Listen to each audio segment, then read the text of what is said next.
In the 9th year of Jingguan, on the streets of Chang'an City, a man was walking through the crowd.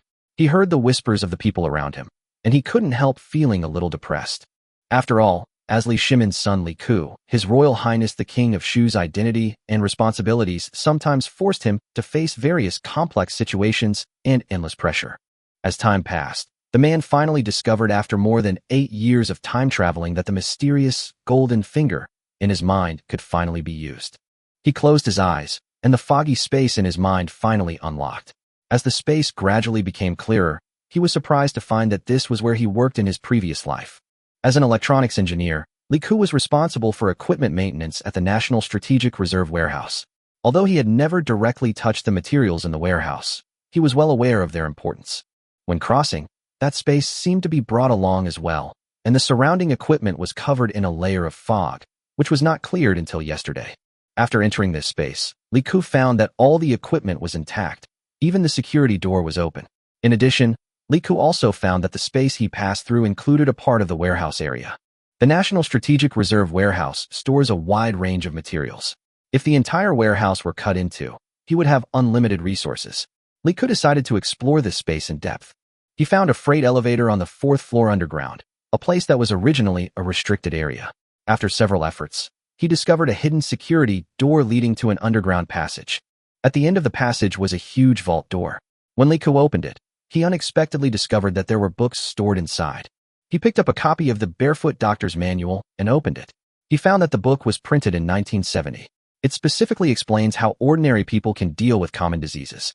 The content is easy to understand and is especially suitable for people who have no medical knowledge.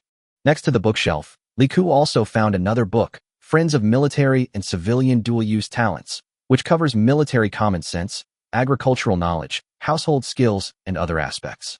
As he continued his exploration, Li Ku also discovered a large number of basic industrial books, which explained how to produce glass and prepare chemicals under simple conditions, and even how to establish a complete industrial system.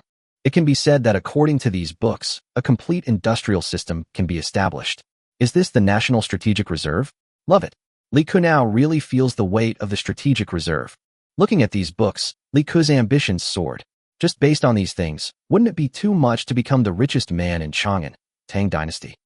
He had previously said that he didn't know how to make soap, perfumed soap, or process tea leaves, cloth, etc. But here they all were. As it happens, isn't Zhang Sun Wuji trying to scam me? Then come on, the Zheng family, one of the 5 surnames and 7 families, right? Now it's time for ULI Commercial Bank to play its role. Chapter 9. Li Ku stood in front of the bookshelf, pondered for a moment, and then selected several books on textiles. He started with the most basic looms and spinning machines, gradually moving on to the historically distinctive spinning jenny, and then to steam-powered spinning machines. Although the steam engine was temporarily unavailable, the spinning jenny was already a crucial weapon for the Tang Dynasty, where silk and cloth were its most competitive advantages. Li Ku had a plan in mind. After preparing these basic books, he also took a complete set of drawings of the flying shuttle loom and the jacquard loom specially used for pattern production. Although these machines have upgraded versions, he is not in a hurry to use them for the time being and only needs to master the basics. Whether in ancient times or modern times, the basis of making money is food, clothing, housing, and transportation, and for ancient people, food, clothing, housing, and transportation are undoubtedly the most important things. Li Ku did not relax in terms of food. In addition to selecting relevant books on poultry and livestock breeding, he also prepared knowledge on seed breeding. Unfortunately, he didn't know whether there were other warehouses. Although this strategic reserve warehouse stored grain, the seed reserves were particularly special. Li Ku knew that the seeds here were different from ordinary seeds on the market. The seeds on the market that could be planted for one season were mostly specially bred, while the seeds in the strategic reserve warehouse could be saved repeatedly. Although the yield might be lower, the biggest advantage was that they would not degenerate quickly. Moreover, there were many seeds stored here that were not available in the Tang Dynasty, such as corn, potatoes, and sweet potatoes. Li Ku was not in a hurry to get these seeds for the time being, as the yield of existing crops could be increased through scientific seed selection. He continued browsing the warehouse and found that it was an unusually large warehouse for storing books, with many different compartments inside. Li Ku did not look at each one carefully, thinking it would be a waste of time and that he would not be able to use a lot of high-level knowledge for the time being. He decided to leave this area and continue exploring along the corridor to see if there were more stored supplies in other areas. Soon, A second warehouse door appeared in front of him. Li Ku opened the door, and the sight before him once again stunned him. It was actually paper. Yes, it was paper. However, this paper was different from ordinary paper. It was paper specifically used to make currency. Li Ku could tell at a glance that these papers were neatly packaged and in large quantities. Although these papers were not of much use to him at the moment, they were undoubtedly a huge resource. Li Ku continued to check several other warehouses. There were 4 warehouses that had been unsealed in the current passage. In addition to books and paper used for currency, the remaining warehouses stored currency ink and disassembled printing equipment.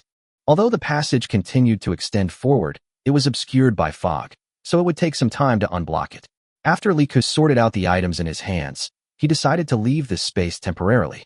After a dizzying moment, the surrounding scene changed again, and Li Ku found himself back in the carriage with a few more books in his hands.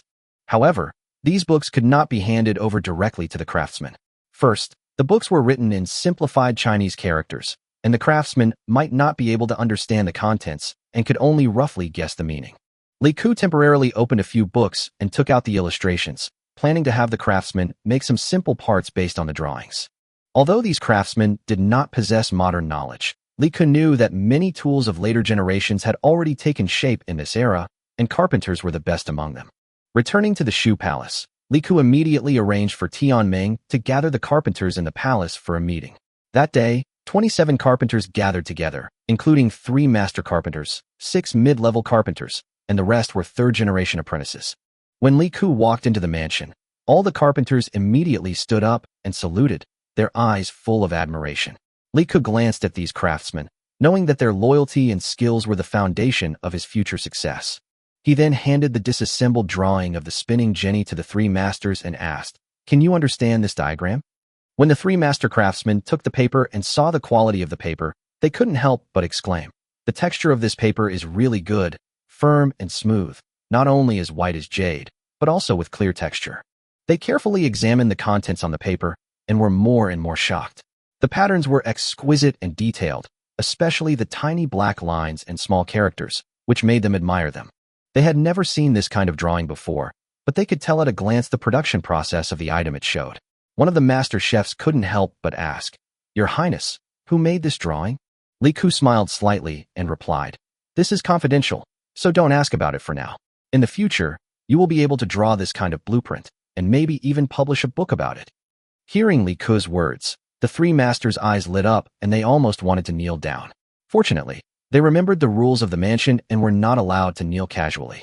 Li Ku chuckled and continued, "Can you understand these drawings? Although the machine looks very sophisticated, it is not difficult to make. To be honest, this machine should be a spinning machine."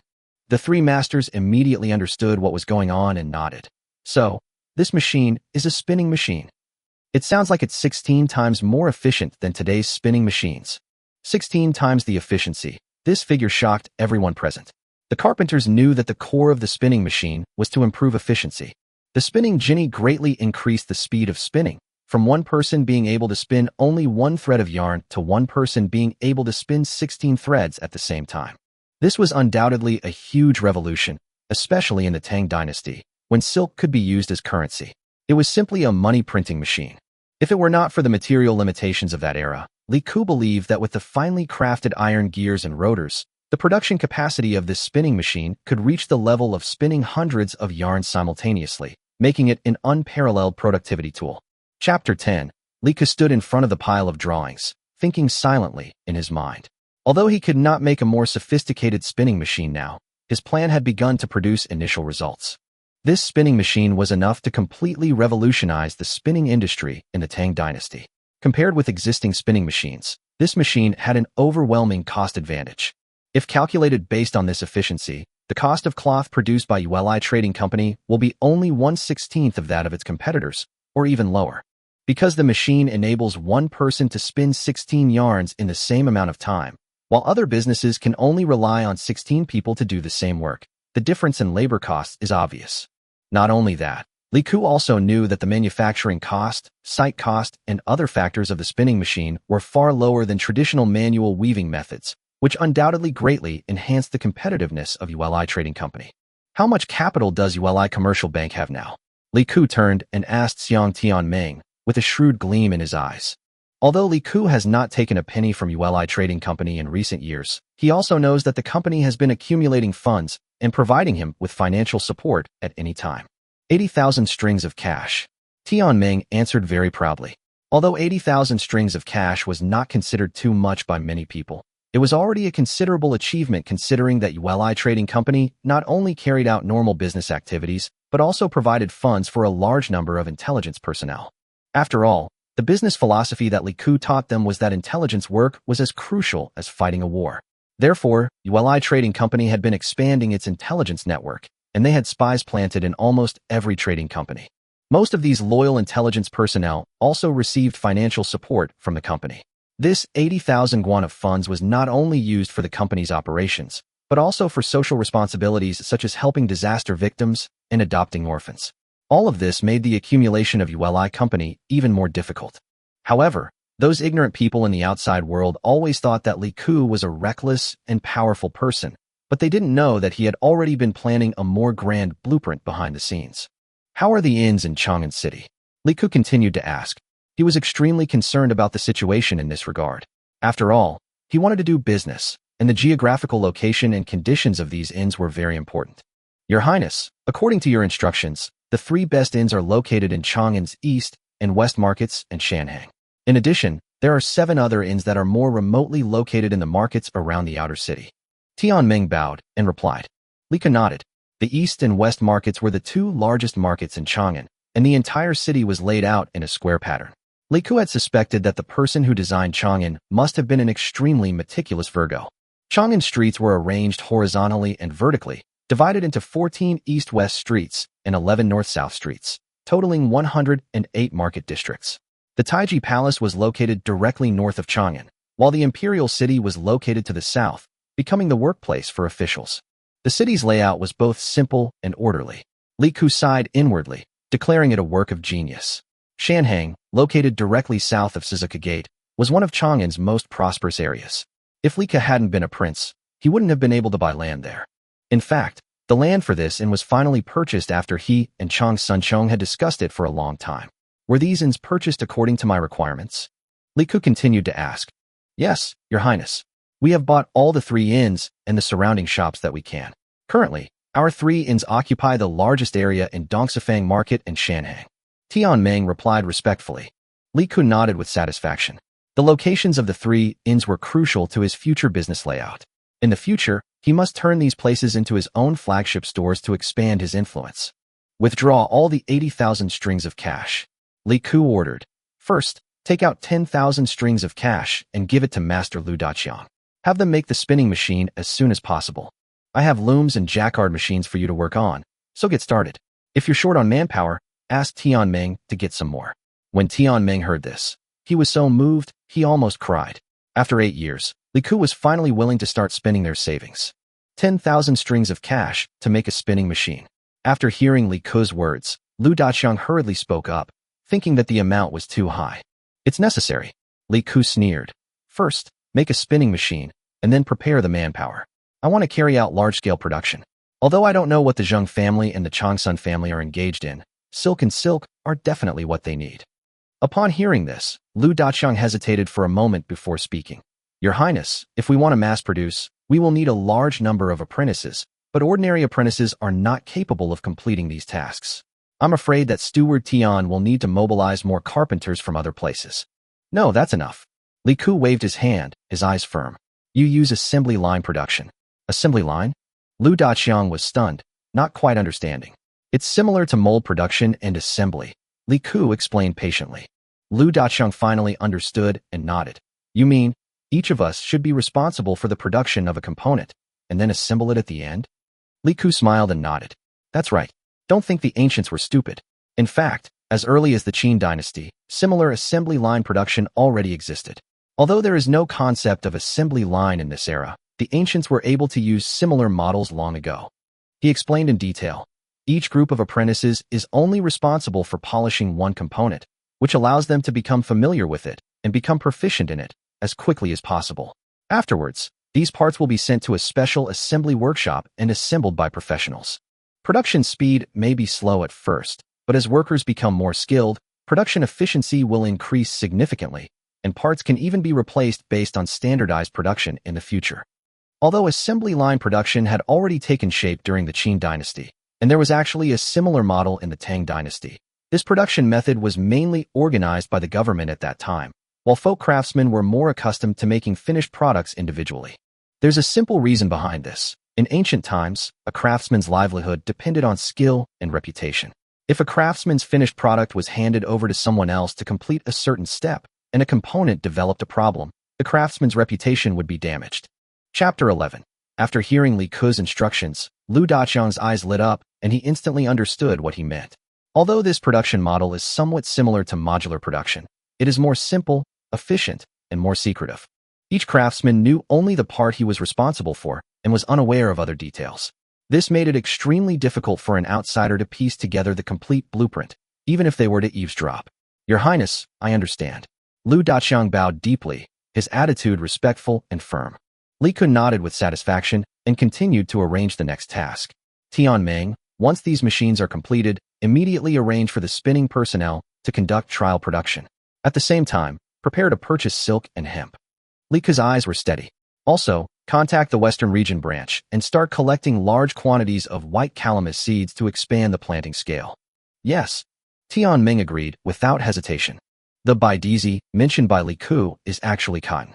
Although cotton had been introduced in the Tang dynasty, the planting area was very limited, mainly concentrated in the western regions such as Gaochang, Kecha, and Yanqi.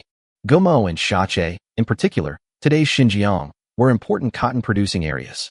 Cotton was also cultivated in some areas of Gaochang and Qiuzi, but large-scale cultivation had not yet been carried out throughout the Tang dynasty.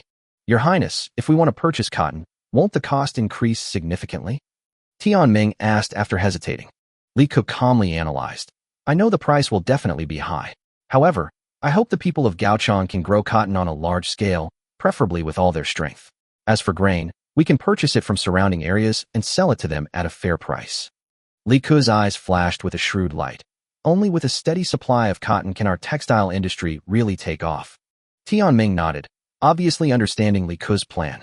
He didn't ask any more questions and immediately carried out the order. Li Ke continued. In addition, we will first verify the technology of the spinning machines and looms. If successful, we will immediately expand the scale of production. As soon as the silk is harvested this spring, we will be ready to enter the fabric industry on a large scale. Yes. Lu Daqiang and Tianming both nodded solemnly. Li Ke thought for a moment and continued his instructions. Also, find someone who can translate the information and help me copy it out. After the translation is completed, start large-scale hog farming and purchase various animal and vegetable oils. The information he mentioned included technologies such as spinning machines, looms, jacquard machines, as well as methods of making soap and perfumed soap and the technology of frying tea. Although Li Ke was already able to make fried tea, he knew that for people of this era, the correct way of frying tea was the key. Tianming hesitated a little when he heard the suggestion of pork meat. Your Highness, the market for pork is not large. Common people rarely raise it, especially those with some wealth, who are even more reluctant to eat pork. The Tang dynasty mainly eats mutton. Li Ke smiled and said, just raise it if I tell you to. This thing tastes much better than mutton. Every part of the pig is useful. It is simply the greatest invention of mankind. He said no more, and there was a sense of determination in his tone. Yes, Tianming replied and left. He was used to Li Ke's style and knew that His Highness rarely changed his mind. Okay, that's all the tasks for now. Go and arrange them. Li Ke waved his hand, signaling Tianming to leave. Tianming immediately withdrew respectfully, and Li Ke turned around and prepared to go to the study.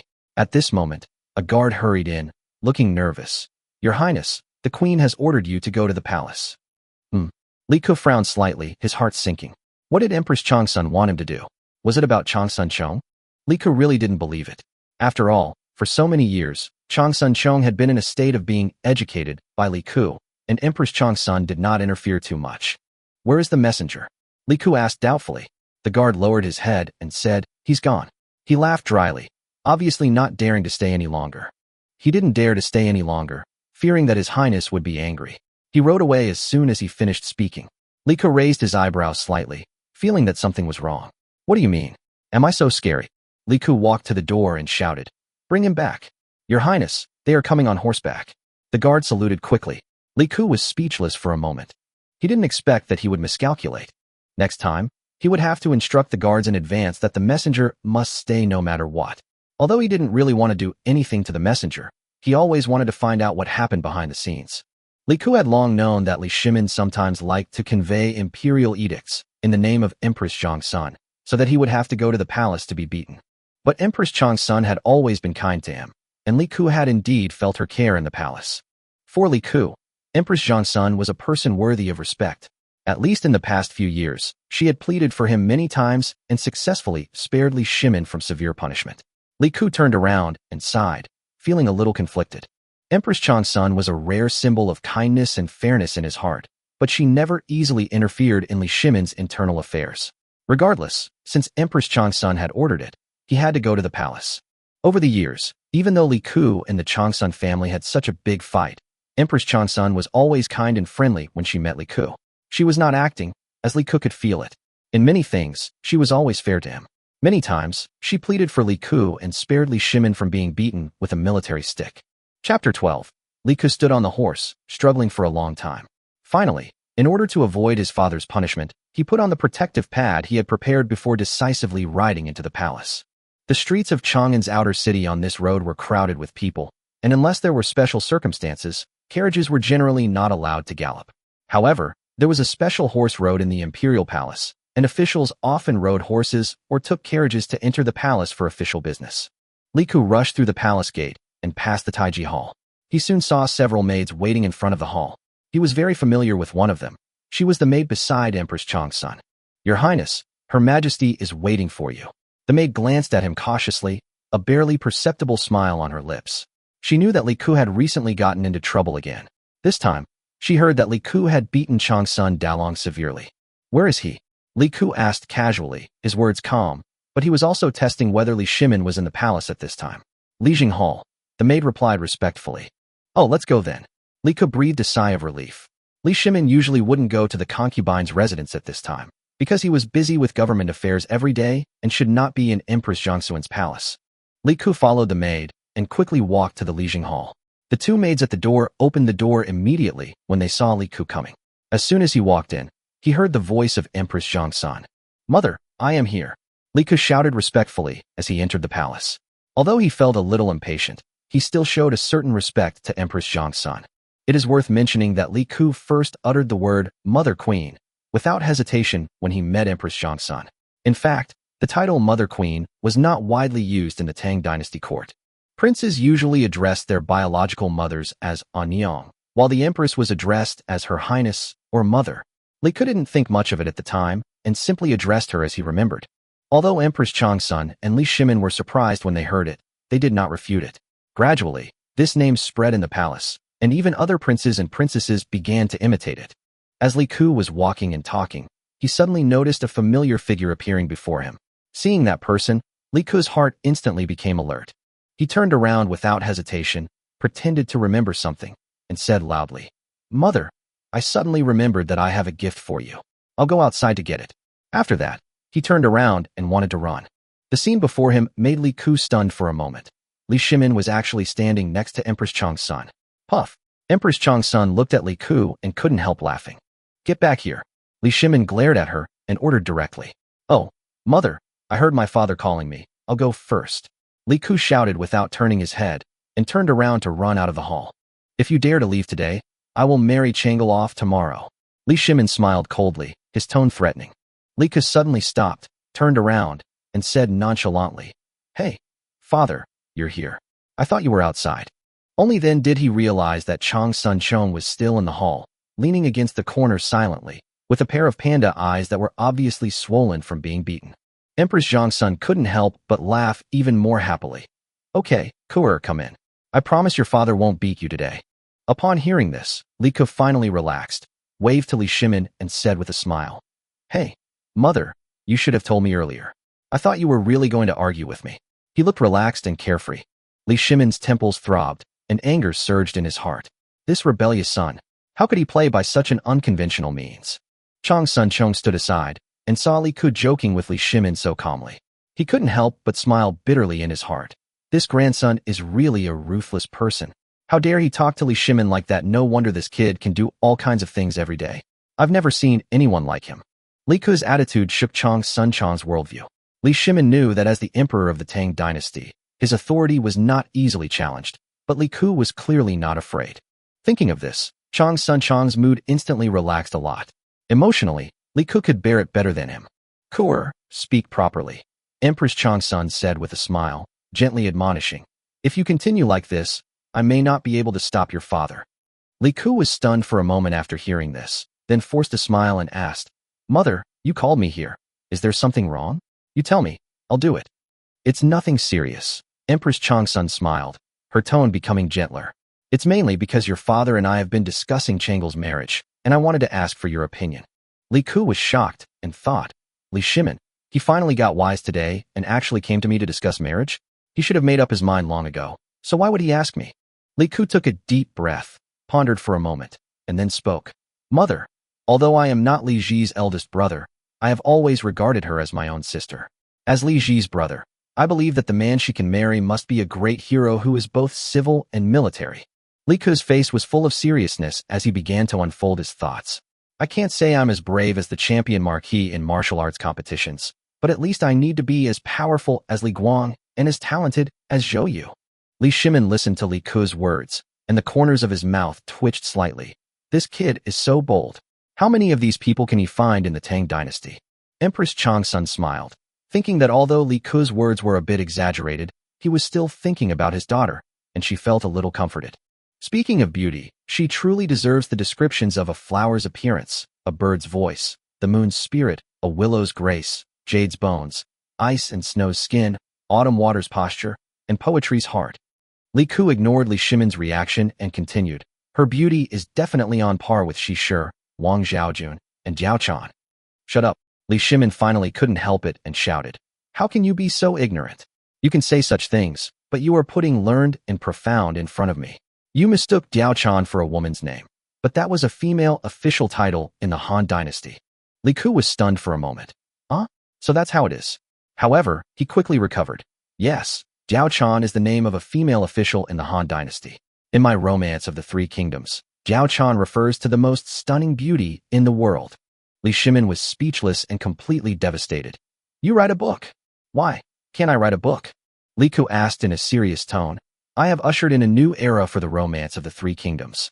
Hundreds of years later, when Luo Guanzhong reads this book I wrote, he will have to say in person, Your Highness the King of Shu, you are awesome. Li Shimin took a deep breath and didn't want to argue with Li Ke anymore. Forget it. Li Shimin frowned and changed the subject.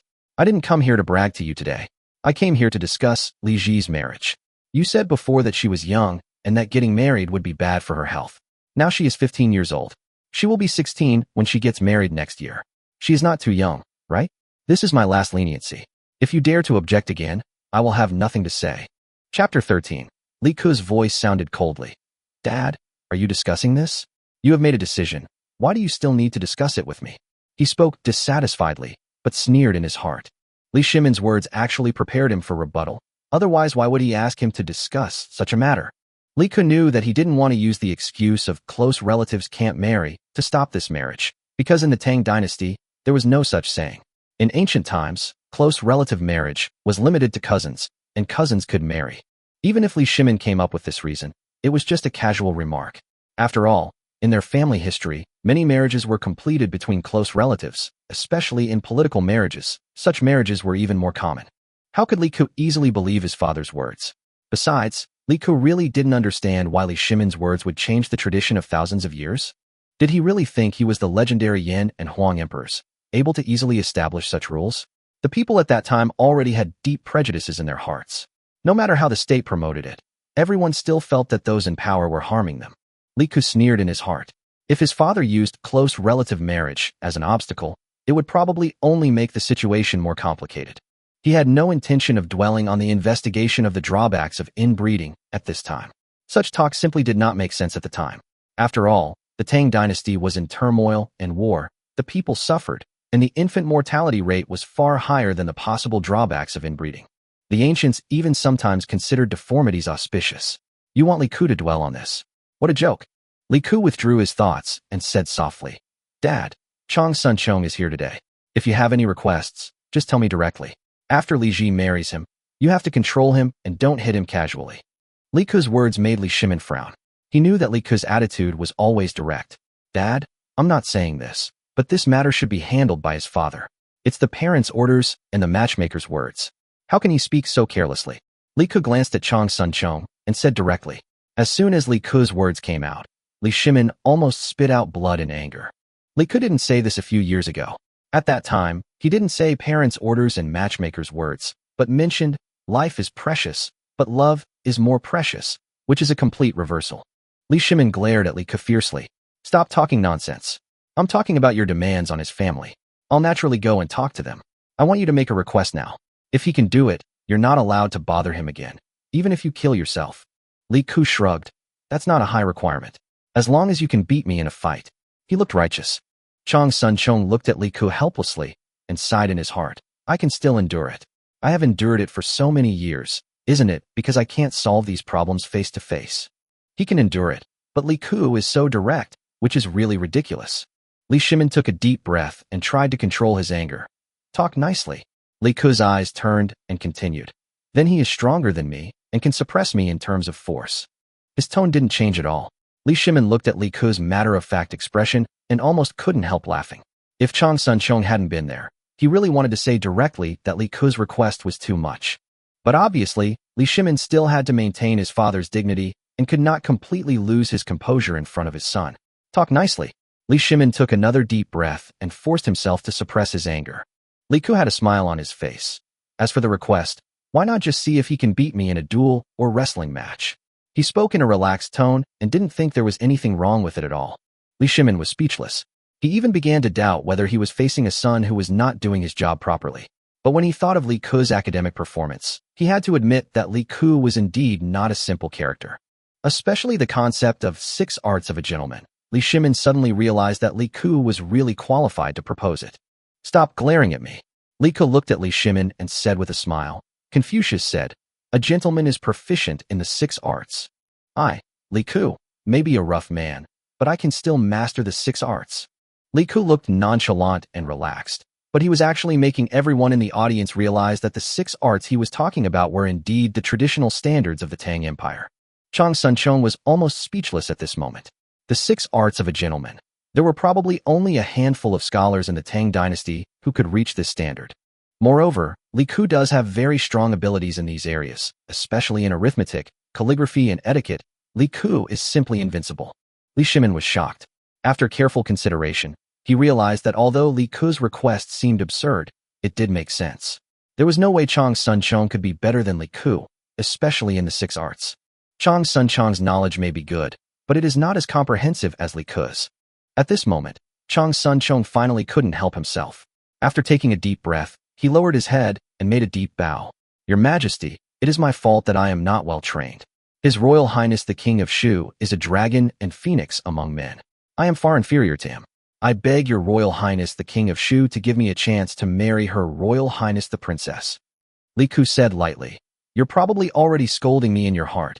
No need to be so polite. I'm a very easy person to talk to. You can scold me, but it's limited to scolding me. Li Ke's tone was unhurried, revealing a sense of ease and playfulness. Chang Sun-chong smiled broadly, but a wave of annoyance lingered within him. I dare not. Your Highness, I beg you to give me a chance. Seeing the back and forth between the two, Li Shimin and Empress Changsun remained silent. The goal today was to resolve the conflict between Li Ke and Chang Sun-chong and to ensure the marriage went ahead. If this marriage could truly resolve the tangle, Li Ke's insistence would not be unreasonable. He understood that all this was not only about personal wishes, but also involved political and family interests. Li Ke looked at Chang Sun-chong coldly and finally sighed. Okay, father and mother are here today. I won't make things difficult for you. He finally expressed his opinion, and his tone was no longer so relaxed. Li Shimin and Empress Changsun were both slightly startled by Li Ke's formal response. Li Ke's formal tone indicated that he had begun to seriously consider the issue. Your Highness, please speak, Chang Sun-chong whispered. Li Ke waved his hand and sneered. My request is not high. The betrothal gift from your Changsun family cannot be less than the dowry I give my sister. If you can't do that, then this marriage is off. Li Shimin was silent for a moment, a little hesitant. After all, this was not something he could easily decide. Finally, Li Ke added, remember, this dowry was decided by me, Li Ke.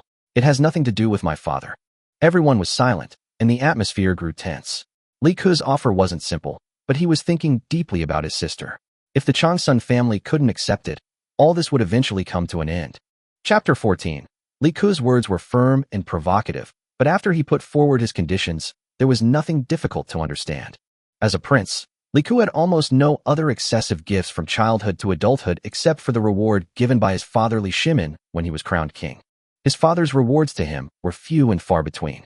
Li Ke had always been under great pressure in life. After all, as a prince, it cost a lot just to feed his subordinates, and his daily expenses were not low either. It was impossible for him to live like an ordinary person. Li Shimin might have felt that Li Ke was a bit irritating, but not punishing him was already the most benevolent thing he could do. Giving him any extra rewards would really be a luxury. With the little money Li Shimin gave him, Li Ke could barely make ends meet, and he was lucky to be able to maintain it. As for how much dowry Li Ke could prepare for his sister Li Lizzie, everyone knew it. The dowry should be prepared by parents. As the elder brother, Li Ke can naturally give some symbolic gifts, but the real responsibility still lies with Li Shimin and the Changsun family. For Li Lizzie, the Changsun family was clearly more powerful. The Changsun family was wealthy, and many of Li Shimin's rewards went into the Changsun family's pockets. They also had close relationships with other powerful families and possessed a strong background in capital.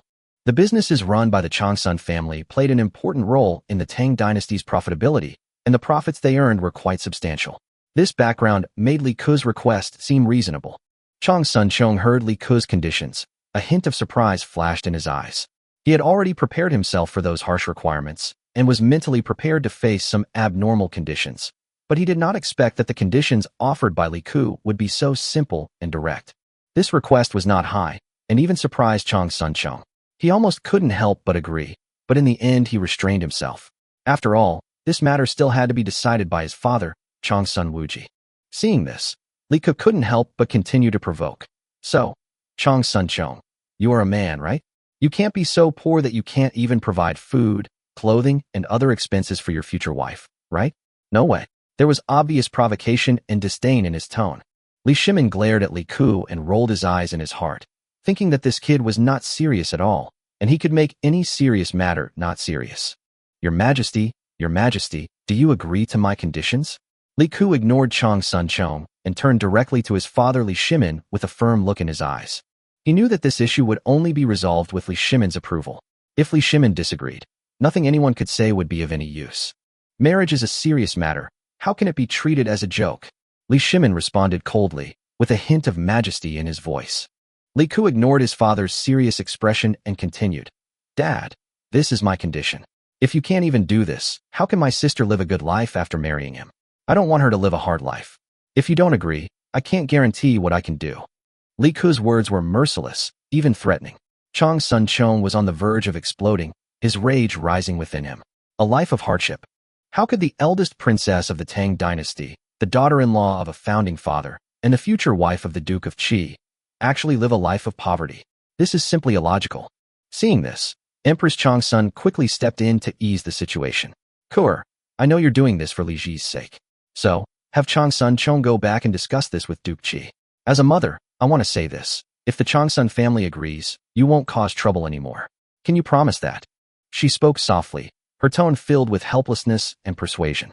Li Ke was still unsure when he heard Empress Changsun say this, but he still responded firmly. If the Changsun family can't do it, then voluntarily cancel the engagement. I, Li Ke, keep my word. His words were sonorous and powerful, and he seemed particularly serious. Li Shimin took a deep breath and finally said, Okay, remember what I said today. He paused and turned to Chang Sun-cheong. Chang Sun-cheong, go back and discuss this with Fuji and tell him what Li Ke said. Although Li Ke is often a bit of a fool, he always keeps his word. You Changsun family can't possibly offer a betrothal gift that's less than Li Ke's dowry, right? If Fuji has no objection, I agree to this. Chang Sun-cheong knew the seriousness of the matter and immediately bowed and responded, Yes. I will go back and discuss it with my father now. Just as Chang Sun-cheong was about to leave, Li Shimin reminded him, Wait, Li Ke, if the Duke of Qi agrees to your terms, you must not cause trouble for Chang Sun-cheong within this year. If you dare to cause trouble for him, this matter will be dropped immediately. Li Ke nodded and answered without hesitation. As long as the Duke of Qi agrees to my conditions and he doesn't provoke me, I will naturally not cause trouble for him. After all, he is my sister-in-law. and as an older brother, I naturally cannot bully him. I have to think about my sister. Thank you, Your Highness. Chang Sun Chong quickly saluted and then prepared to leave. I will go discuss it with my father now. Go. Li Shimin waved his hand, signaling Chang Sun Chong to leave. After seeing Chang Sun Chong leave, Li Ku immediately turned around and saluted Li Shimin and Empress Chang Sun. Father, mother, I will take my leave now. I have to go back to earn a dowry for my sister.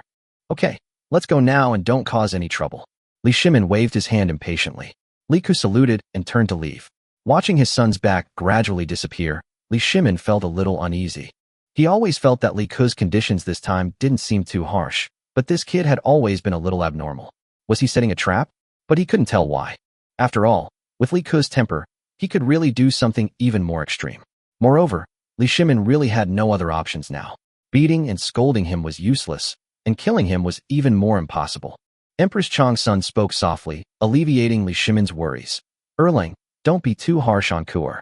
Although he has a somewhat reckless personality, he is truly kind to his sisters Changel, Qingyang, and Jinyang.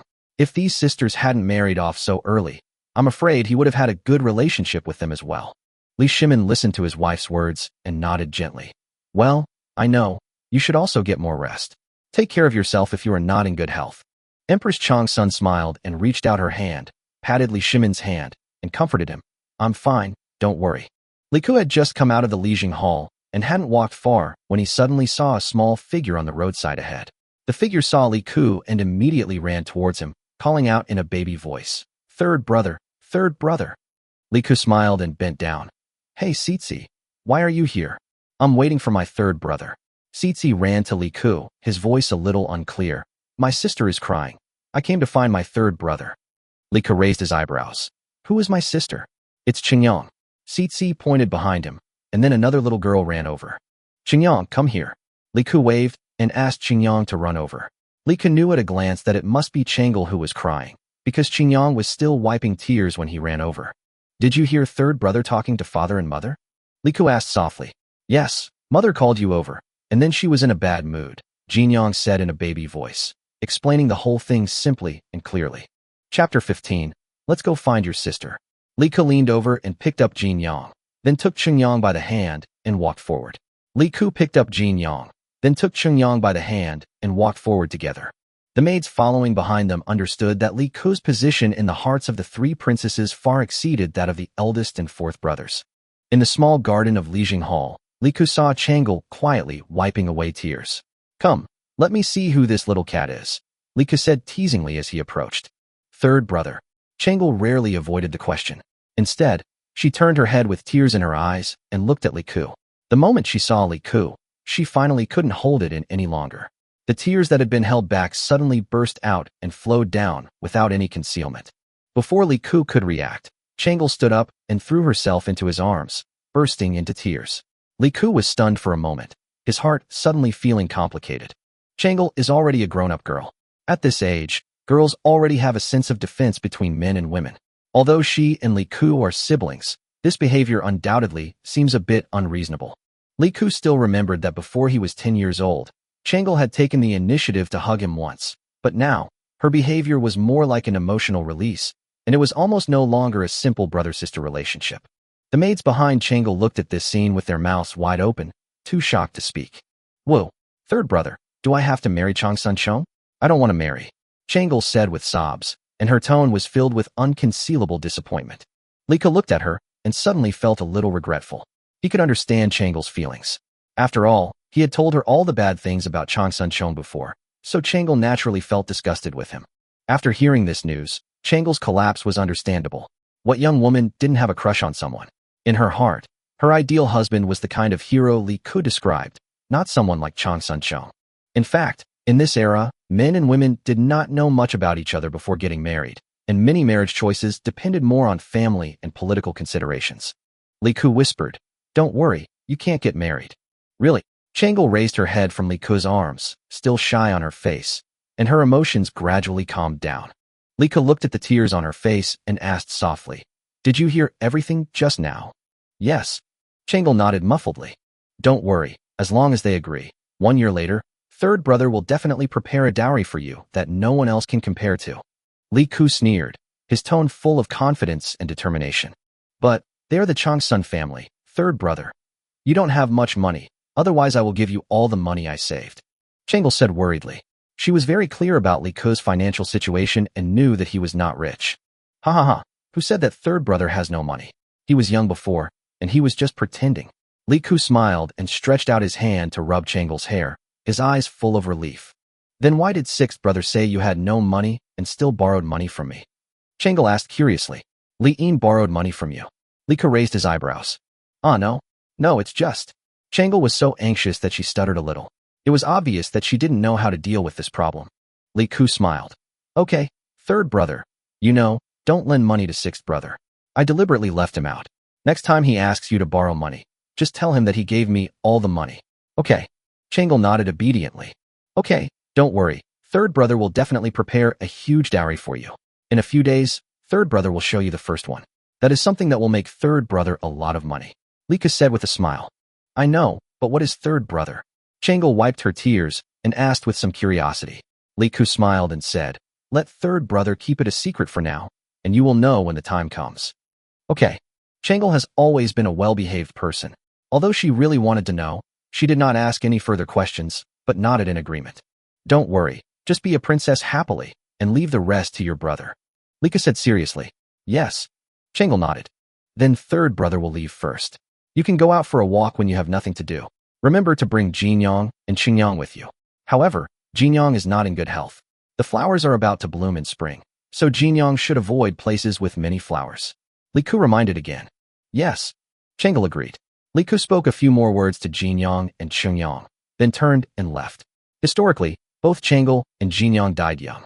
Changle's health didn't seem to be in great shape, but her early death might have been related to her early marriage and childbirth. Although Empress Changsun suffered from respiratory disease, it was not serious. Respiratory disease is usually a problem of the respiratory system. Li Ke was not a doctor, so he could not make a very accurate judgment, but he was sure that it was not fatal. Empress Changsun died at the age of 36. This age would have been considered the most beautiful for a woman in later generations, but she had already given birth to 3 princes and 4 daughters. Her early death was undoubtedly related to her premature childbearing. There may indeed be some genetic diseases in the history of the Li Tang family, such as high blood pressure, but Li Shimin is in good health and has not shown any problems so far. As for Li Chengqian's foot disease, it was not caused by the fall from the Turkic cavalry, as recorded in history. Li Chengqian did fall from his horse, but his leg was not broken, only sprained, and a minor sprain would not cause disability. Li Ke had secretly learned about some of Li Chengqian's symptoms and suspected that he might have diabetic foot, but he had no solid evidence. However, some of Li Chengqian's habits and symptoms did resemble those of diabetes. If it was really diabetic foot, Li Chengqian's self-destructive behavior in the later stages is understandable. In the late stages of diabetic foot, severe pain can occur, and even ulcers can form on the soles of the feet, making walking extremely difficult. Historical records also show that Li Chengqian did have difficulty walking in his later years due to a foot disease. If the lameness was caused by a fall, the disability would not be aggravated for no reason after recovery. Li Ke did not delve into whether Li Chengqian suffered from Xiaoka, diabetes, the ancient name for diabetes. He did not understand medicine, and he was reluctant to intervene in these matters to avoid unnecessary speculation. Jinyang, on the other hand, seemed to have inherited Empress Changsun's respiratory ailment, suffering from congenital asthma. Although the condition was not serious, the ancients had a limited understanding of the condition, and the treatment methods were often inappropriate. I remember that when Jinyang was sick before, the imperial physician was afraid that she would catch a cold, so he actually closed the windows in her room and prevented ventilation, which is very bad for asthma patients. Li Ke could only make some adjustments to his lifestyle, but he had no idea how effective they would be. After leaving the palace, Li Ke returned to his residence and summoned Tian Meng. He pondered for a moment and then took out the method of glassmaking.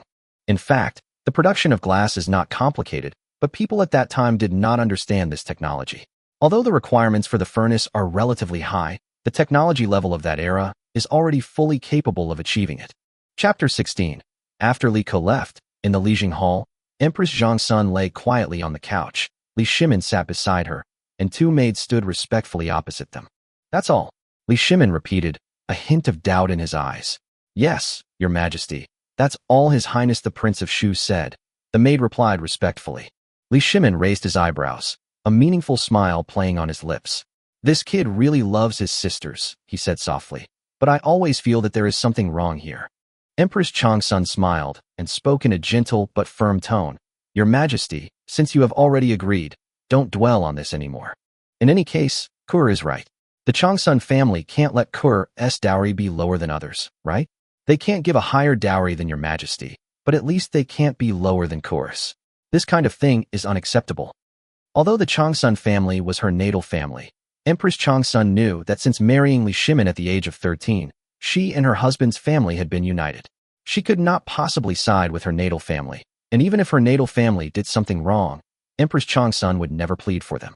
She and Li Shimin had long been tied together, and only this family was her support. Yeah, I know.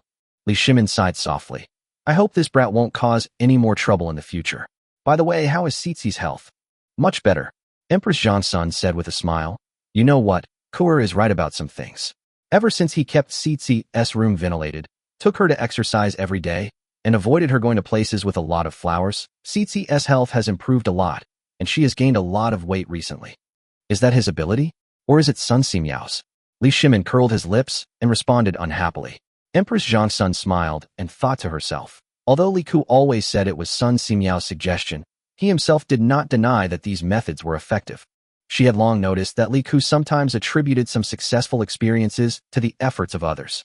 In fact, Li Ku himself was very talented, although he did not show it easily. Changsun Chong quickly returned home. Changsun Wuji was waiting for news from him. As soon as Changsun Chong arrived home, he immediately went into the study and told him everything that had happened in court that morning. Did he hit you again? Changsun Wuji looked at the dark circles around Changsun Chong's eyes, his expression instantly becoming stern. Although he always had a smile on his face in the court, for many years, Li Ku treated Changsun Chong like his own son. How could Changsun Wuji not be angry? Although Li Ku was a prince, he was always merciless to Changsun Chong and beat him like his own servant. Changsun Wuji had been holding back a rage in his heart for a long time, but he knew that he could not compete with Li Ku head-on now. If he did not seize the opportunity to deliver a fatal blow, all his efforts would be in vain. It's okay, I'm used to it, Changsun Chong said with a sneer. He's just been showing off for a few years. When His Royal Highness ascends the throne, I'll make sure he gets what he deserves. Be careful with your words. Changsun Wuji immediately frowned and warned sternly. Yes, father. Changsun Chong immediately bowed his head and agreed. What do you think of Li Ku's request? Changsun Wuji looked at Changsun Chong and asked. It's all up to my father. Changsun Chong replied succinctly. Sometimes Li Ku is right to scold you, but why don't you have a little manliness? Although I have to make the final decision, you have to have your own opinion. Changsun Wuji was a little annoyed, thinking that Changsun Chong had lost his edge after being beaten by Li Ku. Yes, father, I think we should agree, Changsun Chong said bluntly. Of course we should agree. How many times has he beaten you over the years? He was ignorant when he was young, but now he's almost an adult, and he's still so barbaric. This is a slap in the face of our Changsun family. If it weren't for your Majesty's sake, how could I let him do what he wants? Zhangsun Wuji was indignant. If we can't even agree to Li Ku's request, then our Chigua mansion will have no face in the court. As for Li Ku's business, everyone knows what his trump card is, right? I've already asked your mother's people to help investigate ULI business. Although their businesses span a wide range of industries, they don't have many truly their own. Most of their business relies on buying low and selling high. If we cut off their supply chain, their business will soon collapse, Changsun Wuji sneered. Furthermore, his recent actions have been truly excessive. I will definitely impeach him at the court meeting the day after tomorrow. Chonger, I'll go to court tomorrow. I've agreed to Li Ku's terms, but be careful. He'll definitely cause you trouble again this year. Don't let him get hold of anything. Changsun Wuji took a deep breath and solemnly warned. I understand, son. Changsun Chong nodded, his eyes firm. After Changsun Chong left, Changsun Wuji sat down quietly and began to ponder. Li Ku must be dealt with. He had to find a way to completely weaken Li Ku's position in Li Shimin's heart. Changsun Wuji knew that Li Chengqian's condition was getting worse. He had diabetes. It was not obvious at first, but in the past year or two, the condition had worsened rapidly. Changsun Wuji had consulted historical records and found that people with diabetes usually had a shorter lifespan. Although Li Chengqian was only 17, Li Shimin was in his prime and should have lived for another 10 years. However, if Li Chengqian's condition worsened, the future would be difficult to predict. In addition, Li Chengqian's foot disease continued to worsen, which was one of the reasons why Li Shimin considered deposing the crown prince. Li Shimin had privately mentioned to Zhongsun Wuji that he wanted to make Li Ku the crown prince, because Li Chengqian and Li Ku were born in the same year. If Li Chengqian were to suffer an accident, Li Ku would be the successor. This is why Li Shimin had begun placing additional responsibilities on Li Tai in recent years. Zhongsun Wuji knew that while Li Shimin had mentioned appointing Li Ku as crown prince, he had no intention of actually allowing Li Ku to take the position. Regardless, the crown prince position should be inherited by a legitimate heir of Empress Zhongsun, and Li Tai was the most suitable choice. For Zhongsun Wuji, the identity of the crown prince was irrelevant. As long as it was Empress Chongsuan's legitimate child, he could secure his position as the emperor's uncle. As a longtime minister of Li Shimin, Zhongsun Wuji knew Li Shimin very well. Since Li Shimin had privately mentioned the idea of appointing Li Ku as crown prince, this shows that Li Ku held a high position in Li Shimin's heart. Although Li Shimin temporarily gave up this idea under the persuasion of Zhongsun Wuji knew that this abandonment was not safe and Li Ku had to be completely eliminated. Therefore, Zhongsun Wuji knew that Li Ku's image had to be dispelled. The best way was to let Li Ku accumulate stains in the court so that he could not get the support of other ministers. This is also the reason why Zhongsun Wuji did not take it seriously when Li Ku had troubled Zhongsun Chong over the years. As the most meritorious official in Lingyan Pavilion, it is not easy for him to be the Duke of Qi. Chapter 17. Li Ku was unaware of many things Li Shimin hadn't told him. After all, Li Ku was only a time traveler, not an omnipotent being. Many of the things he did were simply paving the way for himself and preparing for the future. Although he hadn't done much in the past 8 years, he had already laid a solid foundation for himself. At least, he had enough connections and resources to be able to find the right people and channels to solve any difficulties when needed. On this day, Li Ku was sitting in his study, flipping through books. In his hands were some political books that he had borrowed from the Imperial Library. Li Ku had never come into contact with these contents in his previous life, but in this life, he decided to study them carefully. After all, unlike traditional education in the country, this kind of books plays a vital role in understanding national governance and politics.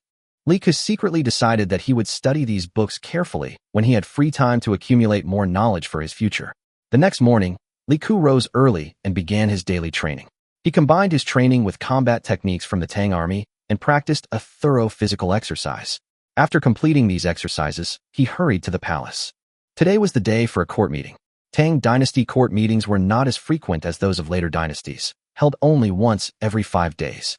The rest of the time, officials were at their respective workplaces. As the king of Shu, Li Ku, though not yet officially inaugurated, was still required to attend court meetings. As Li Ku entered the palace, he felt a sense of unease. According to news from ULI Trading Company, Zhongsun Wuji might impeach him again today. As for what excuse he would use this time, Li Ku was filled with doubts. Although Zhongsun Wuji had impeached him repeatedly over the years, they had only been for trivial matters. In the imperial court, many matters were often interpreted as major issues that affected national security and stability. Li Ku was annoyed by this. After all, he had only beaten Chongsun Chong a few times. What was that? He was already familiar with the procedures of the court meeting. After seeing Li Shimin and paying his respects, Li Ku found a seat and sat down.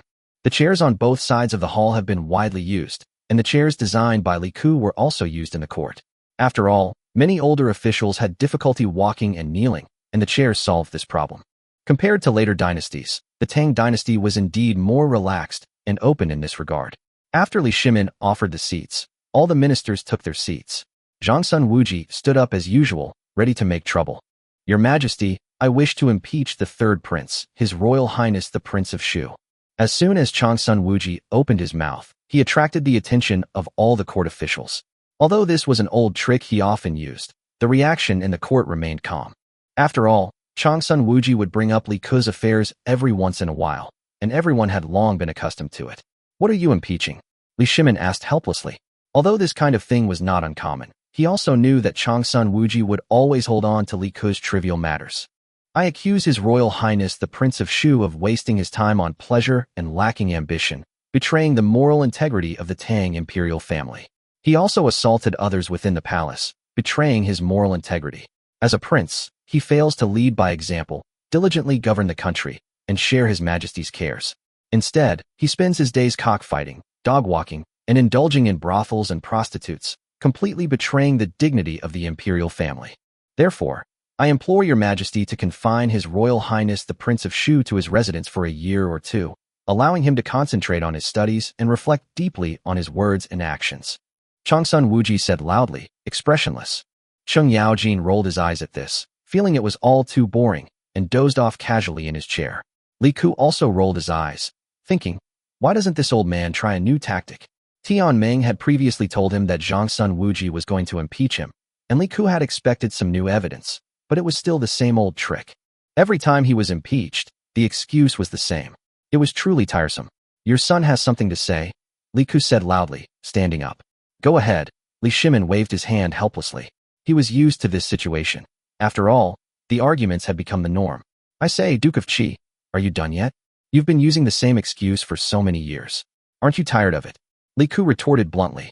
As soon as the words fell, the entire court fell silent. Li Ku's reaction surprised everyone. Normally, he would defend himself, but this time he was directly confronting Changsun Wuji, refusing to back down. Cheng Yaojin and several other generals were also stunned. They looked at Li Ku and sighed inwardly. His Highness the King of Shu was truly reckless today. How dare he contradict Changsun Wuji so directly? Changsun Wuji clearly hadn't anticipated Li Ku's rebuttal.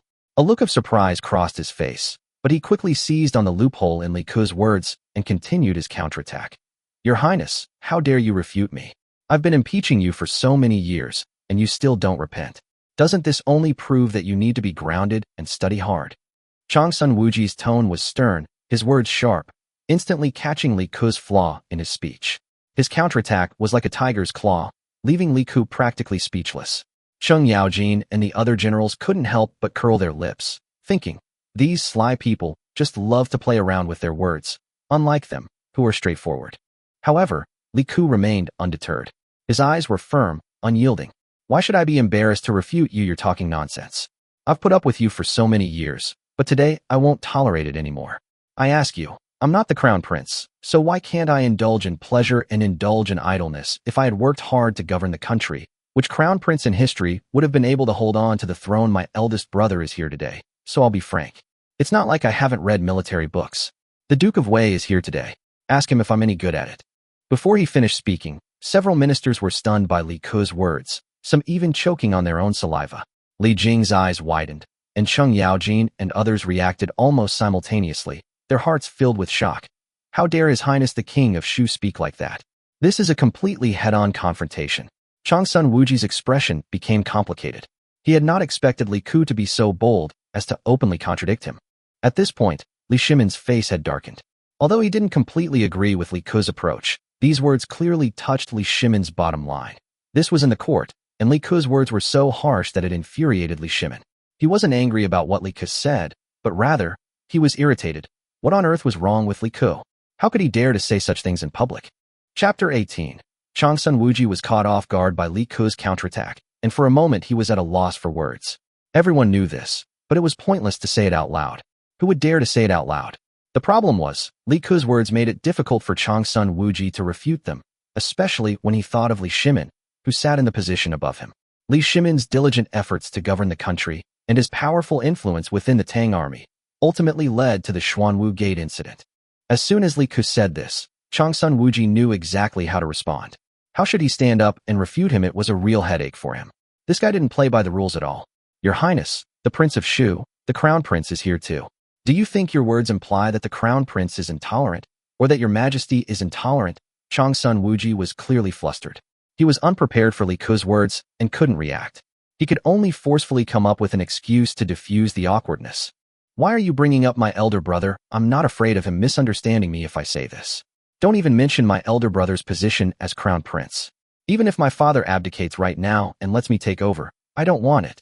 Li Ku remained calm, his expression steady and his words very straightforward.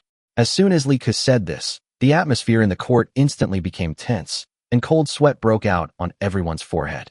Is His Royal Highness the King of Shu trying to cause trouble? But at the same time, everyone also knew that Li Shimin would not kill Li Ku just because of a few words. Li Chengxian felt a cold sweat in his heart when he heard Li Ku's words. He was initially a little unhappy with Li Ku mentioning his name, but the following sentence immediately changed his mind. He thought to himself, "Third brother, you can say whatever you want. Big brother will never reply. You are really amazing." Changsun Wuji was also somewhat distracted by Li Ku and had no idea how to respond. He was always thoughtful and cautious in court, But Li Ke's words completely overturned his expectations, and no matter how he responded, it was wrong. Li Ke could speak like this because he and Li Shimin were father and son, but Changsun Wuji was in a dilemma when it came to responding to this, as it was inappropriate no matter what. At this time, Li Shimin, who was sitting on top, finally couldn't help it. He roared, "Li Ke!" His voice was full of anger. Li Ke immediately stood up straight, with a smile on his face. "Your Majesty, please calm down, your son is here. I just spoke too quickly. Besides, what I said came from my heart. I really don't know what you people are afraid of. Why can't you say these things? Choosing an heir for the country is a normal thing. Can someone with my personality become emperor? Obviously not. My eldest brother is the legitimate candidate for emperor. Even if my father gave up the throne to me, I would not accept it." Li Ke's tone was natural, his words laced with sincerity, seemingly oblivious to the impact of his words. "Brother is the most suitable person to be emperor. So I think being a free and easy prince is great. Don't be angry, Dad. Choosing an heir is a normal thing. Throughout history, who hasn't chosen an heir?" Li Ke's face was serious, as if emphasizing some inevitable fact. Li Shimin's face suddenly froze when he heard this. He had wanted to downplay Li Ke's words, but the bluntness of his words left him feeling somewhat at a loss. He certainly couldn't openly refute his son, but saying such a thing in public was too embarrassing for him. Li Shimin's face darkened with anger, but he could only silently hold it in. He could only glare at Li Ke, signaling him to stop and refrain from further rude remarks. The ministers around looked at each other, thinking to themselves, "This is really a private matter between father and son. We dare not butt in." Apart from Li Ke, I'm afraid no other prince would dare to speak so bluntly. Li Ke obviously didn't wait for everyone to react and continued. "Since everyone is here, I don't want to talk about too many personal matters.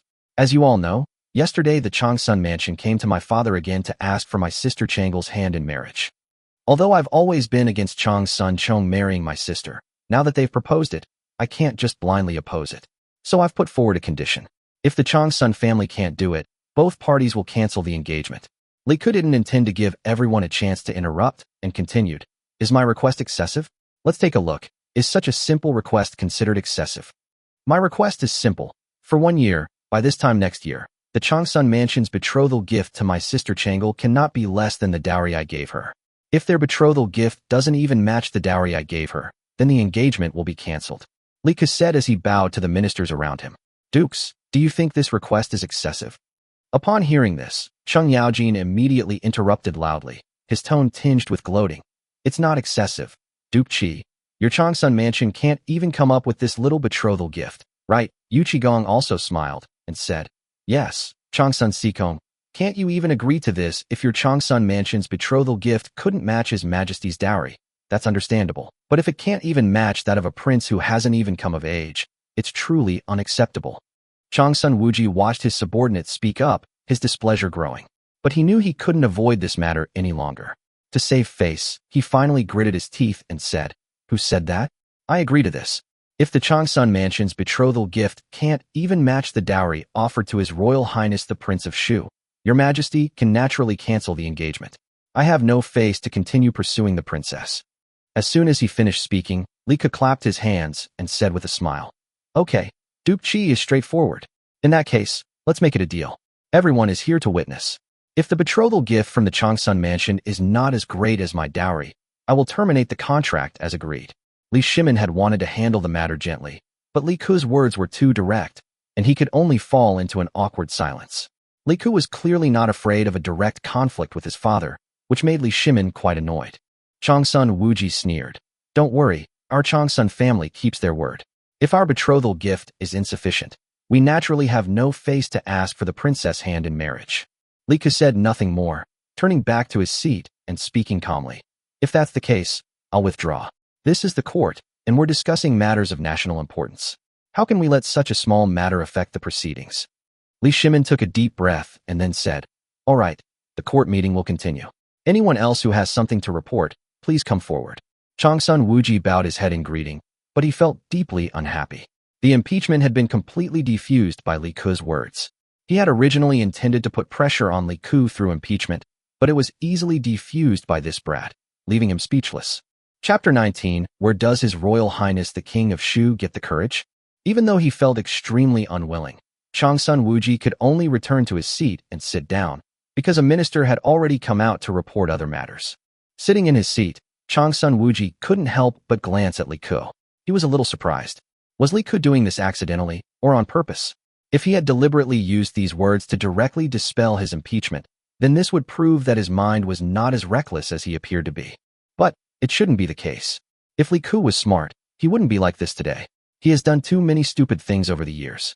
Shaking his head slightly, Changsun Wuji suppressed his suspicions.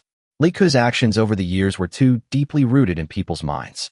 If he told others that Li Ku was a gloomy person, they would probably laugh their heads off, thinking that Changsun Wuji was traumatized by Li Ku. In fact, in recent years, he has always had the upper hand in the conflict between Changsun Wuji and Li Ku, causing Li Ku to suffer a lot of losses and being punished by Li Shimin many times. If it weren't for this, Li Ku wouldn't have targeted his Dalong for no reason, which would have been a bit hard for Changsun Chong. Thinking of this, Changsun Wuji couldn't help but curse in his heart. What a rude man. Your Majesty is so wise and powerful, but he gave birth to a son with a personality like Chung Yaojin and his gang of rough guys. God is really blind. What a waste of that appearance that looks 90% like His Majesty. While Changsun Wuji was pondering in his mind, the other ministers in the hall couldn't help but wipe the cold sweat from their heads. They secretly glanced at Li Shimin and made sure that Li Shimin didn't seem particularly angry. Or perhaps, Li Shimin had already focused his attention on state affairs, so everyone breathed a sigh of relief. But everyone couldn't help but think about what had just happened. Did His Royal Highness the King of Shu have such a bold heart today? He was so bold. Did he really dare to say anything? Fortunately, knowing his character, Your Majesty did not take it to heart. Li Ku looked at the ministers and dukes sitting there, and was thinking in his heart that it was actually quite difficult to deal with Changsun Wuji and the Zheng family. If it weren't for his ULI trading company that was already spread all over the country, he would have just waited for failure. The 5 surnames and 7 families are aristocratic families, and they are no joke. Their influence is enormous, mainly on the political arena. Think about the 5 surnames and 7 families, the 2 Lis, Wang, Zheng, the 2 Cus, and Liu. It seems that except for the Li family, there are no people with these 7 surnames in the upper echelons of the entire Tang dynasty. But in fact, the 5 surnames and 7 families have long since extended their influence to every aspect of the Tang dynasty. Changsun Wuji's wife was the illegitimate daughter of Zheng from Xinjiang.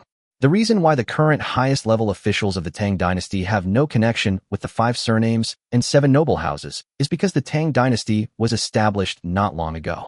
However, a large number of the current middle and low-level officials of the Tang dynasty are all related to the 5 surnames and 7 noble houses. Think about it. Officials in later generations had a huge influence on business behavior, let alone in ancient times. In other words, Li Ku is a prince. Otherwise, this matter would be difficult to handle.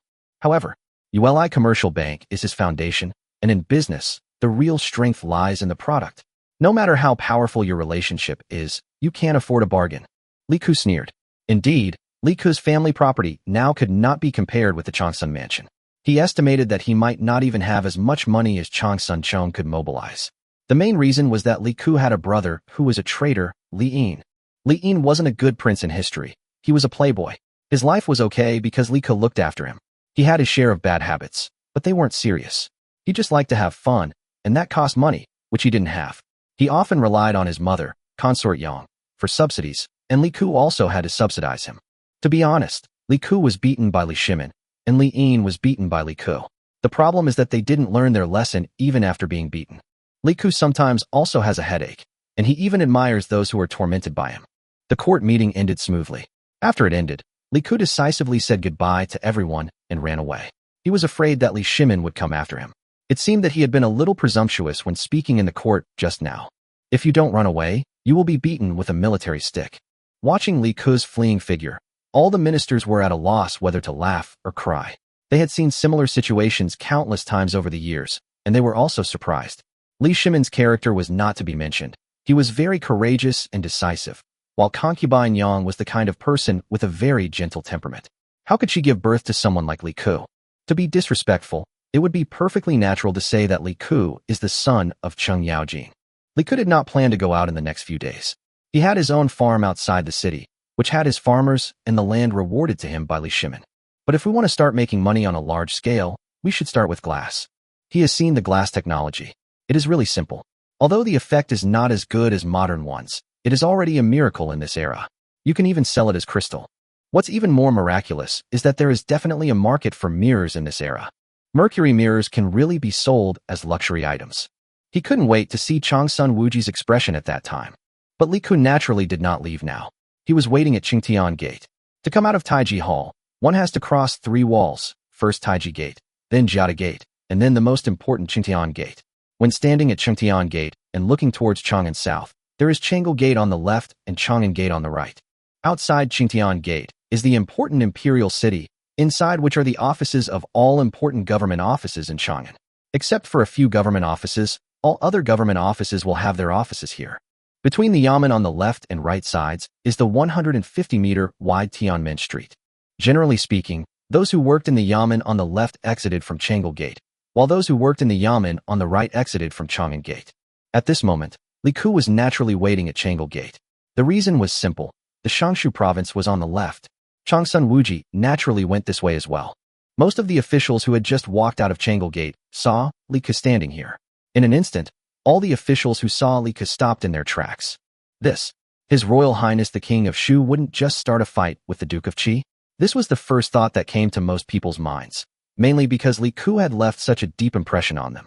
The old man Sheng Yaojin, who had been walking in the front, also stopped and decisively made way for Changsun Wuji behind him. Now Cheng Yaojin serves as the general of the Left Army, and the Left Army Guard is next to the Secretariat. Changsun Wuji naturally saw Li Ku as well, and his heart skipped a beat, mainly because this reckless man was capable of anything. It wasn't a matter of being afraid or not. If he got beaten by Li Ku, wouldn't that be a huge disgrace? Oh, brother, I'm waiting for you. Li Ku didn't even look at Changsun Wuji. He stayed to wait for Li Chengqian.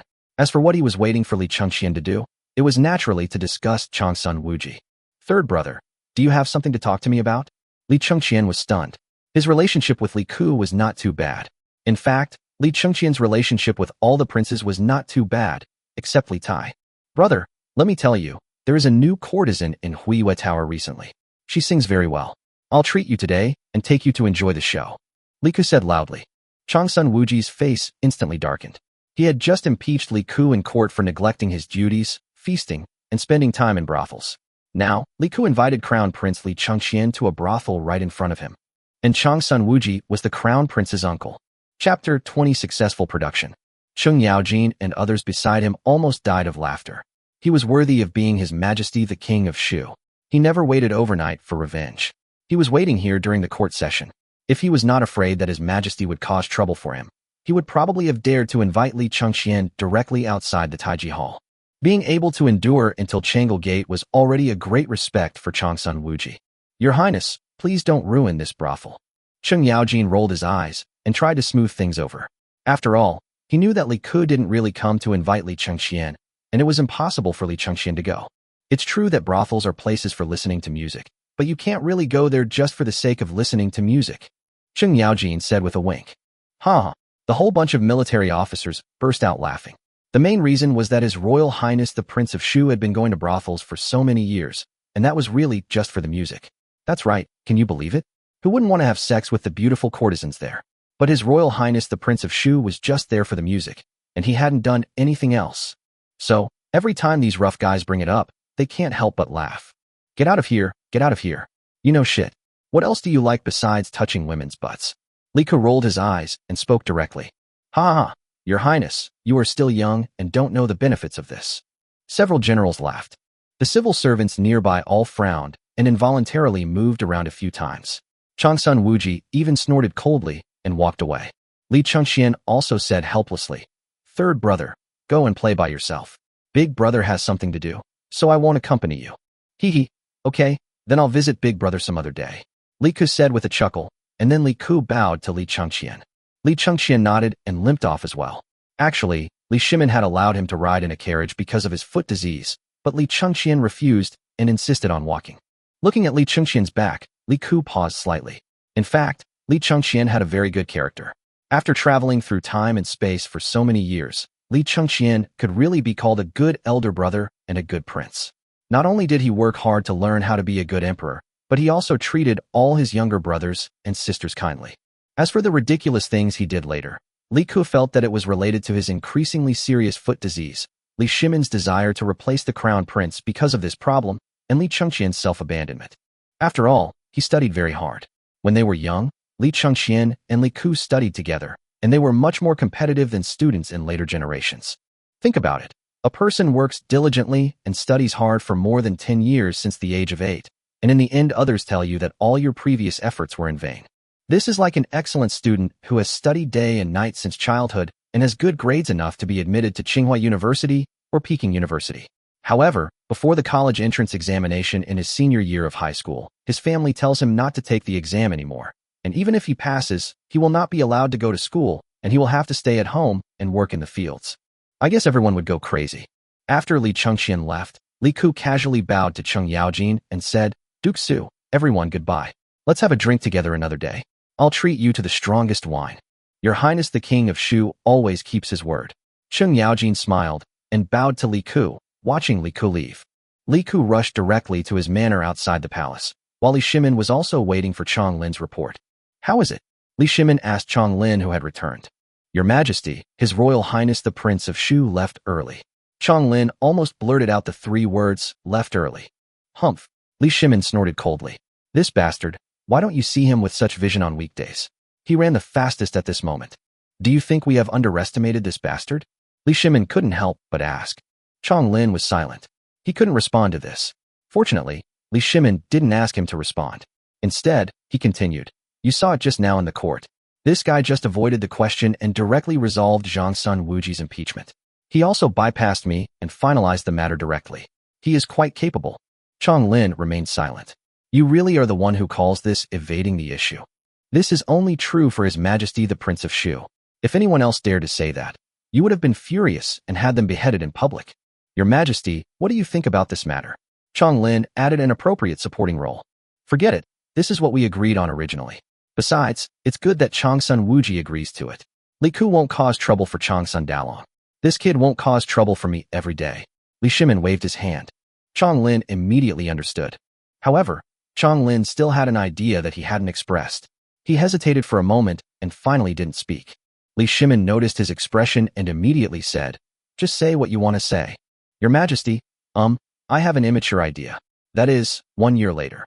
What if the dowry that His Royal Highness the King of Shu brings out is really more than the betrothal gift from the Duke of Qi?" Chong Lin asked tentatively. Li Shimin froze for a moment. This is a good question. It is one they have never imagined. But it's unlikely, right? Although the Changsun family is not like some long-standing aristocratic families, they are still the founding heroes who followed the Li family since the uprising. They have received many rewards, and over the years, they have also given the Changsun family many business opportunities to run. The profits should be quite a lot. What does Li Ku have? Besides the Welai trading company he founded, I heard that Li Ku has basically never taken any money from it. The trading company only broke even. What else does he have? Can this be more than the betrothal gift given by the Changsun family? Although His Royal Highness the Prince of Shu has a somewhat reckless character, Your Majesty, think about it. Over the years, His Royal Highness the Prince of Shu has never fought a battle without confidence." Chong Lin added. "Li Shimin." After you said that, Li Shimin suddenly felt that things were not stable. The problem was that he couldn't think of where Li Ku could get the money. He couldn't possibly be corrupt, right? He didn't have the means. Things have come to this. Let's talk about it later. Li Shimin had a headache. It was too late to think about this now. The key point was that if the betrothal gift offered by the Changsun family was really not as good as Li Ku's, then even if he changed his mind, Changsun Wuji would not be able to lose face and go back on his word. However, besides having a headache, Li Shimin was also a little curious. He wanted to see how Li Ku could make so much money in just 1 year. After returning to the farm outside the city, Li Ku did not go out.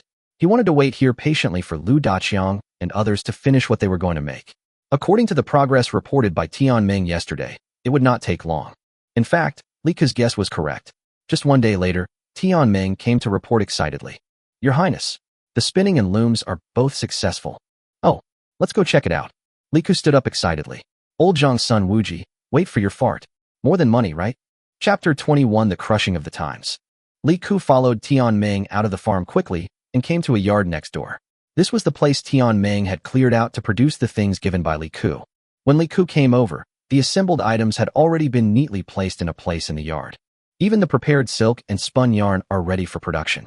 A spinner and a weaver were waiting in front of their machines. "Greetings, Your Highness." Seeing Li Ku coming over, everyone's face was filled with enthusiasm. They had already experimented with this thing and only called Li Ku over after it succeeded. They didn't know how to describe it. They could only say, astonishing. Your Highness is indeed a rare talent. You're welcome. Let's get started.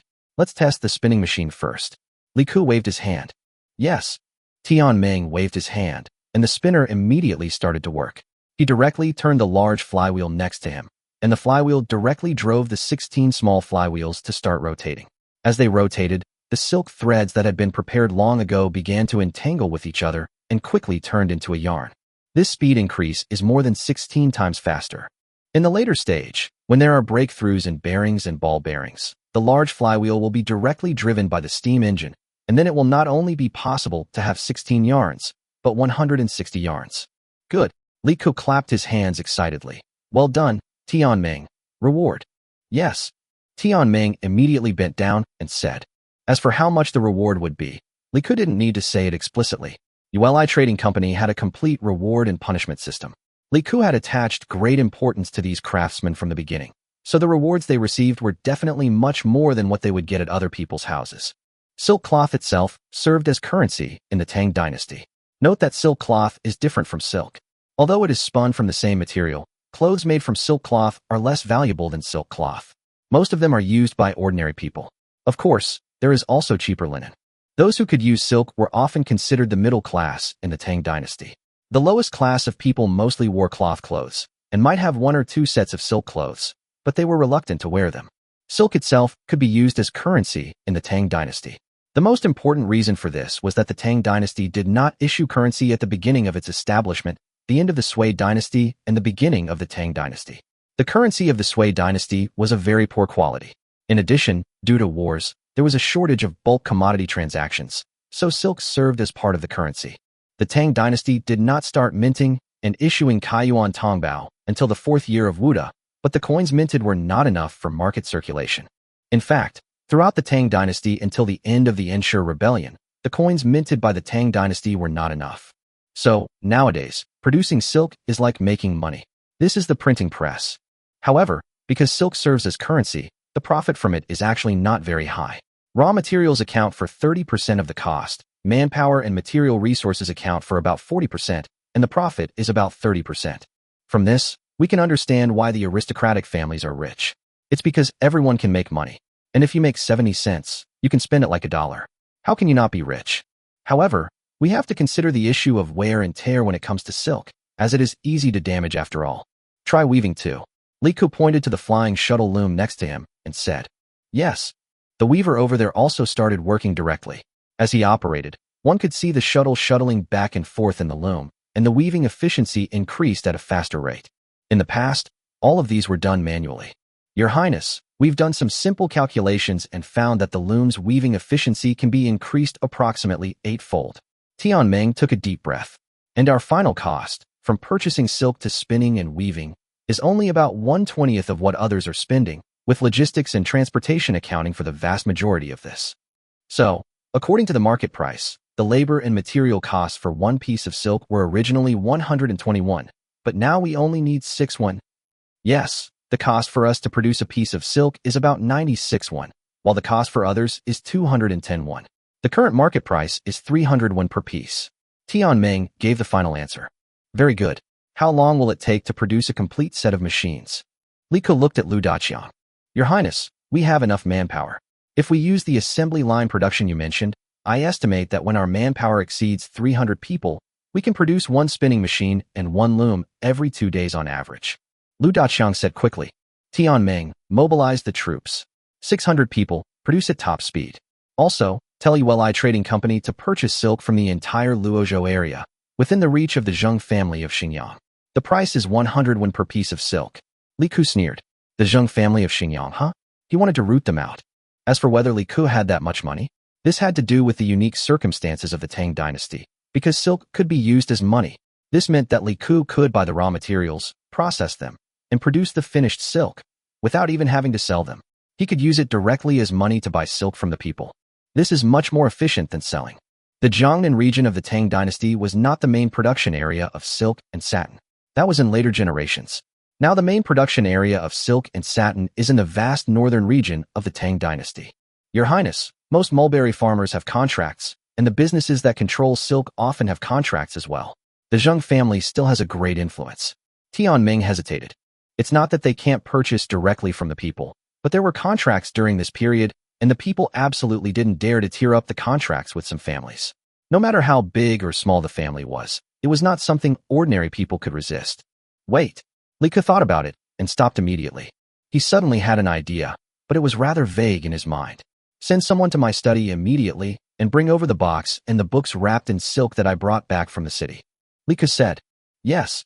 Tianming didn't understand what was going on and immediately asked someone to do it. Master Lu, you guys keep working. Also, Master Lu, after the spinning machines and looms are successfully manufactured, you guys should start building the jacquard machines.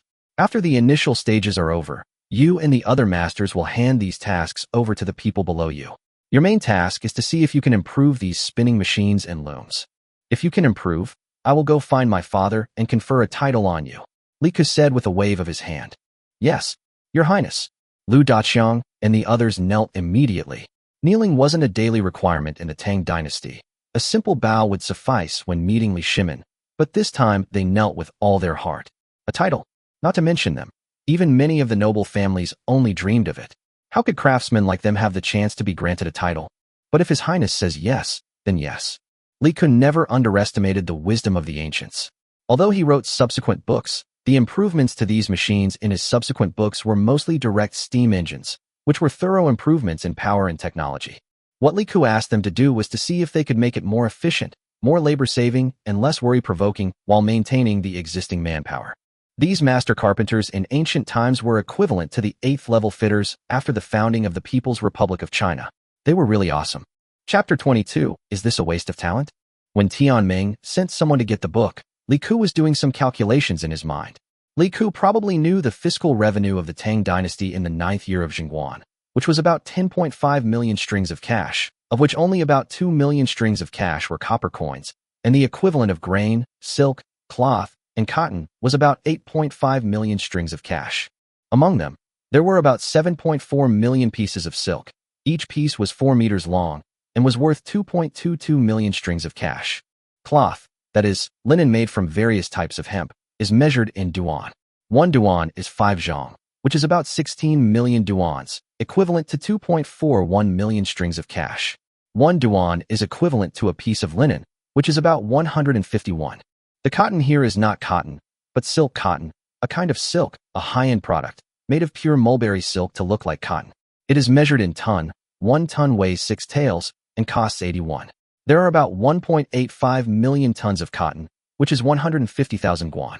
The grain was worth about 3.75 million strings of cash, which means that silk, cloth, etc. accounted for about 58% of the Tang dynasty's fiscal revenue.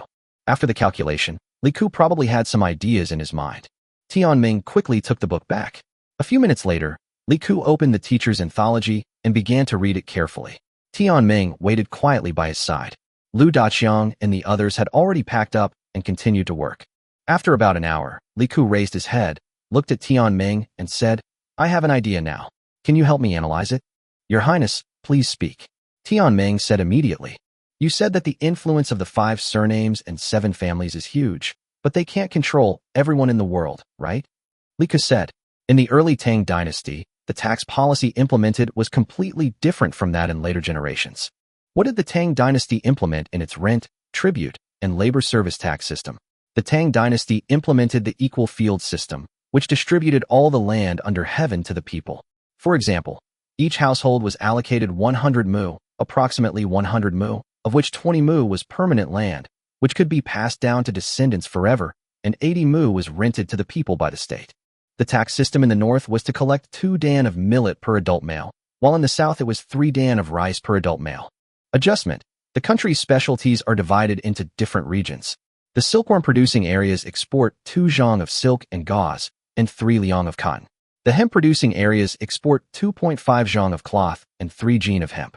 Yong. Adult males had to perform 20 days of labor service to the state every year, but they could pay it with silk, 3 feet a day, so it was called yong. Land tax. It is similar to asset tax, with a standard payment or deduction of 2 liters per mu of land. Furthermore, the Sui dynasty and the early Tang dynasty were the only periods in China when there was no salt, and iron monopoly and no industrial and commercial taxes. In other words, at that time, there were no taxes on doing business. Moreover, salt and iron could be produced and sold freely. This system also means that the 5 surnames and 7 noble houses' influence on the people is not as great as that of the landlords in later generations. The influence of the 5 surnames and 7 noble houses on the people comes more from their influence on the officials, because they monopolize books and almost all officials come from them. This is their greatest influence. But it is difficult to break this influence, for Li Shimin, but for Li Ku. Looking at the book in his hand, Li Ku's face looked a little strange. No wonder some people in later generations called this thing the dragon-slaying technique. Of course not. The world belongs to the Li family, Tianming said quickly, and the 5 surnames and 7 families don't actually have that many people. Their influence is more connected with some small families and small families around them, forming a united front, right? Li Ku asked with a strange look on his face. Yes. Tianming was a little confused and didn't know what Li Ku wanted to say. Then what do you think? If we disband the Yueli Trading Company, no, we can't call it disbanding. Instead, we should restructure all the counties under the heavens, taking each county as a unit and transforming it into a separate trading company. Then, this trading company will unite with these small families and small noble families and purchase silk directly from them. Excluding raw materials, our production manpower and material costs are about 6-1, while theirs are about 121. Tell me, if we produce a piece of silk for them for 101, will they be willing to come to us? Li Ku asked curiously. Is there any need to ask? Of course. Tianming answered without even thinking. These people saved manpower and material resources and even did not need transportation. They purchased silk directly from the people and ended up making more money than they did from producing it themselves. Even a fool would agree with that. Okay, then, 1 year later, can I win over these small families and small clans? Li Ku asked another question. Of course. Tianming said immediately, benefit. Benefit is the most advantageous means. Then what do you think, after I win over all the small families and clans, how much influence will those 5 surnames and 7 families have? Li Ku asked the last question with a smile. And can I influence the people who buy silk from them through these small families and clans? Tianming was stunned. This. Tianming was completely confused. If this was the case, doesn't that mean that His Highness, Tianming, didn't dare to think about it? Did the big families and aristocratic families still have such great influence at that time? Li Ku looked at Tianming's bewildered expression, his face refreshed. This is called surrounding the city with the countryside. This is called uniting all forces that can be united. Those big aristocratic families are the big compradors and landlords. They must be opposed. Then the rest of them can be united. The teacher is awesome. For the time being, he was the OEM factory. However, this OEM factory had a monopoly on all production technologies. When other large families wanted to catch up, they would find that playing a price war. Li Ku played them until they cried. The production cost of linen is lower than that of silk. The cost of production by Datong Trading Company is about 100 won per end. This is because linen is stronger and more durable, has less loss, and is easier to spin than silk. Do you understand now? Li Ku asked with a smile. I understand. What do you mean, Your Highness? Tianming asked again. Except for the Yueli trading companies in the western regions and the grasslands. All the Yueli trading companies in the mulberry and hemp-producing areas within the Tang dynasty will be hidden under separate names, organized by prefecture and county. Let them decide what to call them. Then, these trading companies will specifically contact all the small families below them and tell them that a piece of silk will cost 101 and a piece of linen will cost 81. We will help them produce it. No need for them to transport it. We'll do it ourselves. Tell the Longmen Escort Agency to mobilize manpower. After Lu Daqiang and his team make the looms and spinning machines, they will be transported to all mulberry silk and hemp-producing areas as quickly as possible. In addition, silk cotton will be charged an additional 10 when per village, and there will be no limit on purchases. Li Ku said in a deep voice. Yes. Tianming was also completely excited. How much money would this be? The Tang dynasty produced tens of millions of pieces of silk and linen every year. If we calculate it this way, we can make 70 coins per piece, which means 700,000 strings of cash. 700,000 strings of cash. The annual tax revenue of the Tang dynasty was only 10 million strings of cash. This is almost 1/10 of the Tang dynasties. Although we can't possibly monopolize all silk and linen production in the Tang dynasty. This is the Tang dynasty. If it were in the future, Yueli Trading Company's nationwide logistics system would be valued at thousands or even trillions of dollars. Chapter 23, Is it difficult to make money? This matter was arranged by Tianming personally. The real reason why ULI Trading Company is so powerful is its terrifying cohesion. It has nothing to do with its name. Even if ULI Trading Company is gone, these people can still stick together tightly. This is the most powerful thing. Similarly, their execution ability is naturally beyond doubt. There are some things Li Ku hasn't told Tianming yet. This is only the first year. After a perfect cooperative relationship is established in the first year, in the second year, small families and clans can be allowed to join the local business and directly distribute dividends to them. Once they all become members of the trading company, it means that they are also standing together with Li Ku. This move is called a cooperative. By the way, Tianming, when we negotiate with these small families, they will definitely not trust us easily. Write a letter with my seal on it, and send a copy to each place quickly. Li Ku waved his hand again. He doesn't care about his reputation. Why not use such a useful identity as a prince? In this era, if a business wants to cooperate with others, others will also look at your quality. If a business has no background behind it, then it will just wait to be eaten by others. So Li Ku used his own seal to naturally represent his identity. Is there anything better than collaborating with the prince to make money? You have to know that these small families have no chance even if they want to get close to some big shot. Li Ku is taking the initiative to give them the opportunity. Yes. Tianming nodded immediately. In addition, you are keeping an eye on the production of the glass workshop. Have the skills of tea frying been updated? Li Ku asked again. The tea roasters have been retrained and will be proficient in a day or two. By then we will be able to handle large quantities of tea. Well, the book I gave you also contains information about the production methods of white tea, black tea, etc., so prepare these methods as well. Li Ku nodded with satisfaction. Stir-frying tea is just the most commonly used method of making green tea. In the Tang dynasty, tea was still boiled and drunk with milk and other ingredients. There was no classification of tea at all. The biggest advantage of the book that Li Ku got was not only the tea-making method, but also the 6 major types of tea in China: red, green, cyan, yellow, black, and white. Each has its own production method and origin, and these origins are the most important. For example, when it comes to black tea, the most familiar one to everyone is probably Kimon black tea. In fact, Zhenghe, Minhong, etc. are all good. There are even more green teas, such as Westlake Longjing, Biluakun, Maofeng, Xinyang Maojian, Lushan Yunwu, etc. Green tea is also known as oolong tea, and the famous Dahongpo is oolong tea. Yellow tea, Junshan Injin tea, etc. Black tea includes pu'er and others. White tea and black tea are produced in a wide range of areas and have different production industries. These can all be planned in advance. There are some places that the Tang dynasty cannot control at present, but there are many places that can be controlled without any problem. Although it is not cultivated on a large scale like in later generations, there is still a lot of wild tea. As long as you pay to buy it, there are plenty of people who will pick it. The most important thing at the moment is the production of glass and soap. These two are our goals for making money in the short term. Li Ku reminded him again. Cloth and silk are the largest and most profitable industries. After all, it is equivalent to directly printing money. Glass is faster to make than soap. After all, Li Ku still asked them to be careful with soap because glycerin will be produced during the boiling process. This is also a dangerous chemical. If you are not careful, it may cause casualties. In this era, people know too little about these things. Glass is relatively simple, and Li Ku waited for another 2 days before successfully making the glass. Looking at the piece of green glass pressed into a rectangle on the iron plate in front of him, Li Ku was full of emotion. When he was a child, the doors and windows of his home were all green glass because the iron elements inside were not removed cleanly. Now the glass is very close. It is still a little rough, but it doesn't matter. Once you find the process, the rest will be much simpler. Get the mercury ready, get the mirrors ready, and the glass blowers can also try to start.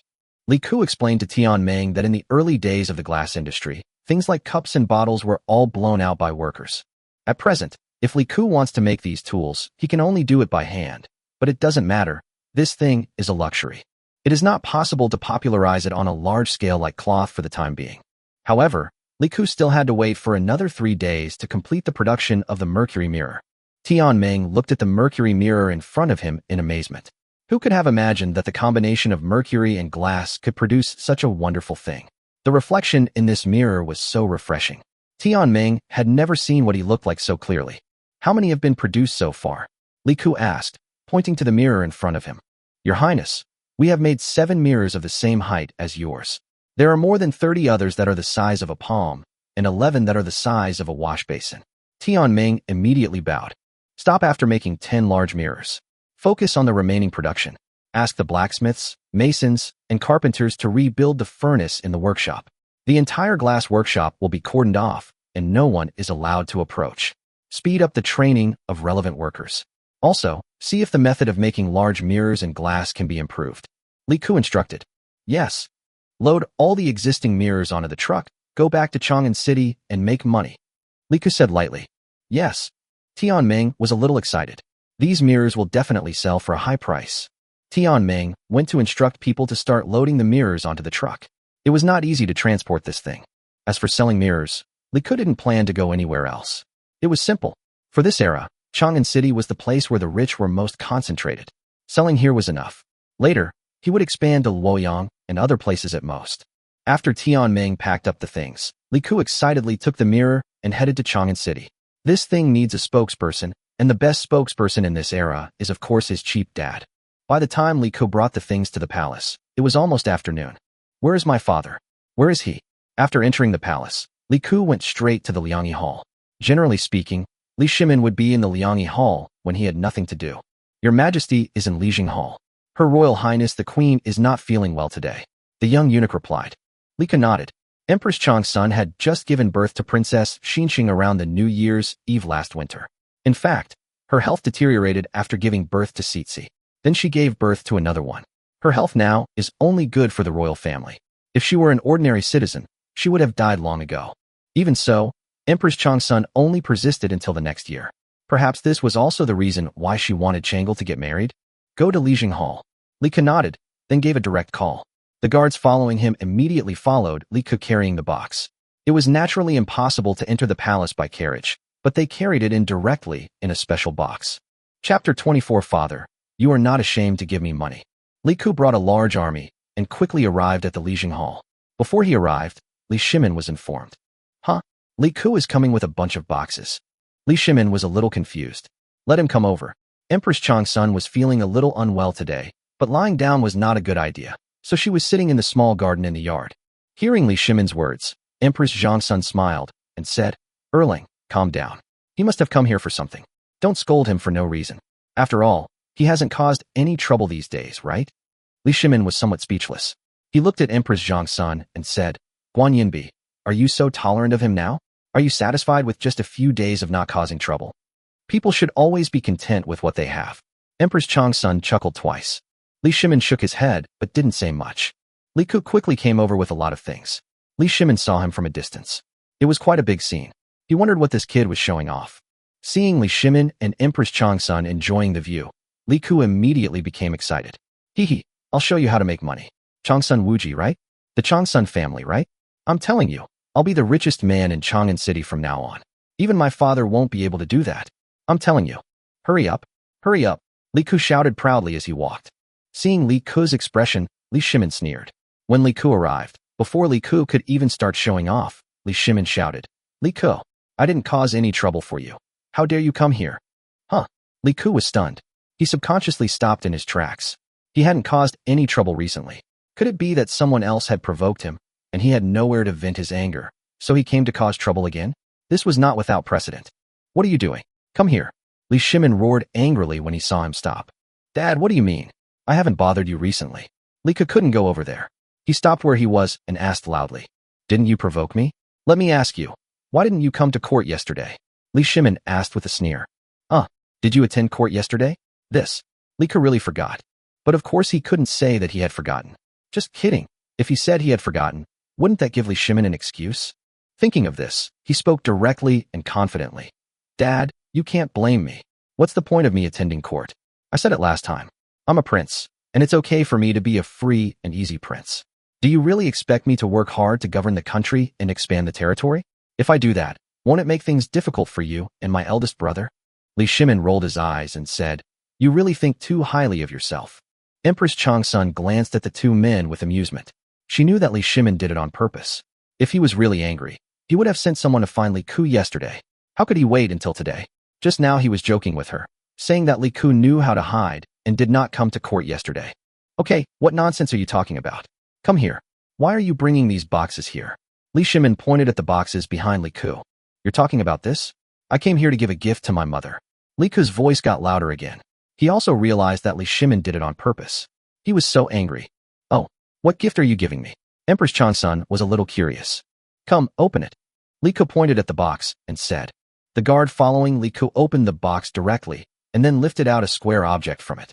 Then he took out a wooden shelf from the box and assembled it first, and then placed a full-length mirror on the shelf. The mirror was framed in a wooden frame made of the finest wood, sandalwood. However, it wasn't red sandalwood. Although red sandalwood had been discovered in the Tang dynasty, it was too expensive for Li Ke. Therefore, he used the finest rosewood, which was relatively cheap. In fact, red sandalwood and ebony are much cheaper now than they were in the Ming and Qing dynasties, mainly because there are so many of them, and they have been almost completely cut down in later generations. The upright mirror was wrapped in a layer of red cloth.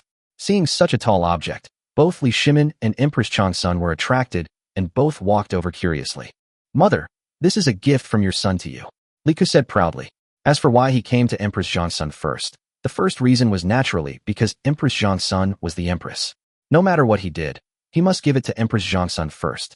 The second reason was of course that he wanted to cheat money from Li Shimin. It is impossible to give something away for free. As he spoke, Li Ke directly pulled off the red cloth. With a swish sound, as the red cloth was torn off, the mercury mirror that should not appear in this world appeared in the Tang dynasty's palace for the first time. When she saw the extremely clear figure in the mirror, Empress Changsun exclaimed, "Ah!" Even Li Shimin almost cried out in surprise, but he held it back. "What is this?" Empress Changsun asked in surprise. "Mother, this is the mercury mirror invented by me. You have seen the effect," Li Ke said with a smile. Empress Changsun walked to the front of the mirror with some curiosity. Looking at the clear portrait in it, she was amazed. To be honest, people in this era had no chance and no conditions to see themselves clearly. No matter whether it was a bronze mirror or the surface of the water, it was not that clear. But at this moment, the mercury mirror can really reflect every detail of a person. So clear. Although she is the queen, she is also a woman. Women should not be too fond of this kind of thing. Did you invent this, Kutter? Empress Changsun asked with some surprise. Yes, I'm not afraid to tell you that I invented this mirror just to make money. After all, I still have to prepare a dowry for our sister. Li Ke said seriously. I have invested all my pocket money for several years in the research and development of this mercury mirror. My family hasn't even paid the servants their monthly wages for several months. As soon as the mirror is successfully made, I will bring it to you as a gift. Li Ke said seriously. Ah, that's really hard for you. I didn't expect you to have this ability. Since all the funds in your house have been spent, tell your mother how much the mirror costs, and she will pay for it. Empress Changsun said immediately. How could I ask you to pay? People say that behind every successful man, there is a virtuous woman. Father's rise to the throne of the Tang dynasty is absolutely inseparable from your support. As the queen mother of the Tang dynasty, you've been working tirelessly day and night, and over time, you've become ill from overwork. As a son, how could I ask you for money for a small gift to show my filial piety? If I marry a princess in the future, I must marry a woman as virtuous as you, and then I will treat her well and buy her the best things in the world. Li Ke said in a serious tone. Li Shimin, who was standing next to him, seemed quite satisfied at first. This guy was a bit of a bastard, but he could really speak with his mouth sometimes. But as he listened, Li Shimin felt something was not right. Why does it sound like you have ulterior motives in what you said? Chapter 25, It's all a routine. Empress Changsun was very happy with what Li Ke said at this moment, not because of the gift he gave her, but because of Li Ke's words that behind every successful man there is a virtuous woman. This made Empress Changsun very happy, as she and Li Shimin had suffered grievances over the years. However, she had to swallow her tears and endure many grievances. Even after she became the queen, there were still many troubles, and the harem was not so peaceful. It can only be said that this was because Li Shimin had a good relationship with her, and the two of them were very loving. So although some concubines in the harem were causing trouble and had some small thoughts, they still respected her. In the entire harem, Empress Changsun never gave Li Shimin any worries. That can't be done, Kur. You've already spent all your money on this research. Your Majesty can't let you spend it for nothing. Empress Changsun said with a smile. How much do you want to sell this mirror for? Mother, I told you not to spend money, so I won't. It's not just you. I will definitely prepare gifts for my sisters, my mother, and several other mothers. I will prepare all of these. This is what I must do as a son and a brother. Although I am a bit of a bastard sometimes, I am a responsible man. I will not shirk my responsibilities as a son. This is a man's promise. Lika said it with such righteousness and upright words. Li Shimon's face darkened. He had come to his senses. Okay, you're hinting at me, aren't you? Chong Lin, standing not far away, was having a hard time holding it in. He also understood. The problem was, His Majesty the Prince of Shu had already said this. Do you think your Majesty can really not express it? Okay, Li Shimin spoke directly. Hearing Li Shimin speak, Li Ku breathed a sigh of relief. Dad, you finally spoke. If you didn't speak again, I would not be able to continue my story. What you said does make sense. This money cannot be paid by you or your mother. Then only I, your father, can pay for it. Li Shimin's tone couldn't help but sound a little sarcastic. I dare not refuse the gift from the elder. Li Ku bowed and bowed. Li Shimin. He almost couldn't help but kick him out. He now realized that this kid was well-educated, but being well-educated didn't mean he wasn't a little bastard. Others think reading is a way to cultivate their character, but you, on the other hand, think reading is just a tool for you, right? You're using all these little words to bully me. The problem is that Li Shimin couldn't say that Li Ku was wrong, and he was an emperor, and he had already said what he said, so how could he go back on his word? How much is this full-length mirror of yours? Li Shimin asked with a frown, pointing at the mirror. Not much, this number. Li Ku stretched out a finger. Isn't that enough? You can even say 10,000 strings of cash? Li Shimin said, staring at himself. Huh, you're offering that much? I'll have to raise the price. Dad, you don't understand. Who in the entire Tang dynasty can use this full-length mirror? Only you can use it. You, my mother, and a few concubines can use it. At most, including my sisters. This is a limited edition. Others can't use it, and dare not use it. Lika said seriously. Look, this mirror is all high-end custom-made. This requires a lot of craftsmanship. It took me 3 full years to develop this batch of mirrors, and it was only recently that I finished it. Lika pointed at the mirror and said seriously. Li Shimin looked at the full-length mirror that was as tall as him, thought about it, and realized that it was indeed true. Apart from them, Li Ku could not sell it to anyone else. How much is it in total? Li Shimin looked at Li Ku and asked. There are 17 in total. You just need to give 160,000 strings of cash. Li Ku bent down and said. Li Shimin calculated in his mind and thought, you know what? This guy really calculated the numbers in advance. What's the matter? Is your father short of that 10,000 yuan? Li Shimin asked him indifferently with a squint glance. Of course not. Li Ku straightened up and spoke seriously. One of the mirrors is a gift from your son to you. You bought mirrors for my mother, the queen consort, and my sisters. That is your responsibility as a man, as their husband, and as their father. I cannot deprive you of that responsibility. This is your promise as a man of integrity to give them a better life. But I'm paying you this tribute because of your majesty, who works day and night for the people of the Tang dynasty. I'm paying you this tribute because of your father, who has helped younger generations like me, Sitsi, Changle, and my elder brother build a prosperous Tang dynasty, allowing us to enjoy peace of mind and happiness. You may not have noticed that you already have white hair. You are still so young and strong, but you have already had white hair due to working day and night. This little bit of filial piety is not even 1/10,000th of what you have paid for, but this is the greatest ability of your son. Li Ku said sincerely. Li Shimin was stunned, and so was Empress Zhongsun. Li Ku's words were all plain and simple, without any fancy words or allusions.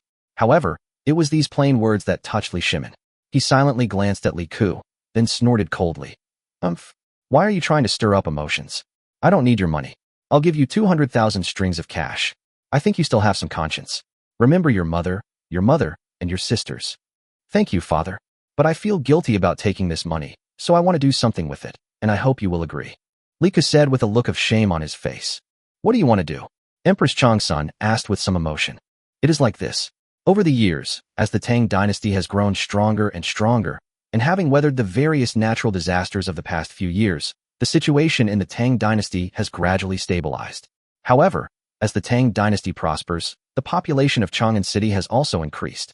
I have noticed that there are many young beggars in Chang'an City, and there are also some disaster victims from other places outside the city. The number of these disaster victims is increasing.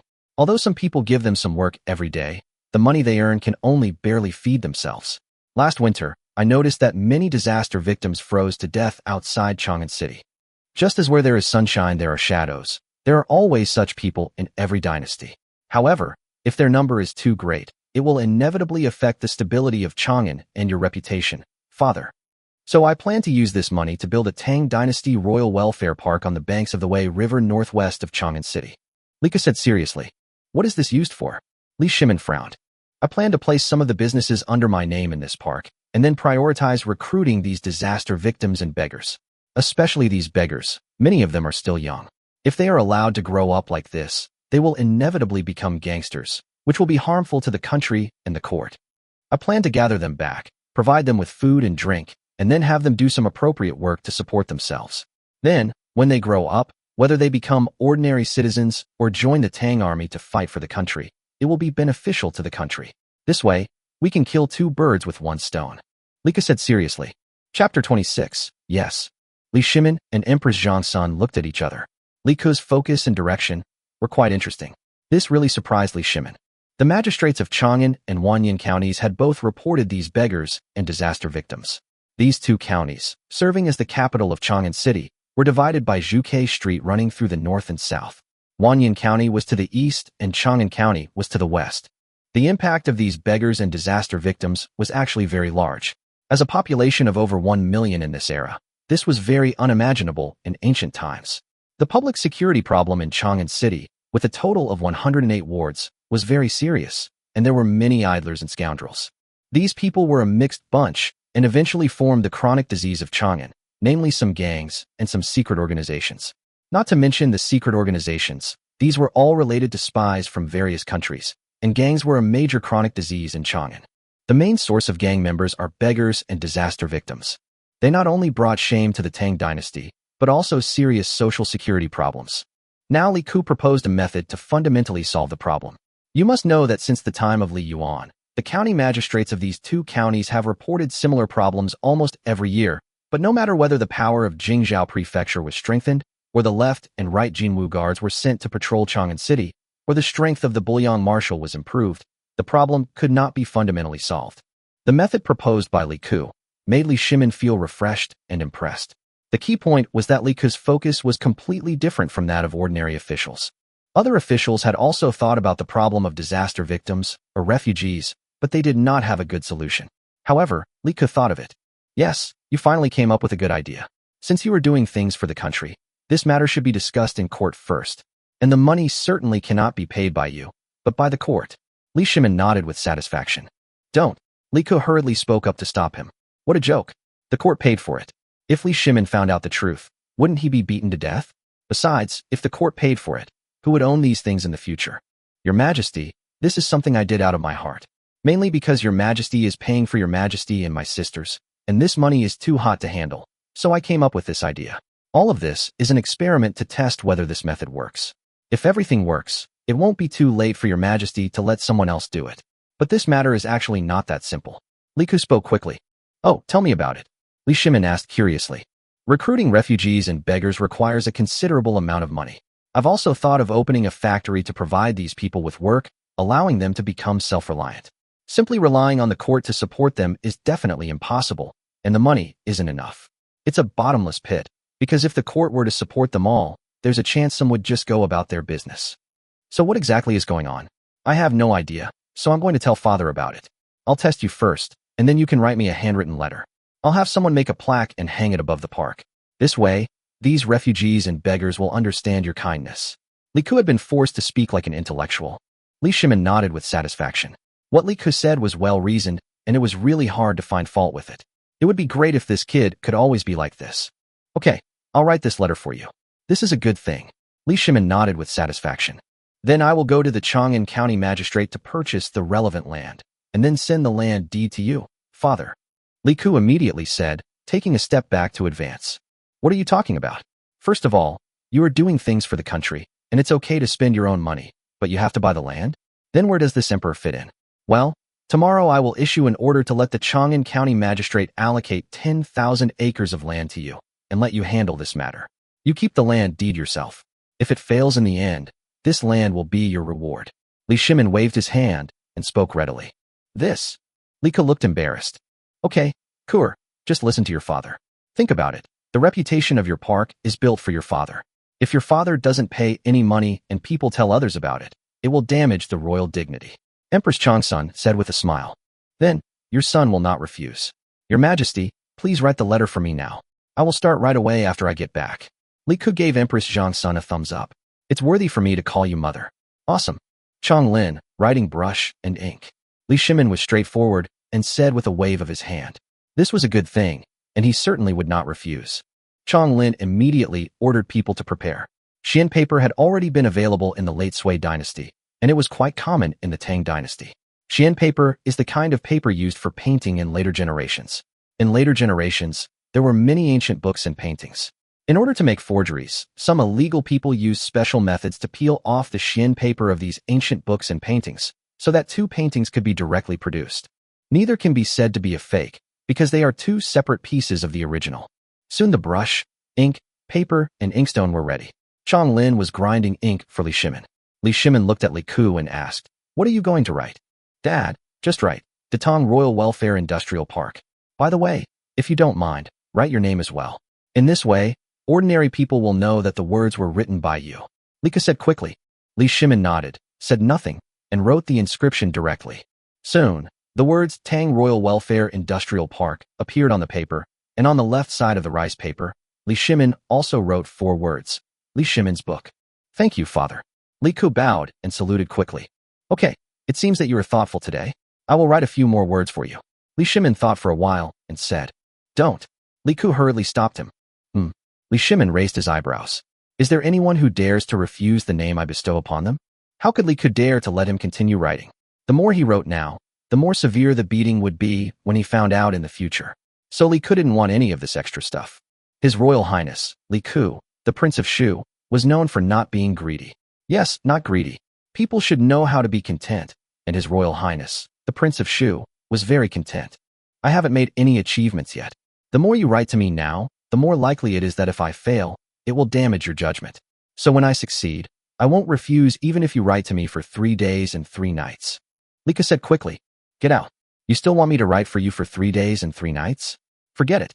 Li Shimin glanced at him, cursed him with a smile, and did not mention the matter again. Chapter 27, Everything for a Little Money, Part 1.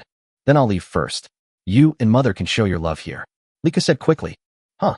Li Shimin was stunned for a moment, then couldn't help but glared and said, "What nonsense are you talking about?" "Oh, Dad, even though I'm not married, I'm educated. Women in this world all want the love of their husbands. Many people want to show their affection, but can't. In the future, your love with Mother will be the most beautiful thing in the world. Mother, I'll take my leave now." Li Ku quickly flattered her, then bowed to Empress Zhongsun before saying goodbye. "Go, Kuer, you must not be reckless in doing things in the future. If you have any trouble, come to your mother." Empress Changsun was so moved by Li Ku's words that she couldn't help but smiled and gave him a warning. "Yes, I'll take my leave. I'll leave these things in the palace for you," Li Ku said with a bow. After walking 100 meters away from Li Shimin and Empress Zhongsun, Li Ku breathed a sigh of relief. He quickly handed Li Shimin's inscription to a guard who had accompanied him into the palace and whispered, "Go back and give it to Tian Ming. Find the best craftsman. First, find a large tree to carve a large plaque. Then find a huge stone and prepare a stone carving. The huge stone can be put on hold until a suitable one is found." "Yes, Your Highness."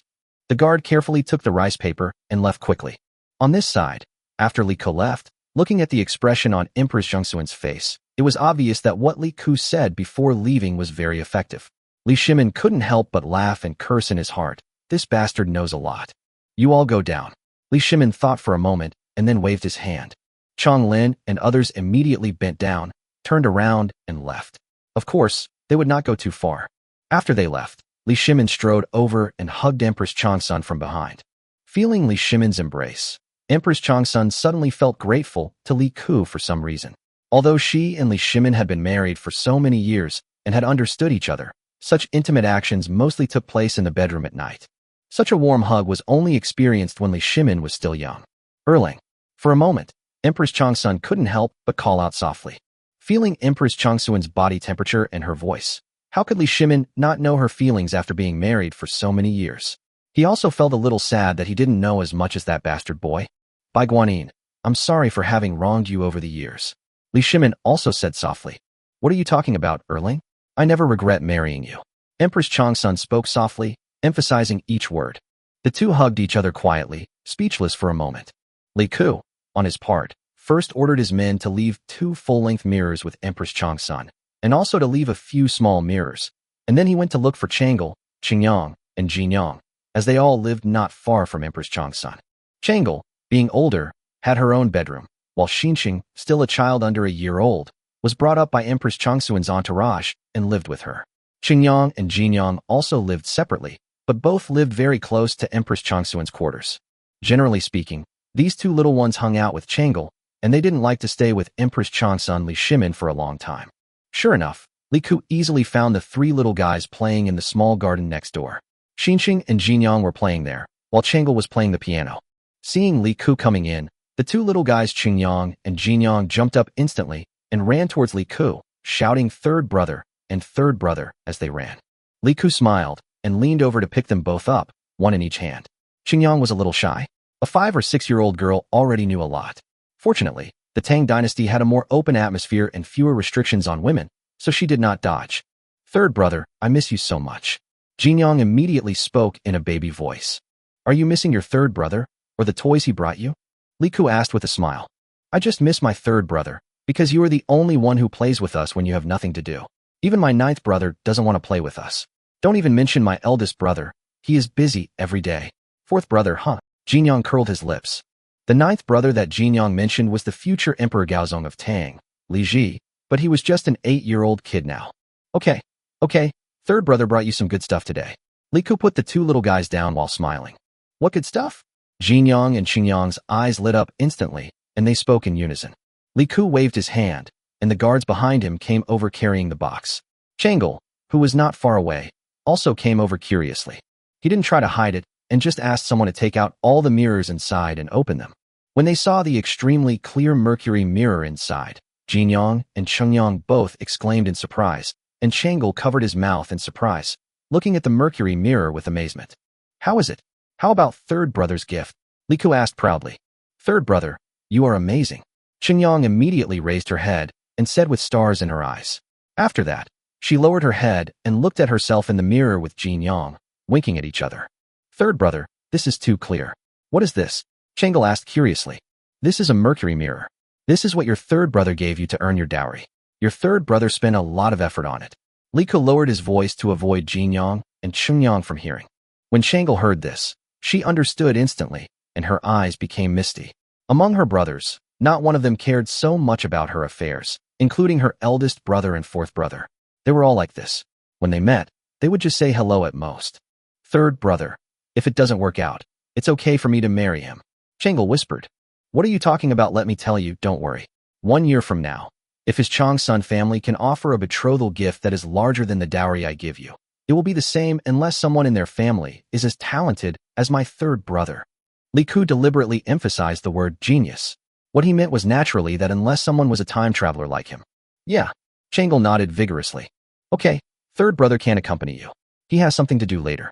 Now third brother also has to go to mother. You guys play. Li Ku said with a smile. I want to go too. The 3 princesses said almost in unison. Okay, let's go together. Li Ku nodded with a smile. Speaking of which, because Li Ku was good to all 3 of them, the 3 little ones also had a very good relationship with concubine Yang. When Li Ku was not around, the 3 of them would often go to concubine Yang. Concubine Yang's bedroom was on the right side of the Liangyi Hall.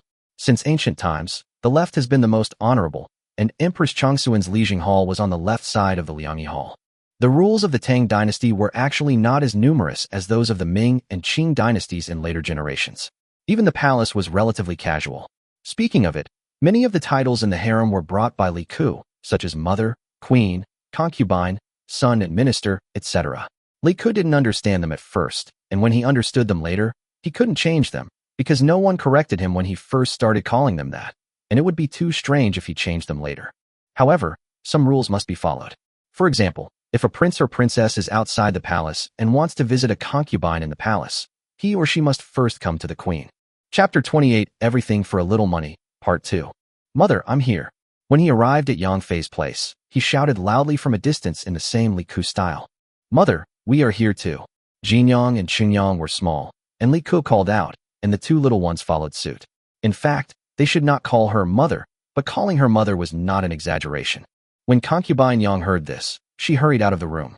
If it was just Li Ku, it would be fine, but when she heard the voice of Jinyang Qingyang, she could tell that concubine Yang was gentle in nature and had always been favored, but she never took advantage of her favor and was very clear about her position in the harem. She and her nominal sister, another concubine Yang, who was Li Shimin's sister-in-law, were actually the products of political marriages.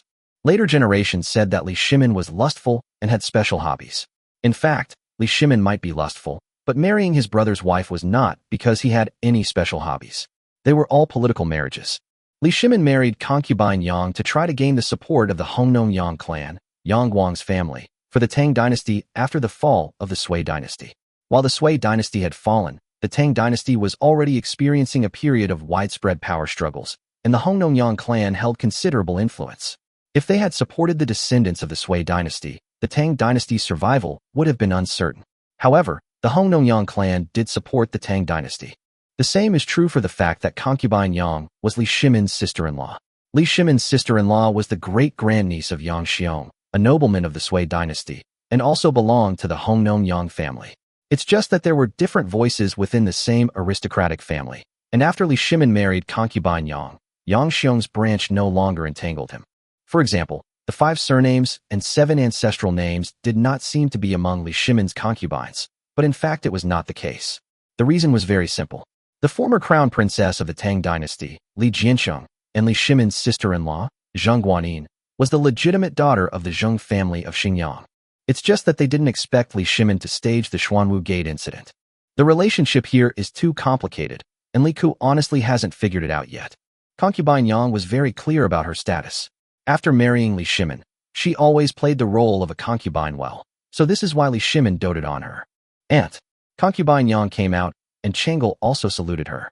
Changle received education at an early age, so naturally she would not follow Li Ku in calling her by random names. She also did not need to consider the impact of the name like other princes, so she still followed the original name of the Tang dynasty. Hey, come on, come in. Kura, why are you carrying so many things? Yang Fei asked with a smile. I'm here to give something to you, mother. This is a gift my father bought for you. Li Ku said with a smile. Your Majesty bought it. Concubine Yang was stunned. Was it bought for her? This was new. The main reason was that Li Shimin usually had no place to spend money when he wanted to. Li Ku quickly had all the mirrors carried into concubine Yang's palace, and then took out the mercury mirror and showed it to concubine Yang. This. When seeing the mercury mirror, Yang Fei was also amazed. Did you make this? Yes. My father loves you so much that he bought this mirror for my mother and all the other concubines. Li Ku said with a smile. You're still asking your father for money. Concubine Yang glared at Li Ku. Only her son could do such a thing. Sometimes concubine Yang was helpless. She was a cautious person by nature, but she gave birth to a son who was extremely bold. Most of the time, she was terrified, fearing that he would anger Li Shimin one day. Over the years, she had been worried a lot following Li Ku. Fortunately, although this guy was bold and outrageous, he had some sense and would not do anything too outrageous. Later, concubine Yang gradually came to her senses. The main reason was that Li Shimin secretly comforted her. Mom, I didn't ask for this on my own initiative. I refused to accept it no matter what, but my dad insisted on giving it to me. He said it was his responsibility as a man. You are his women and daughters. It is only natural for him to spend money on his women and daughters. I can't refuse it at all. Li Ku said quickly. Concubine Yang glared at Li Ku. She only believed 30% of what he said. How could she not know what kind of person her son was? Aunt, this was bought for you by your father, so just accept it. Besides, it's only right to give money to your third brother. He spent a lot of money on it. Besides, he doesn't have much income. Xingyang said loudly. You guys, just side with your third brother. I really don't know what kind of magic potion he has fed you. Yang Fei said with a smile. Hee, that's because third brother often brings us fun and delicious things. Jinyang also said with a smile. My love for you is not in vain. In a few days, I will bring you some good things. Li Ku said with a smile, touching the little heads of Jinyang and Chengyang. Thank you, third brother. The two little guys didn't know what politeness was, so they started to thank him directly. After sitting with concubine Yang for half an hour, Changle took Chengyang and Jinyang away. She knew that her third brother might have something to say to the aunt, either saying that Changle was a sensible girl and Changsun Chong was not worthy of her. As soon as Changle and the others left, concubine Yang asked with wide eyes, Are you interfering in Changle and the Changsun family's marriage again? How can you ask mother to interfere? As an older brother, of course I have to make the decision for my younger sister. Li Ku said straightforwardly. You, concubine Yang hesitated. There were some things she couldn't say. The princes in the harem all had the same father, but not the same mother. There were differences in closeness after all. As someone who had lived through two imperial families, Concubine Yang had seen too much. But his own son never cared about this. He treated everyone equally, including princes like Li Changxian. Oh, he didn't get along well with Li Tai, but that was also because Li Tai treated him badly. Li Ku was just like that. If you get along well with me, I'll get along with you. He did things completely according to his own preferences. However, he was particularly strict with Li Yin. Yang Fei also saw this. He knew that because Li Yin was his brother from the same mother, Li Ku was somewhat different. Boys should be treated more strictly. If Li Yin doesn't take care of it anymore, things will really get bad. Li Yin doesn't do things like Li Ku. Li Ku seems to be causing trouble, but he has rules when causing trouble. But Li Yin doesn't understand anything. Oh, thinking of this, concubine Yang sighed again.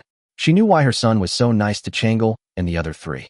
It was true that they had a good relationship, but it was also true that he did it for her as his mother. Although Li Shimin doted on her, she was actually always marginalized in the harem because of her status as a princess of the previous dynasty. Li Ku was good to his three younger sisters, so Empress Changsun naturally took care of her as well. Her son looked a little confused, but he was also very sensible. He had known how to help her share the pressure since he was young, so she couldn't blame him for anything at this moment. Mom, why are you sighing? By the way, has Li Yin asked you for money again recently? Li Ku suddenly remembered that Changle told him a few days ago that Li Yin asked her for money. Because Changle was the eldest princess, Li Shimin always doted on her, so the monthly allowance he gave her was much higher than that of Li Ku and others. Moreover, Changle had little place to spend money, so she had quite a lot of money in her slush fund. No, mother listened to you and didn't give it to him. Concubine Yang was a little helpless, mainly because Li Yin was really not very ambitious. In the early years, Concubine Yang had to sell her own jewelry to subsidize Li Yin. At that time, Concubine Yang really didn't have much money. In fact, Empress Zhangsun didn't have much money in the previous few years either. Because after the Jingguan period, there were major disasters for several consecutive years. The national treasury was not full, and Li Shimin was very frugal. Chapter 29, Everything for a Little Money, Part 2. Well, I'll go talk to him later. Li Ku said viciously. He wanted to beat his brother. Otherwise, why would he train his muscles since he came here? Be gentle. If you hit him too hard, it will be embarrassing to go out. Concubine Yang was speechless, but she couldn't say much. In her opinion, it was right for Li Ku to teach his brother a lesson, and Li Yin did deserve a lesson as well.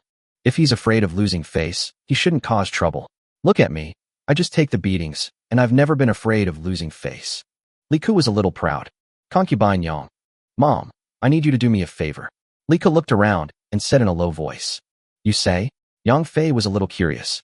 Li Ku never asked her for anything. Invite some of the wives of ministers you are on good terms with, and hold a party for you women. Li Ku whispered. And then, Concubine Yang was a little surprised. The Tang dynasty was an open-minded society, and women could buy things on the street. There was no such thing as a lady from a noble family. Although Concubine Yang was gentle in nature, she did have some good friends who were ladies. Show off to them. Show off your mirror. Li Ku pointed to the full-length mirror next to him. Concubine Yang was not stupid and immediately understood Li Ku's idea. How could you have so many tricks? Okay, I understand. Mother, I'll leave first. I have to find Changle. She has many young sisters. Li Ku said quickly. Go, go. You're not comfortable staying here with me. Concubine Yang smiled. She knew Li Ku well. He wasn't one to sit idle. But coming over every now and then to chat with her was already the best among the princes. Looking at all the princes and concubines in the harem, how many of them who didn't live in the palace could do what Li Ku did? Well, then I'll leave. I'll leave the other mirrors with you. You can give them to other people and say that they were bought by my father. Li Ku pointed to the other boxes. Concubine Yang nodded and sighed. If she were an empress, her son would definitely be the crown prince. He would also definitely be a good emperor. Although he seemed reckless, Concubine Yang knew that Li Ku was definitely very delicate and thoughtful. Look at this arrangement. The mirror was bought by Li Shimin, but Li Ku kept it with her and distributed it to the concubines. Shouldn't these concubines owe her a favor? Li Ku is her son. You've thought so carefully. When will Li Yin be able to be like his brother? After saying goodbye to Concubine Yang, Li Ku went straight to find Changle again. When he came back again, Changle had actually just returned not long ago. After all, the distance between Jin Yang and Cheng Yang was slow. Third brother. Changle was a little surprised. Third brother needs your help. Li Ku whispered. Third brother, you say? Changle said quickly. Go find your little sisters, make an appointment, and ask them to come to your place. The main purpose is to show off your full-length mirror. Then when they ask you where you bought it, just say that Inen sells it. Li Ku whispered quickly. Oh, I see. Changle immediately understood Li Ku's idea. She smiled until her eyes narrowed into slits. She tilted her head and thought for a moment, then whispered, "Then third brother, do you have any small mirrors? Give me one. I'll go visit my eldest sister-in-law first." Li Ku immediately gave Changle a thumbs up and said, "My sister is so amazing. She has a strong ability to draw inferences from one example."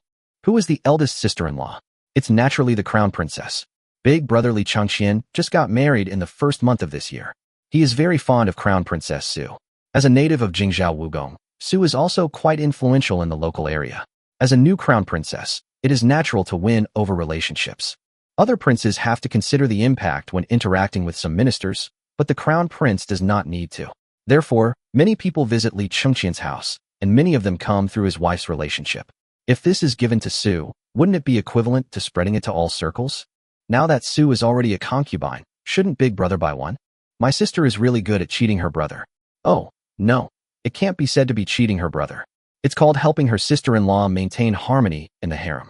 That's the correct answer. Changle chuckled. Then I'll send it to you later. I'll send you a bigger one. Li Ku whispered. I understand, but third brother, you are really amazing. You can actually cheat 200,000 strings of cash from our father. Changle whispered. Look at what you said. What do you mean by lying? You shouldn't say that. This is fatherly love. Do you understand? This is the love your father gives you. Li Ku glared at Changle. I understand, fatherly love. Changle smiled happily. In fact, Changle was deeply influenced by Li Ku. Although she didn't show it usually, when she was with Li Ku, her way of speaking was somewhat similar to Li Ku's. But third brother, why did you take over those beggars and refugees? They're bottomless pits. Changle was a little confused. And that Datong Welfare Industrial Park. Hee, you don't understand. Making money by selling things is not as fast as doing real estate. Li Ku said with a chuckle. Real estate. Changle heard a new name. She roughly knew what it meant, but she didn't know what it stood for specifically. It's okay. You'll know after a while. Then you'll understand that the Changsun family is nothing. Li Ku said with a smile. Yes, I believe in third brother. Changle nodded vigorously. Okay, third brother is leaving first. If you guys take action here, third brother must also take action. Li Ku said something to Changle and turned to leave. After leaving the palace, Li Ku did not go to the farm outside the city, but went straight to the inn in Shanhang. Tianming is already waiting here. 10,000 acres of land have been acquired. 1 acre in the Tang dynasty was smaller than that in later generations. 1 acre in later generations was 666 square meters, while 1 acre in the Tang dynasty was approximately equivalent to 540 square meters. 10,000 acres is 5.4 million square meters, which is approximately equivalent to 5.4 square kilometers in later generations. The core park area of Zhangjiang High-Tech Park, which later became Mingzhu, was only 5 square kilometers at the beginning. This area is definitely enough. However, the subsequent developments are inexplicably related to the next actions of Yu Jianin. When Li Ku rushed over, Tianming was already waiting there. Your Highness. Tianming bowed and saluted. What's going on? Li Ku raised his head and looked at the entire inn. The renovation has been completed, and the inn has temporarily stopped operating. Tianming took Li Ku and walked into an inn. It is said that there is an inn, but in fact, the entire inn is very large, and the surrounding houses have all been bought. When they were first bought, they began to be renovated according to Li Ku's ideas. Facing the street is naturally the main gatehouse of the inn. Entering from the gate, it is divided into 2 parts. On the right side is the bar set up by the inn, which is similar to the bar in later generations, and on the left side is the restaurant. Walking further inside, there is a very large courtyard with a patio. The yard is quite large and is surrounded by newly rebuilt small buildings, which are smaller than the inn. These buildings are divided into independent rooms, which are quite large. If someone has also traveled through time, they will immediately understand what this thing looks like. It looks very much like a shopping mall in later generations. To put it bluntly, if there is an inn here in the future, you can have a one-stop service for eating, drinking, and having fun. Oh, you always accuse him of visiting brothels. Do you think he really is after the girls there? Oh yes. However, brothels in this era were also called brothels, but the word ji meant geisha, which is completely different from later times. Chapter 30. His Royal Highness the King of Shu is the one who appraises the skills of the courtesans. Li Ku and Tianming went inside. The main area they saw was the shopping mall at the back. The decoration of the entire shopping mall was very luxurious. To put it bluntly, this place was not for ordinary people to shop in. Of course, the way to make money is to make money from rich people. The style of the entire room has not yet been soft furnished, but the floor is paved with wooden floors made of fine birch. The reason for choosing birch is that its color is milky white, which can enhance the brightness of the entire room. The windows in the Tang Dynasty were all covered with special window paper, so the lighting was very poor. The rooms were dark during the day, and when the weather was not cold, the windows were opened for lighting. How long will it take before we can start replacing these windows? Lika pointed at the windows and asked. Of course he had to use glass windows. It would have been fine if they hadn't been produced before, but now that they had started producing glass, with the strength of ULI Trading Company, they could mobilize a large number of craftsmen to produce them in a short period of time. Your Highness, according to the current production progress, it will take about 10 days to complete the complete replacement of this in. Tianming immediately gave a time. 10 days is 10 days. Will it not affect the production of the mercury mirror? It has no impact. Although the glass production process is very complicated, in fact, after the furnace is completed, its production is very fast. It is just that pressing it into glass plates requires skills. At present, our defective rate is relatively high, but these defective products are not wasted. They can be installed on the windows of some unimportant rooms in our own farm. Tianming said immediately. That's right. Let's finish replacing all the windows in this first. Can the production quantity of mercury mirrors keep up by then? Li Ku asked again. Yes, the jacquard machine is expected to be completed tomorrow. According to your instructions, silks with different patterns will be woven here and the shop will be opened. Tianming nodded. If spinning machines and looms increase the efficiency of the weaving industry by dozens of times, then the jacquard loom increased the number of colorful textiles of that era by 1,000 times. Because all the simple patterns of high-end silk at that time were spun manually one by one, the speed was so slow that you can't imagine it. Complex patterns require the embroiderer to embroider them bit by bit. The jacquard loom allows Li Ku to complete industrialized pattern weaving. The cost can be so low that all the noble families want to cry. Of course, Li Ku will not sell it so cheaply at the beginning, because ordinary people cannot afford silk with patterns. Only the nobles can afford it. Since they are nobles, why sell them so cheaply? Just give yourself a discount. The key point is that the patterns woven by Li Ku will be exactly the same on each piece of cloth, and there will even be a whole piece of silk cloth with pure patterns. These cloths will drive the women of Tang Dynasty crazy. Produce samples first. Silks of different colors and patterns should be made according to the samples. Have the other restaurants also tested them? Lika nodded. The test is completed, and all the chefs are on duty. Your Highness, the cooking skills you provide will surely become popular throughout Chang'an City. Tianming's face was full of admiration. He had never eaten such delicious food. Especially the various stir-fried dishes. I really don't know how His Highness can think of so many things. That's for sure. Lika nodded lightly. Soap is also produced? Lika looked at Tianming. It has been produced. The manufacturing method is not difficult, and we have already produced the soap. Tianming nodded immediately. Soap can be placed here. Remember, soap can be made using different molds, and it must be made into different grades for me. Especially the packaging, it must be divided into different grades. Li Ku reminded him that the reason why the soap was not placed here was because the soap would be useful in the future and would not be sold on a large scale for the time being. Soap making also involves another technique, which is wool degreasing. If wool products are not degreased, no one will use them, only the Turks. The Turks' yurts and other items are made of wool, because degreasing was not possible in that era, and the sheep's smell made the Turks pickle. It is no exaggeration to say that if you are downwind, you can smell the sheep odor on the Turks from dozens of meters away. Not to mention ordinary Turks. Even the Turkic nobles in Chang'an City had a very strong smell on their bodies. Even if they changed into Tang Dynasty clothes and took a bath every day, they would not be able to get rid of the smell unless they lived in the Tang Dynasty for 3 to 5 years. In this era, if you want to marry a Turkic beauty, well, there are beauties, but can you stand the smell? But once the wool is defatted, it means that the wool can be made into high-quality clothing, and the profit from it can be no less than that from silk. Yes, Your Highness. Tianming took a deep breath and bowed. But Your Highness, you said that these places and some reception rooms do not require customized tables and chairs. How do you think this problem can be solved? Tianming asked after a moment of hesitation. I will ask other people to deliver these things. You don't need to ask who it is. Li Ku waved his hand. Yes, Your Highness. Tianming agreed directly.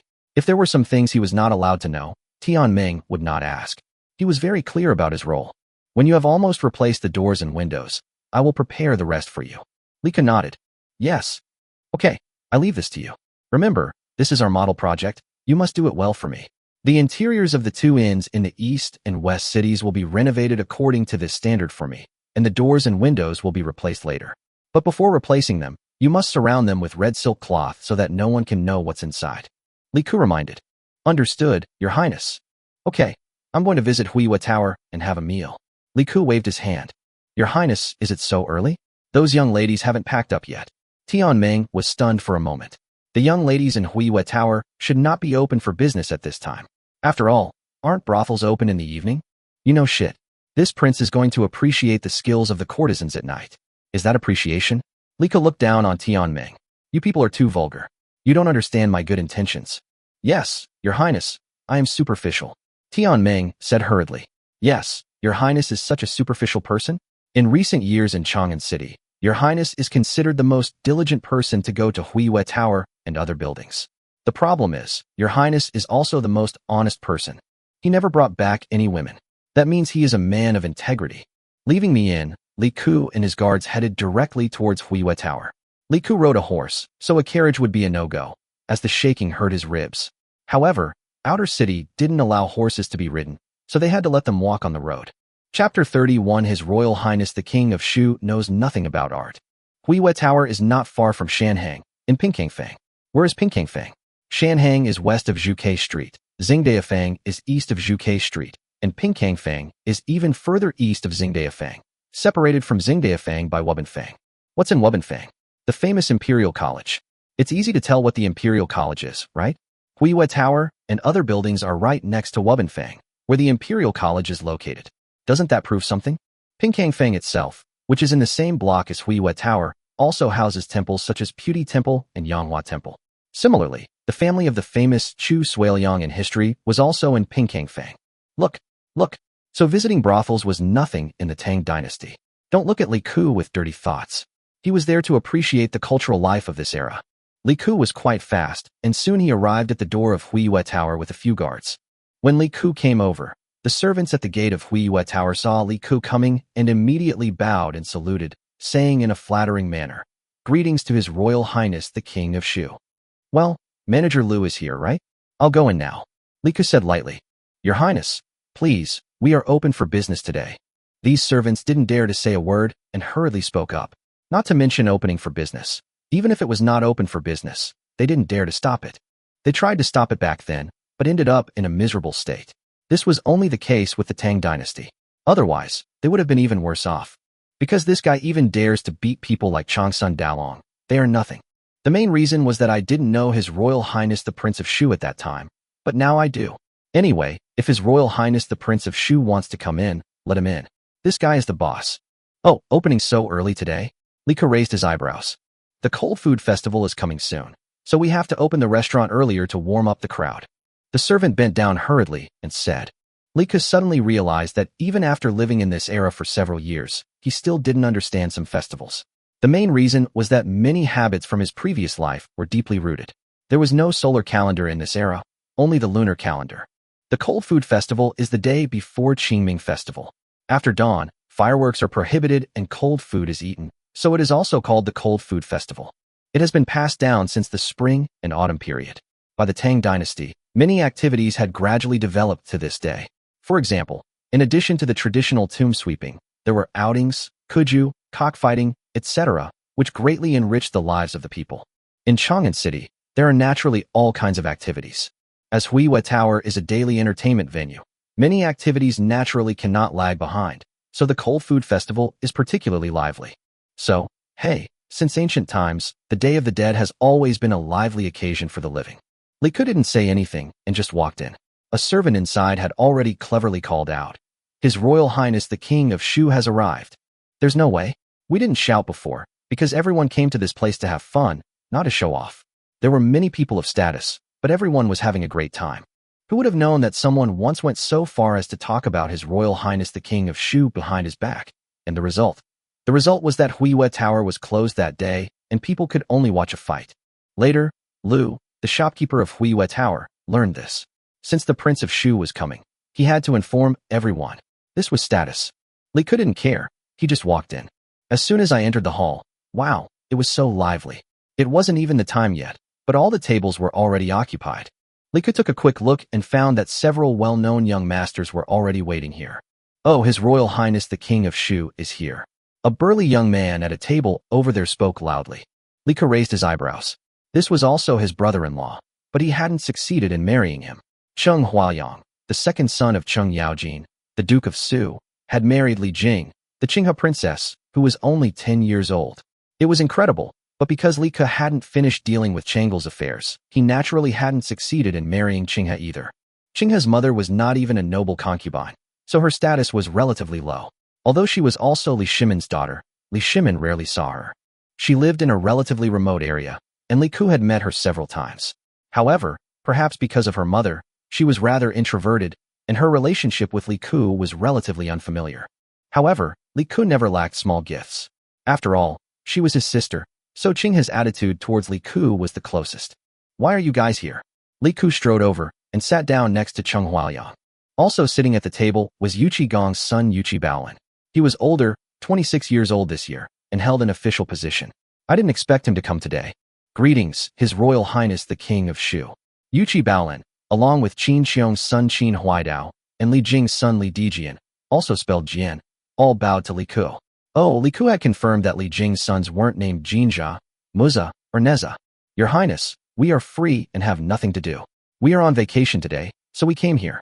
I heard that you said in the court last time that there is a new courtesan in Huiyue Tower, so we came to see it. I heard that you also invited the crown prince to come. Yuqi Baolin said with a chuckle. Li Ke rolled his eyes. Bullshit, isn't that just bullying? Of course, there must be a new girl. Li Ke actually had a good relationship with the sons of these military generals, but it was limited to those who joined the army. He couldn't get along with those who chose the literary route. The main reason is that people look down on him and think that he, Li Ke, is a rough man, even rougher than their father and brother. Li Ke just thinks it is outrageous. Isn't this just the pot calling the kettle black? Don't you know why I did that? Li Ke looked at him and said, I know. Actually, I went to look for you today, Your Highness, who knew you were not in the city, so I asked them to come over first. Yuqi Baolin pointed at Li Dijian and the others. Your Highness, you are a professional when it comes to visiting brothels. We are counting on you. We are usually busy with official duties and don't have time to come. Li Dijian said with a chuckle. Get lost. Li Ke glared at him. Your Highness, I heard that Du He, Feng Yai, and others will be coming here soon. How about we have some fun tonight? Yuqi Baolin asked in a low voice. Fuck you. Li Ke knocked on the table and said calmly. Am I such a violent person? Why would I bully someone as soon as I meet them? Yuqi Baolin. Li Dijian. Qin Huai said. Can you remove that word, Ma? Your Highness the Prince of Shu? What's wrong with His Highness the Prince of Shu? His Highness the Prince of Shu knows nothing about music, chess, calligraphy, and painting. A drunken voice came from above. Li Ke raised his eyebrows. Damn it, aren't you slapping me in the face? Chapter 32, I always have a free hand when I want to beat someone up. Following the sound, he looked up and saw a stumbling figure walking down from the upstairs. What time is it now? And he's already drunk like this? Judging from his attire, he's obviously an aristocrat. But then again, ordinary people wouldn't dare to scold Li Ke. When he turned around drunkenly and looked downstairs, Li Ke and the others immediately recognized who this person was. Prince Lu Li Yuanchang. Li Ke sneered and stood up without saying a word. Ah. Yuqi Baolin reached out and grabbed him, saying with a wry smile, Sanlang. No, brother, can I call you brother? Didn't you just say you're not a violent person? Forget it, he's drunk. Besides, he's your seventh uncle, and you're going to use force. That's right. The person standing on the second floor of the stairs at this moment is Prince Lu Li Yuanchang, who is also Li Shimin's seventh brother and Li Ke's seventh uncle. However, he is only 1 year older than Li Ke. Who said I was going to take action? Am I such a violent person? Li Ke glanced at Yuqi Baolin indifferently and stood up directly. Yuqi Baolin smiled bitterly and didn't dare to continue pulling. They all understood Li Ke's character.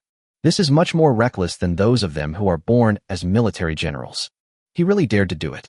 Although Li Ke seemed to have not hit his elders yet, it did not mean that he did not dare to do it. Li Ke stood up and went upstairs directly carrying a jar of wine next to him. No, I beg you. If you drink this jar, someone will die. Qin Huaidao also hurriedly grabbed Li Ke. How Your Highness the Prince of Shu is going to attack his uncle. Li Yuanchang stumbled down from upstairs. Your Highness, I beg you to be magnanimous. Please be magnanimous. Why are you entangled with a drunkard? Manager Lu of Huiyue Tower also ran out and whispered in front of Li Ke. Yes, Your Highness, it's not worth it. Yuqi Baolin and the others spoke frantically. There were several tables around, which were also occupied by nobles from the city, But of course they didn't dare to get involved at this moment, nor did they have the strength to do so. Haha, Balin, you all should know that I can't drink much. Li Ku sneered a few times, then raised the wine jar in his hand and started pouring the wine directly into his mouth. Li Ku had drunk the wine of the Tang dynasty a long time ago. In this era, there was no distillation technology for wine, so the alcohol content was actually not high at all. The highest was only about 10 degrees, but less than 20 degrees. Li Ku had experimented with it a long time ago. He didn't know if it was the influence of his time travel, but he could drink a few jars of wine like this without any big problem and would not get drunk at all. Apart from having a bloated stomach and having to go to the toilet more often, Li Ku was not a person who liked to drink in his previous life. Although the wine of the Tang dynasty was not that hard to drink because of its low alcohol content, Li Ku did not like it either. Therefore, Li Ku had drunk wine in this life. After all, how could he get along with these soldiers without drinking? But in order not to drink too much, he pretended to have a low alcohol tolerance, which was known to almost all the second generations in the Tang dynasty. Li Ku's actions left everyone dumbfounded. What was he doing? Li Ku really drank the whole jar of wine into his stomach with gulp and gulp, just like drinking water. Li Ku was a professional at pretending to be drunk, with rich experience over the years. After drinking, Li Ku threw the jar of wine down, burped with a burp, and then spoke with some indistinct words. It was you just now, right? Let me tell you, let's not talk about you today. Even if it was me, my father, the former king of Qin of the Tang dynasty, the king of Qin came, I would have to argue with him. Although I might not be able to beat him, Li Ku said loudly. Everyone, they're all dumbfounded. What the hell is this? Okay, I'm not letting you fight a drunk, so you get yourself drunk, right? What the hell is this? Everyone was at a loss for words for a moment, and all of them were stunned, including the girls who were playing the piano and singing in the middle of the stage. They must be too familiar with His Royal Highness the King of Shu. Everyone likes him. The main reason is that His Royal Highness the King of Shu is humble, speaks nicely, and even jokes with them. The key point is, His Royal Highness the King of Shu really doesn't care about their identities. How many of the dignitaries who came here didn't treat them as a kind of commodity? And they didn't shy away from them at all. Some even dared to say it to their faces. But only His Royal Highness the King of Shu could communicate with them directly and on an equal footing. It was from the heart. Just for this respect, all the girls here want to sleep with His Royal Highness the King of Shu. But His Royal Highness the King of Shu never comes here for this reason. They have seen His Royal Highness the King of Shu fight, but they have never seen His Royal Highness the King of Shu do this. Li Yuanchang was also dumbfounded. He was not actually that drunk. However, Li Ku had actually offended Li Yuanchang, but Li Ku himself did not know it. 2 or 3 years ago, Li Ku had beaten several servants on the street. They were from Li Yuanchang's house. Those servants were helping Li Yuanchang to propose marriage to a girl. In fact, it was just a commoner girl, so what a nice way of saying it was to propose marriage. I wouldn't dare say it was robbery, but it was almost the same. After all, how could an ordinary family resist the vassal king of the Tang dynasty? But the girl was unwilling to do it at all because she had someone she liked, so the situation became a bit out of control and was seen by Li Ku. I won't go into the details of what happened next. The girl was fine. After all, Li Ku had made the decision for them. However, Li Yuanchang held a grudge against him because of this. He thought Li Ku was targeting him on purpose, but he also knew that he had no way to target Li Ku. He was just Li Shimin's younger brother, while Li Ku was Li Shimin's son. He knew very well which was more important. It was good enough that Li Shimin didn't take the lives of these brothers. However, Li Yuanchang also had a way. He was very close to the crown prince Li Chengqian. After all, he was also highly valued by Li Shimin.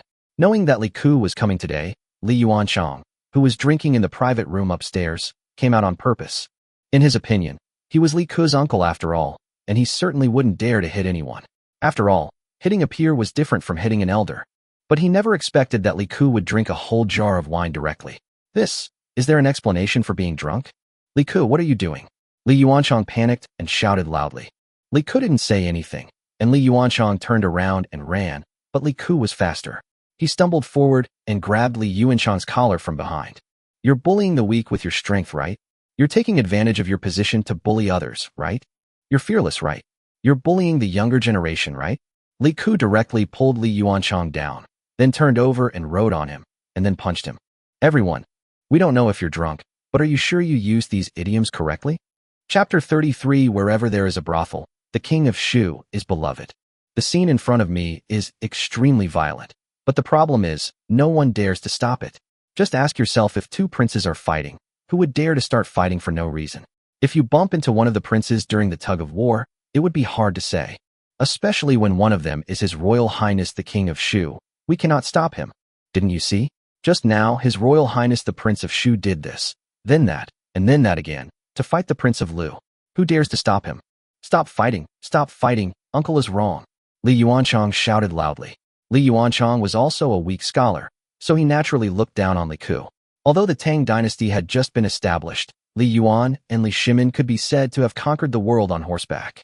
But as for the literati, some gave up riding to join the military, while others were only interested in studying. Li Yuanchang's calligraphy and painting were both very good, and he was considered diligent and studious. However, I felt that Li Ku's rough and tumble personality was a disservice to his civility. Of course, only he knows whether there is any personal grudge here, but the problem is that he is the one who gets beaten, and Li Ku's fist really hurts when it hits him. Li Ku was a very experienced fighter. After all, he had been fighting for 8 or 9 years, starting at the age of 9. Chang Sun Chung alone had been hit at least 100 times. He was a man of great experience. He had a lot of experience in knowing how hard to hit with his fists and where to hit them so that they would only hurt without breaking bones. Gentlemen, please persuade His Royal Highness the King of Shu to stop fighting. Shopkeeper Lu came in front of Yuchi Baolin, with a bitter face, bowing and kowtowing. Oh, Manager Lu, it's not that I don't want to help you. Look at all the people around. Who would dare to stop him? I wouldn't dare either. Yuchi Baolin said quickly. He felt the same way. Damn, he knew Li Ku too well. If he dared to stop him, the drunk, Li Ku would attack him directly. Don't think that Yuchi Baolin and the others are powerful just because they are military generals. Although they are not as good as their father, they are still military generals after all. But in fact, they really can't beat Li Ku. When it comes to fighting without using knives or guns, Li Ku has much more experience than them, and Li Ku's body is not in any condition at all. This guy obviously knows his own character, so he will never get beaten. Shopkeeper Lu, who was over 40 years old, had turned a bitter face. It was true that His Royal Highness the Prince of Shu was good. He was not arrogant towards anyone. As long as you did not cause trouble, he was much easier to serve than other princes. Oh no, not to mention other princes, just other nobles. But you said that His Royal Highness the Prince of Shu was causing trouble. Then he was really causing trouble. He beat up another prince. If he continues like this, it is unknown whether her Huiyue Tower can continue to operate. I was wrong. Li Yuanchang was obviously not as experienced as Chang Sun Chung. If it were Chang Sun Chung at this time, he would have put his hands on his head, bent his body, lay down and started to give up, because he knew that Li Ku would stop fighting when he was tired. But Li Yuanchang still tried to stop Li Ku and twisted his body. Li Ku simply rode on him and stuck his body with his legs. He twisted around, but could not avoid Li Ku's fists. If Chang Sun Chung were there, he would definitely say, why bother, just let him beat him, and it will be over after he's beaten. Huh. Li Ku let out a long breath and stood up from the ground. Oh, you know, it's a bit tiring to beat people when you are drunk. I stood up too fast and felt a little dizzy all of a sudden. I'm telling you, you'd better go and complain to me, my father right now. Otherwise, it will be too late tomorrow. Li Ku staggered, and Yuchi Baolin beside him supported Li Ku, while Li Ku stumbled and pointed at Li Yuanchang. No, that's not right. You go sue my grandfather. I should be the one looking for my father. Li Ku added. Yuchi Baolin almost couldn't hold back his laughter. Your Highness, do you think this is just a fight between children? They're still looking for their parents. The people around were also feeling very uncomfortable because of Li Ku's words, but they didn't dare to laugh. If anyone laughed, they might be the next one to go back to find their father. Li Yuanchang opened his mouth, his face flushed red, and there was an obvious bruise on the left side of his cheek. He wanted to say something harsh, but seeing Li Ku's expression, he didn't dare to say anything, and finally left in a hurry and embarrassment. Watching Li Yuanchang leave, Manager Lu finally breathed a sigh of relief. She was not afraid of the other party's revenge. This kind of thing was not the fault of her brothel. If the other party retaliated against him, it would be embarrassing if it got out. Generally speaking, it could not be blamed on her. Besides, if she really wanted to take revenge on her, the government would at least speak up for her. Of course, there are also those who can't afford to offend the shop owner and just try to kill him. If you meet such a person, you can only consider yourself unlucky. However, this kind of thing is relatively rare among top nobles. Another reason why she was not afraid was His Royal Highness the Prince of Shu. His Royal Highness the Prince of Shu loved to stir up trouble, but he never implicated others in the troubles he caused. If someone was implicated, His Royal Highness the Prince of Shu would definitely step in.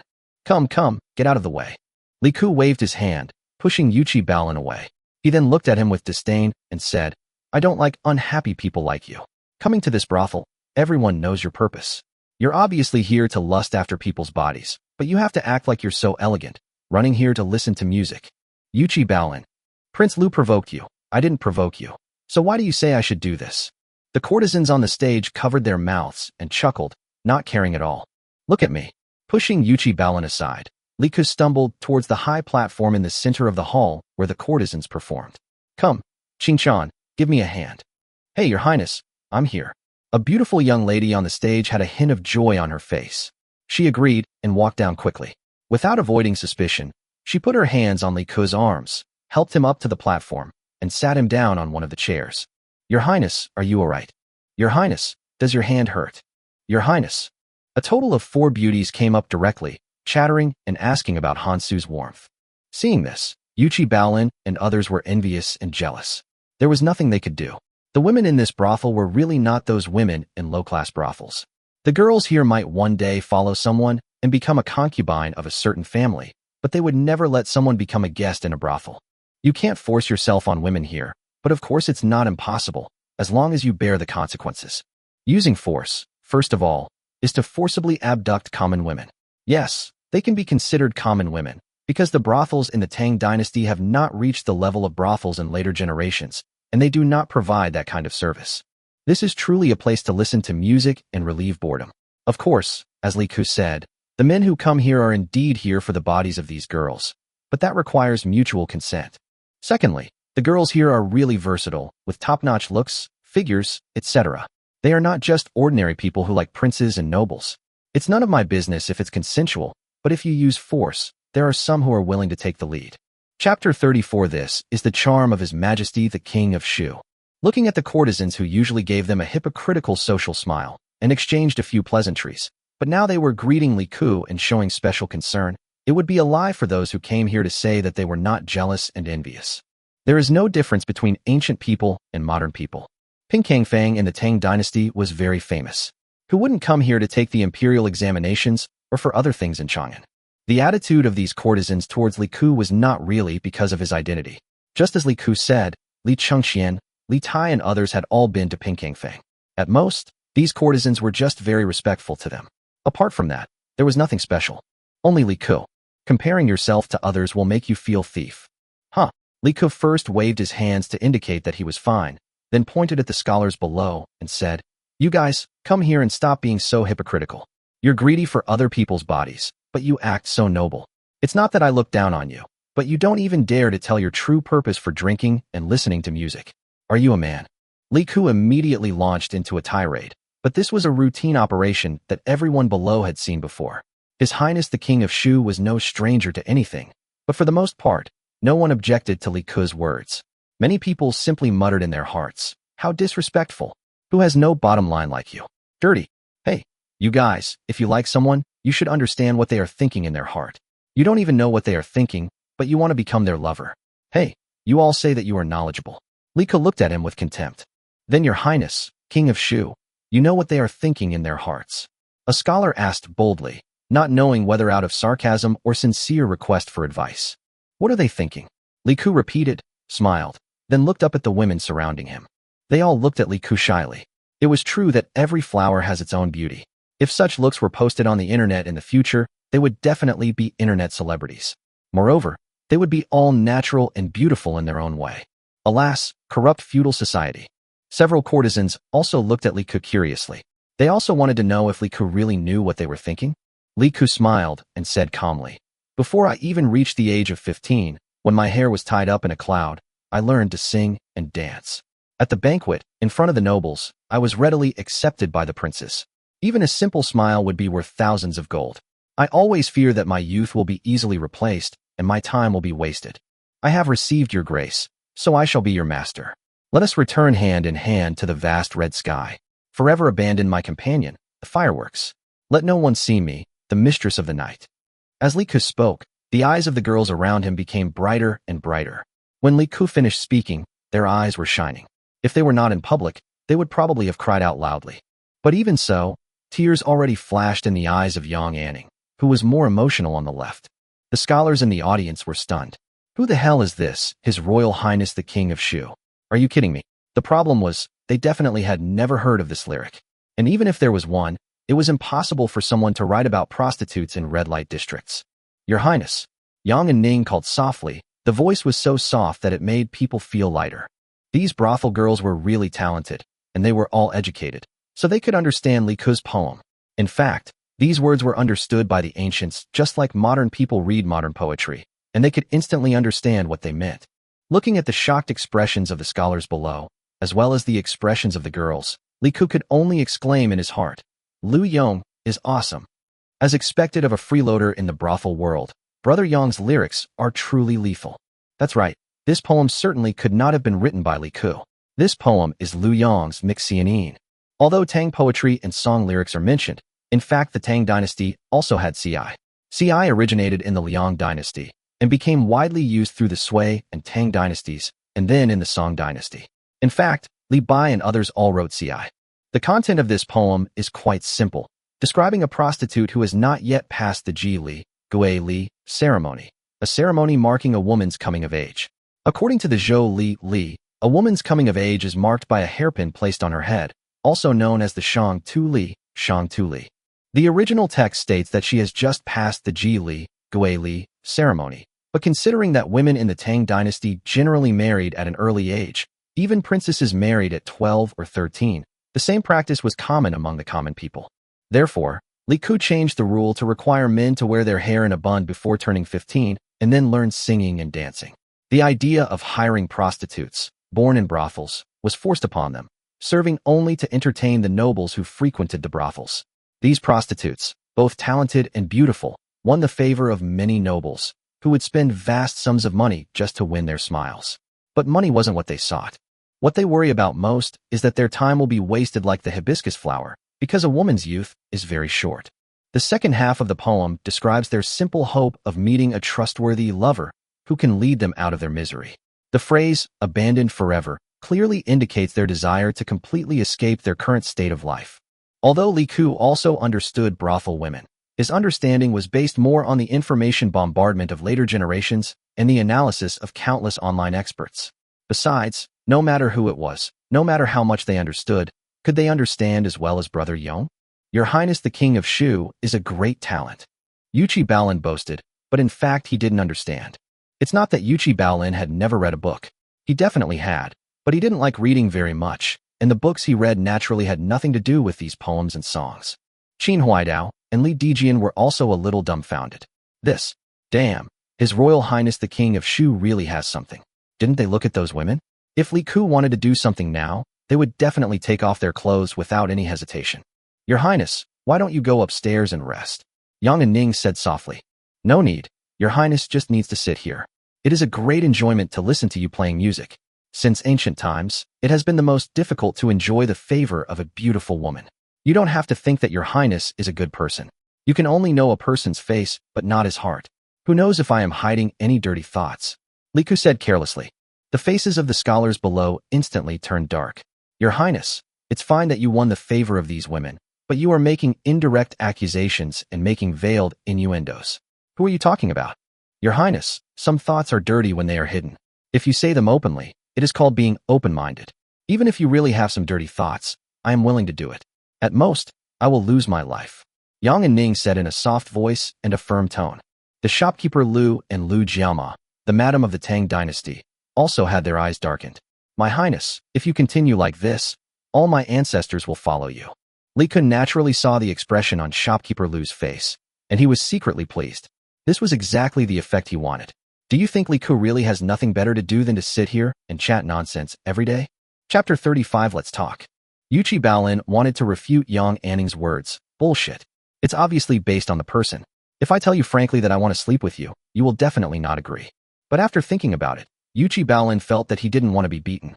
Yuchi Baolin didn't say anything, but it was obvious that some people in the crowd were not convinced.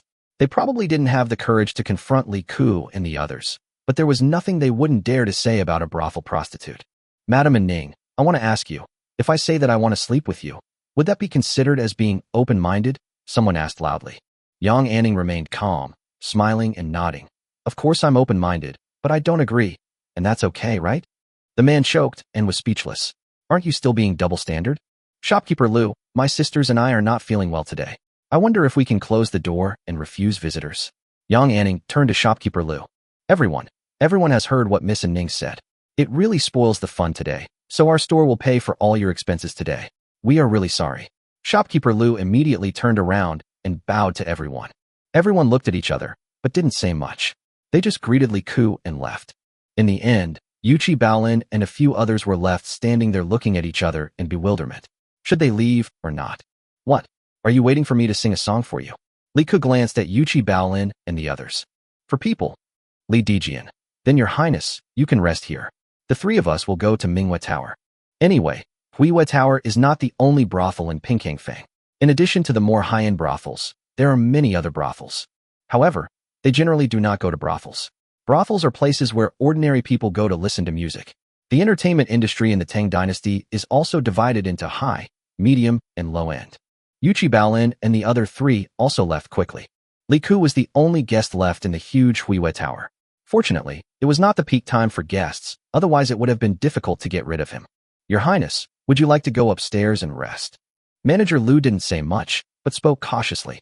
She is not young anymore, and she experienced the change of dynasties from the Sui dynasty to the Tang dynasty when she was young, so she is very cautious. She absolutely cannot afford to offend someone like Li Ku. Forget it, there's no need to go upstairs. Call all the ladies down. Li Ku thought for a while, then clapped his hands and spoke lightly. To be honest, he was somewhat uncomfortable with the name Datang. He couldn't call this girl Madam, either. He could only call her Little Lady or Little Lady. Yes. Shopkeeper Lu was a little surprised, but he immediately ordered someone to call someone. Soon, all the beautiful girls in Manhwa Tower came down. When they saw Li Ku, they all greeted him with a smile. Everyone was quite familiar with Li Ku and knew that he was very easygoing in daily life.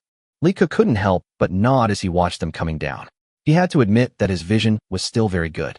There was naturally a reason why he came to Manhwa Tower for no reason. Li Ku had already set his eyes on these girls. The brothel girls in Manhwa Tower are currently among the highest quality in Pinkyangfang. There are only two other brothels that can be compared with Manhwa Tower, namely Manhwa Tower and Tanshun Tower. The quality of the rest are relatively poor. The second reason is that Manhwa Tower has no boss behind it. Or to be more precise, there is no one behind it. Anyone who can open a brothel in Pinkyangfang must have someone behind him. These people may not appear in public, but most of the income from these brothels must be given to the people behind the scenes. As for Manhwa Tower, it is not the case. It can be said that the owner behind Manhwa Tower collapsed. However, although the owner collapsed, Manhwa Tower has been operating relatively stably. In addition, the former owner was relatively secretive, so no one knew about this matter. So many years have passed without any trouble. The reason why Li Ku knew about this matter was also an accident. When Yulian was developing its downline, there happened to be the only person who knew about it. Or it cannot be said that he knew about it. He just happened to have accidentally connected Manhwa Tower with that person. Everyone, please find a place to sit. It's a good time to chat with you all today. Li Ku said with a smile. This would save him from having to pretend to be drunk. None of the girls present were easy to deal with. They knew better than anyone what to say and what not to say. Actually, I have a question. Have you ever thought about your future? Li Ku asked with a smile. Your Highness, I have certainly thought about it, but what's the use? We are all lowly people. What future can we have? The best future is to find someone who is acceptable. Being a concubine is already the best destination. A girl below said with a smile. Although she answered with a smile, Li Ku could hear the sadness in her tone. Li Ku knew a little about the origins of these brothel girls. A considerable number of them had ancestors who were of the sex class, and some of them had committed crimes in their families, such as the wives and daughters of officials who had committed crimes. Once these people became sex classes, their descendants would be sex classes forever unless someone helped them to escape from the status of sex class. The Tang dynasty was generally good. Even if someone committed a crime or was implicated, it would usually be the master's family. Concubines were rarely implicated. These people often had two endings. The first was to be deposed, and the second was to be exiled. In fact, if given a choice, most people would choose the first one instead of exile. Although exile to a local place will not actually restrict your freedom, as long as you do not leave the place of exile, few people choose exile. The reason is very simple. The places of exile are often cold and harsh, or poor in mountainous areas. The place of exile chosen by the Tang dynasty was generally Lingnan, which is the Guangdong and Guangxi region in later generations. Think about it. The modern Guangdong and Guangxi are because of advanced technology. In ancient times, these places were full of poisonous insects. The ethnic minorities living in the mountains were really cruel in that era. There are no tools in those places, so it is really difficult to survive. Although she was of low status in Chang'an, whether she was in a brothel or among the official prostitutes, as long as she worked hard, she would have no worries about food and drink. Do you all think so? Li Ku asked with a smile, looking at the other girls. Manager Lu was also sitting on a chair, but she felt like there was something stuck in her throat and a thorn in her back. She always felt that something bad was going to happen, but she was really powerless to stop it. Your Highness, just say whatever you want to say. In fact, sisters have very few choices, or we have no choice at all. Yang Anning said. Yes, Your Highness, just say whatever you want to say. The other girls also echoed. Li Ku smiled and said, have you ever thought about living a different kind of life, where no one looks down on you, no one cares about your status, and you can do whatever you want, go shopping, buy things, meet someone you like, fall in love with him, and eventually raise a family? Li Ku's words made everyone stunned. Everyone had only one thought at the moment. They wanted to do it. Of course they wanted to do it. But how could they have such an opportunity? Chapter 36, Take Everything If You Want. When shopkeeper Lu heard this, her vision went dark. She couldn't help but ask, Your Highness, what do you mean? It's nothing. I'm just helping people redeem themselves. What? You don't allow redemption here? Li Ku asked her with a smile. Redeem yourself? Hearing this word, most of the women's eyes dimmed a little. Even if they redeemed themselves, those of them who were ordinary in appearance and older in age would definitely not catch the eye of His Royal Highness the King of Shu, so they had no chance. Yang Anning and others on the stage had their eyes brightened and looked at Li Ku with anticipation. Well, of course you can. Who do you want to redeem, Your Highness? Manager Lu said with a stiff upper lip. All of them. Li Ku pointed at all the girls around him and said lightly. Ah. Shopkeeper Lu was stunned, and the girls around him were also stunned. One of the girls below couldn't help but yelled, Your Highness, if you redeem us all, will you use all of us? Puff, cough, cough. Li Ku almost choked on his own saliva. Which elder sister said this? Li Ku looked in the direction of the voice and saw a woman in her 30s looking at him boldly. Well, it's okay. In this era, a woman in her 30s is equivalent to a 50-year-old aunt in later generations. She is so vigorous. What are you talking about? I redeemed you so that I could give you a better life.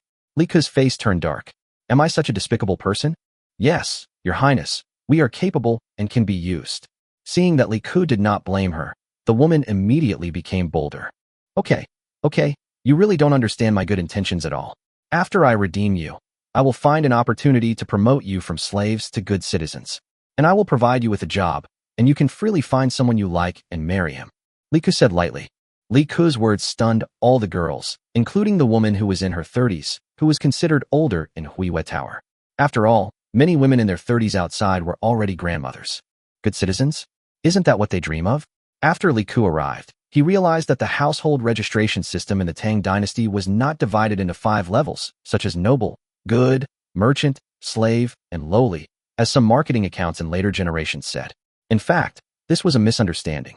There were only 2 types of household registration in the Tang dynasty, good citizens and low-class people. In fact, the official Tang dynasty did not call them good citizens and low-class people, but registered households and non-registered households. Bianhu means people who are qualified to live independently and form their own household. These people are all good citizens, while non-Bianhu means people who are dependent on the registered household and the main household for their existence, that is, untouchables. This includes workers for the government, musicians, miscellaneous households, private retainers of aristocratic families, menial servants, slaves, and women in brothels, who are more accurately classified as musicians or slaves. For example, the 4 categories of nobles and gentry, or more accurately, scholars, farmers, merchants, and artisans, are actually labels on the household registration system, and also the classification of your occupation, such as craftsmen. The craftsmen here are different from the workers. A worker is someone who has sold himself and works for his master. This is considered a worker household, while a craftsman is a registered household, which means he has the skills of a craftsman. The restrictions on non-registered households in the Tang dynasty were very strict.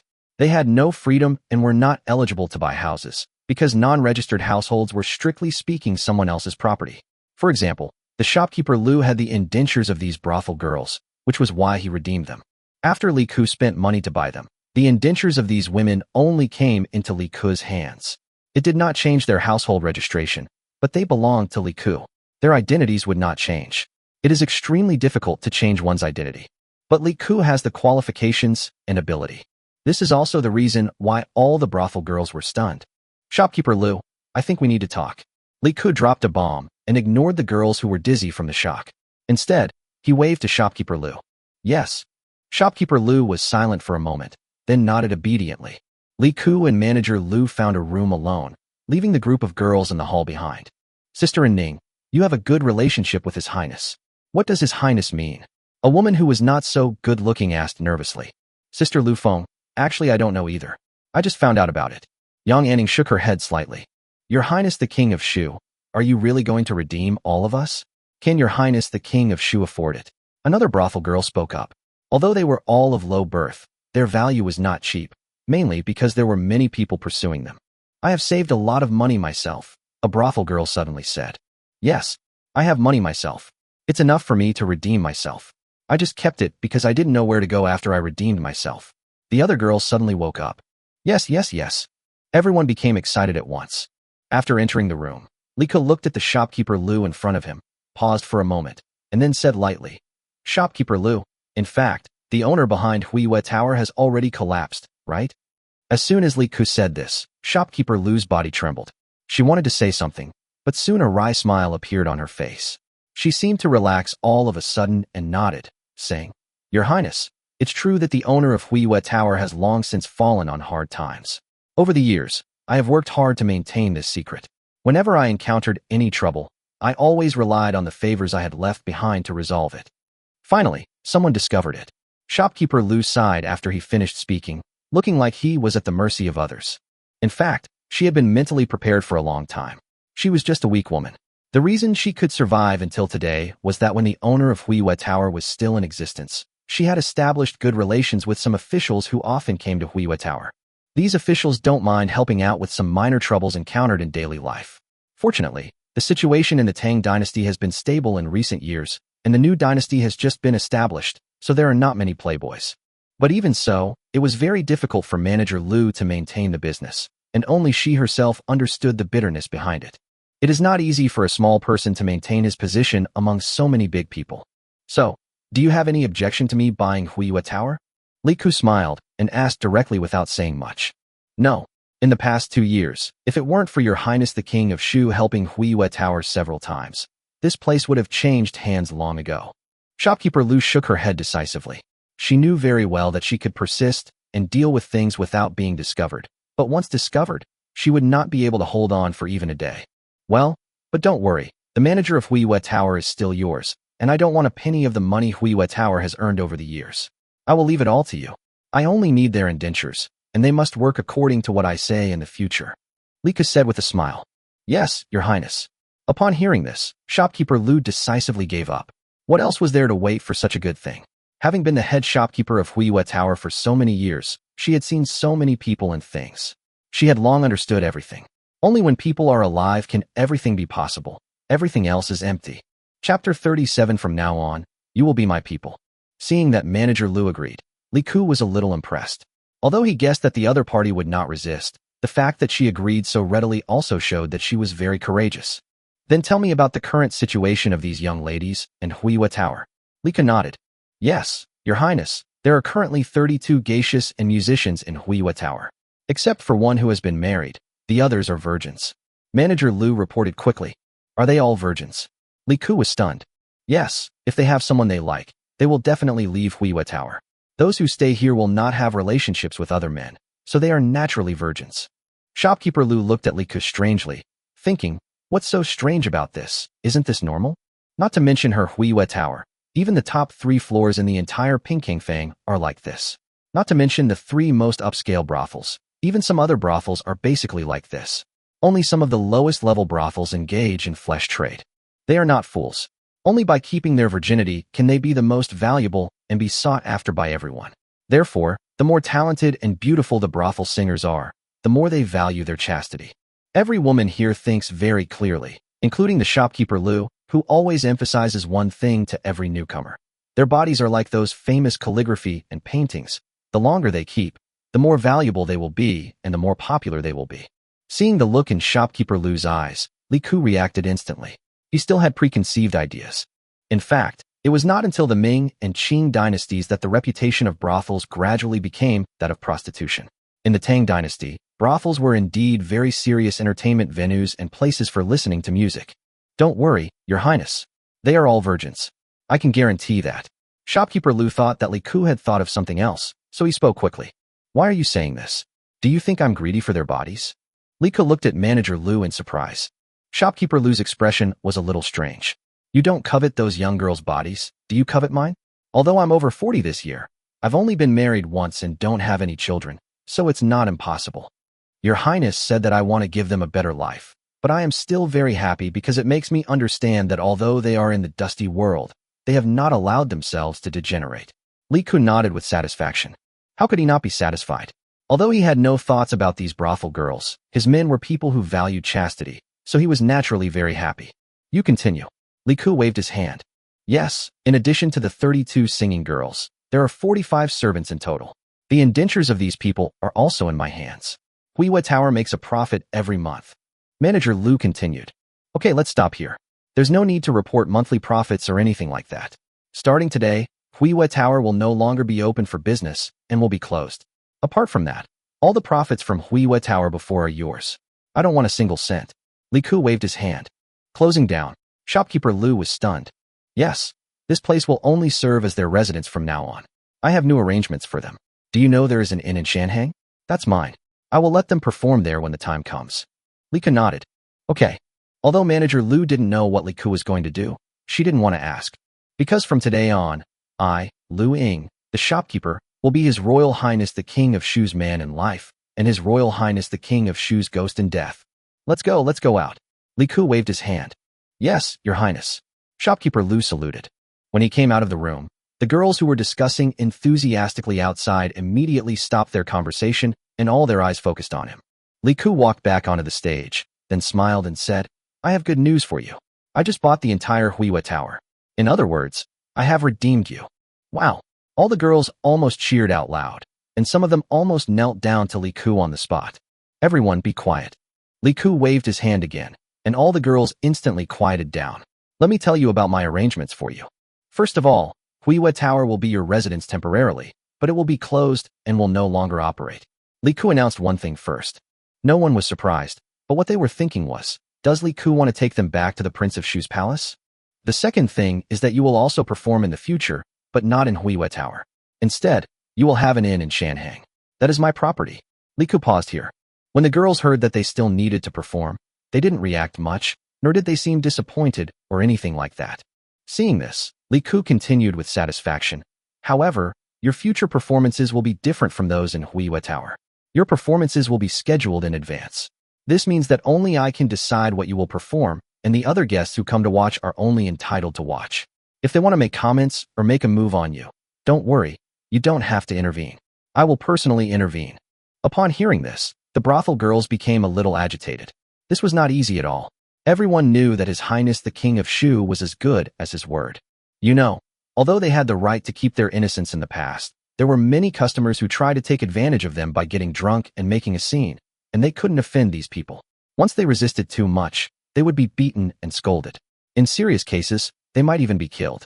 Even if they were killed, the other party might just pay some money as compensation, and there would be no one to take charge of them, not even the owner of Huiwa Tower. Now, with His Royal Highness the King of Shu in charge of them, this means that such a thing will never happen again. Also, you will definitely receive rewards for your performances. All rewards are yours. In addition, His Highness will pay you a monthly allowance, and you will be able to rest for 2 days every 10 days. Then after you have worked for me for a year, I will release you as good households. Apart from that, even within this year, you can live like ordinary good households. If you meet someone you like, you can get married, and I will give you a dowry. Li Ku said with a smile. Your Highness. Yang Anning's eyes were red, and she wanted to cry. What the sisters in the entire Huiwa Tower wanted most was not to be a good household.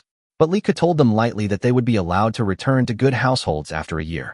And even for a year, Li Ku was willing to be their backer. Isn't this what they've always dreamed of? And today, it was realized directly. Chapter 38. His Majesty found out again? Not only Yang Anning, but also several sentimental women began to sob softly. You should have a good rest today, and think about what I said. If you don't want to continue the performance, it doesn't matter. I will arrange for you to do some behind-the-scenes work, and I will still let you be a good citizen after 1 year. Lee Ke nodded lightly. Your Highness is a man of his words. Okay, that's it. You guys take a rest today. I'm back. Manager Liu, come out with me and arrange for someone to take down the plaque of Huiyue Tower. Li Ku turned and walked outside. Yes. When we came out of Huiyue Tower, Manager Liu had already arranged for the servants to start taking down all the plaques. I'll send someone to keep an eye on it today. If a customer comes, tell them that Huiyue Tower is permanently closed and will no longer be open. If there is any problem, tell them to come to me. You stay here, Li Ke said to one of his guards who was waiting outside the door. Yes. The guard immediately bowed and clasped his fists. I'm back. After giving his instructions, Li Ku turned around and left. Looking at Li Ku's departing back and the guards he left behind, Manager Liu was filled with emotion. She had never seen anyone like Li Ku in the entire Tang dynasty. Putting aside the character of His Royal Highness the King of Shu, everyone in Chang'an City knew about it. But there are very few people like His Royal Highness the King of Shu who are willing to stand up for a group of geishas without seeking anything in return.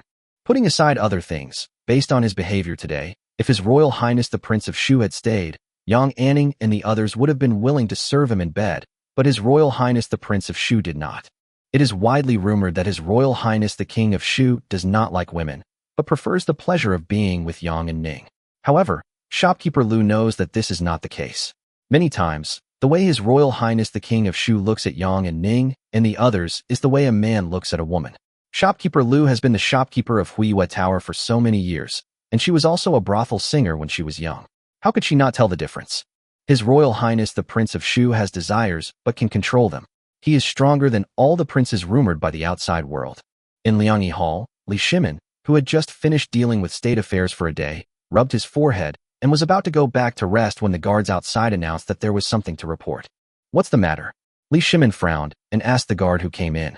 Your Majesty, His Royal Highness the Prince of Shu got into a fight with someone again in Huiyue Tower. The guard immediately reported in a low voice. Oh, that's it. From whom? Li Shimin was calm. He had heard too much over the years.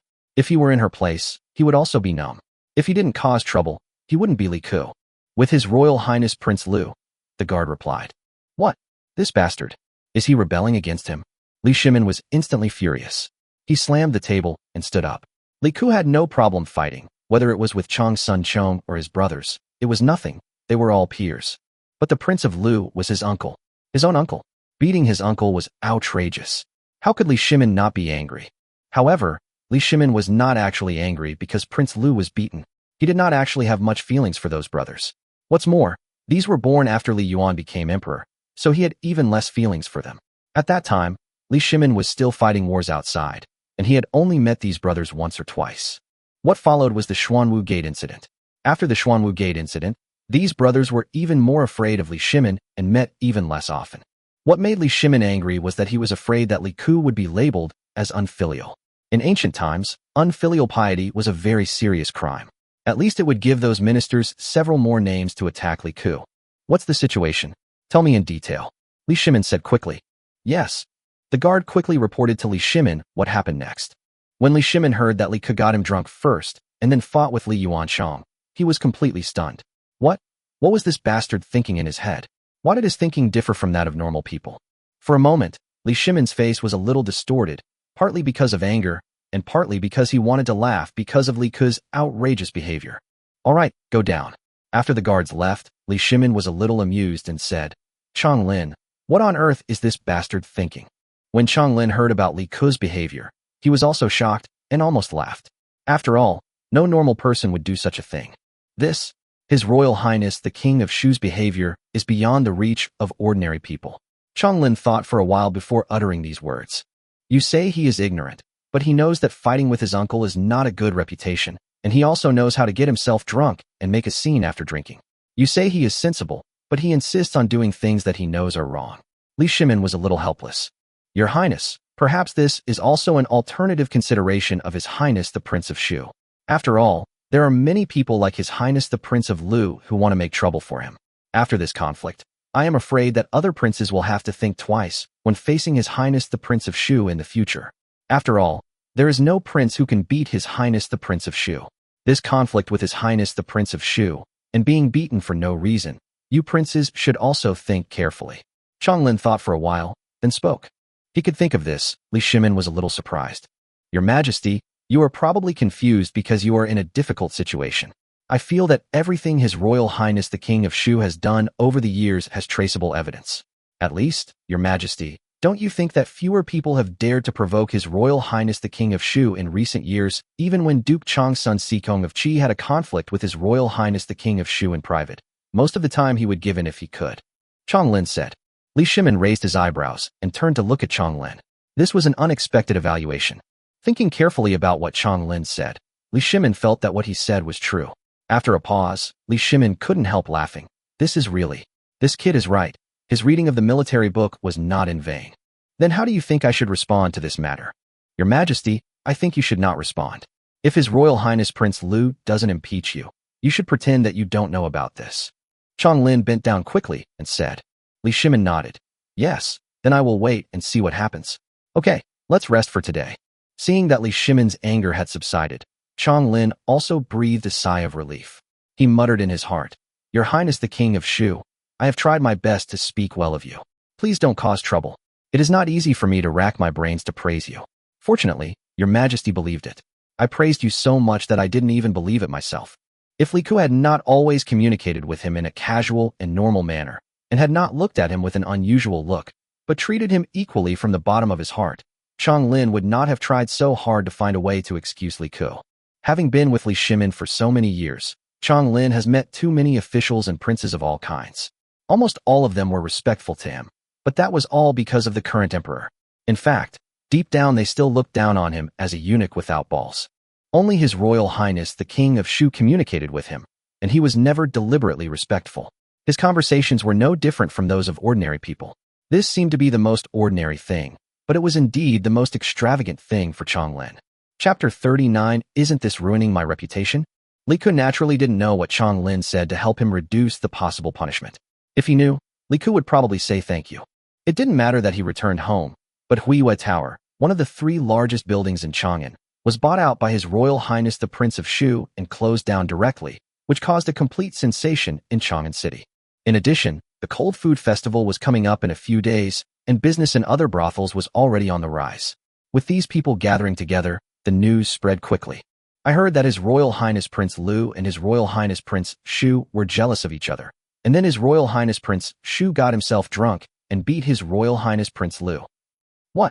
His Royal Highness the Prince of Shu and His Royal Highness the Prince of Lu got drunk and got into a fight. What? His Highness the Prince of Shu and His Highness the Prince of Lu got into a drinking fight over a woman, and His Highness the Prince of Shu, in a fit of rage, bought Huiwa Tower outright for her. In just one night, the news was flying everywhere. No one knew what form it had taken in the end. I guess this gossip would spread throughout Chang'an City tomorrow. The next day, as soon as Li Ku got up, Tianming quickly sorted out everything that happened last night and handed it to Li Ku. Fuck, Li Ku couldn't help but swear. He had endured it many times over the years, but he couldn't hold it back this time. This was too outrageous. There were rumors that Huiwa Tower belonged to Prince Lu, and that he had fought with Prince Lu for Yang Anning, and then forcibly bought Huiwa Tower. When the hell did Huiwa Tower become Prince Lu's? No, I want to go and see who is ruining my reputation. Li Ku finished breakfast and went straight out. However, after a short stroll down the street, he returned smiling brightly. I've been maintaining my image for so many years. Those rumors yesterday were all made up by those scholars. Sure enough, these scholars are no good. Old silver coins.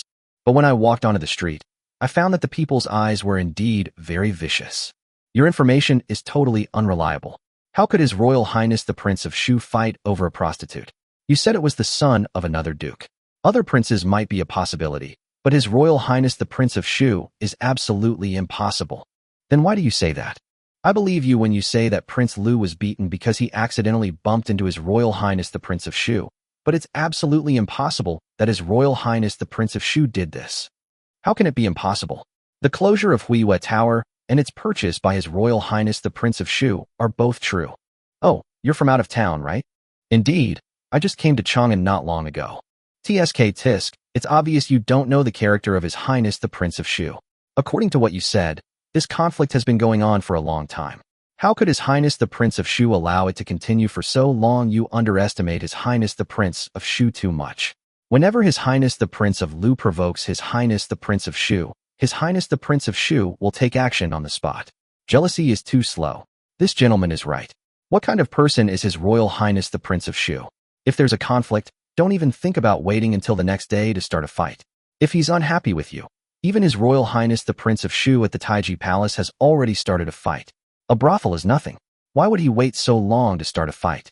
That's absolutely right. In my opinion, this news is the real thing. His Highness Prince Lu made rude remarks first, and in anger, His Highness Prince Shu got drunk and beat him up on the spot. This is the truth. Didn't you say that His Royal Highness the King of Shu would avenge his grudge immediately? Why is he still drinking? You don't understand. Do you think His Highness the King of Shu is a reckless man? He is brave and resourceful. He was drunk, so that's considered a drunken fight. How can that be compared to beating up your uncle when you're sober? Isn't this reckless? The above is basically what Li Ku heard from the people of Chang'an about him. As they say, the eyes of the masses are sharp. I just wonder how anyone dares to make up stories about himself at will. However, it has been so long today, and my cheap father hasn't sent anyone to look for me yet. It seems that I should have avoided what happened last night. Just as Li Ku thought, Li Yuanchang felt a little regretful when he woke up today. Why did I mess with him for no reason? Although he was not so drunk yesterday, he was definitely affected by alcohol to some extent. What's wrong with this? How am I going to survive in this circle from now on? As for complaining to Li Shimin, Li Yuanchang never even thought about it. The main reason was that although it was not right for Li Ku to beat his uncle, he was drunk after all. No matter how he got drunk, he was drunk anyway. You, an uncle, got drunk and got into a fight with your nephew in a brothel. Wouldn't that be embarrassing enough if you told everyone about it? And then you lost the fight, and you're still complaining? That would be even more embarrassing. Li Yuanchang pretended to be dead in his house. After a while, someone outside announced, "The prince has arrived." Upon hearing that Li Chengqian was coming, Li Yuanchang hurried out to greet him. Seeing Li Yuanchang coming out, Li Chengqian smiled helplessly. "Seventh uncle, are you okay?" It's okay. I asked Dalong to make a fool of himself." Li Yuanchang was a little embarrassed. "Hey, seventh uncle, why are we talking about this? I just came to see you. The third brother is so reckless. He has been doing this since he was a child. Even my father can't do anything to him. Just think about how many times my father has beaten him with a military stick since he was a child. He is the kind of person who only remembers the food and not the beatings. Why are you arguing with him?" Li Chengqian sighed and said helplessly. Yes, Dalong, you are right. I just drank a little." Li Yuanchang was a little embarrassed. "Well, I'm here to ask you something. Is Huiwa Tower your asset?" Li Chengqian asked. No." Li Yuanchang was a little confused. Huiwa Tower was my property? What did it have to do with me? After returning yesterday, Li Yuanchang sulked for a while, and then went straight to sleep with his concubine, completely unaware of what was happening outside. "Really?" Li Chengqian looked at him and asked. "That's really not the case. What happened in Dalong?" Li Yuanchang asked tentatively. "It's rumored outside that the third brother got jealous and fought with you, and then forcibly bought your Huiwa Tower. If this is true, I will go and talk to the third brother in person today," Li Chengqian said. "No, that's not true." Li Yuanchang hurriedly denied it. He had already blacklisted Li Ku. "Don't even think about me having anything to do with this little bastard in the future." "Oh, that's probably a fabrication from outside." "Okay, Uncle Chi, as long as you're okay." Li Chengqian nodded. If it were someone else, he wouldn't want to come either, but Li Yuanchang had a good relationship with him and had always been his staunch supporter, so Li Chengqian had to come and take a look. After coming out of Li Yuanchang's house, Li Chengqian pondered for a moment. He didn't think too much about it. The third brother's personality has always been like that, and he didn't dislike it. At least the third brother was quite respectful to him as the eldest brother. It was good news for him that the third brother had a bad relationship with the fourth brother. Chapter 40, There is a mall. These days, people in Chang'an City saw something strange. An inn located in Shanhang was surrounded by red silk cloth. Yes, the entire inn was surrounded by several floors of bamboo frames, and then completely surrounded by red silk cloth. What no one expected was that all the houses around this inn were actually from the same family.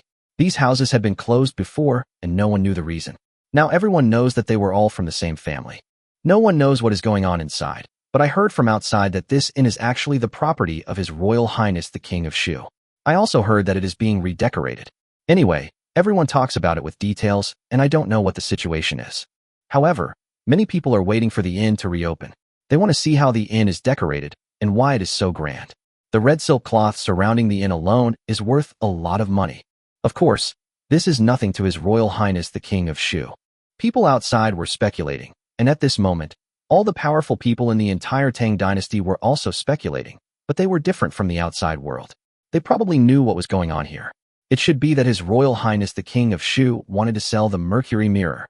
That thing was truly amazing, and many of them had already seen it. Especially the wives of the officials. The wives of the officials were all invited into the palace by concubine Yang to see it for themselves. Meanwhile, some princesses, county ladies, and the unmarried young ladies of the officials were all invited into the palace by Her Royal Highness Princess Changle. After returning, the Mercury Mirror was praised to the skies. It was said that the figures seen in it were countless times clearer than those in the bronze mirror, and even identical to what you saw. There was absolutely no difference. Many officials' wives and daughters would come back and ask their boss to buy them this mirror. Not to mention these officials, even the Crown Prince's consort Su knew about this. The Crown Princess, who had always been low-key, told the Crown Prince about it. So, all the powerful people in Chang'an City wanted to know what this Mercury Mirror was all about. Changsun Wuji's face darkened. He probably guessed that Li Ke must have made this thing to make money. No wonder he dared to make that bet with the Changsun family. Although it was not a bet, Li Ke definitely did not have the qualifications before. He also knew that Li Ke had sold 200,000 strings of cash to Li Shimin. 200,000 strings of cash was not a small number. The annual fiscal revenue of the Tang dynasty was only 10 million strings of cash, and 200,000 strings of cash was only 1/50th of it. This was in the 9th year of Jingguan. If it had been a few years earlier, Li Shimin would not have been able to come up with so much money. But Changsun Wuji wasn't worried. He just sneered. How naive. Do you think you can win over the Changsun family with just a mercury mirror? That mirror was indeed magical, and every household would probably buy one. Every woman would love it. Not only women, but even officials like them who needed to attend court would like it, wouldn't they? Even the Changsun family would buy one. But can you really make a fortune from it? A mirror is a one-time purchase. As long as you're careful, you can use it for 8 or 10 years, or even decades. How much money can Li Ke make in a year? Moreover, Changsun Wuji had heard that Li Ke, in order to get the 200,000 strings of cash from Li Shimin, had taken on a task himself, namely to deal with the refugees and beggars in Chang'an. He must have known how many refugees and beggars there were in Chang'an. How much money would it cost to feed all of them in a year? After deducting the production costs from the 200,000 guan, how much money would he have left? It can only be said that he is still too young. So Changsun Wuji was not worried at all. He even generously went to Li Ke's shop to buy a few mirrors for his wife and daughter. Although he was not worried, Changsun Wuji felt somewhat uncomfortable being schemed against by such a little thing. Li Ke naturally didn't know what Changsun Wuji was thinking. Even if he knew, he wouldn't be worried. What a joke. What if you knew what I did? At this moment, Li Ke was directing everyone to put everything in its proper place. Your Highness, this sofa is so comfortable. And where did you get this chair? Tian Ming looked at the sofa in front of him in shock. It had a wooden base and what looked like leather on the outside, but the filling inside was something unknown, softer than silk floss. Once someone sat on it, they sank right into it. Where did it come from? Of course, it was pulled out from the office building of the Strategic Reserve Warehouse in his mind. Li Ke added in his mind that he was so tired after moving things all night yesterday. The entire office building is so big that Li Ke moved most of the sofas in the reception room. However, even so, he still didn't move all of them. The main reason was that the office building was more than 10 stories high, and there were too many sofas inside. If there was only one room in a mall, he really couldn't use them all. These sofas are distributed in several main stores and in the open VIP rooms on the second floor. In addition to these sofas, there are chairs. The chairs are office chairs purchased in bulk. They are not the rotatable kind, but are used in conference rooms and by ordinary employees. They have support legs shaped like a Chinese character underneath. The seat is made of leather and sponge, and the backrest is made of a wire mesh structure. There are even more chairs of this kind. Li Ke estimated that he had not even used 1/3 of them. All the VIP rooms here, including the lobby below, use this kind of chairs. This thing is somewhat beyond the scope. Apart from anything else, the steel used as chair legs is not something that can be made in this era. However, Li Ke is not going to explain. Let them think whatever they want when the time comes. At this moment, all the main lighting windows of this mall have been replaced with glass. The rooms suddenly became much brighter. Not only that, Li Ke also brought many different things with him. Well, there were some things that were absolutely impossible to describe in this era, but Li Ke also brought them with him. For example, large-size band-aids and women's sports bras, and these two items came from a newly unlocked warehouse. This time when Li Ke went in, he found that the fog inside had expanded a lot, and a new warehouse had been unlocked, although only a small part of it was unlocked. What Li Ku didn't expect was that this new warehouse actually contained women's products. The two items currently unlocked were large band-aids and women's tactical sports bras. To be honest, Li Ku never knew that these things were considered strategic reserves before. Now that I think about it, it seems normal, as if sanitary napkins are really a kind of military strategic material. Li Ku also looked at women's tactical sports bras. All the styles were basically the same. Without those fancy colors, all were military green. This thing should also be a kind of military strategic reserve, but he didn't expect that some of their warehouses here also had it. Humph, I will let you know the depth of our country's strategic reserves. Do you really think I'm moving bricks for nothing? Chapter 41 Business Preparation. After checking the work of Tian Meng and the others, Li Ku went straight to the backyard, where Yang Anning and the others from Huiyue Tower were rehearsing. Seeing Li Ku coming over, Yang Anning and the others blushed, mainly because the things His Highness took out for them were too embarrassing. I don't know how His Highness could talk about such private things of girls without batting an eyelid, and even ask them for their measurements. But that thing His Highness calls underwear is really comfortable to wear. And after putting it on, my whole appearance has become much better. The main thing is that my figure has become more upright. Although this thing is not as body-shaping as the specialized women's underwear of later generations, it is very effective for the belly bands and undergarments of that era. In fact, this era did not see everyone wearing low-cut dresses as recorded in later generations, at least not during the Jingguan period. How is it? How was the rehearsal? Li Ku remained calm. He was a modern man after all, so this was nothing. As long as I wasn't embarrassed, others would be embarrassed. Your Highness, it's okay. We are all singing normally. Yang Anning suppressed her shyness and nodded seriously. They are rehearsing a song, and behind them is a band composed of classic ancient folk music. That's right. Li Ku has already put together a folk music ensemble. Pipa, reed pipe, kongho, transverse flute, dongxiao, harp, guzheng, guqin, eru, gaohu, waist drum, big drum, gong, fork, etc. It can be said that all the most common instruments of the era were used. In ancient times, multiple instruments were played in unison, but there was no concept of harmony. It is also unlike later songs that use so many instruments. But Li Ku can do it. Although Li Ku studied electronic engineering-related equipment, he also knows a little bit about arranging music.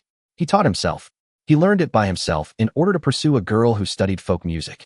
Well, I can only say that since ancient times, love has really been the driving force of human progress in many aspects. Although Li Ku's learning is basically an entry-level one, and he has only learned the arrangement of one song, let alone comparing with professional music colleges, he probably can't even compare with some high school students who have received professional training. But he had at least learned some basic knowledge systematically. So Li Ku took out the song he had learned and asked Yang Anning and the others to learn it. This was also the only song Li Ku had learned. As for the rest, he only needs to teach the concepts to the music masters of this era and give them the idea. Li Ku believes that there are definitely capable people in this era who can compose various symphonies for him.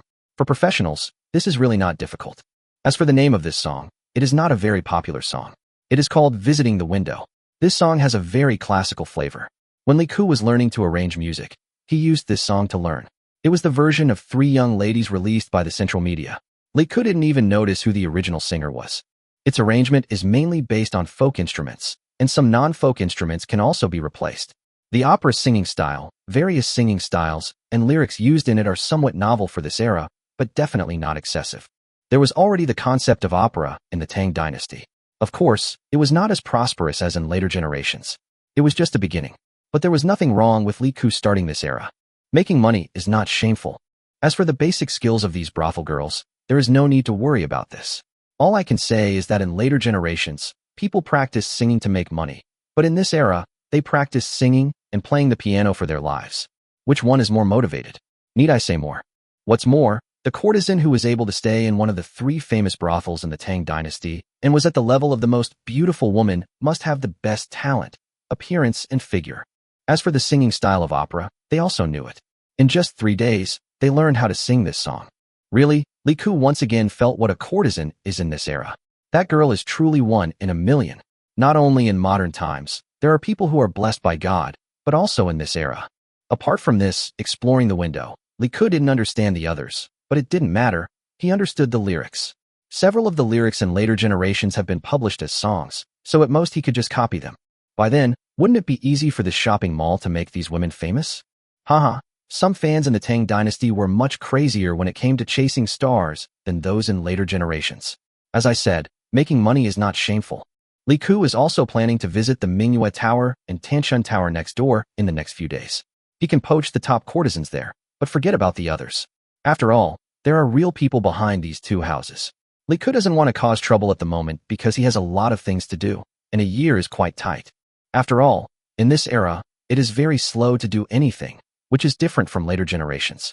Take the expansion of a shopping mall, for example. It took nearly a year.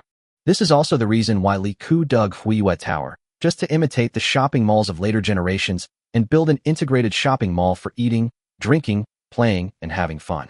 However, in this era, only high-end users can enter such a shopping mall. The number of high-end users is limited. As for how to attract these high-end customers, these brothel girls are using it. The official opening hours of a shopping mall are set for tomorrow morning. The time has been calculated by professionals. Li Ku did not get involved in it at all and left it to Tianming. Whether our mall will be popular tomorrow depends on you. Li Ku comforted them. Your Highness, you are joking. We are just the icing on the cake. Even without us, all the goods in the mall will be popular throughout the Tang dynasty. Yang Anning's eyes were shining. She had never thought that Li Ku had so many magical goods. Not to mention anything else. The mirror alone was enough to drive everyone crazy. Li Ku smiled and said that encouragement should be given. The clothes for all of you will be delivered tomorrow. Try them on early in the morning. If there is anything that doesn't fit, just tell me and I can make some temporary changes. Li Ku said. Yes. Yang and Ning and the others were somewhat curious about their new clothes. They already had a lot of good clothes, and they had the financial resources to buy the best silk from the Tang dynasty besides the tribute, so the clothes they made were naturally the finest. But Li Ku really disdained those clothes. First of all, I would like to point out that jacquard machines have existed in this era. In fact, jacquard machines have existed since the Han dynasty. However, their efficiency is very low and they need to be manually lifted to raise the 4 threads. But in fact, the entire jacquard machine is still the most complex machine of the entire era. The Tang dynasty did not make many technical improvements to the jacquard machine and still used the Han dynasty's flower tower, which was very inefficient. But these jacquard machines are enough to give high-end silk different textures and weaving methods and can give high-end silk different simple patterns. However, if high-end patterns are needed, embroidery is still needed.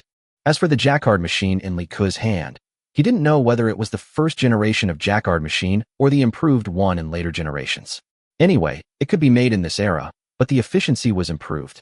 Li Ku hadn't calculated it.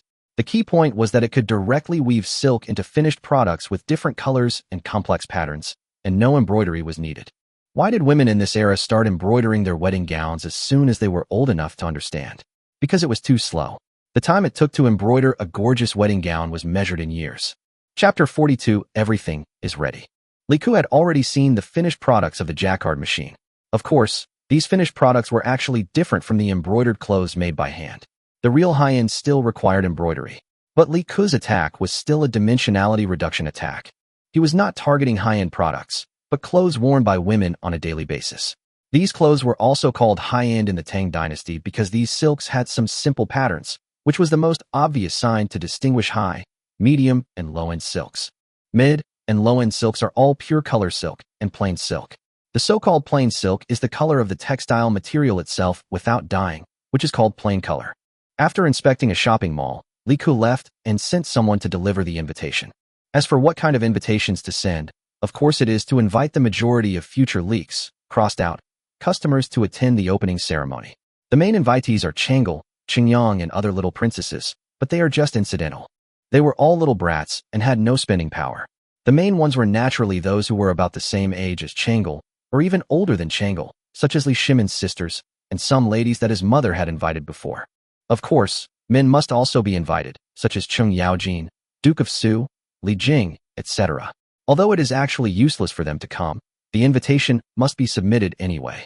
Then there were brothers like Li Chengxian, Li Tai, and Li Ku also invited princes like Li Yuanchang. The invitations have been submitted, and it is up to them to decide who will come or not. Although there will be no court tomorrow, many officials will have to punch in for work. For example, Fang Xianling and other officials are actually very busy every day. Most of these invitations are for inviting their families, but it doesn't matter whether they come or not. However, there was one person Li Ku forgot, and that was Li Shimin. The main reason was that Li Ku subconsciously thought that this was just a small fight. If he invited Li Shimin, wouldn't that be asking for trouble? He would definitely not come, so he naturally didn't invite him. Not only did he not invite Li Shimin, He also didn't invite any of the concubines in the palace. Empress Changsun was in poor health and could not call for help. Her own mother, concubine Yang, had never been one to stand out. Although Li Ku was her biological son, it was not a good idea for him to come out in this situation. As for the other concubines, they had even less friendship. Did this bastard do it on purpose? Li Shimin slammed his desk and said angrily, "You invited everyone but your dad. Erlang, don't be angry. I don't think Kuer did it on purpose. He must have thought that you wouldn't go." Empress Changsun beside her couldn't help but smile. There were no outsiders around at the moment, so Li Shimin's emotions were naturally more direct. At this moment, Li Shimin was like a little child, or rather, when Li Shimin and Li Ku, father and son, were together, they felt like a pair of enemies. Li Shimin was not like the calm and decisive emperor of the Tang dynasty, but more like a big child. It seemed that the father and son quarreled every day, but Empress Changsun knew that this kind of father-son relationship was obviously very good. Alas, Cheng Qian and Li Tai were wrong. However, Empress Changsun could not say anything. Her two sons were already grown up, and they knew how to get along with Li Shimin. Besides, wouldn't it be effective if she just suggested it? Why was there only one Li Ku among so many princes? Whether I go or not is my business. Whether to invite him or not is his business. Li Shimin was a little angry. I cannot go, but you cannot not invite me. I think you are getting cocky, and you are asking for a beating every day? He called Changel, Qingyang, and Jinyang, right?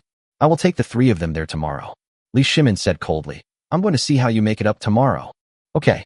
Empress Changsun smiled, but did not stop him. She probably understood that Li Shimin was just being stubborn. In fact, he was just curious about what Li Ku had come up with. That it had been mysterious for such a long time, and it was surrounded by red silk. Not only the people in Chang'an City, but even Li Shimin was very curious. The next day, Li Ku woke up early in the morning and went straight downstairs. He had stayed here yesterday. There was originally an inn here, but the number of rooms in the inn was reduced again, leaving only 12 guest rooms, and the price was more than 100 times higher than before. This is a high-end hotel, the Tang Dynasty's Emperor's Suite. The room is luxuriously appointed, with soap and a mercury mirror. Of course, the mirror isn't big, only the size of a basin, and it hangs on the wall. But if you buy this, it's a luxury item. Li Ku has the final say on how much the price is. All the beds in the rooms have also been replaced, and all the mattresses have been replaced with modern spring mattresses, which are sourced from the lounge in the office building. The entire office building is very large. There is a lounge on the first floor for security personnel on duty. Since these personnel are rotated once a week and live in the office building throughout the week, the facilities inside are similar to those of a hotel and have everything they need. So Li Ku pulled out 12 mattresses from inside. As for the rest, of course he kept them for himself. In case one of them broke, he would have a replacement, right? When he went downstairs, Yang Anning and other brothel girls had already gotten up and were changing their clothes. When Yang and Ning saw the clothes, she was completely stunned. This material, how is this possible? The style of the clothes is nothing new, but what is shocking is the material. The lower body is made of red fabric, while the edge of the skirt is a 2-inch wide pattern of green and other colors. There are birds and beasts in the middle of the pattern, which looks very high-end at first glance. Apart from that, the other fabrics are solid colors without patterns, but the upper body of the clothes is beige with red edging, and the middle part is filled with pink peonies with tender green branches and leaves. The whole fabric is like this, and these peonies are all exactly the same. The point is, after Yang Anning touched it, she was surprised to find that these patterns were not embroidered. Instead, they were directly woven into the silk during the weaving process. These were patterns that came with the silk itself. Yang Anning was stunned. She had never seen silk like this before. The Tang Dynasty's silk with patterns only had simple lines. Even so, these patterns that seemed to change the way silk was woven were also the representative of high-end silk. This includes the patterns used for tribute to the palace. For example, the intricately patterned clothes worn by the empress and concubines in the palace were all embroidered stitch by a large number of embroiderers.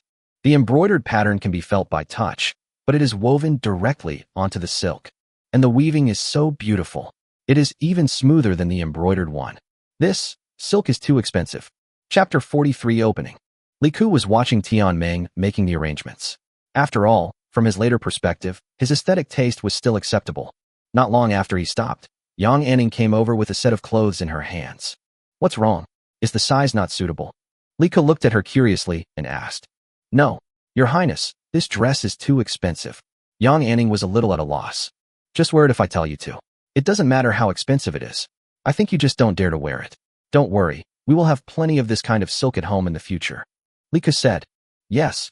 Yang and Ning paused, then bowed and turned away. His Royal Highness the King of Shu really knew very well that Yang and Ning really didn't dare to wear it, because she was sure that this silk was not available in the palace. How could she not be worried when a prostitute dressed better than the nobles from the palace? She wasn't worried about herself, but she was worried about causing criticism to His Highness. As for herself, she no longer cared about herself from the moment she decided to follow His Highness. A man will die for his confidant, and a woman will dress up for the man she pleases. And His Highness not only appreciates her, but also understands her. So what if she gave His Highness her worthless life? Since His Highness said so, she would wear it.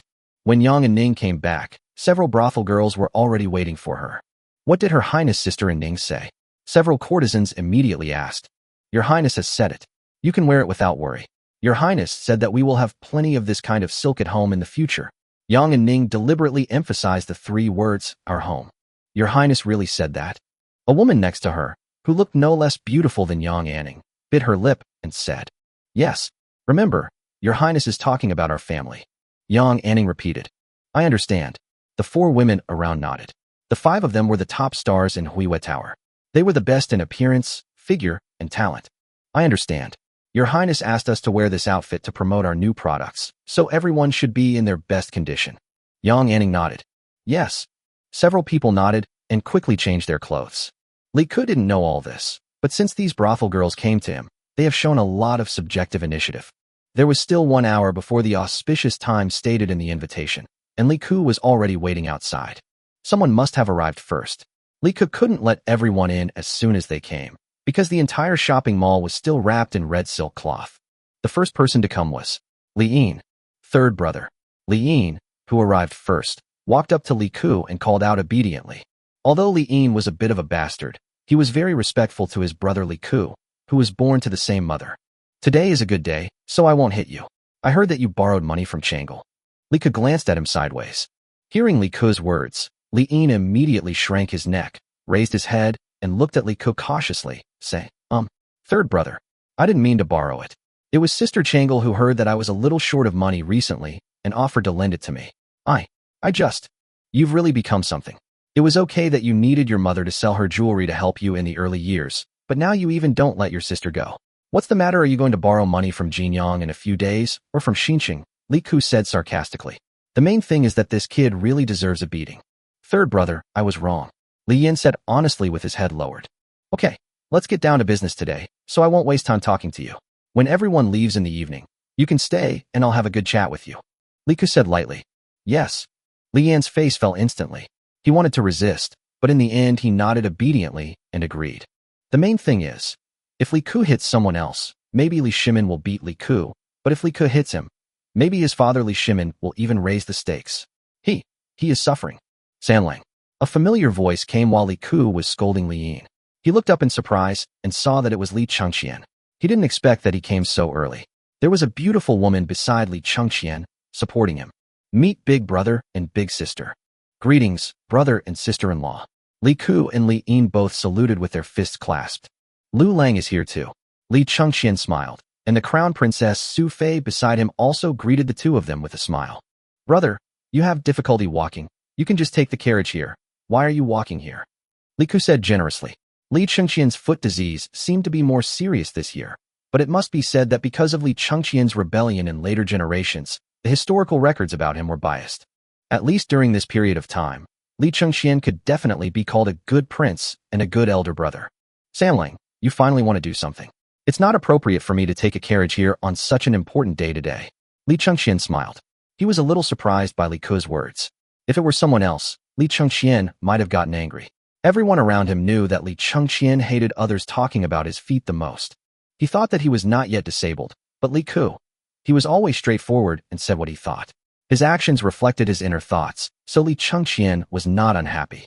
Instead, he felt that Li Ke was as far away from Li Tai as heaven and earth. Although they did not have the same mother, Li Ke really treated him as an elder brother. Actually, I came here this time to apologize to you on behalf of your 7th uncle. Li Chengqian spoke again. Stop, big brother, stop talking. It's his fault. It has nothing to do with you. Li Ke stopped Li Chengqian from apologizing. Li Chengqian wanted to say something, but just then a group of people came over from a distance. so Li Chengxian had no choice but to shut up. The visitors were Cheng Huaoliang, Yuqi Baolin, and others. Li Ke quickly became busy because the people he invited had arrived one after another. The auspicious time soon arrived, but everyone was still chatting at the entrance of the mall, and Li Ke had no intention of letting anyone in. Third brother, what do you mean? Isn't it almost time? Why don't you let everyone in? Li Tai said sarcastically. He was a little fat and felt uncomfortable standing here. The main reason was that everyone was standing and it was impossible for him to find a chair. The only person sitting at the scene was Li Chengxian. Li Ke asked someone to find a chair and forced Li Chengxian to sit down. There was a shopping mall full of people standing outside.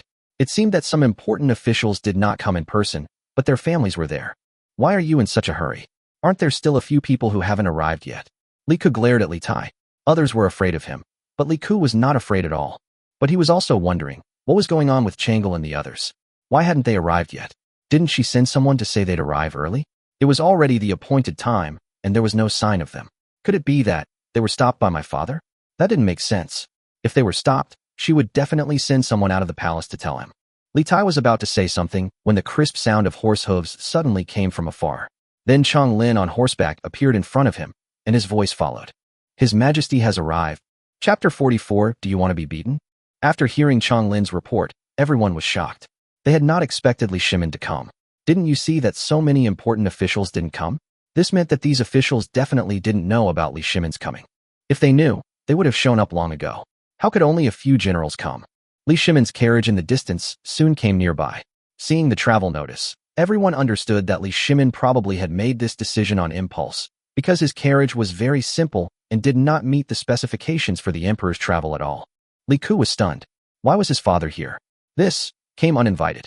Although it was his fault, Li Ke's eyes rolled around. Should he run away? He couldn't run away. Today was the day his business opened. If he dared to run away, Li Shimin would announce on the spot that his shopping mall was closed down. Sure enough, when they arrived, Li Shimin walked out directly from the first carriage, and concubine Yang also accompanied Li Shimin. Empress Chang's son did not come. The three little girls, Changle, Qingyang and Jinyang, should be in the carriage at the back. After all, the other princesses invited by Li Ke have already arrived. Your Majesty, meet the Emperor, Father. Everyone bowed and saluted. That's right, the Tang dynasty did not practice the etiquette of kneeling and generally did not shout, Long live the Emperor. Even among the people rarely shouted, Long live the Emperor. It was only shouted on very important occasions when the etiquette of kneeling was required. When these officials and nobles met Li Shimin on a daily basis, they only needed to bow and salute. Excuse me, Li Ke. Li Shimin first waved his greeting, and then he turned his anger directly towards Li Ke. Dad, Li Ke said quickly. Do you want to be beaten? Li Shimin asked him, staring at him. Everyone. For most of the people present, the strange behavior between Li Ke and Li Shimin was a topic of conversation after dinner. Of course, the main subject was His Royal Highness the King of Shu, but there were very few people present who could see it with their own eyes, and most people had no chance to see it. Although I don't know why Li Shimin was angry, there are really not many people who can make Li Shimin show his emotions. Dad, can we do it another time? We can't fight in public today. As the ancients said, if a son is not well educated, it is the father's fault. Li Ke said hurriedly. Everyone. Your Highness, the King of Shu is indeed His Highness. You are so bold as to say anything. It seems that the previous legends were all exaggerated. This King of Shu is even more ferocious than the legends say. How dare you say that? Yes, it is the father's fault if the son is not well taught. Is there any problem with me teaching you today? Li Shimin sneered. No problem, no problem. Dad, it's your duty to educate your son. Li Ke answered quickly. While speaking, he ran directly to Li Shimin, and then pointed his butt in the direction of Li Shimin. Get out. Li Shimin was so angry that he laughed and kicked him in the butt. Hey Dad, I can't leave. Today is the opening day of my shopping mall. Your arrival will make my place shine, so I have to be your guide. Li Ke stood up straight quickly, casually patted the dirt behind his butt, and spoke carelessly. The others were full of admiration. Although Li Chengxian had seen this many times, he still couldn't help but cast an admiring look at the third brother. This kid, his ability to hit the snake with a stick is too strong. If Li Ke hadn't made that move just now, Li Shimin would not have wanted to beat him, but for the sake of face, he had to let him be beaten with a military stick today. Finally, Li Ke got the upper hand. He put his butt over, and Li Shimin just laughed and scolded him and kicked him, and that was it. After all, Li Shimin said he would beat him, but he didn't say how to beat him. When a father kicks his son, that certainly counts as a beating. As for Li Ke, getting kicked in public was nothing. Stay with your mother and your sisters. Li Shimin glared at him unhappily. Hey, yes. Li Ku said quickly, then bowed to concubine Yang and said, Mother. Li Chengxian and the others also bowed. Auntie. Concubine Yang naturally returned the gift. Chang'e and the other three naturally exchanged greetings with Li Chengxian and the others. Xingyang then ran over with a grin and said, Hey, third brother, are you surprised? Surprise, surprise.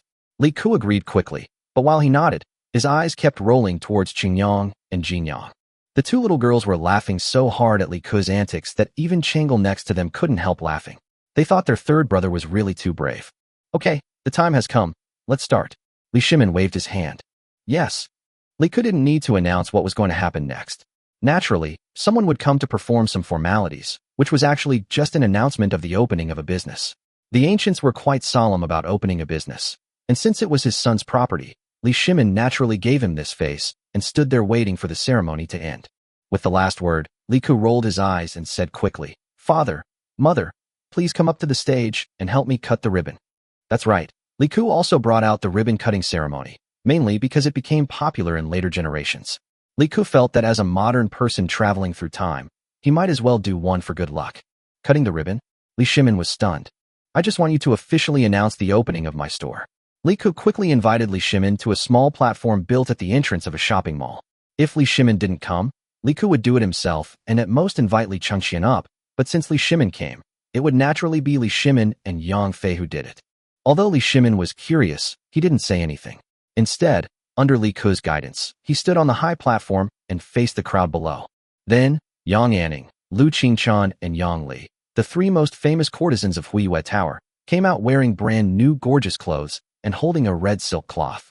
Seeing the clothes on the three women, the men didn't pay much attention. They had seen more gorgeous clothes than this. However, many women at the scene immediately noticed the difference in the silk. Their eyes began to shine. Under the guidance of Li Ku, Li Shimin and concubine Yang cut the red silk cloth with two modern scissors that looked strange to them. When the two men cut the silk cloth, the people that Tian Meng had prepared in advance pulled it hard from behind, and then the red silk cloth covering the outside of the shopping mall fell down quickly from above with a puff sound. Wow! The crowd instantly let out countless exclamations, including the people watching from afar. Li Chengxian and all the other people who came were staring blankly at the shopping mall in front of them, not knowing how to describe it for a moment. In fact, it is not beautiful. Some green glass sparkles in the sunlight. It appears for the first time on the land of the Tang dynasty. Li Shimin and concubine Yang, looking back, were also a bit stunned. Because the glassmaking process was not up to standard and the iron inside could not be effectively removed, the glass had a slight green tint, but it was still transparent overall. Because of this tint and the reflection of the sunlight, everyone could clearly see that where the window should have been, there was a layer of transparent, crystal, colored glass. Chapter 45 Today's Music. Except for the structural appearance of the house, which still resembles the Tang dynasty, all the glass places are very similar to those of later generations. Glass is inlaid in the wooden window frames. Although the area of the glass is not large, about 60 centimeters square, but for this era, the impact is unparalleled. In the minds of everyone in the Tang dynasty, the only transparent things were crystal and colored glaze. And now, His Majesty the King of Shu was actually using them as windows. What is this? Li Shimin was the first to come back to his senses and said to Li Ku beside him, Don't be surprised, everyone. This is the glass I developed.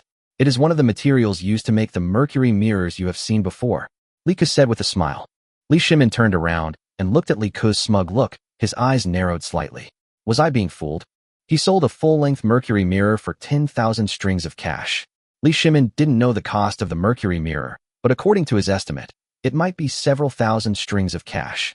Selling it for 10,000 strings of cash was not expensive. Li Shimin knew that mercury was worthless. Of course, it was worthless compared to 10,000 strings of cash, so its cost was almost negligible. So, this glass alone is worth thousands of guan. If a piece of glass is worth thousands of guan, and this huge mall in front of us has 8 or 9 pieces of glass per window, wouldn't the entire mall have thousands of pieces of glass? Where could Li Ku find so much money? There is only one explanation. He was cheated. The cost of this thing is not low, but it is definitely not as high as he imagined. If this guy had not applied for a Tang Dynasty Welfare Industrial Park and was preparing to gather and control the refugees and beggars in Chang'an City, Li Shimin would have gotten angry on the spot. Please come in, everyone. Li Ku smiled and made a gesture of invitation. Li Shimin glanced at Li Ku and said nothing, but walked straight in. As soon as he entered the room, Li Shimin couldn't help but take a deep breath. Wow, the entire floor was covered with red carpets. Even his palace wasn't that luxurious. Oh, I forgot to mention that this carpet is actually a modern disposable red carpet. Li Ku pulled it up from some conference rooms in the office building and brought it here. The people who came in later were obviously also shocked. How much money did His Royal Highness the King of Shu spend on this? Dad, Mom, brother, everyone, please follow me. Let's go to the theater in the center of the mall to watch a show first, and then I will take you on a tour. Li Ku greeted them and led everyone to the center. There were not many people coming today, so everyone could just sit in the theater's lobby. When they arrived at the theater inside Li Ku's mouth, everyone's attention was immediately attracted by the tables and chairs placed inside. The tables are the common mahogany tables, and there are 6 chairs next to each table. The shape of these chairs is unique. Its supporting structure is actually silver-white metal, which looks like silver. The seat is covered with leather, but the backrest shocked everyone because it was made of a mesh woven with black silk threads. Could it be strong? Dad, Mom, please sit down. Li Ku brought Li Shimin and concubine Yang to the middle seat. Li Shimin pointed at the back of the chair curiously and asked, "What material is this made of? Is it strong?" "Dad, you'll know if you touch it. It's very strong." Li Ku smiled. "It is impossible for this material to appear in this era. This is the power of technology." Li Shimin reached out and touched it out of curiosity. It felt very hard, not like silk at all. He poked it hard with his hand and could immediately feel a huge force rebounding. It was obviously very strong, stronger than he had imagined. Not only Li Shimin, but everyone else was also curiously touching the backrests of these chairs, wondering in their hearts what materials the chairs were made of. After touching it, Li Shimin simply sat down. As soon as he sat down, he immediately felt the difference. It was very comfortable, and the cushion was soft and hard at the right temperature. When he tried to lean back, he held back a little. Although he knew that Li Ku didn't dare to joke with him, Li Shimin himself was not sure. That's just a wire mesh. How can it possibly bear the weight of a person? But soon, Li Shimin gradually put all his body weight on the backrest. He could feel that the silk screen behind him had no reaction at all. It was extremely strong. Concubine Yang also touched it curiously and then sat down. As Li Shimin and concubine Yang took their seats, everyone else followed suit. Li Chengqian, Li Tai, and Li Kun naturally also sat at this table, but there were no chairs facing the stage, so the two of them naturally sat behind Li Shimin and concubine Yang. Li Ku casually pulled a chair and sat at the table next to him, so that he and Li Shimin were side by side, making it convenient for him to explain to Li Shimin. After everyone sat down, Li Ku shouted loudly, "Begin!" Then the rhythmic sound of drums began, and with the sound of the drums, the red curtain on the stage was slowly pulled open. Then the 3 courtesans, Yang Anning, Lu Qingchan, and Yang Li, who were wearing gorgeous silk dresses, appeared on the stage. They held 3 round fans in their hands, and the gorgeous silk and makeup on their bodies made many young people's eyes light up. The 3 present knew that this was Huiwe Tower's top star. Sure enough, Huiwe Tower had been bought by His Royal Highness the Prince of Shu. Then soft music started to sound, and the moment the music started, everyone immediately felt something different. In this era, music was very popular among the nobles. People like Li Ku had all studied music, especially scholars. Li Shimin and concubine Yang understood. They immediately recognized the difference in the music because some of the other instruments didn't seem to be playing together, but rather just as a part of the music. Furthermore, the pitch of the instruments was slightly different. Until, with the sound of crisp drums, Yang Anning on the stage opened her mouth, and she sang in the style of opera. She sang, meeting an old friend in a foreign land, and every word and every step she took was filled with longing. Lu Qingchan took it and said, "You are below the stage. I have your name on the list. I never recognized you, but you are an old acquaintance on the stage." As soon as the 2 lines of operatic singing began, everyone's eyes lit up. This singing style they had never heard before, but it was unexpectedly beautiful. Although the lyrics were a bit straightforward, they had a unique charm. Li Shimin raised his eyebrows slightly and glanced at Li Ku, but did not say anything, just admired him. He said, "In the bridal chamber, everyone congratulated. The beautiful woman was paired with the talented man." Yang Li sang the 3rd sentence. Then the 3 of them sang together. "I haven't listened yet, but there's a love sickness in every line of the play." After singing this line, the 3 of them gradually began to move around on the stage, accompanied only by soft music. Most of the people below were already attracted. When the swallows leave, the branches are covered with red beans. Travelers, do not ask when they will return. Who will guard the clear waters of Xiaoxiang alone? I wonder what time it is today. When Yang Anning's gentle voice sounded, this time it was not an opera voice, but a normal voice. Everyone was shocked and felt as if they had been enlightened and refreshed. If Li Shimin had not been sitting in the front, Cheng Huayang, Yuchi Baolin and others in the back would have started cheering long ago. When the swallows return, there is no trace of my beloved. I must be interested. I leave you now, unwilling to leave you with no place to turn for love. I travel far, searching for you for thousands of miles. Yang Li took over singing, followed by Lu Qingchan. He wrote with great abandon. She dances in her dreams. Love in the play, intention in the play, strangers meet each other. In the flowery and beautiful place. The three people's opera singing chorus suddenly gave people a refreshing feeling. Chapter 46. Tell me what you are going to do. Although the current emperor of the Tang dynasty was sitting in the audience, the three people on the stage remained calm. She sang, meeting an old friend in a foreign land, and every word and every step she took was filled with longing. The people below the stage, whose names are on the list of successful candidates, I have never recognized them, but on the stage we are old acquaintances. He said, in the wedding night, everyone congratulated the beautiful woman and the talented man. I haven't listened yet, but there's a love sickness in every line of the play. He wrote with great abandon. She dances in her dreams. Love in the play, meaning in the play. Strangers meet. In the flowery and brocade land. She sang, meeting an old friend in a foreign land, and every word and every step she took was filled with longing. The people below the stage, whose names are on the list of successful candidates, I have never recognized them, but on the stage we are old acquaintances. He said, in the wedding night, everyone congratulated the beautiful woman and the talented man. I haven't listened yet, but there's a love sickness in every line of the play. At the end of the song, the three people on the stage saluted in unison towards Li Shimin and concubine Yang, then saluted towards Li Ku, and then turned around and left. Everyone breathed a sigh of relief. This was music completely unlike anything in this era. No one had ever heard anything like it, whether in a brothel or a brothel. Yet, it was refreshing and incredibly beautiful. The key point was the soundtrack. The music was so beautiful that everyone noticed that the instruments in the music were not an ensemble, but each instrument played different notes appropriately and then combined together. Go ahead. Li Shimin knocked on the table and said to Li Ku in a bad mood. What? Li Ku was a little confused. Are you still pretending here? You made me listen to this song just to complain? Tell me. I'm in a good mood today, so I'll make the decision for you. Oh, I'll make the decision for your subordinates. Who is it? Li Shimin rolled his eyes. You sang it so clearly in the song. Do you think your father can't understand? Are you still pretending to be confused? This song is good, but the content is about a man who passed the imperial examination, married a new wife, and abandoned his lover in his hometown, right? Li Shimin asked impatiently, knocking on the table. Li Ku was dumbfounded. He just wanted them to sing a song that was different from this era. This was the only song he knew. As for the content, he didn't think too much about it. Dad, that's not the case. It's just, I heard a story from someone, and I thought it was very interesting, so I adapted it into a song. Li Ku hurriedly explained. I heard someone tell me a story. Who? One of the protagonists in this story must be an official of my great Tang. Tell me about it. Li Shimin glanced at Li Ku. When you say your name is on the imperial examination list, isn't that referring to the imperial examination? The imperial examination system of the Sui dynasty was not implemented many times, so you didn't meet those people. So, it can only be my great Tang. Li Ku was at a loss. Oh my god, how do I know this? Oh, Dad, there is no such person. I really just adapted this song based on a story I heard from someone. Don't you know who I am, Dad? If there really is such a person, would I have to complain to you in such a tactful way? I would have gone to his house and beat him up a long time ago. Since reasoning didn't make sense to him, Li Ku simply played tricks.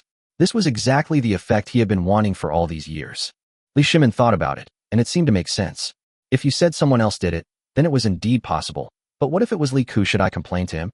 Come on, by the time Li Shimin found out, Li Ku would have beaten the man to the point of lying in bed and needing a doctor. Why would I still complain to him? Really? Li Shimin looked at him in surprise. Really not. Li Ku nodded decisively. Okay, there's no best, the song is good. You said you composed it. Li Shimin looked Li Ku up and down. Yes. Li Ku straightened his chest and raised his head. Just kidding, this must be admitted. Then tell me about the score of this song. Li Shimin asked directly on the spot. Li Ku was not afraid of this. First of all, he had also learned music in this era. This was a must-learn. You didn't have to be proficient in it, but you had to understand it. Li Ku could also play the guqin in this era, but he just didn't know many songs. Secondly, Li Ku also learned in modern times. Although he did not study in depth and only had superficial basic knowledge, with thousands of years of cultural accumulation and knowledge of music, Li Ku was not afraid at all that anyone in this era could test and teach him. Sure enough, after Li Shimin asked a few questions, Li Ku not only answered them with reasoned evidence, but also drew inferences from his own experience and even put forward many theories that were far beyond the current era, which made Li Shimin look at him with admiration. But while looking at him with admiration, Li Shimin was also a little angry. This rebellious son, he really didn't do his job properly, but was all after his free and easy prince. With such proficiency in music, he naturally had less time to study political strategy and military tactics. What future can he have? Snort. Li Shimin snorted coldly, turned around, and left. Looking at his father who suddenly became arrogant, Li Ku was a little puzzled. Dad, are you sick? Even I can't change my expression as quickly as you. Tell me about your place. Is it just a place to listen to music? Li Shimin walked ahead, and Li Ku naturally followed. After walking a few steps, Li Shimin asked while looking up at the decoration inside.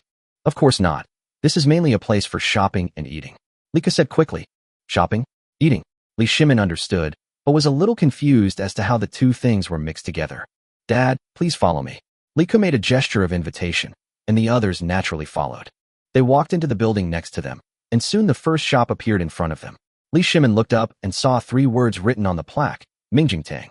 On that plaque of yours, there's a small circle next to the 3 words Mingjingtang. What does the word shu inside it mean? Li Shimin asked, pointing at the small sign with some confusion. Dad, this is a shop that I have certified. It is an exclusive trademark, which means that a certified shop is an official shop. Any other shop without this logo is a fake or imposter shop. In this way, all customers can immediately identify which shop is authentic and avoid impersonation, shoddy products, and inferior counterfeiting. Li Ku said quickly, It's a good idea, but are you so useless? Li Shimin said with a look of disappointment. Huh. Li Ku was a little confused. No, even if you are his father, you can't curse people under false pretenses. Sanlang, what father means is that you will be the king of Shu for the rest of your life. Li Ku's silly expression made Li Chengxian, standing next to him, unable to bear it. His third brother was indeed a little slow to react. What else? Li Ku was stunned for a moment and asked subconsciously. But after asking, Li Ku finally understood. If he remembered correctly, it seemed that his father would make him the king of Wu next year. He'd forgotten about that. The Tang dynasty and other ancient dynasties seemed to confer titles based on the power of the vassal states during the spring and autumn period and the warring states period. Among the one-character kings, the titles of Jin, Qin, Qi, and Shu were the most honorable, because these 4 vassal states were the most powerful during the spring and autumn period and the warring states period. For example, the title of Emperor Gaozong of Tang, Li Ji, was king of Jin, Li Tai was king of Wei, and Li Yu was king of Qi. Later, the titles of Zhou, Lu, Zhao, Wei, Liang, Yin, Dai, Han, Song, Wu, and Yu were all among the top ones. The title of duke is actually also based on this. For example, Zhangsun Wuji will be named Duke of Zhao later. Cheng Yaojin is now Duke of Su, and later Duke of Lu, etc. Okay, you are also a prince and a member of the royal family, so change that word to emperor. Li Shimin, walking in front, replied indifferently. Yes. Li Ku was instantly overjoyed. Royal family is great. This is even more impressive. Chapter 47 Shock. Li Shimin had already walked into Mingjing Hall, and Li Ku waved his hand quickly, and Tian Meng, who was on the periphery, immediately walked over quickly. Li Ku gave Tian Meng some instructions, asking him to replace the plaque as quickly as possible and replace the small characters in the circle with the word emperor. Tian Meng took the order and left. Li Ku then followed Li Shimin into the Mingjing Hall, and the others naturally followed. Once they entered the Mingjing Hall, everyone couldn't help but exclaim in surprise. Because what's displayed here is the mercury mirror that many people have seen in the palace. However, the largest one here is the half-length mirror, about 1.2 meters high, with a wooden frame supporting it 20 to 30 centimeters from the ground. In this way, when it is propped up, it has the same effect as a full-length mirror. However, the wooden frames of this batch of mirrors are all carved from mahogany, and the outer frames have beautiful patterns. In addition, there are mirrors in sizes of about 1 meter and half a meter, and they also come in rectangular, round, and oval shapes. The shop is filled with mirrors of all kinds. The crown princess who was following Li Chengqian's side began to light up her eyes. Which woman wouldn't like this? How much is the price? Li Shimin looked at Li Ku and asked with a squint. Father, a full-length mirror like this, which is second only to the one used by you, mother, and concubine, is priced at 4,999 strings of cash and is limited to only 19 pieces. Li Ku pointed to the largest mirror. This second largest one is priced at 1,999 can. The smaller one is 999 strings of cash. Li Ku gave them an approximate price. This price was actually very expensive. You have to know that in the Tang dynasty, one stone of rice was only about the same price as a piece of silk, which was about 300 coins. To put it into perspective, one stone of rice in the Tang dynasty is equivalent to a little more than 79 kilograms in modern times. To calculate the less, one stone is 145 kilograms. The cheapest kilogram of rice in modern times is about 1.5 yuan. That is about 217 yuan. 1 penny is equivalent to approximately 0.9 yuan, and one string of coins is equivalent to 1,000 pennies. In other words, the price of this 1.2 meter size mirror is equivalent to 4.5 million yuan in modern terms. Ahem. Li Ku doesn't earn much, not much. Because the larger the mirror, the more difficult it is to make. For a mirror like the one I gave you, to successfully make one, dozens, or even hundreds of mirrors may be broken. Moreover, this mercury mirror is similar to ordinary glass. Once it breaks, it will shatter into a pile of fragments. Li Ku deliberately exaggerated his costs. After hearing what Li Ku said, Li Shimin was stunned for a moment. Oh, it seems that he misunderstood him. Indeed, this kind of thing is not easy to make, and the loss is very normal. Well, not bad. Li Shimin nodded without comment. Sanling, the crown princess next to him, spoke boldly. Sister-in-law, please speak. Li Ku said directly. If I want to buy this mirror, can I just place the order with them directly? The crown princess pointed to some young ladies next to her who were obviously working as waiters. Yes. Li Ku nodded. Okay, Li Ku, you accompany me and your mother for a walk, and you guys stay here first. Li Shimin waved his hand. Of course he could see that these people were embarrassed to buy things with him here. Yes. Li Ku nodded. It didn't matter if he was not here. All the staff had been trained, so there would be no problem in being responsible for the reception. Farewell, Your Majesty. Everyone bowed and spoke. Only Changle and the other three said, let's follow I. Li Shimin didn't care, and several people went straight to the next shop. At the door of the shop, Li Shimin still raised his head and took a look. Lang Xiangfang. What is sold in this? Li Shimin asked. Soap. Li Ku said with a smile. Soap. Li Shimin was a little confused. It's similar to soap, but the difference is that it's easier to use than soap, cleans more cleanly, and has a fragrance. Li Ku introduced it and took Li Shimin and others into Lang Xiangfang. As soon as you enter the store, you can smell the strong fragrance of flowers. There were no essences in this era, and all scents were extracted naturally from flowers, so the smell in the store was not pungent. The soaps here are packaged in different sizes and scents, and are divided into different counters. Show me a demonstration, Li Shimin said. The maid standing next to her immediately said yes, and then reached her hand into the basin next to her, which contained the most common colored fruits. Soon her hands were covered with colors. Then she demonstrated to Li Shimin and others the hand-washing effect of soap. This can not only be used to wash hands and take a bath, but also to wash clothes. Not only does it wash very clean, but it also leaves a fragrance on the body. Li Ku introduced. How much is this per piece?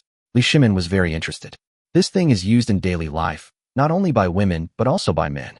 The most common one is 500 won, and the most expensive one is 3 guan. Li Ku said. You still sell things so cheaply? Li Shimin looked at Li Ku in surprise. Is 3 guan a cheap price for a bar of soap? This thing is a consumable. Ahem. Benefit the people, benefit the people. Li Ku nodded quickly. He would never say that the cost of soap is lower. The cost of this thing is about 20 cents a piece. The most expensive part is the wooden box outside. Ahem. Well, I'll ask Chong Lin to do some statistics to see what flavors the palace likes to use, and then I'll have someone purchase them. Li Shimin nodded. Yes. Li Ku hurriedly saluted. Leaving Lang Xiangfang, the next one is Xiufang, which specializes in selling silk. There are only 2 words on the plaque, but when Li Shimin and Yang Fei came in, they were stunned. They didn't care about the mercury mirror and soap before.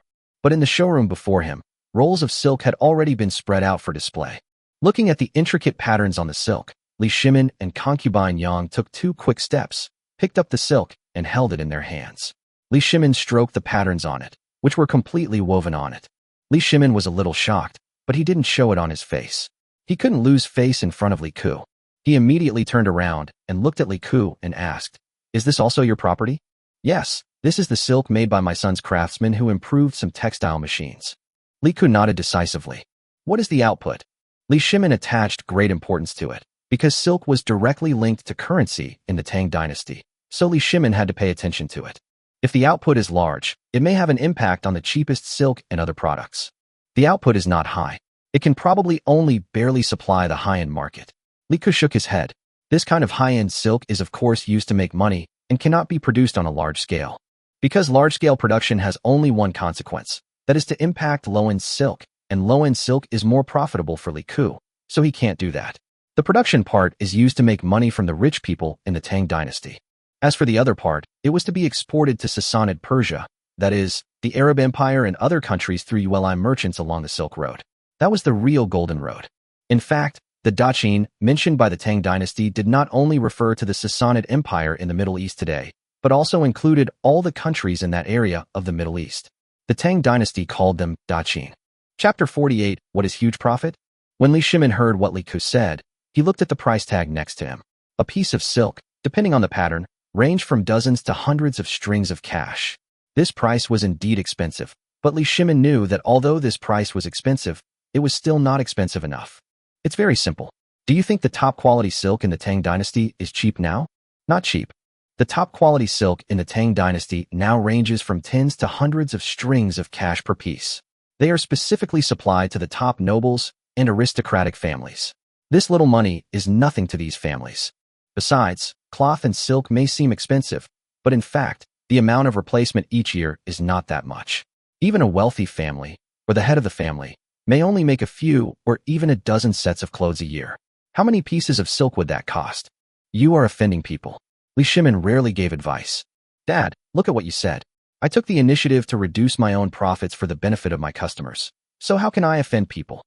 Li Ke chuckled. Li Shimin shook his head without explaining. He had now more or less realized that his son was a little reckless, but not stupid. He must have understood what he said, but he didn't care, so Li Shimin didn't waste any more words. Of course it was because of Li Ke's status as a prince, but that was only one reason. The status of a prince could not stop those aristocratic families. Otherwise, why do you think Li Shimin was controlled by these aristocratic families? So Li Shimin was very curious to see how he could stop these aristocratic families. After leaving this trading company, the following trading companies are temporarily vacant. These parts do not have any special products, but Li Ke plans to use them to introduce some trading companies. Even in the Tang dynasty, it is impossible for him to take over all the industries by himself, and he does not have that much experience. It is enough to take control of the most profitable industries. After visiting these places, Li Shimin went back directly. He was giving Li Ke face by coming here. But before leaving, Li Shimin took advantage of the situation again. Send that sofa and those chairs to Liangyi Hall for me. By the way, the place for holding court in Taiji Hall should also be prepared. Standing at the door, Li Shimin said carelessly, Dad, no. Li Ke was dumbfounded. He had only a limited number of these things, and one less would be used. What? You can't even respect your father? Li Shimin glanced at him sideways. Of course not. It's my duty to honor my father. I will send these chairs and sofas to Liangyi Hall for you. I will also send some to Mother and the others, but the quantity is not much. The main reason is that the raw materials are too difficult to make and the price is very high. As for Taiji Hall, I don't think they can be used. Li Ke quickly began to find excuses. Just kidding. At least dozens of ministers used these chairs when they held court in Taiji Hall. Li Ke was losing a lot of money. Why? Li Shimin glanced at him. Dad, these chairs are designed for leisure and relaxation. You've sat in them before, so you should know that if you sit down and lean back, your whole body will lean back, which is more comfortable. But in a court meeting, doing this is unbecoming. What's more, those ministers may not dare to sit down in this position. They will not be as comfortable as their previous chairs. Besides, you can't change your chair. If you don't change it, why should they change it? Li Ke said quickly. Li Shimin's dragon throne certainly cannot be replaced, but the comfort of that thing is just average. Okay, then we don't need the Taiji Hall anymore. Remember to arrange the harem, and I won't give you the money. Li Shimin waved his hand. Yes. Li Ke felt a little distressed. It was a big loss. Li Shimin was too lazy to care about him and just left. Fortunately, he did not take Chang'e and the other three with him when he left. Wow, father is finally gone. I feel so sad. As soon as Li Shimin left, Jin Yang and Cheng Yang cheered. Li Shimin, who had just left not long ago, couldn't help grinning when he heard the words of his two little cotton-padded jackets, but he pretended not to hear. Chang'e also covered her mouth and chuckled. Chang'e, take Jin Yang and Cheng Yang and have fun here. Third brother is very busy today and can't take care of you. Come out tomorrow and I will treat you well again. Li Ku whispered quickly. Well, don't worry, third brother, leave it to me. Chengel smiled. Jinyang and Qingyang were also very sensible. They never disturbed Li Ku when something happened. Besides, for them, leaving the palace was more fun than anything else. Li Ku didn't go to see the others. If he went, wouldn't those people bargain with him? And they were too embarrassed to bargain in front of those servants, so it was absolutely impossible for Li Ku to show up. Instead, he hid himself so that these people couldn't find him. Time passed quickly, and the entire shopping mall was bustling with people coming and going. Except for the people who received invitations from Li Ku at the beginning, the mall was open to the public later. Naturally, ordinary people were not prevented from coming in. However, these ordinary people were all rich and powerful. Real people could not and dared not come in. After all, there are princes and the like here, and they dare not offend anyone. In the evening, before curfew, when the mall closed, everyone immediately began to calculate today's revenue. Each store had a separate shopkeeper, who were all trained by Li Ku. What they learned was not the arithmetic of this era, but the typical debit and credit accounting method of later generations, which was much more advanced than that of this era. The key point is that these shopkeepers have all learned Arabic numerals, so they can do the accounts very quickly. Your Highness, the results are out. Tian Ming's voice was trembling, and his hands were shaking as he held the account book. How much? Li Ku asked indifferently. Net profit of 460,000 strings of cash. Tian Ming uttered a number that made one's scalp tingle. You have to know that in the 8th year of the Jingguan era, the total tax revenue of the Tang dynasty was only 10.5 million strings of cash. And Li Ku's mall, in one day, 460,000 strings of cash. Almost 1/20th of the Tang dynasty's treasury revenue. It's a pity that Tian Ming was so complacent about his 80,000 strings of cash. According to His Highness, he was actually a poor bastard. The money His Highness earned in one day was more than the entire ULI trading company had saved in 8 years. They used to want to make money for His Highness. Tian Ming wanted to cry. Can our ideals be realized? We just want to make some money for His Highness to spend. The limited edition Mercury mirror is sold out. Li Ku raised his eyebrows. He was not surprised. After all, the limited edition Mercury mirror sold out for nearly 100,000 strings of cash. The competition among nobles in the Tang dynasty was much more serious than in later generations. At least Li Ku knew that many concubines in the harem had come to buy things today. Although Li Shimin had bought some for them, it was just the basics. Who doesn't want to look better than other concubines? And the ones who really contributed were the wives of the dukes and the concubines of the princes and kings. There is another one that cannot be ignored, the aristocratic family. Yes, Your Highness, they are all sold out. Not only the limited edition ones are sold out, but our stock is almost sold out. Tian Ming took a deep breath and said, It's crazy. He never thought that making money would be so easy. Don't be too excited. Today's profit is just higher because they are all waiting to buy things. Later on, the profit here will definitely decrease. It's good enough if we can maintain 10,000 strings of cash a day. Li Ku said lightly. Li Ku appeared calm, but he was also excited. What was the concept of 460,000 guan? In the future, that would be a profit of 400 million yuan a day. Tian Ming. My lord, you say it so easily with just a touch of your upper lip, but do you know what 10,000 guan means? Chapter 49, isn't this forcing me? Okay, don't worry about these small amounts of money. Li Ku waved his hand and said, How about the strategy we implemented? There is no problem at the moment, but all the money needs to be transported over by the other party. We don't accept silk and satin, only copper coins. However, more than 400,000 strings of copper coins need to be loaded on a horse-drawn carriage, and we can't get all this money at once. For the first time, Tian Ming felt that having too much money was also a trouble, because Li Ku instructed not to accept silk.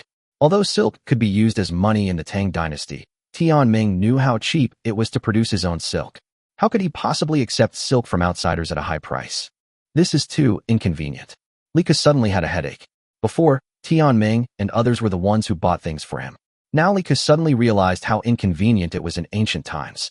The Tang dynasty did not have much gold and silver. It is not that there was no gold and silver, but that the amount was small. It was not easy and unrealistic to replace silk with large denomination currency by the gold and silver standard. There is only one way to solve this problem. That is paper money. But you cannot use paper money openly. People of this era may not have such a strong vision, but they are definitely not stupid. If you use paper money openly, then wait for it to be confiscated by Li Shimin. His cheap father Li Ku understood this very well. He would never let go of things that were related to the fundamental interests of the country. So we have to change the name, such as money ticket exchange voucher? You can encourage customers to deposit money into my mall in advance and become our VIP members. Then we will provide you with this kind of money ticket exchange voucher. You can directly use the money ticket exchange voucher to make purchases in our mall. At first, no one would realize the function of this thing, and no one will spend it as money, but as time goes by, Liku can quietly expand its use. For example, the silk produced by Liku now is definitely the highest quality and lowest priced product in the Tang dynasty. Other merchants simply cannot catch up with Liku unless they can also develop more advanced looms in a short period of time.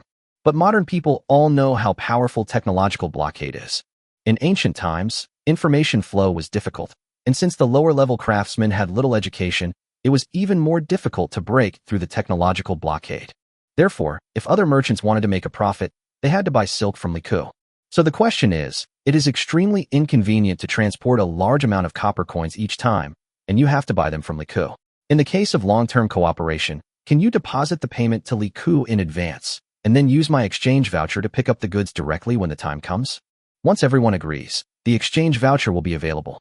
For example, if Li Si and Zhang San buy other goods, but Li Si has no money, but I have the exchange voucher of His Majesty the King of Shu, and you, Zhang San, also want to buy something from His Majesty the King of Shu, right? I can just give you the exchange voucher. Zhang San thought, hey, this is really good, let's do it. And so the deal was completed. After the completion, it is impossible for Zhang San to immediately run to pick up the goods with the exchange voucher. He will pick up the goods when he needs them. During this process, the exchange voucher has actually become the concept of currency. By that time, it would be difficult even for Li Shimin to take it back. Because the exchange coupons are linked to the silk or other hard currencies in Li Ku's hands, once these goods are no longer supported, these exchange coupons will become waste paper. Doesn't this whole routine sound familiar? Any modern person understands that this is just the same principle as forcing the US dollar to be pegged to oil. Although Li Ku is not a financial economist, as a modern person, he has seen and heard that the principles of currency are very simple. The problem is, he didn't intend to develop so quickly at the beginning. This was all forced by the situation. Sure enough, that saying makes sense. I don't like money, but when I have a lot of money, it always keeps increasing. It's really troublesome. Tianming, find a large, relatively secluded piece of land within the Shuang Manor. There should be no shade around it, plenty of open space, preferably wasteland, that does not occupy arable land, and is also suitable for keeping it secret. Li Ku gave the order directly. Yes. Tianming's expression immediately straightened, and he saluted decisively. Also, how is the improvement of movable type printing going? Li Ku asked again. Li Ku had already taken out movable type printing. The technical cost of this thing was too low. Printing was not yet popular in the Tang dynasty, so Li Ku did not plan to upgrade it step by step. Woodblock printing was too troublesome, so he just went straight to movable type printing. The lead block has been made, and the carving of the text is also being gradually carried out. It is estimated that it will take at least more than a month to complete the carving of the text. Tianming said seriously, let's use pottery characters first. Quickly make a few sets. We're going to print things. Li Ku took a deep breath. Don't forget the paper-making technique. It's the foundation. Your Highness, we have produced a new type of paper that can be printed. According to your suggestions, workers are testing bamboo, trees, hemp, and reeds, and the proportion of mixed glue is also constantly improving. Although our paper is not as good as Xian paper, the production of Xian paper is too complicated. Our paper is cheaper and sufficient for printing ordinary books. We have already stockpiled a large amount of paper. Tianming said seriously. Li Ku had started planning the paper-making and printing techniques 2 years ago. Movable type printing was simple, and once the principles were explained, the craftsmen of that era could quickly make it. Li Ku mainly asked them to improve and test different materials to see how to make the movable type last longer and at a lower cost. The printed product has better quality, and Li Ku has no urgent need to use it anyway, so the craftsmen have been improving it for more than 2 years. Paper-making was an earlier invention, and Li Ku was even more confused about it. He had no idea how to make paper. However, paper-making already existed in this era. All Li Ku needed to do was tell them what materials had been developed in later generations, let them try them one by one, and then make better quality paper that was more suitable for writing. In this case, Li Ku only gave some hints about the materials, and the rest were improved by the craftsmen of this era. However, Li Ku gave enough benefits, so these craftsmen improved them very quickly. Well, you prepare the open space and other things first. I will return to Shuangzwang in a few days.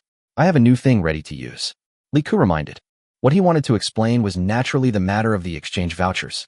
Don't forget, There was a large amount of paper for making banknotes in Li Ke's underground warehouse. It was very easy to print exchange coupons using those papers, and there was so much paper in the warehouse that Li Ke probably wouldn't be able to use it all up in his lifetime, so he didn't feel bad about it. What is more troubling now is the printing press. Movable type printing is definitely not an option because the printing quality is too poor and it is easy to be counterfeited. Although the paper itself is anti-counterfeiting, not everyone has seen his paper, so he could only think of other ways. A printing press was the best way, but he couldn't use a printing press specifically for printing banknotes. That thing was too complicated and required special engravings and so on. Besides, the level of currency was too exaggerated and unnecessary. In fact, you only need to use a modern printer to print out relevant text in black and white. No one in this era can imitate that level of printed text. Electricity was a problem, but he had a solution. Chapter 50, Are you finished yet? Solving the power problem is actually not difficult, but Li Ke is not sure whether these things can still be used. As a National Strategic Reserve warehouse, although it is not located in a remote area and has no shortage of electricity supply, the strategic reserve is to avoid extreme situations, so power backup is necessary. The entire warehouse area not only has backup generators, but also has a complete set of photovoltaic power generation installed on the top floor of the office building as a power supplement. Of course, it is a joke that this amount of electricity can drive the strategic reserve warehouse, but this set of photovoltaic panels drives a set of independent safety equipment, and the power consumption of this equipment is not high. The total 20 kilowatts of photovoltaic panels means that they can generate 20 degrees of electricity per hour in clear weather. This energy consumption is already good. It is also connected to a complete UPS, uninterruptible power supply system. UPS can stabilize the voltage and be powered by a built-in battery in the event of a sudden power outage. When there is an external power supply, it can directly store the externally generated electricity, making it a necessary supplement for important equipment. The only trouble is that Li Ke has to dismantle the entire set of equipment bit by bit in the space. At night, Li Ke still stayed in an inn, but he did not stay in the room.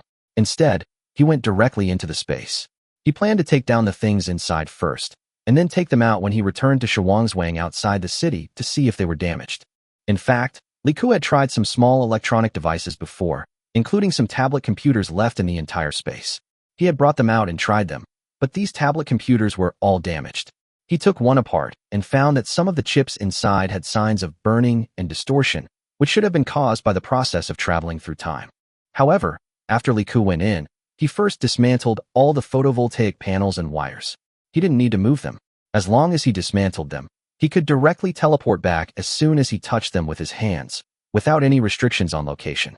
After working all night, Li Ke was exhausted and went out to sleep. The next morning, Li Ke got up early because it was time to go to court again. He wondered whether he should just resign from his official position with Li Shimin. After all, most of his positions were remote positions, meaning he was an official in name only, but in reality others were doing things for him. It would be better for him to live a carefree life in his own farm outside the city. In this way, Li Ke was lost in thought all the way until he went to court. In the court, Li Ke was distracted. He was still thinking about his next plan when he suddenly heard Zhongsun Wuji walk out from beside him and said, "Your Majesty, I want to impeach His Royal Highness the King of Shu." "Damn, are you done yet?" Li Ke blurted out subconsciously. Li Ke's words drew Li Shimin's gaze, the meaning of which was clear. "This isn't the first time you've been impeached, so why are you so anxious?" In the court, if there are no rules, how can this be allowed? Li Ke gave his father a look in return. "Dad, aren't you annoyed?"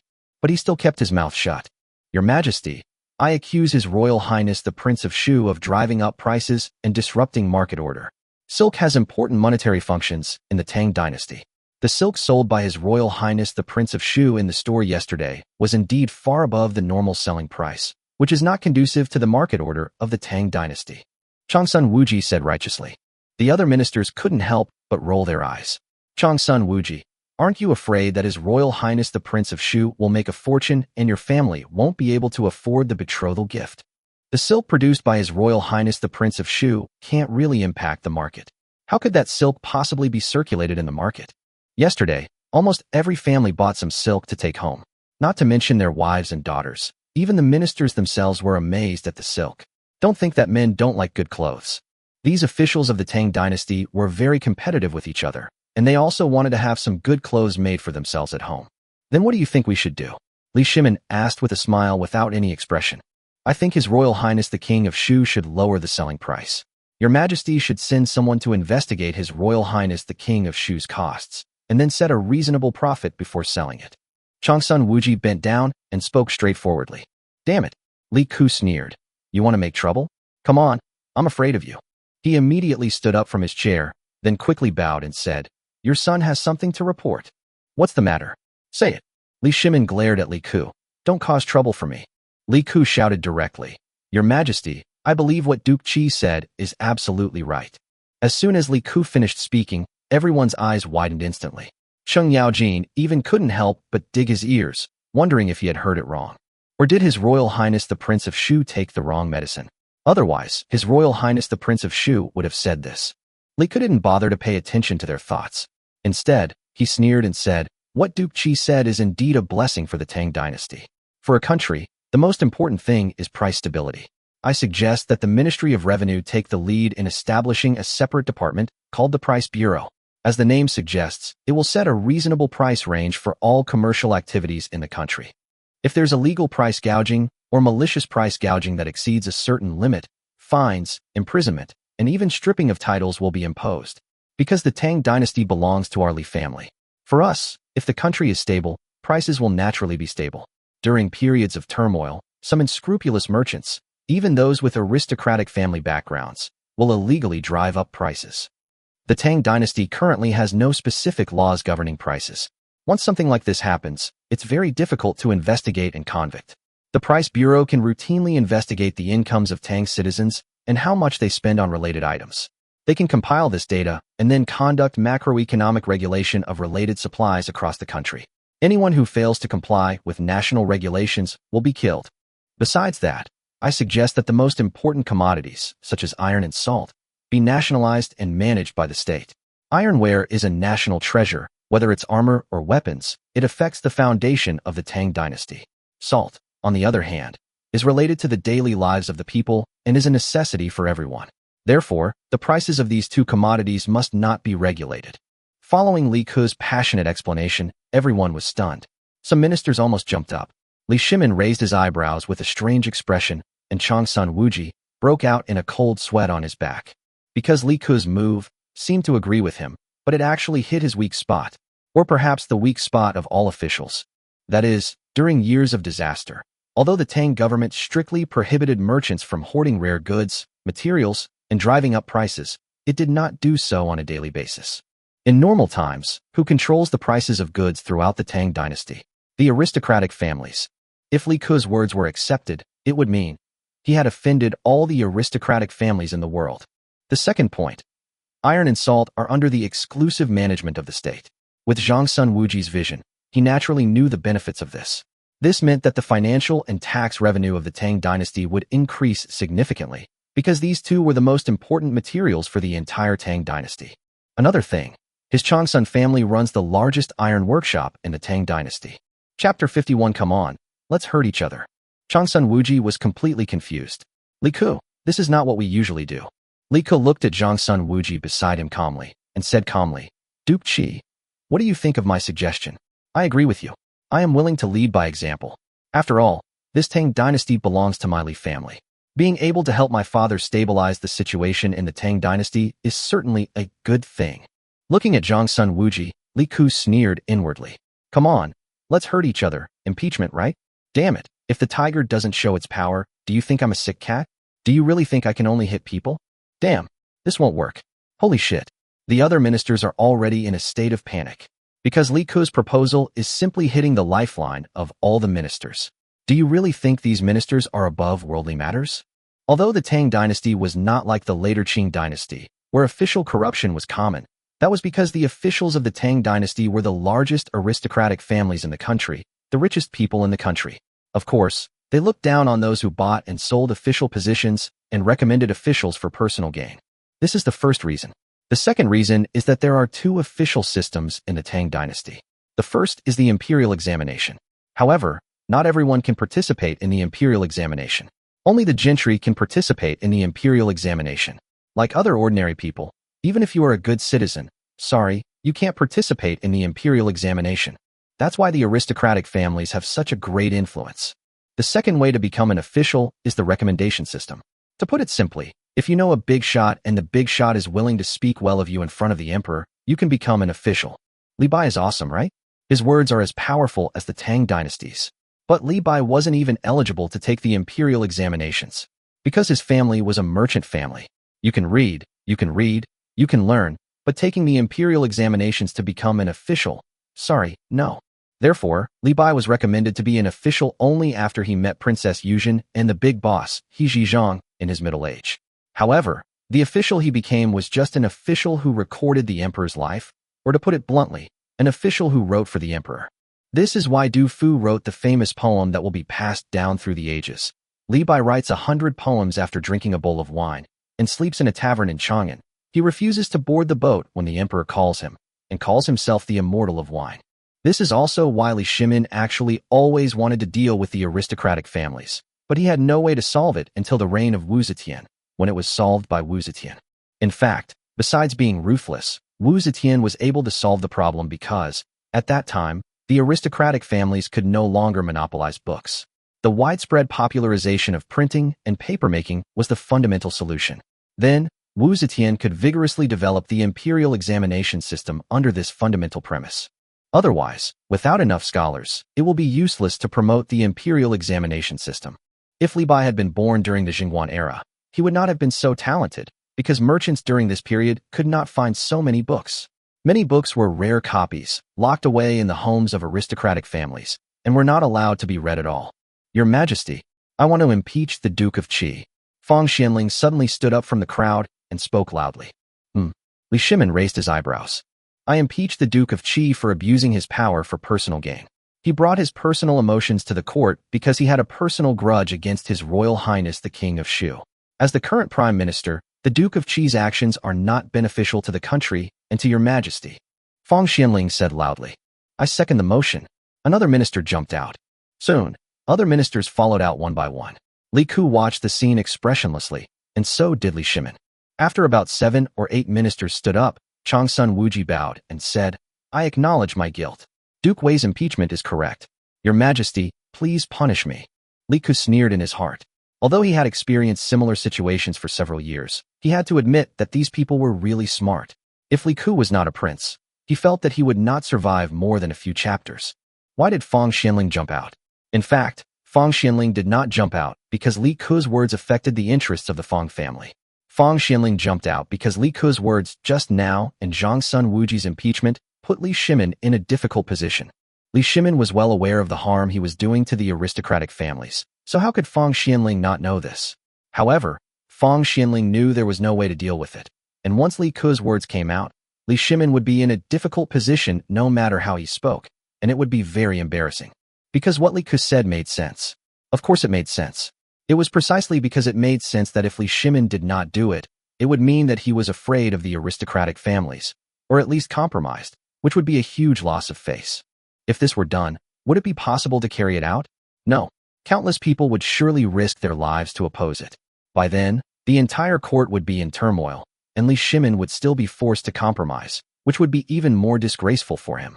So Fang Xianling jumped out to help Li Shimin out, but he could not impeach Li Ku because Li Ku had admitted his mistake and even made a suggestion, saying that Changsun Wuji was right, so he could only impeach Changsun Wuji.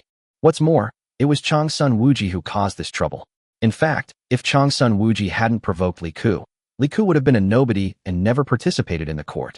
Now that you, Changsun Wuji, have caused trouble, I will start with you, and the other ministers will naturally follow. As expected, as soon as Fang Xianling impeached him, a large group of ministers jumped out, and Changsun Wuji took advantage of the situation to back down, and the matter was naturally resolved. It can only be said that Fang was worthy of his strategy, and Du was decisive in history. Li Ku felt a little emotional. It was a pity that Du Ruhui died of illness in the 4th year of Jingguan. Now only old Fang is left. In fact, Fang Xianling was a good person. He was the only one among the orthodox civil servants that Li Ku admired very much. All right, since you, Duke of Qi, acknowledge your guilt, I'll fine you half a year's salary. I'll give you a warning and tell you to be more careful in the future. Li Shimin spoke calmly, seemingly without any emotional fluctuations. Your Majesty, I obey your order. Changsun Wuji said loudly. Li Shimin turned to Li Ku again. Your son is here. Li Ku bent down helplessly. He knew that his father was trying to find a balance again. You are confined to Shuangzwang outside the city for 2 months and are forbidden to return to Chang'an to cause trouble. Li Shimin said calmly. Your son obeys your order. Li Ku was overjoyed. Dad is awesome. How did you know I didn't want to go to court? Of course, he couldn't show it, but spoke with a very sad expression. Let's stop here and move on to the next topic. Li Shimin waved his hand. Changsun Wuji and Li Ku silently returned to their seats and sat down. The court returned to calm until the end of the court session. Li Ku turned around and left. He didn't want to look at the old man for a moment. He was so annoyed. However, before Li Ku could walk far, he was stopped by a guard. Your Highness, the King of Shu, His Majesty has sent you to wait in the Liangyi Palace. Okay. Li Ku scratched his head. He didn't think his cheap father was still angry and wanted to continue beating him. He probably had something to tell him. Chapter 52 Father, aren't you afraid of my rebellion? In Liangyi Hall, Li Ku waited for a while before Li Shimin came back. Seeing Li Ku coming, Li Shimin did nothing, but said directly, Come on, follow me to the back for a walk. Li Ku had no choice but to follow. To be honest, he didn't want to accompany Li Shimin to visit the garden. Accompanying the emperor to visit the garden was more terrifying than accompanying a woman shopping. After all, the latter was just a waste of effort and money, while the former might get him beaten. In a small garden behind the Liangyi Hall, Li Ku followed Li Shimin. There were not many other people following him. The guards were following from a distance, and behind them was only Chong Lin. What do you feel about the situation in the court today? Standing by the pond, Li Shimin suddenly asked. Dynasties come and go, but families remain forever? Li Ku tilted his head and replied casually. He had said this before. Chong Lin, who was standing not far away, was somewhat speechless. Your Highness, Prince of Shu, can't you comfort His Majesty? But you hit the nail on the head. Heh. Li Shimin chuckled. To some extent, Zhangsun Wuji is the emperor's uncle and my elder brother, but you can see today that he and I, or more accurately, our Li family, are not on the same page. Dad, what are you thinking about? Didn't I tell you last time? Once you become the emperor, you will be tied to this country. To a certain extent, those aristocratic families are parasites that cling to you and suck your blood. Li Ku said helplessly. Besides, from ancient times to the Tang dynasty, women were just accessories. Most of the aristocratic families used them for marriage alliances, and their own happy families were never considered. Li Ku added, You want to tell me about Changle's marriage again, right? Li Shimin looked at him helplessly. No, I'm just stating a fact. You know it yourself, Dad. After our mother married you, she was no longer a member of the Changsun family, unless the Changsun family needs her. Li Ku also smiled. Not to mention now, even in modern times more than 1,000 years from now, there will be many people who have this idea. You are quite open-minded. Li Shimin glanced at Li Ku. You didn't come to me to talk about this, did you? Li Ku said helplessly. You're not someone who needs comfort. Besides, you can go to the Queen Mother or my mother for comfort. Their embraces are warmer than mine. Li Shimin rarely glared at Li Ku, but instead looked him up and down with a strange expression. What are you doing? Li Ku felt a little uneasy when Li Shimin looked at him. Otherwise, I will make you the crown prince. Li Shimin suddenly said. No. Li Ku didn't even think about it, and shook his head like a rattle. It was annoying enough to have Zhangsun Wuji staring at me. If I became the crown prince, all the ministers in the court would have to stare at me. None of the 24 ministers in the Lingyan pavilion were easy to get along with, let alone the other ministers, and there was also Wei Zhang. There's someone nagging you while you're eating and sleeping. This is much more terrifying than driving in the future and having the passenger seat nagging you all the time. The key point is that you have to offend Li Chengqian and Li Tai, and the kind of offense that will make them try every possible means to kill you. Just thinking about it made Li Ku shudder. Seeing Li Ku shuddering, as if from some unknown thought, Li Shimin was furious. Is being an emperor really that scary? You really have to be this scared after thinking about it. Chong Lin, it's all good for you two to be happy, but next time you start chatting like this, could you please let me go first? It's even scarier to sit in on the conversation, okay? It's terrifying. Why don't you want to? Let me tell you, being an emperor gives you so much freedom. You can do whatever you want and no one will stop you. Li Shimin coaxed her. Dad, can you please stop deceiving yourself? Li Ku said, feeling a bit helpless. If you have the ability to recruit a prostitute to be a concubine in the palace, I will believe you. Li Shimin. Dad, although I know that being an emperor is hard, you can't live in a world where you deceive yourself every day. Li Ku said earnestly. Chong Lin. How could I have deceived myself? Li Shimin couldn't help but get angry. Let me ask you, can you not attend court and indulge in the 3,000 concubines in your harem every day? Li Ku was immediately shocked and asked quickly. Li Shimin. Let me ask you again. Can you never go to court again and go out and enjoy the scenery as you please? Li Shimin, can you chop off anyone's head if you want and be a tyrant? Li Shimin, can you arbitrarily tamper with history and order all books to be destroyed, so that it is said that you unified China? The veins on Li Shimin's forehead were throbbing. Can you change the laws of the Tang dynasty at will, and amend those laws that are not conducive to the development of the Tang dynasty? Can you deal with the aristocratic families at will, and make them give up their power? Some small countries around here are provoking you without knowing the consequences. Can you just send troops to destroy them? Li Ku asked a series of questions directly. I can do this, Li Shimin said angrily. Oh, I heard that among the 36 countries in the western regions, several countries were disrespectful to you, and now you have destroyed them, such as Tuyuhun and Tubo. Li Ku said immediately. Li Shimin. Li Shimin glared at Li Ku, gritting his teeth and saying word by word, I will destroy them sooner or later. Oh, I believe this. You can do it now. Li Ku shrugged. Li Shimin, you said I deceive myself every day, but at least I deceive myself to comfort myself. You are here to irritate me, right? I gave birth to you just to let me vent my anger, right? As he spoke, Li Shimin stretched out his foot and kicked Li Ku on the butt. Li Ku didn't dare to hide, because if he did, he would be beaten even more. He patted his butt and couldn't help complaining. Dad, you are such a scoundrel. You beat me every time you can't win an argument. It's meaningless to give birth to a son without beating him. Li Shimin glared at him and said, Then you beat Li Tai. If you can't bear to beat your Qingquer, then there are still Li Yu, Li Yin, Li Yun, Li Zhen, Li Ji. Li Ku counted quickly on his fingers. Li Yin, you really are my brother. Chong Lin. Get out. You are enough. Why should I hit them? None of them is as funny as you. Li Shimin glared at him, but did not attack him again. Then tell me, are you? I'm really angry with you. Why did you ask me to talk to you? Li Ku shrank his head and said. Li Shimin squinted his eyes and looked at him. What did you want to say just now? No. Li Ku shook his head quickly. Enough. You keep being so disrespectful all day long. Sooner or later, I will be pissed off to death by you. I called you here for something. I will ask Sui Xiaowei to transfer 3,000 elite guards to you later. You can use them as your own private guards, and you can pay for them yourself. Li Shimin waved his hand and stated his purpose. Why are you suddenly giving me so many troops? I already have 2,000 guards, which is more than enough. Li Ku was puzzled. Why did Li Shimin suddenly increase his guards? In theory, each prince had 2,000 guards, but it depended on whether they could afford them, with the exception of Li Ji, who was still a child. There are more and less than this. Li Ku has neither more nor less, exactly 2,000 guards. Nonsense, why should I guard you? Li Shimin glared at him unhappily. Dad, you gave me so many soldiers. Aren't you afraid that I will rebel? Li Ku couldn't help asking. Get lost. Li Shimin couldn't help himself and kicked him on the buttocks again. After the kick, Li Shimin glared at him and warned. You can say this in front of me, but don't lie to others. Be careful not to give them a handle. Chapter 53. Isn't this pattern opened? Chong Lin, standing aside, turned green. You are a loving father and a filial son. Can you please let me leave first? Are there any people like you? If I had a choice, I wouldn't want to serve you too. This is scary. Well, before, we were just talking about the deposed crown prince, and now you two are already discussing rebellion, right?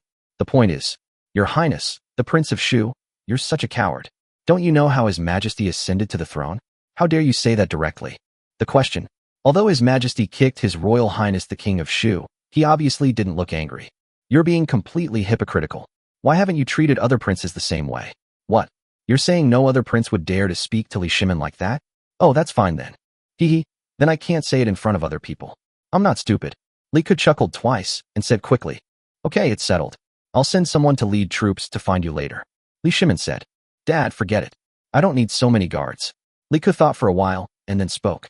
He probably guessed what Li Shimin was thinking. Maybe he was afraid that the aristocratic families would do something bad to him. This is not something unimaginable. When the Tang dynasty was first established and the Sui dynasty was ended, it was these aristocratic families who took the lead in rebelling. You are so powerful now that my words have no effect on you, right? Li Shimin said to him with narrowed eyes. Li Ku's heart skipped a beat. Li Shimin with squinting eyes was the scariest. If he glared at you with his expression showing his emotions, it wouldn't be that scary. No. How about this? Let me share your worries. Please give me some injured and disabled retired soldiers. Li Ku said hurriedly. Huh? What do you mean? Li Shimin was stunned for a moment, and his attention was immediately diverted by Li Ku. Here we have to talk about the Tang dynasty's military service system. The so-called military service system is actually what was mentioned before. Under the premise of the equal field system, every adult male who is a registered citizen and owns permanent land must serve for 1 or 2 years every few years. This was true throughout the entire Tang dynasty. When war broke out, the imperial guards would be directly drafted into service. So, theoretically speaking, the entire Tang dynasty was a military force. Especially after the initial years, almost all the young and strong men in the Tang dynasty had served in the army. When there was no war, these men would return home to farm and support themselves, without any additional expenses from the court. It can not only ensure a certain combat effectiveness, but also has terrifying military strength without spending extra money. This is why the combat effectiveness was so strong in the early Tang dynasty. However, before the Ungshi Rebellion, the Tang dynasty suffered from a rapid population growth and serious land annexation. A large number of officials, gentry, and powerful families annexed too much land. There was not enough land in the world, the fundamental system of the equal field system was destroyed, and the combat effectiveness of the government soldiers also declined sharply. This was also one of the reasons for the outbreak of the Ungshi Rebellion. The Tang dynasty itself had a very complete way of dealing with soldiers. The Tang Code stipulated that if any servants, artisans, or prisoners were on duty and were on guard, and if any official, household, or slave became ill and the officer in charge did not request medical treatment for them, they would be flogged 40 times. If the illness caused death, they would be sentenced to 1 year in prison. In other words, whether serving on the battlefield or on the frontier, if a soldier is injured or sick and does not receive timely assistance, his superiors will be punished. If death occurs, the person responsible will be directly sentenced to 1 year in prison. In addition, all the armies of the Tang dynasty had special medical officers, including the Imperial Medical Bureau of the Tang dynasty.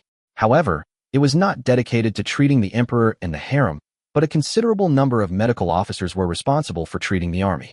For injured soldiers, the Tang dynasty would generally reward them with money, cloth, etc., as well as agricultural tools and oxen, and would also reduce taxes, especially corvée labor. In addition, for some wounded soldiers who cannot go to the battlefield but still have spare strength, the Tang dynasty will arrange these soldiers in local defense and security positions and give them public food. Local yamen runners and military officials were all dispatched by these soldiers. Even so, because the Tang dynasty had just annihilated the Eastern Turks and was still engaged in numerous wars, the sheer number of casualties was a significant burden. Li Ke knew that many soldiers in Chang'an were being supported by the imperial court, but their positions were currently unavailable. Those are the soldiers who need to be assigned, the wounded and unfit for battle. Give them to me. Firstly, they have a certain level of combat effectiveness and should be able to protect me. Secondly, as our welfare industrial park gradually becomes more regular, there will be more refugees and beggars there, and we'll need people to maintain law and order. This will give them the opportunity to make use of their remaining energy, so that they won't become a burden to the court. It will also protect my safety, Li Ke said with a smile. Li Shimin was silent. Those people were a hot potato, but they had fought for the Tang dynasty, killed enemies, and made contributions. The court could not ignore their existence, but no official or prince had ever been willing to help them in a private capacity. Are you sure? Li Shimin looked at Li Ke and said, well, father, just give it all to me. There are so many people in total. I will see if I can eat as many as possible. Li Ke nodded. Li Shimin took a deep breath and said, I've already told you in advance that although they have a certain fighting capacity, they are all disabled and definitely not as good as elite soldiers. Oh, Dad, I get it. How could I not know what those soldiers look like? But there's a saying that goes, they don't need the people of the Tang dynasty to know them, nor do they need the people of the Tang dynasty to know them. But the mountains of the Tang dynasty know them, the rivers know them, and the Tang dynasty will never forget them.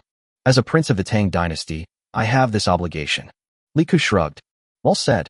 Li Shimin wanted to praise him, but he held back the words when they came to his lips. This kid will shine with a little sunshine, he can't be praised. I'll have someone equip them with weapons and armor and send it to you.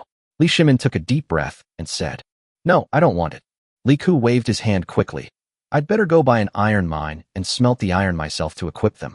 You can keep your weapons and armor for the soldiers on the battlefield. Okay, Li Shimin agreed. Just as Li Ke had said, the iron and salt in the Tang dynasty were not state monopolized, but privately operated, so Li Ke naturally had the right to buy iron, ore, and smelled iron. Any other requests? Li Shimin asked again. No more. Then I, Dad, will go back and be under house arrest. Li Ke was a little impatient. Seeing him like this, Li Shimin's originally relieved mood was now filled with anger. Can't you be more ambitious? That's right, Li Shimin deliberately confined Li Ku outside the city because he knew that this kid liked to stay in the farm outside the city and didn't like to go to court, so he confined him outside the city as a punishment. Otherwise, if Li Shimin really wanted to impose house arrest as punishment, he would have directly confined him to the palace. How could he let him run outside the city? Wouldn't that be like letting a dog take a walk? Oh, by the way, Dad, I agreed with Changle and the others yesterday that I would take them out to play. But today I am under house arrest and cannot take them out to play. Otherwise, you can let them go to my farm outside the city to play for 2 days, so that they don't have to be bored in the palace every day. Li Ku remembered something and spoke quickly. He had discussed with the 3 girls yesterday, and he couldn't let them down. Okay, I understand, but you go back first. I'll arrange for someone. Li Shimin sneered. You like your sister, right? Very good. I'll send her to you. Chapter 54. Why are you so anxious about fighting Dad? After hearing what Li Shimin said, Li Ku thought about it, and it made sense. He decided to go back on horseback to make arrangements. He didn't want to take a carriage. The main streets in Chang'an were paved with bluestone slabs, which was okay overall, but even so, many places were actually damaged. However, the roads outside the city were completely dirt roads. The carriages of that era were simply terrible. The wheels are made of wood, and there are no shock absorbers under the wheel hubs. Never mind, riding a horse is so much fun. In fact, Li Shimin didn't like to ride in a carriage when he went out of the city. Wait! Li Shimin shouted again when he saw Li Ku turn around and leave. Dad, do you have any other instructions? Li Ku turned his head. His excited expression instantly transformed into a sad expression, but the change was so obvious that Li Shimin saw it. The corner of his mouth twitched, and he pretended not to notice and asked, In your opinion, what should a good emperor and a good country be like? Is that all? Li Ku was stunned. Yes, tell me about this issue, Li Shimin said. Oh, this is easy. No marriage, no compensation, no cession of territory, no tribute. The emperor guards the national border, and the king dies for the country. Dad, I'm leaving. Li Ku left after saying this and turned and ran away. Li Shimin. Changlin. Li Ku ran very fast. Looking at Li Ku's back, Li Shimin did not stop him. No marriage alliance, no compensation, no cession of territory, no tribute. The emperor guards the national border, and the king dies for the country. Li Shimin chewed his words and repeated them in his mouth. After he finished speaking, he couldn't help but smile bitterly. Changlin, standing behind Li Shimin, remained silent. He knew that Li Shimin had not fulfilled these 4 points, not even the first one.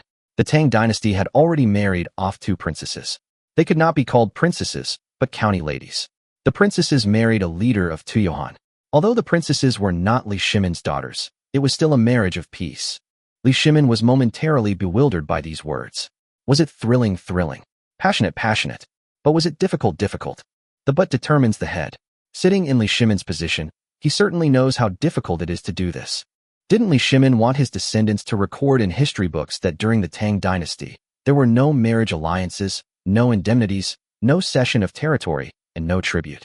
The emperor guarded the national borders, and the king died for the country? But he couldn't do it. If he insisted, he could. There was nothing he couldn't do. Tuyohan was powerful, but it couldn't actually threaten the interior of the Tang dynasty. When he first formed an alliance with Jie and Tu Li along the Wei River, were they really moved by the fact that Li Shimin dared to go out in person? Stop it. Jie and Tu Li knew very well that they could not capture Chang'an. They did not have the time, the tools, or the conditions. If they delayed for too long, the Tang army would cut off their retreat, and they would be doomed. That was why they were willing to pay money to form an alliance. Now, the Eastern Turks have been destroyed. Tuyohan also posed no threat to the internal affairs of the Tang dynasty. But the prerequisite for achieving all this is that hundreds of thousands of people on the border have lost their families and homes. Only 1 in 100 survives, and there are no pedestrians on the roads. Do you think this is Kur's ideal? Li Shimin suddenly asked. Changlin was suddenly startled. Your Majesty, you don't really want to make His Royal Highness the Prince of Shu the Crown Prince. His Royal Highness the Prince of Shu was right. His biological mother's identity alone was the biggest obstacle. The important officials in the court would not agree. However, Changlin did not say this. After a pause, Changlin could only say, Your Majesty, do you remember what His Royal Highness the Prince of Shu said earlier? When life is good, one should enjoy it to the fullest, and not let the golden cup face the moon empty. But I feel that His Royal Highness the Prince of Shu has a thunder in his heart, but a calm face. Li Shimin smiled without commenting. He turned around and looked at Changlin and said, If he heard what you said, he would probably say, Changlin, you are so good. You actually stabbed me in the back. Changlin also laughed. He had heard this before. It was His Royal Highness the King of Shu who had said it before, and they all understood the meaning. I can see that he really doesn't want to be the emperor. Li Shimin sighed. Although His Highness does not like this position, he has never forgotten his identity and his responsibilities as a prince. Although he has the unrestrained attitude of enjoying life to the fullest and not letting the golden cup face the moon in vain, he also has a kind heart that cares about the people and sympathizes with their suffering. Chong Lin said softly, "Yes, it is this kind of heart that is so precious." Looking at the princes, including Li Chengqian and Li Tai who wanted the position of crown prince, they did similar things, but they did these things for the sake of this position, not because they really wanted to do it. Only Li Ku didn't want this position, but when he could do it, he tried his best to do it. Although we have different paths and the same destination, our original intentions are so different that they are thousands of miles apart. The king and his ministers were silent. After a long while, Li Shimin suddenly smiled and said, "But this brat, the king dies for the country, right? I'm not happy. Chong Lin, go and make arrangements. Send Changle and the others to Shuangzwang outside the city for vacation. Do as I say." Li Ku hummed a little song and galloped straight to Shuangzwang outside the city. In fact, he wanted to stop by a shopping mall on the way, but after thinking about it, he gave up. Li Shimin had already issued an order to confine him to house arrest. If he ran around in the middle of the road and Li Shimin found out, the place of confinement might be changed. He knows his cheap father too well. If you give him face, he will ignore you. If you don't give him face in this big way, it's no wonder that his cheap father is so ruthless. However, Li Ku still called a guard and told him to pass on the message, while Li Ku took some guards in Tianming and went straight to Shuangzwang. On the way to Shuangzwang, Li Ku passed by the 10,000-acre land park allocated to him by Chang'an County. The preliminary construction work here has begun, and Tianming is temporarily assigning craftsmen to complete the work. Li Ku did not go to the construction site, but stayed on a high slope in the distance to watch. This place is actually not far from Shuangzwang. The two sides can be said to be right next to each other, which also makes it convenient for Li Ku to control this place. Your Highness, our people are already spread throughout Chang'an City. We have conducted a preliminary investigation of the refugees and beggars in Chang'an City. Many of the beggars are controlled by some gangsters, but we have the data. We have also completed the handover with Chang'an County and obtained the registered refugee data from them. However, the actual number of refugees is greater than the number registered in Chang'an County. Okay, let's go. Give me a detailed report after we get back to the manor. Li Ku nodded, turned around, and rode down the hill to his own manor. After returning to the village, Tianming did not report directly, but went to organize the information. Li Ku relaxed and lay leisurely on the lounge chair he had made to bask in the sun. Hey, this is the feeling I want, so cool. In this way, it was not until the afternoon that a report came from the guards outside, saying that the princesses had arrived, and Li Ku went out to greet them. But when he went out and saw the long procession of carriages, Li Ku was stunned. Princesses were getting off the carriages one by one. The ones that Li Ku could recognize at a glance were Princess Changle, Princess Yuzhong, Princess Bailing, Princess Qinghe, Princess Qingyang, Princess Gaoyang, Princess Jinyang. No, Dad. Why are you so anxious you didn't send all my sisters here, did you? Chapter 55. Are you happy to have a new sister? Meet third brother. Greetings to His Royal Highness the King of Shu. The sisters and their maids chirped in unison, and Li Ku was stunned. Li Shimin did not send all the princesses here, but the only ones who were not sent here were the two little ones, Changshan and Xinqing. These two were still breastfeeding, so of course they could not be sent here. As for the rest, Li Ku's mouth twitched constantly. There were 14 princesses in front of him. Dad, you're so cruel. Just wait. I'm going to marry a concubine next year and get a few more concubines. I'm going to give you a ton of grandchildren and annoy you to death. Changle is the oldest among them, because those older than Changle have already married and naturally cannot come. Those who are younger than Changle, because Li Ku interfered with Changle's marriage, the time for their marriage was naturally postponed. Now they are all in their boudoirs and have not yet married. Then, Li Shimin sent them all over at once. If it weren't for the two little ones in Changshan and Xinqing who were still nursing, you would have cleared out all the little brats in your harem. But looking at the smiling little girls in front of him, what else could Li Ku do? They were all his sisters. Although he didn't know some of them well, compared to the other princes, he, the third brother, was relatively familiar with them. Come, don't be polite when you come to my place. Tianming, arrange the rooms. Li Ku greeted quickly. Fortunately, my Shuangzwang is big enough. There are enough rooms, so arranging these sisters is not a problem. Among the 14 princesses, many of them were not actually familiar to Li Ku. The ones he was more familiar with were Changle, Yuzhong, Qingyang, and Jinyang. Yuzhong was raised by Empress Zhang's son because her mother had difficulty giving birth to her. She was 1 year younger than Chang'e. Sisters like Gao Yang and Bailing were relatively familiar to Li Ku, and that was because Li Ku treated these sisters quite well. The other princes were even less familiar with these sisters, unless they were born to the same mother. Because most of the concubines who gave birth to these princesses were ordinary concubines and had no status. There were only a few concubines with status in the harem, and the unrelated princes would not even have any social interactions with these ordinary concubines unless on major festivals. However, these little girls were still a little curious about Li Ku. They all knew Li Ku's reputation, but they were not afraid because they all knew that Li Ku was good to these sisters, and it was their father who asked them to come. Tianming first directed the maids to arrange rooms for the princesses, while Li Ku secretly winked at Chang'e, who chuckled twice and stayed behind. After the little girls had gone in, Li Ku quickly walked over to Chang'e and whispered, "Go and comfort them first. Third brother will go get some things. I originally prepared gifts for you, but now there are not enough." "I understand," Chang'e said with a smirk, and then lowered her voice. "Father asked us to come together, and I can't help." "I know. With Qinghe's personality, she would never leave without my father's order." Li Ku nodded helplessly. Of course he knew that it was Li Shimon's arrangement. "Then I'll go." Chang'e chuckled twice, then turned and left. Li Ku shook his head and changed direction. He had originally prepared gifts for Chang'e and the others. These sisters actually had some too, but now there were not enough special gifts. He could only continue to work hard in the space. In fact, the gifts he prepared were just some dolls. There were many female employees in the entire office building, and many of them liked dolls. These dolls were found in both the office and their dormitories. The quantity taken out before was definitely not enough, so Li Ku could only go back and search again, take out some more, and see if there was anything else suitable as a gift. Of course, he definitely couldn't take out something that was too modern. These men used so many gadgets that he couldn't make them all in a short period of time.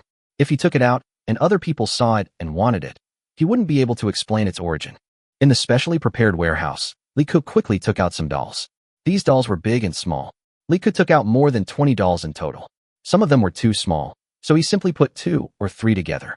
In addition, Li Ku also took some modern combs such as oxhorn combs. Combs are something every girl needs.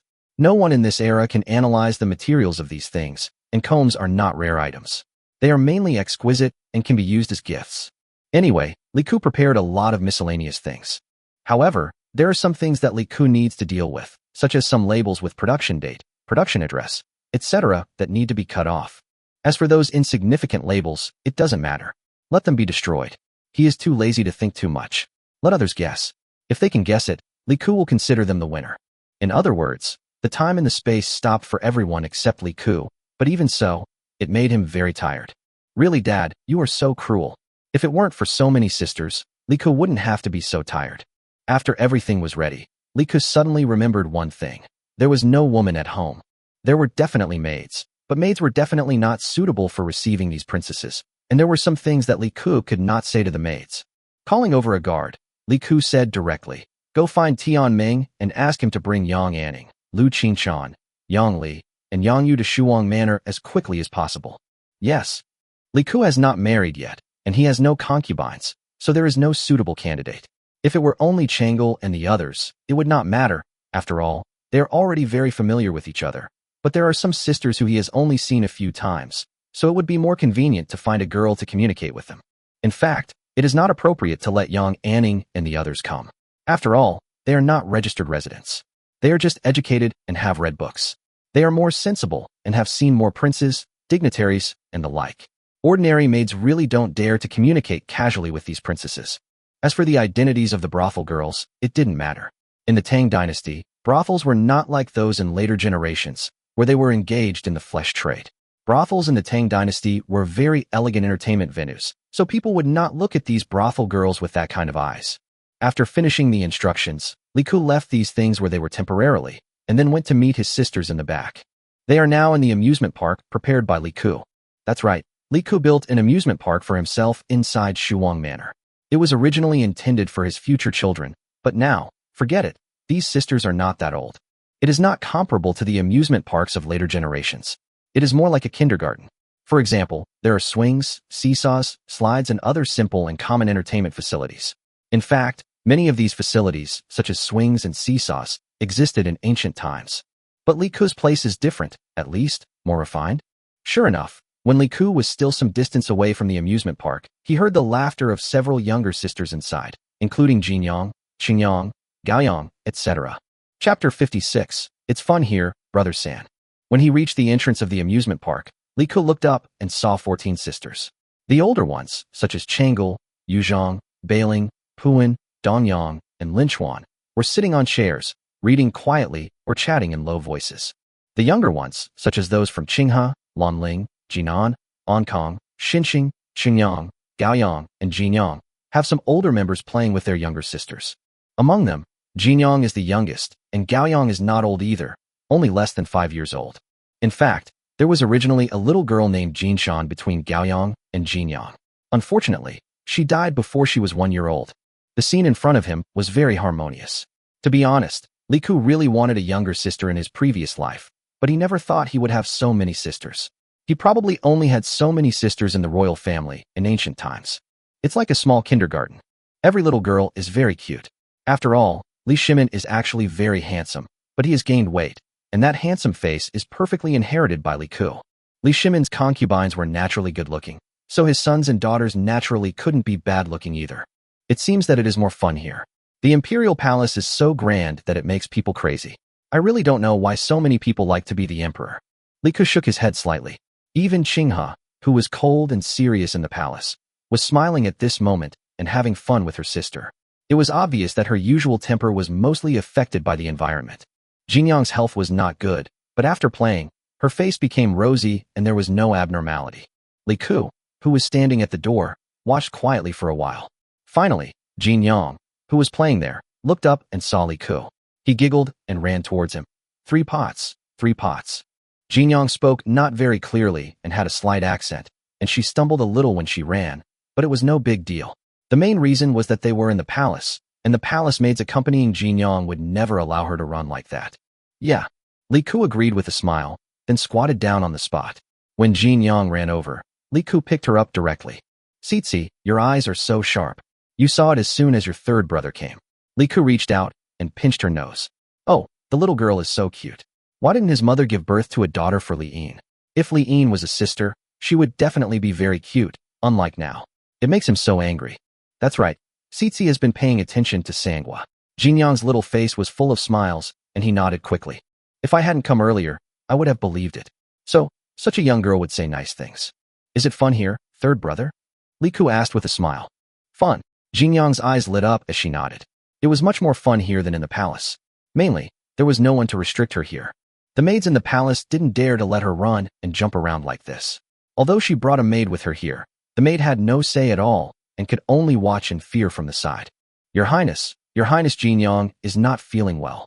The maid who came with Jinyang took the opportunity to come over and whispered, Don't worry, let her play freely, it's okay.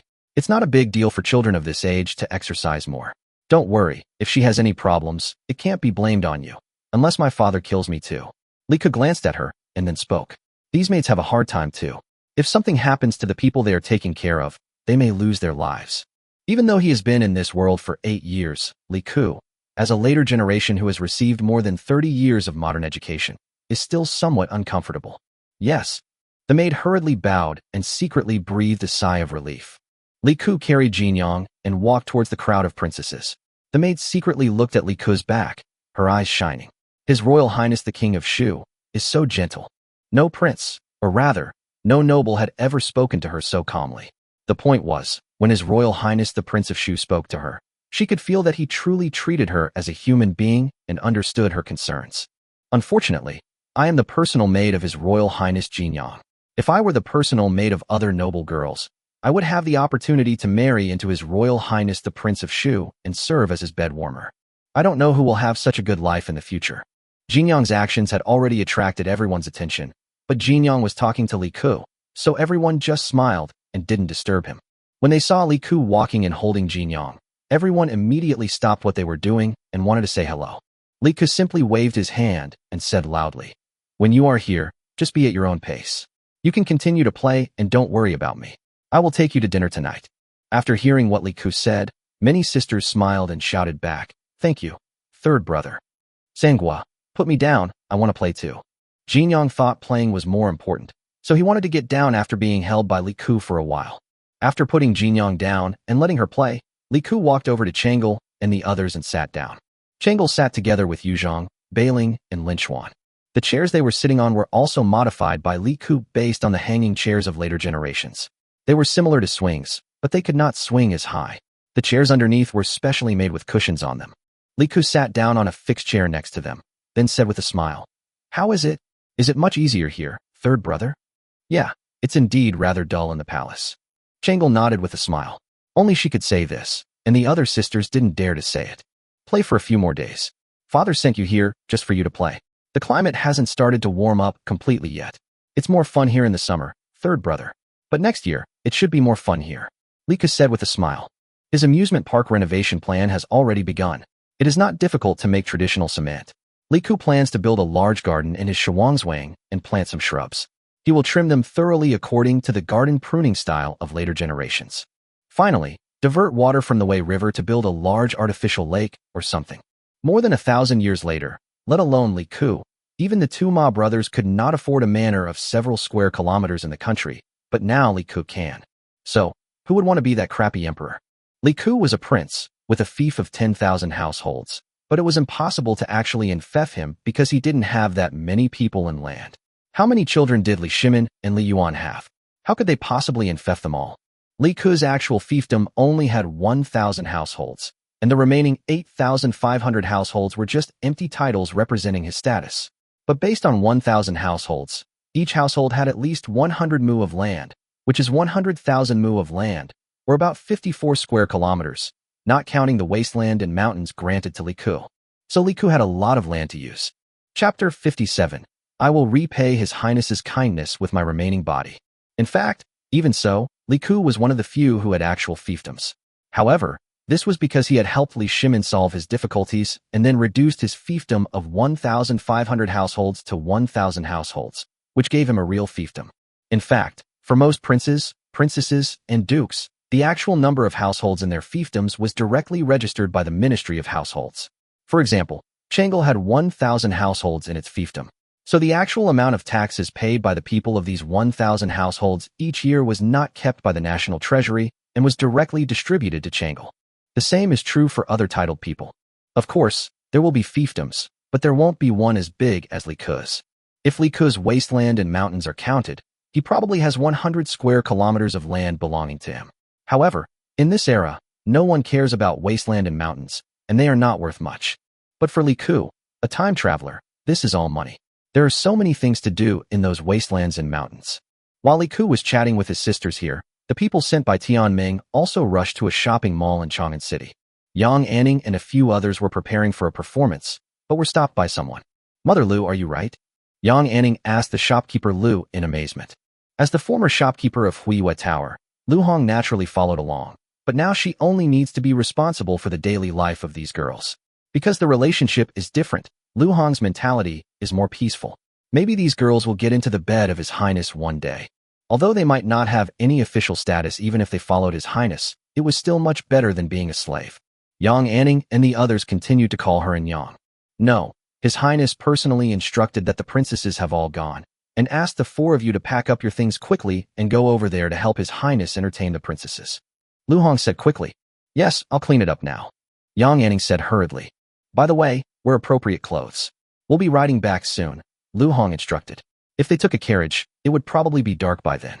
It was already approaching dusk, so riding was the fastest way. Don't underestimate these girls. They all knew how to ride. Yes. Yang Anning immediately turned around and went to change clothes with the other three people. Looking at their backs, Lu Hong sighed. I don't know whether it's a blessing or a curse, but you're lucky to have met His Highness and received such treatment. If it were anyone else, I'm afraid they would have ended up like me, living a miserable life." When Lu Hong said this, she didn't know what she was thinking about. She laughed at herself, but she soon cheered up. After all, she was following His Highness now, wasn't she? After Yang Anning returned to the room, he was a little dazed. Li Ku might not think anything of it. He was a modern soul. When a woman came to his house, he naturally had to have a woman to entertain her. But it had a huge impact on Yang Anning and the others. Li Ku had not yet married and did not even have a concubine. At least this had not been spread to the outside world. For example, Li Chengqian, Although he got married in the first month of the 9th year of Jingguan, he already had a concubine before. In the 8th year of Jingguan, Li Chengqian already had his first son, and asking them to go to the Prince of Shu's mansion to help receive people. This is treating them as one of their own, and the person they are receiving is a princess. That is, the sister of His Royal Highness the Prince of Shu. This kind of work is usually done by His Highness's wife. If there is no wife, then a concubine can do it, but His Highness the King of Shu doesn't even have one. Can you imagine that a man who visits brothels every now and then doesn't even have a concubine? It wasn't that Yang Anning and the others looked down on her, but weren't the men who visited brothels just for their bodies? How many men, after visiting a brothel and listening to music, turned around and went to the brothel next door? For someone like Li Ku, it would not be easy to find a few concubines. Sister. Soon someone knocked on Yang Anning's door, and the other 3 people, named by Li Ku, squeezed in, holding some clothes in their arms. The 3 people's faces were also a little flushed. It was obvious that they were just like Yang Anning, feeling uneasy and at a loss. Sister, His Royal Highness the King of Shu. His Royal Highness the King of Shu is so? If we really go, will it cause any criticism to His Royal Highness the King of Shu? After all, we are here. Lu Qingchan bit her lip and spoke softly. Yes, sister, please give us some advice. If we go and offend someone, then wouldn't that cause trouble for His Royal Highness the King of Shu? Yang Yu also said softly. The reason they came to ask Yang and Ning was because Yang and Ning had an identity before she became a brothel girl. Just look at the names of the 4 of them. 3 of them have the surname Yang, and you will understand. However, Yang Anning also smiled bitterly. Although she had been prominent in the past, she was very young at that time and could not remember many things. She was no different from the 3 of them. Sister and Ning, if we go there and somehow we offend the princess, it doesn't matter if I die. The problem is, His Royal Highness the King of Shu treats me so well, I can't cause him trouble. Yang Li nodded. Just as Yang and Ning was about to say something, there was a knock on the door. Lu Hong's voice came from outside. What are you thinking about? Hurry and change your clothes. Don't you know His Highness? The thing His Highness fears most in this life is trouble. Lu Hong's words woke the 4 people up. They quickly responded and changed their clothes immediately. Lu Hong, who was standing outside the door, shook her head. Fortunately, she had just thought of this and came up to explain it to them. Otherwise, they didn't know how long they would have to worry about it. Thinking of this, Lu Hong sighed again. Oh, my good prince, you probably don't know how much impact your actions will have on these girls. If you can't have them, don't provoke them. If you can't have them in the future, then they are destined to live alone forever. Shaking her head, Lu Hong turned and walked downstairs. Thinking back to her past, she too had her own story. Many of her peers already had grown-up grandchildren, but she was still single. After changing their clothes, the 4 men quickly rode their horses and followed Li Ku's guards to leave Chang'an City before the city gates closed. Although the 4 people on horseback were still a little distracted, Lu Hong's words worked. No matter what, His Highness's business could not be delayed. Li Ku didn't think too much about it. If the 4 of them couldn't ride horses, the guards would just bring them back. Just in time before dinner. Just as the sun was setting, Yang Anning and his 3 companions finally arrived at Shuang's-wang. Looking at the carriages parked outside the manor, they knew that they must be the sisters of His Royal Highness the King of Shu. Tianming had been waiting here. Seeing the 4 people coming, Tianming immediately breathed a sigh of relief. You are finally here. Your Highness has been waiting for a long time. Come on, follow me quickly. Well, Steward Tian, do you think we need to prepare anything else? Yang Anning said quickly. Don't embarrass His Highness. Tianming looked at them and said with a smile, very good. Don't worry, let's go. Chapter 58 Arrangements for Future Publicity Ambassadors. Taking Yang Anning and the others to the backyard, Yang Anning and the other 3 heard Li Ku's voice from a distance. This is your first time coming to my place, so I must prepare some gifts for you. Li Ku was arranging gifts for his sisters at this moment. Looking at these sisters, Li Ku despised his cheap father in his heart. You want to annoy me, right? Hee, Dad, you have made a wrong calculation. These are not 14 sisters. They are 14 future publicity ambassadors. Women's money is the easiest to earn, and this has always been true. In this era, who can bring more goods than 14 royal princesses? After eating and taking things from Samgo, it makes sense to promote Samgo, right? However, his dolls were all bought by other girls, so naturally they couldn't be exactly the same. So Li Ku simply came up with an idea, which was to draw a blind box. Ahem, lucky draw. For 14 people, Li Ku prepared a total of 14 sets of dolls.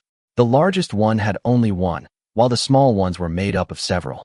There is a box in front of Li Ku now, with the relevant numbers written on paper inside. Li Ke hadn't started yet when Yang Anning and the other four walked in.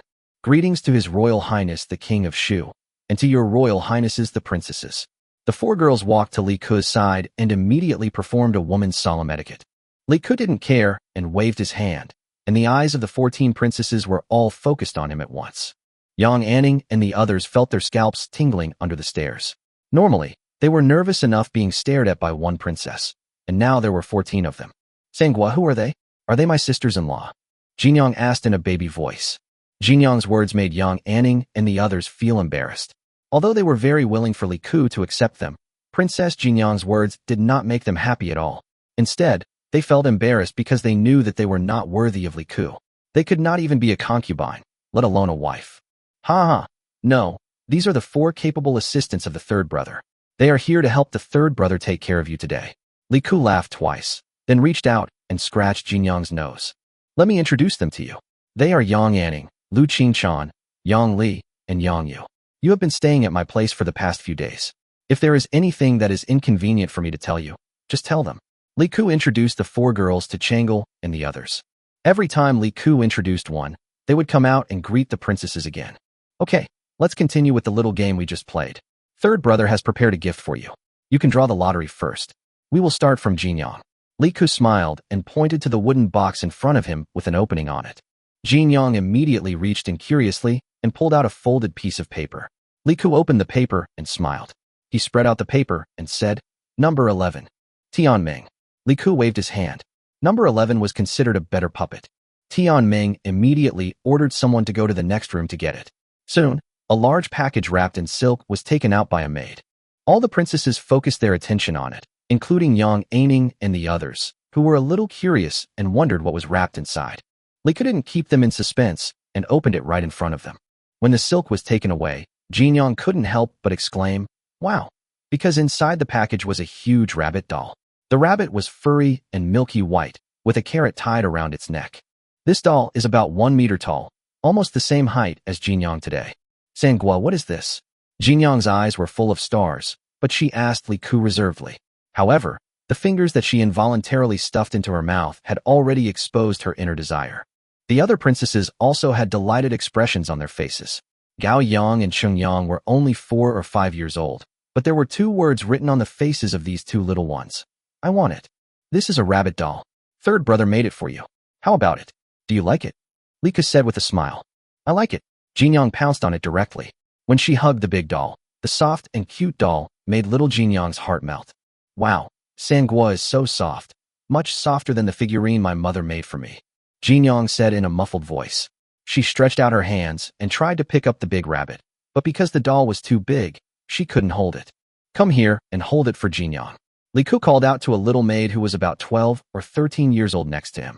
She was Jinyang's personal maid. Jinyang asked her to hold it for you. You can go back and play slowly. Li Ke said with a smile. Okay, come with me and sit over here. Jinyang pointed to a chair nearby and said quickly. The little maid immediately carried him over. In fact, the little maid liked him very much. After all, she was only 12 or 13 years old. Who's next?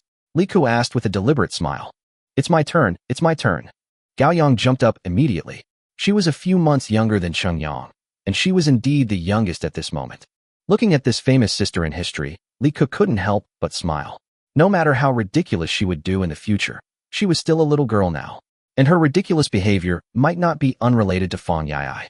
Gao Yang was picked up as well and asked to draw a number. Soon another package was taken out. This package was smaller but contained 2 dolls. As the sisters drew the gifts prepared by Li Ke one by one, almost all of them were smiling because they were so surprised. Each doll was different. Although a few girls drew smaller ones, there were still several small dolls. Even the oldest student, Changle, got a teddy bear. How is it? Is third brother very nice to you? Li Ke asked with a smile. Sangwa, I like you. I want to marry you when I grow up. Jinyang, with a baby voice, was the first to react and spoke loudly. Haha. Everyone couldn't help laughing, but no one pointed out her mistake. After all, she was still young and didn't understand anything. Then you have to grow up quickly, Li Ke said with a smile. Tianming, bring the things over. Li Ke waved his hand and asked someone to bring the things over. Soon, a row of maids came over carrying some plates. Each plate contained similar items. Third brother, what is this? Qingyang asked curiously, looking at the things on the plate. All the princesses looked curiously at the thing on the plate, which looked like a brush, but had various colors. This is a toothbrush, used for cleaning the mouth. Li Ke pointed to his mouth. There were no toothbrushes in the Tang dynasty at present. Instead, people used special silk and salt water to rinse their mouths. The prototype of the toothbrush only appeared in the late Tang dynasty. However, Li Ke had already roughly developed a finished product before, but it was difficult to use, and he did not popularize it. Now that the space in my mind has been unlocked, these things can be taken out and used. These toothbrushes are not strategic reserves, but a batch of supplies prepared by logistics procurement. Although the quantity is not large, it was originally prepared for hundreds of people and is enough for them to use. As for the toothpaste, Li Ke squeezed it into an exquisite sealed porcelain bottle. There was no other way. There were no instructions for the toothbrush after unpacking it, but there were instructions on the outside of the toothpaste. Even so, all the princesses opened their mouths in amazement. This is a toothbrush. This is too exquisite. How did they make it? And there are all kinds of colors. Chapter 59. I'm so happy here that I don't even miss the palace, Part 1. Changle and the others picked up the toothbrushes in their hands out of curiosity. They were so exquisite. In that era, they didn't even use toothbrushes, but now when they saw this toothbrush, they knew that it must be extremely convenient to use. There is toothpaste in the porcelain bottle next to you. Apply a little bit to your toothbrush and brush your teeth with water. I'll show you how in a moment. When you've used up all the toothpaste, come back and get more from me. I have plenty of this stuff here. Li Ke pointed to the porcelain bottle next to him and said, "Third brother, this toothbrush is very expensive, right?" Changle asked curiously. "It's okay, just use it with confidence." Li Ke said with a smile. "Is it expensive? This kind of bulk purchase is probably only about 7 or 8 yuan, but it's fine for normal use. Here are some things prepared for you." Li Ke asked Tian Meng to continue serving things. Soon Tian Meng took out the comb prepared by Li Ke. In fact, there was nothing special about the comb. The ones used by the royal family in this era were already very powerful. The modern ones were just more refined. It was just a small gift. Giving these combs to them naturally aroused some curiosity. They asked their maids to hold the things. Li Ke then waved his hand and said, let's go eat." Naturally, these things were arranged by someone, so they didn't have to do it themselves. However, when it came to eating, Jinyang and the others became interested immediately. "Oh, it's time to eat. Third brother, I want to eat something delicious," Jinyang said loudly. "Don't worry, third brother has prepared delicious food for you today." Li Ke chuckled. In this era, when it comes to food, Li Ke is unmatched. What was the food like in the Tang dynasty before Li Ke came? Most of it was boiled. Stir-frying didn't exist. In this era, there was no abundant cooking oil, so cooking was impossible. Of course, that is for ordinary people. For Li Ke, these problems are not problems. The simplest point is that you can cook without vegetable oil or animal oil. Even in modern times, many families in the north use lard and other animal oils to cook. Tian Meng, have someone take them to the restaurant first. Li Ke waved his hand. "Yes. Third brother, can I take rabbit with me to dinner?" Jinyang looked at his big rabbit and felt reluctant to let it go. It's easy to make your big rabbit dirty when eating. Think about it. If the rabbit gets dirty, it's so big and hard to wash. How can you play properly? Li Ke squatted down and pointed at her big rabbit and asked. "Well, then I'll have someone put it in my room." Jinyang immediately rolled his eyes and spoke seriously. "That's right." Li Ke smiled and touched her little head, then handed Jinyang to Changle. After these princesses greeted Li Ke one by one, they left. After they left, Li Ke looked at Yang Anning and the others beside him and said, "Tian Meng, arrange rooms for the 4 of them as well. Also, prepare a set of toothpaste and toothbrushes for them." "Yes." Tian Meng immediately bowed. Tian Meng no longer cared about Li Ke's behavior. His Highness was naturally different from others. Moreover, His Highness's vision was so great that it was impossible for ordinary people to compare with him. "Your Highness, this is inappropriate. How can we use the same thing as Her Royal Highness the Princess?" Yang Anning said hurriedly. Li Ke glanced at her, then spoke. "What are you talking about? Respect is something that is in the heart, not in the outward actions. If you say that the princess wears clothes, then you all should not wear clothes. The princess also eats, so you should not eat too." "Yes." Yang Anning bowed immediately. "Tian Meng, take them to the room to settle down first, and then come over to eat together. Remember, in Shuang Manor, my rules are the rules." Li Ke waved his hand, signaling them to get busy. Yang Anning and the other 3 nodded immediately, turned around, and followed Tian Meng down. Only then did Li Ke walk towards the restaurant. Changle and the others followed the maid into the restaurant prepared by Li Ke. When they came in, they were all a little surprised. because there was a very large round table in the restaurant. There were 20 chairs around the round table, and there was a smaller round table on top of the round table. No one knew what it was used for.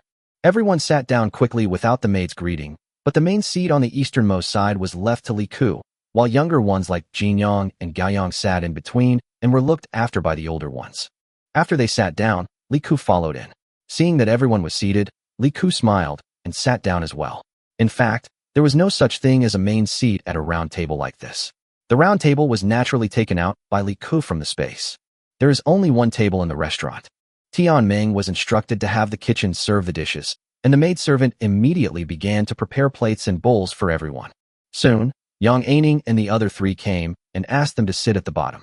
The four of them felt a little awkward, but they still sat down. They all remembered what Li Ku had just said.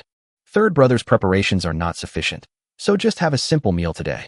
By this time next year, third brother will be able to let you eat delicious food in winter. Li Ku said with a smile. In this era, even in the palace, it was difficult to eat fresh vegetables in winter. People could only eat some vegetables that could be stored for a long time, and some special ones. Some of these vegetables were transported from the south, such as radishes. The second part is to use limited conditions to grow off-season vegetables. In fact, China's off-season vegetables can be traced back to the Qin and Han dynasties. This place is Mount Li near Chang'an. Because there are hot springs there, melons and some vegetables are grown using the hot springs to supply the palace. This is a common practice, but the area is too small and the quantity is too small, so Li Shimin cannot eat them every day. But now that Li Ku has made glass, he can use glass to make greenhouses. Although modern greenhouses use plastic film instead of glass, it is naturally because glass is expensive and the price of vegetables is too high. However, there are actually some more expensive varieties of vegetables and fruits that use all-glass greenhouses. It is naturally possible in this era. It doesn't matter if the cost is a bit higher. Li Ku is not planning to sell it anyway. Soon, the dishes were served on the table. Sweet and sour spare ribs, sweet and sour pork tenderloin, sweet and sour pork, fried eggs with chives. I'd like to point out that these chives were not invented by Li Ku, but were readily available in this era. Now that Qingming Festival has passed, people near Chang'an have long learned to keep chives and other vegetables through the winter. Prepare for winter, as a few vegetables such as leeks are relatively cold resistant, so they can germinate early. In addition to these, there are braised pork, braised carp, fried meat with garlic shoots, smashed cucumber, stewed lamb with potatoes, cumin lamb, and stir-fried lamb with green onions. Lamb is the staple food in the Tang dynasty. Finally, the whole vegetable salad. Well, from these vegetables, it can be seen that these are all made by Li Ku from the kitchen in the space. For example, the potatoes are the last ones, because the others have been taken out by Li Ku for breeding. Potatoes are a magical tool in this era. As the only vegetable in nature that contains almost all nutrients, humans can survive on a diet without lacking nutrition. However, this thing is often disdained by most people in modern times. But in this era, its production volume is the biggest bug. Although modern potatoes are bred and planted from potato seeds, potatoes themselves can also reproduce, which is a helpless solution. As for the seed bank, Li Ku will be able to unlock it sooner or later. Changle and the others were stunned when they saw the vegetables on the table. It's not like they had never seen winter vegetables before, but there were so many of them, and many of them were new to them. They had never seen anything like it before. The key point is the aroma of the food. Almost everyone is tempted to eat it. After all, these dishes are all fully seasoned. In a kitchen that serves thousands of people, seasonings are definitely not a shortage. Chapter 60. I'm so happy here that I don't miss the palace. Part 2. After all the dishes were served, Li Ku asked everyone to start eating. Almost all of them were princesses who grew up in luxury, but today's meal was so short that they didn't even have time to talk. This isn't a rule, but the food is so delicious. Who has time to talk? Socializing at the dinner table has been a traditional culture in China since ancient times. However, the saying, don't talk while eating and don't talk while sleeping, has actually been misunderstood by later generations. The so-called don't talk while eating does not mean that you cannot talk at the dinner table, but it means that you cannot talk when there is food in your mouth. It is impolite, and this is the rule. Take Jinyang for example. He eats like a pig. He uses chopsticks very well, scooping up rice while staring at the various meats on the plate. It seems that he is also a foodie. Those in Gaoyang and Xingyang, who were 4 or 5 years old, or a little older, who were 5 or 6 years old, ate even faster. After all, this was their third brother's house, and there was no father watching over them. As for the rules. Oh, you're talking about rules with my third brother? Everyone knows that in the entire Tang dynasty, the third brother is the most unruly. Some princesses who originally didn't want to come here and weren't very familiar with Li Ku had changed their minds at this moment. As expected, Sister Changle was right. Third brother's place is so good. I wonder when we can come here next time. Even Yang Anning, Lu Qingshan, Yang Li, and Yang Yu, the four people who care most about rules, subconsciously quickened the pace of picking up dishes. It was really too delicious. You can't blame them for losing their composure. The main reason is that the gap between the times is too big. Not to mention anything else, just the seasoning alone. The modern times crushed the Tang dynasty by many times. What condiments are not available in modern times? In fact, many condiments were not available in the Tang dynasty. For example, chili peppers had not yet been introduced to China. However, Li Ku found some chili peppers in the kitchen. He was not sure if the seeds inside could be planted. Anyway, he asked Tian Ming to remove the seeds when cooking. Whether you can plant it or not, just plant it first and see. As long as one grows out, it will bloom, bear fruit, and reproduce. Never underestimate the power of spices. Anyone who studies the history of wars in the Middle East and Europe will be surprised to find that the entire history of wars in the Middle East and Europe can be described as the spice wars. The so-called spices are various seasonings. Or, you can call it the pepper wars. That's right. Many famous wars in the history of the Middle East, Europe, and the entire West, even wars that destroyed nations, were initially caused by spices or pepper. If pepper is placed in the Middle East at this moment, its unit price is really more expensive than gold. Of course, these spices have some other uses in those countries, but you can't deny the fact that they are almost all seasonings. Everyone is full. Even Li Ku was no exception, because the space was only unlocked recently, and Li Ku only had the chance to eat authentic modern meals 8 years after traveling to this world. So touched. He never thought that one day he would be moved by food. He didn't feel that way when he lived in modern times, but after traveling to the Tang dynasty, Li Ku realized that in the Tang dynasty, even the food the princes ate. He felt at first that it was almost the same as pig food. Food is the most important thing for people. These little ones obviously ate too much, especially Jinyang. If Li Ku hadn't stopped her, she would probably have eaten more. Li Ku was afraid that she would get sick from eating, so he stopped her. Go out for a walk to help digest the food. If you eat too much, you will feel uncomfortable later. Li Ku hurriedly urged people to go out for a walk. If they had a stomachache late at night, Li Shimin would come out of the palace to beat him up. There's no way, my cheap dad is also a daughter slave. It can be said that Li Shimin actually treats all these daughters in front of him very well, even those born to some concubines. It may be because my daughter has been raised in the palace and is right in front of me. All the princesses felt a little embarrassed, mainly because, thinking about the way they ate just now, it was so embarrassing. But, who can blame third brother for the delicious food here? Even Qinghe, who has a cold personality, had a slightly red face. She had just eaten very quickly. Sangua, can I live with you forever? Li Ku held Jin Yang's hand and walked in front. Jin Yang smacked his lips as he walked, obviously savoring the moment. Then she asked this soul-searching question. You can come whenever you want, but you can't live here forever. Think about it. Wouldn't it be pitiful for your father and mother to not be able to see little Jin Yang in the palace? They also like little Jin Yang very much. They will be sad if you don't go back. Li Ku said with a smile. Well, then I'll stay for a few days and then go back to the palace for a day, okay? Jin Yang tilted his head and thought for a while, then looked at Li Ku with wide eyes and asked. Changle, who was following behind the two men, couldn't help but burst out laughing. Third brother, if you keep up this, Jin Yang looks so happy and unwilling to leave. I'm afraid I will give you trouble. Jin Yang, Gao Yang, Qing Yang, these are all ice treasures. Ha ha ha. The other older princesses also laughed. Li Shimin was actually very good to them, but as they grew older, it was naturally impossible for them to be as close as they were when they were young. Princesses like Jin Yang, Qing Yang, and Gao Yang, who were only 5 or 6 years old at most, had the upper hand.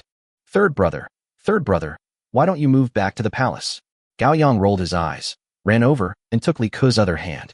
Yes, third brother, you haven't set up a residence yet, so you should go back to the palace to live. Ankang, Xinxing, and Chengyang, 3 little girls aged 5 or 6, also ran over and said. During the meal, even Ankang and Xinxing, who were not very familiar with Li Ku, were captured by Li Ku. Qinghe, Lanling, and Jinan were a little older, little girls of 8 or 9 years old, and were a little reserved at the moment, but even so, they were all ready to make a move. Looking at these sisters, Li Ku smiled. Hee hee, old Li, next time you want to spank me, I will ask someone to notify these sisters. 14 sisters are coming together to attack. Can you, old Li, still do anything? Thinking of this, Li Ke couldn't help but laugh out loud, ha ha ha, with pride. Third brother, what are you laughing at? Do you agree or not? Qingyang muttered. No, no, third brother is telling you. Li Ke squatted in front of the little girls and surrounded them in a circle. It's not that third brother doesn't want to go to the palace, but third brother has to live in the palace. Third brother can't prepare these things for you. For example, many of the things you ate today, third brother had to prepare them carefully. If we were in the palace, father would definitely not let third brother prepare these things, and you wouldn't be able to enjoy these delicious foods. Then Sangua, you shouldn't go back to the palace. Jin Yang said immediately. Okay, Sitsi, it turns out you like delicious food, not your third brother. Li Ke immediately put on a stern face. No, I like Sangwa the most. Jin Yang shook his head like a rattle. Yes, we like the third brother the most. The other little girls also spoke in unison. Ha ha ha, okay, let's go. Third brother will take you to play, and you can go to sleep later. Li Ke smiled and rushed to the amusement park with a few little girls. Although it was dark, there were people holding lanterns, so it was no big deal. Yang Anning and the others in the distance watched this scene, their minds a little dazed. Is this the relationship between the royal children?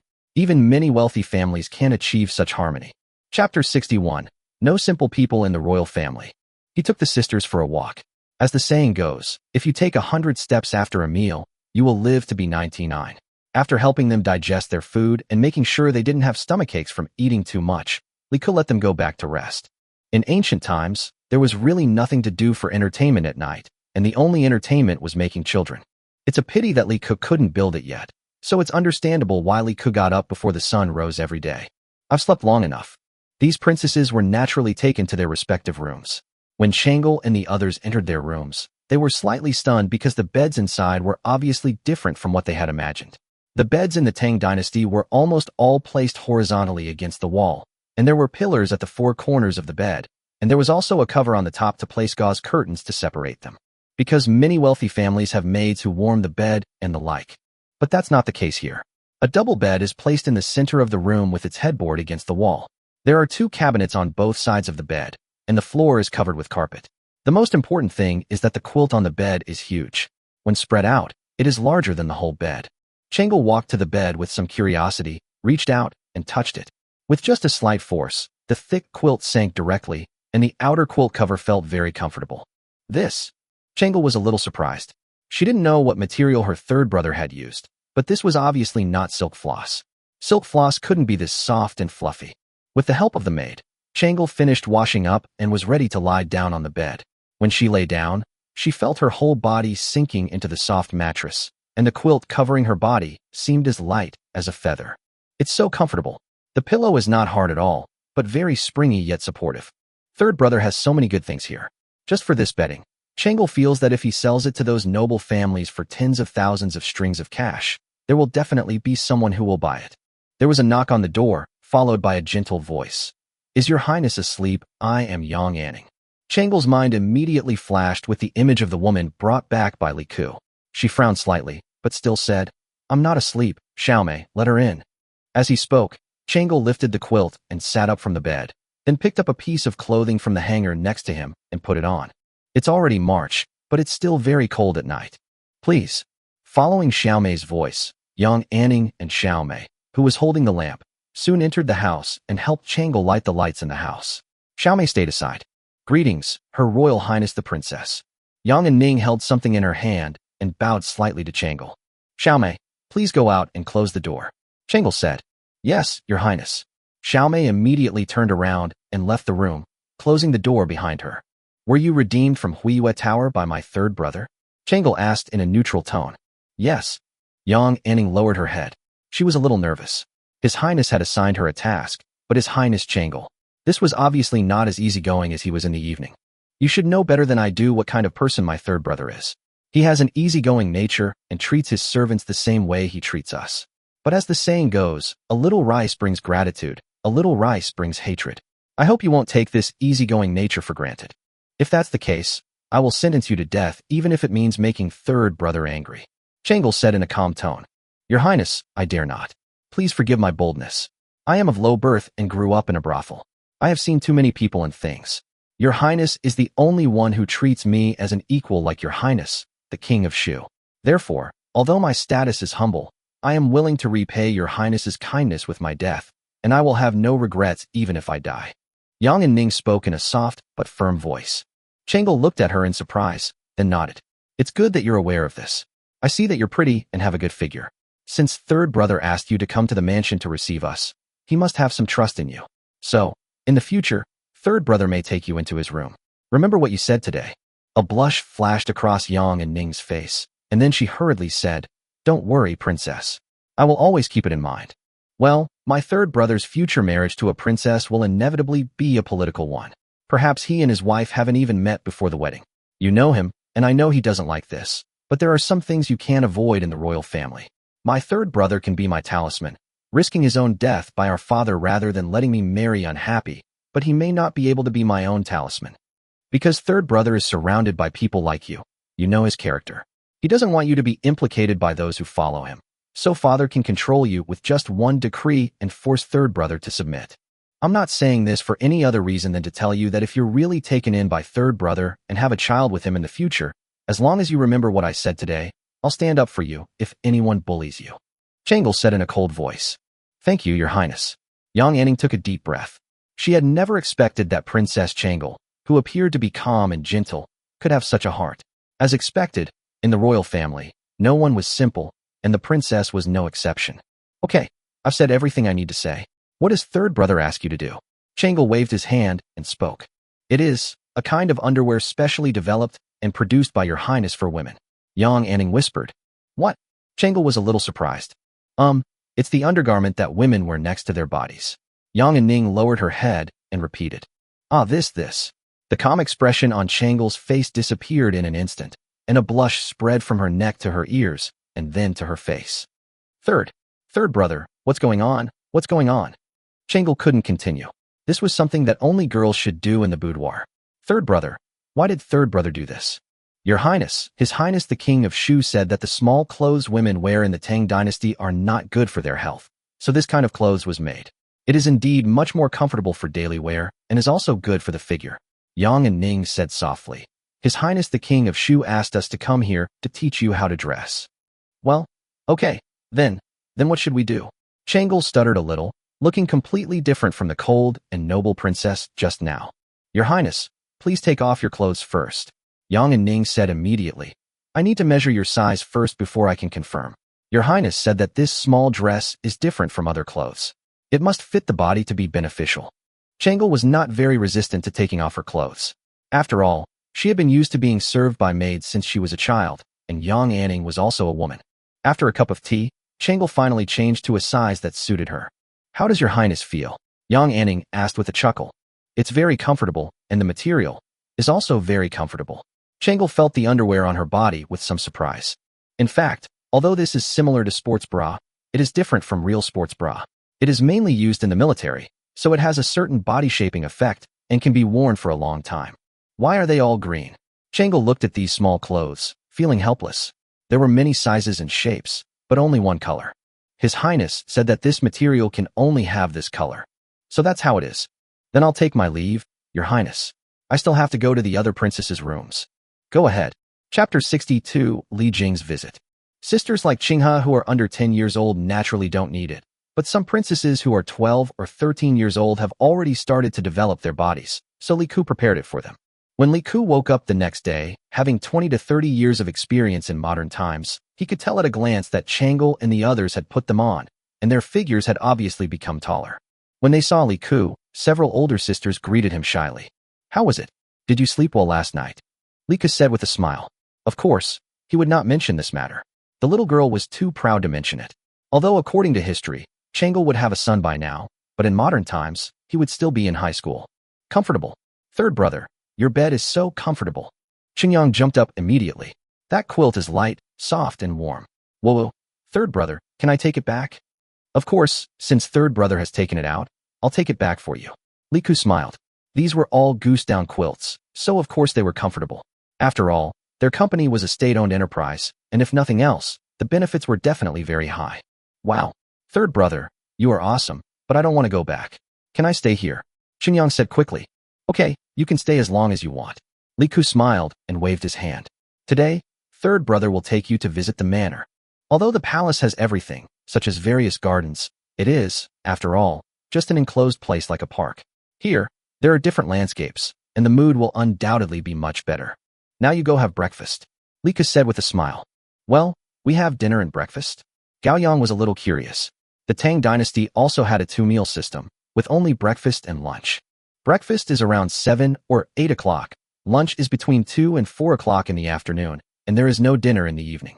When Li Shimin first ascended the throne, natural disasters were frequent in the Tang dynasty. In order to save food, Li Shimin took the lead in changing the diet to 2 meals a day. If you are hungry at other times, you can just have a snack. This was the emperor's helplessness. In fact, did it matter how many meals the emperor ate? The meals Li Shimin saved could not even feed a family of disaster victims. Although he set an example, would the aristocratic families in the world follow suit? The rich may have wine and meat, but the poor may freeze to death on the streets. So the topic comes up again. What's the point of being an emperor? You are being watched every day. If you are a little willful, the historian will definitely get angry at you. Of course, third brother has 3 meals a day. Li Ku was used to 3 meals a day. He would certainly not change it at home, and no one had the right to say anything. After breakfast, Li Ku originally wanted to take Chang'e and the others for a walk around the farm, but Tian Ming came. Your Highness, I request an audience on behalf of the Duke. Huh? Li Jing is here? Please come in. Li Ku was stunned for a moment, but he understood instantly that this was Li Shimin's instruction, and he came here to see him off. Li Ku immediately became eager. Although he did not want to be the emperor, he still had to prepare the necessary backup plan. Prince Xiaoyao. Only if he had enough strength could he be Prince Xiaoyao. Otherwise he would be Prince Chives. In the main hall, Li Ku soon saw Li Jing, whose hair and beard were already gray. It was hard to imagine that Li Jing was already 64 years old this year. But even so, Li Jing still led troops to fight and helped the Tang dynasty quell many foreign threats. Greetings, Duke of Dai. Li Ku took the initiative to greet him, and then saluted Li Jing very seriously. Your servant Li Jing greets His Majesty the King of Shu. I dare not accept such courtesy. Li Jing said hurriedly. The 24 ministers of Lingyan Pavilion are actually very capable. For example, Li Jing wanted to resign at the beginning of this year, and the excuse was that he had a problem with his foot. Li Jing had injured his leg, and it was true that he had some problem with his foot, but it did not affect his leading troops in battle. As for why he resigned, everyone knows it, but Li Shimin has not agreed yet.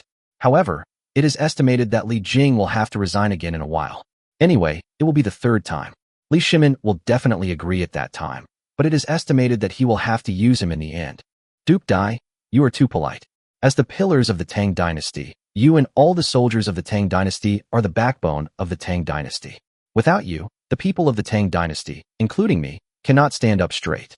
Lika said seriously. Your Highness, you have embarrassed me. Li Jing said modestly, but the blush on his face showed that he was obviously very happy. Who said that His Highness the King of Shu couldn't speak? Look, what he said is very good. Duke Dai, are you here today because of something my father asked you to do? Li Ku asked. That's right. Here, I have to thank His Royal Highness the King of Shu first on behalf of these soldiers. Li Jing stood up and saluted Li Ku again. This time, Li Ku didn't dodge, but accepted the greeting calmly. Then he said, Then I wonder how many retired soldiers there are near Chang'an now. This number is a bit too much. Li Jing felt a little embarrassed. How much? Li Ku asked again. Less than 5,000. Li Jing said the number embarrassedly. This number may not seem high, but in fact, it is already very large, because quite a number of soldiers have been sent back home, and they can even farm on their own. The rest had actually made meritorious contributions, but their achievements were not great. However, they could not be sent back home to farm directly. The court wanted to arrange for them to serve as officials, but they all had disabilities. That's it. Li Ku was a little stunned. He thought it was over 100,000, but it turned out to be less than 5,000. But thinking about it, it seemed that 100,000 was not too appropriate. In fact, the disability rate in ancient cold weapon wars was not too high. There were 2 main reasons. First, minor injuries healed quickly and did not affect combat. Even if some injuries were very scary, as long as they did not injure the muscles and bones and could be cured, they would not have much impact. Second, medical conditions were too poor. People with amputated limbs who could survive in modern times would have had at least a 70% chance of dying in ancient times. Considering that the total number of the Tang dynasty's army was approximately 600,000 to 800,000, 5,000 disabled people was already quite a lot. You have to know that this was not a number of people who had been arranged, and we don't know how many more people were arranged. Li Jing. That's it. What do you mean? Your Highness, do you think it's too little? Li Jing was dumbfounded. 5,000 people. Just feeding and drinking them would be a huge expense. This was a bottomless pit. Yes, indeed. Li Ke nodded. Your Highness, forgive me for being blunt. I understand your intentions, but these people are just soldiers. They don't have any special skills. They can only do hard labor for you, maintaining law and order. And they are physically limited in doing hard labor. So these people's salaries, food, and drink cost a lot of money. Although I don't want to say it, this is a bottomless pit. Your Highness must not be careless because of this. If you are unable to afford it after just taking over for a year or two, it would be better not to take over. Li Jing said earnestly. Li Jing said this for Li Ke's own good. Taking over was a good thing, but if he had to hand it back to the court in a year or two, regardless of what Li Shimin would think, there would definitely be many people in the court impeaching him. At the very least, Changsun Wuji would have to accuse him of treating court affairs as a joke. Chapter 63. Only 5,000 people. Li Ke naturally appreciated Li Jing's words. Ha. Please rest assured, Duke Dai. Since I have accepted them, to exaggerate a little, as long as I, Li Ke, have a bite to eat, they will have a bite to eat too. Li Ke said, patting his chest. People in ancient times did not understand that talent is the greatest wealth. No way to create value? Why can't they create value? They come, and Li Ke has a lot of things waiting for them to do. And when they finish, Li Ke has to pay them wages, right? After paying them wages, Li Ke will do more research good products, and then earn back their wages. Perfect. Li Jing was a little worried about Li Ke's behavior, mainly because Li Ke didn't seem like a reliable person. However, both Your Majesty and Li Ke are willing, and the court is currently unable to arrange it, so this is the best option. Then when should I let them gather at your place? Li Jing hesitated for a moment and decided not to say more. His Royal Highness the King of Shu is a little younger, but this is indeed a good thing. A year or two is fine. Besides, His Royal Highness the King of Shu has some ability to make money. He had heard a little bit about this mall. How could he not? The housekeeper had taken away a lot of copper coins from his house in a cart, and all of this money was used to buy things from Li Ke. If possible, you can come tomorrow. Li Ke thought about it and decided to start arranging some of his things, so it would be better to let them start tomorrow. Okay. Li Jing was straightforward, but after hesitating for a moment, Li Jing continued. Your Highness, some of them are missing limbs. If Your Highness is unable to make arrangements for these people, why not hand them back to me? After all, Your Highness has arranged for most of them, and we can also take care of the rest. Don't worry, let them come, as many as they can. Li Ke waved his hand. His next work would require a lot of manpower, and 5,000 people were just a drop in the bucket. In modern times, 5,000 people may be a lot, but in ancient times, in this industry that relies mainly on manpower, 5,000 people are not many at all. What's more, Li Ke is engaged in a monopoly industry. After discussing with Li Jing also asked to leave. Li Ke did not try to keep him. There was no need to build any relationship with him. People like Li Jing were smart people and would not get too close to any prince. There were almost no such generals. In other words, Ho Junji followed Li Chengqian and was eventually killed by Li Shimin for treason. He was also one of the few meritorious officials who were killed along with Li Shimin. Including Changsun Wuji, everyone knew how to avoid suspicion.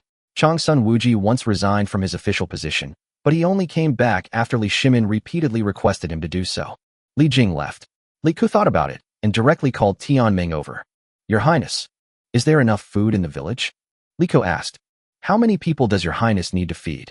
Tianming didn't say much, but asked back. Tomorrow, 5,000 elite soldiers retired from the Tang dynasty will come here. They will definitely need more food than ordinary people, so prepare it in advance. Li Ke nodded. Our regular food supply is enough for 5,000 people, so there is no need to use the reserved food. Tianming nodded. Keep buying food. The number of people we will be responsible for next is not just 10,000 people. There are quite a few refugees and beggars. Li Ke shook his head. Tianming gave Li Ke a brief report yesterday when Yang Anning was popularizing underwear to Chang'e and the others. Li Ke did not expect that there were nearly 1,000 beggars in Chang'an City. These were beggars, that is, children under the age of 12. If all the beggars were counted, the number would be about 2,000. If the refugees were added, the number would soar to nearly 13,000. And this number is still increasing by dozens every day. It may not seem like a big deal to have more than 10,000 refugees in Chang'an City, which has a population of 1 million, but the public security problems caused by these refugees are actually very serious. They had no choice but to take risks because they were hungry. Moreover, those who could come to Chang'an City would know some people to some extent. Over time, if not handled properly, it would provoke civil unrest. Moreover, the living environment of the refugees was poor, and they often gathered in groups. Once a death was found, if it was not handled in time, it would easily breed plague. Plagues are not so easy to deal with in this era. Therefore, refugees have always been the most troublesome problem for Wanyin and Chang'an counties. Think about it. A city with a population of 1 million has a lot of things to do in modern times, let alone in ancient times. Yes, Your Highness, don't worry. The Tang dynasty has had bumper harvests year after year, so the price of grain is stable and it is not difficult to purchase grain. As early as more than 10 days ago, when Your Highness and His Majesty agreed on this matter, I had already instructed Uli Trading Company to purchase and transport grain from various grain-producing areas to Chang'an. Tianming said respectfully. Well, let the merchants in the grasslands and the western regions pay more attention. Without affecting the situation in these two places, buy more sheep and rush them to Chang'an. Li Ku instructed. Yes. It has to be said that Uli Trading Company, which was set up accidentally, helped Li Ku a lot and saved him a lot of time. By the way, how is the gathering of blacksmiths and bricklayers going? Li Ku asked again.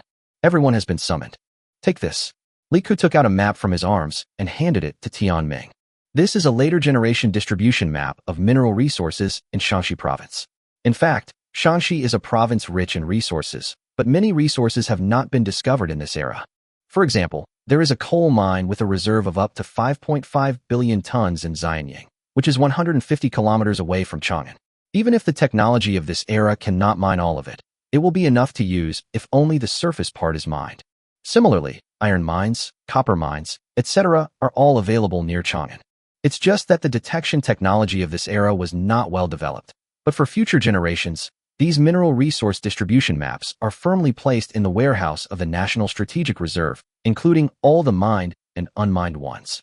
Tianming took it, and when he opened the map, he was completely confused. There were maps in this era, but compared with modern professional maps, they were a world away. What is this, Your Highness? Tianming was dumbfounded. Fortunately, the administrative units on the mineral distribution map are not as dense as those on ordinary maps, but it is still enough to explain many problems. Fortunately, although some nouns are different, as a province with a very rich cultural heritage, many place names in Shaanxi province in later generations are actually the same as in ancient times. These characters are simplified Chinese characters I developed, mainly for keeping information confidential. This map is absolutely confidential. You only need to know it. There are mineral markings on it, so don't leak it out. Li Ku explained. Tianming was an absolutely loyal minister. He was probably the type of fanatical follower of Li Ku. He basically believed whatever Li Ku said. I understand, Your Highness. Tianming took a deep breath. I'll keep this map in mind and compare it with the terrain near Chang'an. Well, there are two main goals. The first is to find a large iron mine. We will start smelting iron and steel next. The second is to find this limestone mine. These are the two most important minerals. Of course, if copper mines and the like are easy to mine, we will buy them all. Li Ku explained. Yes. Chapter 64. This wave is invincible. Tianming was busy, so Li Ku had some free time. The role of the iron mine was unquestionable. He did not ask Li Shimin for the standard armor of the Tang army. Of course, it was not because of Li Ku's high-sounding words that he wanted Li Shimin to take it for battle, but because Li Ku looked down on it. He has perfect steel-making technology in his hands, so of course he has to make his own equipment. Limestone is related to two industries. The first is cement. Even traditional cement cannot be made without limestone.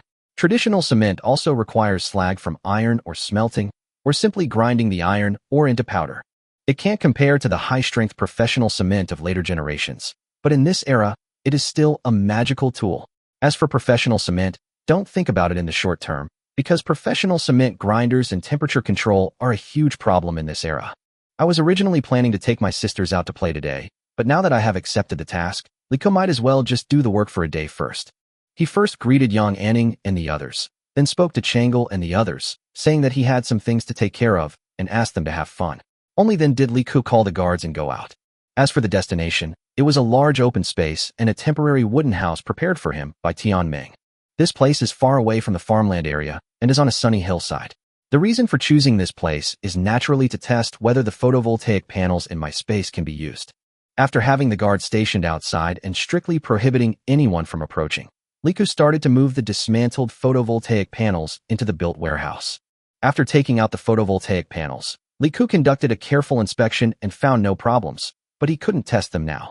He put the photovoltaic panels aside and took out the UPS uninterruptible power supply. The first thing Li Ku took out was 2 UPS uninterruptible power supplies. After he took them out and turned them on, he knew they were broken. Something inside had burned out, and he didn't know what was damaged. He did not dismantle it, but placed it directly in Zhuangzi's warehouse, waiting for maintenance later to see if some parts could be replaced. Finally, if that did not work, he would find an opportunity to throw it into the iron smelting furnace and burn it. Li Ku moved out all the uninterruptible power supplies, and soon, Li Ku was pleasantly surprised to find that 2 sets of uninterruptible power supplies were good and usable. Seeing these 2 sets of power supplies, Li Ku had some guesses. Because these 2 sets of uninterruptible power supplies were not disassembled, but 2 sets of logistical backup. In other words, when he traveled through time, all the running devices were damaged, but the devices that were not turned on were still intact. In order to verify his idea, Li Ku quickly found other equipment and started testing. Sure enough, when Li Ku took out several laptops that should have been in use from the office, they were all broken. However, he found an old laptop that he had hidden away in someone's cabinet, and it was able to boot up successfully, but the battery was low, with only 2% power when it started up. It doesn't matter, as long as it works. At least some high-end products can be made by themselves, but unfortunately, these 1 or 2 high-tech products are of no use in this era. Moreover, Li Ku did not dare to share them with anyone. The next step was assembly. Li Ku first moved out all the photovoltaic panels, then called the guards over and asked them to help place the panels. Although the guards were surprised by these photovoltaic panels, they were not too curious because, in their opinion, they seemed to be a combination of glass and iron plates with a strange shape. Although I don't know what it is used for, they don't understand the inside story at all. A large area of photovoltaic panels was soon laid out. The total 20 kilowatts of photovoltaic panels were actually not very large in area. Li Ku connected all the cables according to their original appearance, and then connected them to the backup inverter and other equipment, and finally input the power into the UPS uninterruptible power supply. Because the UPS uninterruptible power supply itself has a built-in battery, it can be charged first. After finishing all this, Li Ku clicked on the start button. When the flashing indicator light on the UPS came on, Li Ku couldn't help but let out a low cheer. Beautiful. This means that he can use some important electrical appliances, and these appliances can give him some advantages that others can't imagine in this era. Hua gang. Li Ku walked outside and said in a deep voice, "Your Highness." A guard in Mingguang armor walked over and saluted. He was the commander of Li Ku's guards and one of the first people to be brainwashed by Li Ku himself. Hua gang was still very young at that time. Send 1,000 guards to surround this area. No one is allowed to enter. Anyone who enters without permission will be executed. Li Ku said in a deep voice. In this era, mercy alone is not enough. Yes. Hua gang was stunned for a moment. Li Ku had never issued a similar order, which was enough to show that the things here were very important. After handing over the guarding work to Hua gang, Li Ku returned to the house. It was already evening when he came back. Although this matter sounds simple, it took Li Ku a lot of time just to arrange and organize these photovoltaic panels. This is because time and space is still. Sangwa, have you eaten? I haven't seen you all day. When Li Ku came back, his little cotton-padded jacket Jin Yang ran over and asked. Third brother has already eaten. How was your meal? Was it delicious? Li Ku smiled and touched Jin Yang's little head. Great. The food here at Sangwa is the best I've ever had. Jin Yang nodded vigorously. Obviously, Changle and the others didn't know why, but little Jin Yang's stomach was still conquered. Third brother, are you very busy here? If so, I can take them back tomorrow. Changle also came over and asked. What are you going back for? You will still have nothing to do in the palace, so why don't you just play here with me? Has your father set a time for you to go back? Li Ku said. Not really. Changle shook his head slightly. If you don't have any, just wait here. I have some good stuff for you to play with these days. Li Ku said directly. He really prepared a lot of things. Now, it happened that his sister promotion ambassadors were here, so he could let them try it first. As long as they approved, he would have one more profitable product in Datong. Okay. Changle thought about it, and indeed, there was nothing to do in returning to the palace. The main thing was that she was afraid that staying here would delay Li Ku's important work. Since Li Ku was fine, then she might as well stay. But Li Ku doesn't have time to take care of them tomorrow, so just let them play by themselves. The next day, Li Ku got up early in the morning. Li Jing had made an appointment with him when he left yesterday. All the soldiers gathered at the construction site by the Wei River. According to Li Jing's speed, the army would probably have arrived by the time Li Ku got there. Chapter 65. Recruiting people starts with teaching. Sure enough, when Li Ku arrived, Li Jing and his team had already assembled. All the soldiers gathered into a huge square and stood there. Greetings to His Royal Highness the King of Shu. A total of 4,723 soldiers have arrived, almost the strength of an entire prefecture. Li Jing saluted Li Ku with a fist salute. You're too polite, Duke Dai. Li Ku nodded. The Tang dynasty adopted the system of prefectural soldiers. The military strength of a prefecture was divided into 3 levels: small, medium, and large, with a total strength of approximately 1,000 to 4,000 men. The chief officer of a prefecture was called Zhichong Duwei, a 4th-rank official. Under the government, there was a regiment, also called a battalion, with a captain as the officer. Under the battalion, there were teams, each with a captain, and under each team, there were groups, each with a group leader. Each battalion had 5 teams, each team had 3 groups, each group had 5 sergeants, each with 10 men. The battalion is the base unit of the Tang dynasty. Your Highness, this is the captain of the soldiers in this palace, Zhang Shi.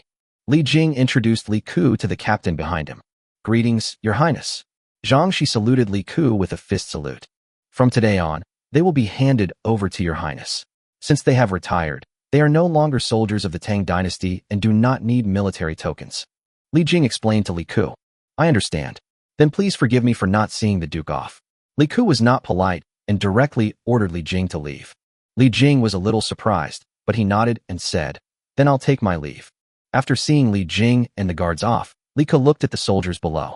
Some of their faces showed numbness, some showed curiosity, and many had no expression at all. Zhang Shi, Li Ku said, I will be here. Let them all squeeze in and sit on the ground. Come over here. Li Ku pointed to a platform not far away.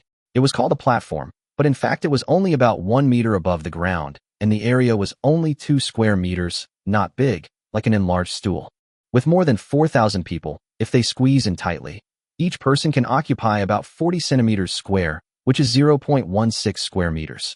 More than 4,000 people occupy an area of only more than 700 square meters, 27 meters square. Li Ku stood in the middle, and everyone could hear him speak. When the army gives speeches, there are actually messengers. That is, when the person on the stage says something, a soldier farther away will repeat it loudly to ensure that everyone can hear it. But it wouldn't be that troublesome if we just squeeze in with the number of people around us. Zhang Shi was a little confused, but he still ordered everyone to gather together. Li Ku's guards were a little hesitant, but in the end they didn't refute him, but listened to Li Ku and sat in a circle around the stage. These soldiers were not carrying weapons and were only wearing cloth, so Your Highness's safety should not be a problem. Li Ku stood on the stage, looked around at everyone, and then said in a deep voice, Hello everyone, I am Li Ku.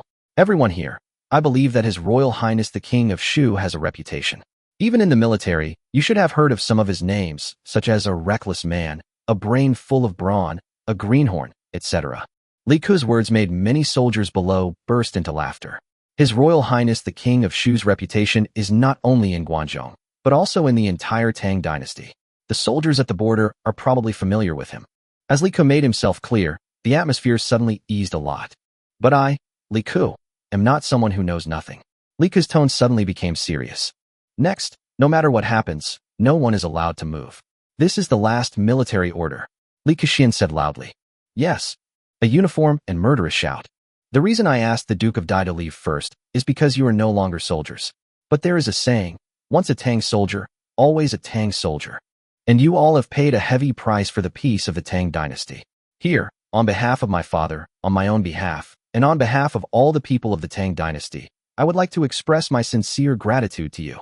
After saying that, Li Ku clasped his hands together and bowed to all the soldiers. The soldiers below were stunned for a moment. Zhang Shi and some captains subconsciously wanted to stand up and return the greeting, but when they thought of the military order just issued by Li Ku, they held back.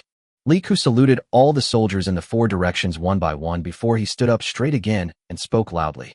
Next, on behalf of my father, on behalf of the Li royal family, I apologize to you. It is my Li family that has let you down. After saying that, Li Ku bowed again. Zhang Shi and the others were frightened, but they still held back and didn't move. Military orders were as strong as a mountain. But Li Ku might not be the emperor, but he was a prince. How many emperors have you seen apologize in history? While Li Shimin did issue a self-criticism edict, that was due to the natural disasters of the 3rd and 4th years of the Jingguan reign, forcing him to do so. Li Shimin might have occasionally admitted his mistakes to people like Wei Zhang, but who were they? They were military households, government soldiers, in other words, peasants. How many nobles have you seen apologize and bow to peasants, let alone the royal family? None of the soldiers moved, no one made a noise, but their emotions were a little excited. They all said that His Royal Highness the King of Shu was a reckless man, but His Royal Highness the King of Shu treated them sincerely. Otherwise, have you ever seen a prince treat them like this? Salute them. The people of this era are just so pure. A gentleman will die for his friend is truly not an empty phrase in this era. Looking at the soldiers below, Li Ku thought of the Anxi army of the Tang dynasty in later generations. As the Anxi protectorate of the Tang dynasty, in the late Tang dynasty, it had almost lost control over the entire western regions. The last batch of Tang dynasty defenders guarded the isolated city for 50 years. In the end, the city was full of white-haired soldiers. Li Ku stood up straight. You fought for your country and paid a heavy price. The Tang dynasty should have given you the best arrangements, allowing you to return home in glory and tell your fellow villagers, your elders, and your descendants that the wounds you bore were inflicted on the Tang dynasty. But our Li family has let everyone down, and the Tang dynasty has let everyone down. The imperial court has been overwhelmed year after year and cannot support so many of you. However, as one of the Li family's princes, I cannot sit idly by and watch you. So I will take the initiative to take on the task of supporting you. Because I know that you don't have many demands on the Tang dynasty, the imperial court, or His Majesty. In fact, you just want to survive. You just want to find a job, an ordinary job that can support your family and live a stable life. That's all. In fact, this requirement of ordinary people has never changed for thousands of years.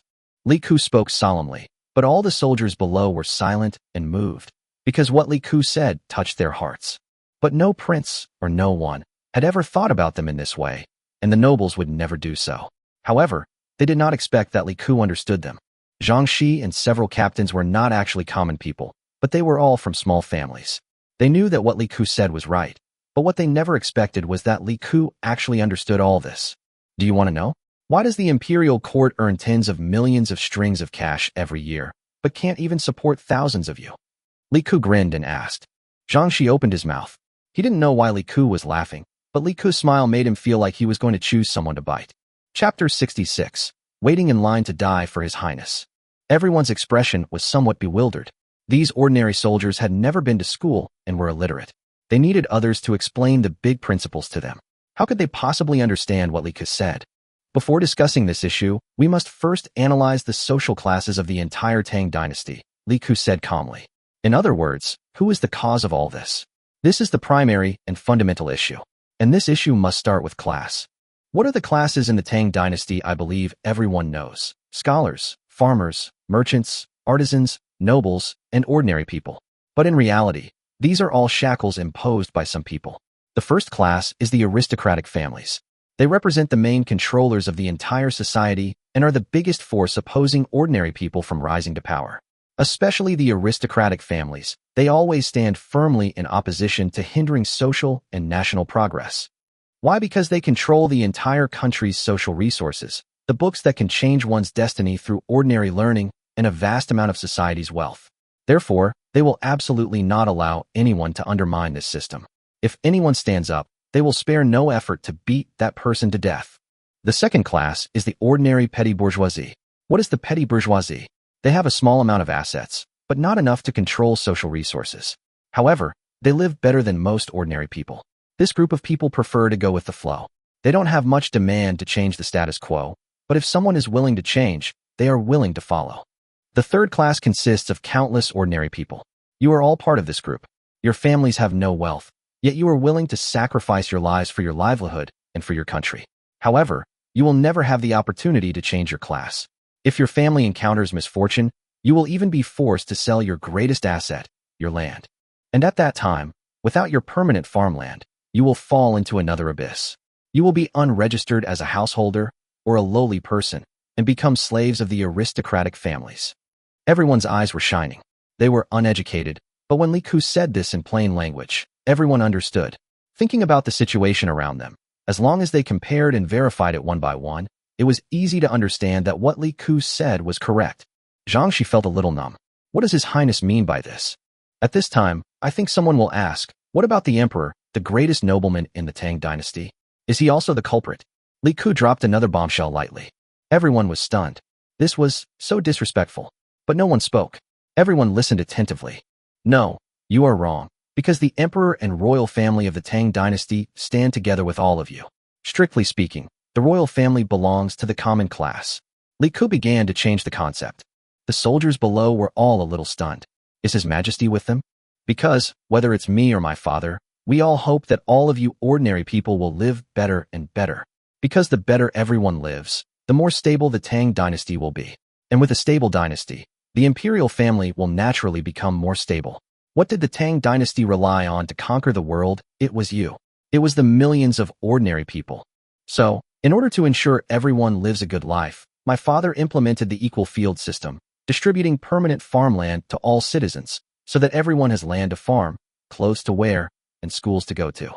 Everyone can take the imperial examinations and become a pillar of the country. Although I am a prince, I have always had a dream. This dream is to take root in the Tang dynasty and among ordinary people like you. I dream that one day this country will become increasingly powerful, its might conquering the world. There will be no need for marriage alliances, no indemnities, no cession of territory, no tribute. The Son of Heaven will guard the borders, and the king will die for the country. I dream that one day, outside the city walls, in tea houses and brothels, the princes will be able to sit on the ground with the common people, just like you and me, and share our brotherhood and discuss national affairs. I dream that one day everyone will have access to education, land to farm, clothes to wear, and a roof over their head, and that they will have enough to eat and enough clothes to wear, and that a harmonious family will bring prosperity. I dream that one day, my descendants, Li Ku, will live in a country where social status and wealth are determined by their talent and character rather than their birthplace. I dream that one day girls, like boys, will be able to walk the streets openly and contribute their efforts to the prosperity of the country and the happiness of the people, rather than spending their entire lives confined to their homes, caring for their husbands and children and becoming dependents of men. I dream that one day the Tang dynasty will truly realize that wherever the sun and moon shine, wherever the rivers flow, will become Tang territory. Throughout my life, I, Li Ku, will strive to establish a mind for heaven and earth, a destiny for the people, carry on the lost knowledge of the past sages, and bring peace to the world for all eternity. As Li Ku's voice became louder and louder, the crowd around him became more and more excited. Even Zhangxi became excited. Everyone looked up at the figure on the stage. He was so tall at this moment. After Li Ku finished his last words, almost all the officers and soldiers stood up from the ground. Even Zhangxi was no exception. They all knelt on one knee and shouted loudly, "We are willing to die for His Highness the King of Shu. I am willing to die for His Majesty the King of Shu. I am willing to die for His Majesty the King of Shu." The uniform roar resounded throughout the entire Wei River, but the only people who could hear it here were the craftsmen who were responsible for building the infrastructure in the distance. Hearing these roars, the craftsmen curled their lips in disdain. Dying for His Majesty the King of Shu? It's your turn, not ours yet. Humph. Li Ku waited until everyone had vented their emotions before he calmed down and continued. Our forces are still very weak. I'm not afraid to tell you that even my father couldn't eliminate the control of the aristocratic families over the country, even if I were a prince. So we must develop in secret. Our ideals may be unknown to the public, and the cause we aspire to achieve may not be prominent for a moment, but it will exist forever. Just like a spark, though tiny, a spark can still start a prairie fire. The power of each of us may be just a drop of water, but when the power of all the people in the world is gathered together, it becomes a raging wave. I, Li Ku, will do my best to ensure that each of you has a good life. As long as I have food to eat, everyone will have food to eat. I hope you can spread my ideals, because they are not just my ideals, but the ideals of ordinary people in the world. I know none of you have ever been to school, but that's okay. I'll assign you a team and a political commissar. His job is to help you understand your ideals and learn to read and write. You can tell him about any difficulties you have, and you can talk to him about anything you can't figure out. As long as the political commissar can do it, he will definitely help you. If he can't do it, there's his superior. If his superior can't do it, there's me. If I can't do it, then we'll work together. Thank you, Your Highness, everyone shouted again. Chapter 67, He is my good son. After finishing his speech to these retired soldiers, Tianming immediately ordered people to start arranging their next tasks. First of all, their overall organization would remain unchanged, and they would be managed according to the Tang dynasty's military system, except for sending a political commissar to each team. The place where they live is temporarily located in the industrial park. Tianming has instructed people to build large barracks here, as well as work sheds and so on. For the time being they will be training here, but someone will still give them some lessons every day. Well, I Trading Company has trained a lot of lecturers over the years. Before leaving, Huigang hesitated and asked, Your Highness, are we leaving just like that? Although I believe in their loyalty to the Tang dynasty, I'm worried that someone from aristocratic families might be lurking among them. That would be disastrous. If your words were to get out, those aristocratic families, or someone like Zhang Sun Wuji, would surely impeach you to your majesty. Don't worry. Li Ku smiled. Aristocratic family? There were some things Huigang didn't know. Let alone other things. Li Ku would know about any movement made by the aristocratic families in Chang'an City. It would be fine if Li Ku didn't monitor them. Firstly, they had no idea about it. Secondly, whatever they did, it would be difficult to hide it from Li Ku now. It's not that I look down on them. It's that those people have always looked down on these warriors, not to mention these ordinary soldiers. They simply cannot appreciate these people's loyalty and dedication to the Tang dynasty. Li Ku turned his head to look at the soldiers who were beginning to line up for accommodation and spoke softly. At most, these words will only reach my father's ears. It's basically impossible for others to know. Then your majesty knows, is it okay? Huigang was a little stunned. What Li Ku said just now was somewhat disrespectful. If you look into it more deeply, it would be justifiable to slander Li Ku as a rebel. What's the problem? I even dared to talk about the rebellion and replacement of the crown prince in front of my father. What's the big deal? Don't take it to heart. Li Ku waved his hand. This is the result of giving people a psychological expectation. The other party's expectation of you is 100, but you only get 60, so the other party will not care about anything at all. However, the reason why Li Ku captured these soldiers was because they were also related to many of Li Ku's plans. He was indeed not interested in the throne, but he did not want the emperor to control him at will. Li Shimin died in the 23rd year of Jingguan in history, which means that his father could still reign for 14 years. 14 years was enough time for Li Ku to build a force that would allow him to live a carefree life. Li Ji is actually a pretty good guy, but Wu Zetian is a bit of a screw-up. If it really doesn't work out, Li Ku can just deal with Wu Zetian in advance. Yes. Huigang said no more. His Highness was a shrewd man. Outsiders could not see clearly into the depths of his heart. Only Huigang knew how talented and ambitious His Highness was. As for these soldiers, although they are all soldiers, who in the army does not have a few comrades? Let them contact their comrades, and then help their comrades' families, and influence each other. Li Ku can influence most of the more than 600 prefecture soldiers in the Tang dynasty. These more than 4,000 soldiers came from all over the country of the Tang dynasty. They were mainly infantrymen left over from the destruction of the Eastern Turks and the attack on Tian. They were elite troops drawn from all over the Tang dynasty. After leaving here, Li Ku returned to his Shuang manor. He is still under house arrest, and of course cannot leave at will, but there is obviously no problem in coming here. On the way back, Li Ku thought about it, and felt that there were some things he should prepare. After returning, he would look for some printers to see if there were any that could be used. He had already moved 3 spare printers from the logistics department, and he didn't know if they could be used. Make the exchange coupons first, and when you start recruiting refugees and beggars, these exchange coupons will come in handy. In the evening, after dinner, Tianming quickly walked into Li Ku's study. How is it? Li Ku asked Tianming. In reply to your highness, only Commandant Zhang, she wrote a report and sent it to the city. No news has been heard from anyone else. Tianming said seriously. Not bad. Li Ku nodded with satisfaction. He knew that the aristocratic families looked down on these soldiers, let alone recruiting them as undercover agents or other high-end operations. Besides, except for the Changsun family, no one else has any grudge against Li Ku. So how could they send people to keep an eye on Li Ku for no reason? In their minds, there is no need to keep an eye on Li Ku at all. In their hearts, Li Ku is the kind of person who can be seen through at a glance no matter what he does. In the Liangyi Hall, Li Shimin had just finished dealing with government affairs. Although he only attended court once every 5 days, the large amount of government affairs accumulated every day still had to be handled by Li Shimin personally. He could not make up his mind about many of the government affairs at once, so he could only keep postponing them. Report.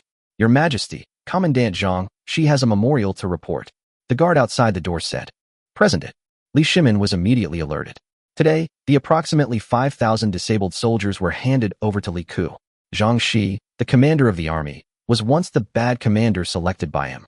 The original idea was to let him be responsible for investigating some intelligence, but since Li Ku wanted him, he simply transferred Zhang Shi over. He wanted to see how Li Ku arranged it. The guards outside the door quickly handed in the report.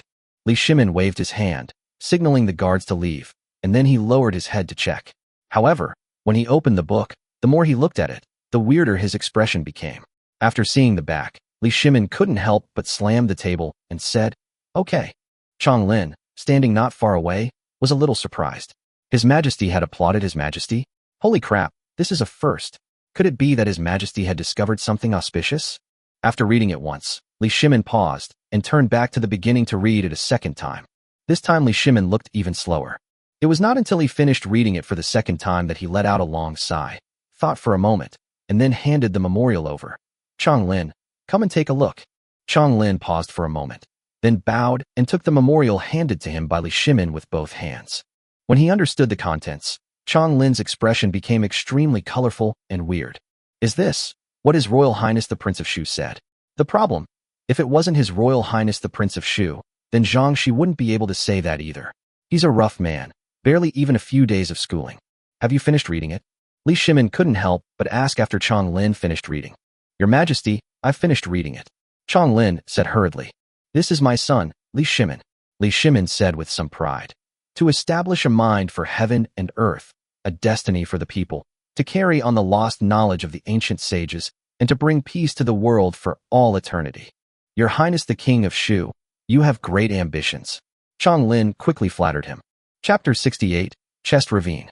The more you read these 4 sentences, the more you can understand the ambitions contained in them. Li Shimin was also a little excited at this moment. Although if these words were to be spread out, the ministers would probably be furious and accuse Li Ku of plotting rebellion. But to be honest, Li Shimin was somewhat impressed. This guy seemed to be quiet, but he had some skills. Just these words were enough to win people's hearts. Li Shimin felt that he could not do it himself. "By the way, bring me that memorial. You can keep it aside for reference." Li Shimin thought of something and spoke again. He took the memorial back and placed it in front of the table. Chong Lin stood beside him, and Li Shimin began to read it again, but this time he read the first half. "What do you think of this class analysis?" After reading the previous part carefully several times, Li Shimin couldn't help but ask again. Chong Lin was watching with Li Shimin. Chong Lin thought carefully about Li Shimin's question and became more and more frightened. "Your Highness, the King of Shu, you hit the nail on the head." Chong Lin paused, then offered his assessment. "Precise, incredibly precise. These words get to the heart of the matter. They peel back the layers of social chaos and reveal the entire nation's demographic and class structure," Li Shimin commented. "But I have a feeling this guy still hasn't said enough." Chong Lin, "My lord, you're still not satisfied with this? If word gets out, don't you believe how many aristocratic families and ministers will impeach His Royal Highness the Prince of Shu? If the impeachment fails, they might even kill him in secret. This is only because His Royal Highness the Prince of Shu is not the Crown Prince. If he were the Crown Prince, he would have offended everyone. If someone else said this, you would probably accuse them of disrespect. Although the royal family has been excluded here, Chong Lin has a feeling that it is because Li Ku himself is a prince. If he were not a prince, this thing would probably be more radical. To be honest, although these words are ordinary, they are an eye-opener for me. They made me see many things clearly at once. Moreover, the implication of this kid's words is probably to make it clear who he wants to unite with and who he wants to deal with." Li Shimin saw it very clearly. Since Li Ku wants to win the hearts of these soldiers, it means that he stands with them. Obviously, he is not analyzing these classes just for show. And do you think his dreams can be realized? Li Shimin paused and asked again. "Your Majesty, if you work hard to govern the country, you will definitely be able to do it." Chong Lin said seriously. "Oh, don't comfort me. From the disasters in the 3rd and 4th years of Jingguan to this year's 9th year of Jingguan, it seems that the world has been peaceful and the disasters have passed. But in fact, there are still many people in the world who do not have enough food to eat." Li Shimin smiled bitterly. Although he was an emperor, he did not dare to say that he knew everything about the world, but he still knew a lot of things. Civil and military officials touted the current era as the Jingguan era of prosperity, but did the people of the Tang dynasty have enough to eat? No. Your Majesty, governing a big country is like cooking a small fish. Your position is different from others, so this matter cannot be rushed. His Royal Highness the King of Shu is just young and energetic. Everyone has dreams, but it takes a lot of energy to realize them. Chong Lin said immediately. "Ah." Li Shimin sighed, then looked back at the memorial on the table. "Li Ku, this kid, it seems I still don't know him well enough. The fact that he can say all this shows that he's well educated. It's just that his reckless personality overshadows these strengths. Fortunately, this kid has some sense. If he were to say this outside, with his personality, he would be played to death sooner or later." Chong Lin opened his mouth, his expression somewhat odd. His Majesty was right. But Chang Lin had a misconception. A bystander sees things more clearly. Thinking carefully, had His Royal Highness the Prince of Shu ever suffered a loss? It seemed that apart from being beaten by His Majesty, His Royal Highness the Prince of Shu had never suffered a loss. Moreover, even if His Royal Highness the Prince of Shu was beaten by His Majesty, he would have achieved his goal. It was only because His Majesty was so angry that he beat His Royal Highness the Prince of Shu. So, do you think His Royal Highness the Prince of Shu was at a disadvantage? But Chang Lin didn't dare to say this. Put this memorial away and no one is allowed to read it. Li Shimin handed the memorial to Chang Lin. Yes. Chang Lin quickly reached out to take it. While Chang Lin was leaving the memorial, Li Shimin was looking outside, not knowing what he was thinking. He smiled and shook his head. This brat, I want to see what you can come up with. Oh, by the way, make some arrangements to see him outside the city tomorrow. Keep a low profile. Now Li Shimin suddenly wanted to see Li Ku.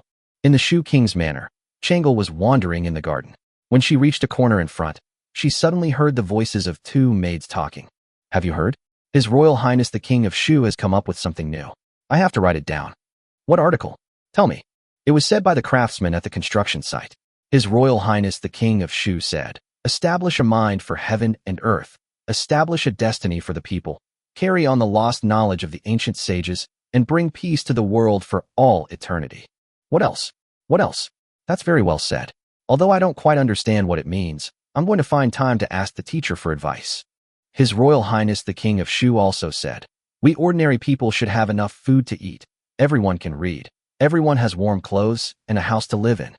His Highness the Prince of Shu also said, he hopes that the Tang dynasty will one day be able to achieve no marriage alliances, no indemnities, no cession of territory, no tribute, and that the emperor will guard the national borders and the king will die for the country. Wow, His Royal Highness the King of Shu. He's so kind to us slaves. Well, this is why I'm determined to protect His Royal Highness the Prince of Shu. I have to go back and write it down. I'm going to write this down too. I'm going to pass it down to my descendants.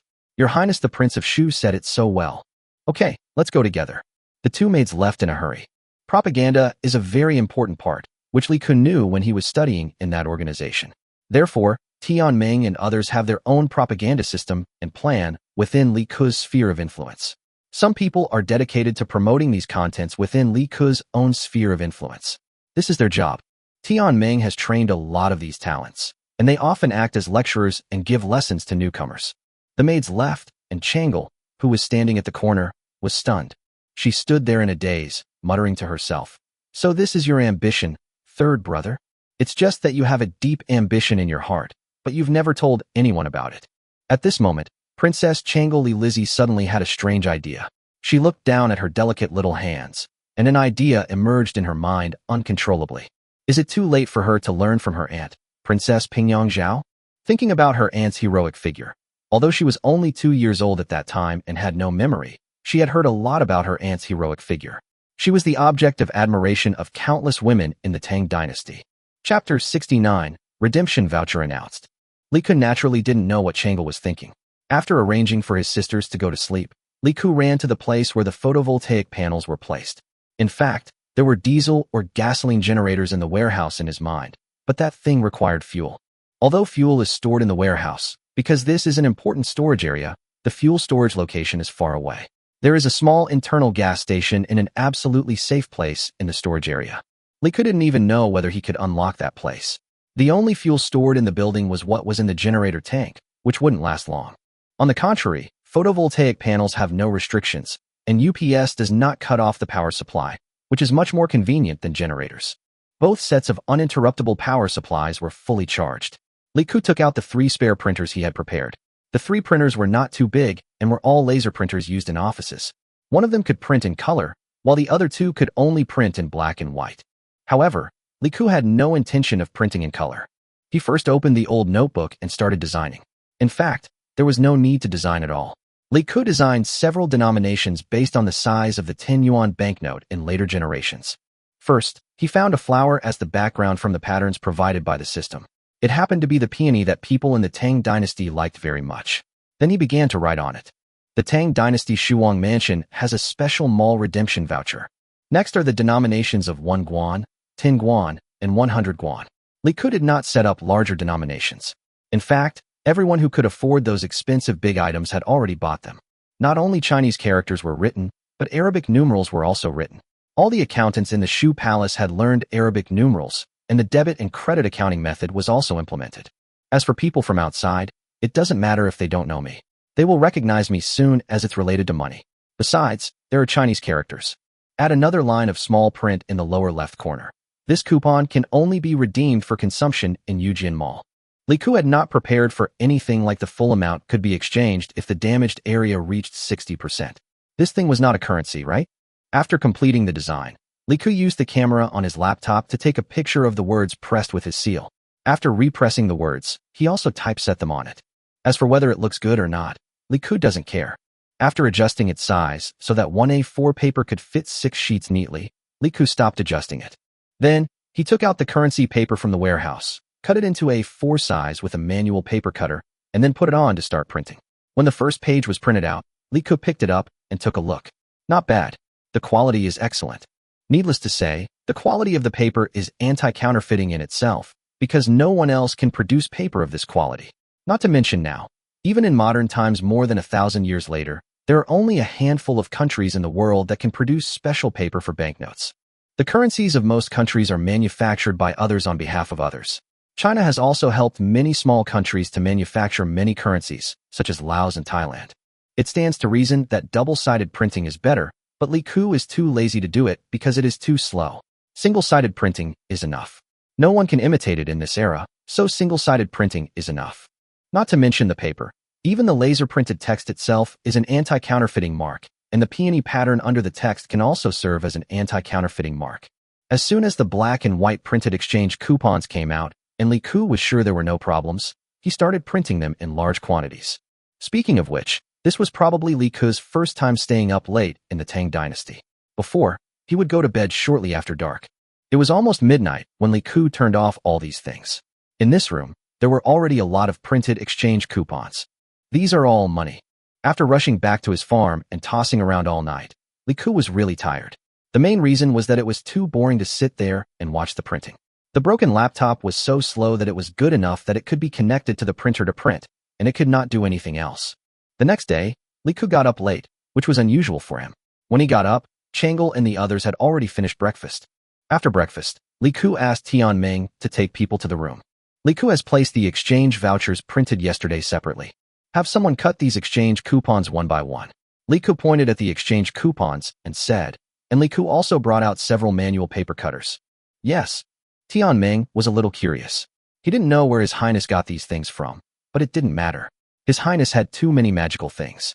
For a man as strong and powerful as His Highness, with great talent and strategy, a great man with a talent for managing the world, a handsome man with extraordinary bearing, a dignified appearance, and gentle and elegant. Oh, this is wrong, cross it out. There must be many extraordinary people following His Highness. It is normal to have such magical things. By the way, after the cutting is completed, do a count. Li Ku reminded again.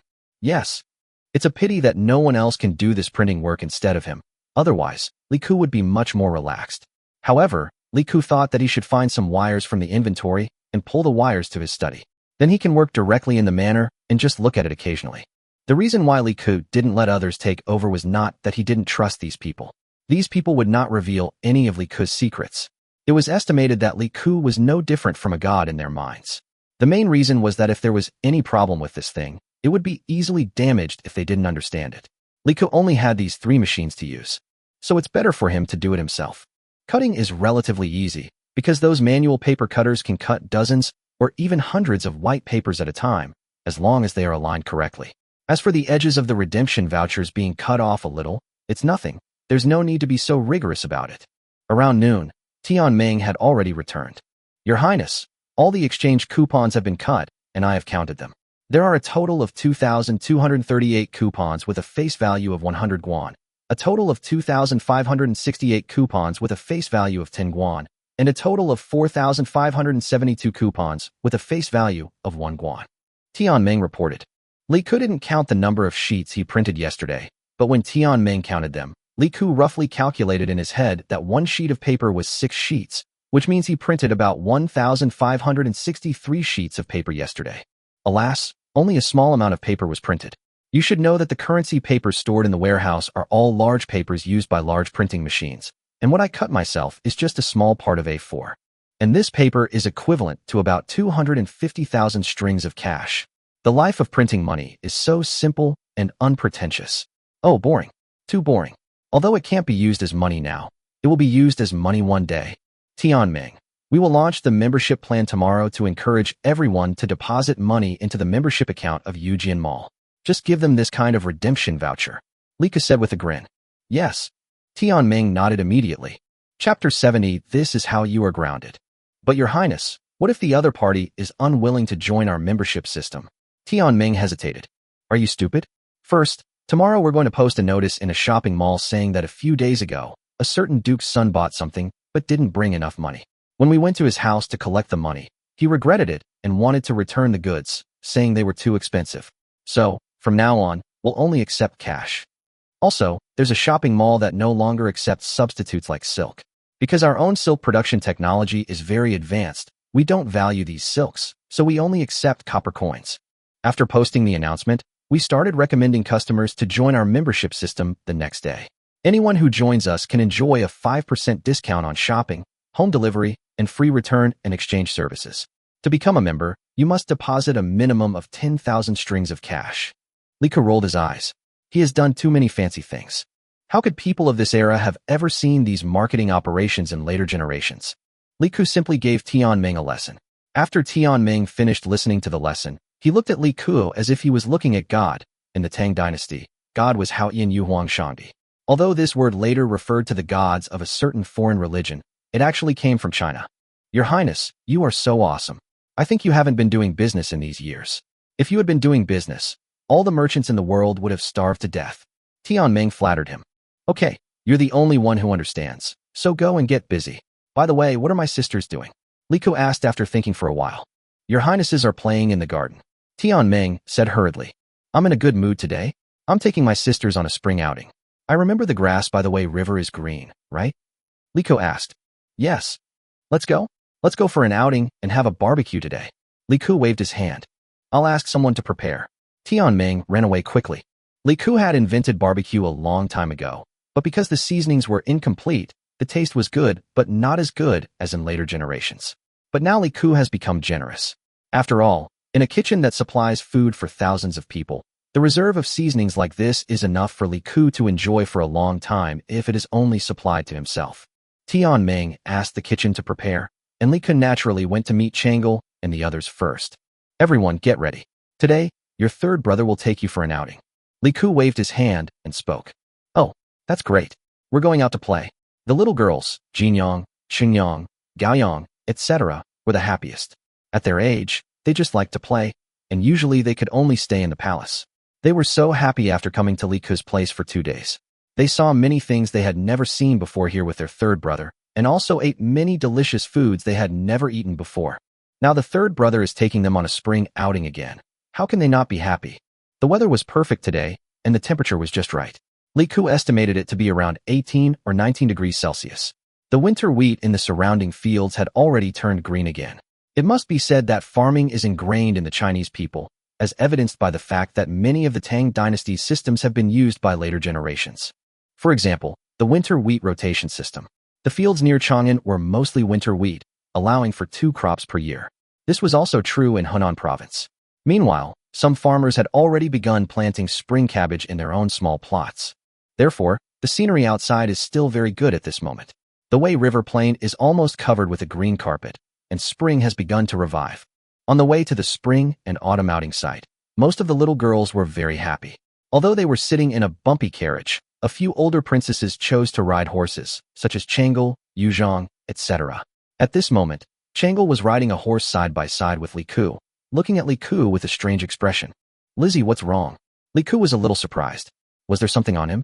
It's okay. It's just that. Third brother, I have a question to ask you. Chang'e thought for a while and said. You say? Liku nodded. Third brother, do you think it's okay for me to learn martial arts? Chang'e asked a question that Liku had never thought of. Practice martial arts? Liku was confused. Why did Chang'e, who was always gentle as water, suddenly ask such a question? Yes, I want to learn martial arts. Third brother, do you think it's okay? Chang'e asked with his big eyes blinking. Of course you can, but practicing martial arts is very hard. But it doesn't matter if you can't stick to it. Just consider it as strengthening your body. You learn needlework every day, which is too much for your eyes. Try to do it less in the future. Let the embroiderers embroider your wedding dresses, but you insist on making them yourself. Look at how many princesses embroider their own wedding dresses. Li Ku smiled and spoke very straightforwardly. Sure enough, the third brother's perspective was always so different. Was this his broad mind? He never thought that women should study the book, Nuji, that women should stay at home, or that women should take care of their husbands and raise children. He always thinks about things that others cannot think of. I want to try it. Changle thought for a moment, then spoke seriously. Li Ku choked, and then became a little dazed. What's wrong? Third brother, do you think I can't hold on? Changle raised his eyebrows. No. Third brother is thinking about how many beatings he needs to receive before the emperor can calm down. Li Ku was thinking hard about his way out. A true king would always think of an excuse in advance. Changle couldn't help but burst out laughing. As expected of the third brother, he never thought about things in a conventional way. Changle couldn't help but said coquettishly, Third brother, I'm practicing martial arts. Why did I hit you? Because you came up with this idea after you came to me, then Dad will definitely think that you were influenced by me, so I will definitely be beaten. Li Ku said with a frown. Ha ha ha, then I'd like to thank you, third brother. Changle laughed out loud, a rare laugh, and bowed to Li Ku. Li Ku, shouldn't you feel sorry for third brother? Li Ku deliberately screamed. Yuzhong, Dongyang, the two of you come and judge third brother. Yuzhong and Dongyang, who also chose to ride horses, were originally attracted by Changle's loud laughter. After all, in their eyes, Sister Changle was always gentle and lovely. Even when she laughed, she couldn't laugh out loud. She looked gentle and elegant. This kind of laughter was only experienced when they were children. Third brother, what happened to my sister? The two girls came over immediately. Li Ku immediately repeated what Changle had just said. Well, please bear with it, third brother. You are thick-skinned anyway. Dongyang immediately said with a chuckle. While Li Ku was playing with his sisters, a group of cavalrymen quickly arrived at Shuangzwang outside the city. Li Shimin, who had dismounted at the gate, had already seen Tian Meng, who had rushed over after hearing the noise. Tian Meng had to go into the city soon, so it was naturally impossible for him to follow Li Ku. But he never expected that His Majesty would come. After the ceremony, Li Shimin waved his hand and said, No need to be polite. Where's Li Ku? Well, to answer your Majesty, His Highness has taken the princesses on a spring outing. Tian Meng hesitated for a moment, but still spoke carefully. Li Shimin, who had been in a good mood, immediately became furious upon hearing this. You rebellious son, I put you under house arrest, and this is how you do it, right? I toil away every day in the palace reviewing memorials, managing the Tang dynasty for you, just so you can eat, drink, and have fun. Take me to find him, Li Shimin said angrily. Yes. What could Tian Meng do? He was also panicking. Chapter 71 this day is filled with immortals. Li Ku and his companions arrived at their destination smoothly. The scenery here was nice. It was a wasteland and could not be cultivated into farmland, but weeds and the like could grow there. The weeds that had just sprouted in spring made the surroundings begin to turn green. The surrounding willow trees also began to sprout green buds and continued to grow.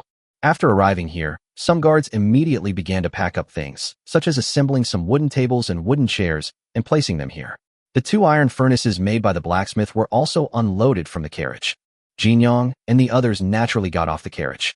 The Wei River here was relatively calm, so they could go directly to the riverside. You guys watch over the little princesses. They can play by the river, but they are not allowed to go into the water. Li Ku instructed the guards beside him. Yes. Sure enough, as soon as Jinyang and the others got off the carriage, they cheered and started running around everywhere. The younger ones like Qingyang and Gaoyang did the same. Although Changle and the others did not run around happily, it was obvious that the surrounding environment made them feel relaxed and happy.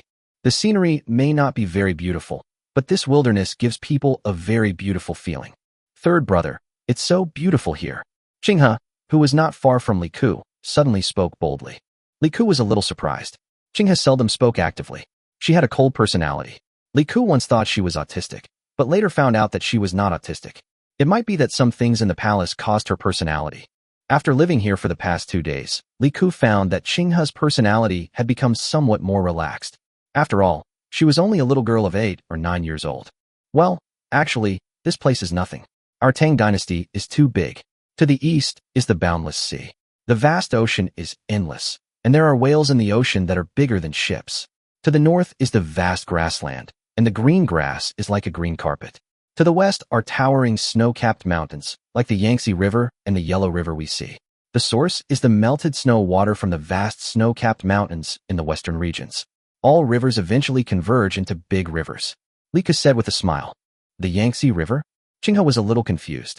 Third brother, which Yangtze River is it? Oh, the Yangtze River is a river. Lika nodded with a smile. Because it's so long, third brother calls it the Yangtze River. And I think there may be more big rivers in the future, so it's better to have a name to distinguish them. Oh, I understand. Third brother is really knowledgeable.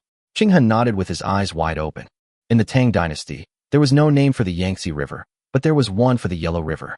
The earliest name for the Yellow River came from the Han dynasty, and it was gradually recognized by people in the Tang dynasty. The Yangtze River is only called Jiang. From ancient times to the Tang dynasty, the word Jiang is a specific name referring to the Yangtze River.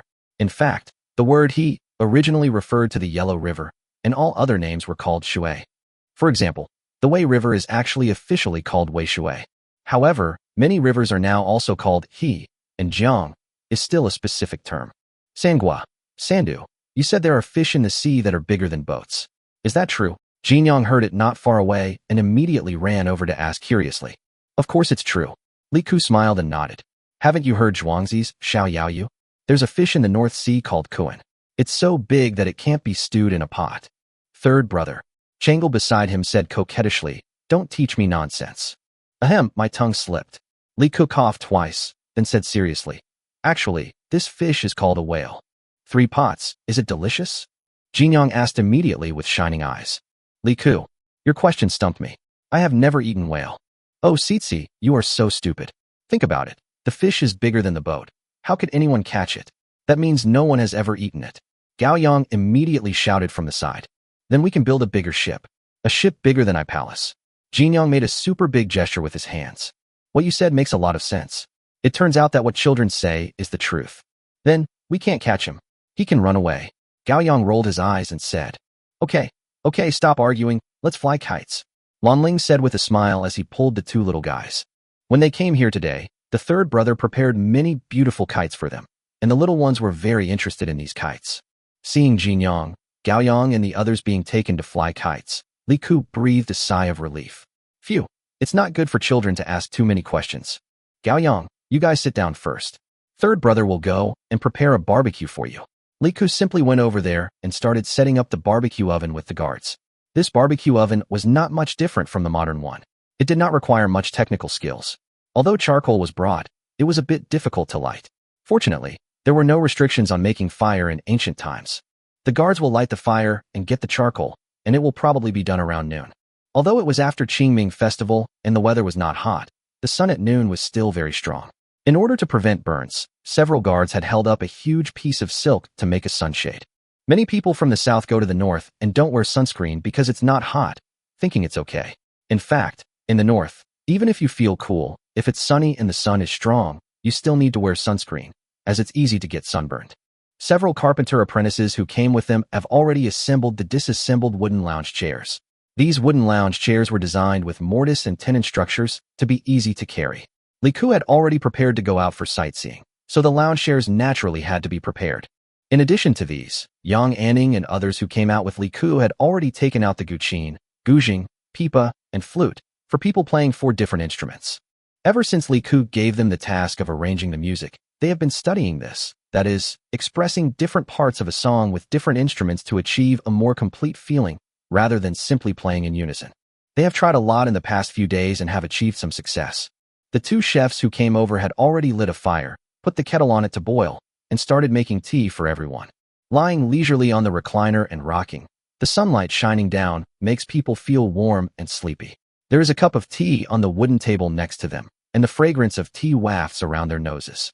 Next to them is the sound of the piano played by Yang Anning and others, and the playful laughter of Jin Yang, Gao Yang and others constantly reaches their ears. Although the sound of the guards' horses' hooves in the distance is a bit messy, it adds a bit of the breath of life. This day is so refreshing. Li Ku closed his eyes and hummed a little tune. TSK TSK, this day is so comfortable. Haha, this life is so great. I wouldn't change it even if I were given the emperor. Li Ku lay on the chair and said loudly lazily, everyone around him is his own people. What is there to be afraid of? Chapter 72. Damn it. Li Ku was lying on the recliner, relaxing, but he didn't notice that Li Shimin had already jumped off the horse with a dark face. It's not his fault that no one reminded him. The main reason was that the direction they were coming from happened to involve crossing a small slope. Li Shimin didn't bring many people with him when he came, and a large number of guards stayed in the distance for protection, so they didn't need to come close. When Li Shimin approached, he did not let the horse gallop. When he crossed the hill, the people on this side saw him and wanted to salute him, but they were stopped by Li Shimin. On the way here, Li Shimin was not so angry. When he confined this kid to Shuangzwang outside Chang'an City, he didn't expect him to obey the confinement. He thought about it, but when he arrived at the scene, he was furious. I saw you performed well yesterday, so I wanted to come and see you today. And here I am, and you're just hanging around? How can I tolerate this? Your Highness, the Emperor is here. Yang Anning, who was beside Li Ku, couldn't help but remind him. Impossible. My father is still in the palace, troubled by political affairs for some reason. How could he have time to come to me? Li Ku waved his hand. Jin Yang and Gao Yang, who were playing over there, rushed over shouting. Hee, you two little guys lied to me too, right? Li Ku laughed and sat up from the chair. Li Shimin's roar came. Puff. Li Ku was choked by his own saliva. He hurriedly climbed up from the recliner, but it was a bit difficult to climb up from the recliner. Li Ku was anxious and tripped over his own feet, falling to the ground. Sangua, you are so stupid. Li Ku's awkward actions made Jin Yang, Gao Yang and others beside him burst out laughing. Li Ku, who got up from the ground, saw Li Shimin with a dark face, but the laughter of Jin Yang and Gao Yang beside him suddenly reminded Li Ku. That's right. I have so many sisters here. What should I be afraid of? Hey, it's just my dad, Li Shimin. What's there to be afraid of? Oh, Dad, you're here. Li Ku looked relaxed and greeted Li Shimin casually. Li Shimin narrowed his eyes. Something was wrong with this guy. He was so embarrassed just now, and now he was shaking all of a sudden? Who gave him the courage? Li Ku, I asked you to stay under house arrest. Is this how you do it? Li Shimin said in a deep voice with a stern face. Oh, Dad, I'm sorry I forgot. I'll go back now. Everyone pack up and go home. Li Ku said loudly. X3, the three youngest ones, Jin Yang, Gao Yang and Qing Yang, went straight to Li Shimin. Hey, father is here. Li Shimin's face immediately filled with smiles, especially since Sitsi ran the fastest. Although his calves were short, he ran very fast. Li Shimin quickly squatted down and picked up Sitsi directly. Don't ground third brother. He's been so good to us. Yes, I still want my third brother to play with me. Gao Yang followed immediately. I like you so much, and I like third brother too, but if you put third brother under house arrest, you will become a bad person. Qing Yang followed again. Onkong and Xinxing, two girls who were only 1 year older than Gao Yang and Qing Yang, also ran over. In an instant, Li Shimin was surrounded by 5 little girls. Father, you can't be a bad guy. If you are a bad guy, Sitsi will not like you. Jin Yang, who was over 2 years old, was the bravest and had already reached out to pull Li Shimin's beard. Oh no, I'm not a bad person, I'm not a bad person. Although Li Shimin kept saying ouch and ouch, his face was full of smiles. Ha ha ha. Li Ku laughed wildly inwardly upon seeing this scene. Oldly, you've come to this day too? Giving me a sister, huh? You thought 14 sisters could give me a headache? Ha ha ha. Oldly, you've totally miscalculated. From now on, Li Ku, will have 14 bodyguards. Hands on hips. Awesome. I knew that I was the best. Hee. Mia. Although Jin Yang was young, he was very good at dealing with things. He directly praised Li Shimin, then hugged Li Shimin's neck with both hands and kissed him on the face. Moda, Gao Yang, Qing Yang, Onkong, and Xinxing immediately followed, and each kissed Li Shimin on the face. Old Li was so beautiful that he almost bent over with laughter. If his body was not the same as before, Old Li could probably pick up all 5 little girls with one hand. Ha! Li Ku was so happy that he stood there, looking even more smug and arrogant. Chang'e, Yu Zhang and the others beside him almost laughed out loud at Li Ku's smug look. Not to mention the princesses, even the maids, Yang Anning and the others, all lowered their heads to suppress their laughter. The main thing is Li Ku's expression. He deserves a beating. To put it bluntly, he's a typical example of someone who relies on others' power. Finally, Chang'e couldn't help it and secretly took 2 steps forward, then raised his leg and gently kicked Li Ku's foot. When Li Ku turned around, Chang'e whispered, "Third brother, restrain yourself." Ahem. Li Ku came back to his senses immediately. He was careless. He was almost seen by Lao Li. Fortunately, we have 14 little guards. This protection is safe and comprehensive. Lao Li, You are being taken advantage of. Hee hee. These are only 5. There are still 9 that your little cotton-padded jacket has not used its strength for. Come on. Come on, you little guys. Let go of my father and let him sit down and rest. Thinking of this, Li Ke's expression straightened up, and he hurriedly took 2 steps forward. He first picked up Chen-yang in front of him and put him aside. Then he walked 2 steps inside, bent down, and helped Li Shimin up. He raised his eyelids and glanced at Li Ke. He was okay. He had some sense and knew when to advance and retreat. Now it seemed that he was not so angry anymore. Li Shimin thought about it for a moment, and followed Li Ke's movements, reaching out to pick up the youngest Jin-yang, then stood up and said unhappily, "Okay, stop acting. What are you talking about?" Hee hee. Thank you, Dad. Li Ke thanked him directly and followed with a smile. Li Shimin walked to the recliner where Li Ke had just been sitting and simply sat on it while holding Jin-yang. "Father, put me down. I want to fly a kite." Seeing that Li Shimin had put Li Ke down and would not let him go back, Jin-yang immediately lost interest in Li Shimin's arms and said quickly, "You little rascal, you're tired of I so quickly, aren't you?" Li Shimin pinched her little nose and said, "How is that possible? You will always be the best in my heart." Jin-yang left a word to comfort Lao Li, turned around, and ran to fly a kite. Li Shimin leaned on the wooden recliner, rocking back and forth. This guy really had a good grasp of this aspect of enjoyment. This must have been another invention of his. "Come on, keep playing the music and dancing." Li Ke simply waved his hand and spoke loudly. He looked more professional than Chong Lin, a real lackey. Chapter 73, quietly stunning everyone. Li Ke's appearance made young Anning and the others laugh secretly, and then they sat down in their seats again. Then the soft music sounded again. "Dad, have some tea." Li Ke ran over and brought over a cup of brewed tea. "Yeah." Li Shimin nodded with satisfaction, then took the teacup from Li Ke's hand. "Chong Lin, Your Highness, you stole my job." But what else could he say? He just stayed there quietly. Li Shimin picked up the teacup and took a sip.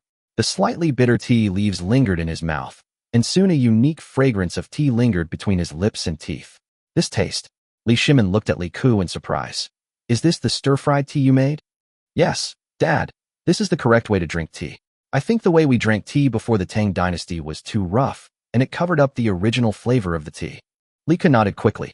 The way of drinking tea before the Tang dynasty, it's hard to describe in a few words. It's a bit like the milk tea of the Mongolians in later generations, which is to boil tea leaves in water, then add milk, and then salt. Anyway, all kinds of things are thrown in. As for the taste, forget it. Li Ke never drank it again after drinking it twice. "Yes, send a few pounds to the palace." Li Shimin nodded. "Li Ke, my father, although this thing is not valuable, but a few kilograms, that's too much." But he didn't dare to refute it. "Forget it. It's better to lose money than to suffer a disaster. Think about it from another angle. After Lao Li drinks it, he will definitely let his ministers taste it at some point. Lao Li is the spokesperson. If you think about it this way, Dad, I don't think a few kilograms are enough. How about this? I'll send you some of various kinds of tea. I have developed green tea, white tea, black tea, yellow tea, oolong tea, and other teas.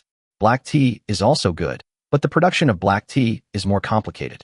The older the year, the better. There will be better ones next year. I'll let you try them all. Each has its own characteristics." Li Ke said generously. "Oh, are you so generous today?" Li Shimin raised his head and glanced at Li Ke. "Look at what you said. You are my father. It is only natural for a son to respect his father." Li Ke said casually. Li Shimin took a sip of tea. It tasted really good, much better than the tea he had before. "Did you also invent this chair?" Li Shimin asked him indifferently. "Yes, how is it? Not bad, right?" Li Ke smiled and pulled another recliner over from the side and lay down there side by side with Li Shimin. The two of them faced the Wei River and looked at the scenery in the distance. In the distance, several older princesses gathered together. "Sister Changle, third brother is so powerful that he is not afraid of being beaten by I." Lin Chuan whispered. "You don't understand this. Third brother is afraid of everything, but he is probably not afraid of being beaten. Once he is not afraid of being beaten, what else is there to be afraid of?" Bailing curled his lips. "Sister Bailing is right. I once saw my third brother being beaten when I was a child. He screamed so miserably that I was scared. But who knew that his butt would hurt and he would get into trouble again, and then he would be beaten by I again." Puan was still frightened when he talked about this. Changle chuckled inwardly. "Miserable? You guys really don't understand third brother. The more miserable third brother screams, the less pain it causes. When he's beaten harder, third brother doesn't even make a sound." Changle couldn't help but think of the scene when Li Ke ruined her marriage. Changle was there at that time. Li Ke's outer clothes were stained with blood, but he didn't say a word. She cried bitterly at that time. Hee. Actually, the third brother is still pretty awesome. I was just about to go up and act like a spoiled child. Dongyang chuckled twice and said, okay, we'll see how the situation develops. I don't know why I suddenly came here again today. Changle also said in a low voice. Yeah. Several people nodded frantically. It was so fun here with third brother. How could they let third brother be locked up? What were you thinking yesterday? Li Shimin asked after taking 2 sips of tea and rocking on the recliner, looking at the green fields in the distance. What are you thinking? Those words. Li Ku asked knowingly. Yes. Li Shimin nodded. I haven't thought about it much. Dreams are just dreams. Li Ku said indifferently. Some things haven't been realized in later generations for more than 1,000 years. How many people's efforts were needed? How could he, Li Ku, be so worthy of such a thing? Li Shimin. Li Ku always has the ability to make him angry with just one sentence. I was so excited when I read what you said yesterday, but you tell me that dreams can only be dreams? I've been thinking of countless things to say along the way, trying to comfort you, but you tell me dreams are just dreams? However, Li Shimin held back. The main reason was that as the emperor, he couldn't provoke Li Ku to do these things, right? Then why do you think so? Li Shimin asked again. When I was inspecting Chang'an before, I looked at Chang'an from Tongwan and saw the people working. Suddenly, I had some insights. Li Ku sighed. Oh, tell me about it. Li Shimin was a little surprised and became interested. The peaks are gathered together, the waves are raging, and the mountains and rivers are inside and outside the Tongwan Road. Looking at the western capital, I am hesitant. It is sad that the places where Qin and Han dynasties passed by have now turned to dust. When the country prospers, the people suffer. When the country perishes, the people suffer. Li Ku's voice was not loud and he was not in high spirits, but his words sounded like the sound of a heavy hammer to the people around him. Li Ku was not trying to show off in front of Li Shimin, but after living in the Tang dynasty for so many years, he truly felt the feelings that Zhang Yanghao had when he wrote the poem Shampoyang, Tongwan Nostalgia, back then, a personal feeling. That is something that could not be experienced more than 1,000 years later. Just like those few but extremely cruel words written in history books. For example, there is a sentence in the Book of Jin, which was revised not long ago by Fang Xianling and others. The city of Chang'an was completely empty and everyone scattered. In the past 2 or 3 years, there were no more travelers in Guangzhou. That's Chang'an City. If you don't live through this era, you simply can't understand that kind of cruelty. And this sentence will be passed down to later generations through the Book of Jin. What kind of understanding will people get when they read this sentence more than 1,000 years later? It was far less shocking than what Li Ku had witnessed with his own eyes. This was what he had seen, the prosperous Zhongguan era.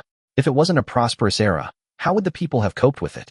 The sentence, when a country prospers, the people suffer. When a country perishes, the people suffer. Stunned Li Shimin, Chang Lin, Yang Anning, Lu Qingchan, and other 4 girls, and princesses such as Changle who were not far away were also stunned. Li Shimin was silent. These 8 words were the greatest irony to the ruler. But Li Shimin had no way to refute it, because he always knew that there were still many people in the Tang dynasty who could not even get enough food to eat, or in other words, they had never had enough to eat. Dad, don't I feel very compassionate towards the world and like a great literary figure at this moment? Li Ku suddenly laughed and said to Li Shimin with a smile. Li Shimin. Just as he was about to say something, Li Ku had already stood up from the recliner and ran towards Jin Yang in the distance, imitating the sound of a wolf. Whoa. Sitsi, the big bad wolf, is here to catch you. Sangua, you don't act like one at all. Jin Yang's laughter came soon. Chapter 74. Listen to my cunning. Listen to my vigilance.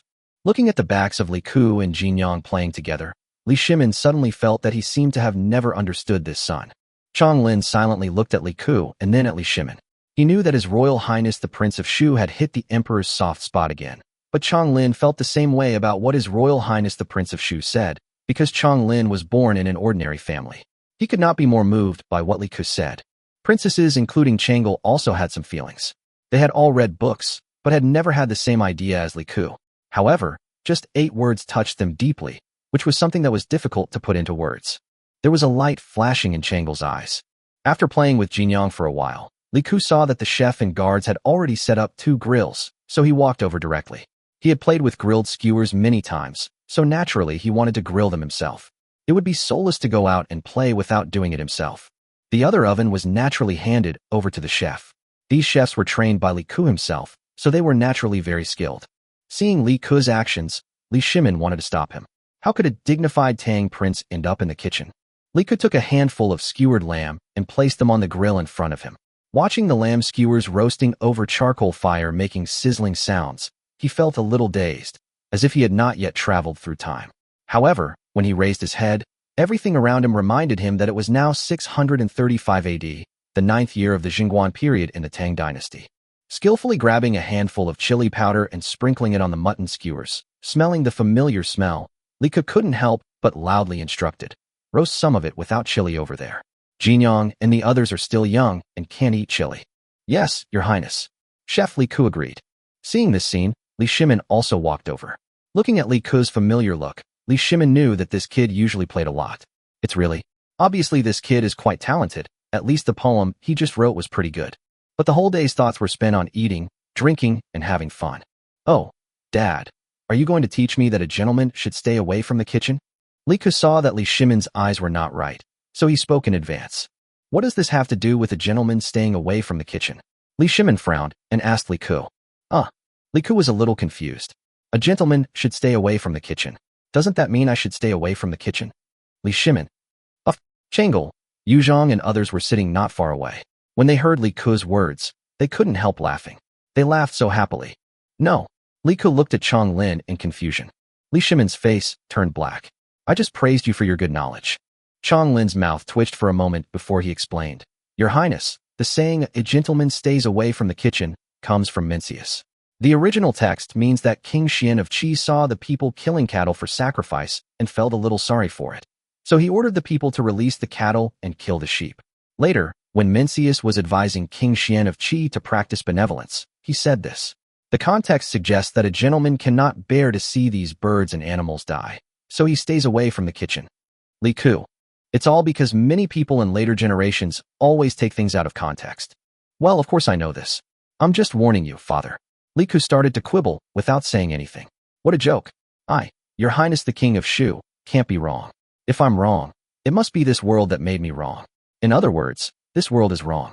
Li Shimin narrowed his eyes and said, "Keep talking. If you can't explain it to me, you won't be able to eat this meat today. I'll punish you by starving you for a day." That's it." Li Ke curled his lips. "I'm a 21st century nitpicker, and I'm afraid of this?" Changle and the others also focused their attention on this. They were also very curious about how their third brother could tell the difference. "Dad, what do you think is the reason why I made this mistake just now?" Li Ke asked. "Nonsense. What else could it be except that you didn't study hard and were indecisive?" Li Shimin's face was a little dark. "You still have the nerve to ask me." "Dad, what do you think is Qin Shi Huang's greatest contribution to China?" Li Ke asked another irrelevant question. "Of course it is to unify the 6 kingdoms, make China a unified dynasty again, end the chaos among the princes, and give the people of the world a chance to recuperate." Li Shimin said. "That makes sense, but I think the greater achievement is that we all have the same writing system, the same wool gauge, the same measurement system, the same customs, and the same territory. This laid a solid foundation for later generations to establish a unified dynasty. This is also the reason why many nomadic peoples around China entered China but were constantly assimilated." Li Ke said. Li Shimin raised his eyebrows. "What you said makes some sense, but what does this have to do with you?" "That's a huge deal. From ancient times to the present, because paper-making technology was underdeveloped, people carved books on bamboo slips. So, in order to save space as much as possible, although people had invented punctuation marks, they didn't use them. Most of the time, they didn't use punctuation marks. Punctuation marks have existed for a long time, but almost no one uses them because everyone has become accustomed to them. If you do this, there will be a very serious consequence, which is taking things out of context. That's why studying is so difficult nowadays and why we need teachers. It's because many articles don't have punctuation marks. Without a teacher, ordinary people simply can't understand what they mean. So popularizing punctuation marks is extremely important. I think, Dad, you should treat this as a government decree of the Tang dynasty and require everyone to use punctuation marks to break sentences when writing articles. This will reduce the difficulty of reading for future generations. The key point is to prevent someone from taking the original author's words out of context and misunderstanding the original author's meaning." Li Ke said seriously. Li Shimin. He was about to say something when Li Ke spoke before him. "Dad, don't disbelieve me. The simplest sentence is what Confucius said. The people can be made to follow it, but they cannot be made to understand it." Confucius' original words had no punctuation. So how many ways do people in later generations use to break up the sentences when reading them? I just read one kind. And there is also, if the people can do it, let them follow it. If they cannot do it, let them know. The third type is, if the people can be led, they are led. If they cannot be led, they are known. The fourth type is that the people can be led, but not by following them. They must be led to know it. The fifth type, can the people be made to follow it? No, they can be made to understand it. Dad, tell me yourself. Confucius said one sentence, but it can be punctuated 5 different ways. And the meanings of these 5 punctuations are completely different, and many are even completely opposite. If this situation appeared in a government decree, in your imperial edict, or in an important history book of the Tang dynasty, what do you think would happen? Li Shimin, Chong Lin, Chong Lu, and the other princesses were all stunned. Wasn't it just a matter of a gentleman staying away from the kitchen? Was it really that serious? The problem was, Li Ke's words made Li Shimin realize the seriousness of the matter. Perhaps, as members of an aristocratic family, they had always had teachers to guide them, so they didn't understand the seriousness of the problem, or even if they did, they wouldn't point it out. But as a ruler, Li Shimin immediately understood the benefits of using punctuation. If books had punctuation, it would mean that people could learn to read by themselves, instead of having to rely on teachers like they do now. He looked up at Li Ke, his expression becoming incredibly strange. So, he could even use the excuse of "it's for the benefit of the country" as a pretext? Dad, it's ready, try it. Li Ke casually handed over a few skewers of lamb in his hand. Li Shimin took it subconsciously. Chapter 75, Continue to Fool. After taking it and looking at the meat skewers in his hand, Li Shimin became angry. You let me eat meat for such an important matter? Li Ke had already picked up a skewer of meat and put it directly into his mouth. Wow, this is the taste, delicious. The sheep in this era were all free range. In later generations, a lot of mutton is very muttony because it is raised in a pen. The fattened sheep in a pen have a strong mutton smell. Anyone who has been to Inner Mongolia in later generations can tell that the mutton in Inner Mongolia has a much lighter mutton smell. Seeing Li Shimin holding the string with his mouth twitching, Li Ke's heart skipped a beat. Oh no, he was too careless. The old man didn't like to be so casual when talking about serious matters. No, this is a bad habit. He needs to change it. Oh, Dad, please eat quickly. It won't taste good if it gets cold. Li Ke pretended not to see anything and directly reached out and put the string of meat in his hand to Li Shimin's mouth. Li Shimin. Looking at the skewers in front of him, Li Shimin hesitated. It seemed inappropriate for him to get angry at Li Ke's kindness. Besides, the last time his son and he had interacted this intimately was when they were children. After a pause, he opened his mouth and took a bite of the meat. Li Ke pulled it straight away, and a small portion of the skewer went into Li Shimin's mouth. Huh, it tastes good. A unique fragrance bloomed in Li Shimin's mouth. He was a little surprised. He had never eaten such delicious barbecue skewers. But soon, a special spicy taste bloomed on the tip of his tongue. Li Shimin instantly hissed and hissed while taking a deep breath. What is this? It's so spicy. Ah, chili peppers, I forgot. Dad, drink some water. Li Ke was stunned for a moment. Oh, he forgot. There were no chili peppers in the Tang dynasty, only dogwood. However, the spiciness of dogwood cannot be compared with that of chili peppers. They are not quite the same. Li Shimin took a glass of water and drank it quickly. Chong Lin next to him. Your Highness the King of Shu, you are truly. Dad, how does it taste? Li Ke asked with a smile. It's okay. Li Shimin drank some water, and the spiciness was no longer so strong. After all, he had eaten dogwood before, so he was somewhat tolerant of chili peppers. But, seeing Li Shimin's eyes glaring, as if he was about to speak, Li Ke didn't give him the chance and immediately shouted, Jinyang, Gaoyang, Xingyang, Onkong, Xinxing, come and eat meat. The meat is cooked. Qinghe, Lonling, Jinan, you guys come over too. Sangua, here I come. Jinyang ran the happiest one. Although she ran slowly, she was so happy when she heard about food. Seeing his daughters running towards him, Li Shimin stopped talking. Come, here, give it to you. These are all without pepper. Li Ke distributed the meat without pepper in his hand to his sisters one by one, and then said to Jinyang, Sitsi, quickly feed Dad some meat. Jinyang held a skewer of meat in his hand. He took a bite first, then slurped his food until his eyes narrowed. After hearing Li Ke's words, he extended the skewer to Li Shimin's mouth and said, Dad, eat meat. This little guy also followed Li Ke and learned to call me Daddy. Hey, Sitsi is so good. Li Shimin immediately smiled, squatted down, opened his mouth, and took the skewers of meat handed to him by Sitsi. Chong Lin was full of admiration. His Royal Highness the Prince of Shu really had grasped the Emperor's weakness. With these dozen sisters, His Royal Highness the Prince of Shu's life would be much easier in the future. I eat mine. Qingyang also jumped over. Seeing Li Shimin coaxing his daughter, Li Ku chuckled and distributed the skewers in his hand to Qinghe, Lanling, and the other three. The three little girls were older, and they didn't know how to eat the skewers in their hands for a moment. The main reason was that their usual etiquette did not allow them to eat like this. However, what surprised Li Ku was that Qinghe was the first to tentatively pick up a skewer of meat and put it directly to his mouth and started eating. How about it? Let's try it. The feeling here is different from the palace. Now that we are out, we should be happy and free. Li Ku boldly began to teach his sisters. Lanling and Jinan looked at each other and simply picked it up. When Li Shimin saw this scene, he immediately raised his eyebrows and got angry again. Li Ku. However, his daughter was beside him, so Li Shimin suppressed his anger. However, Li Ku was such a cunning person. He had not suffered so many beatings in vain. How could Li Ku not know what Li Shimin's condition was? I really didn't know why he was so angry every day. Li Ku thought that it was definitely because of Wei Zheng who made him angry. Hey Dad, it's fun to be out. Isn't it nice to have a happy family? Opportunities like this don't come often. Think about it. When was the last time you were able to be out with your 14 daughters? Think about it. Chang'e and Yuzhong are not young anymore, and you have been eager to marry them off for a long time. It was only me who stopped you. If I hadn't stopped them, they would have been married long ago.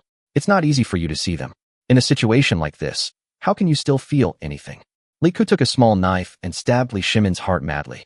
To be honest, Li Shimin was somewhat of a daughter slave, so Li Shimin was stunned for a moment, looking at Chang'e and his older daughters who were smiling sweetly and talking about things obediently. He fell silent. Yes, there will be a few more opportunities like this. Oh, forget it. This is good. This is good. Li Shimin sighed. His anger came and went quickly. Li Ku's words made sense. Come on, Dad. Let's sit here and let their chef grill it. By the way, Eunuch Chong, you eat too. Li Ku also handed some meat skewers to Chong Lin. Thank you, Your Highness. Chong Lin did not refuse.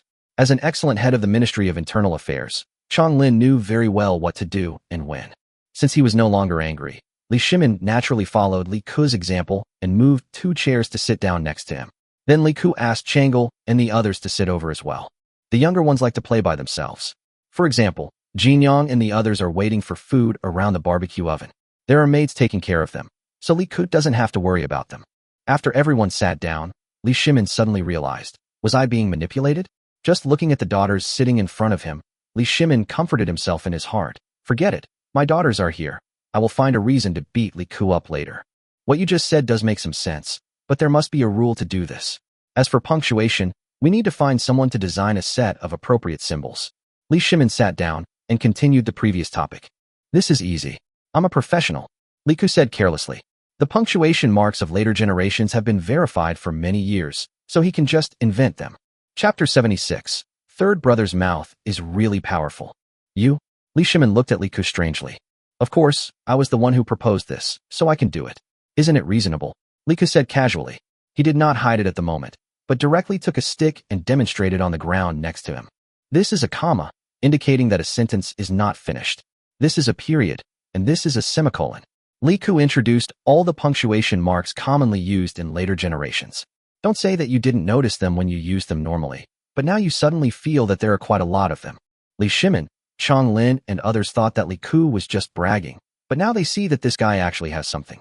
Even things like quotation marks for book titles have been researched, and they make a lot of sense.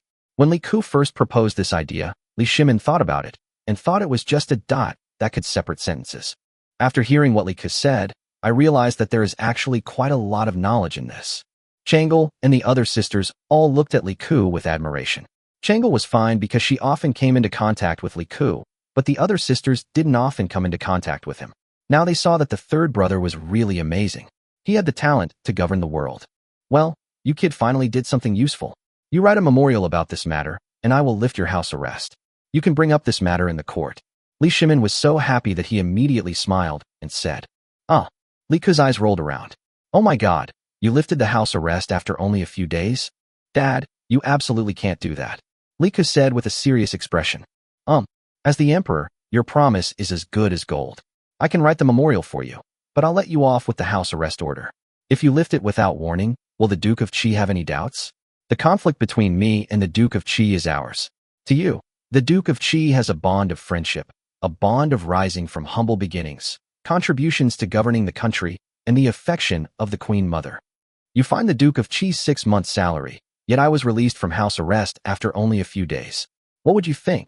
Although I don't harbor any grudges against you, I do feel that you are biased towards your son and are not impartial. Over time, this will inevitably alienate the ruler and his subjects, which will be detrimental to the court, the country, and the relationship between you and my mother. Everyone looked at Li Ku with strange expressions. Because the two were sitting side by side, Li Shimin looked at Li Ku with his eyes slanted and said, I suspect you just don't want to go to court and want to relax outside the city, but I have no evidence. The problem is that Li Ku's words are well-reasoned and convincing. If it were another prince, Li Shimin would definitely be pleased. To have such insight is also remarkable, and it is not easy to be so thoughtful. But if it's Li Ku, here we have to, well, according to what he just introduced, we have to put a question mark here. Changle simply admired her third brother immensely. In fact, among all these people, Changle was the best at understanding Li Ku, and no one dared to claim second place. Firstly, girls are naturally sensitive and tend to pay attention to details. Secondly, Li Ku didn't hide his true nature in front of his younger sister. Therefore, Changle's understanding of Li Ku is absolutely unmatched. At least she knows him much better than her father, the emperor, and her mother. Changle really felt that his third brother, with his mouth, would definitely be remembered in history if he were to work in the Honglu Temple and be responsible for diplomatic affairs. He is too powerful. Others were misled by the third brother's reckless character and thought that he could not speak. But in fact, the third brother's mouth was too powerful. He could really make the dead come alive. If the third brother was Zhao Gao, the idiom, pointing to a deer and calling it a horse, would not exist today. Maybe the horse would be called a deer now. The strength of the third brother lies in the fact that his arguments are unmatched and make a lot of sense, and you can't refute them at all. I really don't know where the third brother learned this from. Logically speaking, the third brother doesn't have the conditions to do so. He always uses force to persuade people when he is outside. When has he ever used reason? If Li Ku knew what Changle was thinking, he would probably happily tell her. Just kidding. Isn't this the basic operation for anything that has been going on for years in various online forums and Weibo and later generations? Those nitpickers on the internet, with their unique perspectives, outrageous arguments, and all sorts of fallacies and heresies, make you question your life. At least Li Ku is invincible in the online arena. Okay, you have some point, but you have to write this memorial as soon as possible. Li Shimin waved his hand. He was too lazy to figure out whether Li Ku didn't want to go to court or was really doing it for this reason. He just wanted him to do his job. Dad, actually I have something else I want to discuss with you. Li Ku said. What's up? It's about the marriage of Changle and Yu Zhang. Li Ku spoke very straightforwardly. As soon as Li Ku's words came out, the sisters felt a little shy. They had never experienced their father and brother talking about their marriage in person. Most of the time, it was their mother who talked to them. Do you still want to make trouble? Didn't you make an agreement with the Changsun family? Li Shimin raised his eyebrows. Actually, this is not what I am talking about. I am talking about the issue of inbreeding. Li Ku said. In fact, Li Ku had thought of this reason before, but later rejected it. The reason is very simple. Li Ku was not a medical student, so no one believed what he said. In this era, it was very normal for close relatives to marry. In fact, there were restrictions on close relatives marrying in ancient times, but the restrictions only applied to cousins, that is, blood relatives on the paternal side. There were no restrictions on cousins. Li Ku didn't know whether the ancients understood this, but one thing was certain. Marriage between close relatives was problematic, and investigation required a large amount of data for comparison and explanation. But this was not realistic in the Tang dynasty. There are two aspects. The first is the large amount of manpower and material resources required for the investigation, which is unimaginable in this era. The court has limited money, and it is impossible to spend a lot of manpower and material resources to do this. Small-scale surveys are useless because the sample size is too small. Because times have changed, people later on might not think much of it. But is inbreeding a common anomaly in this era? Come on. In the early years of liberation, due to a shortage of salt, goiter was a common problem among children in the 1960s and 1970s. Tell me, was this considered a deformity in ancient times? Furthermore, in this era, there was no vaccine for polio, for example. Similarly, there were countless babies born with various deformities due to inadequate nutrition during pregnancy, excessive labor, and so on. If you dare to investigate, believe it or not, these data combined cause much more deformities and diseases than those caused by inbreeding. The ancients had only one idea about this. If a child died prematurely, just give birth to another one. To maintain the purity of their bloodline, the 5 surnames and 7 families intermarried, refusing to marry outsiders. Did they care about offspring? No, they cared about ruling status.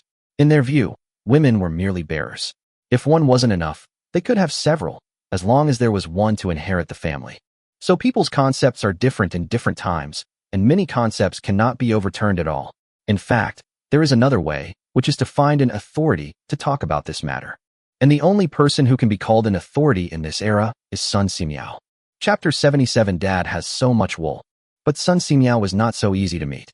Li Shimin summoned Sun Simiao into the palace as soon as he took office. But in fact, Sun Simiao did not come to Chang'an until about a year later, because he had been living in seclusion in various mountains and forests for a long time, looking for herbs and traveling around the Tang dynasty in order to compile a prescription to save lives. Therefore, the way to find Sun Simiao was to first notify the officials below, see where there was news of his whereabouts, and then invite him to the mountain. However, many times by the time the officials got the news and went to look for him, Sun Simiao had already left. In ancient times when communication was extremely difficult, it was really not easy to find someone. Li Ku had long wanted to meet this legendary figure. There had always been controversy in history about how old he lived, with ages ranging from 101 to 165. The problem was that these ages started at 101. It was simply outrageous. There are not many people in later generations who can live over 100 years old, let alone in ancient times. Even if Sun Simiao were found, it would be difficult to get him to cooperate with the propaganda. Sun Simiao never entered the government for his entire life, dedicating himself to medicine. Therefore, he was very strict about medicine. If you told him that inbreeding was problematic, he would not listen until you had conducted a thorough investigation and collected evidence. He would not just accept your opinion. Are you, Li Ku, a medical expert? No, he knows nothing about medicine. Li Ku doesn't even know first aid. He knows artificial respiration and chest compressions, but how often? How to operate? He really doesn't understand. So Li Ku's solution was to do it first, to stop the marriage, and then tell Li Shimin the reason after that. In this case, Li Shimin would think that even if this matter was false, Li Ku really did not allow Chang'e to marry because of this matter, instead of saying it first. Words are not enough, no one will believe them. In later generations, when people go to the hospital for treatment, there are many elderly people who do not believe the doctor when he gives them the result. How much more so in ancient times? Marriage between close relatives? What's wrong? Marriage between close relatives has always been strictly prohibited in the Tang dynasty. Li Shimin looked at Li Ku with some confusion. Actually, what I meant is that cousins are also close relatives. Li Ku said helplessly. Li Shimin instantly understood what Li Ku wanted to say. He glared at Li Ku and said, "Aren't you still trying to talk about the Changsun family?" You see, this is why Li Ku doesn't want to talk about this matter. No one believes it. Dad, have you ever heard a saying? Li Ku was a little helpless. You say? The prejudice in people's minds is as huge as a mountain. Li Ku sighed. Li Shimin raised his eyebrows. Are you saying that I have wronged you? Li Ku shook his head helplessly. Dad, let me ask you, if this was said by the medicine king Sun Simiao, would you consider it? Of course, can you compare with Master Sun? Li Shimin glanced at him. Li Ku. Okay, that's what Master Sun said. My company happened to run into Master Sun once and overheard him talking about this. Master Sun discovered that when cousins marry 3 generations apart, there's a high probability of giving birth to children with genetic diseases or even deformities.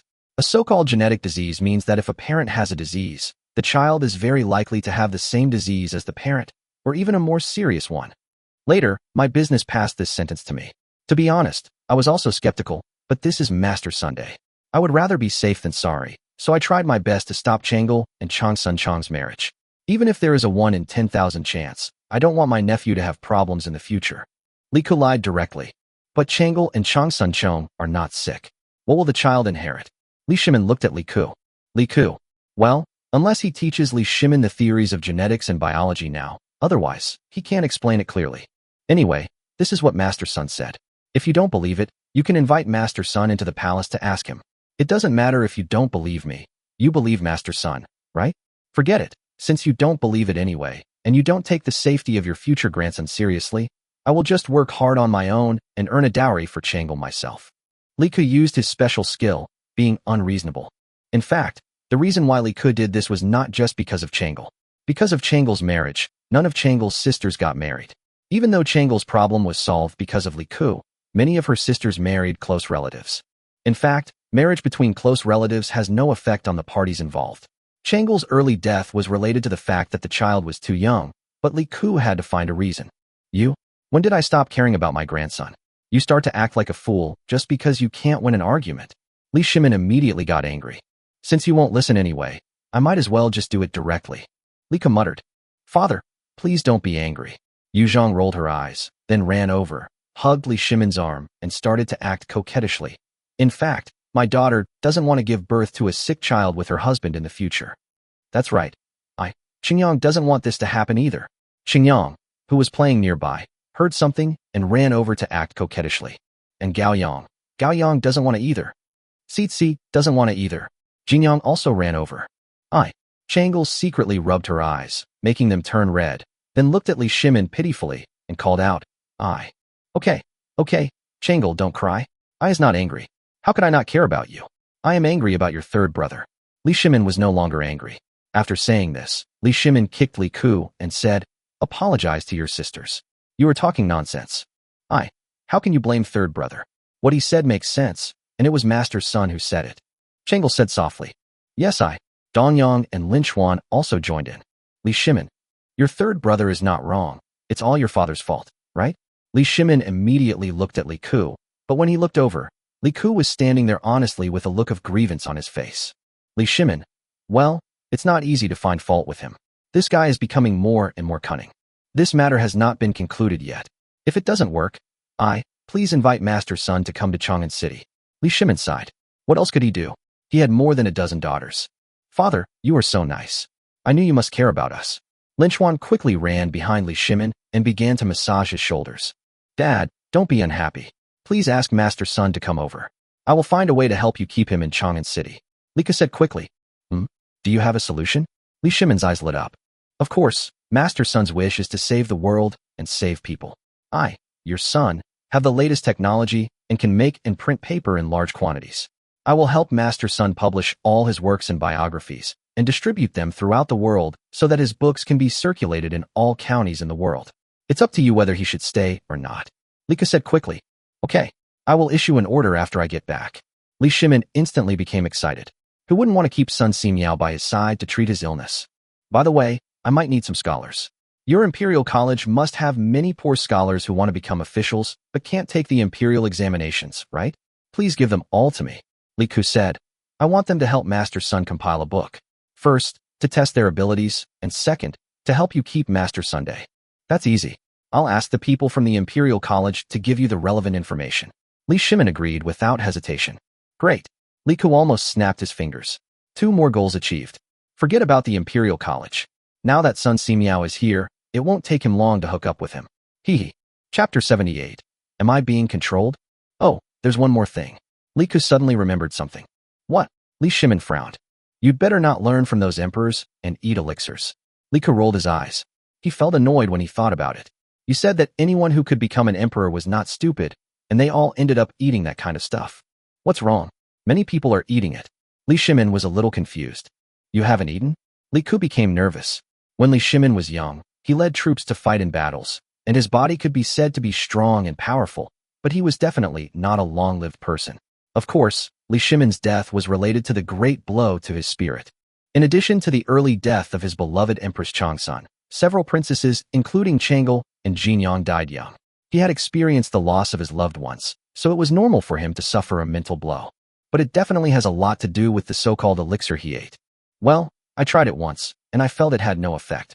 Li Shimin did not hide it. That thing is poisonous. Li Ku was very straightforward. Poisonous. Li Shimin's expression changed instantly, and Chang Lin's expression also changed. I discovered it by accident. Dad, you know they add mercury to the elixir. Li Ku spoke directly. Li Ku didn't believe that these emperors didn't know what the ingredients of the elixir were. They all took the elixir to survive. No matter whether it was Qin Shi Huang or Li Shimin, how could they not ask what ingredients the alchemists put in? Yes, but only a little. Li Shimin frowned and nodded. You know that my mercury mirror requires mercury, so I accidentally discovered that mercury is poisonous. Although it does not have much effect on the human body when it is in small quantities, it cannot be excreted from the human body. When it accumulates to a certain level, it will have a fatal effect on the human body. Lika said seriously. If you don't believe it, you can find a little bit of mercury and feed it to a death row prisoner, and then you will know. Liku picked up the cup from the table and poured a little water into it, about 3 or 4 milliliters of water, which is actually very little. At least it looks very little within the human visual range. Is that all? Li Shimin looked at the water inside and found that there was only a little. Yes. Li Ke nodded. Chong Lin, remember this. Li Shimin reminded him. Chong Lin immediately walked over and looked into the cup, then poured the water into his hand and looked at it before nodding. If you only ate one, it would be fine. In fact, those Taoists who make elixirs don't know whether these things are poisonous or not. If it's just a tiny bit, the human body will not have any effect, so it can't be detected. By the time you feel the harm, it's already too late. Li Ku explained for those Taoists to some extent. Li Shimin was not the kind of person who would implicate others at will. I understand. Li Shimin did not comment. Third brother, is I really okay? Changel was a little worried. It's okay, don't worry. It's foolish to talk about toxicity without considering the dosage. It's like arsenic is a highly toxic substance, but it can also be used as medicine. For example, if you eat too much of 100-year-old ginseng, it will also lead to death from excessive supplementation. The same goes for mercury. It's okay as long as you don't take it anymore. Li Ku comforted Changel and the others. After hearing what Li Ku said, Changel and the others felt much more relieved, and Li Shimin didn't take it to heart. After comforting old Li, the following outing became much more interesting. Li Ku even took Li Shimin to experience what barbecue skewers were like. You have to say that Li Shimin was not opposed to it. He had never done such a thing before. Although Li Shimin led troops to fight in wars, he was also from a noble family, so it was naturally not his turn to do these things. Chong Lin was also a little dumbfounded. He didn't expect that Li Shimin would be willing to do these things. But looking around, besides Li Shimin, there were only his children, and Chong Lin hadn't seen Li Shimin like this for a long time. It was not until almost evening that everyone packed up and headed back. Li Shimin was going directly back to the city, while Li Ku and the others naturally returned to Shuangzwang. By the way, you mentioned papermaking and printing techniques before. Have you improved them?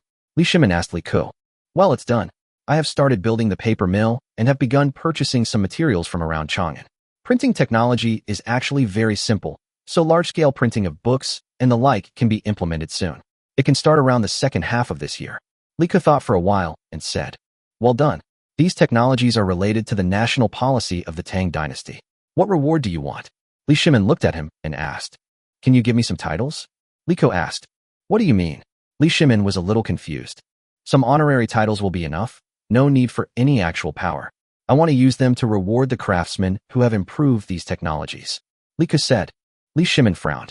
This matter was not easy to handle.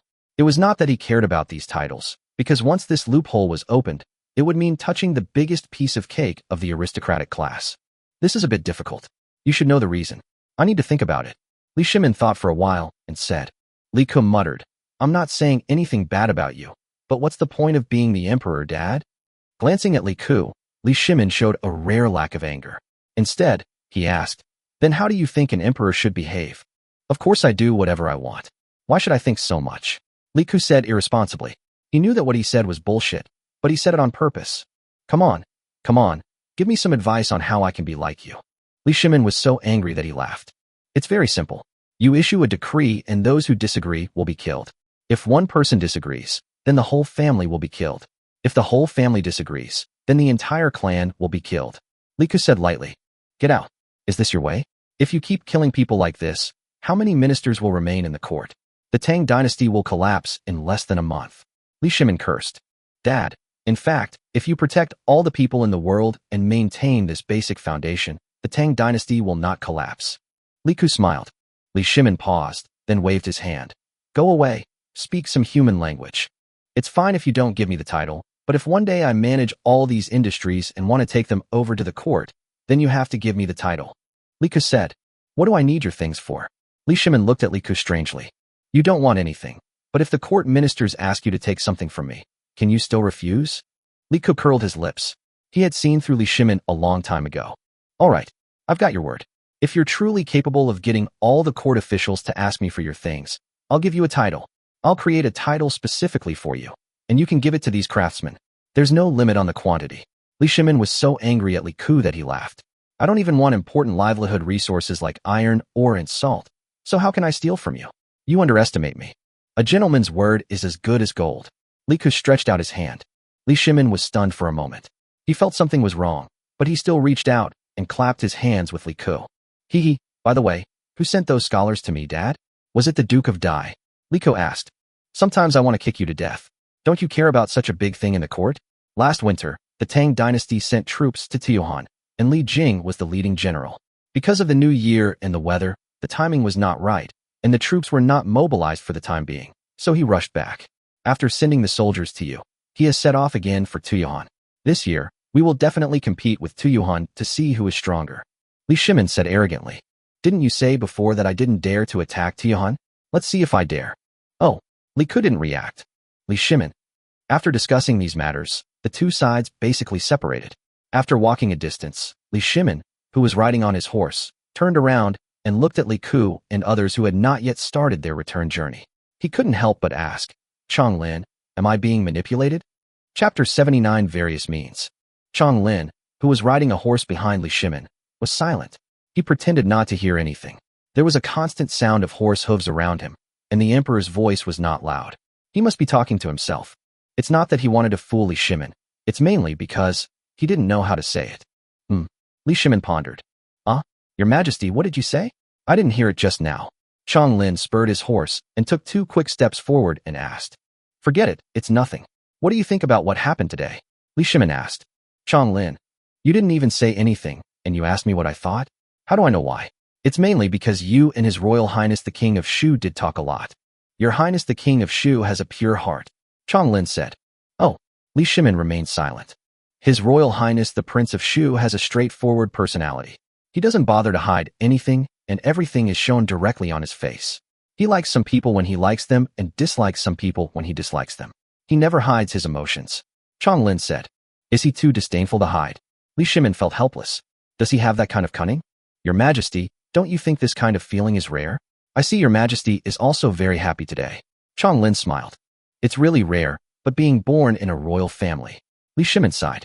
He seldom reveals his true feelings, but there is nothing special between him and Chong Lin. Li Ku's personality is quite good in itself, but being born into a royal family is not necessarily a good thing. Don't we have you, Your Majesty? You are strong and healthy, so you can naturally protect them, Chong Lin said with a smile. Yes, I work so hard every day handling government affairs, but he has it easy. Speaking of this, Li Shimin shook his head. No wonder this kid likes to be a free and easy prince. After a day today, Li Shimin suddenly felt that he also wanted this kind of free and easy life. Li Ku has brought his sisters back to the manor, and Tianming in Chang'an City has gradually directed everyone to start the operation. Have you remembered? Tianming asked the employees in front of him. Remember? Very good. This is related to Your Highness's strategy. No one is allowed to make mistakes. Understand? Yes. The next day, Chang'an City was bustling as usual. As the new upstart in Chang'an City, Yujian Mall had become the talk of the town. There was no other way. The items sold there were so novel. Especially in the eyes of the powerful in Chang'an City, it was considered shameful if anyone didn't have silk clothes made there. And if you have never been to a shopping mall, you cannot be called a first-class noble in Chang'an City. Because the products in Yujian Mall represent the best products in Chang'an City. Haven't you seen that the emperor, princesses, imperial concubines, crown princesses, and wives of ministers are all using the products in Yujian Mall? So even if many people can't afford the expensive products, they can still come and see them. In addition, there is a mall that has a performance every evening. It is said that the music was composed by His Royal Highness the King of Shu. However, no one believes this. His Royal Highness the King of Shu can compose music? Come on, don't be ridiculous. A brand new song became popular in Chang'an City. The singers were the young ladies of Huiwa Tower. However, the entire Huiwa Tower had been bought by His Royal Highness the King of Shu, and His Royal Highness the King of Shu strictly prohibited any behavior that harassed these young ladies. You can listen to music, but no verbal harassment is allowed. What? You said you wanted to do this? Okay, you can try. Even though His Royal Highness the King of Shu is under house arrest, you can try. Chai Lingwu made an appointment with someone today. The person he met was Tang Shanshi, the son of Tang Jian, Duke of Zhu. The two people met at the door of a shopping mall and naturally went straight inside. They didn't come here to buy things, as they had already bought everything they needed to buy. They came here to eat today.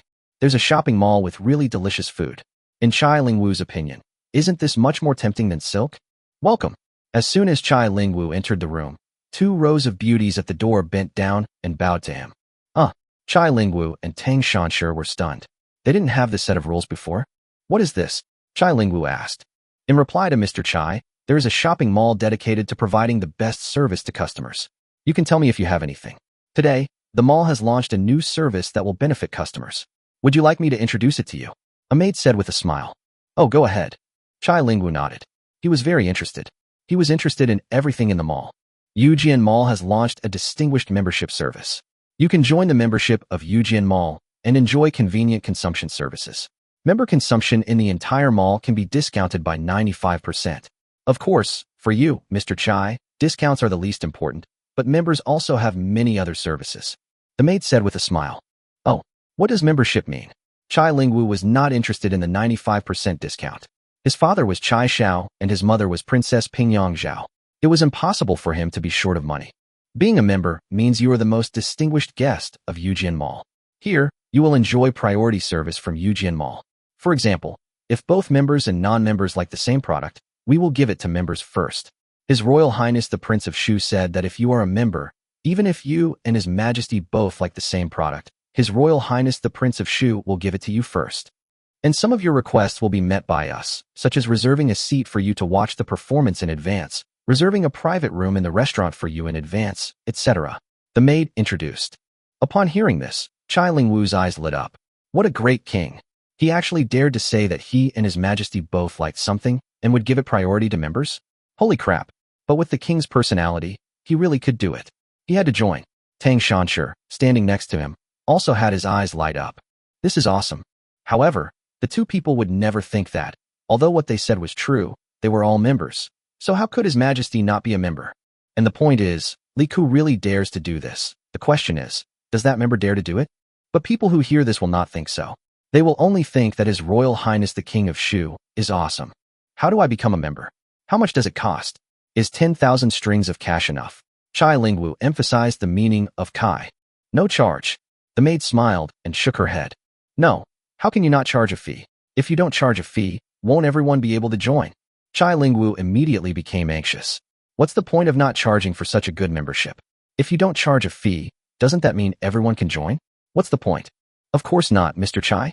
According to His Highness instructions, in order to facilitate all customers, although there is no charge for joining as a member, you need to deposit a certain amount of money in the mall. Because the items in the mall are relatively expensive, it is impossible for customers to carry so much money when the mall sells them, so it is very inconvenient. His Highness has specially launched a pre-deposit service to serve the vast number of customers. The maid explained with a smile. Pre-deposit. Chai Lingwu was a little confused. Chapter 80. Controlling the powerful and influential in Chang'an. It means you deposit money in the mall in advance. The membership requirement is 10,000 strings of cash. If you deposit 10,000 strings of cash, you can become a bronze member of the mall. The maid said as she took out a voucher from her pocket and handed it to Chai Lingwu. After you deposit, the mall will register your information and provide you with this voucher. This voucher can be used directly as currency in the mall, saving you the trouble of carrying too much cash. Chai Lingwu took the voucher in his hand in a daze.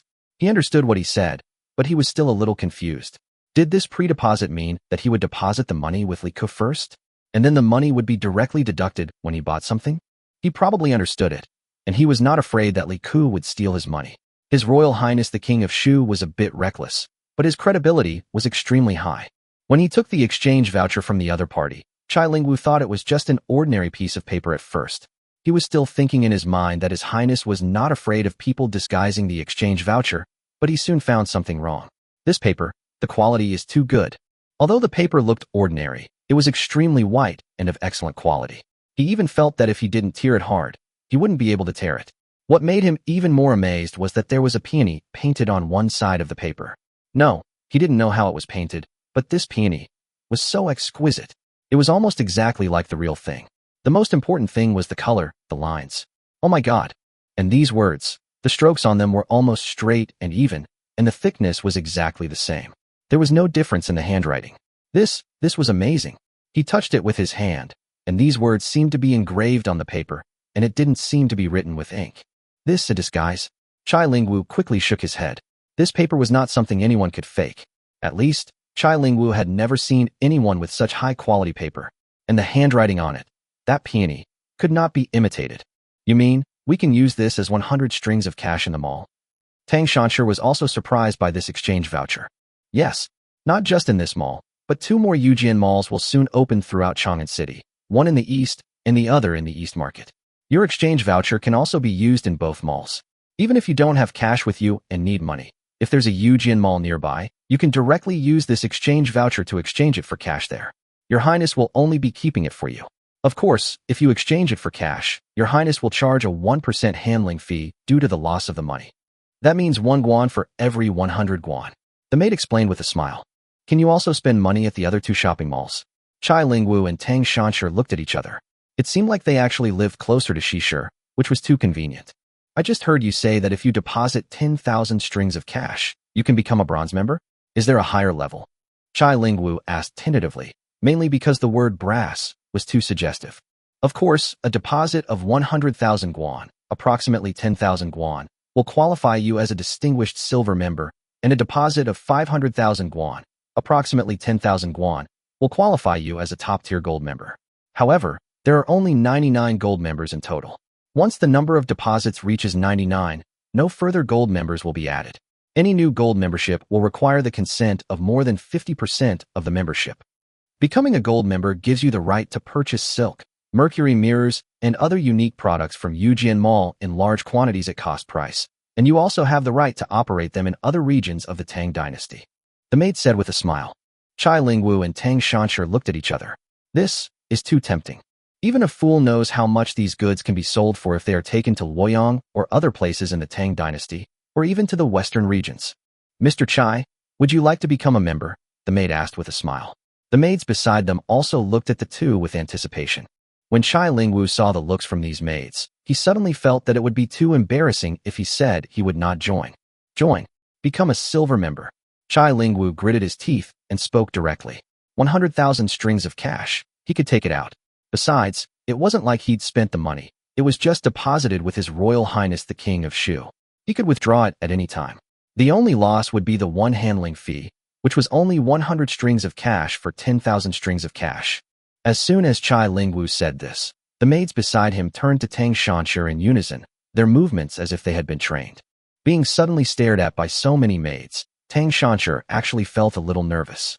He said a little embarrassedly, well, I'm a bronze member. He really wanted to give some silver as well, but he really couldn't afford it.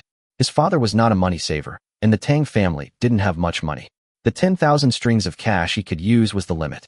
Because membership is in short supply, you too must transport the money here before you can apply for membership. We apologize for this, as the exchange vouchers themselves can be used as money.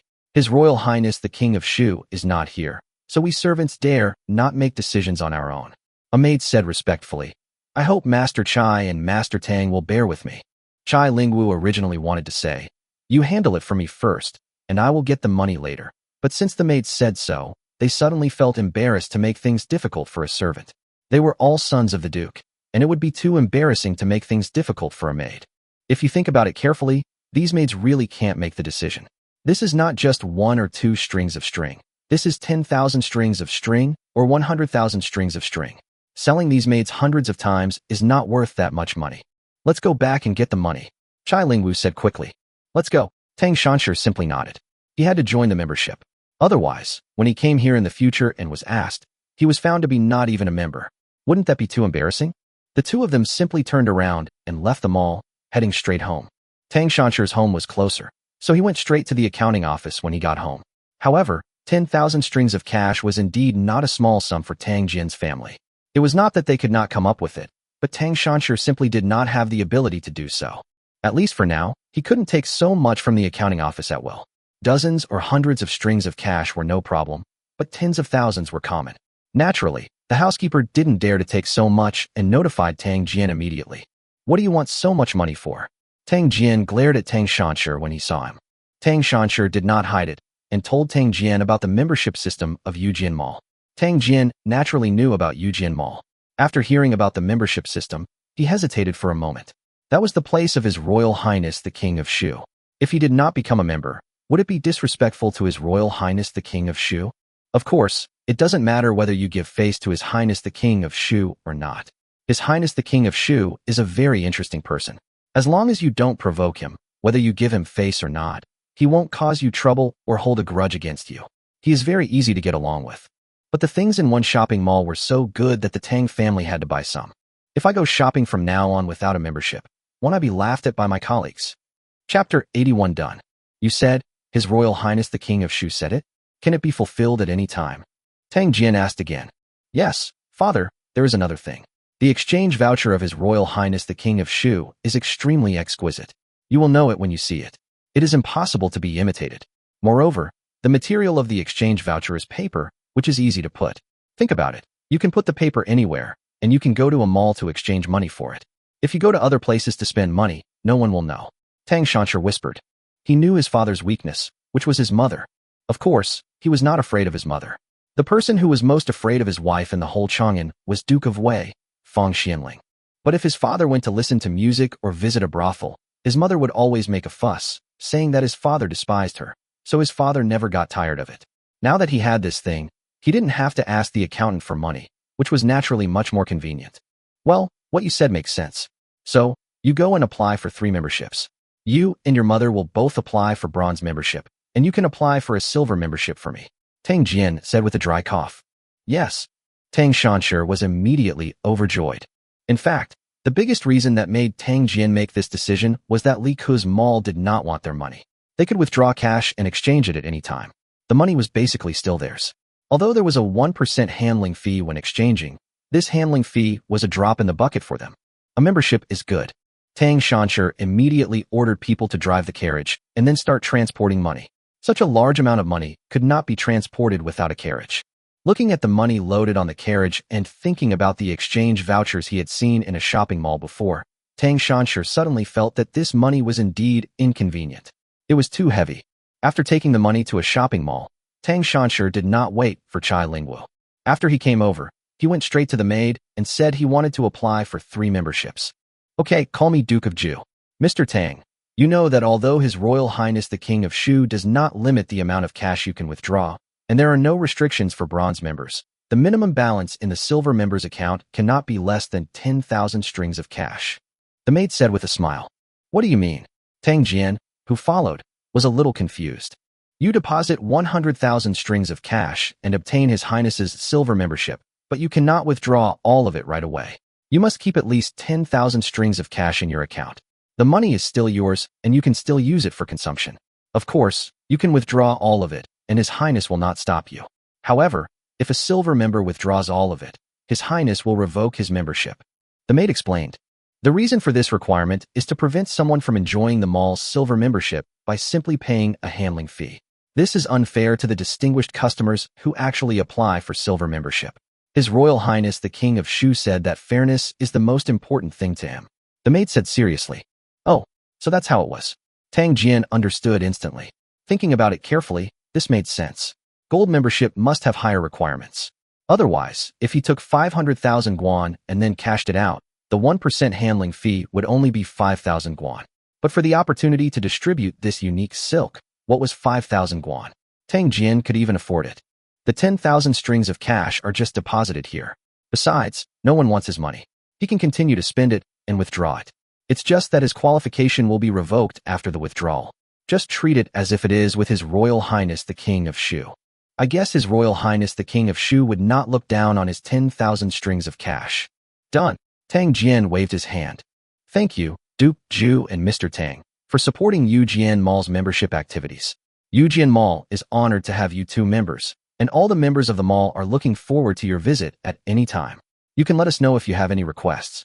In addition, if some stores in the mall have new products, they will send staff to your residence as soon as possible to show them to our valued members.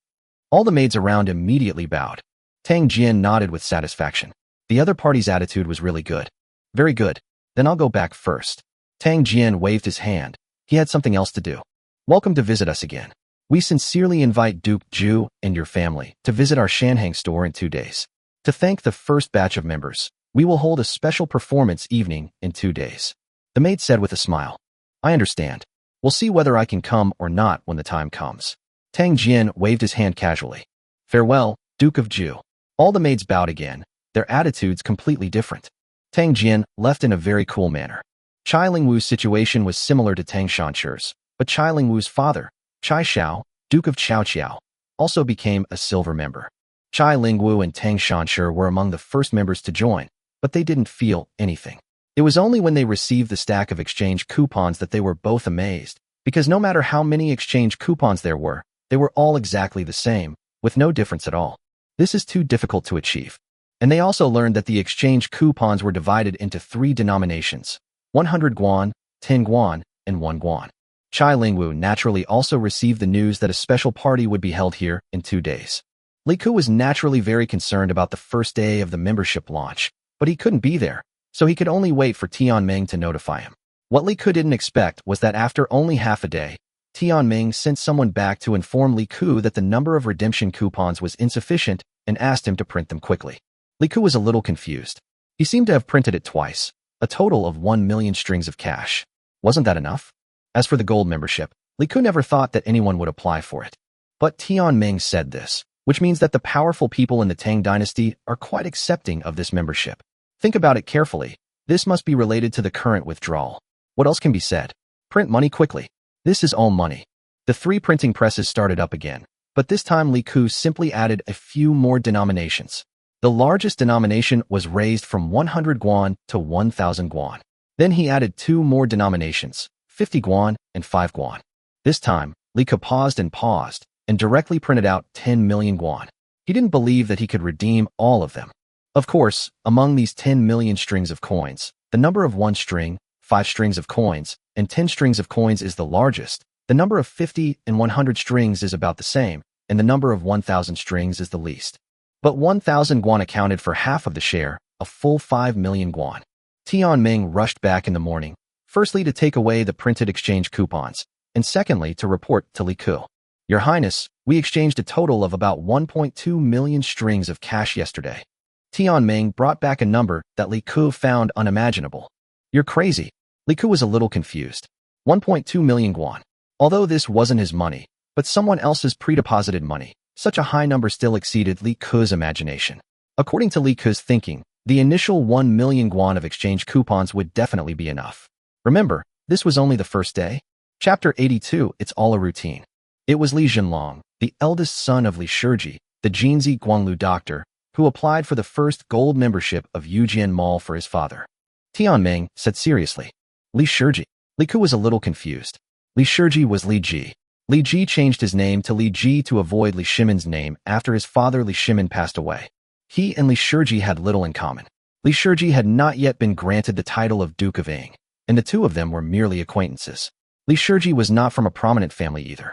Li Jing was from the Danyang branch of the Longxi Li clan, and was from the same Longxi Li clan as Li Ku. Although Li Shiji came from an ordinary family, he experienced the reigns of Emperor Gaozu, Emperor Taizong, and Emperor Gaozong of the Tang dynasty, and also avoided the attacks of Wu Zetian on various court officials of the Tang dynasty. It can be said that although Li Shiji came from an ordinary family and was a military general, his political wisdom throughout his life was not low. The problem was that Li Ku was a little confused. Was he optimistic about himself? The current requirement for gold members was to maintain a balance in their account of no less than 50%. Never mind. Since he'd already subscribed to the gold membership, he couldn't let them down. The last time his father came, he said Li Jing was going to attack Tianhan. Li Ku's thoughts were a bit confused. He remembered that Tianhan wasn't considered destroyed until the late Tang dynasty, but if they were to attack now, there was no way they'd return without any results. In the early period of the Tang dynasty, there were almost no failed wars. Li Shimin's title of Heavenly Khan was not boasted, but was won through real fighting. So, it is possible that the leader of Tianhan surrendered, just like although the Eastern Turks were destroyed, the Turks are still there, but the Turks have now surrendered to the Tang dynasty and are paying homage to the Tang dynasty.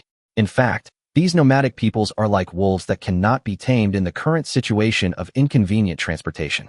As long as you are weak, they will bite you back immediately.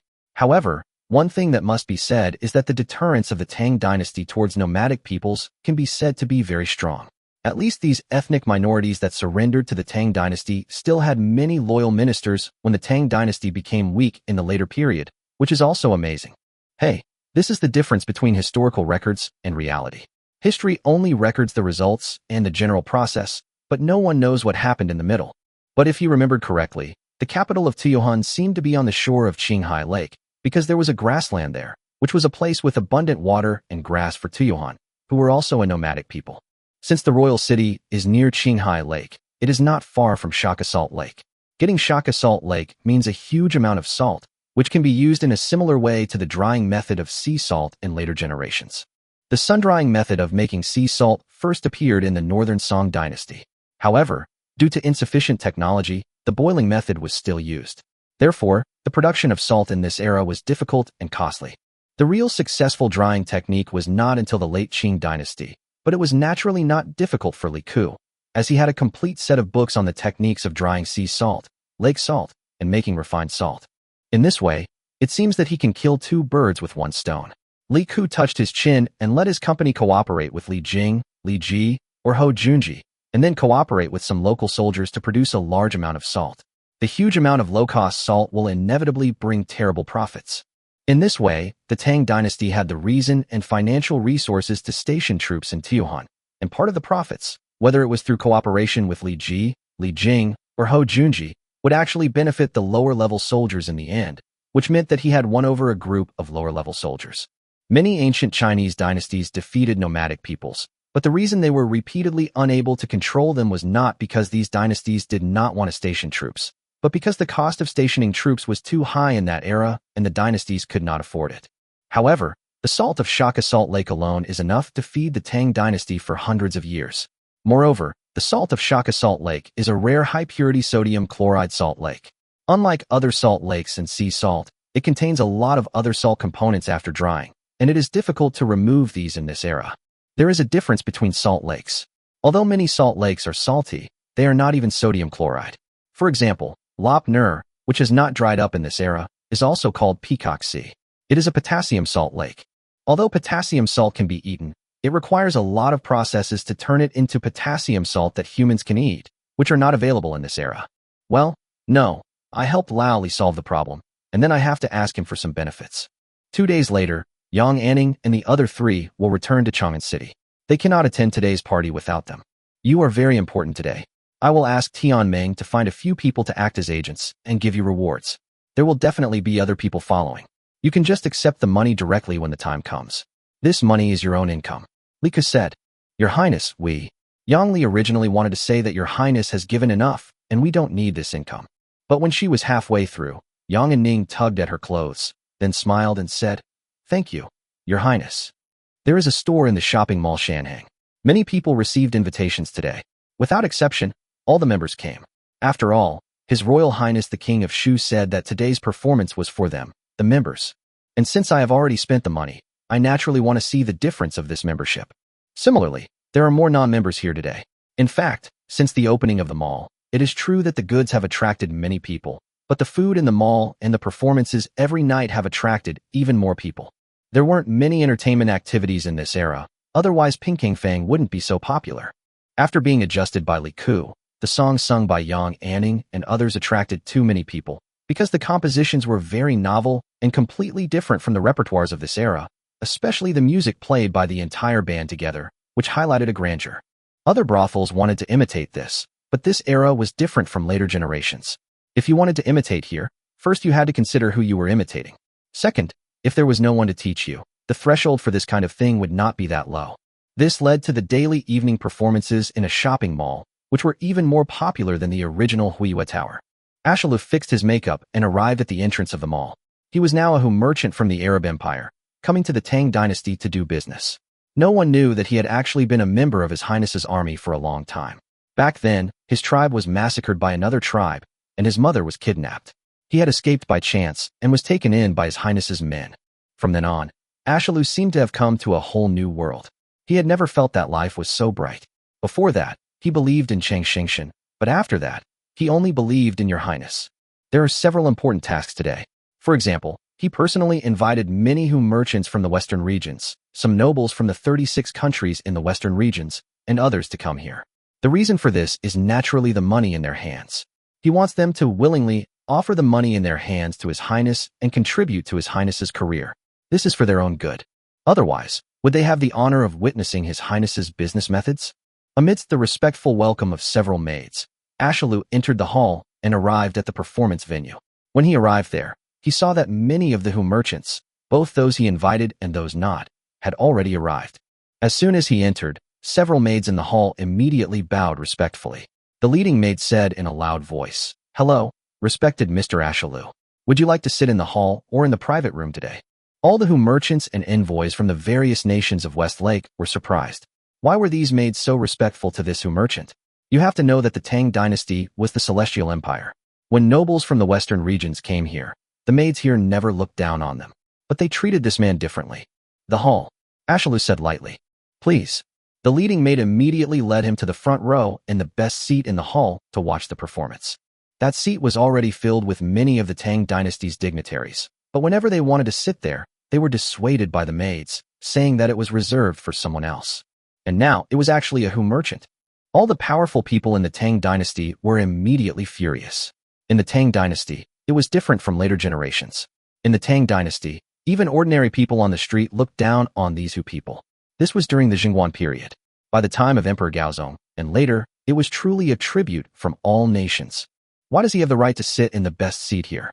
A disciple from the aristocratic family was dissatisfied and spoke loudly. In reply to the sir, he is a distinguished silver member of Yujian Mall.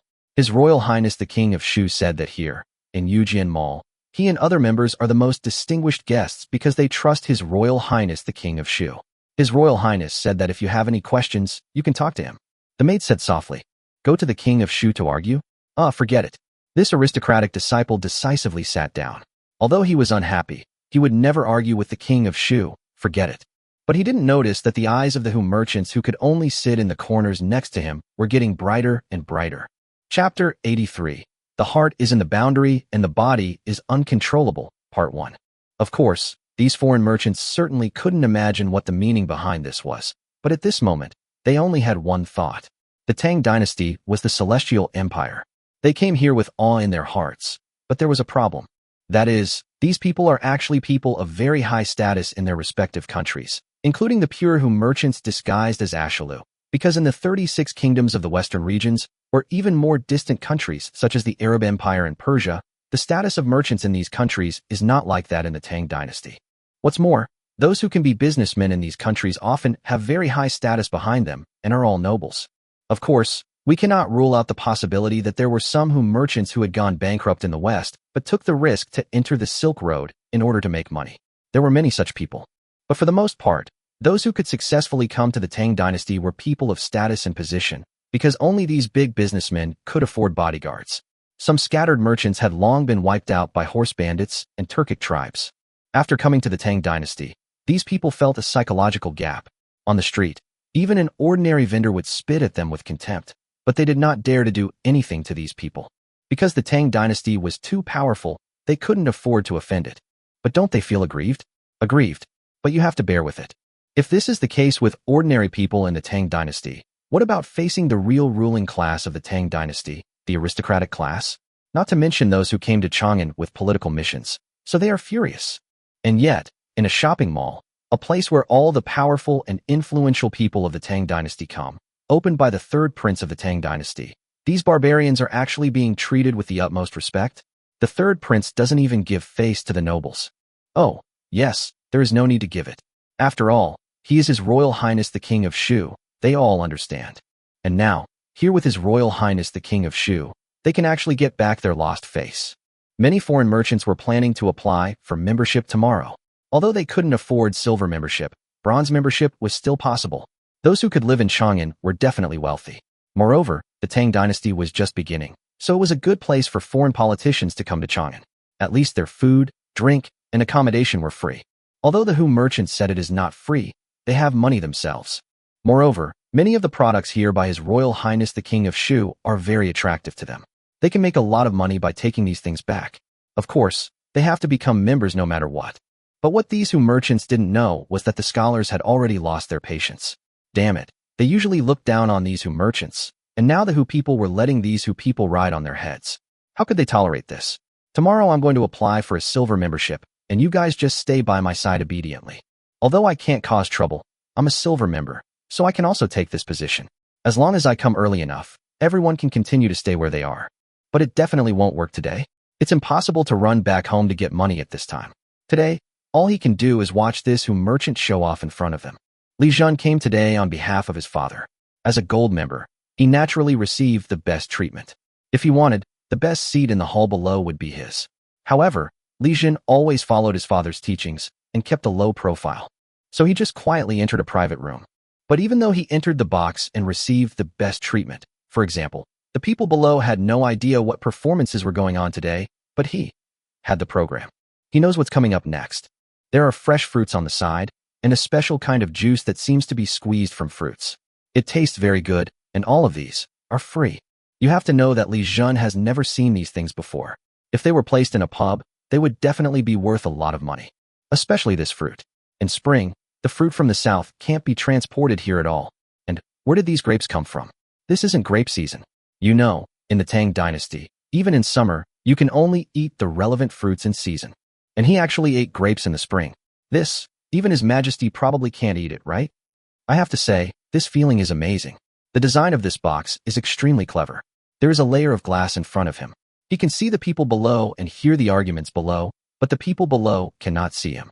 At this moment, amidst the debate below, Li Jun suddenly understood something vaguely. Could today's performance have been specially arranged by His Highness? At least Li Jun felt that with the following debate, there would definitely be people applying for membership tomorrow. However, at the King of Shu's place, everyone just had a few verbal arguments, and soon today's performance began. Yang Anning and other young ladies who had not appeared for several days appeared again, and when they appeared, they sang the little song, Looking into the Window, which was said to be written by His Royal Highness the King of Shu. There was a little story in the song, which everyone could understand. At least His Royal Highness the King of Shu said that he heard it from somewhere else, and no one knew who was singing in the song. But that didn't stop everyone from cursing the unfaithful man after hearing it. When the song ended, before the scholars in the audience could even begin to praise the performance, the merchant named Ashalu, who was sitting in the best seat, shouted, "Excellent! You deserve a reward." Ashalu's voice was so loud that it drowned out everyone else's voices, and many scholars who were trying to come up with some elegant words had their thoughts interrupted. This time, Ashalu aroused everyone's anger, but before anyone could start to curse, Ashalu took out a stack of exchange coupons from his pocket, pulled out 2 from the stack, and threw them directly into the flower basket in the hands of the maid next to him. The maid who received the 2 exchange coupons immediately shouted, "Silver member Ashalu will reward each of you ladies with 200 strings of cash."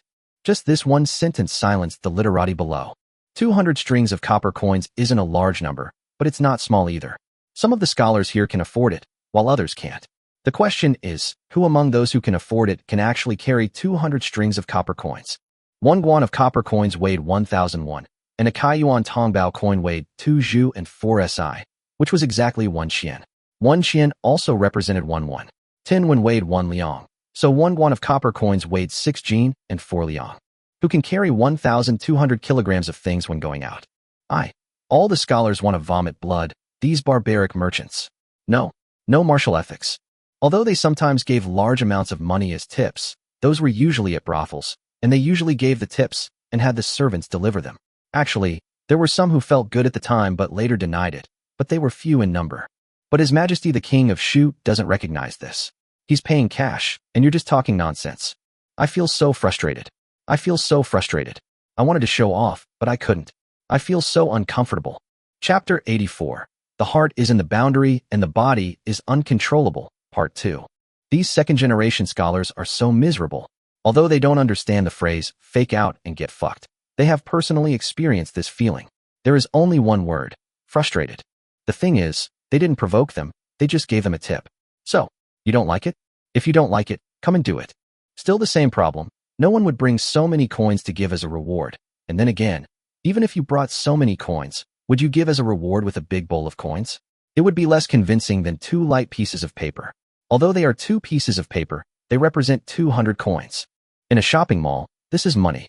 Go and reward the young ladies with 1,000 strings of cash. Don't reveal my name. Li Jun, who was sitting in the best private room upstairs, suddenly felt it was very interesting, too interesting. This feeling of watching the wind and clouds rise with a smile can be summed up in one word: awesome. He waved his hand and gave a reward of 1,000 strings of cash. The maid who received the reward from Li Jun turned around and ran away, while Yang Anning and others in the audience were still expressing their gratitude. His Highness had not concealed his intention from Yang Anning and others at all. This frank approach made them even more moved, so they naturally worked very hard. If it were any other time, they would probably just say thank you briefly and the matter would be over. 200 strings of cash is not a small amount, but they don't care about it now. However, It is different when it comes to His Highness's plan. As prostitutes, they are all virgins, but the art of tea, cough, but they have all learned professionally how to arouse the emotions of these scholars. Thank you again for your reward, Mr. Ashaloo, and thank you for supporting Eugene Mall. Mr. Ashaloo is indeed as masculine as most men on the grassland. I really admire you. Yang Anning performed a woman's etiquette and said with a smile. Yang and Ning's words immediately made the scholars around him feel unhappy. Although these words were not directed at them. After all, they had given him rewards, so they always had to say something good. But for some reason, they just felt unhappy. Young lady, I will reward you with 500 strings of cash. Send someone to my house tomorrow to collect the money. A scholar couldn't stand it anymore and stood up and spoke loudly. Yang and Ning smiled slightly, turned around immediately, and said with a gentle smile, "Thank you for the reward, sir, but I am not very talented and learned, and I come from a humble background. I am not worthy of being in your house. I am afraid I cannot go to your house. I have had this experience before." The next day, I sent someone to the house to collect the money, but the maid was beaten back by the hostess. It doesn't matter if I suffer some verbal insults, but my poor maid has been left with a lifelong disability. So, please forgive me for not accepting your reward, my lord. I really don't deserve it. So please take back your words. I know you are not to blame for this. It's just that I am not blessed enough. Yang and Ning's words sounded soft, weak, and pitiful. Her words were not directed at this young man, but they were directed at him in every way. The scholar was speechless for a moment. He wanted to say, "This is His Majesty the Prince of Shu's Mall, who dares to owe His Majesty money." But then he thought, it would be even more shameful to ask His Majesty the Prince of Shu to ask for 500 strings of cash for a prostitute. So he couldn't say that either. "Oh, I, Ashaloo, admire His Majesty the Emperor of the Tang Dynasty and the culture of the Tang Dynasty. I traveled thousands of miles to the Tang Dynasty specifically to learn about the culture of the Tang Dynasty. However, I didn't know that there were such despicable people in the Tang Dynasty. It's bad enough that they don't keep their promises, but it's really ridiculous that the villains took the initiative to attack. Although my grassland tribe is ignorant, we are real men. We have to follow through on our words, even if we have to kneel." Ashaloo copied a famous saying of His Highness. Then he took out 3 exchange coupons and said, "Reward Miss and Ning's maid with 300 strings of cash. And Ning would like to thank Master Ashaloo on behalf of my maid." Yang and Ning turned to Ashaloo again and bowed. All the Tang Dynasty scholars were furious at this moment, but they were helpless. They couldn't refute this statement. The facts were here. However, these people secretly and cruelly decided to investigate. Who was this immoral person who had dared to tarnish the reputation of the Tang Dynasty scholars? Who had done such a treacherous and untrustworthy thing? He would be punished when the time came. At this moment, a maid suddenly ran over and said loudly, "The Honorable Gold Member rewards Yang Anning and the young ladies with 1,000 strings of cash." Gold members? The whole hall erupted in excitement upon hearing this news. To become a gold member, one had to deposit 500,000 guan. Who was this person? So generous. 500,000 guan. That's no small sum. This is indeed not a small number. Li Jun knows that his family has almost emptied out their assets to get so much money. His family is not a noble family. This is because his father has made great contributions to the Tang Dynasty over the years, and then he received the reward from His Majesty. In addition, the family also took in some merchant families who came to rely on them, so they have this part of the family assets. But these 500,000 strings of cash basically used up all of his family's cash. Fortunately, the remaining money was enough for daily expenses, so they did not touch the 500,000 strings of cash. I, Yang Anning, and all my sisters would like to thank you for your reward. Yang Anning, along with all the maids and all the members of the band, stood up and bowed to the box where Li Jun was, including the maids who were serving others. This scene instantly stimulated everyone present, but Li Jun, who was sitting on the upper seat, had a different feeling. If he had not been scolded by his father before coming here, he would probably have felt a little elated. But this also proves that what my father said is correct. Your Highness the King of Shu, there is something. Even if His Royal Highness the King of Shu has nothing, there are experts around him. The other party didn't come out, but everyone could see the box where the other party was. Everyone was talking about it for a while. Not only the people in the hall below, but there were actually quite a few people in the boxes around. They were all silver members, but they never expected that someone actually had a gold membership. Is this guy stupid?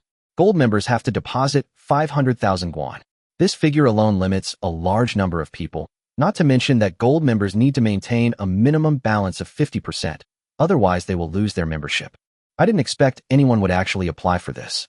But think about it. If a gold member truly obtained the exclusive rights to distribute the products here, what would happen if the 500,000 guan were given to His Majesty the King of Shu?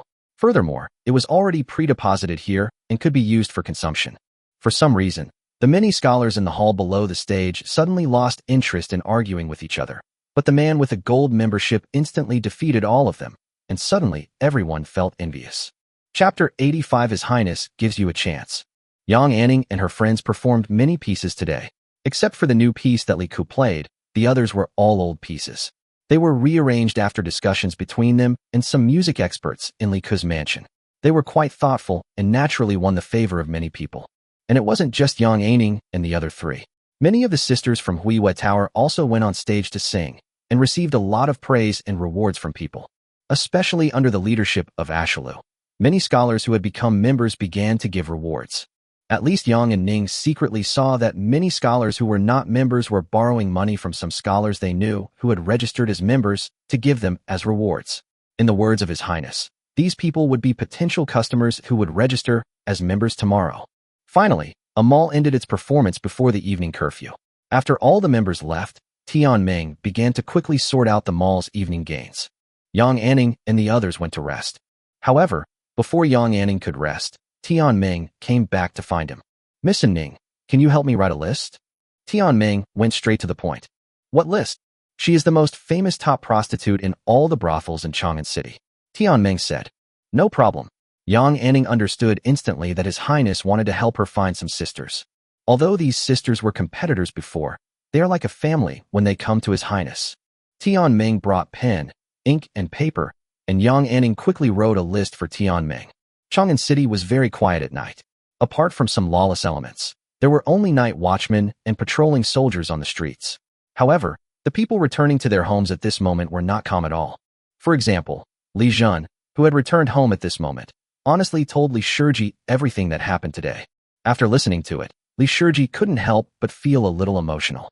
Everyone said that His Royal Highness the King of Shu was reckless, but they didn't know how smart His Royal Highness the King of Shu was. Judging from what happened today, it was estimated that a large number of people in Chang'an City would apply for membership tomorrow. Li Shiji picked up the exchange voucher on the table and took a look at it. The voucher was made with unprecedented precision, and they were almost identical to each other, which meant that they were not handwritten. They must have been printed, just like craftsmen carried out batch modular production. The Tang dynasty had already developed printing technology, but it was not widely used, mainly because the paper was not of good quality. But I didn't expect that Your Highness had such high-quality paper. In fact, the reason why Li Shiji applied for this gold membership was not because he knew Li Ku very well, but because Li Ku had accepted 5,000 soldiers from the Tang dynasty who could not be resettled, and he also heard that Li Ku was planning to take in the refugees and beggars in Chang'an City. So Li Shiji made this decision after thinking it over again and again. Compared with other ministers, he was born in a humble family. Although his family was a noble family, it was not a big family. He was basically no different from ordinary people. He was able to have his current position because of the appreciation of His Majesty. Although his family had some money, these things could not be brought into this world and could not be taken away from this world. As long as Li Shiji was around, he would definitely not be short of money, and it would be a good thing to spend some of it appropriately. That's why he made this decision, which seemed outrageous to other ministers. He essentially gave His Highness a gift of 500,000 strings of cash, though he had no plans to spend it.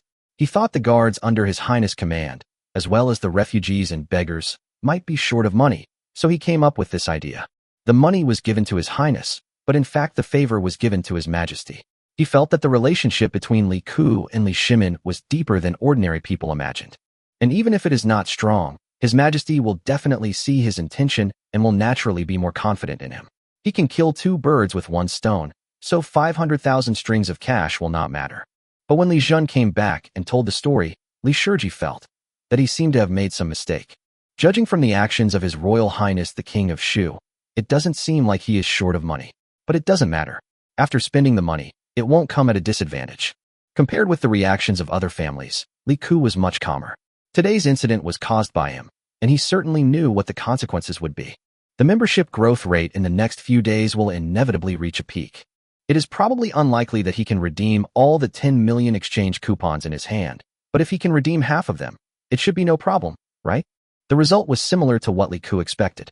The next day, A large number of scholars came to the mall with horse-drawn carriages and money to join as members.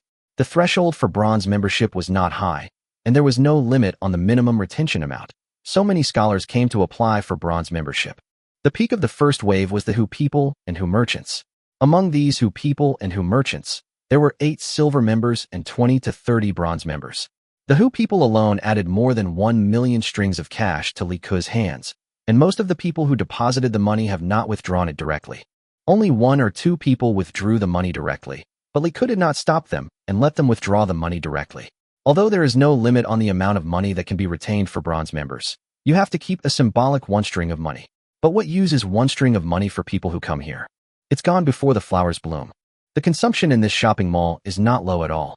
At this moment, in a large conference room in the Eugene Mall, Ashalu proudly faced the 8 Hu people before him and said, "Everyone, I'm here on behalf of His Highness. His Highness the Prince of Shu is currently under house arrest by His Majesty the Emperor, so he can't come in person.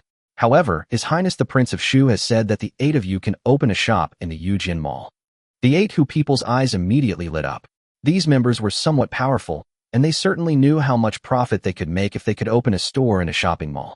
Although His Highness has opened many shops, apart from restaurants, he has advantages in silk, tea, mercury mirrors, etc. His Highness has not been involved in other things, but these Hu people have quite a few in their hands. For example, gems from the western regions, fruit wine, and utensils made with different techniques, and the most important one, Huji. In fact, this is all they can offer. In addition, you can also choose to do business with His Highness. I know that most of you are businessmen from the western regions, and you have the support of some nobles in the western regions. So, His Highness has decided to bring you wealth. Ashalu said lightly. I don't know what it is. A Hu merchant spoke Chinese not very well, with a slight accent, but his attitude was very respectful. Your Highness will buy white mulberry, cotton, linen, and mulberry in large quantities. Ashalu said with a smile. Large quantities? These Hu merchants were a little confused. The Tang dynasty was already a large-scale producer of these raw materials. How much could the western regions produce? Bai DZ is suitable for production in the western regions, such as Gaochang and other countries. Your Highness will also want cotton, linen, and mulberry if they are available. In addition, wool will be purchased at the price of linen, but you have to transport it to Jincheng, later Lanzhou, by yourselves. If you don't, the freight will be deducted. Ashalu said with a smile. Chapter 86, Really Rich. Ashalu's words made the eyes of these Hu people light up. Well, the Turks on the grasslands treated that stuff as garbage except for those they used themselves. Now, not only are they paying for it, but they are also charging the same price as hemp. This price is not low at all. For them, they can just give those Turks some money and take the wool as they please. How much profit is this every year? As for the white daisy, it is suitable for planting in the western regions. If it is planted on a large scale, it will also be a huge asset. Sure enough, this membership was not in vain. These Hu people each have great influence in the western regions, so it is easier for them to do things locally. Li Ke doesn't mind passing on part of the profits to them. There is no way to make all the money. When Tianming and his team began to implement the plan, Li Ke also received Tianming's report. To be honest, if he hadn't seen this receipt, Li Ke wouldn't have known how rich the nobles of the Tang dynasty were. Now a shopping mall has received about 5.3 million strings of cash as membership fees. The biggest winners were 2 gold members. That's right, 2. One was Li Shiji, and the other wasn't an official, but was hired by Li Zhang, the head of the Dunhuang branch of the Longxili family. The Longxili family is considered to be Li Ke's maternal family. There are 9 branches in total. The 4 most powerful branches are the Dingzhu branches, namely the Wuyang branch, the Guzhang branch, the Dunhuang branch, and the Danyang branch. Li Shimin's family was a branch of the Danyang clan. Li Ke previously believed it was a scam because if you rebelled at the end of the Sui dynasty, no one would follow you unless you claimed a prominent family background. Li Yuan's ancestral connections were actually less clear, meaning it's questionable whether Li Ke's ancestors were actually from the Longxili clan. Of course, the Tang dynasty is now surnamed Li, so even if it is not, it is still the same. The Longxili family admits it, and the Li family themselves also say it is. Of course, others dare not refute it. Li Ke didn't quite know why Li Zhang suddenly appeared, but Li Ke felt that the other party should have some understanding of ULI Trading Company. In the western regions, ULI Trading Company has always been called ULI Trading Company and has never changed its name. If you are interested, it is not difficult to find out the relationship between you and ULI Trading Company. It's just that they don't have a deep understanding of the matter and are not in the local area, so they have no idea of the influence of ULI Trading Company. The 2 gold members brought in 1 million strings of cash. In addition, the 8 silver members from the foreign countries brought in 800,000 strings of cash. There were also many bronze members, which added up to about 200,000 strings of cash, which amounted to another 1 million strings of cash. Even the Hu people received so much stimulation. The powerful people in the Tang dynasty received a total of more than 3 million strings of cash. Thinking about it now, it doesn't seem like much. But these people alone could generate half of the Tang dynasty's treasury revenue. Li Ke didn't expect this. He suddenly had a profound understanding of Hushin's wealth in later generations. And this was just the tip of the iceberg. The 5 surnames and 7 families. The water was too deep. No one really knew how much money these aristocratic families that had been passed down for hundreds of years had. He is so damn rich. From this point of view, Li Ke suddenly felt a little sympathy for his father. No wonder it is difficult to deal with aristocratic families. There are really so many things that can be done with money from ancient times to the present. Li Ke felt a little emotional, while Li Shimin was a little confused. You said he received at least 5 million strings of cash just for becoming a member? Li Shimin's tone was shocked. Your Majesty, yes. A general in special official uniform whispered. Li Shimin. He wanted it so badly. 5 million strings of cash.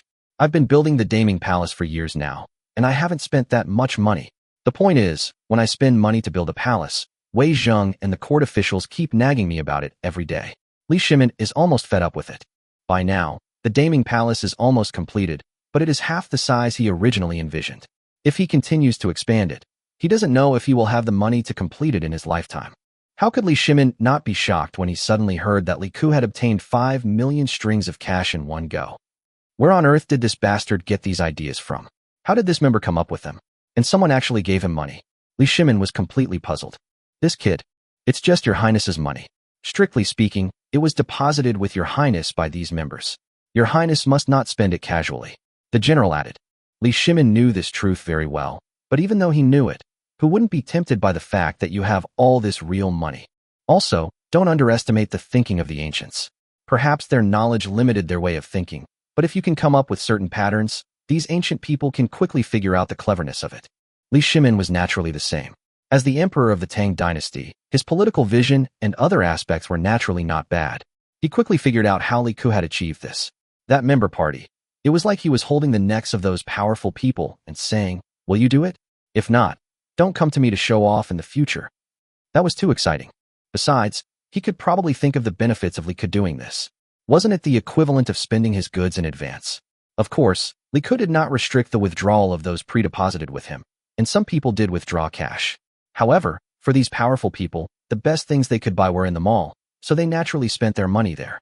Since it's being spent here, why not just leave the money there? Why take it out? Wouldn't it be tiring to carry it? As for whether Li Ke was corrupt or not, they hadn't thought about it at all. The royal reputation and Li Ke's own reputation were still quite useful. Of course, the most important thing is that Li Shimin has the backing. Who was it that gave Li Ke the authority last time to change the certification marks on the plaques inside to Emperor?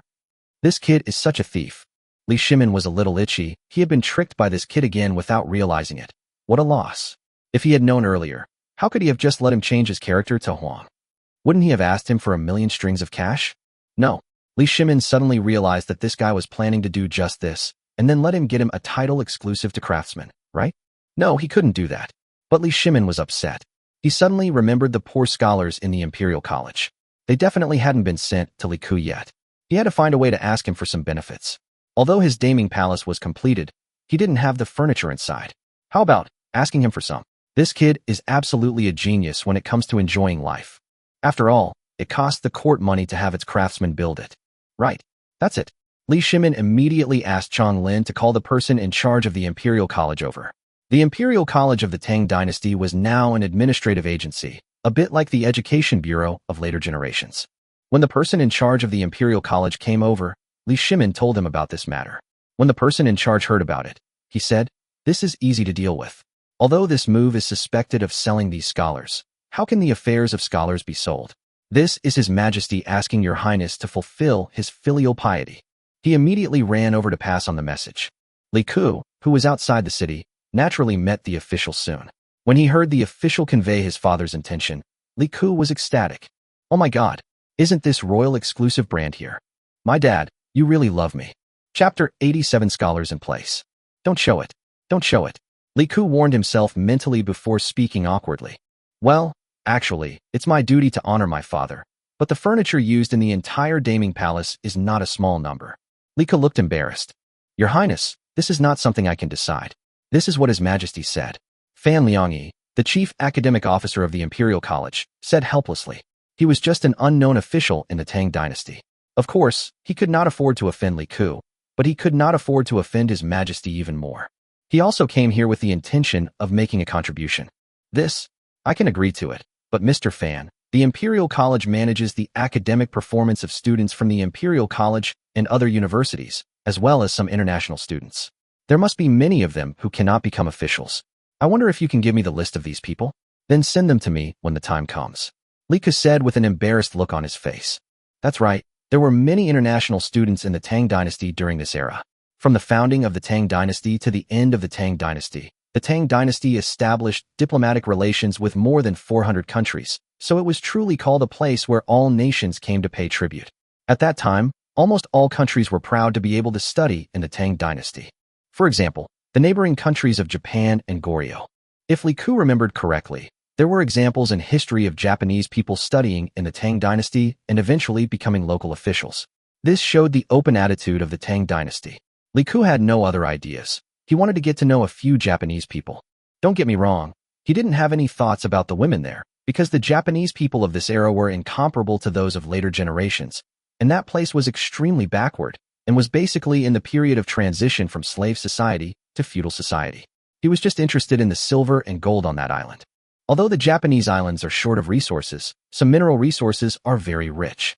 For example, silver, gold, and coal are also good. However, coal is useless, but silver and gold are useful. In this era, there is plenty of silver and gold, so it is possible to establish a gold and silver standard. This is no problem. Fan Liangyi hesitated for a moment. It was indeed possible. There were a lot of these people, and they would eventually become just a minor official or some clerk or something like that. There wouldn't be much progress, so it naturally didn't matter to Li Ku. To be honest, it was really difficult to arrange these people. And give me those sons of the aristocratic families who are in a less fortunate situation. It's okay if they offend people. I'm not afraid of them. Anyway, I just need them to be able to read and write. Li Ku said quickly. That's fine. Fan Liangyi breathed a sigh of relief. It's not too much, not too much. Give me the addresses of some scholars who have returned to their hometowns, and I will send someone to recruit them. Li Ku said again. Fan Liangyi. Good. That's it then. You go back and tell my dad that I've bought all the furniture in the Daming Palace for him, including some of the glass in the palace. Li Ku said with a smile. Then I'll take my leave. Fan Liangyi didn't want to stay here anymore, so he said goodbye and left quickly. He always felt that His Royal Highness the King of Shu was too scary. After Fan Liangyi left, Li Ku was somewhat delighted. In this way, he would have a large number of scholars at his disposal. There were about 500 or 600 scholars in this group alone. With these scholars, some of my own publicity plans can be implemented. Seventh brother. Li Ku said loudly. Your Highness. A middle-aged man in his 30s appeared quietly. When Tian Meng was away, he was the person in charge here. This man was also saved by Li Ku. He and his son nearly starved to death. His surname was Sun, and he was the 7th child. Li Ku called him Lao Qi. We'll arrange accommodation and dining for 600 people, first in Shuangzwang, and then prepare the relevant equipment in the welfare industrial zone. We can then recruit refugees and beggars. Yes, I had previously received the task of recruiting these refugees and beggars from Li Shimin, but it had never been implemented. In the eyes of the people of the Tang dynasty, this was perfectly normal. There was no other way. With low productivity, the efficiency was naturally not very high. Li Shimin thought it was normal that Li Ku could complete the preparations and gradually start the work within a month, or even 2 or 3 months.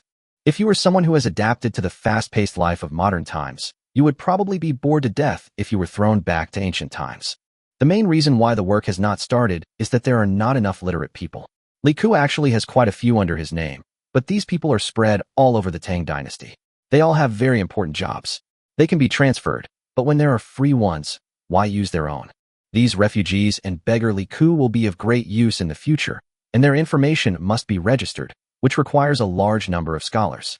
The next day, around noon, Li Ku finally waited for the person he was waiting for. There was no way these scholars had come on foot, and it was impossible to provide them with enough horses to ride. They also did not have high discipline among each other. In other words, the scholars of the Tang dynasty were relatively healthy. After Fan Liangyi finished the handover with Li Ku and gave Li Ku the roster, he turned around and left. He ran so fast because Li Ku had heard a lot of people in the crowd cursing him.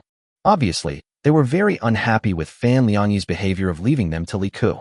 They thought they were the next prime minister of the Tang dynasty who would save the world and the people. Li Ku first glanced at the list in his hand. There were not as many names as he thought, only 422 people. These people were originally studying in places like the Imperial College. In fact, they were called students because there was no place arranged for them. They had learned everything they needed to learn. For these literati, the method that Li Ku used on the soldiers was no longer effective. It cannot be said that it was completely ineffective, but it required a long-term process and could not be solved in the short term. When talking to ordinary people, you need to talk to them about treatment and welfare. When talking to these intellectuals, you need to talk to them about ideals.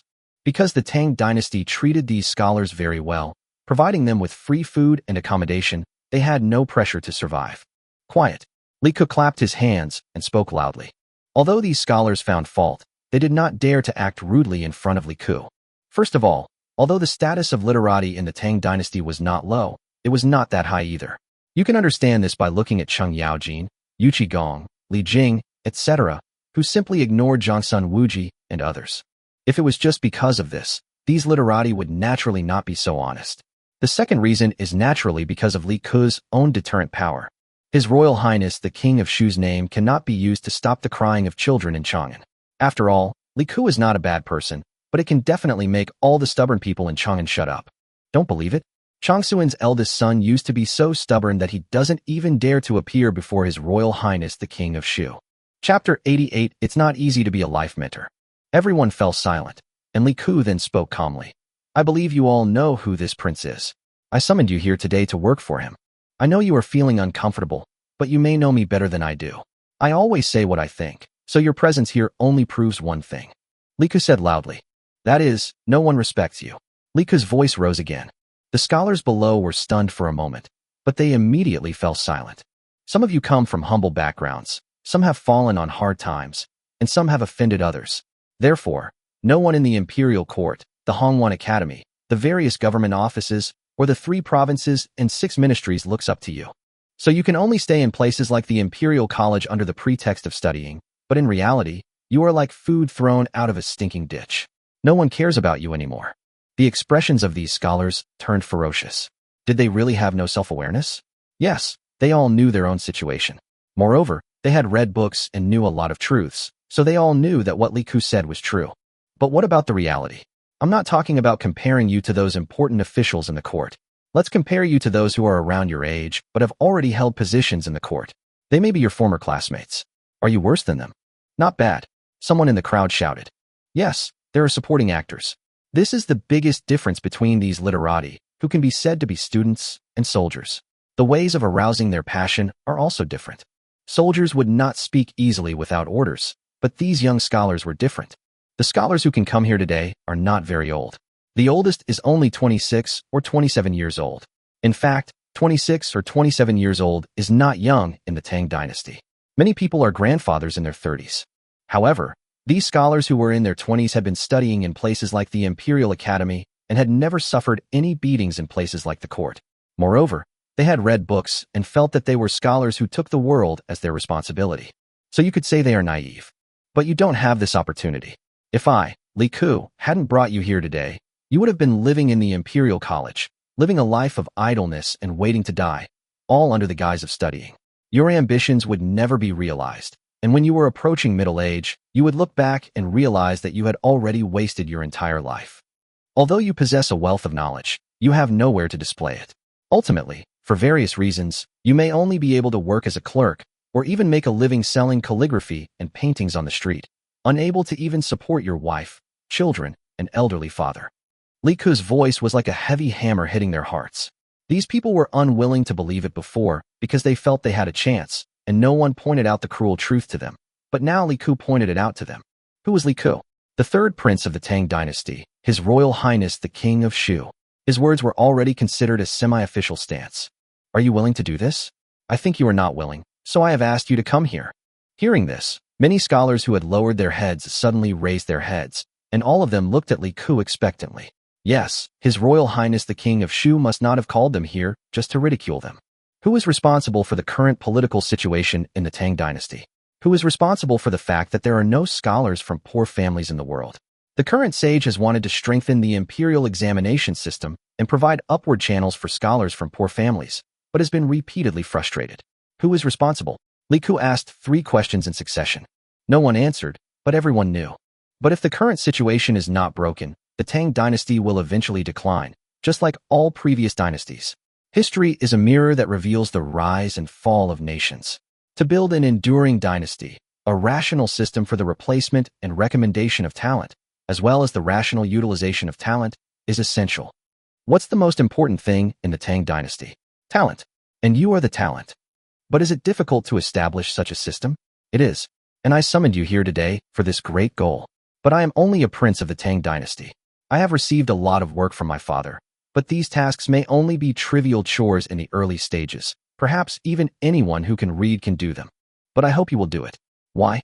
Mencius said, when heaven is about to confer a great responsibility on a man, it will first test his mind and spirit and toil his muscles and bones. You've read more and studied better than me, so that's a no-brainer. What I want to say is that true knowledge is revealed in the details. How can you sweep the world if you can't even clean your own room? If you can't even handle the smallest things, how can you realize your ambitions? So these tasks, are there any that you don't want to do? If you don't want to do them, you can tell me now. I won't force you. Li Ku asked with a smile. Your Highness, tell me what kind of work it is. Even if it's just teaching children elementary school, we will do it. A scholar said loudly with gritted teeth. Although Li Ku's words were straightforward, they touched their hearts, because no matter how big or small Li Ku's work was, he was using them, and the court didn't use them. Very good. Since you have such determination, I am relieved. This is because I have a plan. Even if you are not in the court, you can still influence the court and the national policy of the Tang dynasty. My idea is very simple. It is to ensure that all the poor and frustrated scholars in the world have books to read, have their opinions to express, participate in national policy, have their opinions heard by the emperor, and express their opinions directly. Most importantly, I can yell at those who think they control the channels of advancement in this era, FK. Li Ku's voice suddenly rose an octave when he uttered the last swear word. All the scholars and literati were shocked, but after they came to their senses, they were inexplicably excited for some reason, because they knew who those people Li Ku was talking about. Now you can roar your anger at these injustices and shout with me. FK, do you dare? Li Ku's face and neck turned red from shouting, but he felt inexplicably encouraged. Fuck you. An unknown scholar in the crowd followed Li Ku and shouted. Fuck him. Soon, with the first one taking the lead, all the scholars became hot-blooded. Their faces turned red, and they all shouted loudly, fuck him. At this time, Li Ku no longer needed to lead the pace, and they quickly formed a huge wave of sound. The uniform curse words resounded throughout the sky. The guards on guard outside were dumbfounded. What had happened to these scholars? Didn't they always think we were vulgar? Why were they cursing even more harshly than us? Chapter 89. Your Highness doesn't draw pieces, he only makes pieces. Looking at the angry scholars below, Li Ku nodded with satisfaction. The effect was good. Being a life mentor to a large group of people has several key points. The first is to grasp the needs of human nature, money, sex, and fame. Second, taking advantage of the herd mentality. When everyone around you holds the same opinion, people are easily influenced and believe in this view, thereby establishing a sense of security and finding it difficult to have their own independent thinking. That's what slogans and rituals are for. Third, play the emotional card. Certain close relationships can affect people's judgment, and then use rhetoric to resonate with them and stand with them. Fourth, instill fear. Everyone has varying degrees of fear, whether it's about money, social status, or feeling powerless in their circumstances. Use devaluation and exaggeration to heighten their anxiety, then paint them a rosy picture. Ugh, I don't paint rosy pictures, I just make them, and then make them more. This will quickly make them identify with you and become dependent on you. Fifth, environmental isolation.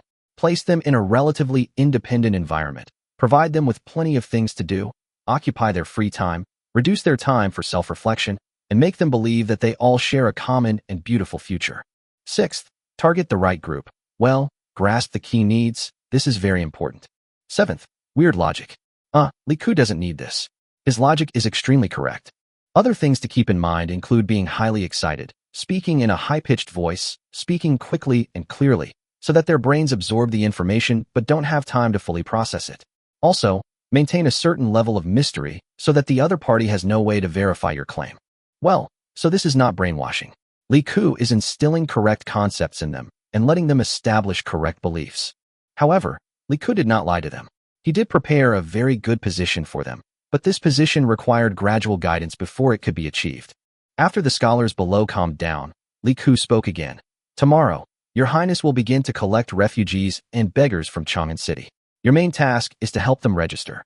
Li Ku paused here. Although he had already taken precautions, this task was too simple and would add some burden to them. On the surface, this is a very simple job. Li Ku paused and continued.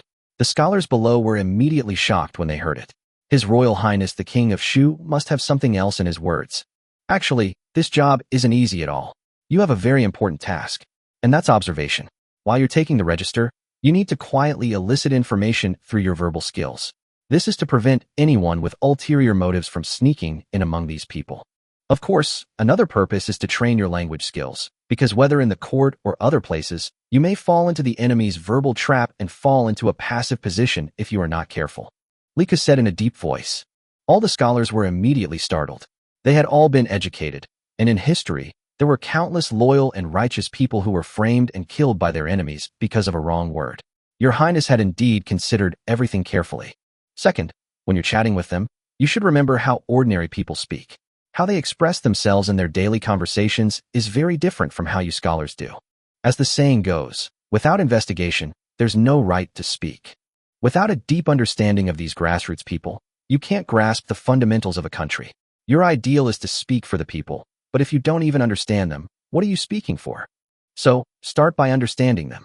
And these lower-class people are very sensitive, so when you talk to them, put away your condescending attitude. You scholars are nothing special. Think carefully. If you look down on these ordinary people, aren't you acting the same way as those who look down on you? Are you willing to be the same as them? No. The crowd below immediately roared. Very good. Everyone is already very skilled, and there is no need for a leader, which means they have got into the state. Okay. Remember your attitude. Remember your thoughts. After you've worked all day and learned everything, lie in bed at night and ask yourself, compared to their lives, what are you missing? What have you learned? And starting today, you have a special mission. Soldiers will lead you in physical training. Simple martial arts training. Don't refuse. Your body is the capital of revolution. Without a strong body, how can you fight the enemy? Why was Confucius able to travel to various countries? Because he had a strong body and excellent swordsmanship. How many of the 6 arts of a gentleman do you know? If you can't even follow the words of Confucius, what's the point of studying? So, any objections? Li Ku asked loudly. No. Okay. Exercises like this will be very hard, but it's only in the first few days. The intensity will soon decrease, and you will be able to adapt quickly. If you can't even stand this little bit of hardship, then I think your ideals are worthless. They're not even as good as the feces and urine in the toilet. At least those feces and urine can be used to fertilize the fields, increase production next year, and feed more people. Li Ku grinned. Your Highness, you can insult us, because we are really useless and can only study, but you cannot insult our ideals. Compared with saving the world and the people, and finding a career for the poor scholars in the world, this little suffering is nothing. A scholar in the crowd spoke loudly. Oh, Li Ku looked at the scholar in surprise. He must be a talented person to have such awareness. All right, this prince hopes that you will all become the next Bailey Shi. Someone come here. Li Ku shouted. Yes. 10 guards stood up behind Li Ku. Take them to do some adaptive exercises first. Yes. Looking at the scholars who left with their guards in excitement, Li Ku couldn't help but sigh. This is the passionate youth. This is even more innocent than the modern college students of later generations. After dealing with these scholars for the time being, Li Ku turned around and rode his horse straight to the industrial zone. When Li Ku arrived, all the soldiers here had already gathered. Compared to the scholars, these palace soldiers were much easier to manage. With food, drink, and a salary, they could train quietly in this place. First, gather Captain Zhang Shi, as well as the captains and political commissars of each battalion for a meeting. Now I'll give you an order. Li Ku was not polite to these people and spoke directly. Chapter 90. Take control of part of Chang'an City first. No one spoke, and everyone had a solemn expression. Zhang Shi. I will be here. Select those with fewer physical disabilities in battalions to enter Chang'an today. Select 5 battalions first and take action against all the so-called young knights in Chang'an City. Beat the leader hard and beat him to death with sticks. Arrest the rest. I want you to control all the gangsters in Chang'an City within 3 days and crack down on some illegal gangs in Chang'an City. Can you do it? Lika said in a deep voice. Yes, Your Highness, it won't take 3 days to deal with these people. Zhangxi sneered.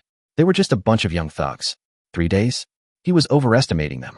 There are quite a few young hooligans in Chang'an City. In fact, such people have existed since ancient times. After all, their ancestors were all able to become founding emperors. There were many such people in the Tang dynasty, but ordinary people did not dare to provoke them, and suing them would not have much effect. It was not that the government did not care, but that investigating and collecting evidence was very difficult. Even in ancient times, the authorities could not directly deal with people without any evidence. In fact, there were not many gangsters during the Jingguan period. Such people are often more common in prosperous times. But there are already quite a few Chang'an cities now. I ask you not to be caught by the government, but to get rid of these people in secret.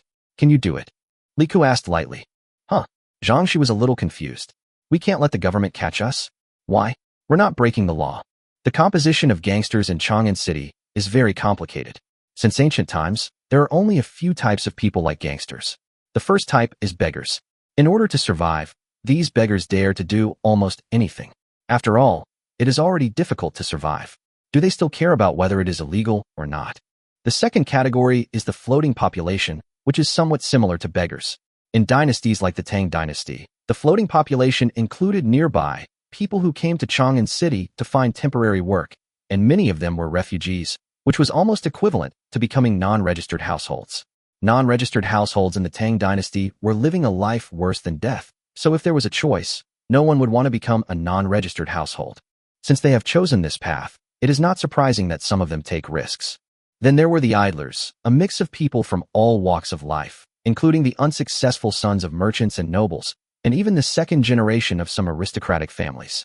The evil second generation were relatively rare during the Jingguan period, mainly because Li Shimin had just ascended the throne, and the court officials had basically been with him. These people are very smart and know how to educate their children, so there are relatively few of them now, and they usually appear after a few generations. These idle people with some background are mostly disciples of minor nobles, or some people who do small business in Chang'an City but have some wealth, such as the type of people like Zhengguanxi. Most of them are incompetent children, but have some small connections. Do you think we can catch all these young thugs? Li Ku asked. Zhangxi thought about it, then shook his head. There are no way to catch them all. That's right. Everything has two sides. Just like where there's light, there's always shadow. Where there's day, there's always night. Wherever there's bright and beautiful places in any city, there's always filth and dirt. These hooligans are the shadows beneath the light, so there's no catching them all. This is just like controlling a flood. It's better to drain it than to block it. The task I'm giving you is simple. Kill some, beat some, and win over some. Bring all the thugs in Chang'an City under your control. Kill those criminals. I've already had them investigated. I'll have the evidence written down and hand it to you later. 45 of them in total. Beat up a bunch of them too. They're also criminals, but their crimes aren't punishable by death. They're bullying the people in their community. Beat them all. The standard is to keep them out of bed for at least a week. Be careful not to kill them, and don't cripple them. Keep them around for use. Most of those we're recruiting are people who follow these people. They're not very courageous, but they don't have much ability either. They have some sense of justice in their hearts. Although they bully others, they're not the main culprits, so they can be kept. This is a map of Chang'an. Li Ku threw out a map of Chang'an. Each of your battalions will divide up their own territory. Remember, if you have to fight with each other, let the subordinates do it. No casualties are allowed. First, divide up your respective territories. Be careful not to let the authorities know your identities.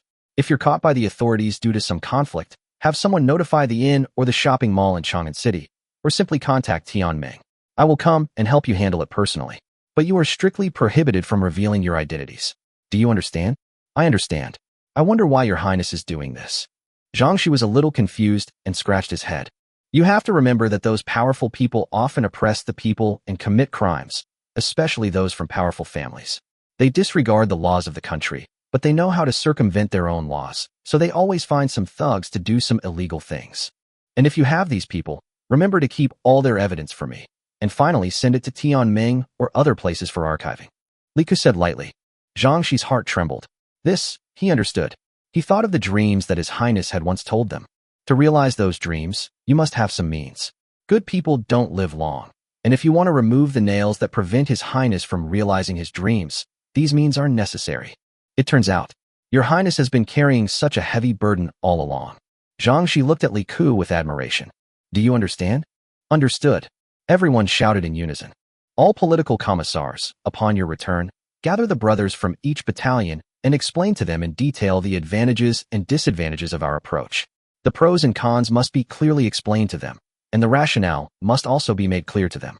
I understand that this may make them look like scoundrels in the eyes of others, but remember, our hearts are in darkness, yet we yearn for light. We delve into darkness only to understand it and bring light sooner. Do you understand? Yes. All the captains were excited. Secondly, in addition to the 5 battalions selected to carry out the relevant tasks, select 10 more battalions and go to various places in Chang'an City where refugees and beggars gather tomorrow to post notices informing everyone of the industrial park's recruitment notices. This mission will involve the cooperation of people from Wanyan and Chang'an counties, as well as Jingzhou Prefecture. The gathering place for refugees is mandatory, and on the beggar side, there must be many thugs who secretly control the beggars to beg, but for their own benefit. These people are the mission of the previous 5 battalions. Do you understand? Promise. As for the remaining battalions, they will maintain order in the industrial zone the day after tomorrow. By the way, Zhang Shi, after you finish selecting the 5 battalions, go and change clothes with Hua Gang's men. Li Ku reminded again. Change clothes. Zhang Shi was a little confused. Well, let them wear the Ming Guang armor of my guards, but they can't wear helmets. Li Ku waved his hand lightly. Your Highness, absolutely not. Zhang Shi and the other captains were stunned. For their own safety, Your Highness was going to equip all those carrying out missions with Ming Guang armor. While they were touched, they were also horrified. Chapter 91 Beaten to Death in the Street. The reason why Zhang Shi and others were so frightened was that they were afraid of causing trouble for Li Ku. The Tang dynasty did not ban swords and guns, but it did ban armor and bows and crossbows. In particular, the private possession of armor was a serious crime, tantamount to rebellion. Later generations said that the armor rate of the Tang dynasty army was 60%, but in fact this armor rate is also exaggerated. The Tang dynasty armor was divided into several types, with iron armor, leather armor, and wooden armor accounting for the majority. The 60% armor rate includes leather armor, etc., which cannot be achieved with all iron armor. However, the elite troops of the Tang dynasty were all armored, and this armor was not the kind that focused on protection, but rather had a very high protection area, which could be said to be full-body armor. This is why the combat effectiveness of the Tang dynasty's foreign troops was extremely strong. However, as the Ming Guang armor has the highest coverage rate and is the most complex to produce among all iron armors, it is impossible to cover all armies. But as the most important imperial guards and the guards of each prince, Ming Guang armor is standard. The reason why private possession of armor is strictly prohibited is that without armor, even if one has swords and guns, the combat effectiveness will be too weak when facing a fully armed regular army. Your Highness, you asked us to hide and wear Ming Guang armor. If we are discovered, you will definitely be impeached. Even His Majesty will not be able to speak for you. I know you are trying to prevent these soldiers from getting hurt again, but fighting for the country is bound to end in death. We will die without regrets if we have a prince like Your Highness who is so considerate of his subordinates. A captain said loudly. What if they put on another set of clothes outside? Li Ku asked. He really didn't want anything to happen to these soldiers. Although these veterans can kill those young thugs with one blow, street fighting is different from other things. No one can guarantee that there will be no accidents, and these young thugs all have knives in their hands. Your Highness, not only will you be very bulky if you put on another set of clothes, but you will also be exposed in a fight. Zhang Shi was a little amused, but he and these captains were very moved. In this day and age, there were not many princes who valued the lives of ordinary soldiers so much. Well, you guys wait. I'll have someone send some things over later. Li Ku pondered for a moment. Street fights are indeed not very dangerous, but there is still a chance of something happening. Since these armors cannot be worn, Li Ku suddenly thought of the batch of special bulletproof vests placed in the warehouse security room. Although they are bulletproof vests, they also have the ability to protect against knives and stabs. That thing is actually of no use to Li Ku, because it is impossible for guns and ammunition to appear in this era. Well, if they appear, they must be in Li Ku's hands, so this thing is useless to him. The protection against swords and knives in cold weapon warfare is not as good as that of steel armor, so they are just left there. Moreover, there are quite a lot of these bulletproof vests. Just give them to them, and let some of the vanguards wear them. Yes. Seeing that Li Ku no longer insisted, Zhang Shi agreed. But please tell us, What is the minimum number of people required in your battle formation during wartime? Li Ku asked again. Your Highness, 5 people. Very good. Tell them to go to some more dangerous places and form a team of at least 5 people. In addition, I will have people equip you with swords. Li Ku nodded. Yes. Zhang Shi naturally would not refute this. Execute it. Li Ku waved his hand. The preparations for these things had already been completed, and they could be carried out as soon as Zhang Shi and his team arrived. However, they still had to take political classes for a few days to strengthen their beliefs and make them more combat-ready.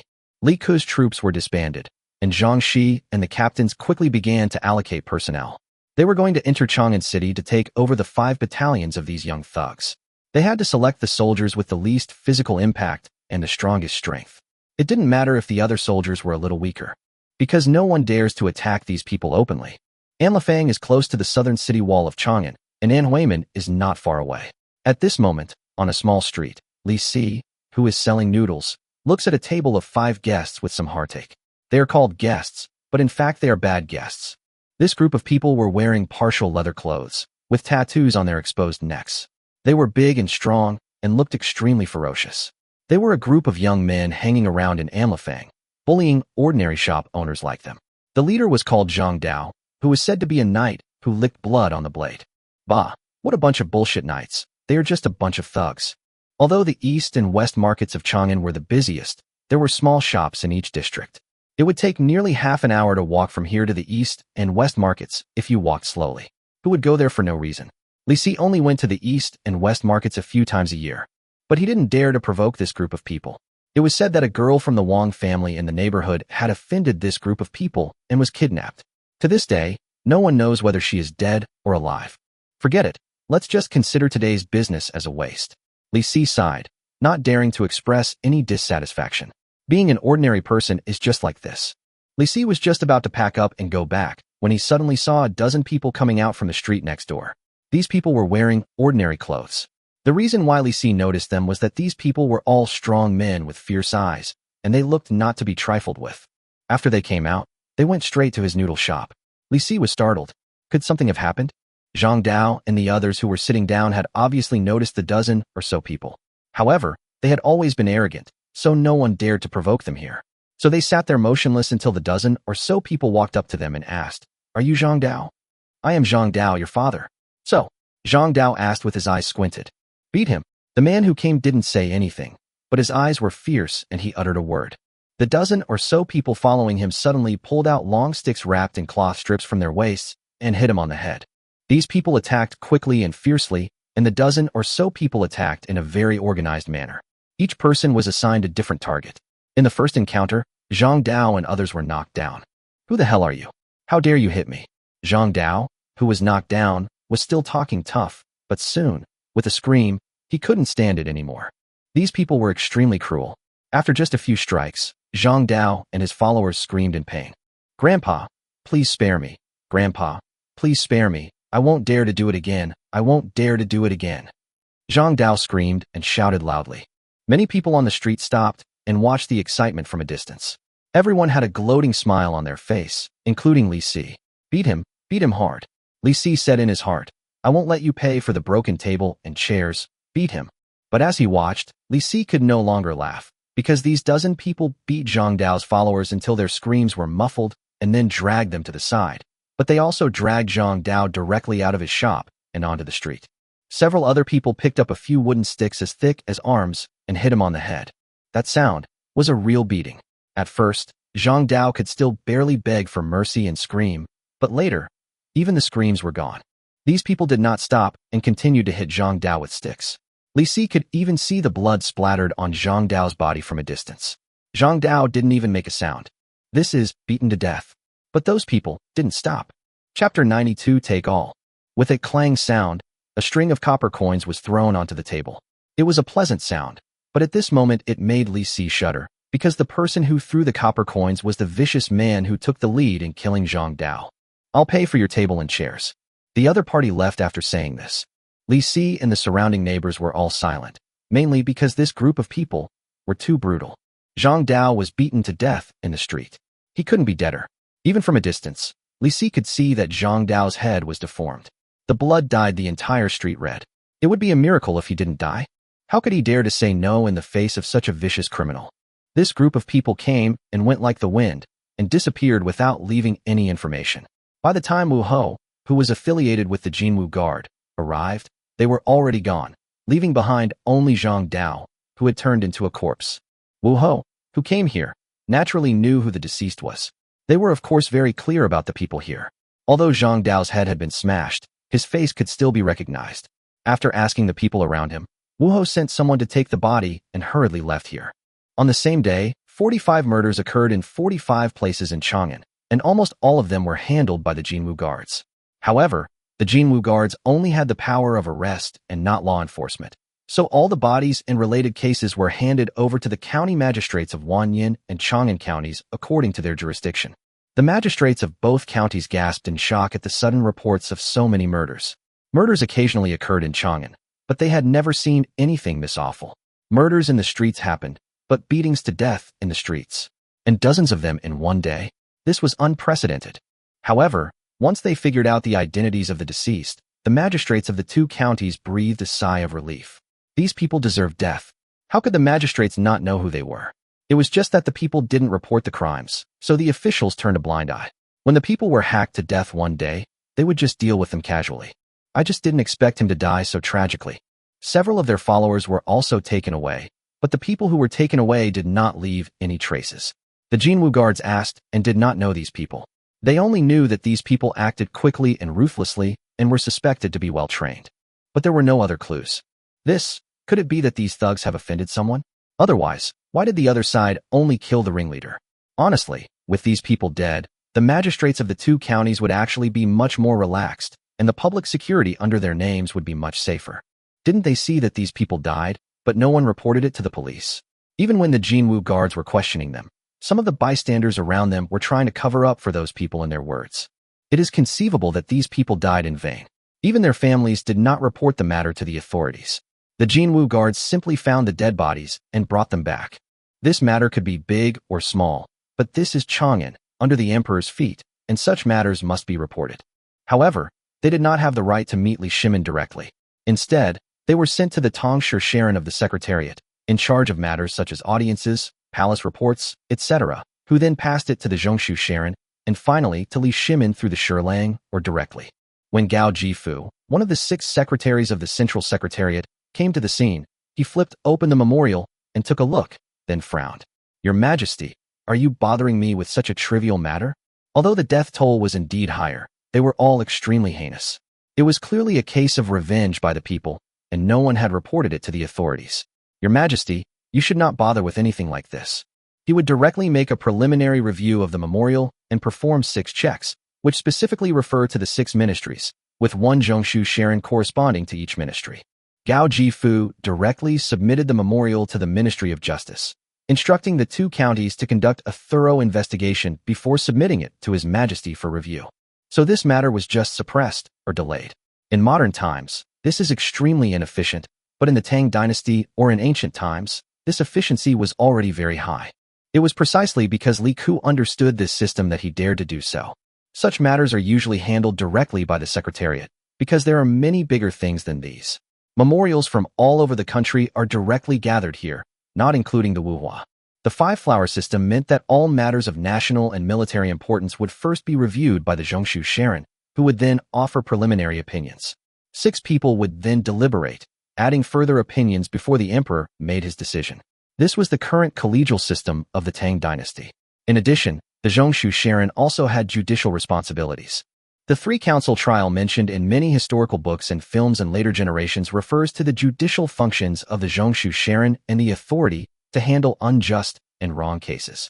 This position may seem low in status, but it carries great power, requires a high level of knowledge, and is very busy with official duties. They won't try to understand the truth of the matter, but will judge based on the severity of the matter. Therefore, the vision of the Zhongshu Sharon is very important. Those who can serve as officials here are real talents, and those who are not good at it would have been demoted long ago. Li Si thought the matter was over, but who would have thought that 3 days later, Li Si actually saw the group of people again, and this time they were walking on the street openly, and seemed not afraid at all of them coming to report them, even though no one reported it. This time, the other party went straight to Li Si's stall. "Gentlemen, would you like to have your meal?" Li Si hurriedly said with a smile. Stop talking nonsense. From now on, Anlafang will be managed by our Green Snake Gang. Your shop's protection fee this month is 31. The leader looked at Li Si's shop before speaking. After we, the Green Snake Gang, collect the protection fee, we will be responsible for protecting your shop. Anyone who dares to harass your shop will be dealt with by us. And we won't charge you any more random fees. If someone like Zhang Dao shows up again, you can contact us. Li Si opened his mouth. 30 cents is not a small number for ordinary people. It's not that they can't afford it, but they are afraid that it will be a bottomless pit. What the other party said sounded nice, but give it to you or not? The other party asked fiercely. Hear, hear. Li Si gritted his teeth, turned around, and went back to find 30 cents and gave them to the other party. He couldn't afford to offend these people. Even if he reported them to Wu Ho for murder, who knew how many people were behind them? He couldn't afford revenge. Only 5 people came today, but there were more than a dozen that day, and he saw them all. Give me 5 bowls of noodles. The other party took out 30 cents and spoke directly. They hadn't had breakfast yet. Li Si showed an ugly smile, but still made 5 bowls of noodles for the other party. What surprised Li Si was that after the other party finished eating, he actually left a copper coin according to the price of the noodles and left. Looking at these copper coins, Li Si was a little bit unbelievable. This is not free food. This is really reasonable? Chapter 93 Practice Hard. Most people were unaware of the silent changes in Chang'an City. Only ordinary people who were personally involved in these things knew about it. At the beginning, they were also pessimistic, always feeling that after the jackals were driven away, tigers and leopards came again. But after just 2 or 3 days, they discovered that things were not what they thought. Most of the shopkeepers paid protection fees, mainly because these people initially collected protection fees from small shops. Tianming knew very well which of these shops had backgrounds, and he knew a lot about Chang'an City. For example, the places where these palace soldiers live are houses that His Highness had bought a long time ago in various markets in Chang'an City. These houses are of different sizes and are located in different locations. Except for Tianming and a limited number of people, no one else knows about them.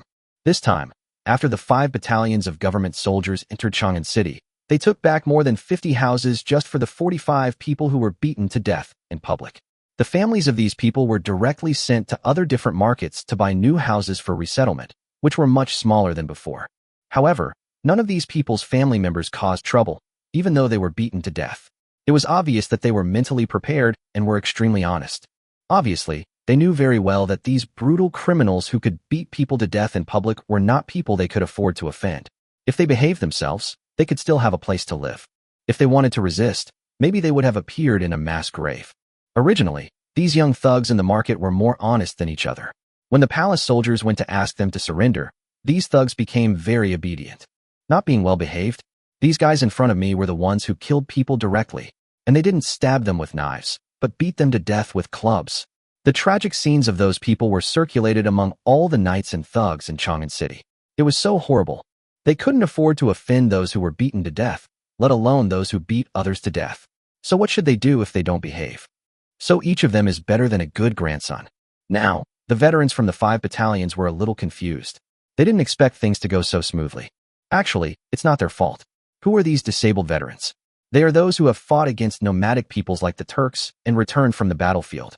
Those who can appear here have made great contributions, and having made great contributions means that they have participated in more than one war. There are indeed a few of these young ruffians and rangers who know some martial arts, but facing these old soldiers, forget it, they are no different from those who don't know any martial arts. As for the rest of them who only bully the weak and fear the strong, what can you expect them to do? Just be honest and behave yourself. It doesn't matter who you hang out with. But even though things went smoothly, they didn't know what to do next. His Highness didn't teach them. It was all up to these captains to handle it themselves. I think we have nothing to do every day, and these hooligans will definitely cause trouble. Since they have nothing to do, why not train them? They are helping us anyway, and their current combat effectiveness is too poor. Why don't we train them so that they can help His Highness in the future? The last captain came up with an idea. I think it's possible. Although these people have been subdued by us, they have no rules and are difficult to manage. Training them will also be beneficial to our management. Anyway, we won't feel sorry if we beat these people to death. Anyone who dares to disobey will be beaten to death. Another captain's eyes lit up. This was a good idea, and he expanded on it directly. Yes, that's right. His Highness said, he who wins the hearts of the people wins the world. Although it's a bit inappropriate to apply it to us, since we want to control these markets, we must win the hearts and minds of the people. Our previous strategy was to collect protection money and do things for them. This may have won their trust, but it's not enough. If one day we do something shameful, and when the government comes to investigate, the people take the initiative to cover it up for us, that would be enough. So I think we should start with small things. For example, in the area we control, if there are people who need help, we don't have to help them deliberately. We can just help them when we see them, like repairing their houses or something like that. The political commissar next to him immediately followed up with a comment. What the political commissar said makes sense. Although we are helping His Majesty as gangsters, we feel a little disgusted with them. But after the political commissar said this, I suddenly feel that what we are doing is very meaningful. Helping the people, isn't it helping ourselves? A team leader also nodded. Then let's take action and practice. Practice hard. The last 5 captains who gathered together to discuss made up their minds firmly. Everyone, I have another idea. Another political commissar said. Please speak, political commissar. These captains admired the political commissar very much at this moment. They didn't seem to have read many books, but they understood the truth very well, and they understood their hearts and knew what they were thinking. They spoke well and understood many profound principles. Many soldiers admired them, and everyone was convinced. I'm sure you all want to help His Highness, right? Said the political commissar. Of course. We are all rough people. We don't understand Your Highness's ambition, but we know that it is an earth-shaking event. We can't help with the big things, but we will do our best in the small things. A captain said with a serious face. That's easy to say. You see, this time we have 5 battalions coming to Chang'an to deal with these young thugs. If it were in the past, without Tian Meng's help, do you think we would have been so successful?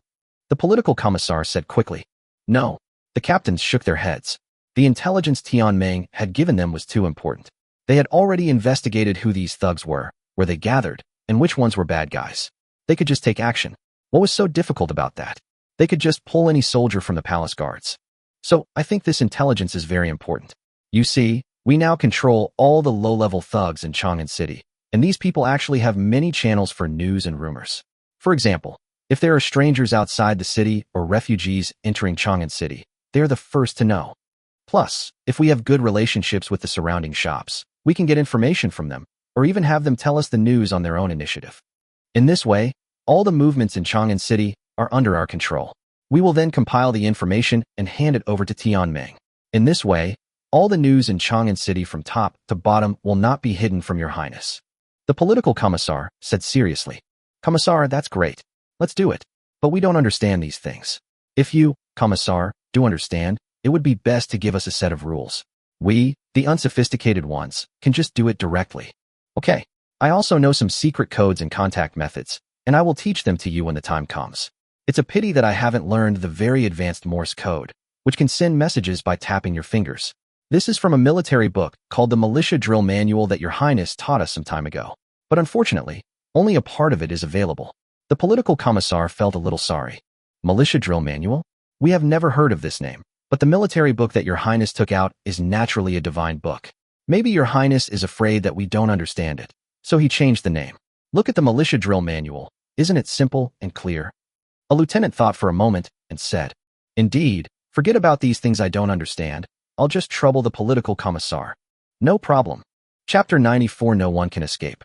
Li Ku certainly didn't know that these people had already begun to exercise their subjective initiative, but the young hooligans in Chang'an City were in dire straits. These veterans of hundreds of battles were really ruthless when they were training. Ancient military training was much more brutal than later generations. Humanity? What the hell is that? What's more, these thugs have no human rights. If you don't want to die, then practice for me. You want to die? That's great. No one is not afraid of death. Some try to cheat, but these veterans really dare to fight to the death. If it were ordinary people, it would be fine, but with these gangsters, if a few people died, they would just be thrown somewhere randomly, and no one would know about it, and no one would be able to find out. The crime clearance rate in this era is already low. And after the beating, if you can still move, you have to practice again. So, there is no other way. They can only practice honestly. On one hand, there is death. On the other hand, there is practice. You decide for yourself. All of a sudden, these thugs were in a miserable state, with bruises on their faces almost every day. Fortunately, after they practiced for 2 days, good days came. Li Ku's mission has arrived, so these gangsters have no time to practice. They have to complete the mission of His Highness first. Remember, damn it, whoever dares to delay this mission and is found by the Jinwu guards, I will kill you before I get caught. These veterans shouted with ferocious expressions. With the cooperation of these local tyrants, the government soldiers who entered Chang'an City, with the cooperation of the Yamen runners from Chang'an and Wanyan counties, posted big character posters all over the areas where refugees gathered in Chang'an City. These local tyrants knew exactly where refugees and beggars gathered. The order given to the refugees was that everyone must report to the industrial park within 3 days. If anyone failed to report, they would be labeled as unregistered and become slaves. Not only that, they would also be imprisoned and forced to perform labor service. If they report it, not only will the government provide them with food, but they will also receive daily wages, and they will not even be classified as non-registered residents. The refugees were naturally delighted to see these good things. The reason why they are refugees is that they are still ordinary people, but they can no longer survive in their local area, either because of disasters, offending people, etc., so they run to Chang'an City to find work. Now that His Royal Highness the King of Shu has work for them to do, of course they have to go, and they heard that food and accommodation are provided. Compared with refugees, these beggars are more difficult to deal with. Many of them are not very old and have become orphans for various reasons. Most of the beggars were originally under control, but some were left on the streets without any control. In short, given a choice, no one wants to become a beggar. The east wall of Yuanfa Temple, located in Eniafang, Chang'an, right next to the East Market of Chang'an, was in a dilapidated house nearby. Several local tyrants were banging on the gate. "Open the door! Open the door! Listen up, you little brats inside. Come out and open the door. Otherwise, I'll burn this place down." Following them were 5 palace soldiers. These local bullies were shouting very fiercely, mainly because they had been trained badly in the past 2 days, and they had no place to vent their anger. Now that they finally had one, they naturally took the opportunity to vent. The palace guards did not stop them. It did not matter what they said, as long as their actions were in compliance with the regulations. If not, I will chop him to death. With a creak, the tattered gate was opened from the inside, and a small, messy head popped out. Seeing the person knocking on the door, the little head immediately smiled. "Brother Foam, why are you here? Is there anything you need us to do? Get out. Who is your big brother? I am a member of the Spirit Snake Gang now. Remember this. The Spirit Snake Gang is doing something now. His Royal Highness the King of Shu has issued an edict to summon all beggars. Get out now and listen to what His Royal Highness the King of Shu has to say." The local tyrant said impatiently. "His Royal Highness the Prince of Shu?" This little head was stunned for a moment. Of course they knew His Royal Highness the Prince of Shu. It was said that His Royal Highness the Prince of Shu dared to beat even the Crown Prince, but he was kind to the people. He was well known in Chang'an City. Moreover, His Royal Highness the Prince of Shu's property had helped many beggars like them. So they have a good impression of His Royal Highness the King of Shu, but they don't know what His Royal Highness the King of Shu wants them to do. But he instinctively didn't want to go, mainly because when these officials were anxious, nothing good would happen. They would always send them somewhere, or even turn them into slaves of wealthy families. He didn't want to be a slave. "What are you dawdling for? Hurry up," the local tyrant roared. The little head hesitated a little, but there was nothing they could do. The people coming were the local tyrants. If they didn't go, the other party would beat them to death. They were not afraid of the government, but they couldn't afford to offend these people. "I'll go in and call for help." The little head nodded and ran straight in. Soon, 8 or 9 children came out. They were all skinny, with messy hair and tattered clothes. They smelled sour and looked like they ranged from 5 or 6 to 11 or 12 years old. "Who are you trying to fool? Aren't your sister and a few little girls in there? Your Highness is talking about everyone. Hurry up and bring them out. If you don't obey, call the Jinwu guards and I will kill you." The local snake shouted ferociously. The little head that just opened the door was a teenager. After hesitating for a moment, he turned around and went in with a few other children. There was no way to avoid it. Chang'an City is so big that there is no place for them to stay. It was not easy to find this place. If the pawn shop sells this place after a while, they will have nowhere to go. This place is close to Yuanfa Temple, and to the north is the East Market. They can find food here every day, but they have nowhere else to go. Soon, the children who went and brought out 3 little girls. These 3 little ones were even younger, probably only 3 or 4 years old. They were dressed similarly and were dirty. They were hiding behind the older children. "Boss, there's no one here." The local tyrant turned around and said with a shameless face. "What are you calling?" One of the 5 palace soldiers asked coldly. "Sergeant." The local tyrant shivered and said hurriedly. "Let's go." The palace soldier nodded with satisfaction. Soon, all the beggars were taken to a place. Here, the little head that had just come out found that many beggars had come, all from the neighborhood, but there were no older beggars. The local tyrants did not dare to come over, but watched from a distance.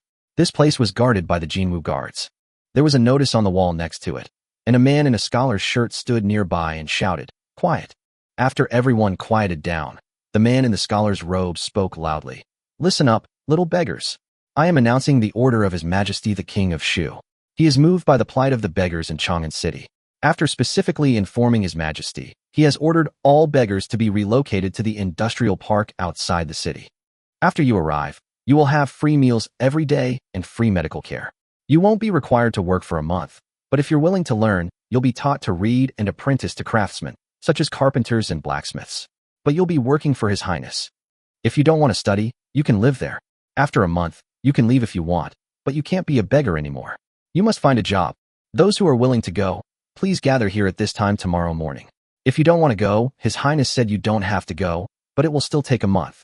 After a month, Chang'an City will thoroughly investigate all beggars. After investigation, all will be sent to the Jiaofang." When this person finished speaking, the beggars were all stunned. Then there was a commotion. "Okay, you can go." The scholar waved his hand, indicating that the beggars could leave. Chapter 95. It's all calculation. Little Head and the other beggars returned to the shabby yard and sat together. "What should we do? Xiaojiu, should we go?" Another little boy looked at him and asked. "I want to go. My sister is sick and I haven't saved enough money to see a doctor. If I don't go, I'm afraid something might happen to my sister." Xiaojiu looked at a 3-year-old girl following behind him and said, "His sister has been coughing a little recently. Maybe she has a cold. The problem is not serious, but if you don't treat it, a cold can be fatal." He said she was his sister, but in fact, this sister was also picked up by Xiaojiu. She was only a few months old when he picked her up. He raised her by begging for food bit by bit and using rice porridge. He was only over 5 years old at that time. "I've raised it for several years and have developed feelings for it." But the little boy hesitated. Beggars like them felt insecure, not with anyone. But they have no choice. His Royal Highness the King of Shu has a good reputation. I heard that he is nice to ordinary people. If we go there, he shouldn't mistreat us. If that doesn't work, we can just run away. Xiaojiu thought for a moment, then gritted his teeth and said, "Okay, if you can't do it, just run away." The little boy nodded. "The main thing is that if we don't go, there will be no place for us to stay in Chang'an City. Didn't you see Feng Matzi coming here today? He joined the Spirit Snake Gang. Since the Spirit Snake Gang came to find us today, if we don't go, we will probably be caught by them." Xiaojiu said with some concern. They were not afraid of the government, but they were afraid of the local tyrants. They could avoid the government, but they could not avoid the local tyrants because they still had to make a living around here. What's more, among their group of children, there were little ones like his sister who were only 3 or 4 years old and could not run fast at all. Although these little beggars are young, their begging career since childhood has made them quite experienced in observing people's words and expressions and judging the situation, and they know what situations they cannot avoid. The notice has been posted all over Chang'an City, and almost everyone can see it. The key point is that with these local tyrants controlled by 5 battalions of soldiers, the refugees have no choice but to see it. However, Li Ke's attention was not on these refugees at all. If these refugees could still dodge after he made such an arrangement, then Li Ke would take off Chang Sun Chang's head and kick it like a ball. Li Ke is currently holding the notices posted all over Chang'an in his hand and checking them, because these notices are printed. The overall effect is pretty good. It uses the movable type printing technology and paper made in the Tang dynasty. "How is it? How many can be printed in a day?" Li Ke asked, looking at the notice in his hand. "If we triple the current number of workers, we can print about 20,000 to 50,000 copies a day," said Tianming. "What about papermaking? Can you keep up?" "Yes. We've purchased large quantities of wheat straw, reeds, and other different types of straw for testing in Guangzhongdao. We've already negotiated with some of the smaller families to help us, so we're collecting these materials very quickly. Plus, the winter wheat harvest is coming in a few months, so we'll definitely be able to keep up with the papermaking process, and we'll even have a substantial surplus. I have ordered to increase the planting of various coarse hemp plants in Henan Road, Jiangnan Road, Shannon Road, Huainan Road, Guanyi Road, and Hudong Road for papermaking. Especially in Jiangnan Road, it is more suitable for planting, and these places can grow even in winter." Tianming said quickly. Li Ke nodded with satisfaction. The 10 regions of the Tang dynasty were very different from those in later generations. For example, Henan Road was actually more of the Shandong area in later generations. Hudong Road and Hebei Road were similar to Shaanxi and Hebei in later generations. Guanyi Road was naturally the area of Shaanxi and Ningxia. Longyu Road was the entire Heshi corridor, stretching to Yumen Pass and Yangguan. The Huainan Road is the area north of the Yangtze River in the middle and lower reaches, and the Shannon Road is probably the area of Luoyang and Hubei in later generations.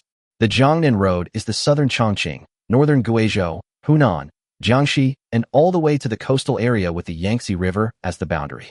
The Sichuan Basin and part of Yunnan to the south in later generations were Jiannan Road, while Lingnan Road was the southeast coast plus Guangdong, as well as the plains near Hanoi extending to the north of Vietnam. During this era, Guangxi, southern Guizhou, and eastern Yunnan were still areas inhabited by various ethnic minorities.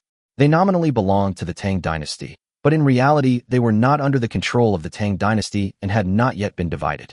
In fact, Lingnan Road is also suitable for planting at present, but the Tang dynasty's control over that area is relatively weak. Very good. First, we need to deal with the relationship with the refugees, and then prepare to expand the scale of the paper mill. The printing plant will be built in two parts. The Shuangzuang part will be controlled by our own people. The paper mill will not matter at that time. After half a month, we will be ready to publish our Datong weekly. Li Ke said lightly. Yes, but Your Highness, are you sure there is no problem with this weekly report? Tianming said after a moment of hesitation. Hurry up and prepare the materials you want. I use this weekly report for my father to play with. I want to see if those court officials have the vision. If they do, they will definitely ask my father to take back this weekly report and make it the property of the Tang dynasty. Li Ke said with a chuckle. As for the fact that the Tang dynasty didn't have the concept of a week, that doesn't matter. Li Ke, said it existed, so he did. Anyway, he can do whatever he is used to. He has to make others adapt to him. Li Ke. Speaking of which, is it easy for me to ask for a title from you craftsmen? Tianming felt a little embarrassed. Although he had no right to the title, in his opinion, His Highness was doing this entirely for the benefit of the people below him. Well, Your Highness, how about we keep a low profile and keep this weekly report in our own hands? Tianming hesitated. No, if these court officials have good vision, they will definitely ask for this weekly newspaper to be taken back by the court. I can give it back to them, but in the end they have to return it to me obediently. Li Ke sneered. He could guess that it would be strange if Changsun Wuji didn't want this thing. But it doesn't matter. Let them take it back first, then ask their father to get the title back, and then carry out the second step of the plan. They have to return this weekly report to me obediently. At that time, you can still ask for another wave of benefits. This weekly newspaper does not need as many words as in later generations, so the technology of this era is sufficient.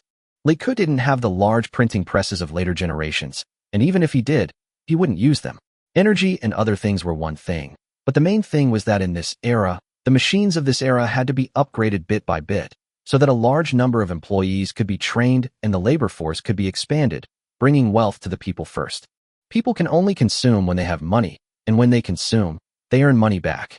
As the money went round and round, Li Ke's money naturally increased. This is what it means. The money doesn't disappear, it gives birth to a baby. It's simply perfect. In this process, no one loses, everyone wins, but I win double. That's called a win-win. Chapter 96, Xiaojiu's Experiences, Part 1. Early the next morning, Xiaojiu obediently took his sister and other beggars in the yard to the place they had been to yesterday. Sure enough, when they went out, they saw Feng Matzi, who had come yesterday, was already waiting outside their door. It seemed like they said yesterday that they would ignore them, but if they didn't go, the people from the Spirit Snake Gang would definitely catch them. Humph. Those Jinwu guards sounded nice, letting beggars like them choose, but they still didn't give them the chance to choose. I just don't know what His Majesty the King of Shu wants them to do. I hope it's not hard labor. He wasn't afraid. It was just that his sister was too young. After they came out, Feng Matzi said nothing, but just watched them go out and walk towards the place where the notice was posted yesterday. When they arrived at the location, they found that the carriages were already waiting there. There were 2 carriages in total. As the beggars around came over, they quickly squeezed onto the 2 carriages. Xiaojiu looked carefully and found that almost all the beggars around had come, including several older ones. Everyone was crowded into 2 carriages. The smell was similar and no one complained about it. In fact, it was warmer to squeeze together. After all, the weather was still a bit chilly in the morning. The carriage wobbled towards the west gate. When Xiaojiu arrived at the gate, he found that there was already a long line of carriages waiting to leave the city. The people on these carriages were beggars just like them. After leaving the city, the team dragged on and moved to a very far place. With so many people together, Xiaojiu was no longer afraid. When they were almost at their destination, Xiaojiu saw some refugees carrying luggage appearing in the distance, but when they arrived at the industrial area, they split into 2 groups from him. When they were quite far away, The driver started shouting, get off, and then line up next to the bus. Xiaojiu jumped off the carriage skillfully, then carried his sister out of the carriage and walked to the queue next to him. There are uniformed soldiers here maintaining order. Xiaojiu noticed that these beggars were divided into 6 teams, and everyone was walking slowly forward. In front of them were 6 large wooden houses. In front of the houses were some tables, and behind the tables were people sitting, doing something unknown. The team moved forward little by little, until Xiaojiu arrived in front of the table. He found that the person sitting behind the table was a scholar wearing a scholar's shirt. He smelled bad, but the other party didn't seem to be disgusted. Instead, he looked at the 2 of them and asked, "What's your name?" "My name is Xiaojiu," he answered honestly. "Surname?" "No." Xiaojiu shook his head. "What about you?" The other person looked at the skinny little girl that Xiaojiu was holding in his arms.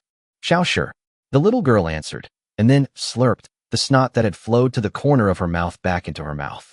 "Do you remember where you are from?" The other party looked at Xiaojiu again and asked. "She's from Chang'an. As far as I can remember, she's from Chang'an. I picked her up outside the city of Chang'an when she was about 5 or 6 months old." Xiaojiu replied. The hand holding the pen paused, as if he was exerting force, and his knuckles turned a little white, but soon returned to normal. Xiaojiu didn't know why he was like this. "Your Highness said that if you don't have a surname, Your Highness will give you the surname Li. Are you willing?" The scholar raised his head and looked at him, took a deep breath and asked. Xiaojiu was stunned for a moment. Could he take the same surname as His Highness? He didn't care. Any surname would do, but his sister was still young and couldn't be without a surname. "Yes, thank you, Your Majesty, and thank you, Your Highness," Xiaojiu said hurriedly. The scholar glanced at him again. "You know how to use honorifics? You use honorifics quite well? Who did you learn that from?" he asked. He then pulled out 2 wooden plaques numbered 86 and 87 and began writing on them with a brush. "I just heard it myself. If you speak nicely, you can get more food. Otherwise, I can't support her." Xiaojiu scratched his head embarrassedly. No one had ever praised him before. The scholar did not ask, but silently wrote 2 names on 2 wooden signs, Li Xiaojiu and Li Xiaoshi. "This is your name, this is Li, and this is Xiaojiu. Your sister Xiaoshi doesn't sound like a girl's name, so I changed it to Xiaoshi, the poem in poetry." The scholar held 2 wooden signs and explained to Xiaojiu. "Oh, now she should be called Li Xiaojiu." "Xiaoshi, Li Xiaoshi, this sounds good. Thank you, my lord." Li Xiaojiu looked very happy and quickly bowed to greet him. "Thank you, my lord."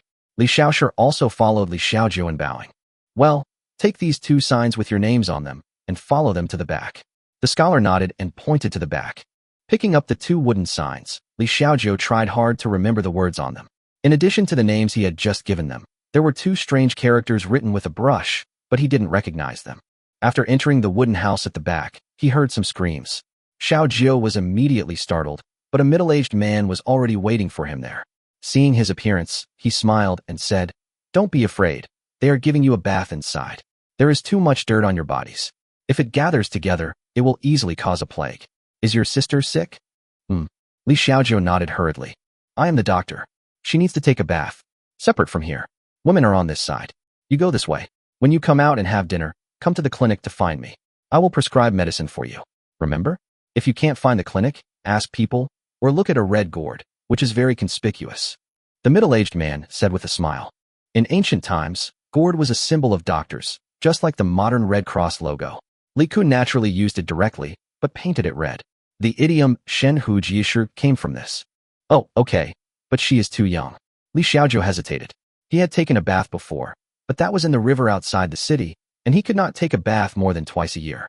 Xiaoshi rarely washed it, and he only cleaned it when he was a child. "It's okay, there are maids inside to help her wash." The middle-aged man nodded. Li Xiaojiu hesitated for a moment, but nodded in agreement. Now that he was here, he had no right to resist. He bent down and said a few words to Li Xiaoshi. Although she was only 3 years old, Li Xiaoshi had experienced the hardships of the world and was very sensible. She nodded obediently and walked in from the door next to her. Li Xiaojiu also followed him into the compartment. After entering, he saw someone guarding it. "Take off all your clothes and throw them into this basket." Seeing him come in, the other party gave the order directly. There were already a lot of tattered and dirty clothes piled there, so he honestly took off all his clothes without feeling shy. There was nothing to be ashamed of. When he had no clothes to wear, he even ran around naked. After throwing all the clothes in, he hesitated for a moment and asked, "What if I can't find my clothes later?" "Your Highness is so kind. I will give you new clothes later." The man was happy and bowed in the direction of Shuangzwang. Thank you, Your Highness. Li Xiaojiu was smart and followed Li Ku to thank him before walking inside. When he came in, he knew why he heard the scream just now. Someone was rubbing the beggar's back, and he didn't know what the other person was using, but he could rub a lot of bubbles on his body. However, because they don't take a bath for many years, their bodies are covered with scabs, and even if there are bubbles, they have to rub them hard. Chapter 97, Xiaojiu's Experiences, Part 2. After taking a shower, Li Xiaojiu was grimacing from being rubbed. It was indeed painful, but he never felt that his body had ever been so clean. The thing called soap was quite good. When he came out from the other side, Li Xiaojiu received a set of his own clothes. What surprised him was that the clothes were actually made of high-quality linen, and he was also given underwear. He changed his clothes from head to toe. After he walked out, the other party asked him to wait for Li Xiaoshi. When Li Xiaoshi changed into a new set of clothes and came out, Li Xiaojiu suddenly realized that his sister was actually quite good-looking. Taking her forward, he came to another large wooden house. Before he even walked in, Li Xiaojiu smelled a fragrance, the fragrance of meat. Brother, it's mutton. Li Xiaoshi's nose was obviously more sensitive. She swallowed and spoke. Yeah. Li Xiaojiu nodded. Come in. Two people in white aprons sat at the door. Li Xiaojiu and Li Xiaoshi hurried to catch up. At the entrance, someone handed them a wooden tray, a pair of chopsticks with some dents on it, and a large wooden bowl. They picked up their things and walked forward. Soon they saw a large wooden barrel in front of them. The rich aroma of meat came from inside. Seeing them coming, the chef didn't say anything, but directly opened the lid of the wooden barrel and used a large spoon to pour a bowl of mutton soup into the wooden bowl of Li Xiaoshi, who was holding a plate in front of him. There were still a few pieces of mutton floating in it. Then he poured another bowl for Li Xiaojiu, which also contained meat. Walking forward to the next place, there were several huge steamed buns. When they opened them, Li Xiaojiu's eyes widened. They were actually steamed buns, and they weren't whole grains. Although the flour was not white, there was no bran mixed in it. The steamed bun was very big, even bigger than the big bowl on his plate. The other party gave Li Xiaoshi half of it and gave him one. Well, my sister is a big eater. Can we give her one? Li Xiaojiu asked tentatively. They hadn't had a full meal in a long time, so they wanted more when they saw food. It's not that I'm reluctant to give it to you, but the doctor said that if you don't want her to die, then don't eat so much.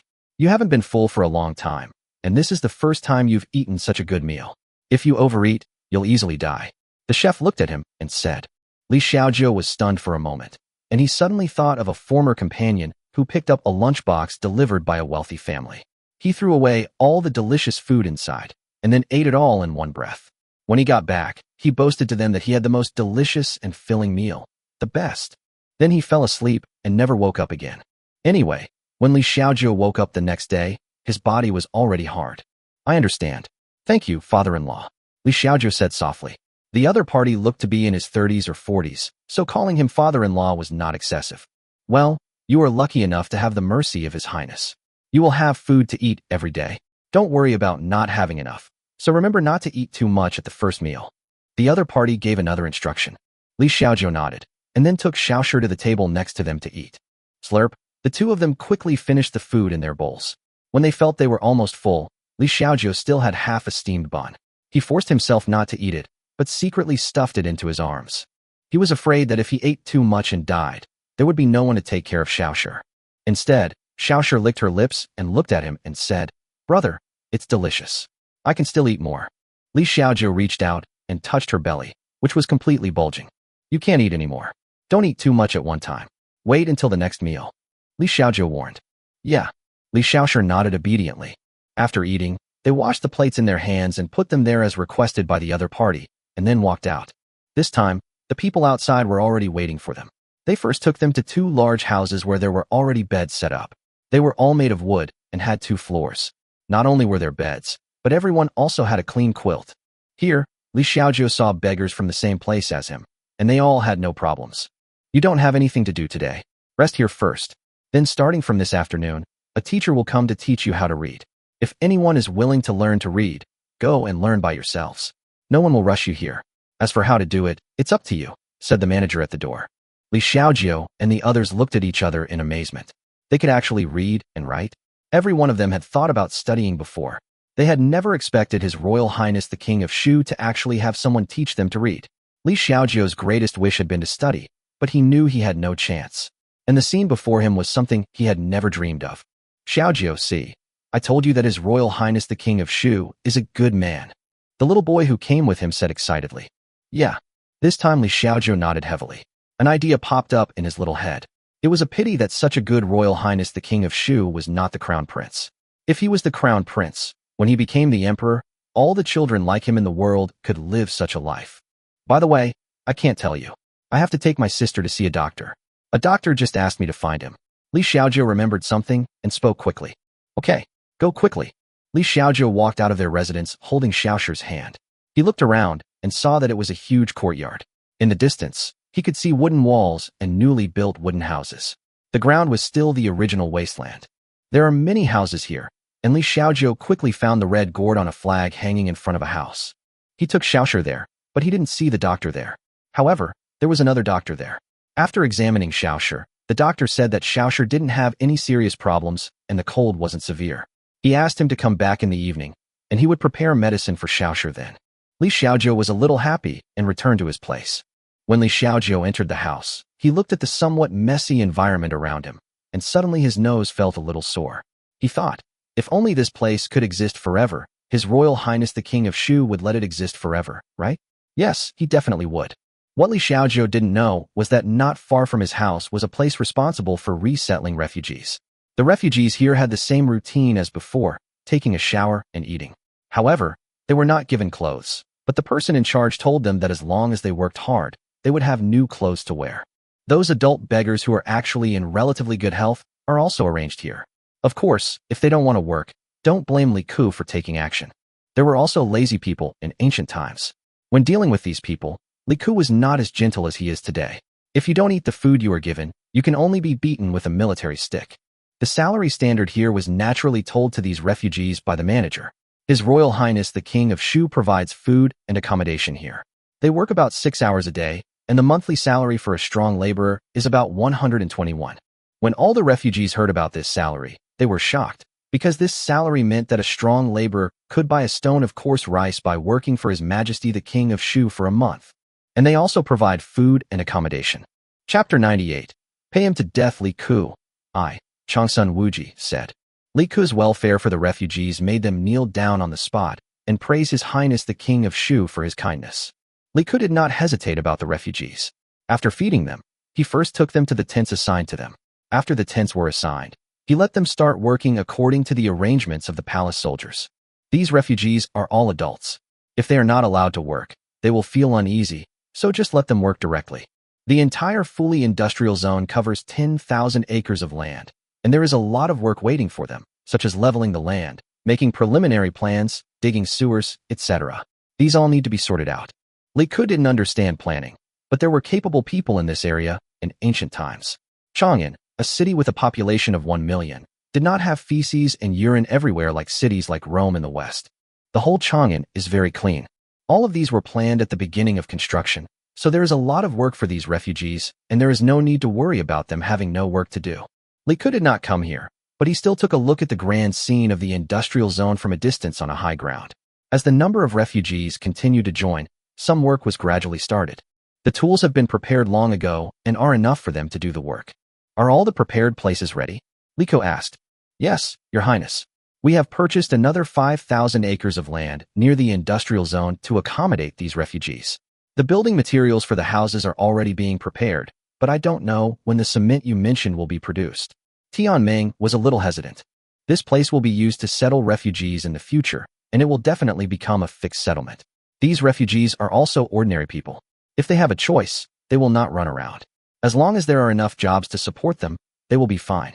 So the place where they live has already been chosen. Tianming's original plan was to let them build their own houses in their spare time and live in tents temporarily. Later, His Highness said that there were new materials and asked him to wait and let the refugees live in tents first. Anyway, the weather would be hot soon, so it would be fine as long as it was finished before winter. Have you found the limestone mine? Li Ku asked him. We have found it according to the mineral map that Your Highness brought out. We are currently exploring and will probably be able to start mining soon. Tianming said immediately, but he was still a little skeptical about the cement that Your Highness mentioned. Is it really that powerful? Don't worry, I won't lie to you. It's definitely better than mud. Li Ku smiled. What he prepared was traditional cement, which was limestone and clay crushed and then calcined. After calcination, it was mixed with the crushed iron or to make traditional cement. It can't be compared with the strength of standard cement, but it is definitely much stronger than mud and the like. In ancient times, this stuff was sufficient. Traditional cement uses slag, but if you don't have that much slag, you can just use iron or directly without much impact. As long as these craftsmen conduct tests, they will quickly find a suitable way to improve the entire kiln. As for the production issue, if one kiln is not enough, then 10 will be made, and if 10 are not enough, then 100 will be made. If one person is not enough to polish it, then there will be 1,000 or 10,000. In ancient times, the thing that was most abundant was people working. You only worried that there was not enough work, not that there was no one to work. The actual population of the Tang dynasty far exceeded the registered population, so Li Ku was not worried at all. How long will it take for the printing factory to be completed? Li Ku asked, looking at the bustling construction site over there. Based on the current manpower, it will take at most 10 days. Good. After completion, the Tang dynasty weekly will be ready. I will guide you on the first batch of content. After the first batch of content is printed out, we will wait for the follow-up plans. Li Ku smiled slightly. Yes. Tianming didn't understand this. What the prince said was too profound, and he couldn't understand it. As for why this was done, he had no idea. He just needed to know that he had to be a perfect executor. Those beggars, take 10 days to heal them. Once you're sure they're okay, make clothes that suit their body shapes and have them serve as newsboys for the Tang Daily. These beggars have had very complicated experiences. They are more perceptive than many adults. If you leave them here and just eat and study every day, they won't feel at ease. So give them something to do. Hasn't there been more than 50 courtyards recovered in the city? These courtyards can be tidied up and used as bases for these newsboys in various places in Chang'an City. Then the scholars from the Imperial Academy can go there to be their teachers. It's just the right time to prepare for the second phase. Li Ku said lightly. Yes. Tianming agreed and kept all of this in mind. That's it. Li Ku waved his hand and left. His Royal Highness the Prince of Shu's actions caused a stir in the court, but everyone knew about this matter. Li Shimin had already informed the ministers in the court about it. Naturally, everyone praised Li Ku for doing this. Isn't this nonsense? Someone took over this mess, so of course they should praise him. Who doesn't praise? Why the hell do you care about these refugees and beggars? However, no one expected that Li Ku would act so quickly. He started to take action in just over half a month. Not only did they start the operation, but they also launched such a large-scale operation all at once. They actually cleared out all the refugees and beggars in just a few days. At the most recent court meeting, Li Ku made a detailed report to the magistrate of Chang'an County on the salary and treatment of these refugees, including the handling of the beggars. When the Chang'an County magistrate finished his report, Changsun Wuji immediately stood up and said loudly, "Your Majesty, I congratulate you." Oh, Li Shimin looked at Changsun Wuji in surprise. The sun rose from the west today? Your Majesty, His Royal Highness the Prince of Shu has been a dandy for so many years. Today, under Your Majesty's guidance, he has finally done something good for the country and the people. I would like to congratulate Your Majesty on finally solving the two major troubles, and secondly, on the fact that Your Majesty's teachings have finally yielded results. Changsun Wuji spoke loudly, fearing that others could not hear him. Xiao Yu couldn't help but roll her eyes. Damn, this old, ballless bastard. Would he really want to frame my uncle and his grandson like this? His words sounded nice, but they reeked of sarcasm. Of course he knew what Changsun Wuji meant. Wasn't it that he thought Li Ku was being ostentatious and treating these refugees and beggars too well, which was simply unheard of, so he said that on purpose? In this way, although fame will be gained, the cost will be huge. Although Li Ku is responsible for the money himself, when Li Ku can't afford it, won't the court still step in? At that time, the more you praise someone, the harder they would be criticized. Changsun Wuji ignored the gazes of the others, his heart filled with a sneer. You're just a brat. All talk, no understanding of the suffering of the world. With the way you deal with refugees and beggars, how long can you last? You'll go bankrupt. Changsun Wuji said so. Chapter 99, well done. Even Changsun Wuji praised you. Li Shimin was also somewhat helpless. Changsun Wuji did not even try to hide it. Logically speaking, Li Ku was also half your nephew. Forget it, forget it. Li Shimin didn't take it to heart. It was mainly because his son was the first to do something excessive, so he couldn't blame Changsun Wuji. Li Shimin thought about it from his son's perspective. If his son was beaten every month for 7 or 8 years, Li Shimin felt that he would probably go even further. What is more important is the eldest son of the Changsun family. In this era, the eldest son of the eldest house sometimes represents the face of a family. You said that if Li Ku beat Changsun Chong like this, The Changsun family would probably lose all face if Changsun Chong inherits the Changsun family in the future. Fortunately, Li Ku was a prince.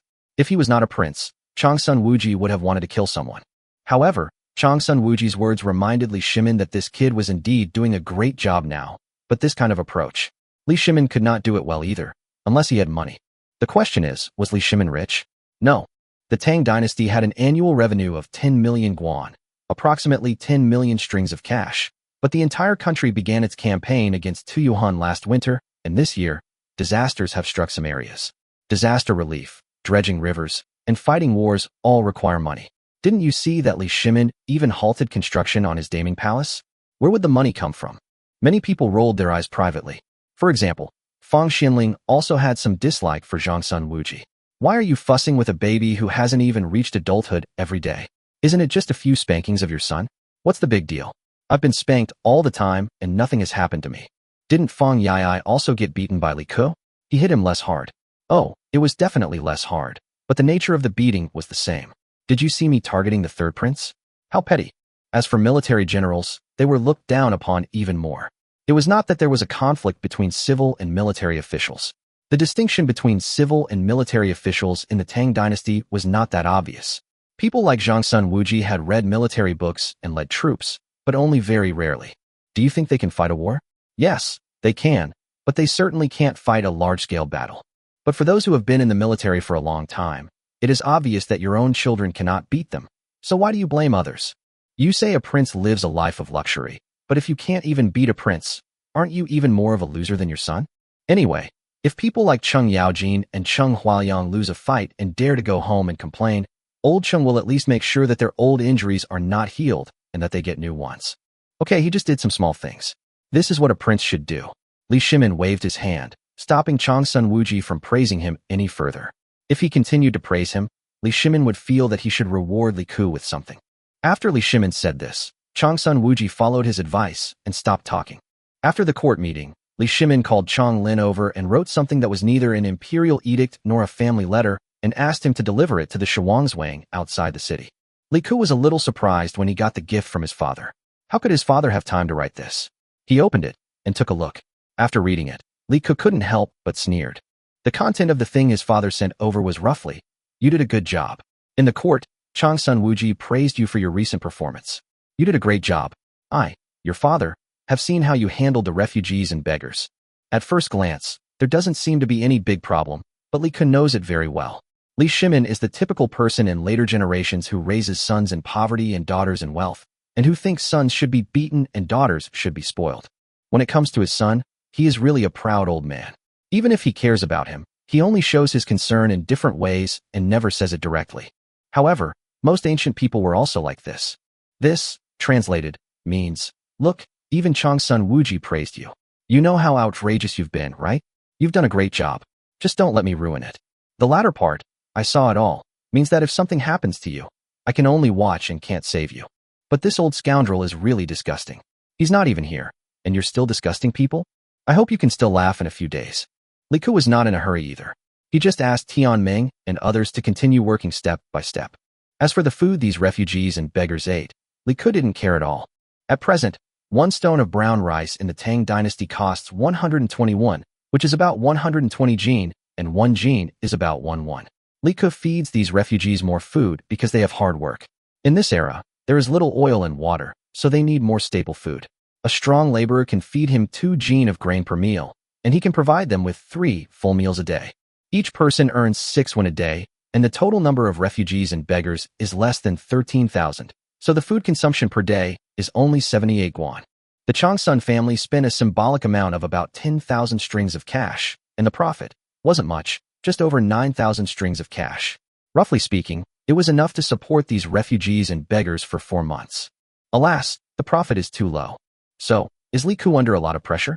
Maybe. After all, there are still 5,000 palace soldiers, right? 10 days passed quickly. The main reason was that there was not much to do in ancient times and everything was done slowly, so no changes could be felt. The only difference was that the weather was a little warmer and the winter wheat grew taller. It's April now, and the printing factory, the first batch of industrial buildings in the industrial zone, has finally been completed. There are a large number of movable type printing machines, paper and ink are all in place, and the lead type and ceramic type are neatly arranged in the appropriate order. During this period, Tianming trained a large number of skilled workers, mainly typesetters. In fact, most of the workers under Li Ke's name were literate. That is, they could only read and write. In ancient times, literacy and reading were two different things.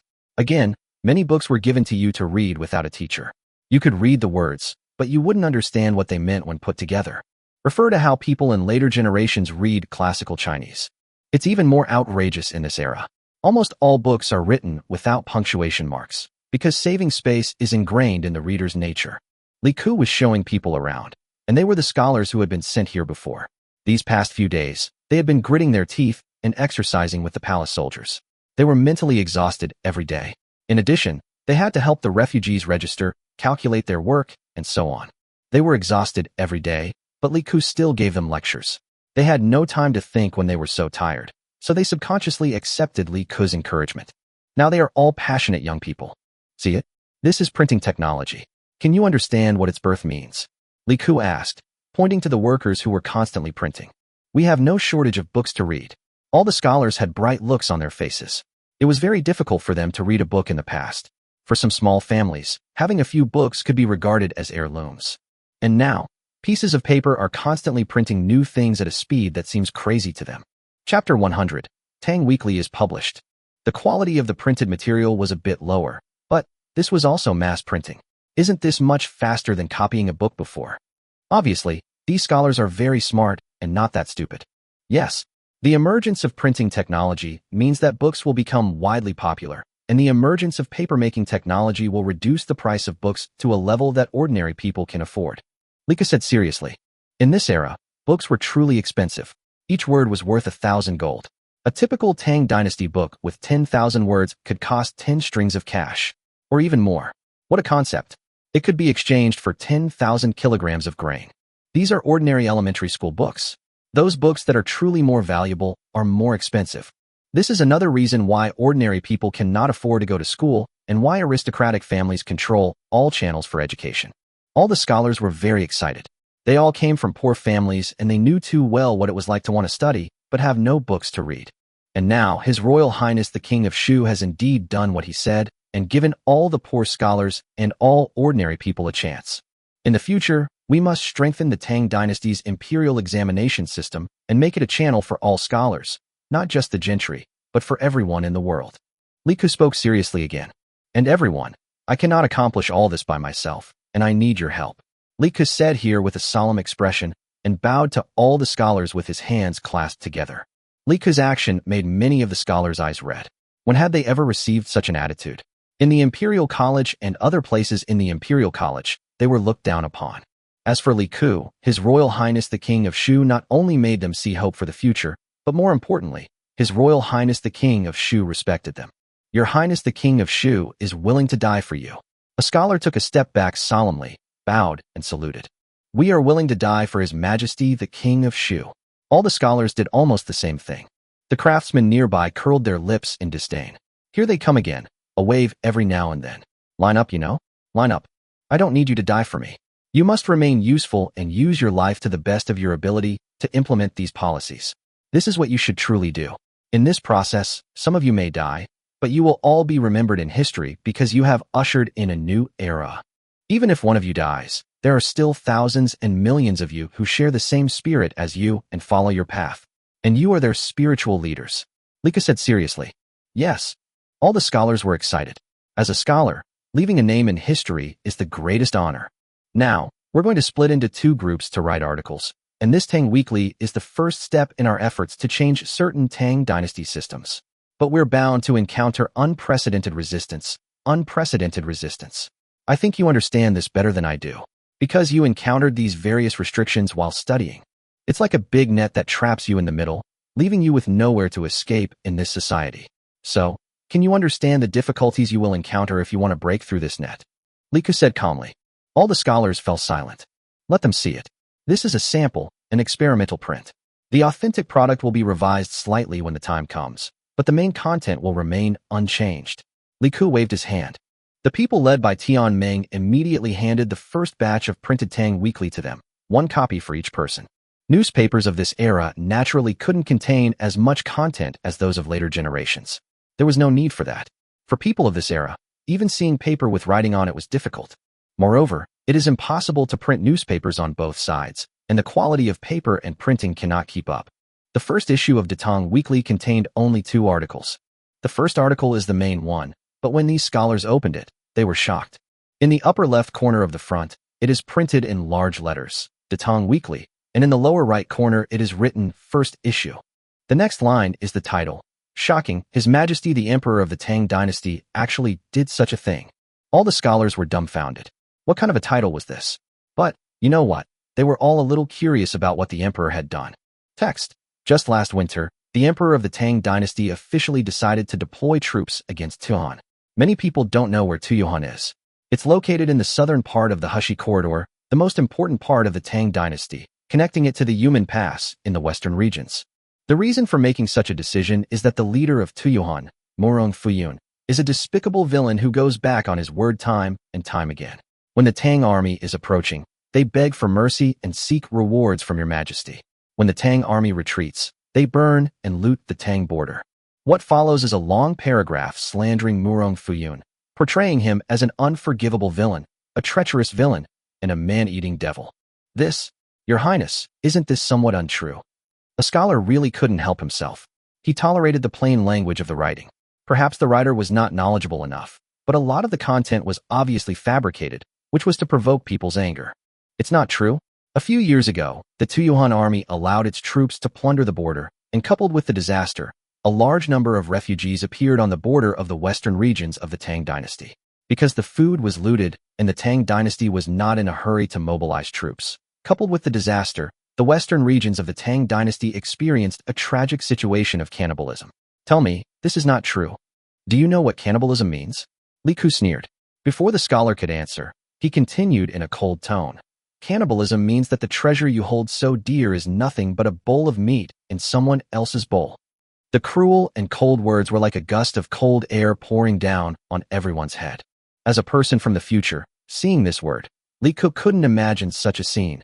2 sets of parents exchanging their children, and then, how much grief did they endure, but can they be blamed? Those who have not endured hunger and such an environment will never be able to imagine such a tragic situation. In many cases, it is not even the subjective decision of the parents.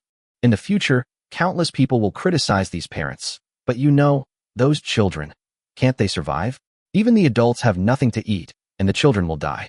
What's even more terrifying is, parents who keep their children will be targeted by some childless but strong disaster victims who will snatch their children away, and then, are they going to get away with something like this if the child is starving?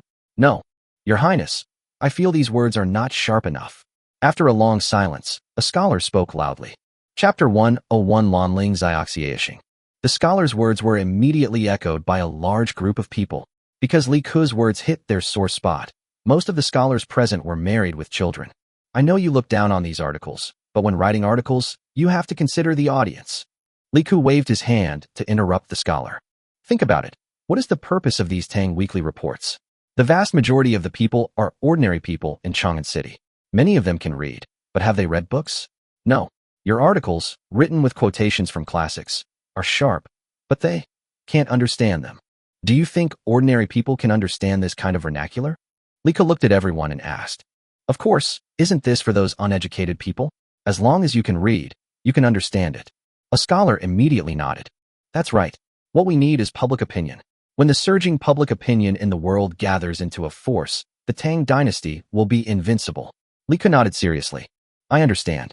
These scholars instantly realized that these articles were not for these scholars to read, or in other words, the main audience group was not for these scholars, but for the general public. In fact, many of these people are literate. After all, although there is a threshold for literacy, as long as they work hard, they can recognize a few words if they live in Chang'an City. But knowing how to read and having read a book are 2 different things. This was even more true in ancient times. Such vernacular writing is not much different from the everyday language of ordinary people. They can understand its meaning at a glance and do not need translation. You guys finish reading the article first. Li Ku waved his hand. This article certainly did not simply belittle Murong Fuyun, the leader of Tuyuan, but it did make a lot of sense. Many scholars immediately lowered their heads and looked. When they read the latter part, they were all surprised, because the latter part of the article analyzed the necessity of the Tang dynasty's war against Tiyuhan from the many evil deeds committed by Tiyuhan, such as the strategic locations. For example, after conquering Tiyuhan, the Tang dynasty had a high-quality, undisturbed military horse farm in the Chilean mountains, located north of Tiyuhan and between the Heshi corridor. There was once a military horse farm established by Hu Tsubing, the champion of the Han dynasty, and it was still in use in the Tang dynasty. Even the military horse farm still existed more than 1,000 years later. Finally, it was analyzed that by occupying Tiyuhan, the Tang soldiers would integrate their experience in fighting on some plateaus, mountains, and wastelands, which would be of great benefit in preventing Tubo. And controlling Tiyuhan could also deter Tubo to the south and the 36 kingdoms in the western regions to the west. The entire situation analysis is meticulously detailed and written entirely in vernacular Chinese, yet ordinary people can understand it. More importantly, these important national situations are linked to the daily lives of ordinary people. For example, controlling Tun means that the western regions of the Tang dynasty can form a cornerstone with the Heshi corridor, thus ensuring that the western regions are free from worry, and hinterlands such as Longyu Road and Guanyi Road will be protected from invasion. The people naturally live and work in peace and contentment. This article was naturally written by Li Ku. This kind of article is too simple from the perspective of future generations. The main thing is that Li Ku deduced the process from the results, which was naturally very easy. Your Highness, this article is indeed brilliant. It uses the most straightforward words to analyze the entire situation in detail. It is bound to gain the support of many people. A scholar couldn't help but say to Chinzan. That's right. Li Ku nodded with a smile. But these are not your main battlefields. Li Ku smiled and denied their words. What does it mean? Everyone was a little confused. Aren't they called here to write this? This is what you need to write. Li Ku took out a stack of papers from the side and handed them to the scholars. They all took it with some curiosity. Compared with the newspaper just now, this piece of paper was more ordinary. It had no title and looked more like handwritten fonts. The content on it was very simple. Let's say that in a certain market in Chang'an City, a widow got together with the man next door. Although the story is short, the plot is full of ups and downs, and even these scholars couldn't help but take a few more glances. And at the end of the article, there is a signature, Lonling Xiaoxiaxing. What is your Highness doing? These scholars were dumbfounded. These will be posted in every corner of Chang'an City like notices, and the Lonling Xiaoxiaxing below is a code name I gave myself. You should also give yourself a code name and not use your real name. Li Ku said lightly. These will be posted along with the weekly newspaper when it goes on sale. This. Everyone understood it, but no one understood what it meant. You don't need to understand it. You just need to understand that this is the most important way for you to prove yourself in the future. Whether you can be granted a title in the future depends on this. So you can use various means to inquire among the neighbors in Chang'an City, or write your own. But it is not limited to this kind of story. You can write any anecdotes. Li Ku said with a smile. When they heard about the title, everyone's eyes lit up. This. Everyone looked at each other and said, let's do it. After all, it's a code name, not a real name. So what's there to be afraid of? After finishing the instructions, Li Ku stopped talking nonsense and arranged a suitable environment for each of these scholars, near a printing factory, so that the content could be adjusted at any time in the future. However, this printing factory was not the one in the industrial zone, but the one located in Shuangzhuang. April 1st, the 9th year of Jingguan, is destined to be a day worth remembering for all scholars in the Tang dynasty. Li Ku deliberately chose today, mainly because he wanted to play a prank. April 1st in later generations is April Fool's Day. But when that day finally arrived, Li Ku felt completely bored. Alas, this evil taste that no one knew about was too boring. He had to lift the confinement. Life without Chang's son Chong to fight with was so damn boring. Li Xiaojiu was in high spirits today, not only because he was wearing a brand new set of clothes, but also because he had an important mission today. Or rather, they had more than 1,000 beggars, and all of them over the age of 5 had an important mission, which was to help His Majesty the King of Shu. In just 10 days, His Royal Highness the King of Shu had won the hearts of these beggars. No one had ever treated them so well. Every day, they had enough to eat, warm clothes, and good sleep. There was also a special teacher to teach them how to read, but he never asked for anything from them. All the beggars felt as if they were dreaming. They were afraid of waking up from such a dream. So many of them went to ask every day if there was any work they could do. When the person in charge told them that they didn't need to do anything, they felt helpless and always uneasy. So these beggars took the initiative to clean up the weeds in the camp every day, and then clean the places that needed cleaning. If anyone dared to be lazy, a group of people would beat him to death. But the place was so small, and if they took the initiative to find work, they could finish the work in 2 days. They have been feeling uneasy these past few days, fearing that His Royal Highness the King of Shu will stop letting them do their job one day. And yesterday, things finally changed. Perhaps it was because too many people came to ask questions, and His Royal Highness the King of Shu also found that they seemed uneasy, so he finally found them a job. Chapter 102 This Rebellious Son. Li Xiaozhou was a little excited. He could finally help His Highness. He must work hard today, and this job was not too easy compared to what they had done before. At this moment, Li Xiaozhou was wearing a well-fitting little suit, and on his back were written 4 words, Tang Weekly. That's right, Li Xiaozhou, or rather, all the beggars today, have a job that belongs to them. Newspaper boy. They don't know what a newspaper boy is, but they know that selling the newspapers in their hands is enough. For every 20 copies sold, they can earn 1 cent. A newspaper costs only 5 cents. There are more than 100 districts in Chang'an City, and each place has a courtyard as their base. Li Xiaozhou and his men are responsible for the areas around the districts where they once wandered, because they are most familiar with these places. Almost all beggars are like this. They had already entered the city when the city gates opened that morning, and now Li Xiaozhou, dressed in his new clothes, was already walking on the street. Looking at the crowds of people on the street, Li Xiaozhou took a deep breath and finally spoke loudly. Newspapers for sale, newspapers for sale. His Royal Highness the King of Shu has founded the Tang Weekly. 10,000 words per article, only 5 cents for each. Newspapers for sale, newspapers for sale. For a time, the voices of countless newsboys could be heard in all the prosperous areas of Chang'an, big and small. Everyone in Chang'an City was attracted.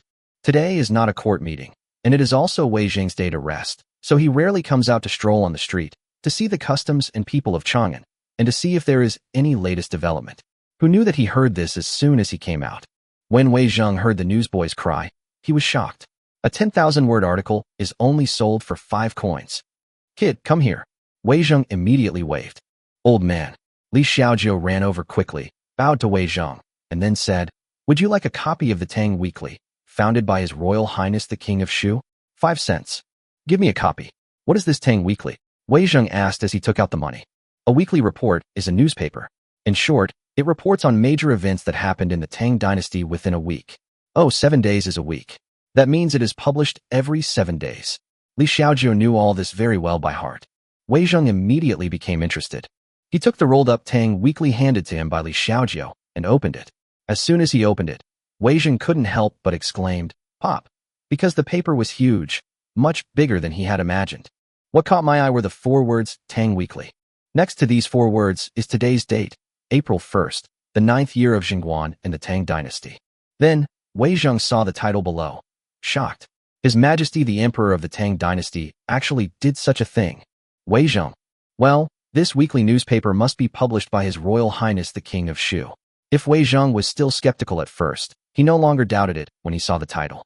After all, no one else has the courage to do this, except His Royal Highness the King of Shu, who dares to write about Li Shimin like this. But Wei Zheng was also curious. He immediately looked down. Upon seeing this, Wei Zheng frowned instantly. This article is simply ignorant and unlearned. Wei Zheng resisted the urge to yell and continued reading. As he read, he raised an eyebrow. This article had something to offer. Although the wording and sentence structure were appalling, the article was nonetheless substantial. Many of the analyses were meticulously detailed, and the changing external situation and the crucial relationships within the Tang dynasty were perfectly articulated. It even inspired Wei Zheng, as he had never thought of many angles. The entire article takes into account various factors such as people's livelihood, military affairs, geographical environment, etc., and points out the necessity of the Tang dynasty's war against Tuan. Although the wording and sentence structure are straightforward, it makes people feel passionate when reading it. That's the title. Wei Zheng looked down again. Next to the article, there was a small section with the following words: price indicators of rice, meat, salt, etc. in Chang'an City in the past 3 days. Nice one. Then looking down, Wei Zheng saw another article title. Tongguan Nostalgia. Oh, that title is normal. Especially when he saw the content, Wei Zheng couldn't help but his eyes lit up. The peaks and ridges converge, the waves rage. Mountains and rivers surround the road to Tongguan. Looking towards the western capital, my heart hesitates. I feel sad that the places where the Qin and Han dynasties passed by have now turned to dust. When the country prospers, the people suffer. When it falls, the people suffer. Good. Wei Zheng couldn't help but cheer loudly after reading it. For the last 8 words.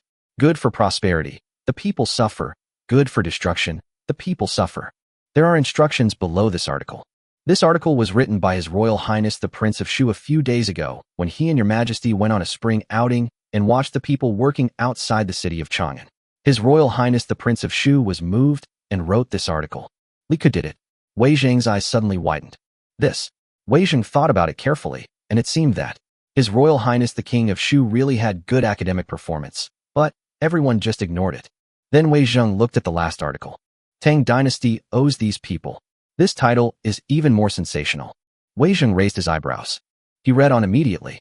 During the 9th year of the Jingguan era of the Tang Dynasty, the nation's power was flourishing, and the people were gradually living and working in peace and contentment. But there was a special group of people to whom the Tang Dynasty owed a debt. They were the Tang Dynasty's border garrisons.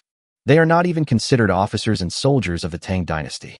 There is a group of soldiers like this. They are soldiers of the previous dynasty. The article describes a group of border defense soldiers with a number of less than 500 who are stationed at the northernmost frontier of the Tang Dynasty. Because of the war between the Tang Dynasty and the Sui Dynasty, they were gradually forgotten, but to this day, they still have not forgotten to protect this land. They are deep in the interior of the Turkic Empire, guarding an isolated city. So far, the city defense force has been reduced from 1,000 people to less than 500 people, and the whole city is full of white-haired soldiers. Although they were not officers and soldiers of the Tang Dynasty, the Tang Dynasty owed them. The entire article is preceded by such a short story. Wei Zhang was horrified and moved after reading it. Because Wei Zhang was once a minister of the Sui Dynasty. Such loyal soldiers, even after the Sui Dynasty was gone, still guarded this land for China. How can we not be moved? The second half of the article uses this story to analyze why this situation occurred, starting from the end of the Sui Dynasty. As Wei Zhang read on, he felt something was wrong, because although the article did not point it out explicitly, it had already secretly pointed to a key group, the aristocratic families. Wei Zhang was completely shocked when he saw this. His Highness, the King of Shu, what is this? Wei Zhang couldn't help but look up and glance into the distance. The newsboy had sold countless newspapers, and he saw more than a dozen people like him standing on the street, reading the Tang Weekly. Some were even cursing loudly. If the entire city of Chang'an were like this, a word popped up in Wei Zhang's mind. Public outrage. His Royal Highness the King of Shu is digging up the roots of the aristocratic families. No, something bad is going to happen. Wei Zhang turned around and found his attendant and said directly, "Let's go to the palace. I have something important to ask His Majesty." Half an hour later, Wei Zhang, who had successfully met Li Shimin, had already handed the newspaper to Li Shimin. Li Shimin hadn't even read the content yet. When he saw the headline, he was furious. He slammed his hand on the table and cursed, "This rebellious son." Chapter 103, I want to beat him up and no one can stop me. Li Shimin couldn't help but be furious. What kind of headline is this? Even I dare to make it up? The main reason is that this headline makes it sound like Li Shimin has done something extraordinary. Although Wei Zhang next to him was stubborn, he kept his mouth shut and remained silent at this time. Others are kind to their father and filial to their son. Why would I join in? Well, although Shiyu was also irritating, but now I think about it, it's pretty good. If Li Ku was there, Li Shimin would probably have started beating him. Although Li Shimin gained weight after becoming emperor, his skills were still as good as before. He had no problem picking up a military stick or a sword to beat people. Of course, the sword must be accompanied by a scabbard. Since Li Ku was not around at the moment, Li Shimin could only watch. However, as soon as he saw the beginning, Li Shimin raised his eyebrows. This was not what he expected. But after reading a few lines, Li Shimin frowned and cursed. "You are ignorant and incompetent. Your Majesty, please finish reading it for now." Wei Zhang spoke at this time. Li Shimin raised his head and looked at him, then lowered his head and continued reading. After finishing one article quickly, Li Shimin began to read other articles. When he saw the part about Tang Dynasty owes them, Li Shimin raised his eyebrows again. After reading it, Li Shimin frowned deeply. Li Ku had committed a serious crime. He was digging up the roots of all the aristocratic families. Although Li Shimin actually wanted to do so, he was powerless now. If Li Ku made this thing clear, things would be difficult to handle. But was Li Ku wrong? No. However, Li Shimin couldn't say this directly, so he could only say something else. "Xuanqing, do you know which city these patriotic soldiers are stationed in? I want to reward them." "Your Majesty, I don't know much about military affairs. I have thought about it many times on the way here, but I have no clue," Wei Zhang said. Wei Zhang didn't know, which was understandable, since he wasn't in charge of military affairs. Unfortunately, the Minister of War, Ho Junji was not there. Chang Lin, get the Assistant Minister of War, Han Yuan, over here. Your Majesty, please wait. Wei Zheng said. Li Shimin looked at Wei Zheng in confusion, but waved his hand, and Chang Lin immediately stopped. Your Majesty, what do you think of this article? Wei Zheng said. The content is very detailed, and the situation of the Tang dynasty is analyzed well. Many of the viewpoints are refreshing to me. However, you are uneducated, and how can you write in such a way? Li Shimin got angry when he heard this. What did you, Li Ku, read into your dog's brain? Your Majesty, what if His Royal Highness the King of Shu did this on purpose? Wei Zheng asked immediately. Intentional. Li Shimin was stunned. Yes, Your Majesty, the Tang Weekly is distributed directly in Chang'an City. Before I came here, I saw at least dozens or hundreds of people buying it. If it is distributed throughout Chang'an City, it means that at least most people in Chang'an City have seen it. And such articles written entirely in vernacular can make those people who can read but not read much understand what it means. Wei Zheng stopped here. Li Shimin suddenly woke up. Most people in Chang'an had seen it. Even if a small number of people saw it, within a day, everyone in Chang'an would know about it. This. Li Shimin was a little confused. What was this rebellious son going to do? This isn't. He had already anticipated the public outcry. If he exposed the problems of the aristocratic families, and this matter spread through Chang'an, the people of the world would turn against the aristocratic families. Fine beads of sweat appeared on Li Shimin's back. They are limited by the times and have limited vision, but that doesn't mean they can't see the function of this thing after it is made. Chang Lin, Li Shimin shouted. I am here. Order the Jinwu Guard and the left and right Imperial Guard generals to immediately investigate the entire city to see whether this Tang Weekly covers the entire Chang'an City and how many people have purchased it. Li Shimin said quickly. Yes. Chang Lin immediately bowed and said, Report. At this time, the guard shout suddenly came from outside. Go in. Li Shimin frowned. A guard quickly opened the door and walked in, kneeling on one knee and speaking quickly. Your Majesty, His Royal Highness the Prince of Shu has stated that he published the Great Tang Weekly today, and it has shown initial success. He is presenting it to Your Majesty. Since he is under house arrest, Tian Ming has delivered it to you, and is informing Your Majesty that the initial run of the Great Tang Weekly is 50,000 copies. They have already sold out. Great. Now there was no need to even ask anyone to investigate. The real owner directly told Li Shimin all the numbers. 50,000 copies. Even Li Shimin was shocked. You have to know that the paper of this newspaper is equivalent to the size of more than 10 books. It seems that the paper was just made and used for writing without being cut. No.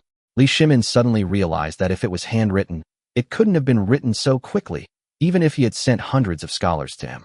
50,000 copies. That's not a small number. Present it. Li Shimin said quickly. Chang Lin immediately took the Tang Weekly from the guard's hand. Li Shimin spread the two newspapers on his desk. He saw that the two newspapers were exactly the same. The handwriting, font, and spacing were almost exactly the same. The newspaper even used the punctuation marks that Li Ku had popularized to him.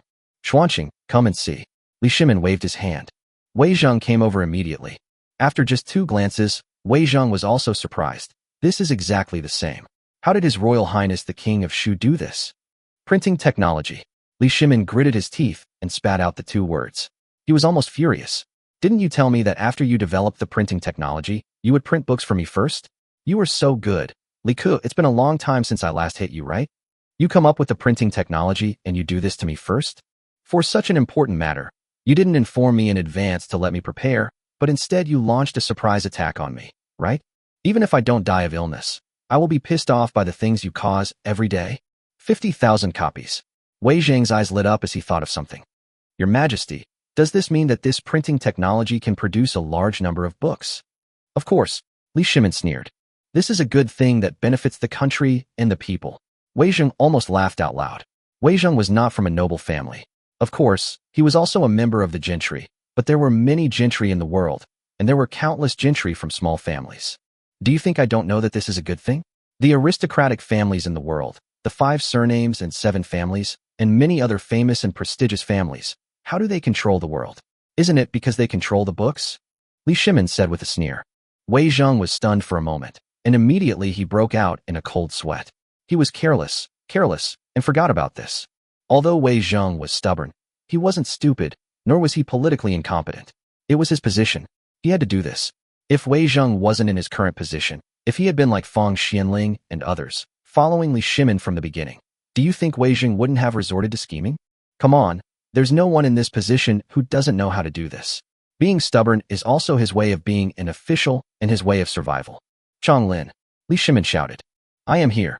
Order 300 elite cavalrymen of the Imperial Guard to go to Shuangzwang outside the city immediately, lift the house arrest order on Shu Wang Liku, and bring him to the palace to see me. Li Shimin said angrily. Yes. When Changlin saw this, he immediately turned around and left. Chapter 10 For the rebellious son plots against your father, right? Changlin left, and the hall fell into silence again. Your Majesty, was it His Royal Highness the Prince of Shu who mentioned the influence of aristocratic families? After a moment's silence, Wei Zheng asked tentatively. Yes. Li Shimin sighed and nodded. It must be said that this matter was pointed out by Li Ku. Li Shimin was not unaware of the influence of the aristocratic families on the Tang dynasty, but Li Shimin was actually an insider. Limited by the times, he only knew that the aristocratic families controlled the Tang dynasty, but he had no idea how to control it, or rather, he didn't think about the root of it. Li Ku's words about books can be said to have made everything clear. Li Shimin had thought about reducing the power of the aristocratic families before, but he tried it and encountered a lot of resistance and couldn't carry it out at all. He also thought about breaking the deadlock with violence, but he couldn't kill all the aristocratic families in the world. You have to know that almost all the ministers in the court are related to the aristocratic families. How can he kill them? You read this article. Don't you find anything unusual? Li Shimin stopped talking and pointed at the newspaper. Wei Zheng looked at it carefully, then shook his head and said, I am ignorant. These punctuation marks. Li Shimin pointed out the punctuation marks. Wei Zheng suddenly realized that he had not paid attention to this before. He was used to punctuating the text when reading daily, and he could figure out how to punctuate the text in his mind. So when he was reading, his brain's attention was not focused here at all. If Li Shimin had not said that, he would have been really confused for a moment. This is the same as in Chinese, where sometimes the disordered word order does not affect reading, and the brain will automatically correct the error. This is also what Li Ku told me. He said that the promotion of punctuation marks can enable scholars who can read but have no teachers to learn on their own, because this way they can understand the articles. However, the reason why many articles nowadays need teachers is because they do not have punctuation. Li Shimin sighed. Afterwards, Li Shimin brought up the example Li Ku had given. That is, the example of Confucius saying that the people can be made to follow it, but cannot be made to understand it, and repeated it to Wei Zheng several times. After hearing this, Wei Zheng bowed and saluted, saying, Your Majesty, His Highness the King of Shu is truly a man of great talent. His Highness, you have great ideas in your mind. This will benefit future generations and the court. His Highness is truly a man of extraordinary talent. Your Majesty, you cannot strike him. What? I want to beat him, and you want to advise me? Li Shimin glared at him. Yes. Although His Royal Highness the King of Shu has made many mistakes, they are not big things, just minor details. However, His Royal Highness the King of Shu has made great contributions, and I beg your Majesty to help. Wei Zheng spoke without hesitation. I am not the emperor punishing his subjects. I am the father beating his son. Li Shimin said lightly. Oh, that's okay. Wei Zheng immediately stood up straight. Li Ku. Your Majesty, this matter is very troublesome. Wei Zheng changed the subject. Within half a day, the entire Chang'an city will be in chaos. Moreover, I think it won't be long before a minister comes to see you. Wei Zheng said. As soon as Wei Zheng finished speaking, a eunuch from the Ministry of Internal Affairs called out, Duke Fang Xianling of Wei requests an audience. The emperor and his ministers exchanged a glance, and Li Shimin immediately said, Announce. Soon, Fang Xianling also pushed open the door and walked in. When he saw Wei Zheng, he was a little surprised. Wei Zheng usually did not participate in such matters, but thinking that Wei Zheng actually came first, Fang Xianling also quickly saw the newspaper on Li Shimin's desk. After the emperor and his ministers met, Fang Xianling didn't try to hide the truth, but spoke directly. Your Majesty, this matter is very troublesome. Although the article is very obscure, all the major aristocratic families can see clearly. This affects the interests of most ministers, so at tomorrow's morning court, someone will inevitably impeach His Royal Highness the King of Shu, and this time it won't be a small-time impeachment like the Duke of Qi. Fang Xianling was much more straightforward. He and Li Shimin had been together since the time of King of Qin, with almost no gap between them, and he was also very familiar with the process of admonishing others. I know. Li Shimin rubbed his forehead, feeling a little headache. This bastard causes trouble for me every day. Can't he just be quiet? Do you think there is any way to eliminate this matter? Li Shimin certainly did not want to punish Li Ku. Nonsense. These things of Li Ku were very useful to Li Shimin. It was just the wrong timing. And that was his own son, so Li Shimin certainly didn't want to punish him. Fang Xianling and Wei Zheng both knew about it. Didn't you see that they both had just made suggestions? I have a solution. Fang Xianling said. Explain. Let the imperial court take over its exclusive management. Fang Xianling made a suggestion. As soon as these words came out, Li Shimin's expression froze on his face, because the scene of Li Ku making a bet with him immediately appeared in front of him. Fang Xianling, Wei Zheng. Both of them were a little confused. This was a good suggestion. Why did His Majesty react so strongly? Your Majesty, is there anything wrong? Fang Xianling was a little suspicious, but still asked tentatively. Your Majesty, I think Duke Wei's idea is very good. If it is nationalized and His Royal Highness the King of Shu is compensated, the Tang Weekly will be managed by the Hongwenguan and its content will be controlled by various scholars. This weekly will actually be a good thing. It will help guide public opinion, and the people will also have some understanding of the national policies of the Tang dynasty. In addition, the people will also know about many of the court's measures. Wei Zheng said. Li Shimin, I know it's pretty good, but the problem is, I just said that if I want to take your things, I will give you the entire title system. This slap in the face came so quickly. Is this the only way? Li Shimin was a little conflicted. This is the best solution, or we can just shut it down. Fang Xianling was a little puzzled. He asked again, Your Majesty, do you have any unspeakable secrets? Li Shimin hesitated for a moment, and then repeated what he had agreed with Li Ku. Fang Xianling. Wei Zheng. The two were completely speechless. Wow, they exclaimed. Wow, he's waiting here. Has His Royal Highness the Prince of Shu figured this out? They finally realized that His Royal Highness the Prince of Shu must have already had the idea for the Tang Weekly back then. But if you think about it, how could such a thing be accomplished in a day or a night? Have I been fooled? Li Shimin rolled his eyes. Actually, it's not difficult to do. I think all the court officials will agree to take it over to the court for exclusive management. However, this would also be considered as robbing the official's property. So, when the time comes and His Majesty proposes compensation, most of the officials will choose the lesser of two evils, so they will definitely agree to this title system. Because this title system cannot affect the overall situation, not to mention it is in name only. Fang Xianling said after careful consideration, pretending not to hear Li Shimin's question. Li Shimin, I know this truth, but is this the key point?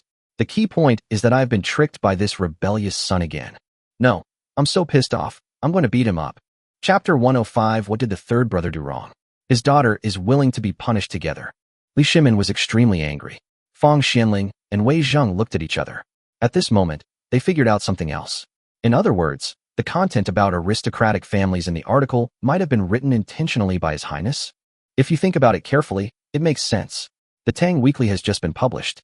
If Your Highness does not write similar articles, but instead removes all the information about aristocratic families, although they can also see the importance of the Tang Weekly to public opinion, they will not immediately want to take it back and make it the exclusive property of the court. Obviously, His Highness has calculated all the psychology of the aristocratic families, which is why he took such action. The content of the article is extremely obscure, and ordinary people, even those who have read less, cannot understand it. But those who are well-read in the aristocratic families can definitely see it. In other words, His Highness had calculated the reactions of all these aristocratic families and ministers in the court, so he took this action. Fang Xianling and Wei Zheng looked at each other, and both saw the amazement in each other's eyes. His Royal Highness the King of Shu was truly a man of extraordinary talent. Of course, this could also be the idea given to him by His Royal Highness the King of Shu's staff. But this possibility is not great. As everyone knows, His Royal Highness the Prince of Shu is a reckless man, and His Royal Highness the Prince of Shu has a special status. Like the Crown Prince and the fourth princely tie, they all have some scholars following them. But His Royal Highness the Prince of Shu does not. Because they don't see any possibility for His Royal Highness the King of Shu to ascend to the throne. Maybe there are some literati following him, but they are just some unsuccessful scholars who are not wanted by anyone else. Besides, His Royal Highness the King of Shu may not want such people, and the other party may not go either. With so many princes, who would go to a reckless man? So, it's very likely that His Royal Highness the Prince of Shu was responsible for this matter himself. Thinking about what His Majesty just said, both of them suddenly felt that they seemed to have some misunderstandings about His Royal Highness the King of Shu. Apart from this, is there really no other way? Li Shimin rubbed his forehead. This is the best way. You can only choose one of the two. Fang Xianling shook his head. He knew that His Majesty would definitely not choose to shut it down. If the Tang Weekly was used well, It would be a powerful tool for the world and a tool to control public opinion. No matter how the Tang dynasty acted in the future, it could use the Tang weekly. Moreover, Your Majesty can use it when taking action in the future to punish certain people. These are so useful that Your Majesty cannot fail to see them. So, although it seems that Your Majesty has a choice, there is actually no choice. There is only one. At the Changsun mansion, Changsun Wuji looked at the newspaper in his hand and sneered. Li Ku, you've really found yourself a dead end. How dare you take this thing out casually? Father, what should we do? Changsun Chong asked in a low voice. After seeing this today, many ministers will surely be horrified. Not only the ministers, but none of the 5 surnames and 7 clans can escape. The king of Shu can be said to have offended all the aristocratic families in the world at once. Why should we be in a hurry? Changsun Wuji said with a sneer. Then, Father, should we go to the palace and ask His Majesty to shut down this weekly report? Shut it down? Impossible. Your Majesty is very smart. He will never shut down this matter. He can see the benefits of the Tang Weekly, although it is only published once. So we actually only have one choice, and that is to take it under the exclusive management of the court. Changsun Wuji said. Go into the palace? No need to go into the palace. Don't think about it. Fang Xianling must have arrived at the palace by now. There is no benefit in us going there. Send someone to wait somewhere far away from the door. Someone will definitely come to visit today. Send someone to secretly tell the other party to enter through the side door. It is not appropriate to meet openly today. Changsun Wuji hesitated. In fact, it is best not to meet. At this juncture, meeting means risk. Although His Majesty does not monitor these ministers, the areas around their residences are the key control targets of the Jinwu guards to avoid accidents. And how could the Jinwu guards not see other people coming to his Changsun mansion? So if Your Majesty wanted to investigate, it would be easy to find out. But if they don't meet, they won't be able to agree on a single statement for the court meeting the day after tomorrow. If anyone gets carried away and says something too much, it could be a disaster. If His Majesty gets angry, it could backfire and they might not achieve their goal. Never underestimate Your Majesty. Wait. Immediately send all your trusted servants to the homes of the following ministers and tell them to stay calm and not move around. Just stay at home and don't enter the palace. I will discuss this with several important ministers first and then notify them. Changsun Wuji said quickly in a low voice. Also, send someone to the Zheng family's residence in Xinjiang and have them go to the tea house where we had tea earlier. We'll meet outside to discuss things in detail. Yes. Changsun Wuji left quickly. At the same time, a large number of Changsun Mansion's servants also left. However, what Changsun Wuji and Changsun Chong did not know was that many of these trusted retainers passed by some small stalls when leaving their home and communicated with some of the stalls without saying a word before quickly leaving. Fang Xianling and Wei Zhang's prediction that someone would come to their door turned out to be a miscalculation. Near noon, no one came to Li Shimin, as if those people had not seen the Tang Weekly. However, Fang Xianling and Wei Zhang each had their own guesses. Logically, someone should have come, but since no one came, it was obvious that someone had notified each other privately. In addition, there was a court meeting the day after tomorrow, so it was estimated that no one would come today. Li Shimin became angrier and angrier the longer he waited. How can Chong Lin do his job? He hasn't even brought Li Ku yet. What? Can't I treat him to a meal at dinner time? Li Shimin shouted angrily. Seeing Li Shimin starting to pick a fight, Fang Xianling and Wei Zhang exchanged glances. Wei Zhang then coughed and said, Your Majesty, why don't the Duke of Wei and I go back first? We'll discuss this in the court the day after tomorrow. Why are you in such a hurry? You two stay here as witnesses, so that you don't say that I, Li Shimin, lose my temper. Li Shimin said with a gloomy face. Fang Xianling. Wei Zhang. No, the conflict between you and your father has nothing to do with us. But Li Shimin had already said so could they still leave? It was noon when a noise finally came from outside. Li Shimin sneered and stood up. Let's go out and take a look. His Highness the King of Shu is putting on such a grand show that he kept me waiting for so long. Fang Xianling. Wei Zhang. They were both stunned. How come they suddenly felt like they'd seen this wicked energy of yours in His Royal Highness the Prince of Shu? So, the Prince of Shu had inherited some of it? Li Shimin had already left, so how could the two of them not leave? As soon as they reached the gate of Liangyi Hall, the three heard Chong Lin's voice outside, begging for mercy. Your Highness, I beg you, please give me a chance to live, okay? Li Shimin immediately got angry and shouted. Li Ku, you are so bold now? Even the eunuch Chong. As he spoke, Li Shimin walked out, and the eunuch guarding the door hurriedly opened it. Li Shimin strode out, but after just 2 steps, he saw the situation at the bottom of the stairs and froze there. Because the person kneeling at the bottom of the steps of Liangyi Hall was not Li Ku, or to be more precise, it was not just Li Ku, but also 14 figures of Yingying and Yin were kneeling there. Chapter 106 Lanling Xiaoxiaishing becomes popular in Chang'an City. Fang Xianling and Wei Zhong, who followed out, naturally saw this scene as well. When they saw this scene, the expressions on their faces began to distort. Your Highness the King of Shu, there is something. Puff. Fang Xianling couldn't help but laugh halfway, but he forced himself to hold it back and quickly said, Your Majesty, I'll take my leave first. I suddenly remembered that I need to buy something for my wife. If I don't go back soon, I'm afraid I'll be beaten. I'll take my leave now. Wei Zhong also bowed decisively, admitted his mistake, and ran away. Although Wei Zhong was stubborn, he was not a fool. Go. Li Shimin didn't keep the two people here. These two old guys must have seen something and didn't want to stay here to embarrass themselves, so they ran away. Of course, Li Shimin didn't want others to see his embarrassing side. Although the two men were not young, they walked very fast at this moment. They did not go through the main gate, but took a detour from the side. As soon as the two men left, Li Ku immediately acted like a good boy, but he did not kneel down and beg for mercy. Kneeling down and begging for mercy at this time would have angered Li Shimin. Instead, he did the opposite and said to Jin Yang, Sitsi, get up, third brother. Third brother is fine, be good. Changle, get up. What a good example you are setting.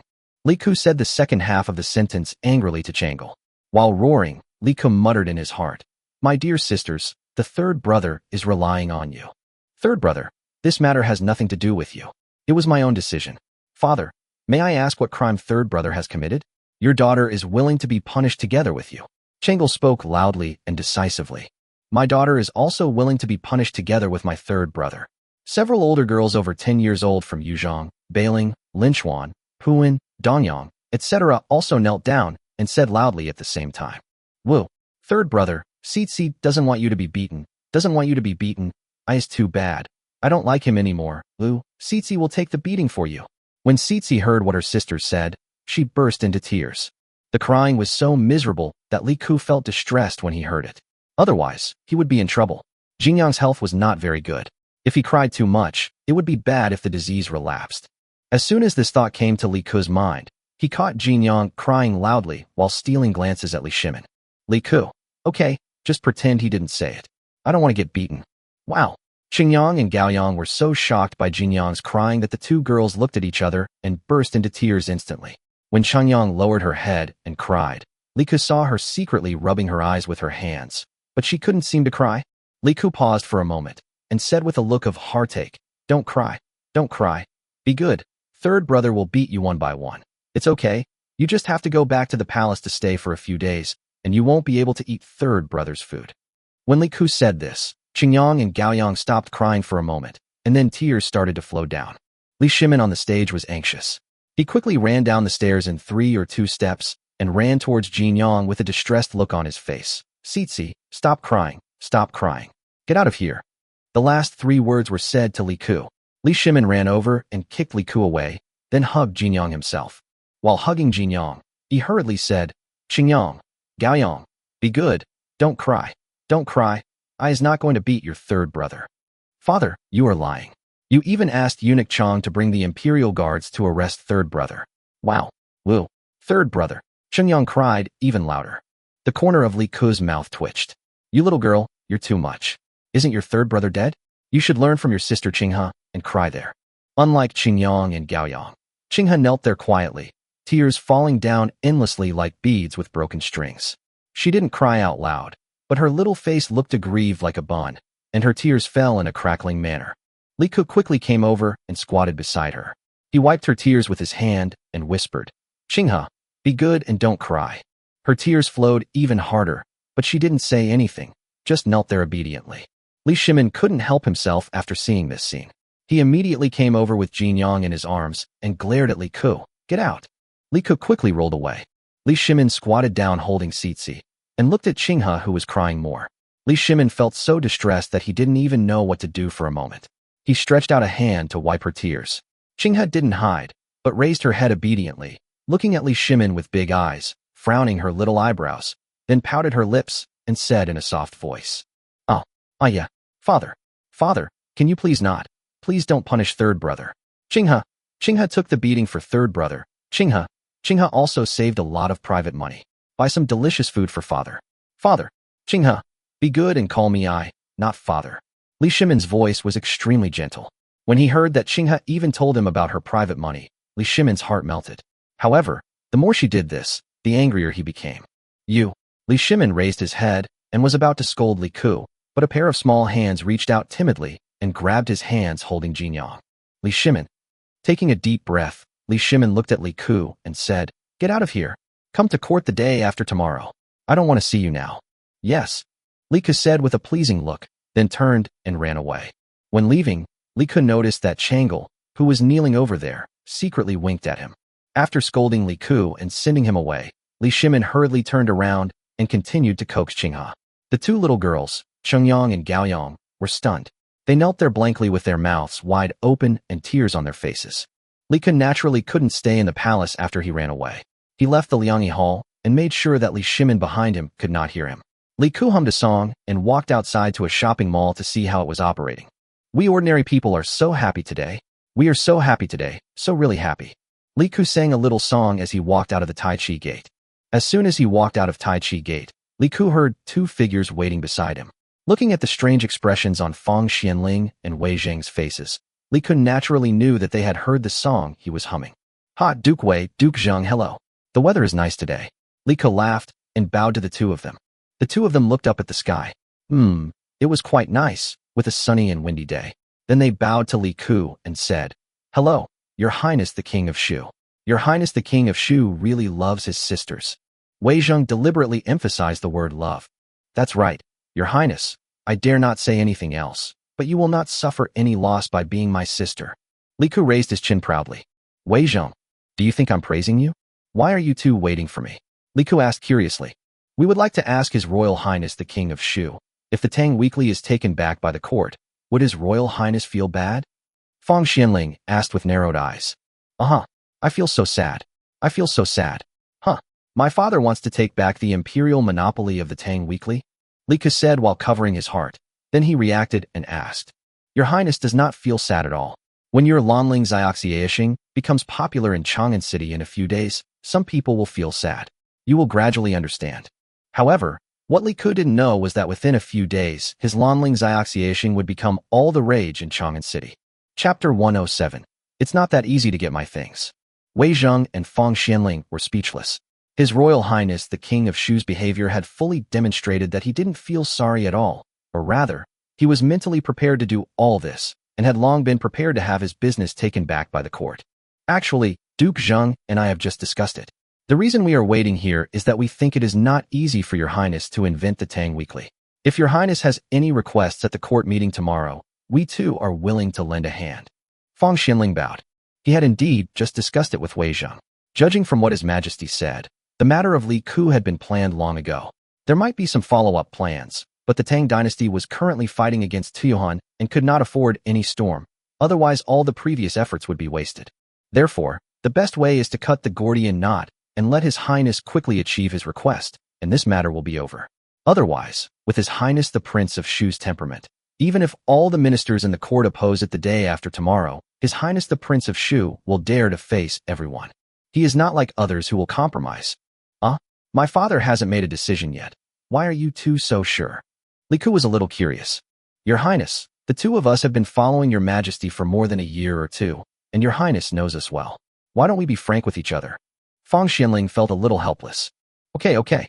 Actually, I don't have any requirements. Since you two asked so sincerely, I might as well talk to you." Li Ku thought about it. Since these two were willing to help, Li Ku did not recommend talking to them. "Your Highness, please speak." The two spoke at the same time.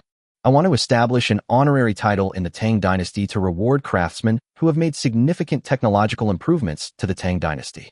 The title is equivalent to a real title, but without any actual authority, only honorary authority.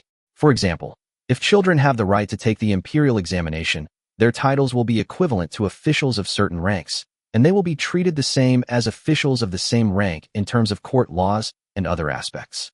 Honorary titles have no right of inheritance and are earned based on personal contributions. Those who receive the title will automatically join a department called the Academy of Engineering, and the historians of the Tang dynasty must write separate biographies of the recipients of these honorary titles of the Academy of Engineering in history books. Li Ke stated his request seriously. Feng Xinling. Wei Zheng. No wonder His Majesty didn't dare to agree directly to your request. Your request is too outrageous. An honorary title is fine. After all, it's just a title without substance, and it's easy to convince others. But a separate biography in the history books, this thing, would make scholars all over the world scramble for it, and you're giving it to some craftsman? This is outrageous, not a noble family. Looking at the expressions of the two, Li Ke knew that this matter was not so easy. Perhaps in the eyes of a later generation, this would be a very simple matter, but in this era, it was really not simple. This was equivalent to asking the country to recognize the existence of the nobility in the future, which would shake the foundation. Although this may not be that serious, it's just an opening. But these aristocratic families weren't that stupid. Didn't they know that if a hole was opened in this thing, it would be like a 1,000-mile dam being destroyed by an ant hole? It's easy to open a hole, but once it's opened, it's extremely difficult to close it again. Your Highness's request, the two of us can try our best, but I'm afraid the result may not be what your Highness expects. Feng Xinling pondered for a moment before speaking. Haha, it doesn't matter. Just do your best, Li Ke said with a smile. Then Duke Zheng and I will take our leave. We need to discuss something first. Feng Xinling said tentatively. Have a safe trip, both of you. Li Ke bowed. Feng Xinling and Wei Zheng bowed again and said goodbye. Hee. Looking at the backs of the two people, Li Ke laughed out loud. The court meeting the day after tomorrow will definitely be exciting. Feng Xinling and Wei Zheng walked far away and could not hear Li Ke's laughter, otherwise they would probably be shocked. Li Ke did not stay, but left here directly and went to Yujian shopping mall. When he arrived at the mall, Tianming and others were already waiting there. What's the situation? Li Ke asked directly. All the newspapers have been sold, a total of 50,000 copies. Tianming was a little excited. Although the money was not much, 5 won per newspaper, 50,000 copies was only 250 guan. And this was basically no profit, it was the cost price. If you even count the money for the newspaper boys, at most you can only add 1 guan. Li Ke nodded with satisfaction. Chang'an City had a population of over 1 million, so 50,000 copies was not a small number. With an average of 1 newspaper per 20 people, it was enough for the entire Chang'an City to know. Where are the small posters? Li Ke asked again. A total of 50,000 copies have been distributed throughout Chang'an City, excluding the Imperial Palace. Now the entire city knows about it. And because the content you requested is so compelling, the people of Chang'an are now discussing who Lanling Xiaoxiaxing is. Li Ke was a bit surprised. So popular already? But thinking about it, it seemed only natural. Entertainment was scarce in those days. And yet, the short stories written by Lanling Xiaoxiaxing were filled with suspense, ethics, and twists and turns. Do you think Li Ke's youthful friends and storytelling sessions were all in vain? And behind the stories were all sorts of moral truths, the kind commonly known as chicken soup. In this era, this thing is a killer weapon. The entire small poster was written in plain, easy-to-understand vernacular. Even ordinary people who could read could understand what it meant. Even if they didn't understand, there was a literate person reading it to them, so everyone could understand what it meant. Therefore, Lanling Xiaoxiaxing became popular instantly, which was much more interesting than the Tang Weekly that suddenly appeared outside. Although everyone is very interested in the Tang Weekly, the national affairs described in it make ordinary people excited and deeply touched, but they are still quite far from their lives. But what Lanling Xiaoxiaxing wrote was different. Many things in it seemed to be happening around them. Even after watching it, many people began to say with certainty that the incident happened in a certain market next to their uncle's second nephew's house, with all the details. Prepare the second batch and post it tomorrow. Li Ke waved his hand. Mix the others in and post them together. Yes. Tianming opened his mouth, but said nothing in the end. He couldn't figure out what the use of this thing was, but since His Highness said it was useful, then it must be useful. Li Ke looked relaxed. How could this prince's things be so easy to take? Hey, the court will see who jumps out first the day after tomorrow. Whoever jumps out first will be the first to be attacked. That's right. Let a shopping mall and other stores sell paper at cost price, without making any profit. Li Ke waved his hand again. Yes. Chapter 108. What's going on? The paper has been prepared long ago. The scale of the paper mill is now very large, and the paper produced will definitely not be used up at present. The main reason is that there are only a small number of people in the Tang dynasty who can use paper. Moreover, the scale of papermaking is still expanding. ULI Trading Company has begun to select locations suitable for papermaking in various regions across the country to build paper mills. Following Li Ke's order, Major trading companies immediately began to publicize the news. At the same time, the local tyrants controlled by the veterans of the 5 battalions also began to help with the publicity intentionally or unintentionally. Soon, the news that a shopping mall and some stores had started selling paper on a large scale spread throughout Chang'an City. Many scholars who got the news came and bought a lot of paper. Today is so lively. First, there was the Tang Weekly this morning. Although the articles in it made many scholars secretly curse them as garbage, everyone still likes to read it because there was no such thing before. The thirst for text in this era is unimaginable to later generations. Ordinary families would treasure a half-finished book and turn it into a family heirloom. Some less wealthy aristocratic families valued books even more because they were educated and knew that books were the foundation of their success. When the Tang Weekly came out, only 5 cents was enough to buy a copy, which meant that they could see and learn more. Although the above article is different from what they learned, some of the content still makes many people's eyes open, especially the Tang dynasty's use of force against Tian. In the past, most people just thought that Tian invaded the border of the Tang dynasty and the Tang dynasty had to fight. If you ask why to fight and what are the benefits, many people can't explain it. But as soon as the article in the Tang Weekly came out, everyone suddenly realized that conquering Tian would actually bring so many benefits to our Tang dynasty. And it was also related to the daily lives of the people in the border areas and the Central Plains. Ordinary people do not have the vision to understand many analyses, but the Tang Weekly provides them with detailed analysis. And the analysis is so clear and accessible to everyone, so everyone loves to read it. These scholars, even those who have not reached a certain level of knowledge, cannot see it, and the Tang Weekly is also an eye-opener for them. Many scholars were immediately moved and wanted to write an article to express their feelings, and then paper appeared. There was paper before, but it was Xian paper, which was extremely expensive and ordinary people could not afford it. Many scholars read and wrote on the ground or on some washable stone slabs. There was not much paper during this period, and many important articles were written on silk. Or to be more precise, there was not much paper suitable for writing. There was paper before the Tang dynasty, but the cheap paper produced was straw paper, which was a bit like toilet paper in later generations. If you wrote with a brush, the ink would spread out directly, and it would be impossible to write at all. Only the more expensive Xian paper and other papers were suitable for painting and writing, but that was not affordable for ordinary people. Of course, the Xian paper of this era was not called Xian paper, but that was the meaning. And now His Royal Highness the King of Shu has actually started selling large quantities of paper suitable for writing, and the price is what touched everyone. It's so cheap. This means that if people from a slightly better off family want to read and write, they can use it casually. Even some small businessmen, if they wanted, could buy some paper for their children to learn to read and write. Although they might not be able to pass the imperial examinations in the future, it would be great if they could become shopkeepers after learning to read and write. They did not quite understand the benefits of paper, because with the sale of large quantities of paper, there would inevitably be more and more books. You know, people in the past did not have suitable materials for copying. When Feng Xianling, who had already returned to the mansion, learned the news, he immediately asked someone to buy a large amount of paper. Due to supply problems, His Royal Highness the King of Shu restricted the amount of paper that individuals could purchase to avoid it being sold out all at once. But feeling the paper in his hand, Feng Xianling was filled with emotion. The prosperous Tang dynasty will surely come. His Royal Highness the King of Shu, what a talent. He picked up the brush and wrote some words on the paper. The ink was still a little scattered, but it was not a big problem. Whether he was writing a book or other articles, it would not be a problem. It is not as good as expensive rice paper, but writing on it is no problem. The biggest advantage is that it is cheap. It can be seen from the Tang Weekly that His Royal Highness the King of Shu can produce books in batches. Just for this reason, those aristocratic families are unlikely to let go. All the nobles and aristocratic families in Chang'an City were attracted by the papers and the Tang Weekly. No one noticed that in the various markets of Chang'an City, small posters were pasted on the walls of each house, exuding their own influence. The next day, Wei Jing got up and had breakfast. He prepared to go out and take a look. Although the Tang Weekly was published 7 days a week, the Tang Weekly published yesterday was bound to cause discussion today.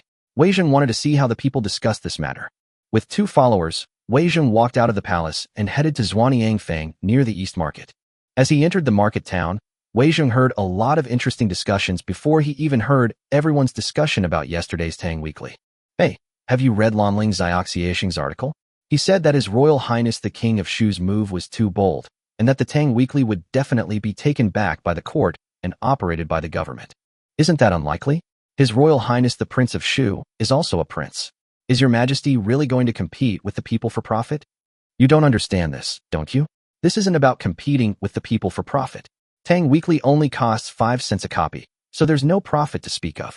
Lanling Xiaoxiashing said this is probably for publicity purposes. The court must be afraid that His Highness the Prince of Shu will say something irresponsible. If he misinterprets the court's intentions, it will be troublesome. After all, those who understand His Highness the Prince of Shu will understand his character. What you said does make sense. Indeed, given His Majesty the Prince of Shu's personality, if the Tang Weekly were published by His Majesty the Prince of Shu, I wouldn't be surprised if he cursed at Changsun Dalong one day. Ha ha ha, that's the truth. Wei Zheng was completely stunned. No, this wasn't even discussed in the court. So how could this be happening? How did the people already know about it? And judging by the two passers-by's clothing and appearance, they looked like ordinary people, but the topic they were discussing was even more clear to him, the current imperial censor. What's going on?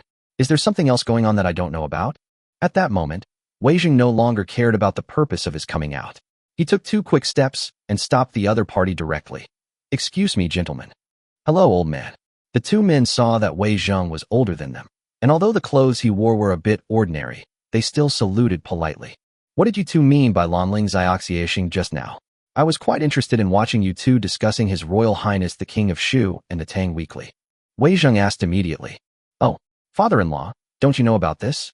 Lanling Xiaoxiashing posted the paper on the wall of the market. There was one yesterday, and a new one came out today. The article is well written, and the story is also good. It's right in front. The 2 men pointed to the front and said, Chapter 109, this must be the work of His Majesty the King of Shu. I wonder if you could take me there to see it? I'm sorry to bother you 2, but this is a small reward. Wei Zheng took out 50 coins from his pocket and handed them over. To be honest, he felt a little sad because his family didn't have much money. Of course, no problem. Please, father-in-law. The 2 men's eyes lit up, and they immediately reached out to take it and said quickly. Soon, the 2 men brought Wei Zheng to the wall with the small posters. Looking at the dozen or so pieces of paper covered with words on the wall, Wei Zheng was dumbfounded. Father, this is Lanling Xiaoxiashing. To be honest, there are many people here who write articles and opinions, but I feel that Lanling Xiaoxiashing writes the best. The 2 people said, Thank you, gentlemen. Wei Zheng hurriedly expressed his gratitude. After the 2 people left, Wei Zheng first read the article written by Lanling Xiaoxiashing. His paper was the largest, so big that the others were not even 1/3 the size of his. Hello everyone, it's me, Lanling Xiaoxiashing again. Today I will tell you a story called Night Raid on Widow Village. Seeing this, the corners of Wei Zheng's mouth twitched. Is this story serious? But to understand, Wei Zheng forced himself to read on. But after only halfway through, he couldn't help but want to curse. Shameless. This article is cut off halfway through. They said they would break it up next time, but it's simply inhuman. Wei Zheng almost cursed, but then he thought of the familiar style of the scene before him. He always felt that he was inseparable from someone, so he held back the words. Instead, he looked down. First, let me answer the question from the gentleman who posted to my left yesterday. Was the Tang dynasty excessively aggressive in military expansion? I don't think so. The Tang dynasty, newly established, must establish its prestige. Otherwise, there are countries like Goguryeo and Japan in the east, which are eyeing us covetously. In the north, there are the nomadic Turks, who are ambitious. In the south, there are small countries like Junla, Huanyu, and Mule, who have ulterior motives. Not to mention Tuyuhan in the west. The 36 countries in the western regions have a relatively good attitude towards the Tang dynasty, but some countries still often speak arrogantly. As for Tubo, it wasn't long after they were unified, and their leader has repeatedly asked to marry my Tang princess. It's clear from all of this that these countries have ulterior motives. So, using force is necessary. It's called striking the first blow to prevent 100 blows. Wow, seeing this, Wei Zheng was shocked. This insight hit the nail on the head. Although this sentence is popular, it hits the essence. This is exactly the effect that the Tang dynasty wants. This is definitely the work of His Royal Highness the King of Shu. Today, I'm going to review the Tang Weekly. Its emergence has arguably changed the status quo for Tang dynasty scholars. Yesterday, His Majesty the Prince of Shu started selling paper in his shop, proving that paper-making technology has advanced significantly. This means that books will inevitably become more widely available, and perhaps even ordinary people will be able to read. And the Tang Weekly will be one of the important ways for the people to understand the court's policies and the country's situation. However, such an important propaganda channel, the court and the aristocratic families, crossed out. Seeing this, Wei Jing's mouth twitched. The two words aristocratic family were crossed out with a brush, but it was really just a horizontal stroke that was crossed out. Anyone can see that it means aristocratic family. If you want to cross it out, just paint it black. Such behavior. Only His Majesty the King of Shu could do it. Wei Jing really couldn't find a suitable word in his mind, and even shameless didn't seem to be appropriate. The imperial court will definitely not allow a prince to control the news, so there will definitely be a heated debate in the court tomorrow. The court will definitely take control of the Great Tang Weekly. Of course I can understand the court's approach.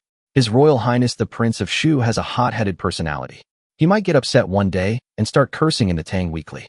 He might also misunderstand the court's decrees. So the court's control over this weekly is pretty good. Seeing this, Wei Jing began to doubt again. Is this really His Royal Highness the King of Shu? It seems not to be the case. How could His Royal Highness the King of Shu speak so for the aristocratic family? Below this, Wei Jing saw several benefits listed by the other party about taking over the Tang Weekly. Wei Jing was unsure. How could His Royal Highness the King of Shu speak for these ministers? It's just that this thing is stuck here. It doesn't seem like a proper place or a proper behavior. Who else can do this except His Royal Highness the King of Shu? Wei Jing looked at some papers taped to the side. After seeing the contents clearly, he was even more confused. What the hell was this? Because some of the papers contained stories similar to Lanling Xiaoxiaxing's, some contained comments on the Tang Weekly, and some contained opinions on the Tang Dynasty's foreign wars. There were even people who asked Lanling Xiaoxiaxing questions. Wei Jing always felt that this situation was a little weird. Come, Brother Wang. Let me tell you, this is where many people express their opinions and insights. A voice suddenly came from beside Wei Jing.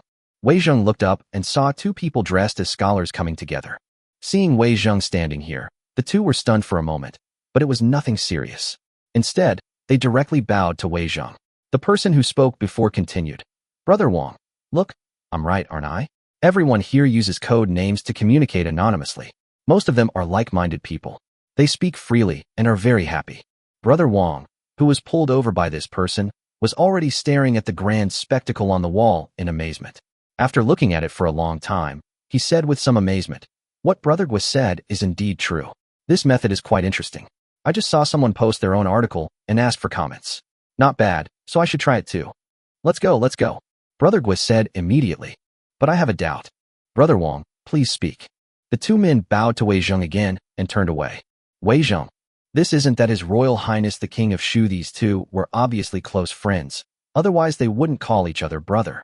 In the Tang Dynasty, one could call a father or an older brother, though the tone of voice varied slightly, depending on the context.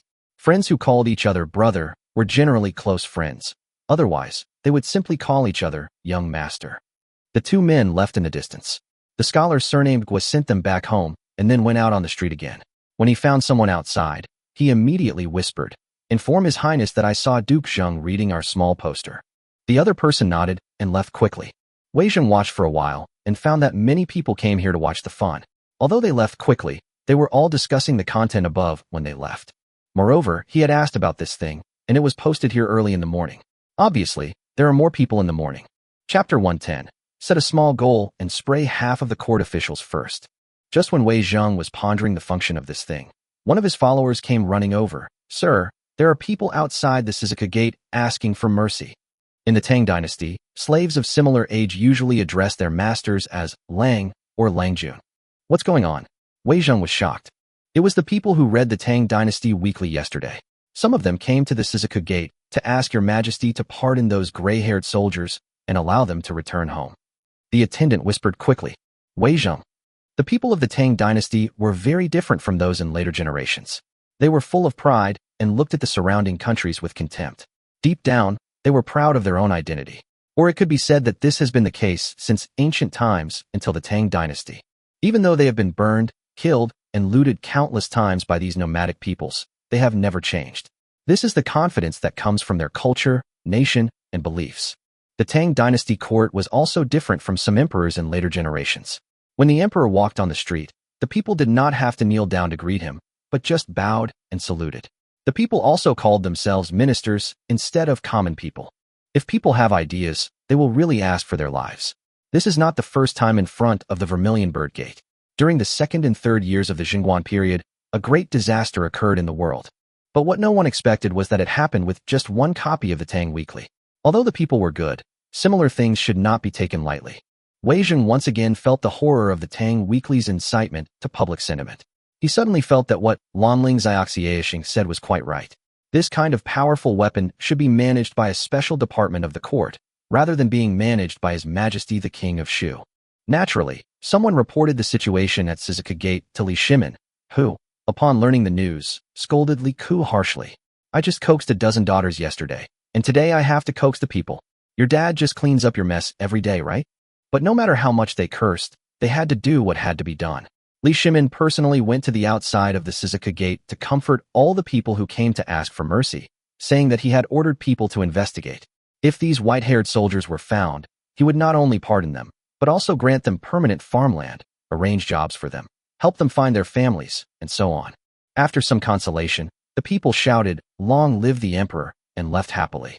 Li Shimin naturally returned to the palace. Originally, he was so angry that he wanted to call Li Ku into the palace. But then he thought about it and sneered again. Forget it. I want to see how you handle the court meeting tomorrow. Isn't your highness the Prince of Shu a formidable figure? You ran fast yesterday, didn't you? I'll make sure you come crying and begging me to help you out tomorrow. A title Li Shimin was already prepared to bestow it.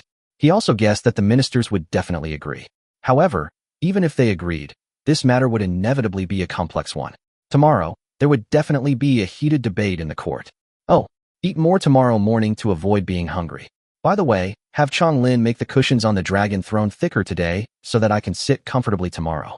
The ministers in various parts of Chang'an City naturally heard about what happened today. Changsun Wuji and others were laughing. It was really God's help. With this wave of events, His Majesty would never return the newspaper to Li Ku. As for the things posted on the walls in the streets and alleys, of course they knew about it. There were many smart people, and everyone could see that it was definitely related to Li Ku. However, those scholars who posted it on the walls were all students of the Tang dynasty. What use could these things have? They didn't care at all. It was just a small thing, and they didn't take it to heart at all. Everyone is waiting for tomorrow's court meeting. Early the next morning, Li Ku got up and was changing into court clothes. Alas, it was troublesome to put on court clothes, and Li Ku really couldn't do it by himself. Fortunately, Yang Anning and the others were all there at this time. The 4 courtesans surrounded Li Ku and helped him put clothes on. Your Highness, please be careful today. Yang and Ning couldn't help but remind Li Ku while smoothing out the wrinkles on his clothes. Ha ha, don't worry. I won't let them vomit blood when I go to court today. I will vomit it myself, Li Ku said with high spirits. Yang Anning and the other 2 girls looked at each other, feeling a little worried. We're worried about you, Your Highness. What if you anger His Majesty and get beaten with a stick again? Hey, don't worry, I'm fine. When I go to court, I debate with scholars, which is different from facing you. Li Ku saw their nervousness and couldn't help but make a little joke. Your Highness. The 4 of them cried out in anger, their faces instantly turning red. Although they were born in brothels and had heard countless explicit words and explicit teachings, they were still virgins themselves.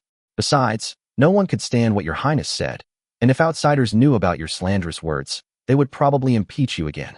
As soon as Li Ku said this word, they knew its meaning. This was mainly because Li Ku had explained it to them once before after drinking in Huiwa Tower. It was so embarrassing. How could one replace words like this? Ha ha ha, let's go. Li Ku waved his hand, laughed loudly, and left quickly. Looking at Li Ku's back, the 4 people all had some thoughts in their minds. You are just talking nonsense. If you have the ability, come for real. Taiji Hall. The grandeur of today's court meeting is likely something many people have felt. It seemed like some ministers who could have stayed away from the court had all come today. Military generals like Cheng Yaojin were also present. When Li Ku arrived, he could hear old Cheng and Yuchi Dasha whispering to each other. I said, have you eaten enough today? Eat your fill. I'll probably be watching the excitement for a long time today, so I have to eat my fill. Otherwise, I won't have the energy. Li Ku. I'm so angry. These 2 old men are not resting. Just wait. I'll find a way to beat your son another day. No, this trick doesn't work on these 2 guys. The key point is the sound of these 2 guys biting each other's ears, which can be heard from not too far away. Li Ku was too lazy to pay attention to them. When it was time to go to court, Li Shimin came. After everyone paid their respects, Li Ku realized something was wrong. Why did his father still have people holding things for him? Oh, my dear ministers, I want to apologize to you all first. Yesterday I caught a cold and had a dry mouth, so I asked someone to prepare some soup and tea today to prevent my condition from getting worse. Li Shimin came up and spoke first. Li Ku. Dad, I'm sure you're here for the fun, So how about I invent some popcorn for you? Or maybe some roasted sunflower seeds. I don't have popcorn, but I do have sunflower seeds. All the ministers shouted to His Majesty to take care of his health, but only Chung Yaojin and Uchidasha couldn't help but grinned like idiots. Are there any memorials today? Li Shimin took a deep breath and then spoke. Your son has something to report. Li Ku bounced his butt and jumped directly from the chair. His speed was so fast that it scared some ministers. Li Shimin hadn't expected Li Ku to jump out first. He nodded and said, You go ahead. Your Majesty, I heard a rumor yesterday that a minister was suggesting that the court seize my property, the Tang Weekly. I am specifically reporting this today, demanding that those who spread these rumors be severely punished. Isn't this slander? The Tang court is composed of talented and loyal people who are the pillars of the nation and uphold the 8 fundamental virtues of life advocated by Confucius. Filial piety, brotherly love, loyalty, trustworthiness, propriety, righteousness, integrity, and shame. How could someone only live up to these 7? Last time, I said that the salt and iron industry should be taken back to the court and monopolized by the state. At that time, Changsun Sikong, Duke Wei, and even the censors and other ministers all opposed it, saying that the court should not compete with the people for profit. This shows that all the ministers are righteous, sincere, and trustworthy, serving the country and the people without seeking personal gain, and taking the people as the foundation.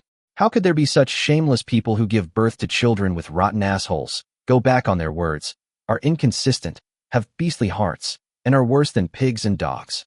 Li Ku cursed so happily.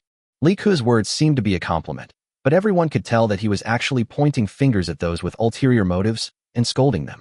Face-to-face attack. Puff. An older imperial censor couldn't bear the pressure and actually spat out a mouthful of blood. Li Shimin. Ministers. Chapter 111. Today, I, Li Ku, am the Tang Dynasty's troll. Huh? Vomiting blood already. Li Ku was a little surprised. This tolerance is too poor. I haven't even started scolding yet. To be honest, Li Ku was really enjoying scolding. He didn't have many opportunities to point his finger at these people and scold them. Li Ku underestimated the importance that scholars of this era, or even ancient times, placed on reputation. This was especially true for these older scholars, who, at this age, had nothing else to desire but fame, and the result. You should know that in later Ming Dynasty, there was a man named Fang Shiru who dared Zhu Di to kill his 10 clans for the sake of reputation. Although this was a rumor and Zhu Di did not kill his 10 clans, a total of 874 lives were lost, including Fang Xiaoru, just for the sake of reputation.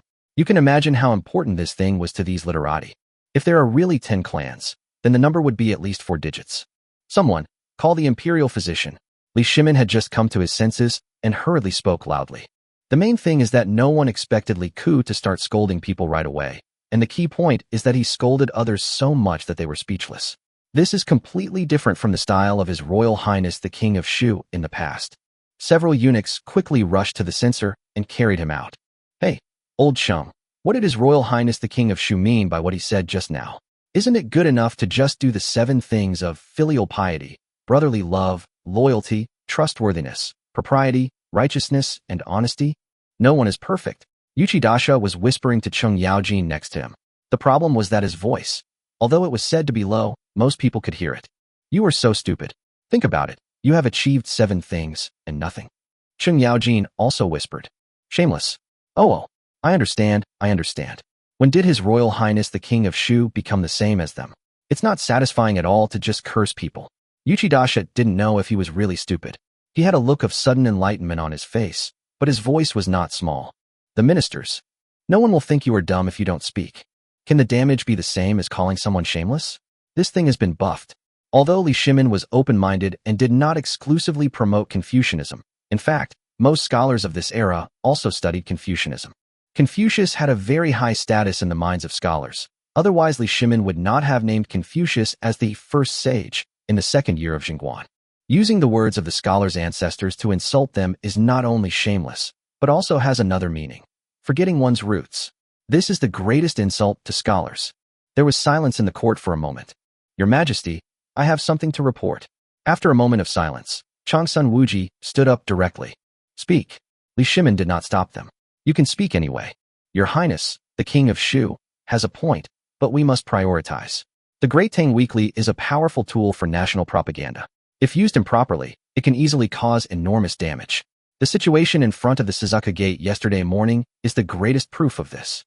Therefore, for the sake of the country, the court, and your majesty, if you propose to take back the Great Tang Weekly and make it the exclusive domain of the court, then you are shameless.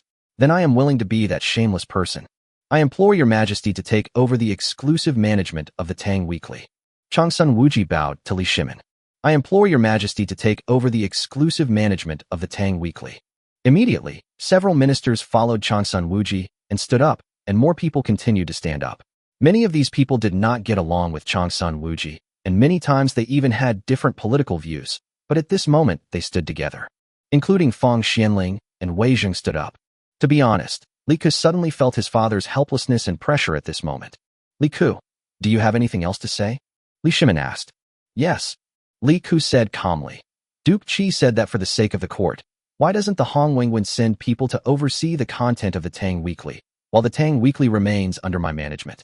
I'm not afraid to tell you that thanks to the hard work of the craftsmen, my paper-making technology has indeed improved.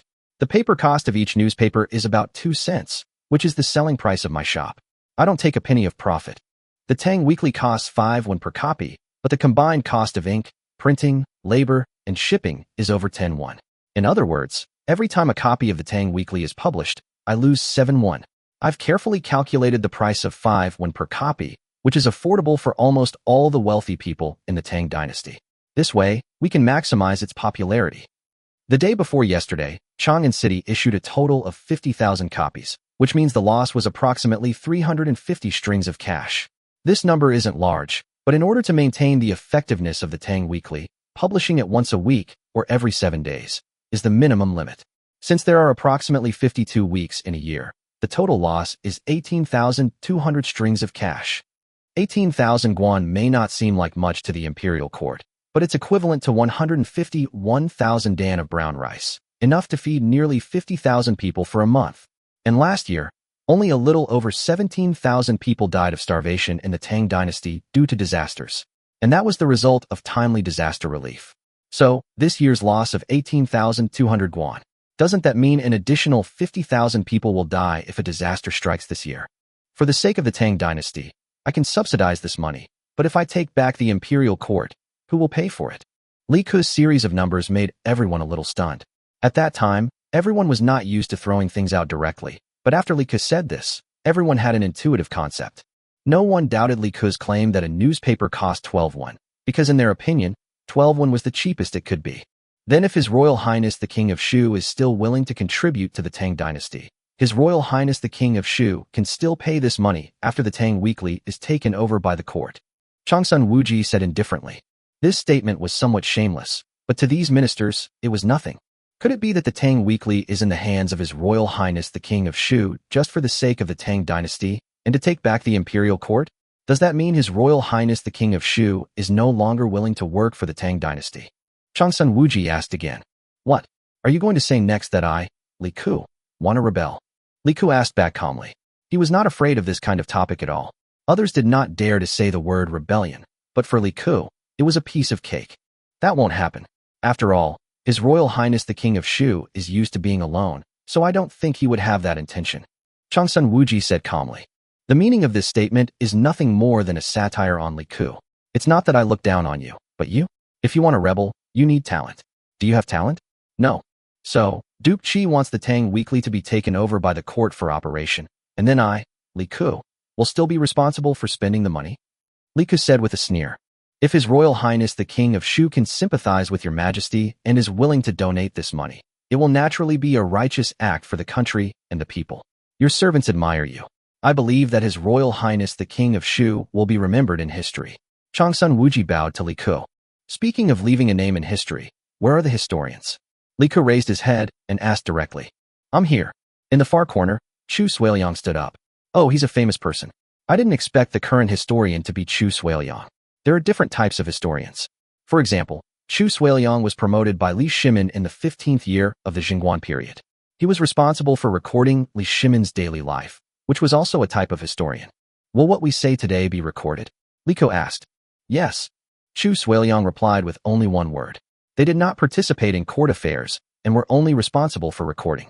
Chapter 112 His Royal Highness the King of Shu is too powerful today. Although Chu Suiliang said that he would, it was actually impossible to record all the court proceedings. Only important events were selected for recording. However, this may not be the same as in history. The biggest difference is that the papermaking technology in history could not be improved so quickly. The main writing paper in the Tang dynasty was almost all made of bamboo, and this technology was gradually improved during the Wuzetian period or even later. During the Jingguan period in history, paper was still very expensive, so even historians had to save on paper for recording, but Li Kun managed to make cheap paper. This means that the content recorded by the historian would probably be much more detailed. After all, every historian wants to have endless paper to write on, without having to rack his brains to figure out how to reduce the number of words and record everything completely. Okay, Duke Qi, do you know what your behavior is called? Li Ku sneered and turned to Changsun Wuji. Your Highness the King of Shu, please speak. I am all ears. Changsun Wuji remained calm, searching carefully from the mouths of mud swallows, sharpening the tips of iron needles, scraping the golden Buddha's face, finding something in nothing, looking for peas in the crop of a quail, chopping the tender meat from the legs of a heron, scraping the fat from the belly of a mosquito. It's a pity that the old gentleman had to do this. Li Ku sneered and recited a poem drunk in Taiping. As soon as Li Ku finished speaking, everyone in the court was stunned. Everyone here was well-read, and as soon as Li Ku finished speaking, everyone understood instantly. Besides, the words were not complicated at all. Even Yuchi Jingda, who was known as Yuchi Dasha, actually came from a family of officials. Changsun Wuji's originally calm face instantly turned green. You shameless child. Changsun Wuji almost couldn't hold back his curse. This poem is too vicious. Because this kind of poetry is the easiest to spread. Once it spreads out, his reputation will be ruined. Many ministers who stood up with Changsun Wuji were horrified. This is His Royal Highness the King of Shu. With this fighting ability and the literary talent that comes out of his mouth, do you say this is His Royal Highness the King of Shu? Fang Xianling and Wei Zheng both felt a sense of empathy. Fortunately, they informed His Royal Highness the King of Shu in advance. Otherwise, if His Royal Highness the King of Shu wrote a few more poems like this, they would be so embarrassed. But what they didn't expect was that the lyrics could actually be sung. Li Ku had already thought about it. When he got back, he arranged for the singers in the mall to sing for him. Ancient poetry was called Xiziu, Ci. It originated in the southern dynasties, rose and expanded in the Sui and Tang dynasties, and reached its peak of prosperity in the Song dynasty. Later generations called it Song Ci. But Li Bai actually wrote Ci, and Ci first became popular in the Tang dynasty as songs sung by courtesans in the streets and alleys. To put it bluntly, you can think of Ci as an ancient song. Although there were indeed not many during the Jingguan period, and it was not mainstream, it does not mean that it did not exist. Changsun Wuji endured it. If he failed at this time, that would be truly shameful. Your Highness the King of Shu is a great talent. But for the sake of the country, for the court, and for your majesty, I, Changsun Wuji, will accept this reputation. Changsun Wuji said, gritting his teeth. Excellent. Li Ku exclaimed loudly. As expected of Changsun Sikong, the man who stabilizes the country. A few years ago, when His Majesty married the two county ladies to the Tiuhan leader, I heard a poem that was said to be dedicated to the generals of the Tang dynasty, but I think it's more appropriate to give it to Changsun Sikong.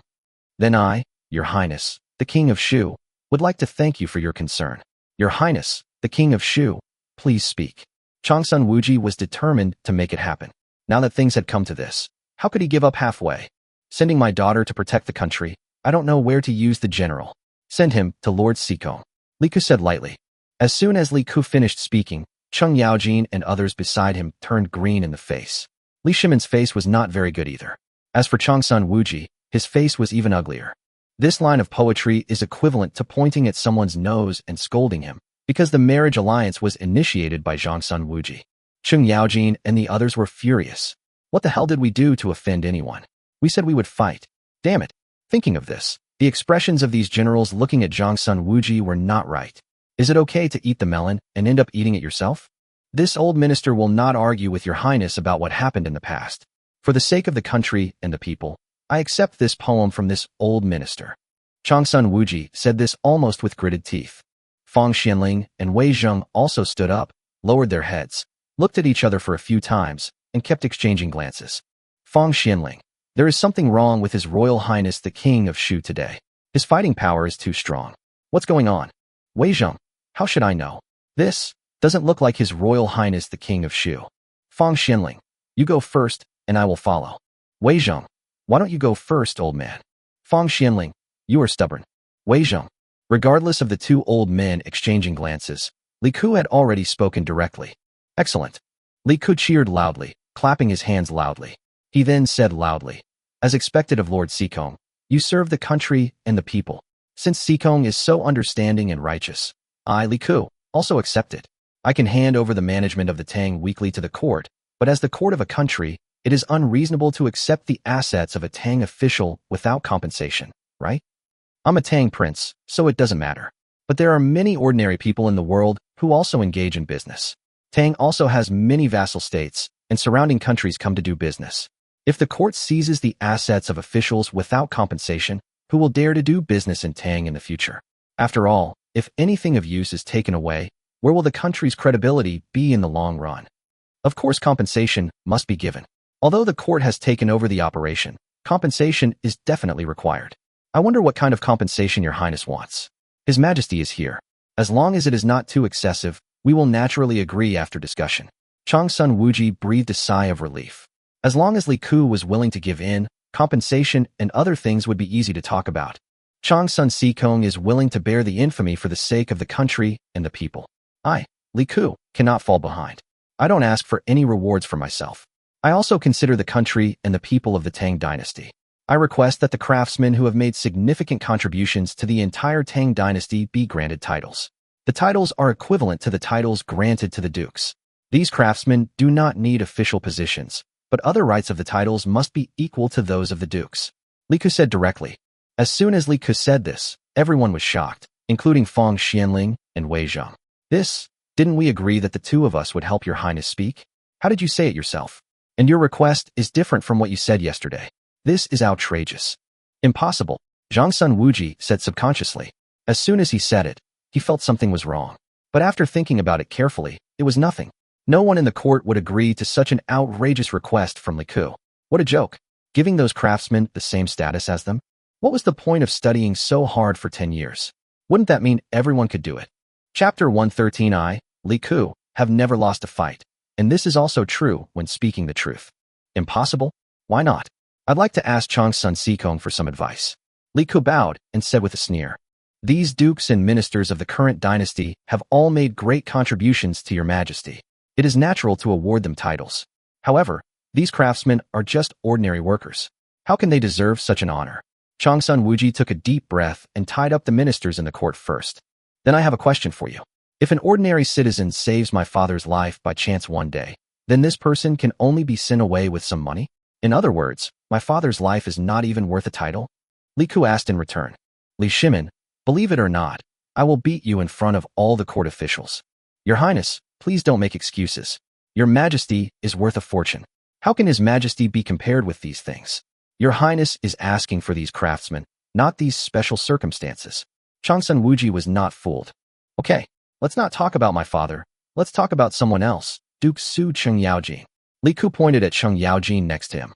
Cheng Yaojin, who was leaning on his chair and watching Li Ku scolding Chang Sun Wuji with great interest, was immediately stunned. What does this have to do with me? He defeated Song Jingang, Dou Jianda, Wang Shichong, and others successively, and made great contributions to the establishment of the Tang dynasty.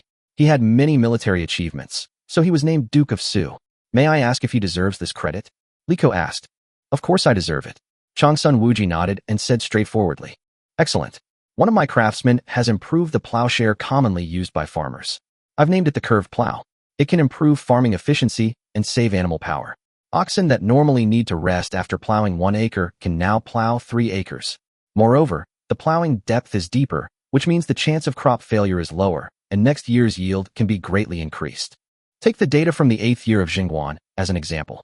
There were about 3 million households and a population of about 15 million. With an average of 100 mu of land per household, that's about 300 million mu. The reason for the small amount of land granted isn't because there's not enough arable land in the world. Currently, the 10 regions of the Tang dynasty are almost all sparsely populated, even though the actual population is larger than the registered population. The reason for limiting the amount of land granted is that one household can't cultivate more land. After the adoption of the curved plow, considering that other labor is also needed, the amount of cultivated land per household can at least double, that is, 200 mu. Li Ku's number is not random. 1 mu of land in the Tang dynasty was 540 square meters, and 200 mu is equivalent to 162 mu in modern times. Li Ku remembered that he was a child at his grandfather's house in his previous life, because his hometown was in Hatao, Inner Mongolia, where the land was vast and the population was sparse. So there was a lot of arable land per capita. His parents cultivated just over 50 mu of land, which was enough to keep them busy. When he was a child, there weren't many machines, so farming was done with mules. They also had to grow a lot of cash crops, so the summer was very busy. Nowadays, the main crop is grown, and it's actually not as busy as when he was a child. The average number of people in a household in the Tang dynasty was 5. The 5 here refers to the able-bodied laborers, and children are not counted because children will have to separate from the family and continue to divide the land after they grow up. So it is definitely possible to cultivate 162 acres of land. This means that the Tang dynasty will have an additional 300 million mu of arable land. Last year, the average yield per mu in the Tang dynasty was between 1.5% and 2.0 dan. Calculating based on the smallest plots of land, this means that 300 million mu is enough for the Tang dynasty to have an additional 450 million dan of grain. Do you understand what I mean? This means that in the second and third years of the Jingguan era, the surplus grain from the few unaffected prefectures alone would have been enough to provide relief to the victims of the disaster. This means that if this weapon had existed during the Wuda era, the Tang dynasty could have supported more troops stationed at the border, and the Wei-Shui alliance would not have occurred. This means that if it had existed during the Wuda era, the world would have had so much grain that even if disaster struck during the second and third years of the Jingguan era, the people would not have had to leave their homes. Their stored grain would have been enough to survive. This also means that if Tuyuhun dared to act rashly a few years ago, the Tang dynasty would have had enough food reserves to kill Murong Fuyun without having to marry the princess off or wait until last winter. This means that this one craftsman saved hundreds of millions of lives. His achievements are so great that even Duke Su may not dare to be compared with him. So, is he worthy of being granted a title? Li Ku asked calmly. The court was silent. Changsun Wuji opened his mouth, not knowing how to refute for a moment. In this era, some things are never brought up, and many reputations are quietly taken away by the aristocratic families. Some people who have made contributions have no chance to speak out. Of course, Li Ku also changed the concept, because even if the curved plow was invented, it would not be possible for the Tang dynasty to popularize it within a year even if it promoted it with all its strength. It would take at least 7 or 8 years, because the iron smelting technology in the Tang dynasty was not that advanced. The plowshare needs iron, and it is iron, not steel, so it is easy to be damaged and needs to be repaired by a blacksmith. What's more, the Tang dynasty still needed iron to make armor and weapons. Iron was in short supply, and even less was available for people's livelihood. Are you serious? Li Shimin spoke. He was stunned by the data Li Ku said and couldn't react for a while. Your son dare not say a single word of falsehood. You can test this curved plow yourself. The curved plow in Li Ku's hand is not the one in history, but the one that has undergone countless improvements in later generations. It is more advanced and has better effects. I haven't finished speaking yet, Li Ku continued. I have several craftsmen under my name. They have improved papermaking and printing techniques, reducing the price of a newspaper like the Tang Weekly to 12 won. This means that a book like the 1,000-character classic, including the cost of binding and other costs, can definitely be bought for 15 when using better paper. Then, Tang Dynasty books can be popularized throughout the world, allowing all people to read and write. If Tang Dynasty expands the imperial examination system and allows scholars from humble backgrounds to participate, it means that Tang Dynasty will have millions of scholars.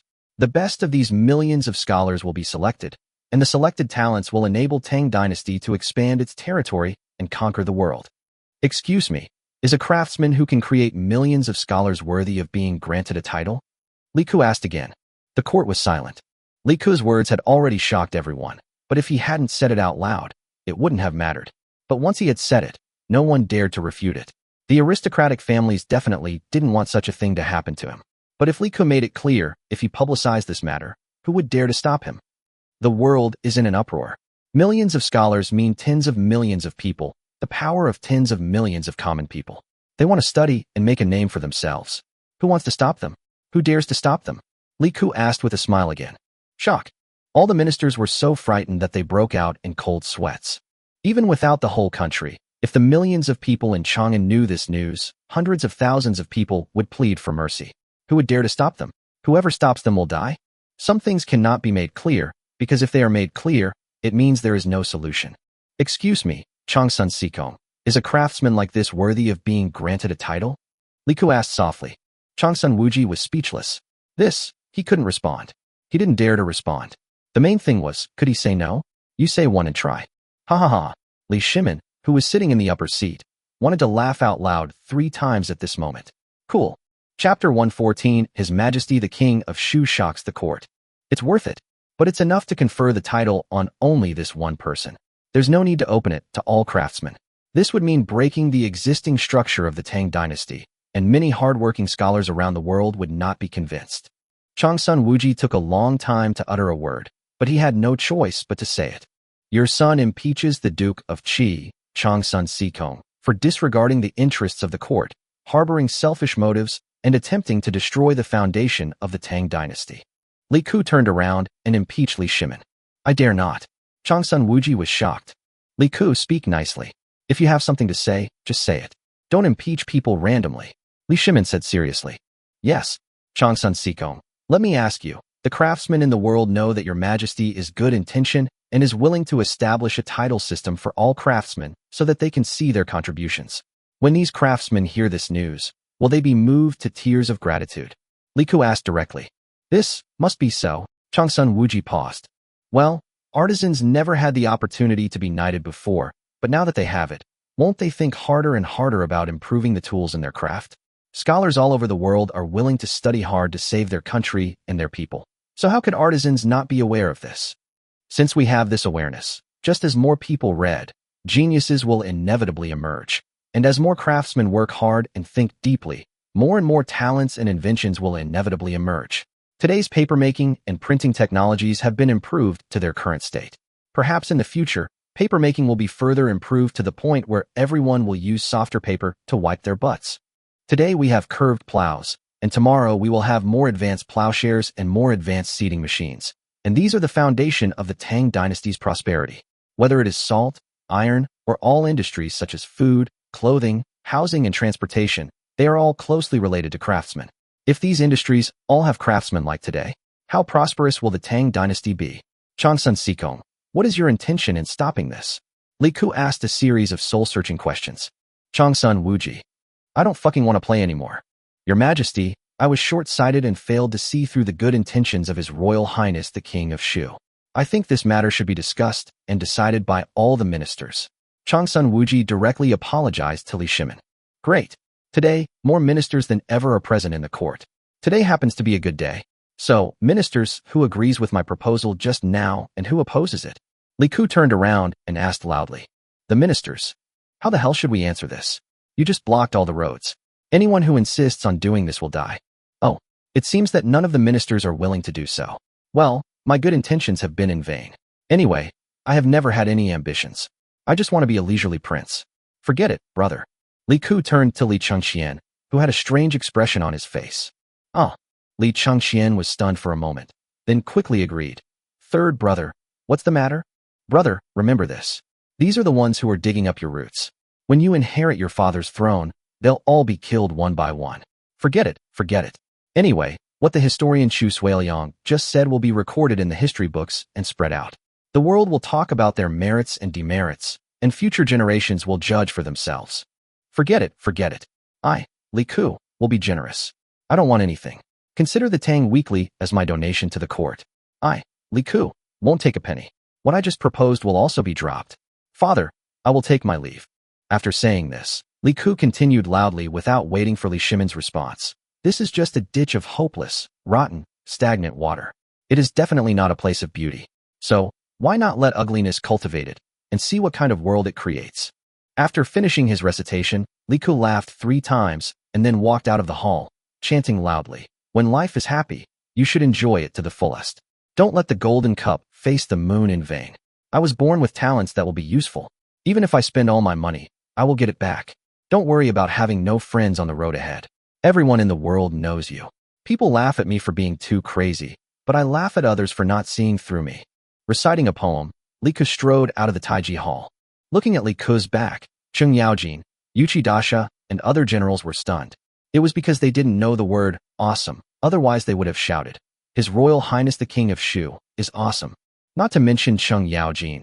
Even Li Shimin, who was sitting above, was confused by Li Ke's poem. Is this a poem written by my third son? He had only heard the saying, when life is full of joy, we must enjoy it to the fullest, and don't let the golden cup face the moon empty. Chu Suiliang's eyes were shining over there. He and several assistant historians behind him were holding brushes and writing furiously. All the ministers in the court were shocked.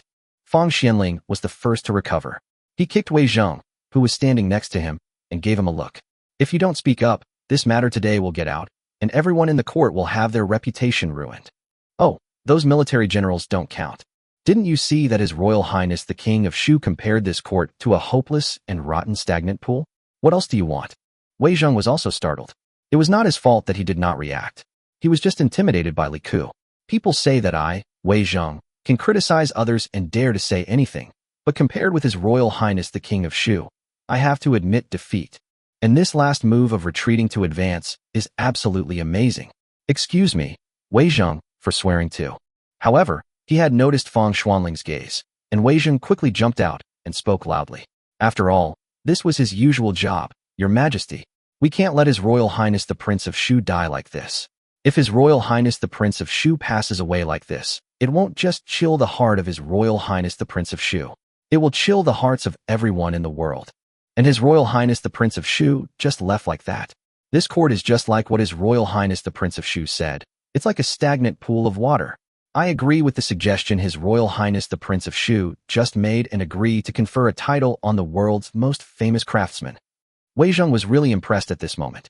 He had to agree to today's system. This was much more than the honorary title requested by His Royal Highness the King of Shu. I second the motion, Fang Xianling said loudly and followed suit. I second the motion. The other ministers shuddered and hurried to follow. The main reason was that if this got out, their reputation would be ruined. They couldn't take on this matter. Me too. I can't let our reputation be ruined. What's with sending a daughter to protect the country and not knowing where to use the general? What does it have to do with us? I don't accept it. But I agree with His Royal Highness the King of Shu. Cheng Yaojin jumped up and spoke loudly. Me too. Yuchidasha stood up. We agree. The contributions of these craftsmen are no less than ours. For example, many siege weapons and armor were improved by the craftsmen. Li Shiji also stood up and said loudly. All the generals came out, and it was like, why? That fucking poem was insulting us generals, but it had nothing to do with us generals. We all wanted to fight, okay? Since everyone agrees, then it's settled. However, we can't just do what that bastard says. The title will be changed to an honorary title. It won't have real power, only corresponding honor. Li Shimin pretended to think about it, and then finalized it. Most of the ministers immediately breathed a sigh of relief. The honorary title was good. The honorary title was good. Fortunately, His Majesty did not act rashly. Wei Zheng and Fang Xianling looked at each other and thought, Your Majesty is so great. You're trying to please both sides. That's right. Someone come here. Li Shimin remembered something and spoke loudly. Here. 2 guards walked in from outside the door. Go, bring Li Ke back to me. Take him to Liangyi Hall and give him 20 military sticks. He made wild remarks during the court meeting and left early without permission. How disrespectful. Li Shimin shouted. Yes. Wei Zheng Fang Xianling. Well, His Royal Highness the King of Shu is used to being beaten. He should be fine.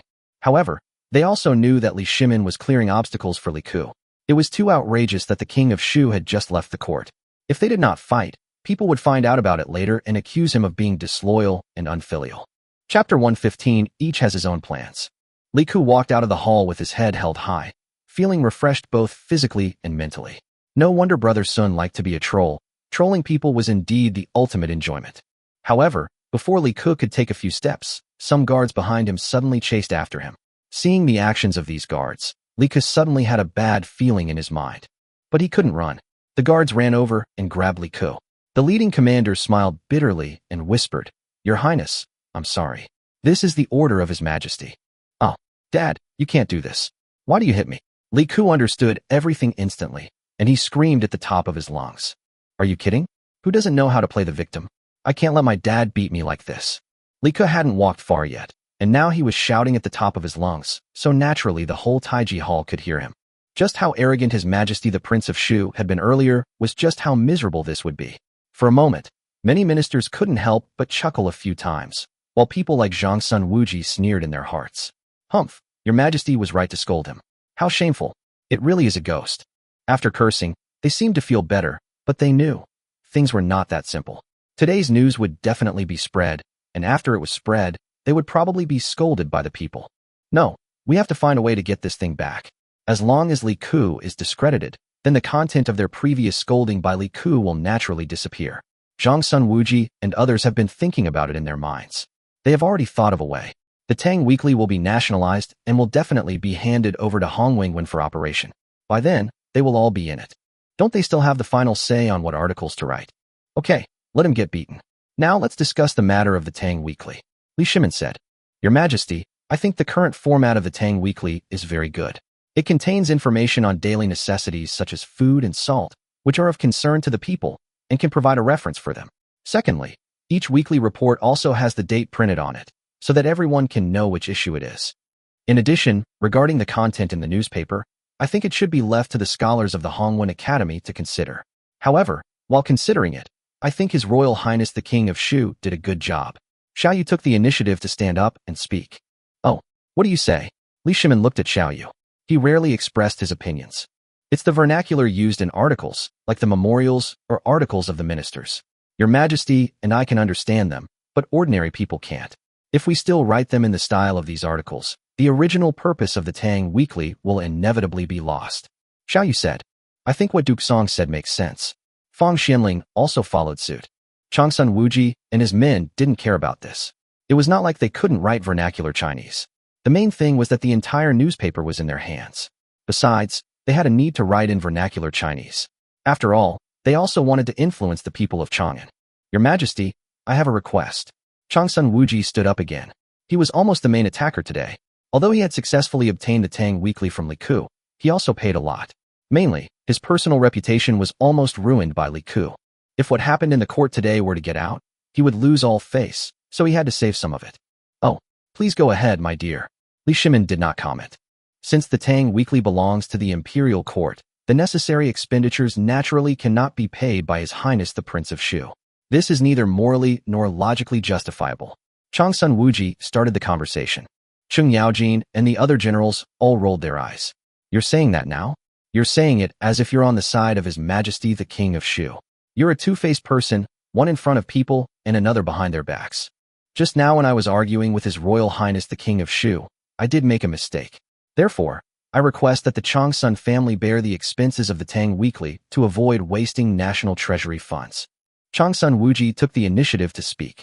The annual expenditure was only 7 or 8,000 strings of cash, so Changsun Wuji didn't take it to heart. This is not appropriate.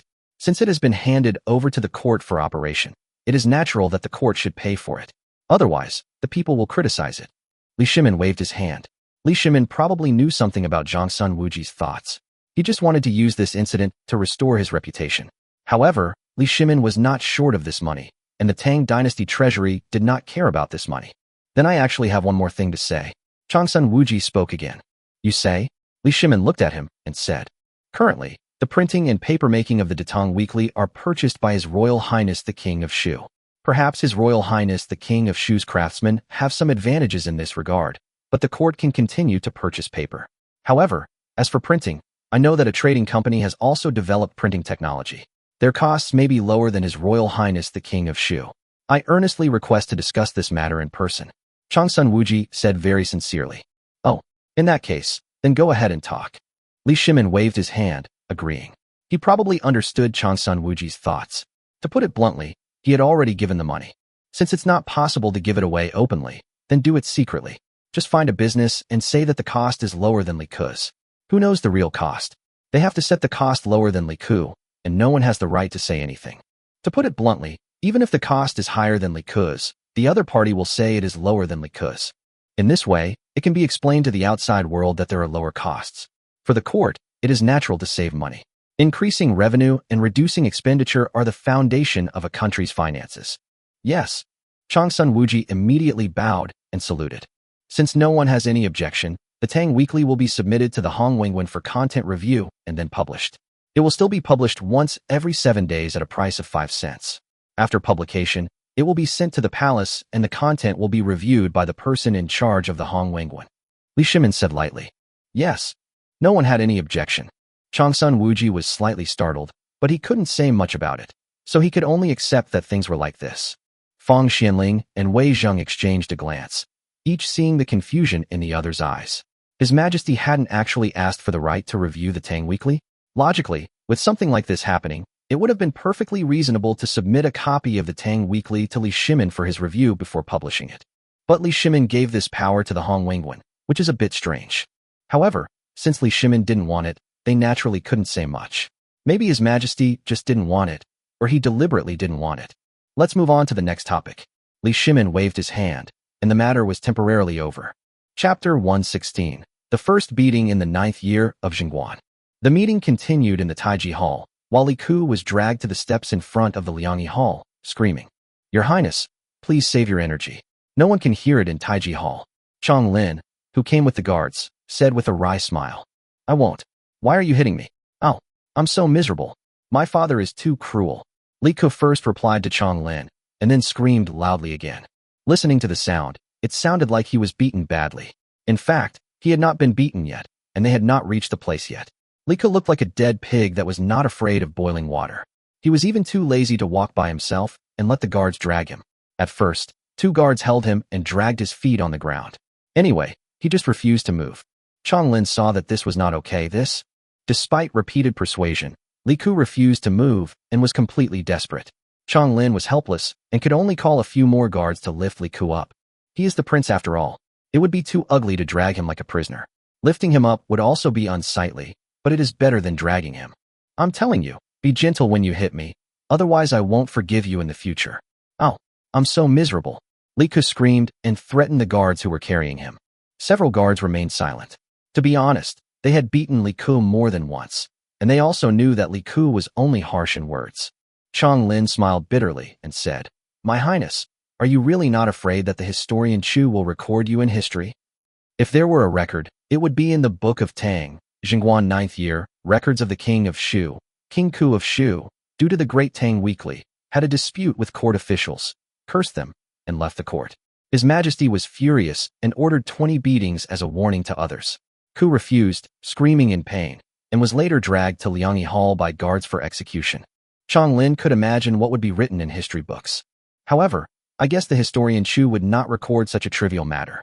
After all, if everything was recorded, even if it was not in the Book of Tang, just the fact that His Highness was beaten and the reason for the beating would have to be recorded in a separate biography or a separate volume. They soon arrived at the Liangyi Palace, but what Chong Lin didn't expect was that Changle and the others were already there. The people of Chang'an City knew about the issues raised in the court today, so how could Changle and the others not know about it? So the older ones all rushed to the Liangyi Hall to wait for the court to end.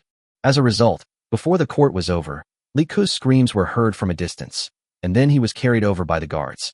Changle and his companions immediately became anxious and hurried down from the Liangyi Hall. Changle shouted angrily, "Put down His Royal Highness the King of Shu." "Your Highness." Chong Lin hurriedly stopped in front of Changle and whispered, "It's His Majesty's order." "Of course I know it was my father's order, otherwise they wouldn't dare to touch my third brother. But today I'm here. Whoever dares to touch my third brother, if you have the guts, beat me together." Changle said sternly, "Yes, give it back to us. I will be angry with anyone who hits my third brother." Yu Zhang also spoke loudly, "Your Highness, Your Highness." Chong Lin said hurriedly with a wry smile, "You say?" Changle stared at him intently. "Your Highness, His Royal Highness the King of Shu must be beaten with a military stick. His Royal Highness the King of Shu has taken a great advantage in the court today," Chong Lin said in a low voice. Changle raised an eyebrow and was about to say something, but the carried Li Ku waved his hands and said weakly, "Lizzie, forget it. The rest of you, stop making trouble and let them fight. You can't escape today. Besides, you're just making things difficult for them by being here. If anything goes wrong, they'll probably be blamed by their father." This. Changle hesitated for a moment. It was not because she was afraid that the guard would be blamed, but because Li Ku had spoken. Okay, put me down and go get a stool." Li Ku waved his hand. Several guards hurriedly let Li Ku down. They were filled with gratitude. Li Ku really cared about them, and it was all from the heart. The other guard quickly ran to find a bench. "Third brother." Changle was a little worried. It's okay. It's just a beating. Third brother has been beaten too much." Li Ku waved his hand and said disdainfully, "Dad is such an idiot. Why does he always beat you?" Fourth brother is such a mess and has done wrong things. But why doesn't he beat him?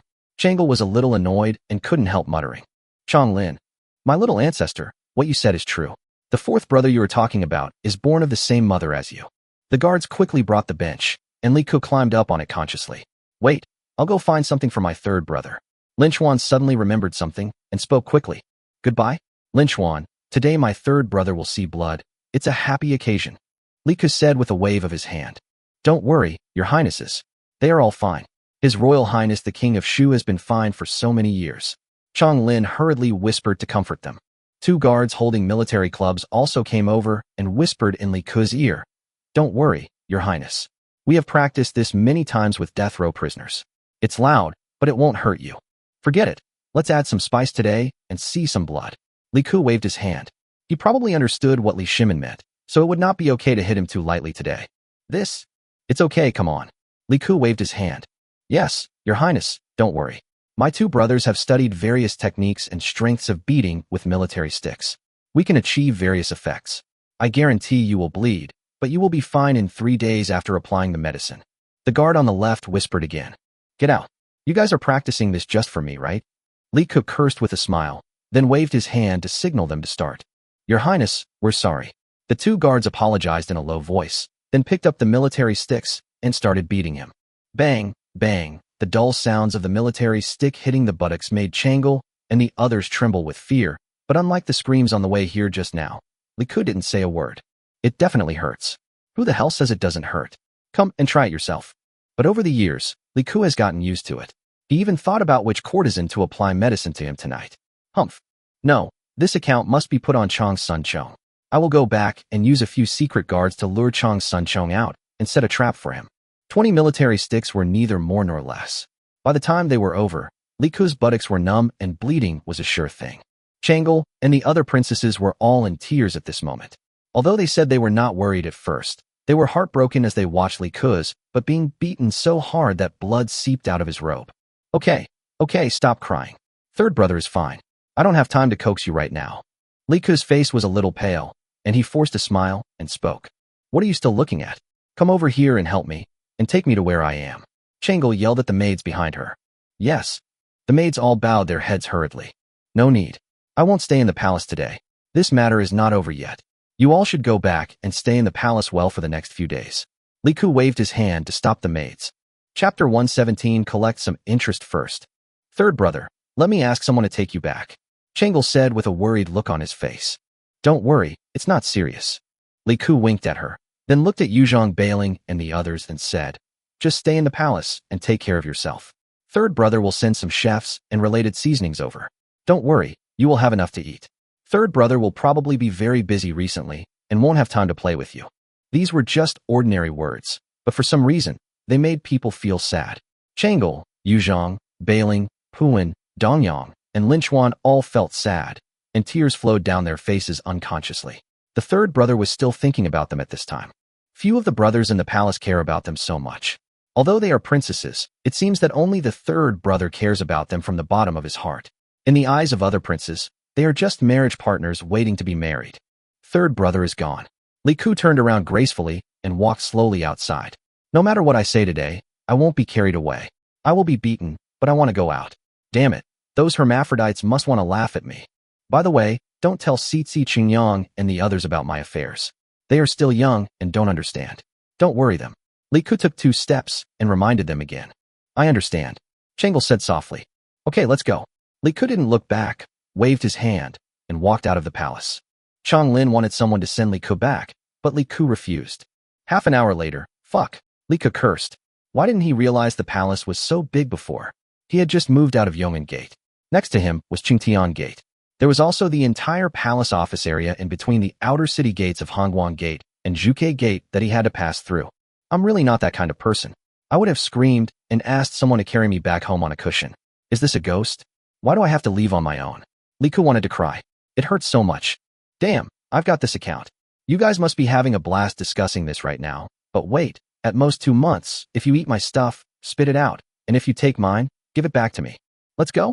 Li Ku grinned and took another step forward. In the distance, a patrol team of Imperial Guards came over. Li Ku immediately regained his expressionless look and walked past them calmly. He did not cover the bloodstained clothes behind him at all.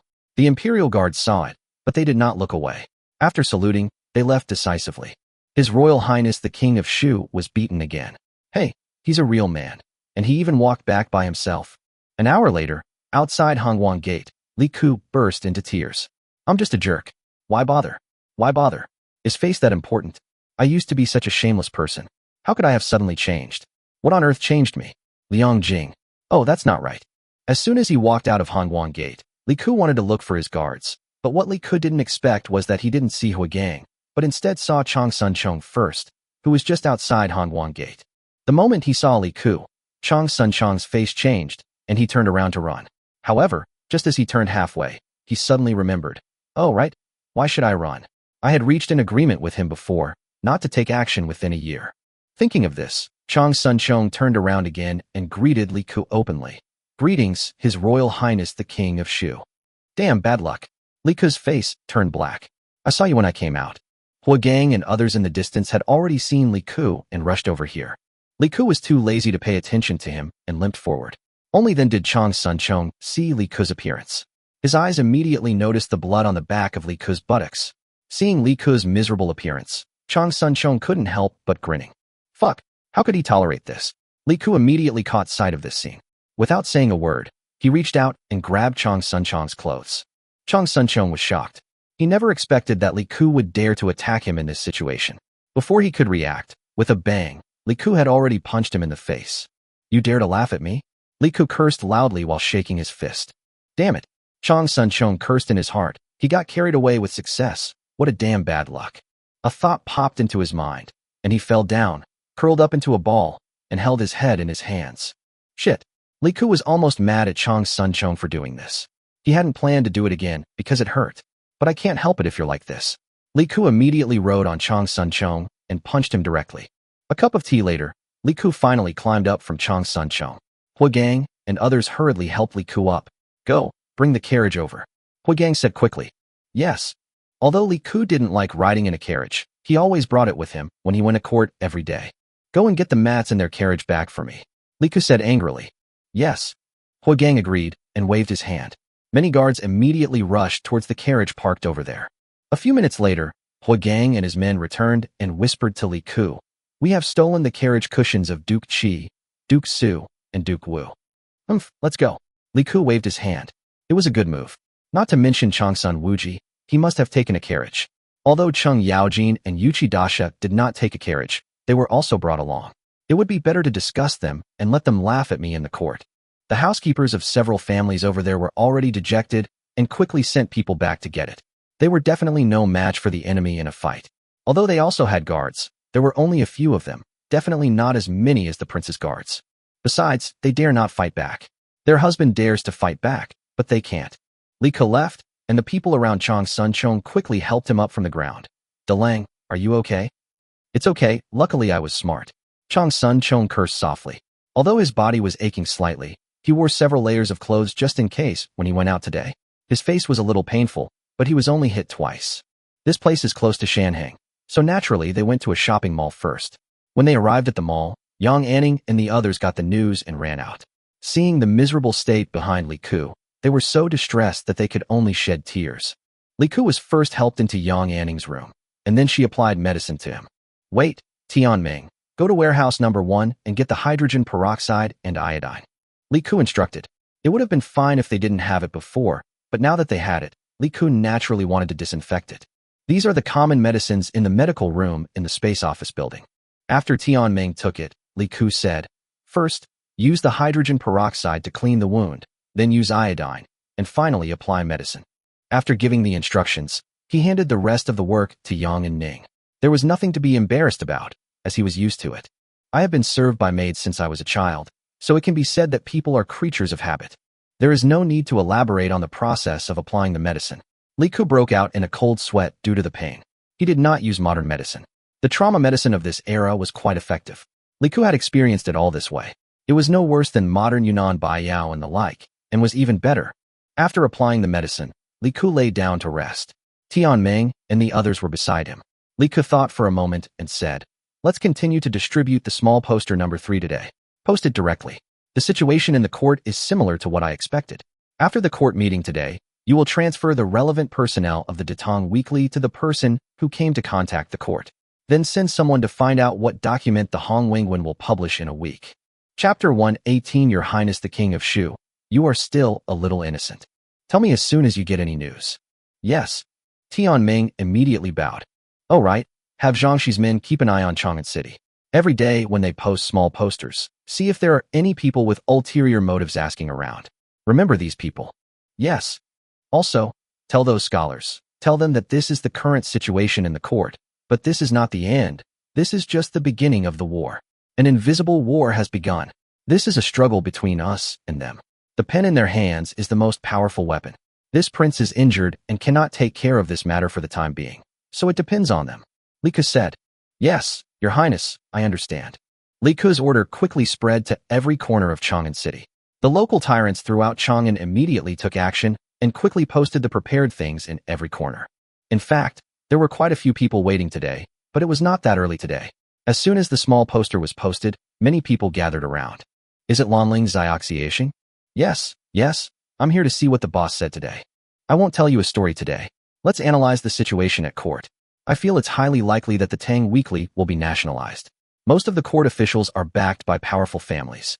They wouldn't allow something like this to speak for the people to be published. However, His Majesty the King of Shu isn't a pushover either. I'm sure he'll take some of the money back. Most importantly, the emergence of the Tang Weekly and the fact that His Royal Highness the King of Shu started selling cheap paper on a large scale yesterday mean that paper-making technology has made great progress. This is a blessing for many poor students in the Tang dynasty. In the future, there will be more affordable books for ordinary people to read. For this alone, ordinary scholars like me should be grateful to His Majesty the King of Shu. Perhaps one day the imperial court will lift the restrictions on the imperial examinations, and children from humble backgrounds like us will be able to participate. Today's content is short, but it has caused quite a stir, because many ordinary scholars have learned that in such a small place they can see many novel ideas, and can also communicate with others anonymously in different ways, and can boldly express their opinions here. And there are many people around who can understand it. As Lanling Xiaoxiaxing appeared first, naturally everyone was vying to watch it, and today's content can be said to have instantly opened the eyes of many people. Mr. Lanling's analysis is indeed very thorough. I didn't expect that he is just an ordinary student like us. In fact, there are many extraordinary people among the people, and there are also powerful people. Look at Han Xin of the Han Dynasty. Wasn't he just an ordinary person? Yes, Mr. Lanling is right. We should thank His Royal Highness the King of Shu. It's a pity that the Tang Weekly was taken back by these people. Hush, be careful with your words. Of course they want to control the power that belongs to them. After the court session ended, what happened in the court quickly spread throughout the entire Chang'an City. Even if someone wanted to conceal it, how could Li Ke let the news be concealed? Everything Li Ke said in the court spread throughout the entire Chang'an City without missing a word.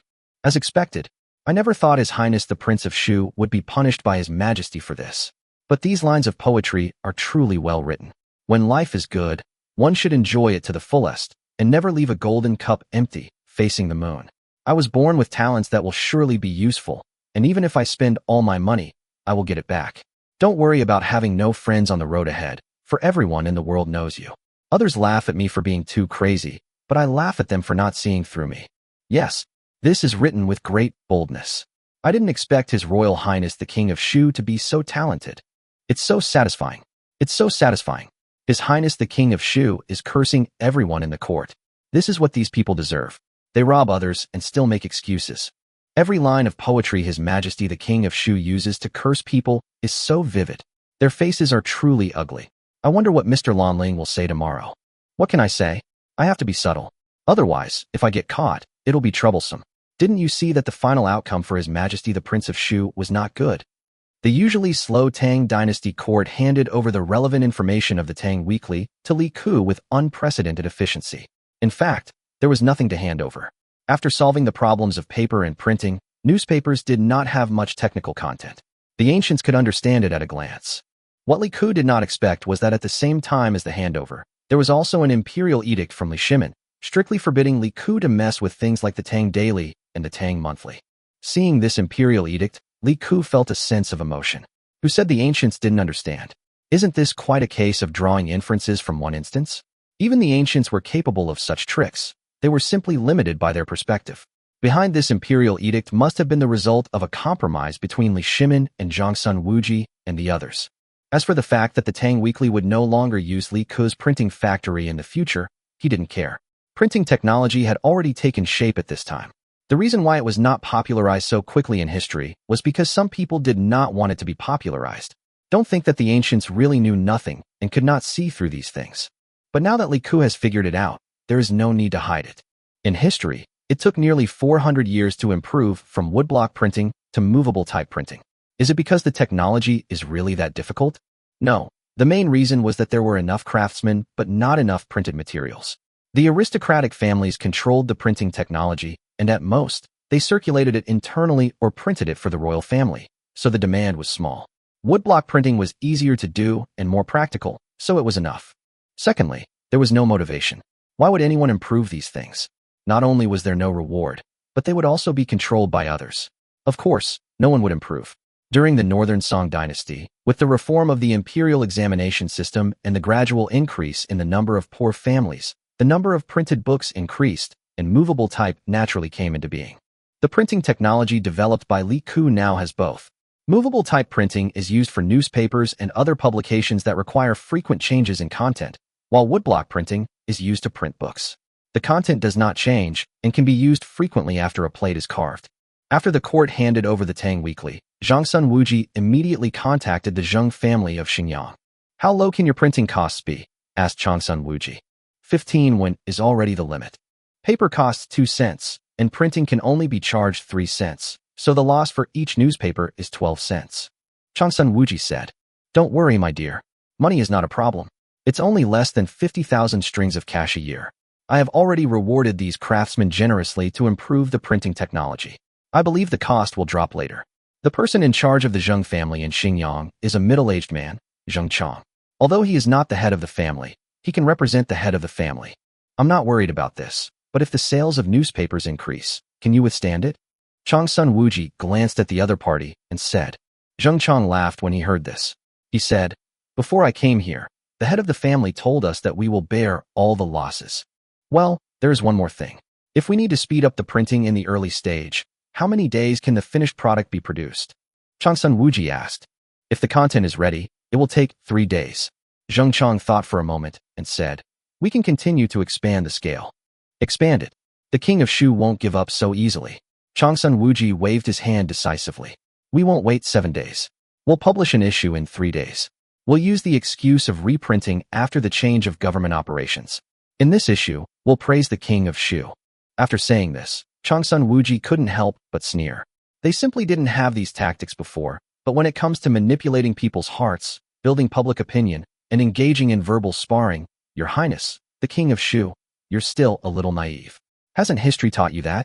Stories like buying bones for 1,000 gold and making a tree stand firm all employ these tactics. Chapter 119, What is this routine? That's right, Zhongsun Wuji was already preparing to have someone reprint the article. This was his own idea, mainly due to the public opinion in Chang'an City. After the situation in the court today was spread, his reputation would be ruined. Zhongsun Wuji didn't care about other things, but he still cared a lot about his reputation. On the second day of the court dispute in the Tang Weekly, Wei Zheng went out shopping again, but this time he was not there for shopping, but went straight to the place where he saw the small posters last time. He wanted to see what this Wanling Xiaoxiaxing and other literati thought about this matter. When he arrived at the place, as expected, those special posters had been posted on the wall. Wei Zheng immediately found the paper with Lanling Xiaoxiaxing's name. It seemed that he had been recognized by all the scholars around him, and a space in the middle was always reserved for him. The outcome of yesterday's court session was exactly as I expected. The aristocratic families ultimately prospered. Although it may seem that the newspapers are controlled by the court, I believe everyone understands the backgrounds of the court officials. Without going into details, I'll give a few more examples. The protagonist of the poem written by His Royal Highness the Prince of Shu yesterday was the Duke of Qi's legitimate wife, the daughter of Zheng from Xinjiang. Li Ke deliberately made a mistake here. Although Zhongsun Wuji married a concubine's daughter, people outside should not know about it. And Mrs. Zhongsun would come out to clarify it personally, saying, "I am not a legitimate daughter, but a concubine's daughter?" Impossible. Because the Zheng family of Xinjiang has now begun to elevate the status of Mrs. Zhongsun's family within the family, it is impossible for the Zheng family of Xinyang to come out and talk about this topic. People who know the situation won't say it, and people who don't know the situation will naturally think that what Lanling Xiaoxiasheng said is true. So, Tang Dynasty society is like a giant net, already controlled by layers upon layers. It's not easy for the common people at the bottom to rise above the crowd, because these invisible nets have been hanging over our heads from ancient times to the present. Anyone with a little education knows that many families have survived, even from the Han Dynasty until today, despite the successive dynasties. In order to maintain the purity of their bloodline, the 5 surnames and 7 noble houses intermarry with each other and never marry outsiders or other families. Never mind, let's continue with the previous story, Night Raid on the Widow Village. What follows is the seemingly unserious story, but the other party has finished writing it today. What is beyond Wei Zheng's expectation is that the title and the beginning of this story are unserious, but the reversal at the end is very serious. It turns out that this widow village is made up of soldiers who died on the battlefield. Their husbands all died on the battlefield, so they took up weapons to protect themselves. Those who plotted evil were eventually killed. At the end, there are also many inspiring words, such as women hold up half the sky, and women can also achieve success as long as they work hard. For example, Princess Pingyang Zhao. Seeing this, Wei Zheng nodded silently. It seemed that Lanling Xiaoxiasheng was really not His Royal Highness the King of Shu's man. Otherwise, he would not be so evasive. Of course, he certainly had no good feelings towards the aristocratic families. Hey, Mr. Lanling hit the nail on the head. These aristocratic families control the path to success. Why think so much? What does it have to do with ordinary people like us? I just want to see if there are any policies that are closely related to us. Why is it okay? Think about it. If your child had the opportunity to study and succeed, would you let him study? Then you definitely have to read it. Isn't that right? Before, they didn't allow us to study, and we couldn't afford to go to school. Now, His Royal Highness the King of Shu has allowed us to start studying, and we have the opportunity to study, but they have blocked our way out. Do you think this has anything to do with you? Well, that's true, but my child doesn't have any special abilities. He can read a few words and do arithmetic. I'm content with him being a shopkeeper. Alas, a summer insect cannot talk about ice. What do you mean? Listening to the discussions of the people around him, Wei Zheng frowned. He always felt that something was wrong, but he couldn't tell what exactly was wrong. As for the common people's comments on the aristocratic families, Wei Zheng didn't care. Neither did the aristocratic families. When had they ever cared about the common people's reactions? After all, these common people were completely incompetent, and their opinions wouldn't cause any significant disturbance.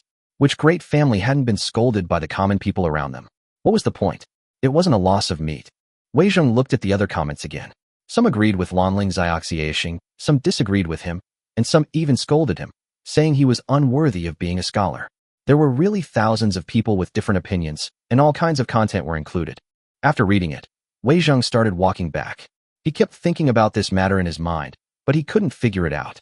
If Li Ke knew what Wei Zheng was thinking, he would probably tell him with a smile that it was right not to be able to figure it out. As for why Li Ke did this, it was very simple. In the words of later media theory, this is called establishing a stereotype. Stereotype refers to people forming a fixed view of a certain thing or object and generalizing this view, believing that this thing or group has this characteristic, while ignoring individual differences. For example, cheap goods are not good is one of the typical stereotypes. What Wei Zheng didn't know was that this was just a preliminary measure. 3 days later, the second issue of the Tang Weekly was published, only 5 days after the last one. This was the fastest speed achieved by Changsun Wuji and his team.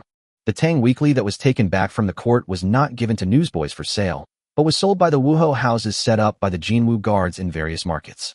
These Wuhis were in charge of various areas, so it was considered that they were put to good use. Just like the first time, everyone was very interested in the Tang Weekly, so 50,000 copies were sold out very quickly. Li Ke got the new issue of the Tang Weekly as soon as possible. The title remains unchanged, and the title of the largest article content naturally cannot be as inappropriate as Li Ke's. On the analysis of the military operations against Tuyohan, the entire article obviously learned Li Ke's usage, or in other words, understood the target audience. The article tried to use a lot of vernacular to explain to the people that the Tang dynasty was confident of victory over Tuyohan this time. Although the article is written in vernacular as much as possible, it also contains many classical Chinese words, but overall, ordinary people can still understand it. Skip it and read the second one. On the talent of His Majesty the King of Shu. When Li Ke saw this article, his eyes lit up. As expected, it came. The general meaning of the whole article is as follows. In the last issue, I wrote about His Royal Highness the Prince of Shu's Tongguan nostalgia. What many people don't know is that His Royal Highness the Prince of Shu also said 4 things. Establish a mind for heaven and earth, establish a way for the people, carry on the lost knowledge of the sages, and bring peace to the world for all eternity. This shows the talent of His Royal Highness the Prince of Shu. For the past 8 or 9 years, everyone has misunderstood him. It is precisely because His Majesty the Prince of Shu possesses such talent that it is unknown to outsiders. That is why, more than 10 days ago, His Majesty entrusted hundreds of scholars to His Majesty's management to compile medical books and benefit the people. Therefore, no one actually knows the true His Majesty the Prince of Shu. This is the general content. After reading it, Li Ke laughed out loud 3 times. What a good blackening. It was so accurate. So high-end. Chapter 120, Playing Unconventionally. Your Highness, I think the Duke of Qi has bad intentions. You shouldn't be so happy. Tian Meng and Yang and Ning, the other courtesans standing next to him, had naturally also read the newspaper. They thought Li Ke was happy because his opponent praised him and spoke with some concern. Haha, you don't understand. Is this a compliment? You're all wrong. This is a smear campaign. Li Ke laughed twice and said, Look, at first he's praising my talent. Then he says that a dozen days ago, my father gave me hundreds of scholars. Think carefully. What is my reputation, Li Ke? First impression, tell me directly. Reckless man. Yang Anning and the other 3 and Tian Meng said subconsciously. Yes, the entire Chang'an city, no, the entire Tang dynasty knows that I, Li Ke, am known as a reckless man. They are praising my talent at this time, and ordinary people will not think too much about it for the time being. But there is a saying that scholars look down on each other. Those who have read books often think that they are the most talented. So, when they saw this, their first impression was disbelief. Then when they saw the back part, which said that Your Majesty gave me hundreds of scholars, they immediately had an idea. Oh, no wonder the King of Shu suddenly became talented. It turned out that it was because of these scholars. The implication was that I copied everything. Li Ke said with a smile. Tian Meng and Yang and Ning were stunned. When they looked at the article again, the words of praise in it seemed as if they were carrying swords and guns. Your Highness, this is too vicious. These people are so shameless. I think we should sue them. Tian Meng was anxious. In his mind, Li Ke was a god, and now someone dared to insult his god. Yang Anning was almost the same. Are these people so insidious? Yang Anning asked. Sue? How? Did they say I plagiarized in the article? No. These are the people's own thoughts. What does it have to do with them? Li Ke said with a smile. What should we do? Tian Meng was whirling around anxiously. Your Highness, we need to clarify this. Let those scholars come out and clarify. It's useless. In the eyes of outsiders, they are all my people. Their lives and property are in my hands, so they will naturally clear the air for me. Li Ke waved his hand. Your Highness, you can still laugh. What should we do now? Yang and Ning stamped his feet anxiously. Don't worry, these are all within my expectations. Tian Meng, don't send it out tomorrow for the time being. Let those scholars write according to this content. I will send it out the day after tomorrow. Li Ke took out a stack of about a dozen sheets of paper from the side and handed it to Tian Meng. Tian Meng, Yang Anning, and others started reading it immediately, but they were stunned when they saw the content. The first one. I heard that His Royal Highness the King of Shu bought Huiwe Tower and was partying with over 20 prostitutes every night. The second picture reads, His Royal Highness the Prince of Shu often has sex with the 4 most popular courtesans of Huiwe Tower at the same time. The third picture reads, I heard from the palace that His Royal Highness the Prince of Shu has never had good academic performance since he was young, and he often makes his teacher angry. The fourth picture reads, the reason why His Royal Highness the King of Shu beat Chang Sunchong was because he had a crush on a woman of Chang Sunchong's, but Chang Sunchong was unwilling to give her to him. Your Highness, what is this? This. Tian Meng and Yang Anning were both a little anxious. Isn't this a rumor? And how could someone make up a rumor about themselves? You don't understand.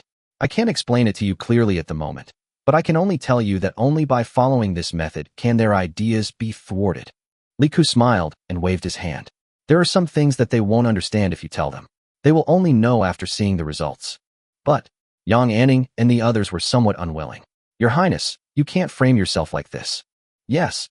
Tian Meng gritted his teeth, then turned around and explained. Just as Li Ke had guessed, many people in Chang'an who bought the Tang Weekly read it as soon as it was published. After reading it, some people with ulterior motives began to speculate. I knew it. How could His Royal Highness the Prince of Shu, with his reckless character, right? Tongguan nostalgia. I'm afraid these 4 sentences were also copied. How can you talk like that? His Royal Highness the King of Shu's reputation is well known to everyone, and the people of Chang'an City can see it clearly. Many people began to refute on the spot. Hey, you are still anxious. You can't judge a person by his appearance. Do you know what His Royal Highness the King of Shu is like in his daily life? The man immediately asked back. The person who was refuting was silent for a moment, then continued. How could I not know? I was in trouble before, and if it weren't for the people from His Royal Highness the Prince of Shu's residence helping me, I would have died long ago. Tisk, is that it? Those aristocratic families often give out porridge, so they are good people? Wanling Xiaoxiashing said they just do it for show. The person who refuted paused and stopped talking. Look, there's nothing to say. On the second day, many people went to the place where the small posters were posted every day, but to their disappointment, Wanling Xiaoxiashing did not post any new comments today. However, many of the small posters around had many opinions, which were similar to the reactions of many people after the Tang Weekly came out yesterday, and the words were even more intense. Anyway, everyone here is anonymous. Ha! Zhang Sun Wuji laughed several times in his own palace. Your Highness, Prince of Shu, I told you were still a little immature. You personally handed the weapons to us, and now are you satisfied with the result? These small posters scattered throughout Chang'an City were Li Ke's counterattack, in Zhang Sun Wuji's view. But now, with the publication of the Tang Weekly, what use were these tactics? They were all small tricks, not worthy of public attention. He had come up with something that was worthy of public attention and ended up throwing it into their hands. On the third day, the common people and scholars of Chang'an, who were used to Lanling Xiaoxiashing and many small posters, came to the place where the small posters were posted again. However, the situation here today made many of them frown slightly. I wasn't feeling well yesterday, so I didn't write. I'm here today to comment on this. I heard a lot of theories yesterday. For example, due to the report in the Tang Weekly, many people speculated whether His Royal Highness the Prince of Shu plagiarized the words. I don't know His Royal Highness the Prince of Shu very well, so I won't comment too much on this for now. But I did hear some rumors before, saying that His Royal Highness the King of Shu often helps ordinary people, but they are all false. Of course, this is just hearsay, so don't take it seriously. Forget it, let's not talk about this anymore. I was feeling unwell yesterday and rested. When I got up today, I straightened out the front of my body. I suddenly realized that I only achieved the first 4 words of especially able to endure hardship. Alas, failure. Forget it. I have nothing to do today, so I'll just listen to music in the brothel. Seeing this, most people couldn't help but burst out laughing. Where had they seen such a joke before? Extremely able to endure hardship. Only achieve the first 4 words? Doesn't that mean extraordinarily able to eat? How funny. As expected, Lanling Xiaoxiashing is still the most entertaining. Look at the comments next to it. Suddenly a lot of negative information about His Royal Highness the King of Shu popped up, saying that His Royal Highness the King of Shu bought Huiyue Tower and had sex with more than 20 prostitutes every night, that His Royal Highness the King of Shu slept with 4 top courtesans, and that His Royal Highness the King of Shu raped a woman in Chang'an City in a certain year and month. Another one is written like this. No way. Hey, a prince, do you really think he'd get close to you common people? His Highness the Prince of Shu has a lot of negative information, but there are some things I dare not tell you. Chapter 121. You play conspiracy with me. I play science with you. Part 1. As more and more negative information about Li Ke was posted on the small posters, more and more people in Chang'an City started discussing the matter, and rumors were flying everywhere. Tian Meng and others saw this, and were very worried. Chang Sun Wuji and others laughed so hard. Li Ke, you are shooting yourself in the foot. In the Liangyi Hall, Li Shimin was also frowning as he listened to the Jinwu Guard's report on this matter, and Wei Zheng was not far away. After listening to the report, the person who reported quickly left. Li Shimin raised his eyebrows and said, "Let me ask you, where's that kid?" "He's recuperating." Chang Lin replied in 3 words. "His Royal Highness the Prince of Shu hasn't left the house in the past few days. He only beat up Chang Sun Chong when he went out that day." Li Shimin already knew this, and he was completely helpless. "You said you were beaten, but you still didn't behave yourself." The Duke of Qi knew about this, but he didn't say anything. Who is it that Chang Sun Chong laughed at him? Even if you didn't provoke Li Ke, he would beat you. If you laughed at him to his face, you'd be beaten. When they agreed that Li Ke wouldn't beat him, they had told him not to cause trouble. If he did, Li Ke wouldn't tolerate it. Therefore, the Duke of Qi could not find any fault with this matter. He didn't react at all. Li Shimin was a little confused. "No, I've been keeping an eye on those comment sections these days. This is a name given by the people. I don't know who spread it, but everyone is using it now. It means commenting on current affairs. Many scholars are accustomed to posting comments there. I'm sure that Lanling Xiaoxiashing must have been written by His Royal Highness the King of Shu. He must be a scholar under his command. But at the moment, there is no movement. Wei Jing said quickly. This doesn't make sense. This guy used to get so angry when others said bad things about him. But now the whole Chang'an city is full of rumors about him. I can't stand listening to a lot of things, but he doesn't react at all. Li Shimin said with a frown. I don't know either. Li Shimin couldn't figure it out, and Wei Jing couldn't figure it out either.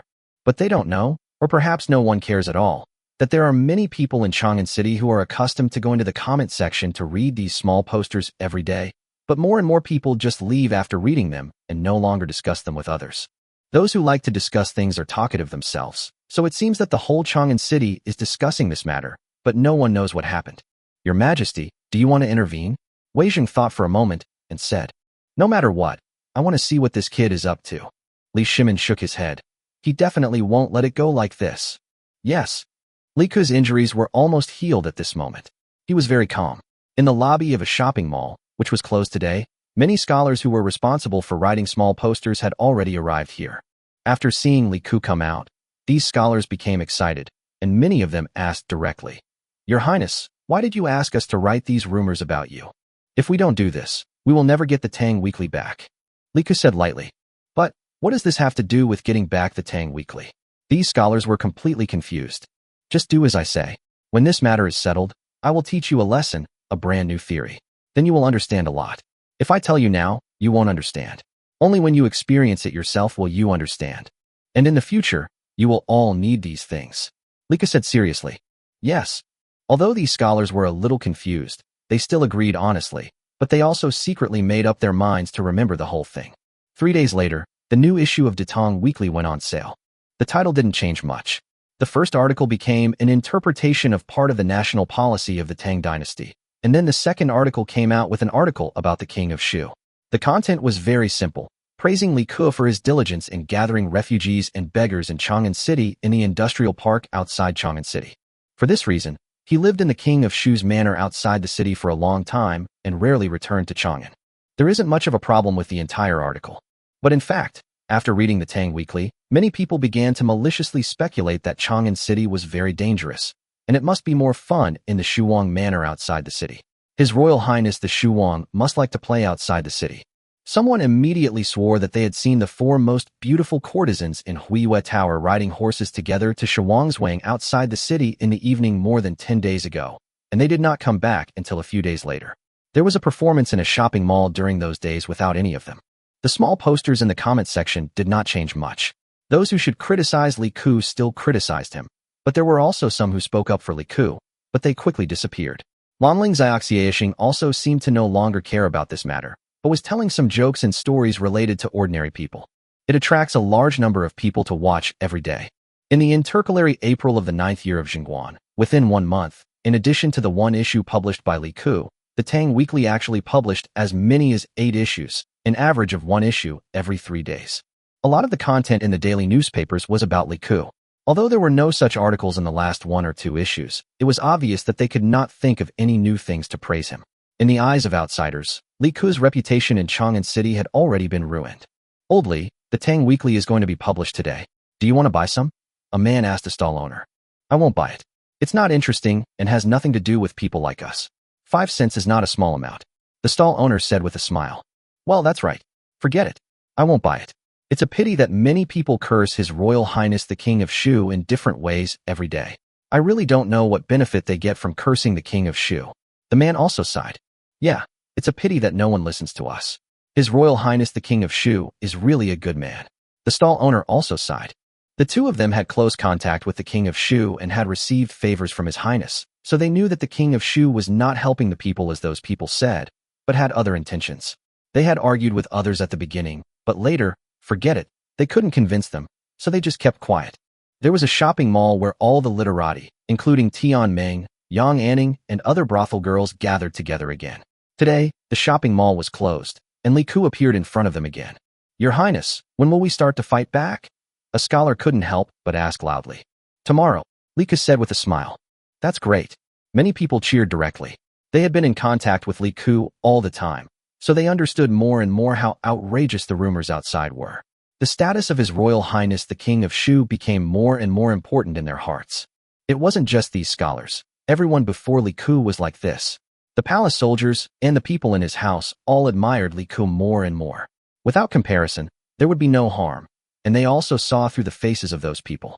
Now let me tell you why I want you to do this, Li Ku said lightly. Everyone immediately sat up straight with solemn expressions and listened attentively.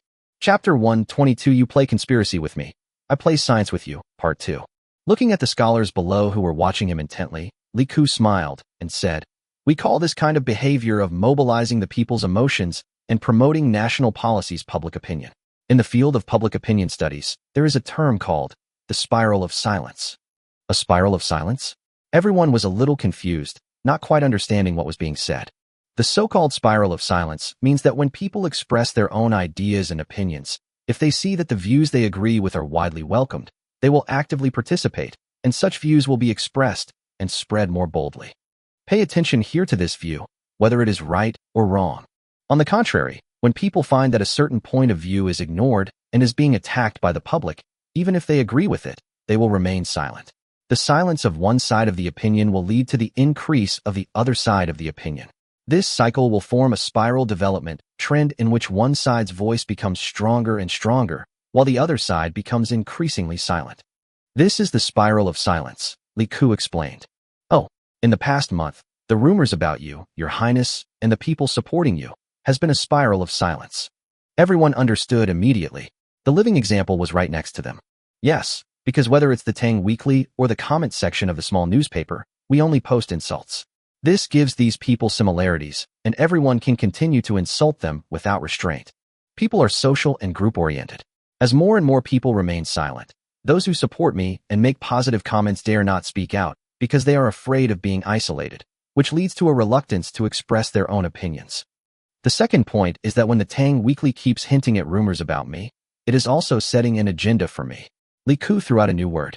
Everyone was naturally confused. Agenda setting means that when an important issue is repeatedly reported and emphasized, ordinary people will have a high degree of correspondence to related issues, which is also a feedback effect. To give you a very simple and straightforward example, if you go to Chang'an City now and mention me, Li Ku, no one will mention the good things I did in the past. Instead, everyone's first impression will be the rumors circulating about me in Chang'an City recently. There's a saying, the power of popular opinion can melt gold, which is exactly the same principle. It means putting a label on someone so that people will like or dislike him or her when they mention him or her. Li Ku smiled. He was very familiar with this thing. Putting aside what he learned in the pyramid scheme, there are countless typical examples in later generations, but ordinary people simply cannot distinguish them. Therefore, it is actually very accurate to say that rumors stop at the wise, but many times, it is not so easy to be this wise man. Li Ku was a little dazed, his thoughts drifting far away, something from his past life. Coming to his senses, he looked at the scholars below and continued with a smile. Today, since these aristocratic families are plotting against us, we will play science with them. Science is a subject that can be summarized, but it does not mean the knowledge of the imperial examination. Li Ku added that the word science existed in the Tang dynasty, but it referred to the knowledge of the imperial examination. Whether it's the spiral of silence or agenda setting, to some extent, there is no solution until there are more powerful propaganda channels, Li Ku said with a smile. So, our comment section is a more powerful publicity channel. A scholar immediately reacted. Yes, our next plan is to turn things around. Li Ku nodded. But, can this reverse your reputation, Your Highness? A scholar was a little confused. They knew that all the negative information about Li Ku was made up by them. It was directly modified and published from the stories of some other playboys, or even from the records of some playboys in history books. Of course you can. That's why I asked you to make up so much negative information. If it's just one piece of negative information, it might be true, but with hundreds of pieces popping up in this period of time, if you just use your brain, you'll know that they can't all happen to the same person. The reason why those who curse don't think about this problem is because they have been swept up in public opinion. Now we just need to point out this problem. If we are bolder, we can even directly abolish the Tang Weekly. Li Ku said confidently. To put it bluntly, Lonling Xiaoxiaxing and others are like marketing accounts. He now wants to use the influence and incitement of marketing accounts to reduce the influence of the official media outlet the Tang Weekly and even make it lose its credibility. Why is it useless? Just because of the comment section? All the scholars were a little confused. Yes, I just told you about agenda setting. Now, let's be bold and set an agenda for Tang Weekly too. What agenda should we set? An agenda that Tang Weekly is controlled by aristocratic families, rigid, only serves aristocratic families, and does not consider the common people. Now, whether it's Lanling Xiaoxiaxing or some of you who are posting small posters, a large number of people come to read them every day. Many people don't like reading weekly newspapers, whether they can afford them or not, but they all like to come here to read them. After all, ours is free. At this step, we will activate those spirals that were previously silenced. As the saying goes, everything will turn into its opposite when it reaches its extreme. If there is no strong propaganda channel, it will be suppressed for a long time and gradually become useless. But when there is a channel, some suppressed people are passive and don't want to express themselves. But when they have an outlet to vent, they will burst out with exponential strength. Liku said calmly. Only those who have experienced the internet age know the horror of public opinion, and certain methods are the West's favorite to use. It can be said that in the past few years, countless international events have allowed many netizens to make their own judgments. In that era, many people in later generations felt that they had independent thoughts, but in fact, it was very difficult to maintain independent thoughts. But these methods, when applied to this era, are simply the ultimate weapon. Forget about the intrigues and schemes of the imperial court. Who's playing with you? I'm playing with science. I'm playing with theory. Let me show you how profound the lecturer is. Now, follow the agenda I just proposed and start thinking about what to post tomorrow. Then write it down on paper and show it to me later so we can discuss it. Liku said with a smile. You can discuss it with each other. Once you have learned all this, I can have you go to some small countries around here to test the results. The scholar's eyes lit up instantly, and they immediately began to discuss with great interest because Liku had opened an unprecedented window for them. And within this, there are things that allow them to realize countless life values. This is so interesting. Just think about it. Public opinion can manipulate a small country. This is so exciting. Looking at the hundreds of scholars below, Liku smiled. They had some power and could kill people without shedding blood. Chapter 123, Who Said the Ancients Couldn't Learn? After about 10 minutes, everyone gradually started to pick up the pen and write on the paper in front of them. During this period of time, they had learned a lot of methods of writing such small posters from Liku because of the negative materials they wrote. Soon, the first one to be finished was shown to Liku, and even Yang Anning and the others started writing. Liku looked at the scholars writing below. There were some things he hadn't told them yet. He would tell them after this matter was over. What would be the result after the Tang Weekly was locked onto these agendas? Because of the recent Tang Weekly, the people in Hongwingwen have fallen into their old troubles again, or rather, the troubles of the group and class they represent have fallen into again. They subconsciously began to whitewash themselves, that is, to use the policies of the Tang court as an excuse to start making excuses for the existence of these aristocratic families. As for actions like constantly promoting national policies, after Liku and his team have locked it on the agenda, there is actually no need to even maliciously discredit it. They can just put up the Tang Weekly and let it float in the sky. The people of the entire Chang'an city will inevitably become aesthetically fatigued because there are only so many things every time. This is called the dormant effect, which means that over time, the effectiveness of highly credible information sources will decay. Being locked in this impression, no matter what your newspaper says, in the eyes of the people, you are just propaganda, you are just defending the aristocratic families, and it has nothing to do with them anyway. Many netizens in later generations should have the impression that for a certain period of time, this was everyone's impression of official media. Liku checked each one he brought, smiling without saying anything. After looking through about a dozen copies, Liku finally saw an interesting one. This Tang Weekly is boring. It's not even as interesting as reading the comment section here every day. The newspaper only covers macro-level and basic national policies. Can we understand them? Even if we understand them and make our own decisions, won't they still be the playthings of those aristocratic families? It's a pity that such a good idea of His Highness the King of Shu has been wasted. This comment is very interesting. It seems that it doesn't say anything and is just one person's complaint. But don't forget that it is posted in the comments section every day, and a large number of people are covered there every day, which means that similar comments may be seen by tens of thousands of people in Chang'an City. Then we are back to what we said at the beginning, the spiral of silence. This comment will inevitably be agreed upon by many people, and then a new round of spiral of silence will gradually begin to form.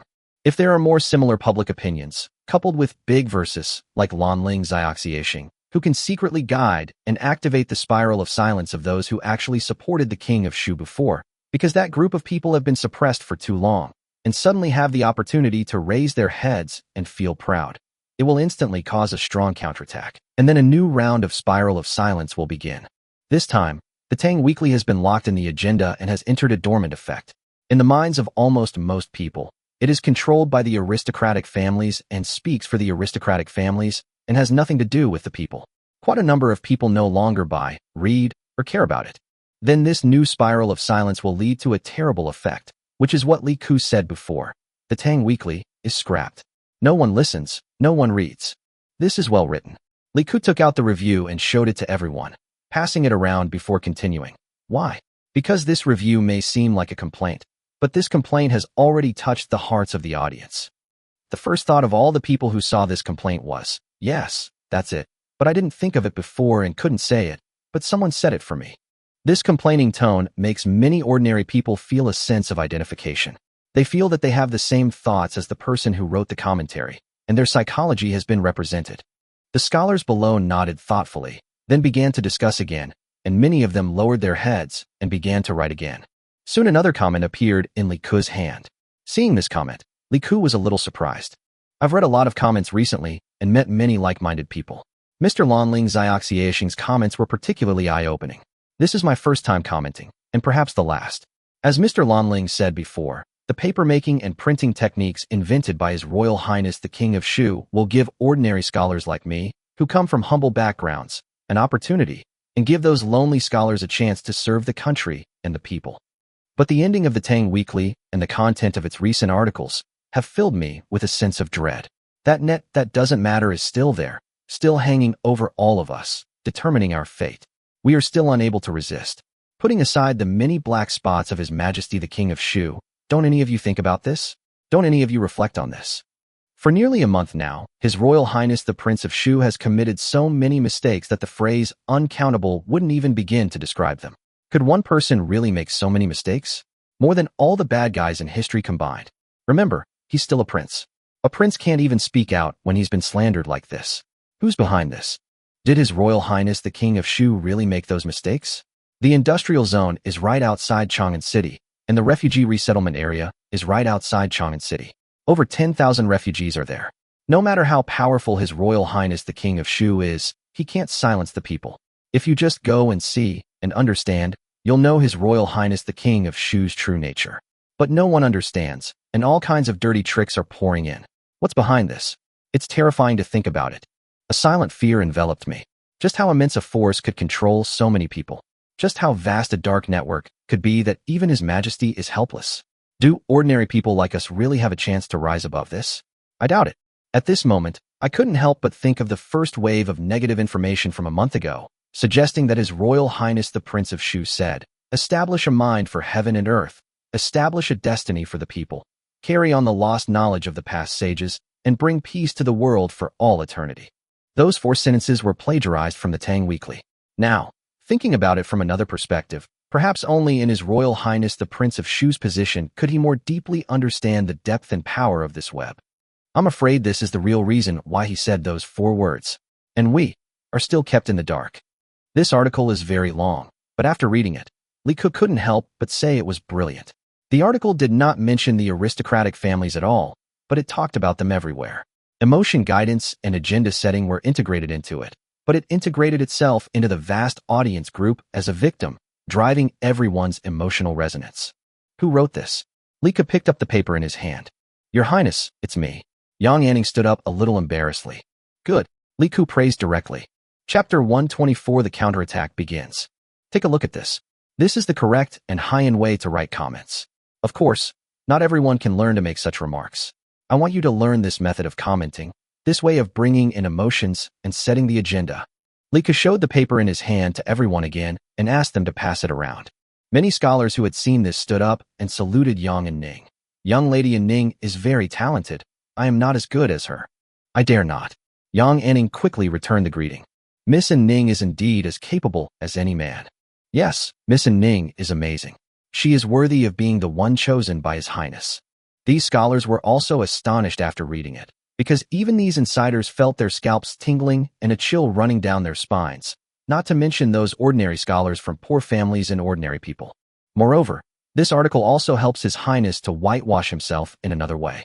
Everyone then engaged in a heated discussion again, many sharing their thoughts with one another, because they knew this was a war that belonged to them.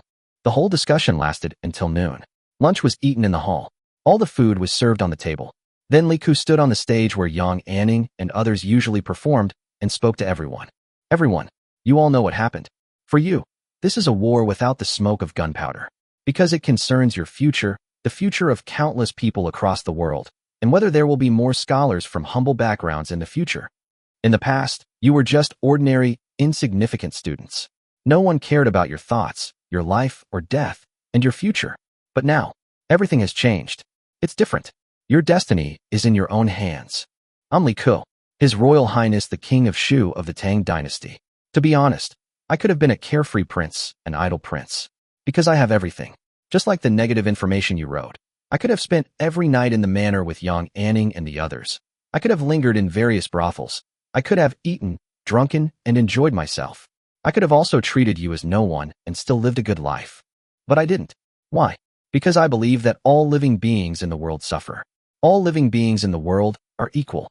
Maybe as a member of the royal family, I shouldn't say this, but I hope that everyone can live with dignity, live to be recognized by others, instead of being treated as commodities, like toys to be manipulated at will.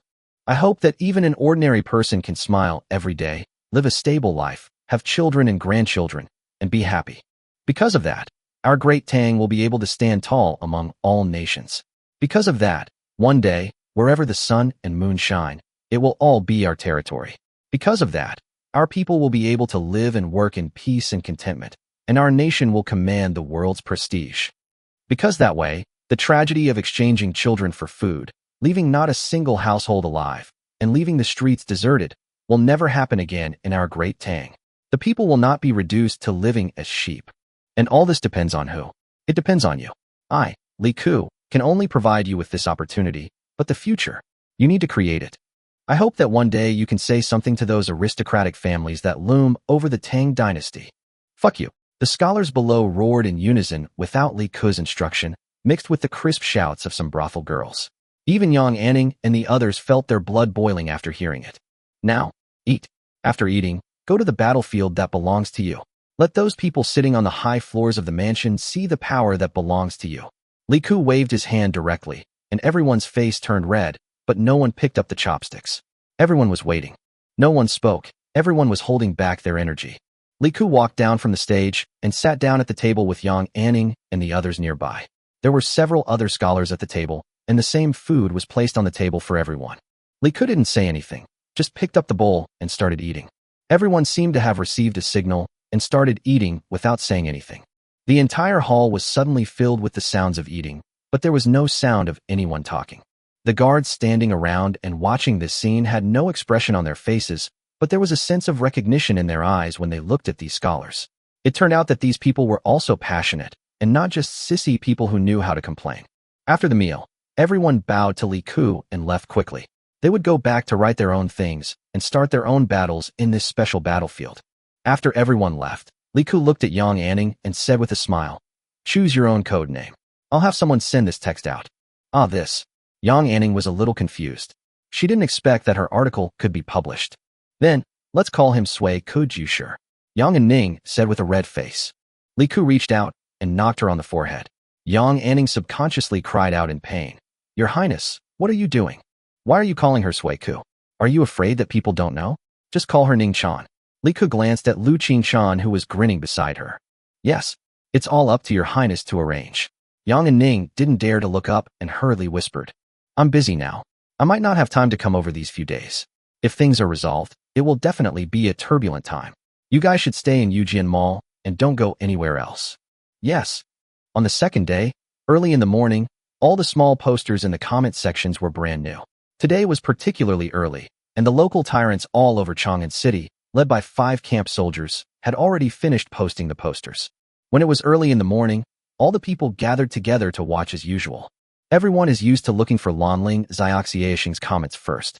A little over a month ago, when I observed the current state of the Detang Weekly, I initially thought it was an unprecedented initiative, paving a new path for scholars from humble backgrounds. However, its trajectory has left me stunned. I can't help but lament the immense power of the aristocratic families. They control even the Detang Weekly. and even His Majesty the King of Shu is powerless. It shows how powerful he is. Looking at the content of the past month or so, it's hard not to laugh. He's the prince of a great nation that has the power to attract tributes from all nations, yet rumors are everywhere. No one can provide any evidence. It's clear that they are all just gossip. But such ridiculous statements, as the mouthpiece of a country that has submitted to the court, have not taken any measures to refute them. What they do and what they publish are ostensibly praises, but secretly they are helping to spread the rumors. This shows the power of the aristocratic families. The Tang Weekly has long been controlled by them. There is no need to buy it anymore. Out of grief and indignation, I invited friends to drink and get drunk, so I wrote a poem, thinking of Li Ku, and published it here. There are no ancients before us, and no successors after us. Thinking of the vastness of heaven and earth, I am alone and sorrowful and shed tears. The article ends here. The literal meaning of this poem is also extremely appropriate in the current context. Everyone who watched was moved. Especially the last 4 lines of the poem. I don't know how many people's inner feelings have been touched during this period of time. Yes, His Royal Highness the King of Shu has done something unprecedented, and given the current situation, I am afraid that no one will be able to do it again, because it has been cut off by the aristocratic families. Chapter 125. Why is this so? Many people showed grief and anger after reading Lanling Xiaoxiaxing's comments. No one had pointed it out before, so they just let it go. But now, Lanling Xiaoxiaxing's poem, Thinking of Li Ku, directly touched everyone's heart. Is this Li Ku? This is His Highness C's thoughts. This is His Highness C's heroic deeds. This is His Highness C's sorrow. But as a prince, he cares about the people of the world. As a prince, he cares about the poor people of the world. As a prince, he seeks a way out for all scholars. Let me ask you, have there ever been such people before us? Will there ever be such people after us? No, if His Royal Highness the King of Shu falls, there will be no more. It turns out that the reason why they felt that Tang Weekly was becoming less and less interesting to read was because it had been controlled by the aristocratic families.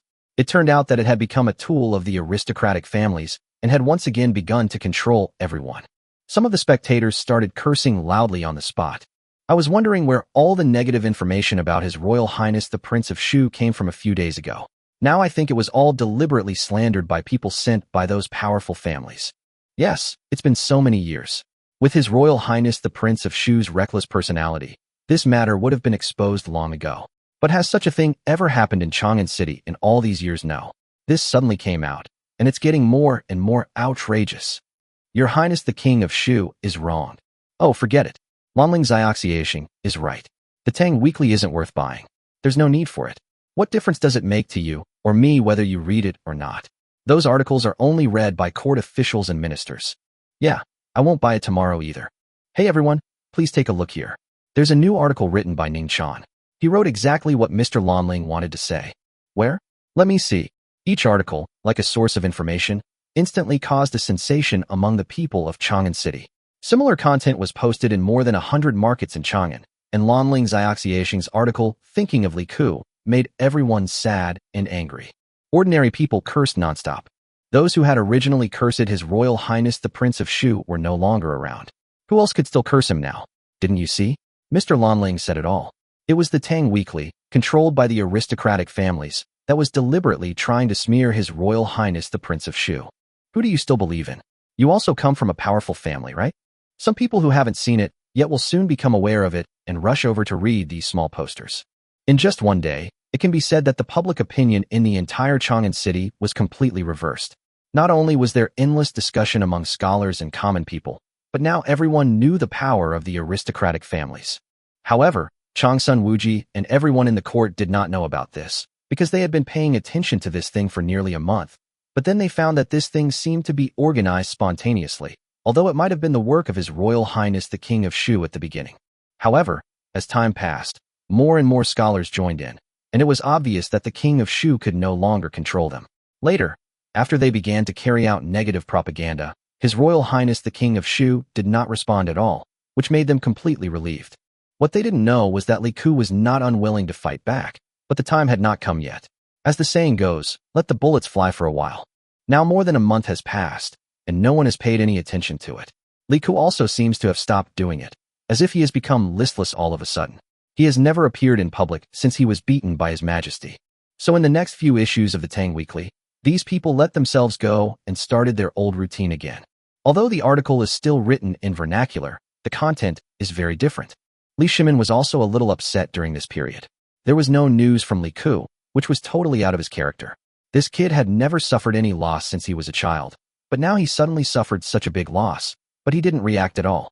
The paper for the Tang Weekly was supplied as usual, as much as requested, and even the price was based on the selling price to the general public. He himself did not come to him to complain, and even the matter of the honorary title approved by Li Shimin in the court seemed to be of no concern to Li Ku. This made Li Shimin feel uneasy. Would this guy be defeated so quickly? This time, it seemed that he had indeed gone a bit too far. He should have stopped him at the beginning. If he had stopped this matter at the beginning, although the final result might not have changed much, it would have given Li Ku some buffer time, and perhaps he would have been able to accept it. If this person collapsed, Li Shimin would be somewhat uncomfortable. That was his own son, and he was a very outstanding son. How could he not know that the things Li Ku had researched during this period of time were of great help to the Tang dynasty? Now that I think about it, it seems that I was wrong. He created so many things, but I didn't give him any reward. Alas, this kid is right to feel chilled. Chong Lin, go and summon Wei Zheng and Fang Xianling to see me. Li Shimin sighed. Yes. Wei Zheng and Fang Xianling soon arrived at the Liangyi Hall. After the greetings, Li Shimin paused in thought. He couldn't say anything else, so he changed his tone and said, for the past month or so, I've been thinking about how the king of Shu has done so much for the benefit of both the country and the people, yet I haven't given him any rewards. This seems a bit unfair. So, I've decided to raise his title to king. What do you think? Fang Xianling and Wei Zheng looked at each other. They probably knew why Li Shimin did that. To be honest, they didn't understand what the king of Shu was doing. It's been over a month, and His Royal Highness the King of Shu hasn't reacted at all. He hasn't attended court, and no one knows where he's gone. He seems to have been staying in his mansion, claiming to be recuperating. He hasn't reacted at all, as if he's been shaken by the rumors in Chang'an. That's certainly possible. I wonder what kind of royal title your majesty has in mind. Wei Zheng didn't care. These titles were just given to Li Shimin's sons for fun, with things like the number of households in their fiefdoms. At most, 100 or 200 more households would be added, which would not affect the overall situation. It was just their own family matter. King of Qin. Li Shimin uttered 2 words. Ah. Wei Zheng and Fang Xianling were stunned. They never expected that Li Shimin would actually confer this. King of Qin was the title Li Shimin received before he became emperor.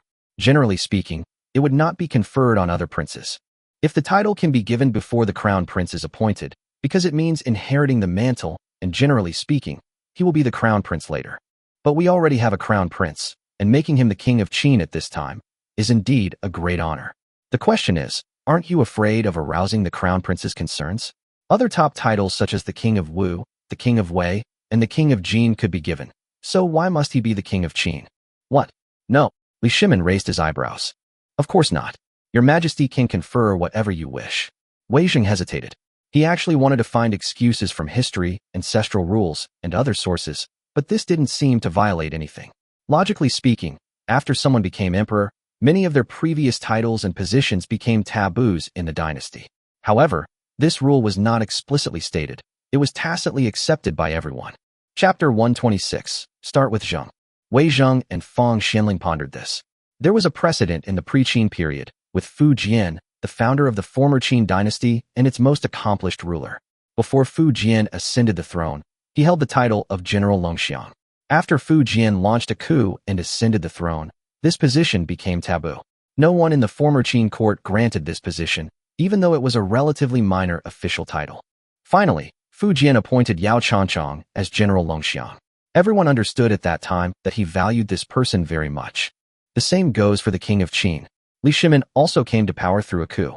His royal titles, including the position of General of Tiance, could no longer be conferred.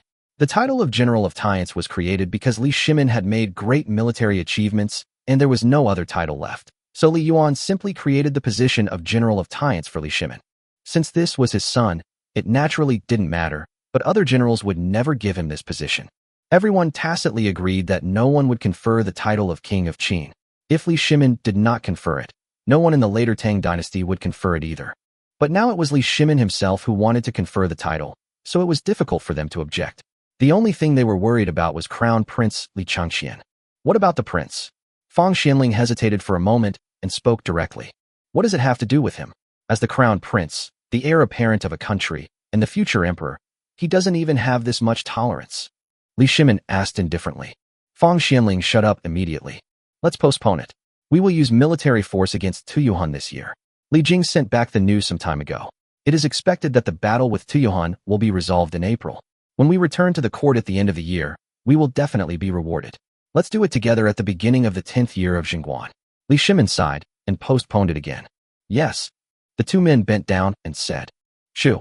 Hey, Li Ku hasn't responded yet. Li Shimin asked. No. Fang Xianling said with his head lowered. This bastard. Isn't he very capable usually? He was defeated by such a trivial matter? He doesn't look like my son at all. Wasn't the situation I encountered in the past more complicated than his? When Li Shimin heard this, he got angry for no reason and cursed directly. Fang Xianling and Wei Zheng kept their heads down and said nothing, even forcing out Li Shimin's military swear words that he hadn't heard of for many years. It was understandable that His Majesty was really anxious. Report. There was a sound of running outside, and a guard's voice came over. The commander of the Jinwu Guards requests an audience. Announce. Li Shimin frowned. Soon, a general from outside pushed the door open and walked in. Upon seeing Li Shimin, he clasped his hands together and saluted, reporting, Your Majesty, there is a problem with the sale of the Tang Weekly today. What's going on? Li Shimin was stunned for a moment and asked immediately.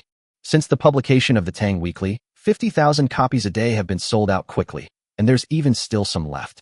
But today, we've only sold less than 30,000, and no one's buying anymore. Li Shimin and the other two were all confused. Suddenly no one is buying? They naturally wouldn't think that someone was manipulating it, mainly because this thing was not like anything else. It was freely bought and sold, and it was sold to millions of people in Chang'an City. 50,000 copies were not enough to sell every time, and this time it suddenly couldn't be sold out. Something must have happened. Yes. The Jinwu Guard commander hesitated for a moment before nodding. I've investigated, and it seems to be related to His Royal Highness the King of Shu. Oh, Li Shimin was shocked. He was just scolding this bastard, and now he came out. Tell me, Li Shimin said. I don't know the details, but since yesterday morning, the people in Chang'an who were cursing His Highness the Prince of Shu seem to have suddenly disappeared, and everyone has suddenly started cursing the aristocratic families. Many people even say that the aristocratic families control the Detang Weekly. Some people have also said that they will never buy the Detang Weekly again. When I first heard about it, I didn't take it seriously.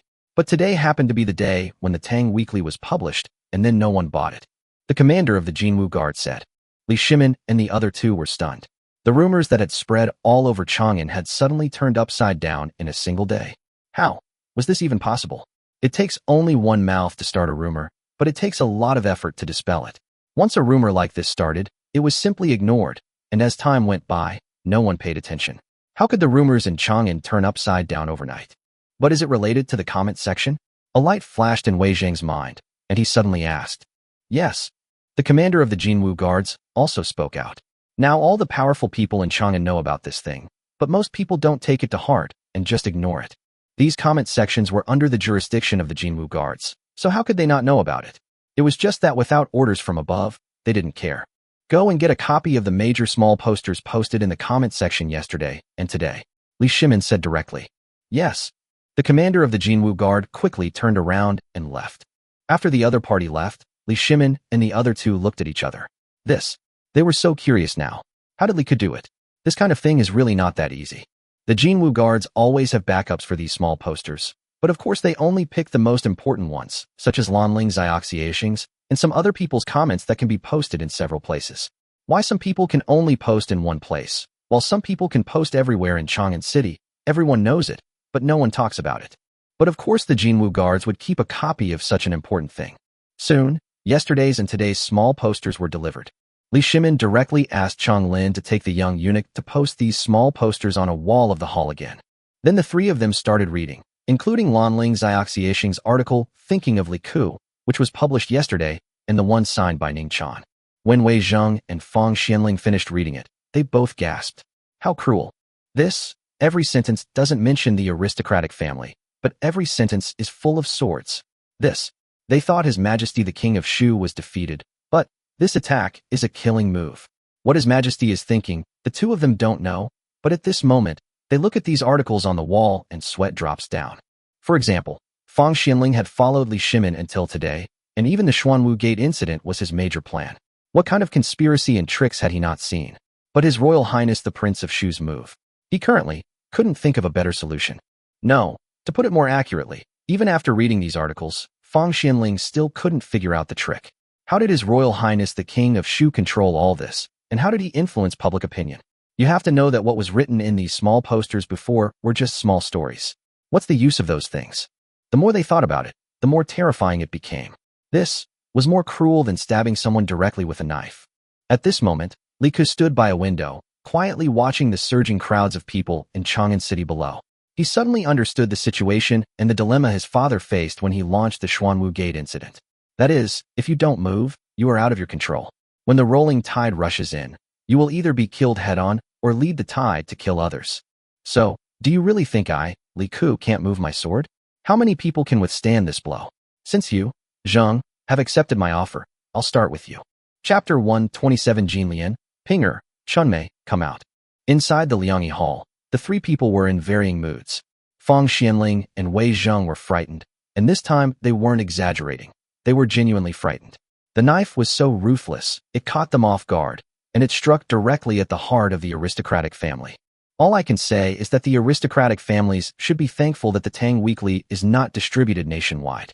If it were, they would all be dead in an instant. What made them feel even more terrified was that His Royal Highness the King of Shu did it in front of everyone. But no one knew how His Royal Highness the King of Shu did it. This was not a conspiracy, but a blatant open conspiracy.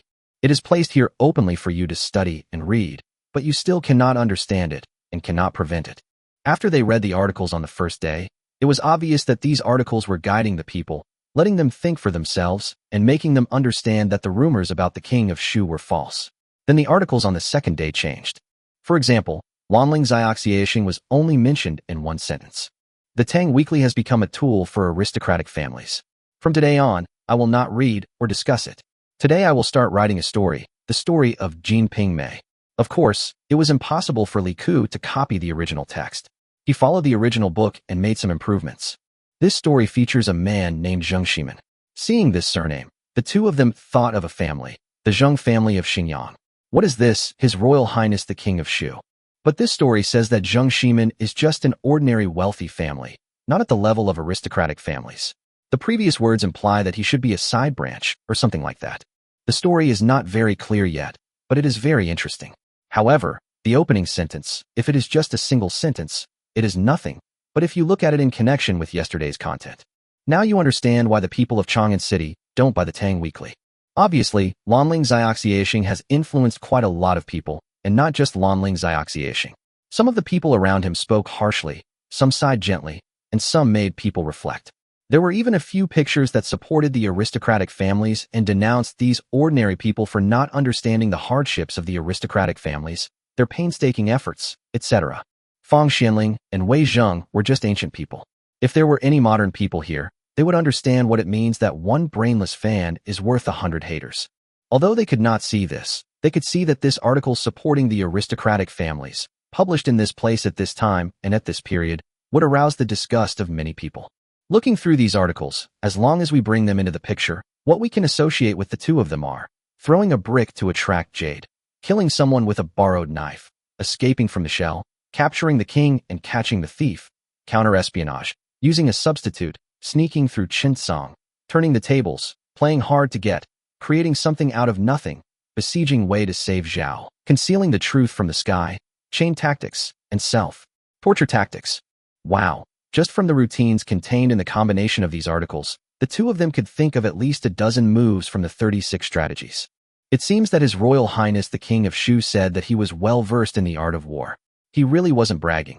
He could be called a master. You know, the art of war is something that is so difficult to master that Zhao Kuo could only talk about it on paper.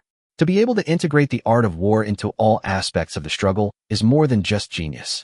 Li Shimin looked at the articles in front of him with mixed feelings. He had always thought that Li Ke had been defeated and would never recover, but at this moment, Li Shimin suddenly discovered that he had seen another side of his son. As for whether these methods were done by him or his counselors, Li Shimin did not want to think of the latter at all. Li Ke's interpersonal relationships were extremely simple. To put it bluntly, few of his so-called advisors had more than 5 years of education. He had offended countless ministers since childhood, so how could anyone come to him for support? But these things in front of him made Li Shimin see another Li Ku. The sharp-edged Li Ku. The point is, Li Shimin saw a different outcome. It turns out that the aristocratic families were not invincible, nor were they unsolvable. This was just a tactic his son had casually arranged. Could they handle this tactic? This overwhelming trend that has already formed is unstoppable. It turns out that these aristocratic families are so weak. Li Shimin suddenly felt a surge of heroic spirit in his heart. If my son can do it, I don't believe I can't do it. Did you see anything? Li Shimin asked. Fang Xianling and Wei Zheng pondered for a moment.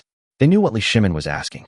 After a moment's hesitation, Wei Zheng spoke up. I've only just now realized that the negative information about His Highness the Prince of Shu that has been constantly exposed in these small newspapers over the past month or so might have been caused by His Highness the Prince of Shu himself. And if these tactics are combined with military tactics, I think this one is a combination of playing hard to get, concealing the truth from the world, and a self-torture tactic. The three people present were all knowledgeable and talented, so everyone understood what Wei Jing said. It seems to be more than that. While military tactics are certainly useful, some aspects of this have transcended the scope of military tactics. His Royal Highness the Prince of Shu's control over people's hearts has reached a superb level. Take this rumor, for example. After the first issue of the Tang Weekly returned to the imperial court, rumors circulated in Chang'an City that His Royal Highness the Prince of Shu had plagiarized. If it were anyone else, they would have rushed to defend themselves. After all, no one wants to be slandered. However, His Royal Highness the Prince of Shu did the exact opposite. Instead of defending himself, he kept making up new rumors about himself, and the number of them has reached an exaggerated level. This led to a consequence. His Highness the King of Shu actually had a very good reputation among the people. Many people had received favors from His Highness the King of Shu, and naturally, they would defend His Highness the King of Shu. However, they certainly couldn't defend themselves against the rumors that had been swirling around Chang'an City before. So these people must have been holding it in their hearts. A month is enough for this power to be compressed to the extreme. At this time, with just a little guidance, all the rumors will be reversed in an instant. After all, if you say that a person is only bad in a certain aspect, that's true, but if you say that a person has done all the bad things in the world, then at least once someone says it, everyone will suddenly realize that this is impossible. After all, His Royal Highness the King of Shu is only 17 years old, and those rumors are too exaggerated. Many people cannot do so many bad things in their lifetime. Fang Xianling said. You see it very clearly. Li Shimin nodded. Your Majesty, you have embarrassed me. Compared with His Royal Highness the Prince of Shu, it is certainly easy for me to deduce the conclusion from the process, but thinking of such a form at the beginning, and even at the beginning of the publication of the Tang Weekly, His Royal Highness the Prince of Shu might have guessed the reaction of the aristocratic families. Fang Xianling found it a little hard to believe when he said this. Is this a plan devised by His Royal Highness the Prince of Shu? Honestly, even if you asked all the ministers in the Tang dynasty to discuss it together, they might not be able to come up with such a thorough plan. Of course, they also don't know that these theories were summarized and improved by countless people in later generations. Chapter 128, The Unstoppable Momentum. What do you think will be the reaction in the court the day after tomorrow? Li Shimin was very calm. He sat down in his seat again and asked. Fang Xianling and Wei Zheng exchanged a glance. What was their reaction? Today's situation would undoubtedly be reported back to the Hongwen Academy and the ministers representing the aristocratic families. As for their reaction, to be honest, they were not quite sure yet. If the other party wanted to investigate what the people in Chang'an City were discussing, they would naturally know. As for how they would react, that was unpredictable, but to be honest, the two of them couldn't think of a good solution. The best way to deal with it was to implore Li Shimin not to allow the opening of this comment section and prohibit anyone from posting such content. But this measure is just like flood control. It's like trying to block the flood. If you can't block it, then you're doomed. It is very difficult to predict and design things before they happen, but after they happen, Fang Xianling and others can analyze them without any problems. After all, these people are very smart. Your Majesty, I don't know. Fang Xianling and Wei Jing both shook their heads. In this case, we should either ask His Majesty to close these comment sections or impeach Li Ku. It might be more effective to let Li Ku come forward to refute the rumors. But will Li Ku come forward? Besides, why? You asked Li Ku to come forward and refute the rumors. What crime did Li Ku commit? Given His Royal Highness the Prince of Shu's temper, you can kill him if you have the guts. But is this something they can decide? Unless they use their power in other areas and force Li Shimin. To be honest, in the minds of Fang Xianling and Wei Zheng, this trick might be the most useful. After all, It seems that the court supports the aristocratic families and the non-aristocratic families in a 50-50 ratio. But in fact, if you look at all the territories of the Tang dynasty, at least 90% of the officials are related to the aristocratic families. That's right, 90%. Of course, this would require all the aristocratic families to unite. But these aristocratic families are not united. Besides, with so many aristocratic families scattered all over the Tang dynasty, it would probably take almost a year for them to communicate with each other and unite. In a year's time, His Royal Highness the King of Shu might even be crowned the King of Qin. After all, His Majesty has this idea. You guys, Li Shimin said 3 words, then smiled and shook his head, and said nothing more. Nothing will happen in the court the day after tomorrow. Fang Xianling and Wei Zheng looked at each other and saluted at the same time. Your Majesty, your opinion is excellent. Okay, you guys go back. Li Shimin waved his hand. Your Majesty, I'll take my leave. The 2 men bowed and turned to leave. After they left, Li Shimin shook his head slightly. The reason they couldn't guess was because they didn't understand Changsun Wuji, or rather, they didn't know Changsun Wuji that well. It seemed that he and Changsun Wuji had a good relationship. Guan Yinbi was Changsun Wuji's biological sister, so he was his elder brother-in-law. Moreover, Changsun Wuji had also met Li Shimin when he was still a humble man. The relationship between the monarch and his minister was already very close, which was why when Li Shimin appointed him as Sekom, Changsun Wuji repeatedly declined. Guan Yinbi also advised herself not to appoint such a high official to Changsun Wuji at that time, and even when she couldn't persuade herself, she went to persuade Changsun Wuji. Later, Changsun Wuji had no choice but to come and resign. But this is the consideration between the monarch and his subjects. Guan Yinbi was afraid that people would say Li Shimin appointed people based on personal connections. Changsun Wuji was worried that Li Shimin would become suspicious of him if he became a high-ranking official. Secondly, he couldn't get over his sister and was afraid of losing her, his greatest support. What Li Shimin was considering here was that as an emperor, he had to have this attitude of promoting talented people regardless of personal relationships and set an example for everyone. To me, Li Shimin, as long as your contributions are great enough, I will dare to let you be an official. You don't have to worry about your achievements being too great and shocking the emperor, or about the killing of meritorious officials. As long as you don't make any mistakes, I, Li Shimin, will not do this. This is the case where the butt determines the head. The position where the butt sits is different, and the position from which you think about problems will naturally be different. At the Changsun mansion, Changsun Wuji was also discussing this matter with someone. Duke Qi, we must put pressure on His Majesty. The King of Shu is spreading rumors, someone said indignantly. Yes, the day after tomorrow at court, we will definitely impeach the King of Shu. Changsun Wuji sighed, then spoke. What's your reason? What evidence do you have that these things were written by the King of Shu? The one who posted them every day wasn't the King of Shu. Many scholars and literati also wrote them. If I remember correctly, even people from your families posted these small posters. So what makes you say the King of Shu wrote them? This. Everyone was stunned. Yes, why? If we investigate, we'll definitely find out. One person said indignantly. Yes, it can be investigated. Those who helped spread rumors to the King of Shu can also be investigated. Are there any people from your family among them? Changsun Wuji glanced at them. Several people fell silent. If you spread rumors about a prince and it gets discovered, you can imagine the consequences. In fact, it was because the public was outraged at that time and too many people spoke out. As the saying goes, the law does not hold everyone responsible, so no one investigated. Otherwise, do you think the Jinwu guards are just decorations? Then, we do nothing? If not, we can unite more people and ask His Majesty to express his position. Another official said. No, you can't say anything in the court the day after tomorrow. Changsun Wuji refused directly. Why? Some people were dissatisfied. Do you think His Majesty can no longer lift a knife? Do you think His Majesty is very kind? Do you think His Majesty was able to reach his current position by being kind? Changsun Wuji was angry and asked directly in a stern voice. When Changsun Wuji said this, everyone was stunned for a moment, and then broke out in cold sweats. Yes, Your Majesty, how did you come to power? Although no one dares to say it, do you really think Li Shimin dared not kill people? During the Jingguan period, Li Shimin was indeed tolerant enough towards everyone in order to eliminate the influence of his own rise to power. For example, he did not kill many meritorious officials after their death. However, this does not mean that His Majesty would not kill people. That's His Majesty's own son.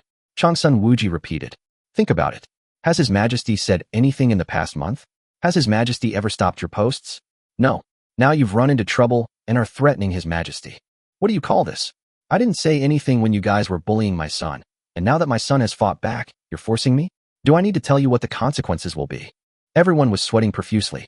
The man who had just come over hurriedly bowed and said, "Thank you, Seekom, for your enlightenment. Okay, when we go to court the day after tomorrow, we will report as usual. Just pretend that this incident never happened. After all, it has no impact on us now. Then, speed up the publication of the Tang Weekly to clarify this matter. Also, you all go back and prepare some people. The King of Shu can post in the comment column, so naturally we can too."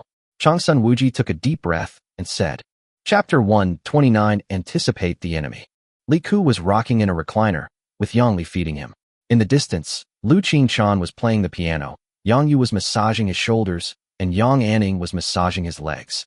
"I say you are ruining me by doing this." Li Ku waved his hand. "Then why were you more proactive than us and lying on this chair earlier, Your Highness?" Yang and Ning said with a smirk covering her mouth. "Hey, isn't this a habit that becomes second nature? However, these people just won't give up." Li Ku looked at the stack of papers next to him. It was something that Tian Meng had just sent over. There was a lot of content on it, such as what Changsun Wuji and the others discussed, and their strategies. "I actually want to post in the comment section to influence him in return. Will this work?" "Hey, sometimes ignorance is really a kind of bliss." Li Ku shook his head again. After being locked in the agenda setting and dormant effect, a set of measures of anti-spiral of silence were implemented. If it was so easy to turn the tables, why would I play with you? Public opinion in later generations was so strong that many things were extremely difficult to reverse. In this era? Haha. It's no exaggeration to say that, at this point, there's no solution. The only solution is for Li Ku to stop causing trouble and for time to pass. It's mainly because you, Your Highness, are so awesome. Yang Anning and the others smiled. They had been under a lot of pressure over the past month, mainly because they were worried about Li Ku. However, they never expected that everything would change so drastically in just 2 days. His Highness's methods are so powerful that he can make things happen with just a wave of his hand. Tianming. Li Ku said, "Your Highness, tomorrow we'll start according to our plan. Don't wait for them to attack. We'll do it ourselves. Some of us will do it ourselves, while others will attack directly." Li Ku said, "Also, have those local tyrants be prepared. If anyone dares to come, we'll attack them directly. Clear." He waved his hand and let Tianming go. In fact, Li Ku didn't need to do anything now, because for him, he was already in an invincible position. No matter what Changsun Wuji and others did, they could not turn the situation around. It was just a matter of time and how serious the problem was. But since they want to play, Li Ku naturally wants to play with them. On the second day, in the comment section, small posters were still being posted as they were every day, but after 2 days of this, they had to take a break today. A small number of people were not arranged by Li Ku, and they all began to talk about the horror of the aristocratic families controlling power. These people are the ones who follow the trend, and the people controlled by Li Ku have begun to tell stories, play jokes, and analyze the situation according to the previous settings, but it has nothing to do with the aristocratic families. They just occasionally add a rhythm in their words. But most of the content is of great interest to ordinary people. However, the small poster codenamed Ningchan still attracted the attention of most people. Sad. Is our last bit of pure land also being corrupted? I used to love posting in these places, but when I was looking at the small posters yesterday, I found that many small posters speaking in favor of the aristocratic families had quietly appeared in our comment section. Obviously, the aristocratic families have discovered our opinions and have started sending people to post these small posters here as well, just like the Tang Weekly, in an attempt to control us. They want to cut off all our outlets for expression and make us return to the same state as before. Perhaps this is our last pure land, but I can do nothing about it. Perhaps we can only live under their shadow. Many people still remember the codename Ningchan. That article caused quite a stir back then. And today's article has once again left everyone silent, followed by outrage. We can't control the Tang Weekly, and we're not going to talk about it anymore. But you're even going to control this place where I just have fun every day?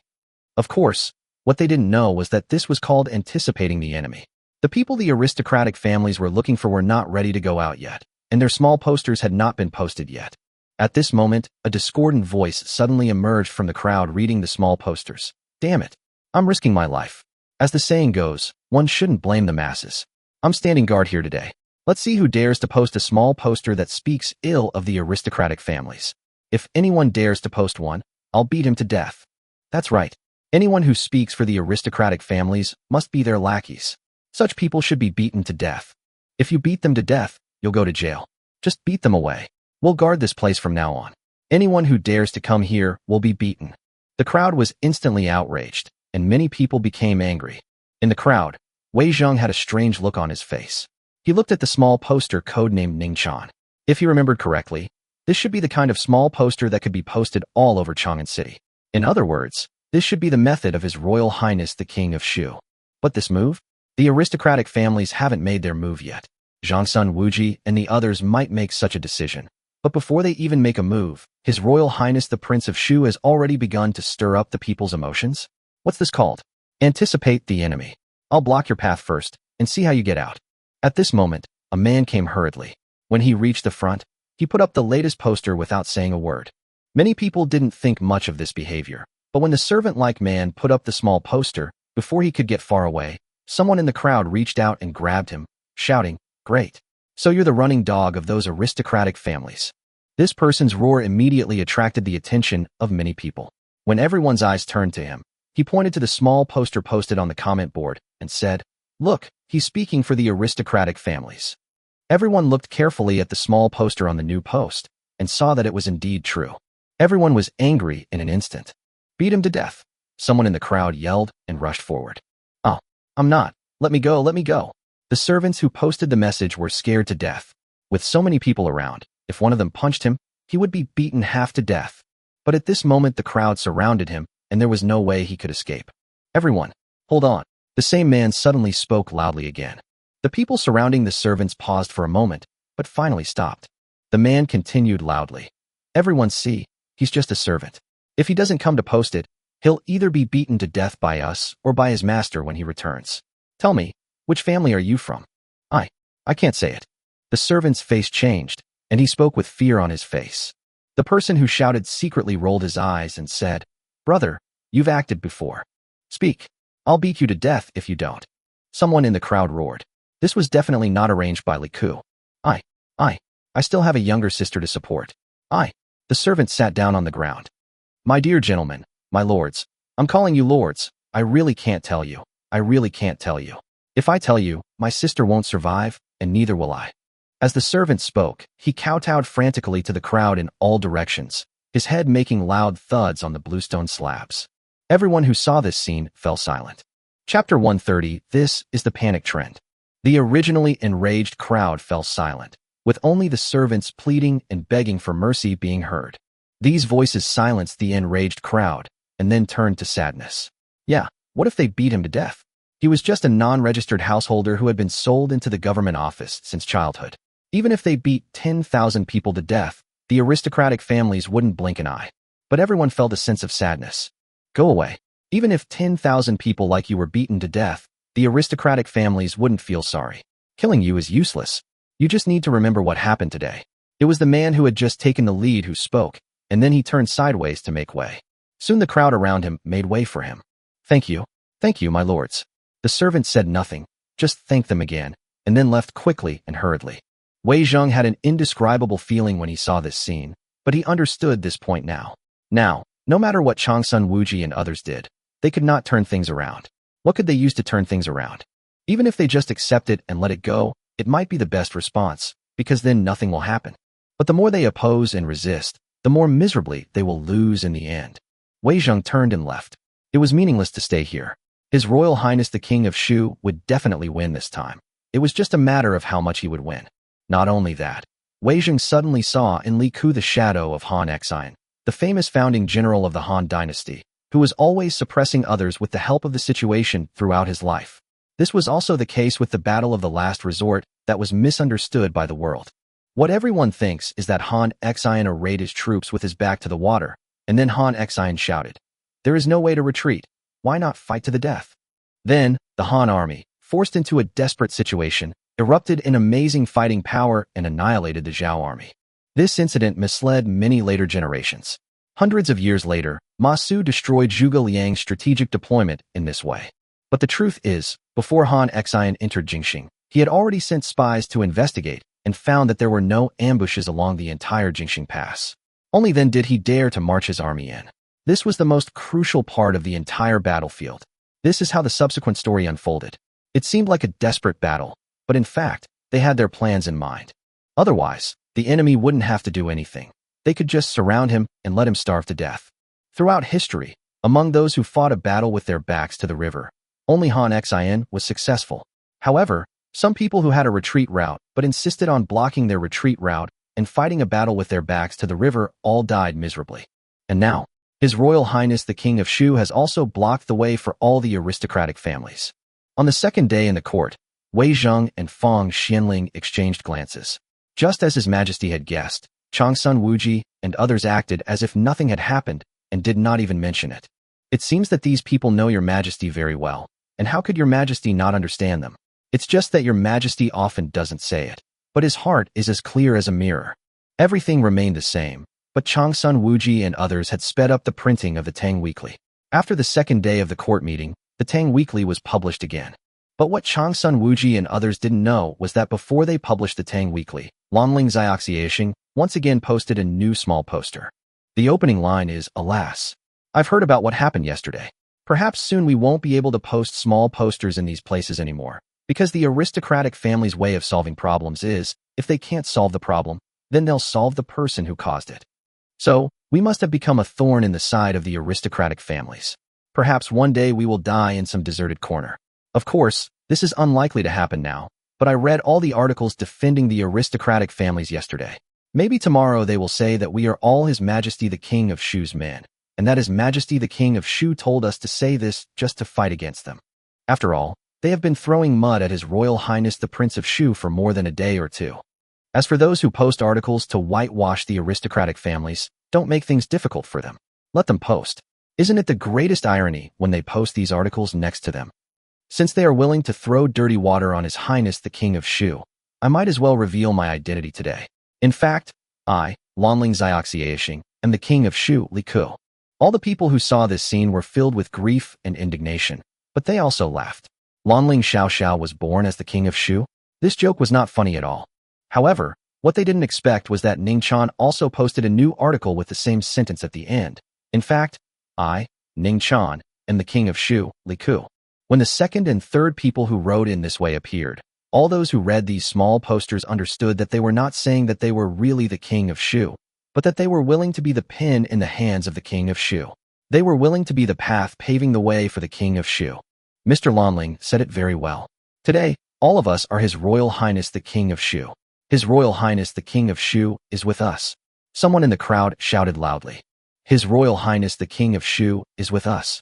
Since the situation in Chang'an City changed significantly, the Jinwu guards would bring back all the important small posters scattered throughout Chang'an City every day and show them to Li Shimin. Fang Xianling and Wei Zheng were sometimes kept by Li Shimin.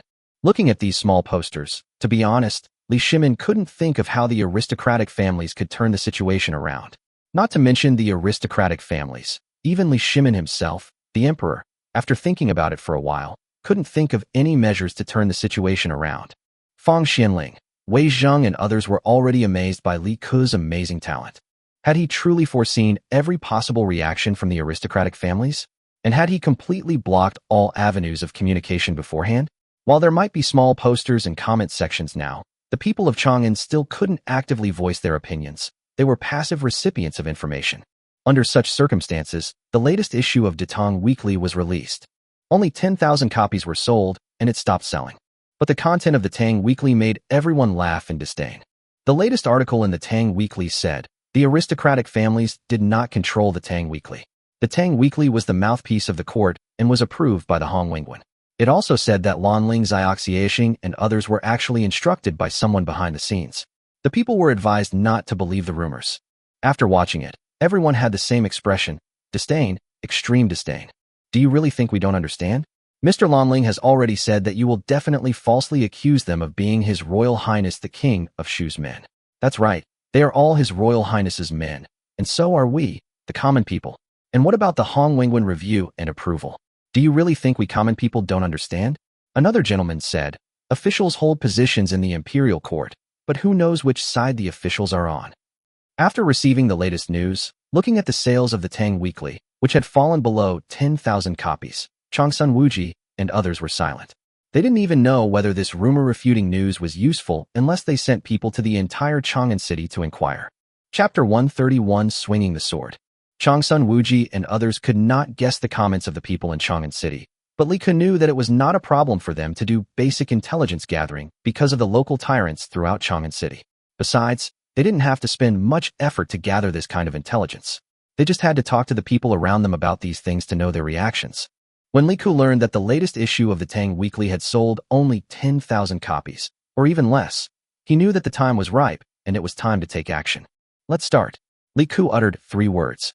He knew that when he said these 3 words, countless people would die in the end. But he had to say this, and he had to say it. Following Li Ke's order, all the scholars under him were extremely excited because they had finally waited for this day. They were already very skilled in how to write a suitable small poster. It was impossible for all of the hundreds of people here to post small posters all over Chang'an City. In fact, only a few people could post posters all over Chang'an City. Most people only posted them in 2 or 3 markets. This group of people was responsible for differentiating the opinions. He is also a person that the outside world cannot clearly investigate. But following Li Ke's order, everyone began to concoct their own materials. The next day, someone suddenly revealed in the comment section that the printing plan of the Tang Weekly was a trading company under the name of Zheng family in Xinjiang. The name of the store owner, the composition of all the staff of the company, etc. were all listed clearly. Even the costs of the Zheng family in Xinjiang were listed, saying that in order to speed up the printing of the Tang Weekly, the Zheng family in Xinjiang lost at least more than 15 won for each newspaper. Other than this, the man said nothing. However, this news, combined with Li Ke's previous agenda setting for Datong Weekly, which was to lock in the stereotype that Datong Weekly was controlled by aristocratic families, was a preconceived notion held by everyone. So when this news broke, everyone immediately connected with it. His Royal Highness the King of Shu was right. The Zheng family of Xinjiang was manipulating the Tang Weekly. In just one day, the reputation of the Zheng family of Xinjiang in Chang'an City was ruined.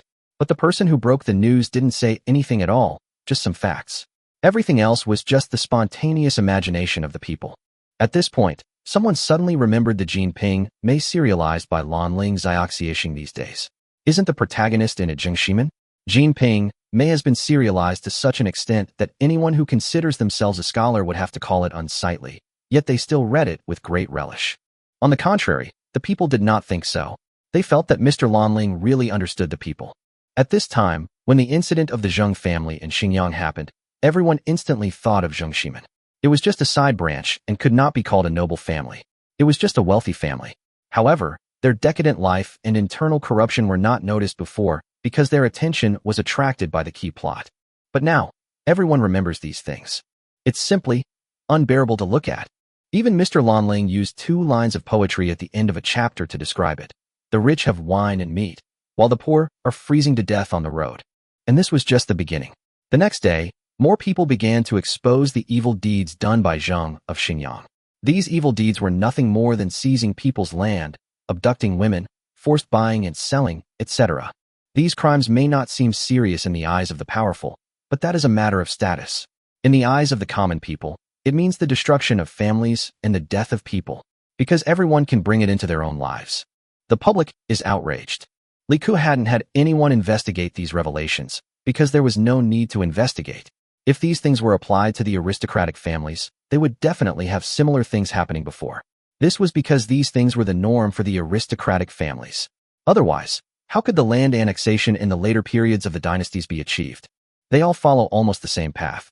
Not to mention the big families. Even the small powerful families have set countless traps for the people in order to annex land. Li Ke just pointed out a reason. By the time Changsun Wuji and the others realized what was happening, it was already too late.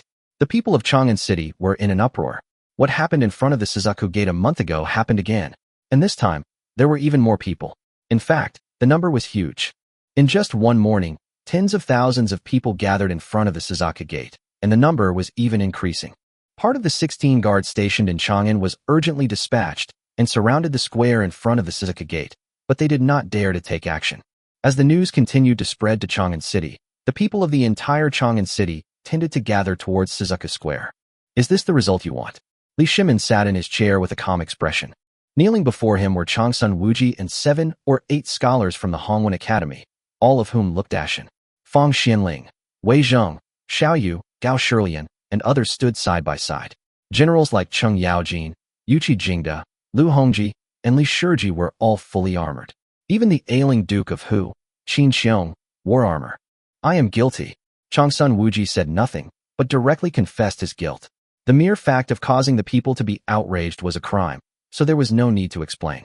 Changsun Wuji knew Li Shimin too well, and the more he explained it this time, the worse it would be. Report. The guard outside came in again. Tell me, Li Shimin said. Your Majesty, many people in Chang'an City have stopped gathering at the Suzuka Gate, but are still staying in the streets, waiting and watching. The people in front of the Suzuka Gate are also very quiet, kneeling quietly. The guard who came in to report said quickly. Li Shimin and the others were a little surprised. This situation was actually the most likely to cause problems, but now they were all in order. No one knew what to say. To be honest, everyone who came here today knew how things happened, but everyone also knew that you couldn't blame Li Ku for this. Those little posters in the comment section? You can check. Even though they haven't checked it, they all know that they will definitely not be linked to Li Ku. Moreover, can it be checked now? Just look at the people outside the palace and you will know. As long as you check, everyone thinks that this is controlled by the aristocratic families. Everyone, get up and follow me out to give an explanation to the people. Li Shimin sighed and stood up. Changsun Wuji and others hesitated for a moment, but still stood up because Li Shimin had already started to walk out. Cheng Yaojin and the others quickly followed, surrounding Li Shimin and keeping all the civil officials, including Changsun Wuji, out. Changsun Wuji, Fang Xianling, and the others didn't care, and no one was entangled in this at this time. They all quickly followed Li Shimin. Chapter 132 Fall. Outside the Suzuka Gate, tens of thousands of people were kneeling quietly. In front of the people, a temporary platform had been built, and hundreds of guards were interspersed among the crowd. These guards had an important task, which was to convey Li Shimin's words to the point where all the people could hear them.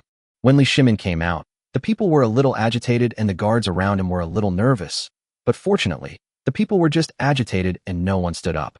After Li Shimin stood still on the platform, a man at the front shouted loudly, Your Majesty, please make a decision for the people. Your Majesty, I beg you to make the decision for all the people. The people behind them all started shouting loudly, and finally the unified shouts echoed throughout the square in front of the Suzuka Gate. The sound had the potential to spread to the entire Chang'an City. Many civil officials standing behind Li Shimin looked pale. The expressions of the generals were somewhat nervous, but they were still calm. Only after the people shouted a few times did Li Shimin raise his hand and make a gesture for silence. The people in front saw it and naturally stopped shouting. Soon, the shouting gradually spread to the distance, and all the people fell silent. Where is the left General Cheng Yaojin? Li Shimin didn't waste any words, but spoke loudly. The guards in charge of delivering the message conveyed Li Shimin's words verbatim to the ears of all the people. I'm here. Cheng Yaojin stepped out and knelt on one knee. Command, General Cheng Yaojin of the Left Army, lead the Jinwu guards to arrest and imprison all members of the Zheng family responsible for printing the Great Tang Weekly. Gather evidence from the public to accuse them of crimes, and order a joint trial by the 3 courts. The trial will last 10 days. Also arrest and imprison all the scholars in the Hongwen Academy who are responsible for reviewing the Great Tang Weekly. Yes, I obey your order. Cheng Yaojin shouted loudly, then stood up and waved his hand. The guards behind him rushed forward and pressed the people who had been kneeling in front of Li Shimin to the ground. Although these people looked terrified, no one dared to cry out that they were innocent. If they did so at this time, they might be stabbed on the spot. Cheng Yaojin led his troops and turned around and left. When the people below heard this, they shouted, Long live His Majesty! Long live His Majesty! Long live His Majesty! Following the leader's shout, all the people cheered. Li Shimin's expression was strange. You know, Long live the Emperor was not often shouted in the Tang dynasty. It was only shouted during some important festivals, but now the people were shouting it spontaneously. After shouting, all the people stood up and began to retreat out of the square without waiting for Li Shimin's orders. Led by someone, all the people stood up one after another, and then gradually began to spread out to the distance, leaving the square of Suzuka Gate. All the court officials were a little stunned. They retreated just like that?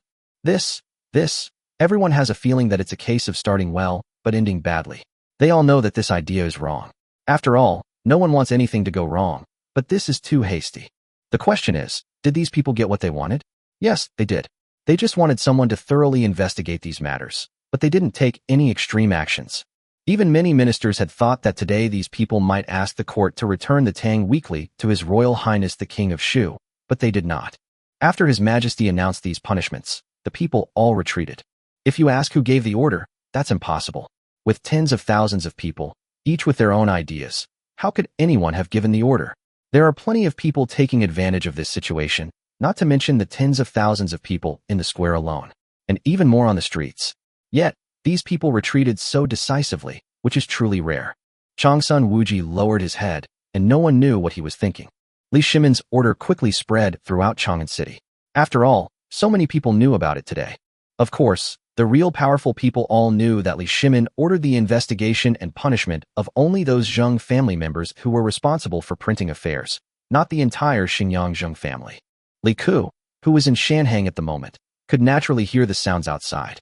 Looking at the people on the street outside the window, Li Ku's eyes were deep. Is the Zheng family of Xinjiang big? Big. The Zheng family of Xinjiang originated in the Zhou dynasty. The Zheng state during the spring and autumn period and the Warring States period was the predecessor of the Zheng family of Xinjiang. With the destruction of the Zheng state, the descendants of the Zheng family of Xinjiang spread all over the world. They began to rise in the Han dynasty and have remained near Kaifeng in the Tang dynasty. The Zheng family of Xinjiang is divided into three branches, namely the South, Central, and North ancestors.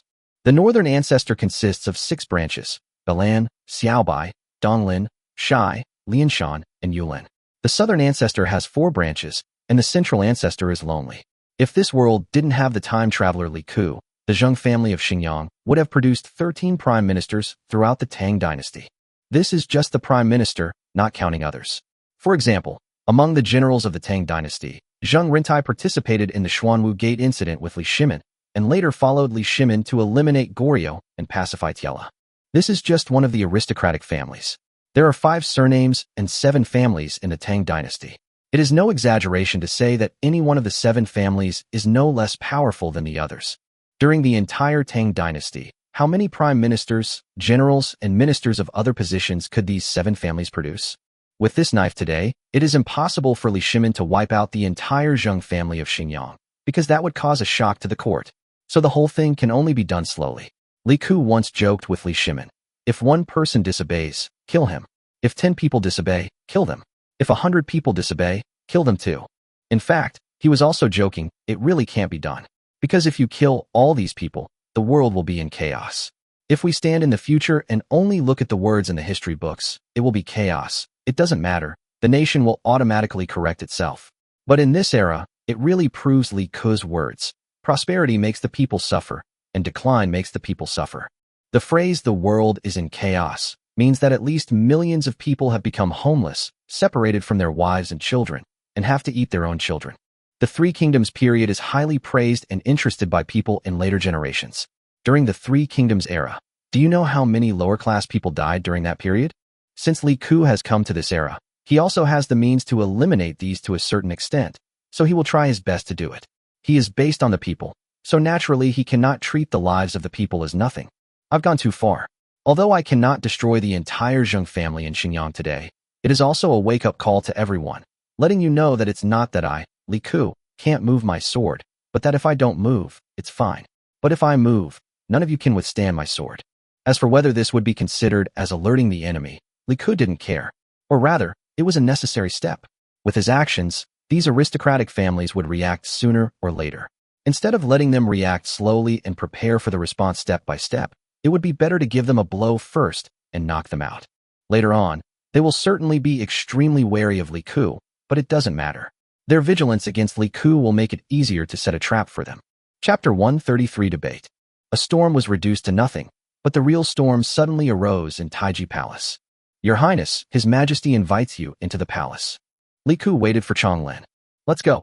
Li Ku stood up and was about to follow Chonglin to leave when he suddenly remembered something and said, Wait a minute, I'll go in and change my clothes.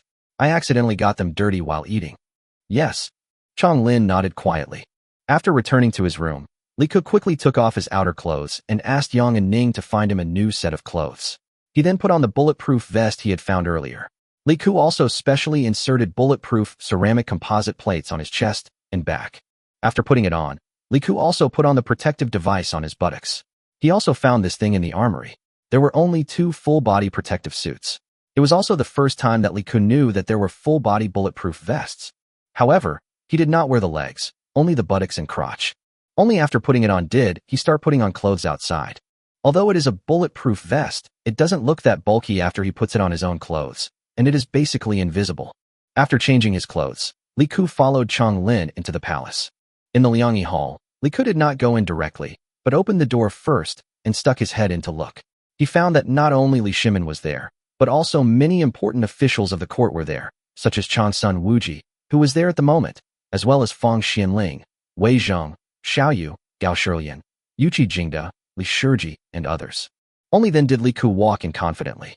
Seeing Li Ku's curious look, Li Shimin didn't know whether to be angry or laugh, but he should be angry at this moment. Close the door.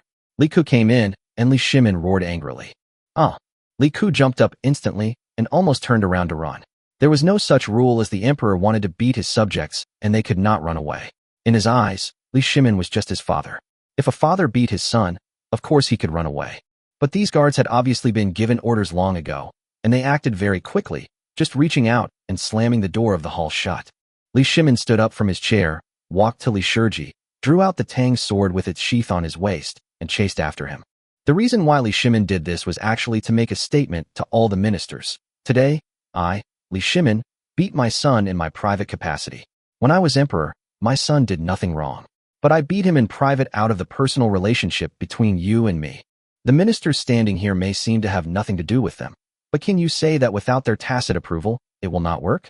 There was no way Li Ku would let Li Shimin beat him, so the two chased each other for several rounds in the huge Liangyi Hall. Li Shimin was really chasing him, but after running a few rounds, Li Shimin was a little out of breath, and Li Ku suddenly didn't want to run anymore. He stopped and said helplessly, "Father, forget it. I'll just beat you. You look tired." Back then, the mighty and majestic Prince Qin didn't take so long to chase me. Li Ku's words stunned Li Shimin, who was chasing him, and suddenly he didn't want to fight anymore. But today they had to fight. Li Shimin walked over and hit Li Ku on the butt with the sword and sheathed together with a bang. When that special sound rang out, Li Ku secretly said, "Oh no." He was indeed prepared to be beaten today, but he was prepared for the guards to beat him up. Even if the guards heard something wrong, they wouldn't say anything. But who knew his father would do it himself? Li Shimin was stunned for a moment when the voice rang out, but he immediately flew into a rage. "You rebellious son. I want to beat you up, and you're wearing something on your body, right? Fine, I'll let you wear it. Come here." "Yes," the two guards said loudly. "Drag him away, 20 military sticks. Let me see if he can withstand the things he carries," Li Shimin said angrily. "Promise." Two guards came over and dragged Li Ku outside. Ministers. They were also somewhat speechless. "Your Highness, Prince of Shu, you are truly stubborn. You came to see His Majesty wearing protective gear. You must be aware of what you've done.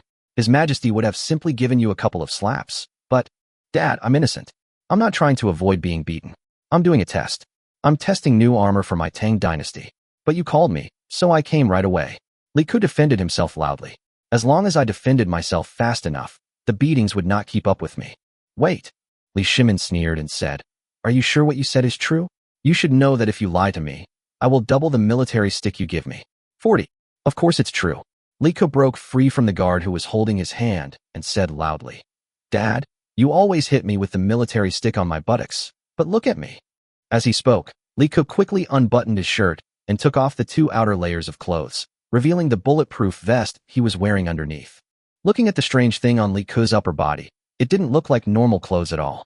What Li Ku just said did make sense. He always spanked Li Ku on the buttocks and couldn't spank other parts of his body. What if he broke it? So Li Ku definitely doesn't need to protect his upper body. Come, Duke Kue, draw your sword and stab me," Li Ku said quickly. Lu Hongji was closest to him, so Li Ku naturally called Lu Hongji's name. "Lu Hongji, what does your loving father and filial son relationship have to do with me? Nonsense.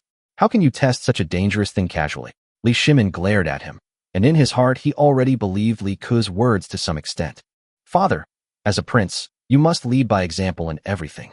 Didn't you often lead troops in battle as His Royal Highness the Prince of Qin in the Tang dynasty? That was much more dangerous than what I'm doing. Forget it. Duke Kue is old. General Li, you take over." Li Ku pointed at Li Shiji and said, "Besides, Father, this thing of mine is very useful, don't doubt it." "Really?" Li Shimin was stunned. "Of course it's true. Don't say I'm lying to you if I don't test it. General Li, come here and stab me in the chest with your knife, and then cut it horizontally." Li Ku shouted quickly, "Li Shiji, do you remember that I'm still your gold member? I topped up 500,000 strings of cash." "Your Majesty." Li Shiji had no choice but to speak. Go and try it. If you see anything unusual, stop immediately. Li Shimin paused and gave the order. Li Shiji, I've already stabbed it in. How can I stop it if there's something wrong with it? However, Li Shimin had already given the order, so Li Shiji could only draw the sword from his waist, then walked up to Li Ku and saluted. Your Highness, I'm sorry. After saying that, he raised the knife and stabbed Li Ku in the chest. It was just a matter of strength. Oh, General Li, have you been to too many brothels? Why are you so bored? Chong Lin, give me that dagger. Li Ku said dissatisfiedly. You are so light. How can I prove myself? Chapter 134 Kill. Forget it, I'll do it myself. Li Ku spoke directly without waiting for Chong Lin to reply. He walked to the table next to him and pulled out a small knife from underneath. This thing was used to peel fruit for Li Shimin. Pulling out the knife, Li Ku didn't wait for them to speak. He stabbed it directly into his chest. Puff and puff, dull sounds kept ringing in Li Ku's chest, but he acted as if nothing had happened. While stabbing himself with the knife, he shouted, Dad, look, I'm fine. This thing has good protective capabilities. Ministers, Your Highness, in order to prove that you wouldn't get beaten, you really stabbed me. Come, cut me with a knife. After stabbing himself 7 or 8 times, Li Ku walked up to Li Shiji and said. Li Shiji had been looking at Li Ku just now. He was sure that Li Ku was really using all his strength and that there was no damage to his chest. He immediately understood that when it comes to armor, stabbing is definitely more effective than chopping. He picked up the knife again, apologized, asked Li Ku to stand still, and then slashed Li Ku's chest directly at the thickest part. Although Li Shiji did not use his full strength, he was still quite strong. With this blow, Li Ku only took a step back, but there was no problem at all. It's really good. What did you make this thing for? Its protective ability is definitely not as good as the Mingguang armor. Li Shimin asked. Dad, this isn't for the front lines. I'm preparing it for people like the Marquis of Wu who are investigating cases. After all, they sometimes can't wear armor when investigating cases and can only wear casual clothes. And the people they investigate may be wealthy families with ulterior motives, they may have some guards, and they may even have bows and crossbows. This thing is for these Marquises of Wu. After all, although these warriors are not on the front lines, they are also risking their lives for the stability of Tang society, so we must also pay attention to their safety. When conducting secret inspections, the protection is definitely insufficient. With this kind of protective armor, although it is not as good as the Mingguang armor, it protects all the vital points. It can also give these martial marquises room to maneuver when they are caught off guard. There are some people who may not be suitable to appear in public, but they hide their identities for the sake of the Tang dynasty, and even bear a bad reputation. We cannot ignore such people. Who says that only those who stand in the light are heroes? These people who silently contribute are also heroes. Li Ku spoke more and more seriously. To convince others, you have to believe it yourself first. I, Li Ku, am here today to test my brand new armor. Why would I be afraid of my father hitting me? Impossible, absolutely impossible. Chong Lin, Your Highness, if you keep saying this, His Majesty will ask me whether I should tell this lie. Dad, if you don't believe me, ask Eunuch Chong. I changed my clothes when I came here because they were stained before. I only changed my outer clothes and didn't have time to take off my inner clothes. Li Ku pointed at Chong Lin and said, Chong Lin. That's right, Your Majesty. What else could Chong Lin say? He could only say this. All right, you're still right. Li Shimin waved his hand and said helplessly, Do you know why I called you here today? I don't know. Li Ku said righteously. Don't ask, because if you ask, I just don't know. Everyone, what do you think about the predicament of the Tang Weekly? Li Shimin was too lazy to talk nonsense with him, so he asked the key question directly. What does it have to do with me? I'm just a prince. The Tang Weekly is the mouthpiece of the court, so important. If you ask me, a prince, such a question, if I'm wrong, the consequences will be disastrous. Li Ku's tone was as ambivalent as possible. Chongsun Wuji, who was standing on the other side, had a pale face, and the other ministers also looked unhappy. These were the words that Chongsun Wuji had given to Li Ku, and Li Ku was now returning them. Speak nicely. You are also a minister of the Tang dynasty. It is your duty to offer advice to the court. Li Shimin knocked on the table. No, Dad. Li Ku said carelessly. I, Li Ku, am a reckless man. Everyone in Chang'an knows this. They all say that my personality is exactly like Duke Su's. Chung Yaojin was shocked and said, Your Highness, please don't harm me. Old Chung, I didn't offend you. I have always been on your side. Fortunately, everyone had long been accustomed to Li Ku's outspokenness, and Li Shimin didn't care. I, Li Ku, am a reckless man with no talent. I plagiarize all my writings. I visit brothels every day and spend every night with the most beautiful courtesans. What kind of spin can I have? I'm just a dandy boy. How could I possibly come up with such an idea?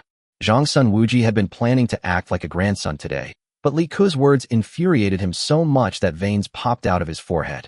You made up all these rumors yourself. We just hinted that one of your articles was plagiarized. The rest has nothing to do with us.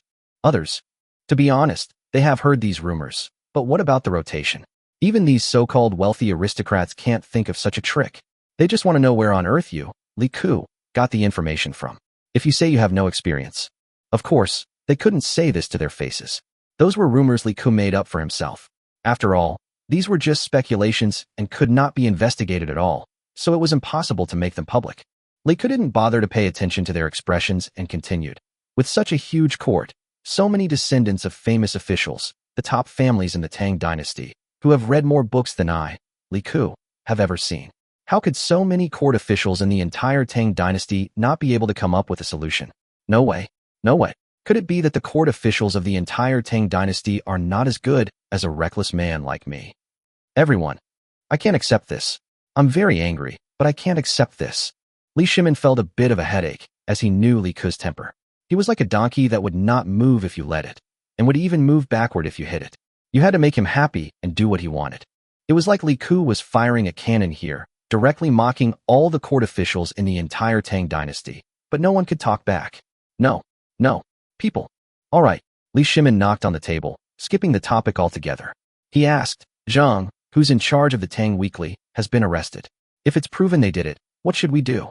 I am not the emperor. Why are you asking me? Li Ke still has the same style. No matter how many people are here, I dare to say anything. Li Shimin, believe it or not, I will beat you up. Your Majesty, I believe that all matters must be governed by the laws of the Tang dynasty. In this matter, I have the final say, nor do the other ministers or anyone else in the world. The laws of the Tang dynasty have the final say. If the Tang dynasty wants long-term stability, it must govern the country according to the law. The Zheng family is suspected of disrupting the government, distorting the court's policies, and causing outrage among the people. They must be dealt with according to the laws of the Tang dynasty. Li Ke said with a serious expression. None of the ministers spoke. If any of the charges against Li Ke were proven true, he would be sentenced to death. What's more, there are countless pieces of evidence listed by the people. There is no need to even check those pieces of evidence, as they will be proven right once checked. Even the scholars from the Hongwingwen Academy faced the same consequence, death. Chapter 135 The Decisiveness of the Clan.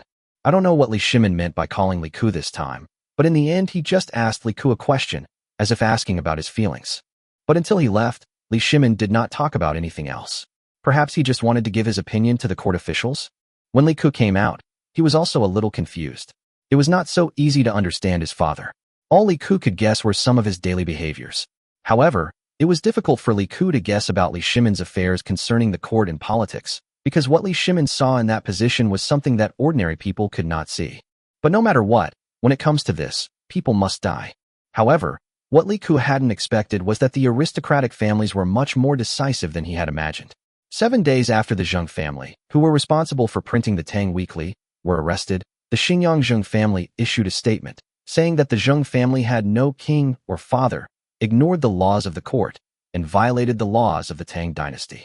The Xingyang Zheng family expelled them from the 4th branch of the Northern Ancestor clan and no longer recognized them as the Xingyang Zheng family. In order to express their apology to His Royal Highness the King of Shu, the Zheng family of Xingyang is willing to pay His Royal Highness the King of Shu 2 million strings of cash in compensation. TSK. Upon hearing this news, Li Ke couldn't help but sigh at the wealth of these aristocratic families. They would just ask for 2 million strings of cash, and that was nothing at all. Li Ke suddenly remembered a historical record he had read in his previous life. It said that the Zhen family of Zhenmi during the Three Kingdoms period was the leader of the 5 largest merchants during the Three Kingdoms period. It was said that they could easily come up with 3 billion coins. That was the Three Kingdoms period. It wasn't the peak period of the Han dynasty.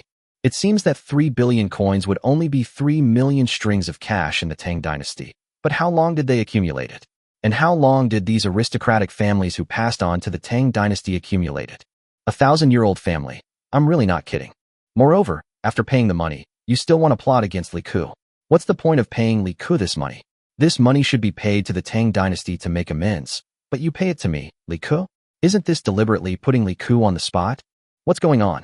Is Li Ku short of those 2 million strings of cash? Wouldn't it be easy to get that little bit back in a matter of minutes? But if someone offered him money, Li Ku would certainly not refuse. When the head of the first branch of the Zheng family's northern ancestor came to express this intention in person, Li Ku accepted it. Li Ku certainly understood what the Zheng family was up to. This was to use money to kill Li Ku, but their calculations were destined to be wrong. Li Shimin only gave 10 days, but in fact it didn't take 10 days at all. Many things had been investigated clearly on the 8th day. They were not investigated before because no one reported them. Now that they have fallen, everyone pushes down when the wall falls and scatters when the tree falls. The 4 branches of the Zheng family in Xinjiang have completely fallen, so naturally there are countless people reporting them. Many people came forward spontaneously, and Wu Hou didn't need to investigate anything. As for the things that happened with Hong Wingwen, Zheng admitted it, or it doesn't matter whether they admitted it or not, the result is the same. After the results were reported to Li Shimin directly issued an imperial decree, the core content of which was just 4 words. The entire family will be executed, and the execution will be carried out in Shishir 3 days later. After the imperial edict was written, some people wanted to plead for mercy, but they held back in the end. To put it seriously, this matter was comparable to rebellion, and not having 3 clans killed was considered a light punishment. Do you really think Li Shimin didn't dare to kill people? But what no one knew was that after issuing the imperial edict, Li Shimin instructed Chong Lin, "Go, copy the contents of the imperial edict for Li Ku, and show him the list of names." Chong Lin was stunned for a moment. He shouldn't have asked, but after a moment's hesitation he asked, "Your Majesty, why is this happening? Why don't you care about it? Remember, after you see this, don't care about what he does. Let him do whatever he wants. Also, I will not see him before Zheng is executed." Li Shimin said lightly, "Yes." Chong Lin didn't dare to ask any more questions and turned to carry out the order. When Li Ku received the imperial edict sent by Chong Lin, he had some doubts. However, when he heard that it was a copy of the imperial edict sent by his father, Li Ku naturally opened it and read it. The imperial edict not only contained the crimes committed by Zheng, but also included a list of executions. When Li Ku finished reading the list, he was stunned. "What's the matter with this list?" Li Ku asked Chong Lin with a serious expression. "Written by His Majesty himself." Chong Lin replied with 4 words. "The Tang dynasty law exempts those under 7 from the death penalty. Why are even 1-month-old babies included here?" Li Ku asked gravely. It's true that the Tang dynasty does have a law protecting minors. Although it's not called that, the current Tang law stipulates that those under 7 are exempt from the death penalty. Women, due to population constraints, are generally not executed. Of course, this isn't always the case for women. It depends on the severity of the crime. This is the Tang Code during the Jingguan period. As the Tang dynasty prospered, the Tang Code was gradually improved. In later dynasties, the Tang Code regarding minors gradually took the age of 15 as the standard and divided it into 3 stages. It can even be said that the later generations' laws on the protection of minors may have been passed down since ancient times. The Zheng family had 2 children, a boy and a girl, who were under 7 years old and were still infants. Your Majesty's words are the laws of the Tang dynasty. Chong Lin looked calm. "I want to see my father." Li Ku stood up directly. He didn't care about Zheng's death. When Li Shimin asked him, he mentioned the Tang law because he knew about these laws. But Li Shimin did not follow the Tang law at all, which was somewhat beyond Li Ku's expectations. Your Majesty said that he would not meet Zheng before his execution. Chong Lin answered straightforwardly. "Not seeing him." Li Ku frowned. If Li Shimin said not seeing him, then he really couldn't see him. Unless Li Ku led his army to force his way in, but that would be a completely different matter. Besides, how many people did he have? Could they break into the palace? Chong Lin didn't leave either, but stood aside, as if waiting for Li Ku's decision. Li Ku had a headache. Li Shimin was using the same tricks he used to educate his sons. He had liked this since he was a child, but he always did it to his elder brother. "Anyway, when I do something, you guess and make your own decision. I don't care whether it's right or wrong. There is no reward for doing the right thing. That is what a prince should do. There is punishment for doing the wrong thing. That is what a prince should bear." So Li Chengqian was extremely miserable. This trick was useless to Li Ku. Li Ku had never played by the rules since he was a child, but now it was different. This matter was closely related to Li Ku, and he could not ignore it. Li Ku never thought of himself as a saint, but he had his own bottom line. "Is this the result of the joint trial by the 3 courts?" Li Ku asked. Among the 3 courts was Changsun Wuji. Yes, the 3 judges held a joint trial, and there is no doubt about it. Chong Lin's face was calm. Damn it. Li Ku wanted to curse. He didn't know why. but he suddenly felt another side of ancient times. What if I want to go to Dali Temple Prison? Li Ku asked Chong Lin. Your Highness, please feel free to do as you please. Chong Lin bowed slightly. Tianming. Exist. Tell Yang Anning and Yang Li to change their clothes, wear robes, and follow me. Li Ku said while looking at Chong Lin. However, how could Li Ku see that Chong Lin, who had followed Li Shimin for so many years, was able to control his emotions and expressions? After a cup of tea, the two women changed their clothes, and Li Ku took them directly to the Dali Temple Prison.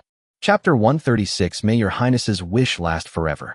The Dali Temple Prison, Tianlao, is where serious criminals are held, and a total of 127 members of the Zheng family are imprisoned here, each in a different cell, but all in the same room. Of course, this does not include slaves. They had already received the imperial edict read out by Li Shimin. No one spoke, and there was only the sound of sobbing coming from different cells. The oldest one, Zheng Rong, the patriarch of this family, was already 73 years old. His hands were shaking, and he was holding the imperial edict in his hands. No one knew why he was shaking. Suddenly, there was a noise in the silent and cold cell. Soon the jailer outside came in with some people and brought them directly to Zheng Rong. Zheng Rong looked outside. Li Ke hadn't concealed his identity at all, but the two people behind him were shrouded in robes, making their appearances invisible. They were accompanied by a jailer. Your Highness the King of Shu, are you here to see us prisoners? Zheng Rong's hands suddenly stopped shaking. He looked at Li Ku with a stern face and tried to straighten his old body. Zheng Lin, where's Zheng Mei? Li Ku didn't bother to talk nonsense and asked directly. Zheng Rong was stunned for a moment. It's over there. After a long time, Zheng Rong's lips suddenly trembled, and he stretched out his finger and pointed to a cell in front of Li Ku's left. Li Ku walked towards the place directly and said, "Open the door." The jailer in front of Li Ku immediately lowered his head and opened the door. There were women and children in the cell. Zheng Lin, Zheng Mei? Li Ku asked again. In the crowd, two young women suddenly realized something and hurriedly lifted up their clothes, revealing their children, one less than 2 months old and the other less than 6 months old. Hand it over. Li Ku uttered 3 words. The two women quickly stood up and ran towards this direction. They ran to Li Ku and handed out the 2 babies, a boy and a girl, in their arms with trembling hands. Li Ku did not take them. Yang Anning and Yang Li behind him each reached out to take a child, and then covered them in their arms with their robes. After doing all this, Li Ku turned around and left without even looking at those 8 or 9-year-old children. With a bang, after Li Ku left, the jailer closed the cell door behind him. The sound of women crying could be heard from inside. As for why they were crying, perhaps only they themselves knew. Passing by the prison where Zheng Rong and others were, Zheng Rong opened his dry lips and wanted to say something, but Li Ku didn't even stop, but walked straight out of the cell. Looking at Li Ku's back as he passed them, Zheng Rong suddenly trembled and knelt down, lying on the ground. All other members of the Zheng clan knelt down in unison. Zheng Rong's old voice rang out from behind. May your highness's wish last forever. May your highness's wish last forever. The voices came in unison, from both men and women. Hearing these voices, Li Ku stopped in his tracks and said in a cold tone, Don't worry. Even if I die, there will be countless more of me. No matter if it's 100 years or 1,000 years later, there will always be someone who can do it. After saying that, Li Ku just raised his leg and walked out. Zheng's people were still kneeling there, repeating the words, May your highness's wish last forever. Bang, the heavy door of the sky prison closed again, as if separating the two worlds. After leaving the Dali temple, Chong Lin was waiting outside. He said nothing, but just watched silently as the two women following Li Ku boarded a carriage. Eunuch Chong, you can go back. I have nothing to do here. Li Ku said lightly. Yes. Chong Lin nodded slightly and bowed. The baby in Yang and Ning's arms suddenly started crying, perhaps because he no longer had the familiar smell.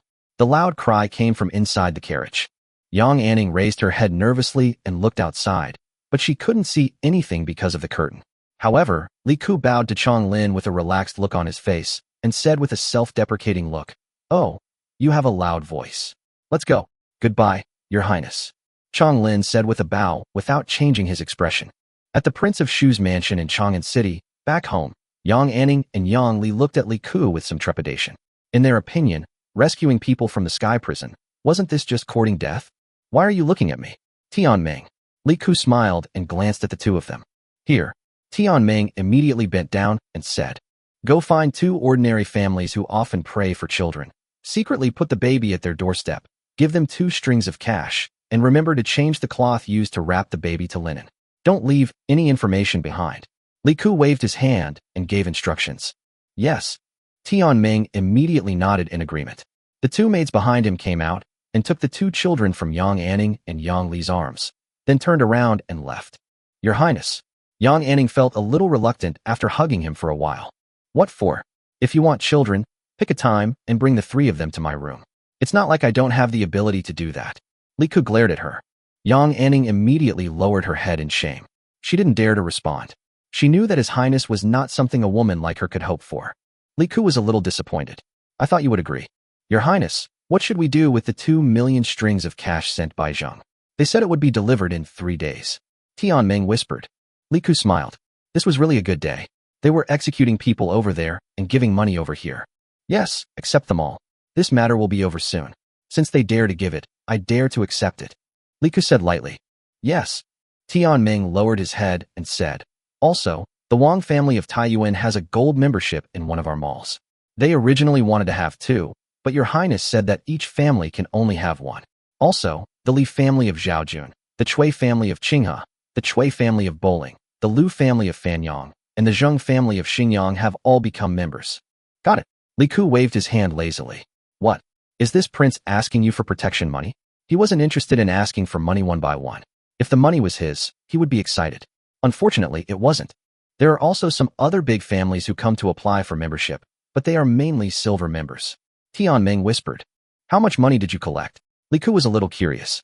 Although the number of members has increased recently, they were actually just small-scale increases. This time, there was a big wave. Not counting the 2 million strings of cash as compensation from the Zheng family of Xingyang, the total amount collected is 4.82 million strings of cash. Including the previous Longxi Li family and Li Shiji's family, as well as some other members, the total amount is 10.12 million strings of cash. Tian Ming couldn't help swallowing. This number was too shocking. Oh, not bad. If you add up, it's more than 12 million strings of cash, which is more than the annual revenue of the Tang dynasty last year. Li Ku joked. Hey, no wonder Lao Ma said, I don't like money. I don't have any feelings about money. Now Li Ku also doesn't have any feelings about money. Of course, strictly speaking, this money does not belong to Li Ku. It is just in his hands, and he has no way of touching this money. What belongs to Li Ku is only a few 100,000 strings of cash. Chapter 137. You guys really disappoint me. 3 days later, a total of 127 members of the Zheng family, including children of several years old, were executed in Shishir, and there were many onlookers. At the same time, there was a shopping mall with dozens of carriages lined up in a long queue carrying money. When they entered here, the other party did not hide it, and Li Ku did not care. If you give it to me, I will take it. On the same night, in a village more than 100 kilometers away from Chang'an City, Guan Laosi came back from work and prepared to rest. He was considered a skilled bricklayer in the village, so his family was well off. Guan Laosi was indispensable for building houses in the surrounding areas. Unfortunately, he and his wife were almost 30 years old this year, but they didn't even have a child. Guan Laosi didn't want to marry again because his wife had saved his life. If he didn't have a child, then he didn't have one, so he was thinking about having one. It was already dark outside. Guan Laosi had just gotten on the Kong and lay down in bed. Before he could blow out the oil lamp, he suddenly heard a dog barking outside, followed by some noise. Boss, there seems to be someone here. Is there a thief? Guan Laosi's wife asked immediately. When Guan Laosi heard this, he immediately got up from the Kong, put on his clothes, took out a big knife from the door, and went out. The yard was pitch black and there seemed to be no movement, but the dog in the yard was still barking at the gate. The moon was quite big today, so everything was visible clearly. When Guan Laosi walked to the gate of the yard, he found a basket at the gate. Before he could figure out what was inside, a baby's cry came from the basket. Guan Laosi was stunned. He walked over quickly, picked up the basket, and lifted a corner of the rag covering it. A baby who seemed to be frozen blue appeared inside, crying with his eyes closed. This. Guan Laosi was scared silly. He looked around, and there was no one there. The nearest house in the village was still dozens of meters away from his home. The child in his arms was still crying. After hesitating for a moment, Guan Laosi simply picked up the child and ran back into the house. As soon as she entered the house, Guan Laosi's wife heard the crying of a child. She immediately jumped up from the Kong and asked, "Where did the child come from?" "He was thrown at the door. I looked around, and there was no one there. There was not even a shadow on the road," Guan Laosi said. Guan Laosi's wife took the child out of the basket with heartache. Maybe the baby in the basket felt the woman's arms, but he stopped crying. Instead, he opened his big black eyes and looked at the two people in front of him curiously. The blinking eyes made Guan Laosi and his wife's hearts melt. "What should we do?" asked Guan Laosi's wife. Guan Laosi pulled open the child's crotch and took a look. It was a son. He was immediately happy. "This is the son that God gave to me, Guan Laosi. It's my son. I, Guan Laosi, also have a son." Guan Laosi was extremely happy. But, will the child's parents come to visit? Guan Laosi's wife was a little worried. She couldn't have children and had been under a lot of pressure over the years. Suddenly a son fell from the sky, so she was naturally happy. "I will find the head of the village tomorrow. This is the son God gave me. No one can help unless his parents come now. Otherwise, he will be my son after tomorrow," Guan Laosi said viciously. "Okay." Guan Laosi's wife was also happy and teased him with a smile. "Son, I have a son too. Dad, what should we call him?" She even changed the name, by the way. "His name is Guanshan. A Taoist priest once read my fortune and said that I was destined to have a son. He even named him Guanshan." Guan Laosi said cheerfully, "His nickname is Xiaoshan." Xiaoshan, did you hear that? I'm going to make some rice porridge for him, but the child seems to be only 1 or 2 months old, and he can't do without milk." Guan Laosi's wife asked again with some concern. "It's okay. I'll go find the village head tomorrow to take care of this. When I come back, I'll buy a chicken and some food. Didn't Wang Tsuehua in the village just give birth to a baby? Let her help with breastfeeding. After a few months, the baby can drink porridge. We don't lack food at home." Guan Laosi said this very confidently. Good. On the second day, Guan Laosi quickly found the head of the village. In the Tang dynasty, for households formed a neighborhood, 5 neighborhoods formed a group, and 100 households formed a village. The head of the village was responsible for collecting taxes, investigating household registration, and other tasks. He was usually a respected person. Although the head of the village was a little surprised at what Guan Laosi said, after confirming that no one in the village had abandoned a child, and that Guan Laosi had indeed been working in someone else's home recently, and not doing anything illegal, the head of the village readily registered him. This kind of thing was very common, and there were too many people who abandoned their children because they couldn't make a living. However, Guan Laosi didn't know that another family similar to his, located dozens of kilometers away from him, also had a surprise of their own, except that theirs was a daughter. But for a family that had not had children for more than 10 years, a daughter was enough of a surprise. The day after Zheng's execution was the day when a new issue of the Tang Weekly was published. There were no surprises in the content of this issue. I don't know who was reviewing it, but it was still the same content, the interpretation of the court's policies, and the battle report against Tian. So its sales volume has basically not changed, only less than 8,000 copies. Almost all of these 8,000 copies were purchased by the powerful and wealthy people in Chang'an City, as well as a considerable number of people, because they needed to know the war situation in the western regions and understand the Tang dynasty. On the contrary, the people in the comments section were very enthusiastic. No one sympathized with the Zheng family, and everyone acted as if they had done something great. However, there didn't seem to be much change in the comment section. Wanling Xiaoxiashing was still writing the story of Jin Ping Mei, but everyone seemed to selectively ignore Zheng's affairs. Today was also the day for court attendance, but Li Ku did not go to court. Instead, he gathered all the scholars together again. Those sitting in the audience were very happy. Everyone was discussing how much impact and benefits this incident had brought to His Royal Highness the King of Shu. The news that the Zheng family of Xinjiang paid His Royal Highness the King of Shu 2 million strings of cash in compensation had spread throughout Chang'an City. Of course they knew it and were very happy at the moment. Until Li Ku appeared on the podium with an expressionless face, everyone was still very excited at first. But as Li Ku looked at them with an expressionless face, everyone gradually calmed down, and then slowly everyone felt that His Highness was in a bad mood. "I'm very disappointed." Li Ku looked at the people below with disappointment. Everyone looked at Li Ku in confusion. "Well, didn't we win? What disappoints me is that all of you think we have won. I thought that after experiencing this incident, you would feel more depressed and that the task on your shoulders would be more difficult, but I never expected that you would be happy." Li Ku could not hide the disappointment on his face. Everyone below lowered their heads in shame. Did they disappoint His Highness? It's just that we really didn't see any problem. Chapter 138, Firm Faith. It seems that you still don't quite understand where you are wrong, right? Li Ku's face was full of disappointment. In this kind of mood, he must strike them down, strike them hard. It is best to strike them down so that they lose confidence. Only in this way can they rebuild a more firm belief. As the saying goes, there is no construction without destruction. If you want them to have a firm and unwavering heart, You must repeatedly destroy the beliefs they have built up until they are indestructible. Then you will basically complete the transformation. Make them a fighter with a firm heart and firm faith. Now let me tell you where you went wrong. Li Ku wished he had a blackboard behind him so he could hit them with it. Before we look at what we've gained, let's first look at what we've paid for, Li Ku shouted. What have we paid for? We've paid for hundreds of you, warriors who have been meticulously educated, diligently studied, diligently trained, and willing to change your own futures. My father and I managed to scrape together these to trick Sun Simiao. We've paid for nearly 5,000 battle-hardened veterans I've spent so much effort to obtain from my father, and even spent a lot of effort to place them in Chang'an City. The court had no place to place them, and they wanted to give them to me that very day. I spent 8 years painstakingly establishing intelligence personnel in Chang'an City, all just to get information about those refugees and beggars. It's so difficult. I don't care about them, yet they managed to do this. I, Li Ku, have sacrificed my entire life for this. This is true. I paid for the hidden scars left on my body from the beatings my father gave me. There's a scar that won't heal, damn it. That's from when I beat up Chang's son Chong in front of all the court officials in the 6th year of Xinguan. We have paid a lot of our trump cards. After paying so much, what have we gained? Li Ku asked loudly here.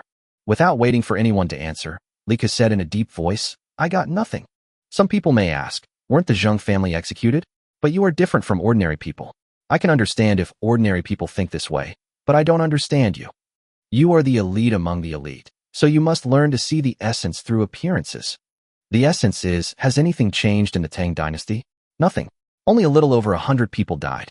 These 100 or so deaths have actually sounded the alarm for the aristocratic families. They've let them know about the existence of people like you. Can we win so easily next time? Has the Zheng family of Xingyang suffered a heavy blow?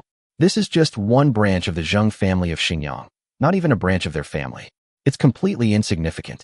The Zheng family of Xingyang compensated me with 2 million strings of cash. 2 million strings of cash. That's 1/5 of the annual income of the Tang dynasty last year. Are they compensating me? No. They're showing off. You're showing off to us nakedly. Look, I still have so much money. I don't care about the losses you cause at all. I can easily take out this money. Have your circumstances changed? Can you take the imperial examinations? Has anyone recommended you for official positions? Can you change the current situation where ordinary people can study freely? Can you make life better for the people of the Tang dynasty? Can you change the aristocratic family's monopoly on knowledge? Li Ku asked a series of soul-searching questions. As Li Ku asked the question, everyone's expressions changed from excitement to confusion, then to loss, and finally they all lowered their heads. Yes, it turns out that nothing has changed about us. We just lost a group of abandoned children from powerful families. But, just like His Highness said, with Your Highness's support, we have paid so much, but there is actually no effect. Then, can we still achieve our ideals, Your Highness's ideals? Li Ku didn't say anything, but just looked down quietly, letting them gradually start to think and become confused. After about dozens of seconds, seeing the expressions on everyone's faces gradually become distraught, Li Ku suddenly raised his voice. Look up. Look at me. Everyone raised their heads. Have you been defeated? Have you lost faith? It turns out your ideals can only last for so long. Li Ku's tone was filled with a hint of disappointment. If this were so easy, such unprecedented feats would have been accomplished long ago. How could it be your turn? Your Highness, we will never surrender. A scholar in the crowd stood up and shouted loudly. Li Ku paused and said, Oh my God, this line of yours almost interrupted my emotions. Let me make it up to you, unless you provide food and accommodation. Yes, Your Highness, we will never surrender. Everyone shouted along. They suddenly woke up. Yes, if this matter was so easy, how could it be their turn to change the world here? Very good. I'm very pleased that you have such awareness. I can even tell you, this is just the beginning. If the road we need to walk to achieve our dreams is compared to a long march of 10,000 miles, you have only just taken the first step. There are even greater difficulties and obstacles waiting for you in the future. Everything that happened today is nothing. At least you have seen the results of your efforts today. Your efforts in the future may not produce any results at all. You may even face failure. After failure, you may fall on the execution ground like those disciples of the Zheng family today. Are you scared? Don't be afraid, everyone shouted. Very good, you know. Before the Zheng family's execution, I went to meet with their people. The head of the Zheng family asked me, Your Highness, since you want to achieve such a grand ambition, aren't you afraid of being framed and eventually falling? Do you know how I answered? I told him that even if I fall, there will be thousands and thousands of people who will carry on my legacy. Hundreds and thousands of years from now, All this is destined to come true. So, are you ready to sacrifice yourself at any time? Li Ku asked loudly. With a loud clatter, everyone stood up, knelt on one knee, and shouted, "We are willing to die for your highness." No, Li Ku interrupted them loudly. After everyone looked over, Li Ku said loudly, "Remember, you are not dying for me, Li Ku. You are embarking on this unprecedented path for your own ideals, for your descendants, and for the millions of people like you. And this monument you have built for yourselves will surely be remembered by countless future generations. And I, Li Ku, am just like you, an ordinary passerby on this road, nothing more. Now stand up." Everyone stood up from the ground with excited expressions, their eyes gazing at Li Ku wildly. "Your Highness is right. Your Highness is with them. But it's not like what your Highness said. He will always be the one leading us. Even if we all die, your Highness must live." Li Ku nodded in satisfaction. "Very good. They are now barely useful. Alas, there is no other way. These people have been eliminated. I can only teach them bit by bit. It's tiring. There is no such thing as genius. The real geniuses have long been picked away. Do you think the aristocratic families look down on the geniuses of small families? They have long been lured away by means of concubines, financial support, etc." Chapter 139. Li Shimin educates his son. After destroying the confidence of these scholars and rebuilding it again, Li Ku let them go to work. Li Ku himself dressed and went to the palace to meet Li Shimin. The court session was basically over at this moment. As for what was discussed in the court, Li Ku didn't bother to care. Anyway, he didn't attend the court today. In the Liangyi Hall, Li Ku met Li Shimin very easily this time. But what made Li Ku speechless was that when he came in, Li Shimin was standing in front of a huge map, the Tang Dynasty Feng Shui map. At this moment, he had his back to Li Ku, looking at the huge map of the Tang Dynasty territory in deep thought. Li Ku couldn't help but roll his eyes. "Dad, just teach me whatever you want. There's no need to pose here." Li Shimin. Li Shimin almost spat out a mouthful of blood. "Why don't you always speak to me normally? Wasn't the shock I gave you a few days ago enough?" Trying hard to control his facial expression, Li Shimin turned around, gave him a neutral look, and then asked, "What do you feel?" "What feeling?" Li Ku was a little puzzled. Of course he knew what Li Shimin asked, but he would not be fooled. The tragic history of Li Chengxian was still vivid in his mind. He didn't want to play any game of "you draw and I guess" with Li Shimin. Bah, it was a game of a loving father teaching his son. "Li Shimin, why don't you follow the script?" The Zheng family's insights. Li Shimin looked at him, suppressed his anger, maintained his expression, and continued to ask in a normal tone. "What insights can you have? If you don't want to kill those two babies, then don't kill them. Why use my hand?" Li Ku curled his lips in disdain. "If you didn't have the imperial edict, would I have been able to bring people out of the Dali Temple prison? Are you trying to be funny? Is it interesting? Is it interesting? Wouldn't it be better to be direct?" Li Shimin was a little bit overwhelmed. He had received a report on the situation in the prison. In his opinion, that scene should have had a huge impact on Li Ku, but now, something was wrong. "Don't want to kill? Do you think I dare not kill? Didn't I kill children during the Xuanwu Gate incident? They were my own nephews. I didn't spare any of them." Li Shimin's forehead twitched, and he said in a cold voice. Chong Lin and some of the young eunuchs and maids around him almost knelt down. Their bodies were shaking. How could they listen to such words? So what if given a choice, who would be willing to kill their own brother and nephew at that time? You were no longer living for yourself, but for the ministers who followed you and their families. You lived for my mother, my eldest brother, me, Changel, Li Tai and other children, as well as countless soldiers and generals who followed you. Killing was not what you wanted, but you had to kill. To a certain extent, you were killing for us, and we were the executioners." Li Ku said calmly. "Li Shimin, this isn't right. This kid can understand all this?" Li Shimin opened his mouth, but for a moment he didn't know how to continue. Chong Lin and all the young eunuchs around him lowered their heads and bent over, as if they couldn't hear us. It was so damn scary.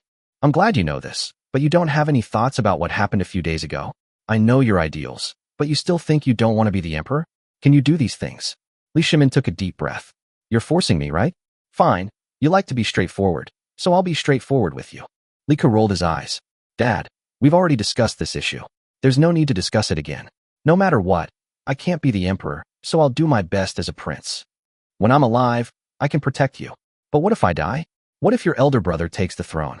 Who will protect you?" Li Shimin couldn't help it, and he directly called himself lousy. "My elder brother is not that kind of person. Besides, at that time, all the strategies that should be implemented had been implemented. If I have any new ideas, I can just tell my elder brother and give him some guidance behind the scenes. Li Ku waved his hand casually. Your eldest brother is not that kind of person. What about Changsun Wuji? He is your eldest brother's uncle. He has always supported your eldest brother in becoming the crown prince. Once he comes to the throne, your eldest brother will definitely stand on his side. Moreover, there are many court officials who support your eldest brother. There are also many powerful families behind your eldest brother. Which one can you hide from? Li Shimin asked directly. Hey, Dad, treat us all equally. We are all your sons. Li Ku shouted. I have such a bad temper. Li Shimin's eyes have already started looking around. He feels that he needs to hold something in his hand. It is best to have a military stick. The young eunuchs around were shaking uncontrollably. Li Ku saw this scene and immediately said, All right, all of you go down and tell the guards outside to stay 2 meters away from the main hall. No one is allowed to enter. Only the regular eunuchs can stay here. The young eunuchs, as if granted amnesty, bowed their heads and saluted without a word, turning around and leaving. They didn't even care that it was Li Ku who gave the order, not Li Shimin. Of course, because they were experienced, they all walked out quickly, and the guards outside also withdrew from the vicinity of the hall. The conversations in it are too scary. It's better not to listen to them. Chong Lin. I'm so upset. I also want to go out. I'm old and have a bad heart. You are afraid that these people will be implicated by me because of our conversation, but I tell you, it was you who gave the order just now. They dared to leave without my order. Just for this reason, I can kill them and teach you a lesson. Li Shimin said coldly. Hey Dad, that's enough. You should teach your son to be kind and to recognize the facts, not a cold-blooded and heartless one. If you continue to teach like this, I will turn evil. I tell you, I will be 5 times stronger when I turn evil. Li Ku yelled. Li Shimin. He couldn't bear it any longer and started to move his head left and right. Chong Lin, next to him, silently picked up the wooden stick used to point at the feng shui map from the corner of the wall and handed it to him. Li Shimin copied it directly. Hey, Dad. Let's talk nicely, don't be angry. What's the point of you teaching me these things? I can't be the emperor. Besides, you said that just because I'm a prince can't change anything. The underlying meaning is that I need to be the emperor. The problem is, I'm not the emperor. Otherwise, you can abdicate now and I will take over. Li Ku was a little depressed. He fought when he couldn't argue. Is that how you play? Li Shimin sneered and said loudly. Chong Lin drafted the edict. Li Ku and Chong Lin were both stunned for a moment, but Chong Lin immediately prepared the spare writing materials and ink, along with the silk and other items, and waited for Li Shimin to speak. Li Ku was a little confused. What was his father going to do? Today we have the Prince Ku, who has upright morals, is wise and brave, is well-versed in classics and military strategies, and has extraordinary talent for governing the world. I deeply feel his importance to the destiny of the Tang dynasty, but because I am quite old and lack energy. Li Shimin read calmly. Stop. Li Ku was stunned when he came to his senses. He rushed to Chong Lin while shouting, snatched the silk edict from his hand, and then poured the ink next to it on it. In an instant, everything above was pitch black and nothing could be seen. Chapter 140 Dad, don't make trouble. After destroying the half-written edict by Chong Lin, Li Ku looked up at Li Shimin with some resentment and said, How dare you say that my personality is like that of Duke Su? You are much more reckless than Duke Su. Li Shimin. Is this the point? Is this the point? Where is your focus? Dad, be good and don't make trouble. National affairs can't be treated as a joke. Li Ku hurriedly comforted him again. Chong Lin's mouth twitched. How about you and your son just give me a knife and let it go? I really don't want to suffer this pain anymore. He felt that if he continued like this, he would be silenced sooner or later. You rebellious son. Li Shimin's forehead veins throbbed, and he picked up the wooden stick in his hand and chased after him. Do you think I'm playing house with you? Li Ku screamed and turned to run, and the whole hall was in chaos. After a cup of tea, seeing that Li Shimin was already out of breath, Li Ku let him hit him and stopped his escape. Then he collapsed to the ground without saying a word. Li Shimin saw him like this and didn't know what to think. He also sat down on the ground panting. Hey, Dad, let me ask you a question. Li Ku said lazily. Speak, Li Shimin asked unhappily. I was just about to stop Eunuch Chong, but you continued writing. Li Ku asked casually while lying on the ground. Li Shimin. No, you can't talk to me nicely, right? It means I can't run anymore, otherwise I would beat you to death today. You really don't feel anything? Li Shimin asked. Yes, of course. History is a mirror that can reveal the rise and fall of nations. Wei Zheng was still alive, and Li Shimin hadn't said this, so Li Ku conveniently plagiarized it. There are countless similar examples in history. Why would I need such profound teachings from you? The only lesson people learn from history is that they don't learn any lessons. That's human nature. This sounded a bit confusing, but Li Shimin and Chong Lin understood it instantly. What it meant was that people read history books, but never learned lessons, and history always repeats itself. Dad, you are still young and can live for another few decades. I will be old in a few decades. Maybe you will pass the throne to the crown prince by then. I have tried my best to come up with whatever ideas I have in these years. You must support me. Why think so much? As your son said, you should enjoy life to the fullest when you are happy. Don't you feel tired of thinking about so many things all day long? Li Ke said casually. Li Shimin was speechless. He even passed the throne to the crown prince. What kind of fool would do that?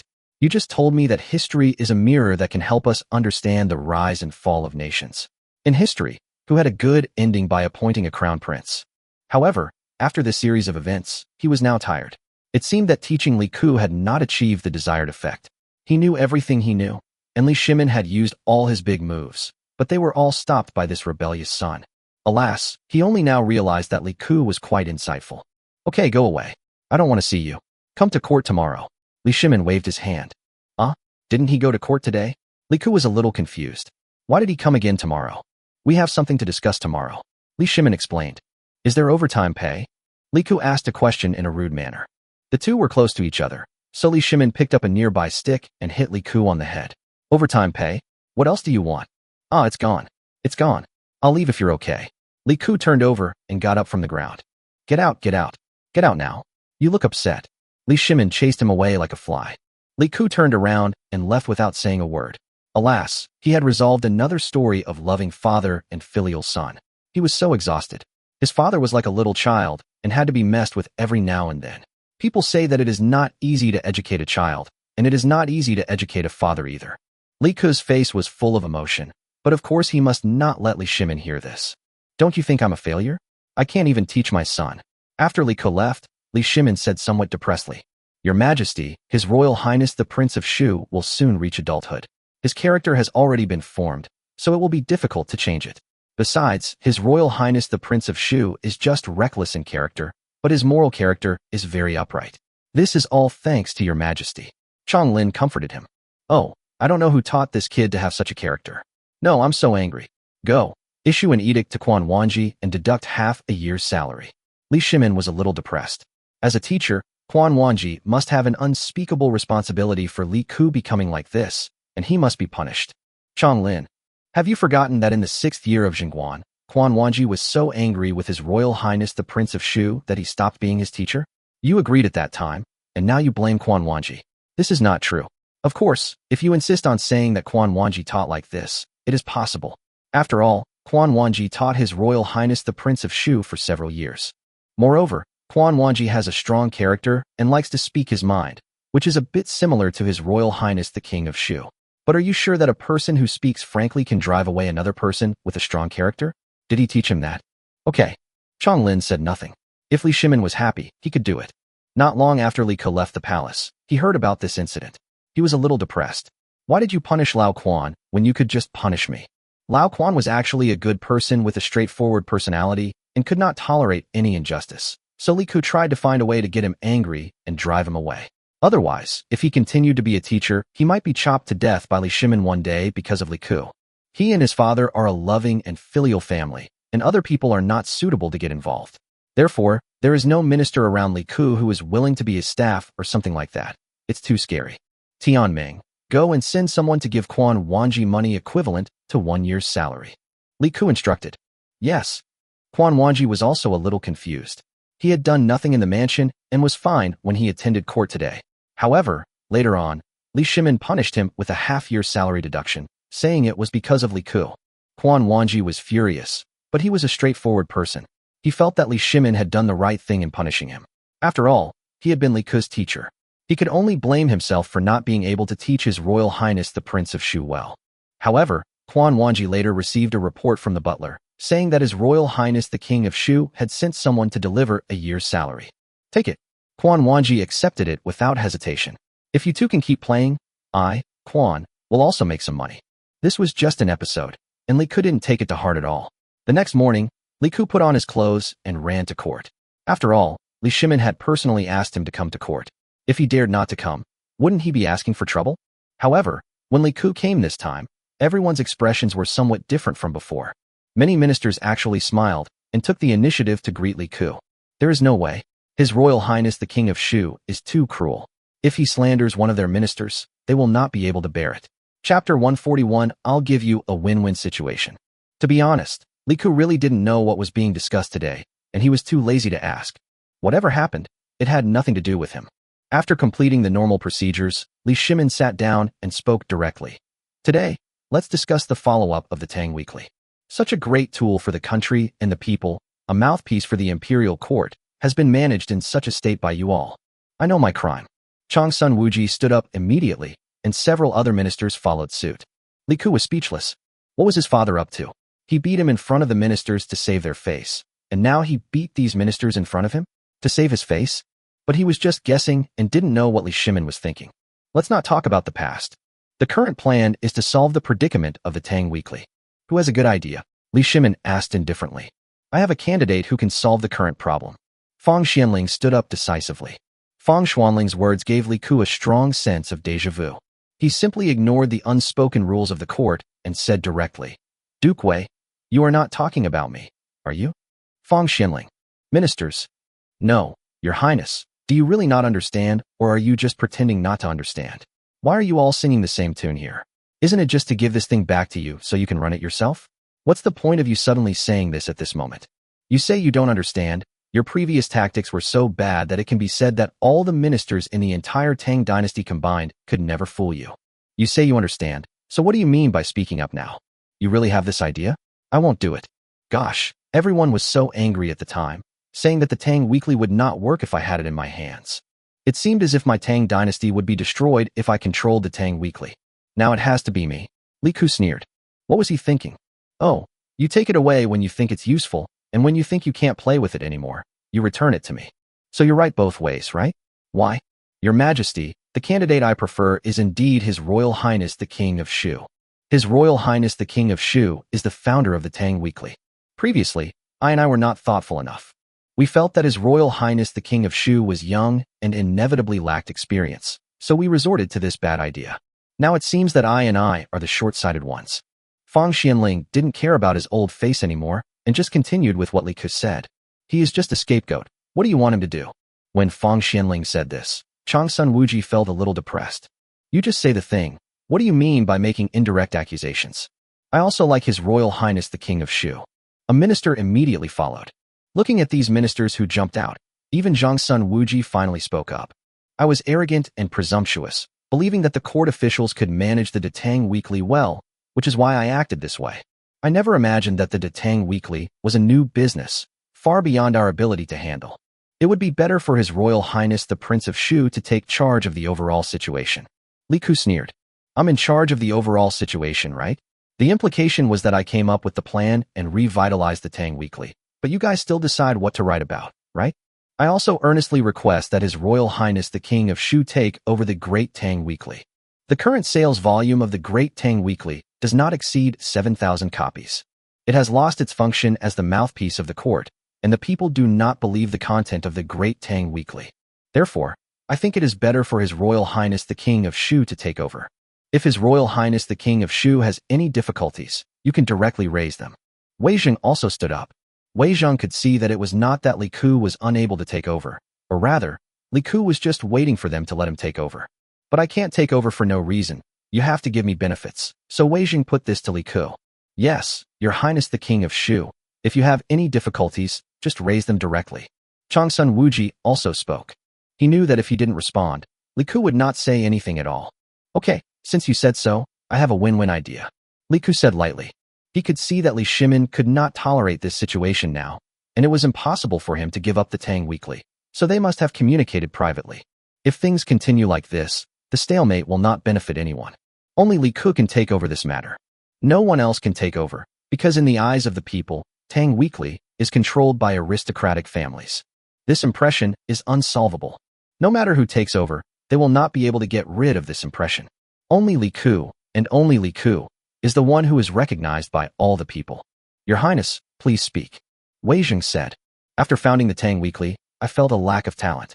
Therefore, I intended to open schools in every province and state under my father's name, inviting numerous teachers to teach the common people how to read and write. Of course, it's unlikely that they will become successful scholars, but it is possible to teach them to read and understand numerology so that they can become the reserve of basic talents such as craftsmen and shopkeepers in the Tang dynasty. As the population grows, there will inevitably be a large number of talented people. We will provide them with further education by establishing middle schools and universities. We'll name it the Tang Imperial Academy, aiming to cultivate useful talent for the Tang court. They may not be able to benefit the people throughout their tenures, but as officials, they can easily govern smaller counties, manage water resources, and support agriculture. And the principals of these schools are all my father, the emperor. Therefore, they can be considered as disciples of the emperor, and naturally they work extremely hard. As for me, I want to establish an examination system to select talents for me to run the Great Tang Weekly. These talents will not take up positions in the imperial court. They will be selected from merchants and small families who cannot participate in the imperial examinations, but are able to study. The selected talents can help me run the Great Tang Weekly, or they can be used to teach in the imperial academies throughout the Tang dynasty. This is a win-win situation. Li Ku said. Everyone was horrified. You call this a win-win situation? Is that how you understand win-win? Doesn't that mean you win twice? So you have taken charge of educating talents, cultivating talents, and even selecting talents. Is this a win-win situation? If you factor in the honorary title system that originally cost you the money to hand over the Tang Weekly, wouldn't that be a win-win-win situation? Of course, some people would jump out to oppose, but when they jumped out, they thought about why Li Ku could shamelessly put forward such an excessive idea. It was because they needed him. Could I object? No, because the Tang Weekly issue seemed to have been resolved. The Zheng family had been executed, 2 of the officials in the Hongwen Academy had been killed, and the others were demoted and awaiting punishment. But in reality, the matter was not resolved at all, because Li Shimin was holding a knife in his hand. If anyone can't restore the Tang Weekly to normal, Li Shimin will be able to chop it down at any time. So, how could they refuse? Chapter 142, I don't like money. And Li Ku's name was too good, the Imperial Academy, with Li Shimin as its principal. Who the hell would dare oppose that? Opposing Li Ku was like opposing Li Shimin.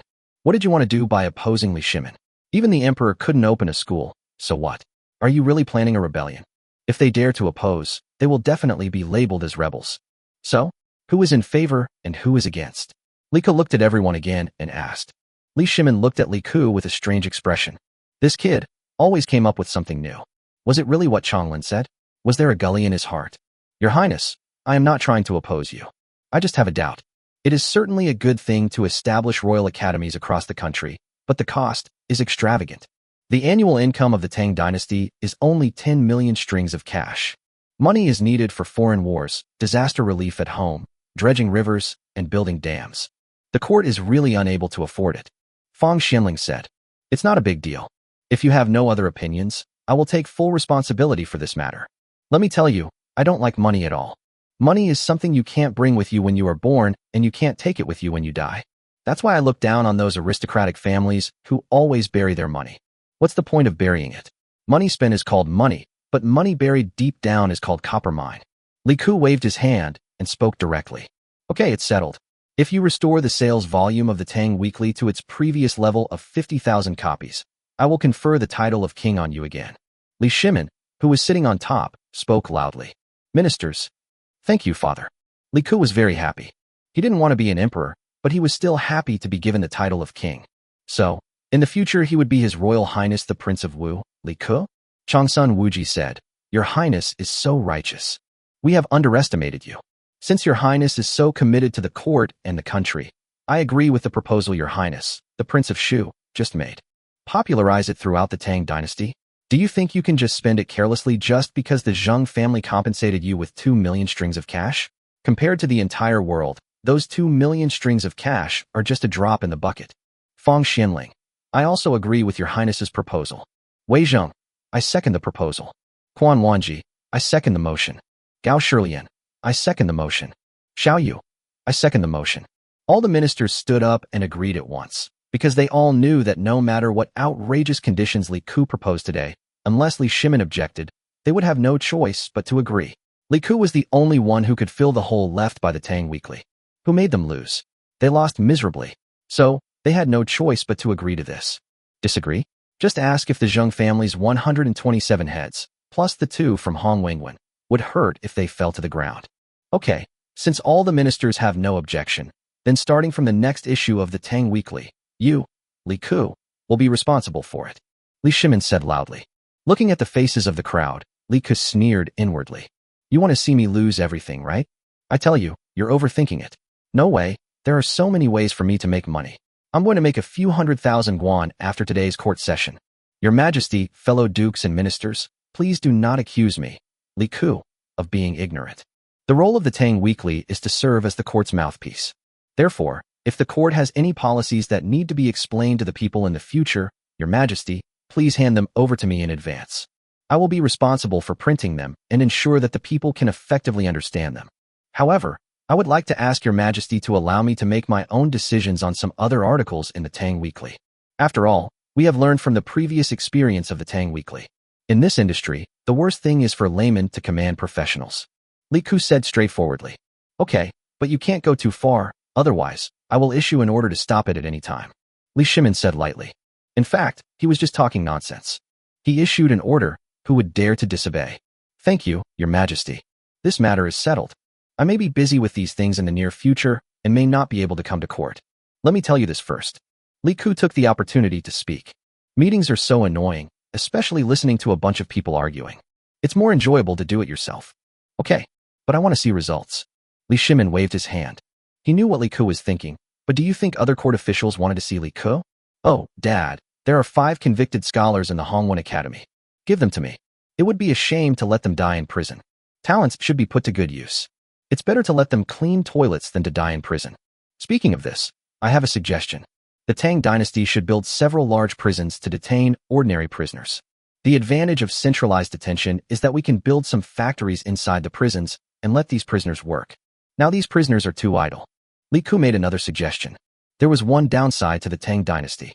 For example, during the Qin and Han dynasties, prisoners, except for those on death row, were almost all forced to work, whether it was state projects or other corvée labor. But not during the Tang dynasty. They were literally imprisoned. And they even had to provide food. Although there were not many prisoners in the Tang dynasty, Li Shimin would grant amnesty to the people whenever there was nothing wrong. He would grant amnesty whenever a prince or princess was born, a queen was established, or a battle was won. This meant that many sentenced prisoners could not serve more than a few years in prison. Also because there were not many criminals, they were not made to work. We'll discuss this later. Li Shimin waved his hand. This idea was not bad, but it wasn't something to be decided right now. I'll have someone transfer those people to you. As for the remaining 5 scholars, Li Shimin did not investigate further. He, Li Ku, and all the ministers knew that those people in the Hongwen were wronged. They could not decide what to publish, but they had to take the blame. The 2 who died did not deserve the death penalty, but there was nothing they could do. There are 127 people in the Zheng family who died. It would be unacceptable if 2 people didn't die in Hongwen. So the 2 who jumped the most happily are unlucky. I'll take my leave now.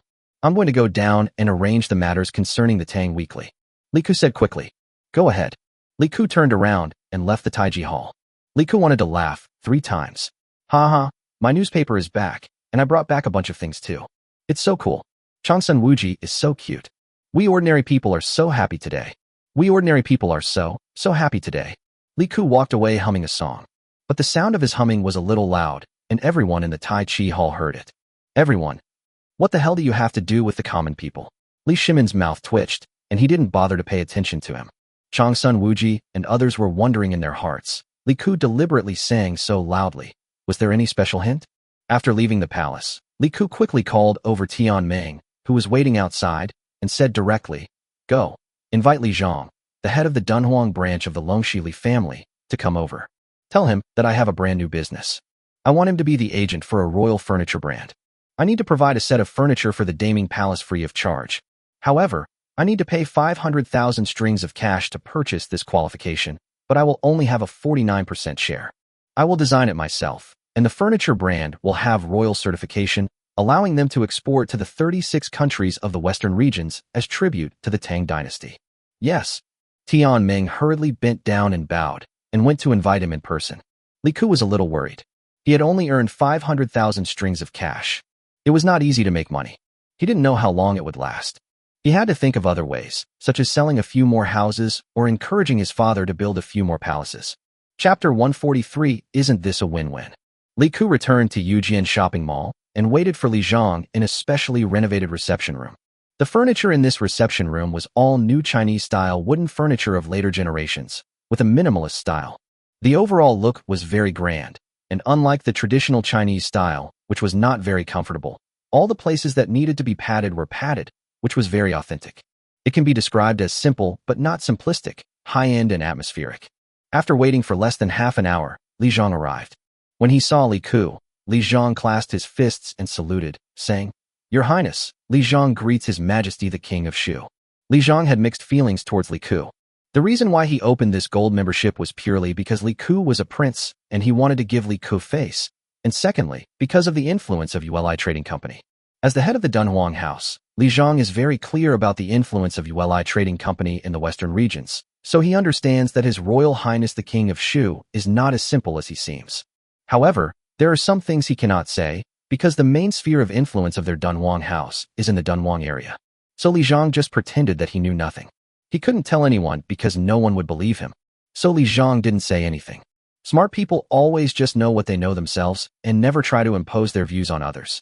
People of Li Zhang's age know very well that once prejudices are formed in people's minds, they cannot be changed. Li Ku is that image in everyone's mind. If you suddenly tell them that Li Ku is awesome, who will believe you? Even the branches of the Longxi Li family might not believe it, let alone the other families. However, the situation in Chang'an changed suddenly. A Tang Weekly made all the aristocratic families know His Royal Highness the King of Shu at once. The Zheng family of Xingyang was a family that existed together with their 5 surnames and 7 clans, but they were easily manipulated. In addition, almost half of the ministers in the court were tied together and were held in the hands of His Royal Highness the King of Shu, who could manipulate them at will and had no power to fight back. So how could Li Zhang not be feeling complicated? He knew much more than these people. You're welcome. As the first gold member of Yujian Mall, I want to thank you, patriarchally. Li Ku smiled and bowed. This is the membership system that I established. I always keep my word. My people should have conveyed my message just now. So, I don't know if patriarchally is willing to do this business. If there is anything you don't understand, please feel free to ask. To be honest, I still have some doubts about this. Li Zhang thought about it and decided to tell the truth. Although the aristocratic families seem to look down on businessmen, almost all the family heads know how to do business. There are a large number of trading companies under the jurisdiction of the major aristocratic families, but most of those merchants are non-regular households who are dependent on them. Of course, there are also pure merchant families that cooperate with them. Although they are called cooperation, they are actually borrowing their reputation to do business. From this aspect, it can be seen that these people are actually double-standard dogs. On the surface, they are scholars, farmers, merchants, and artisans, but they all look down on businessmen. In private, they are more shrewd and calculating than each other in doing business. Please speak, patriarchally. Li Ku said with a smile. That is, what is a brand? Li Zhang asked the most crucial question. That's a good question. This is the core of the business. In fact, we have had the concept of brand since ancient times, but we have not formed it into a complete and systematic regulation. The so-called brand is that on the street, the pastries of Li Ji Pastry Shop are delicious and have a good reputation throughout Chang'an City. Most people in Chang'an City buy pastries from Li Ji Pastry Shop. This is the concept of brand. Li Ku gave an example. Li Zhang did not rush to ask, but waited for the next step. Similar things have existed since ancient times, and he understood that this was not the point. What I need to do now is to make this a rule. I will apply to my father to establish a business association. No one else is allowed to use the name of any brand that has been certified by the royal family. In short, today your Li family has opened a furniture brand called Li Ji Furniture, which has been certified by the Tang Dynasty royal family. From now on, no one else in the furniture industry is allowed to use the name Li Ji Furniture. Of course, I personally strongly advise against using a name like Li Ji. It has no characteristics and is widely popular because there are similar stores such as Li Ji Baozi Shop and Li Ji Garment Shop. It is easy to damage your reputation. By the way, the furniture I am going to design for you is the same furniture in my reception room. Li Ku briefly explained to Li Zhang. Li Zhang glanced around, his eyes lighting up. Your Highness, is this the same as the imperial character in a small circle on a plaque in a shopping mall? Those who have received royal certification can wear this emblem, but those who don't are not allowed to. Yes, the requirements for obtaining this logo will be very high in the future. First, the products must have been or are being provided to the royal family for use.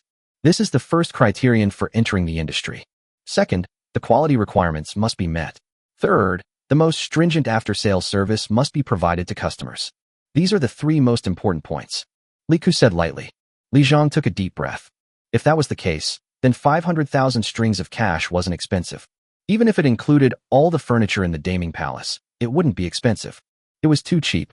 He knew very well how much the 36 Western regions, as well as the more Western countries like the Caliphate and Persia, admired the Tang dynasty. And these furniture transported over, that can be exchanged for gold. Real gold.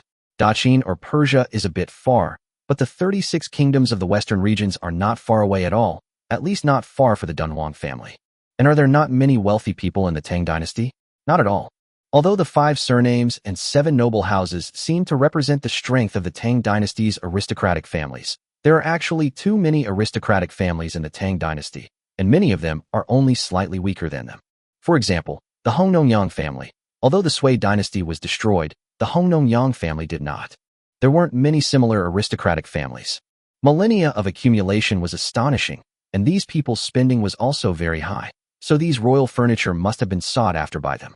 It might seem like a one-time investment, but in reality, this business was a long-term one. Li Zhang knew that many businesses had been operating for centuries, even thousands of years. These trading companies are all controlled by aristocratic families. The Tang dynasty ushered in a prosperous era. Although we can't say it will be the same as the Han dynasty, it will definitely last for 200 or 300 years. For the Longxili family, this is the greatest benefit. There is just one more question. Can your majesty agree? Li Zhang asked hesitantly. I agree. Why not? You just need to make the distinction in the details. For example, the sofas, tables, and chairs for my father should be engraved with totems such as dragons and phoenixes. But for ordinary people, they won't dare to use them even if you engrave them. But you can engrave other patterns, or even launch high-end customization for a certain family. For example, for the Wang family of Taiyuan, you can ask them to design a badge, and you engrave it on the furniture. This means it is exclusively for the Wang family of Taiyuan. It's not too much to charge a little more, right? Li Ke said with a smile. Li Zhang's expression brightened. His Highness was indeed gifted in this area. He was indeed the one who openly claimed to be a free and easy prince. How could he be free and easy without money? Chapter 144. Isn't this easy to talk to? After a brief thought, Li Zhang agreed.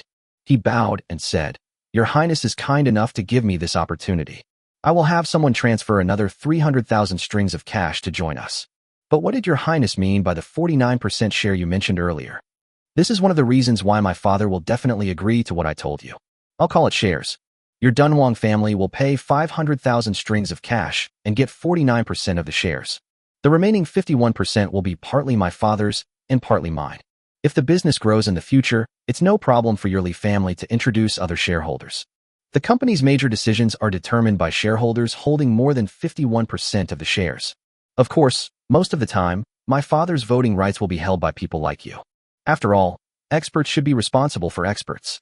However, profits must be reasonably handed over. Li Ke said with a smile. The furniture business may not seem large, but it is actually a nationwide, exclusive operation, and is definitely not small. They would definitely agree to half of the shares worth 500,000 guan. Li Zhang didn't mind Li Shimin taking the money. For such a big deal, if you don't pay His Majesty, you still want to borrow His Majesty's reputation? It's only because His Royal Highness the Prince of Shu is here. Otherwise, he wouldn't dare. He hesitated because of the 51% shareholder who had the final say. Then he thought, if His Majesty really wants your things, why would he use this thing? The imperial edict has come down. Do you agree? I agree. Li Zhang agreed directly. Very good. Welcome to become the first member of the Tang Dynasty Chamber of Commerce. Li Ke said with a smile. Your Highness is very polite. Besides the 500,000 strings of cash, do you have any other requests? Li Zhang asked tentatively. And what about the Tang Dynasty Chamber of Commerce? We'll talk about the Chamber of Commerce later. The Chamber of Commerce will issue a charter. Now let's talk about another thing. That is, if I propose to collect taxes from merchants in the future, I wonder if the head of the Li family will agree. Li Ku raised another question and said with a smile. That's right. This is the shamelessness of the aristocratic families. They look down on merchants and reduce them to the lowest class, but they brainwash the emperor every now and then, saying that they can't compete with the people for profit. The point is, they also don't let the country collect taxes on commercial activities. That's right. There is no such thing as commercial tax in the Tang Dynasty. In other words, all commercial activities in the Tang Dynasty are not taxed. Now you understand why the aristocratic families are rich. The only 2 commercial taxes in the Tang Dynasty weren't strictly speaking commercial taxes. For example, The customs tax was a tax paid to enter the East Market and West Market to buy and sell things. Isn't this a market management fee? It was the Tang Dynasty's market tax. Tariffs are for merchants traveling between places. There are checkpoints at various places, and they charge fees. However, the fees for these two items are extremely low, almost equivalent to nothing. As the name suggests, foreign business tax means that people who come to the Tang Dynasty to do business have to pay foreign business tax. It is a bit like the protective tariffs in later generations, but it is not quite the same. During this period, whether it was people or Tang Dynasty merchants traveling on the Silk Road, they were all dealing in luxury goods, and their profits were very high. So this foreign business tax was just a drizzle. Apart from this, there is no commercial tax. Taxing merchants? Li Zhang was shocked. Was the tax targeted at merchants? No, it was targeted at the aristocratic families, because merchants had no say and their words didn't count. But the aristocratic families had the final say. May I ask your highness, how much is the tax? Li Zhang asked. Under the premise that taxes are not allowed to be passed on to the people, the tax rate is 10% of the turnover. Li Ku said lightly.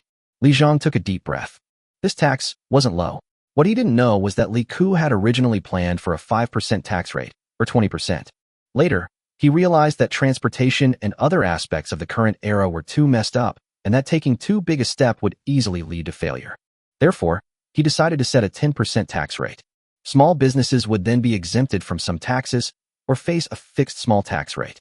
Of course, when you pass through the court, you can first propose the 5 taxes in one.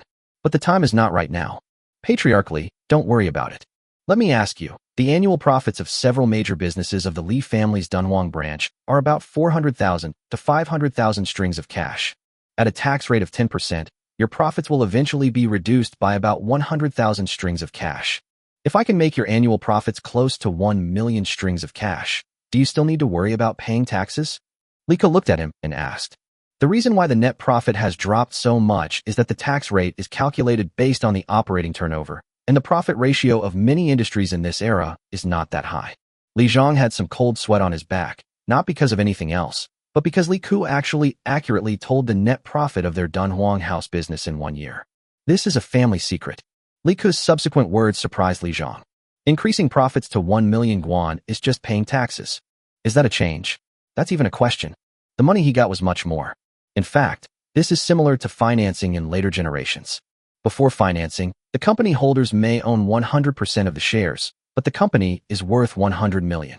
After financing, if the company holders' shares are reduced to 50%, the company's market value will be increased to 1 billion by the financing company. But Li Zhang knew that once the tax payment loophole was opened, all the other aristocratic families would be offended. Don't worry, now is not the right time, and you won't be the only one who agrees then. Li Ku glanced at him. Your Highness, I agree. As long as I can follow your Highness, all the businesses in my Dunhuang house will pay taxes according to the regulations. Li Zhang gritted his teeth and spoke decisively. Very good. Don't worry, the Tang Weekly will be in my hands soon. When I have developed the relevant technology, I will try my best to have the Tang Weekly published simultaneously in all parts of the world. Li Ku said lightly. In fact, there is nothing that cannot be released simultaneously. It is very simple. Chang'an City will release this issue first. After that, the content of this issue will be transported to other places as soon as possible, and then these places will also release it soon after. The information carried in these weekly reports spread like ripples on a lake. Although there was a time delay, in ancient times, this was already extremely efficient. What else do you want? Is Li Ku interested in the speed of information transmission? No, he is interested in the newspaper's publicity ability. How to kill the Zheng family. If anyone is unwilling to pay taxes, just do it again 1, 2, 3, 4 times. Don't make it too easy. Li Zhang's body trembled involuntarily. They had all seen the power of the Tang Weekly. Now that the Tang Weekly was back in the hands of His Royal Highness the King of Shu, no one could take it away, unless His Majesty passed away and the Crown Prince succeeded to the throne. But your Majesty is still in his prime, and there are still at least a few decades left. His Royal Highness the Prince of Shu would have achieved his goal long ago. If the entire Tang dynasty is issued, who would dare to oppose the public opinion that would be aroused? The city of Chang'an alone has caused the Zheng family of Xingyang to be so embarrassed. If the entire Tang dynasty is issued, your Highness is wise. I think merchants should also shoulder the responsibility of contributing to the country like farmers. Therefore, commercial taxation is indeed a good thing for the country and the people. Li Zhang bowed seriously. Li Ku smiled happily and said, "Look, isn't this very easy to talk to? Who said that it's difficult to communicate with people from aristocratic families?" Chapter 145. Come on, let's talk. After chatting with Li Zhang for about an hour, Li Zhang finally said that he would send 300,000 strings of cash as quickly as possible. The reason for sending 300,000 strings of cash was naturally because the gold members could still use 250,000 strings of cash, and the extra 50,000 strings of cash were kept in reserve. Anyway, the requirement for gold members is that they cannot use the remaining 50%, but Li Ku has no restrictions on the rest. This money is considered earned by me, but it is not enough. I am a little poor. I need to earn some more. If that doesn't work, I will have to go and ask my cheap dad again. If his Daming Palace still needs anything, I will take care of it. Many plans can be implemented after the next issue of Datong Weekly is published. For now, we have 5 million strings of cash, including Li Ku's own earnings of more than 3 million strings of cash, which should be enough for the time being. Alas, making money is so difficult.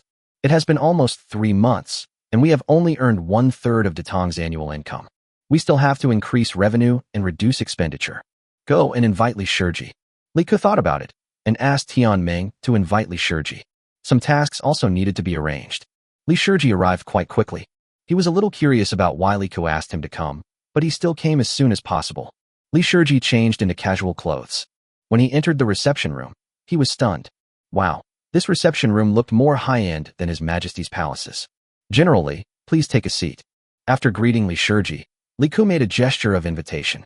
A brothel girl who was acting as a temporary maid next to them made tea for the two of them and then retreated to a distance.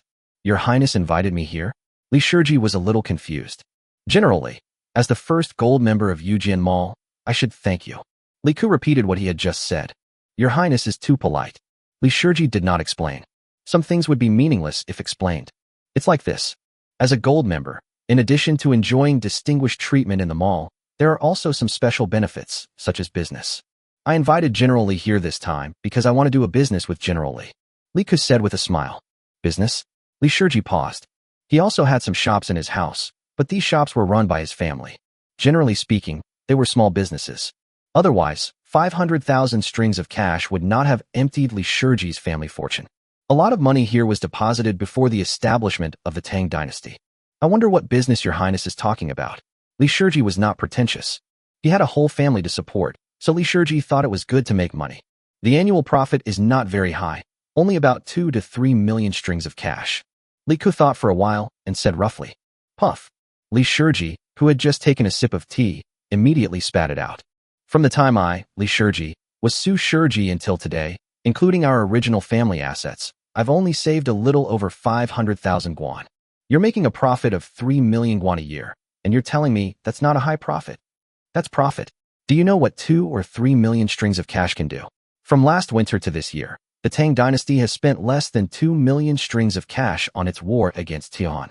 That was the main force with Li Jing as the commander-in-chief and Li Daozan Ho Junji as the deputy commander-in-chief, and under his command were 6 major cavalry corps including the Tang army led by Chibi Heli, Zhisili, Shui Wanjun, and Shui Wanche, as well as the Eastern Turks, Tiela, and Chibi, with a total of more than 100,000 people. Li Shiji didn't know what to say for a moment.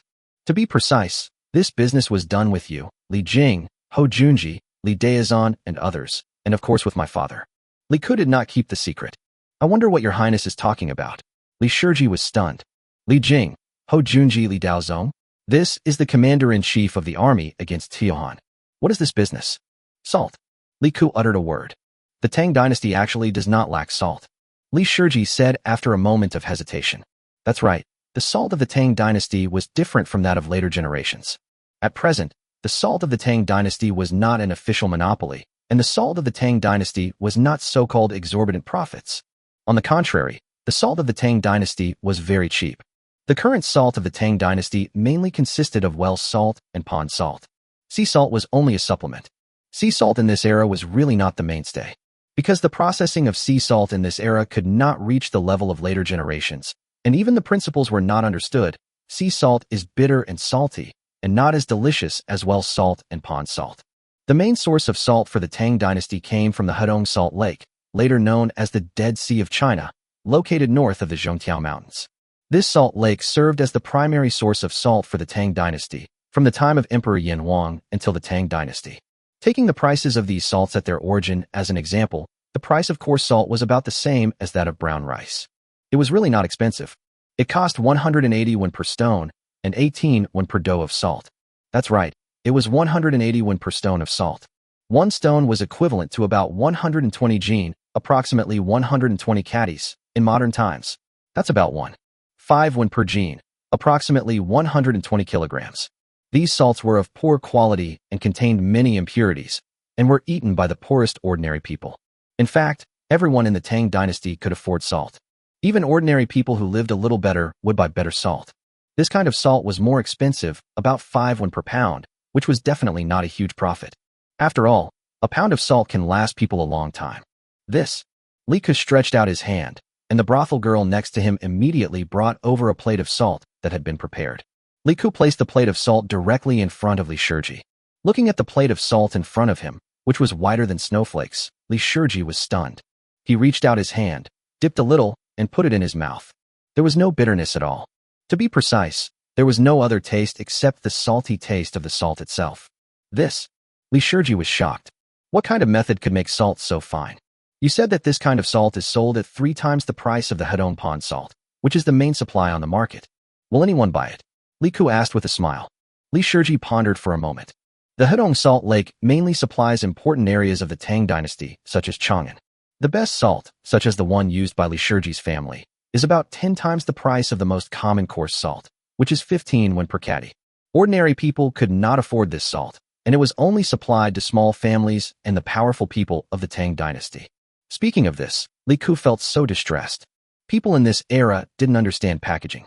How could the salt supplied to the emperor and the big families of the 5 surnames and 7 noble households be the same as the salt supplied to ordinary petty nobles? If you change to a nice-looking packaging, it will cost a little more, so it's not too much to double the price, right? Hey, I'll give them the best glass bottles. Customize them. Is this salt? No, it's status. And by the way, I'll also release a royal version. Isn't this the grading system? The salt in Li Ke's hand is so good. This salt is 50 coins per pound, so there won't be too many people buying it. I wonder how much it will cost. Li Shiji asked after a moment of hesitation. Cost. Li Ke was amused. The cost of this thing, if they could master the salt drying technology, a batch of 100 tons wouldn't be too much, right? The workers needed were only a few dozen, and there were free workers. Aren't those captured Tuyuhan people just the right number? Chapter 146. Why not encourage my father to build more palaces? In Shanghai, the sunshine time is no less than that at the seaside. During the hottest time of modern salt drying, it can basically be produced in 4 or 5 days. In Shanghai, you can calculate more, say 10 days.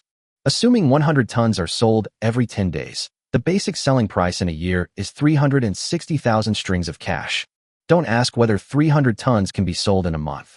This amount of salt can be consumed before Chang'an is used. According to the Tang dynasty's Jingguan order, warehouse order, one adult male is given 2 liters of rice and 2 spoons and 5 pinches of salt per day. Boys and girls under 6 years old are given 6 he of rice and 5 pinches of salt.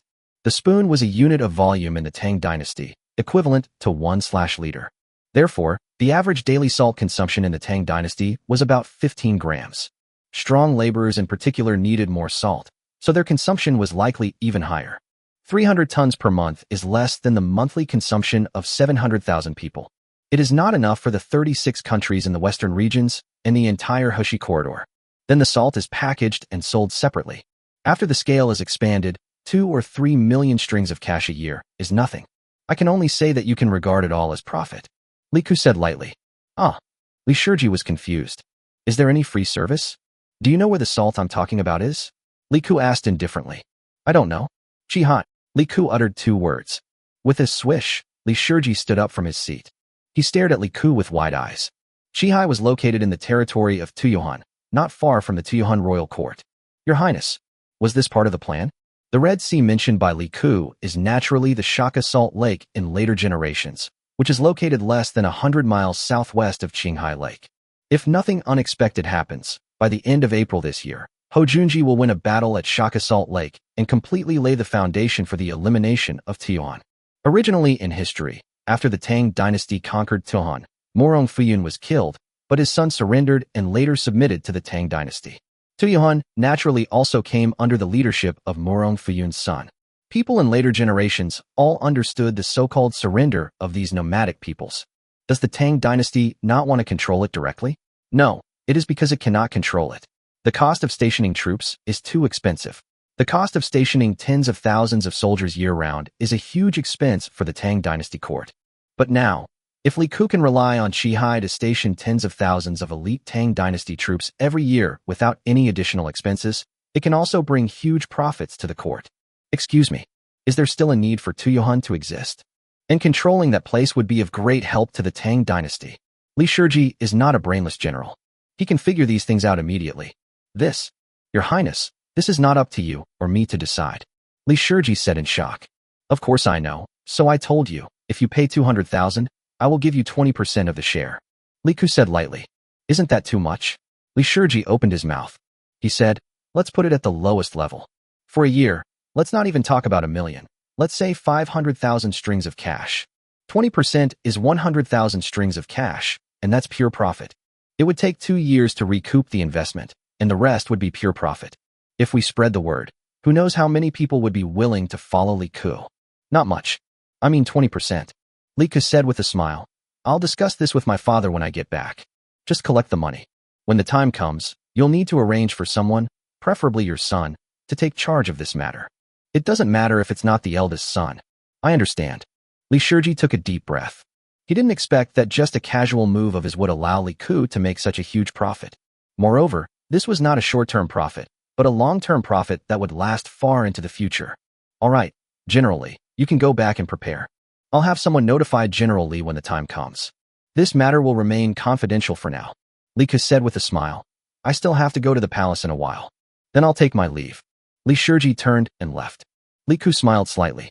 If Tuyuhun could station tens of thousands of elite troops, it would mean that the Anxi Protectorate would be able to control a wider area. You have to know that in the history of the Tang dynasty, the Anxi Protectorate's control area was almost close to the Persian Gulf.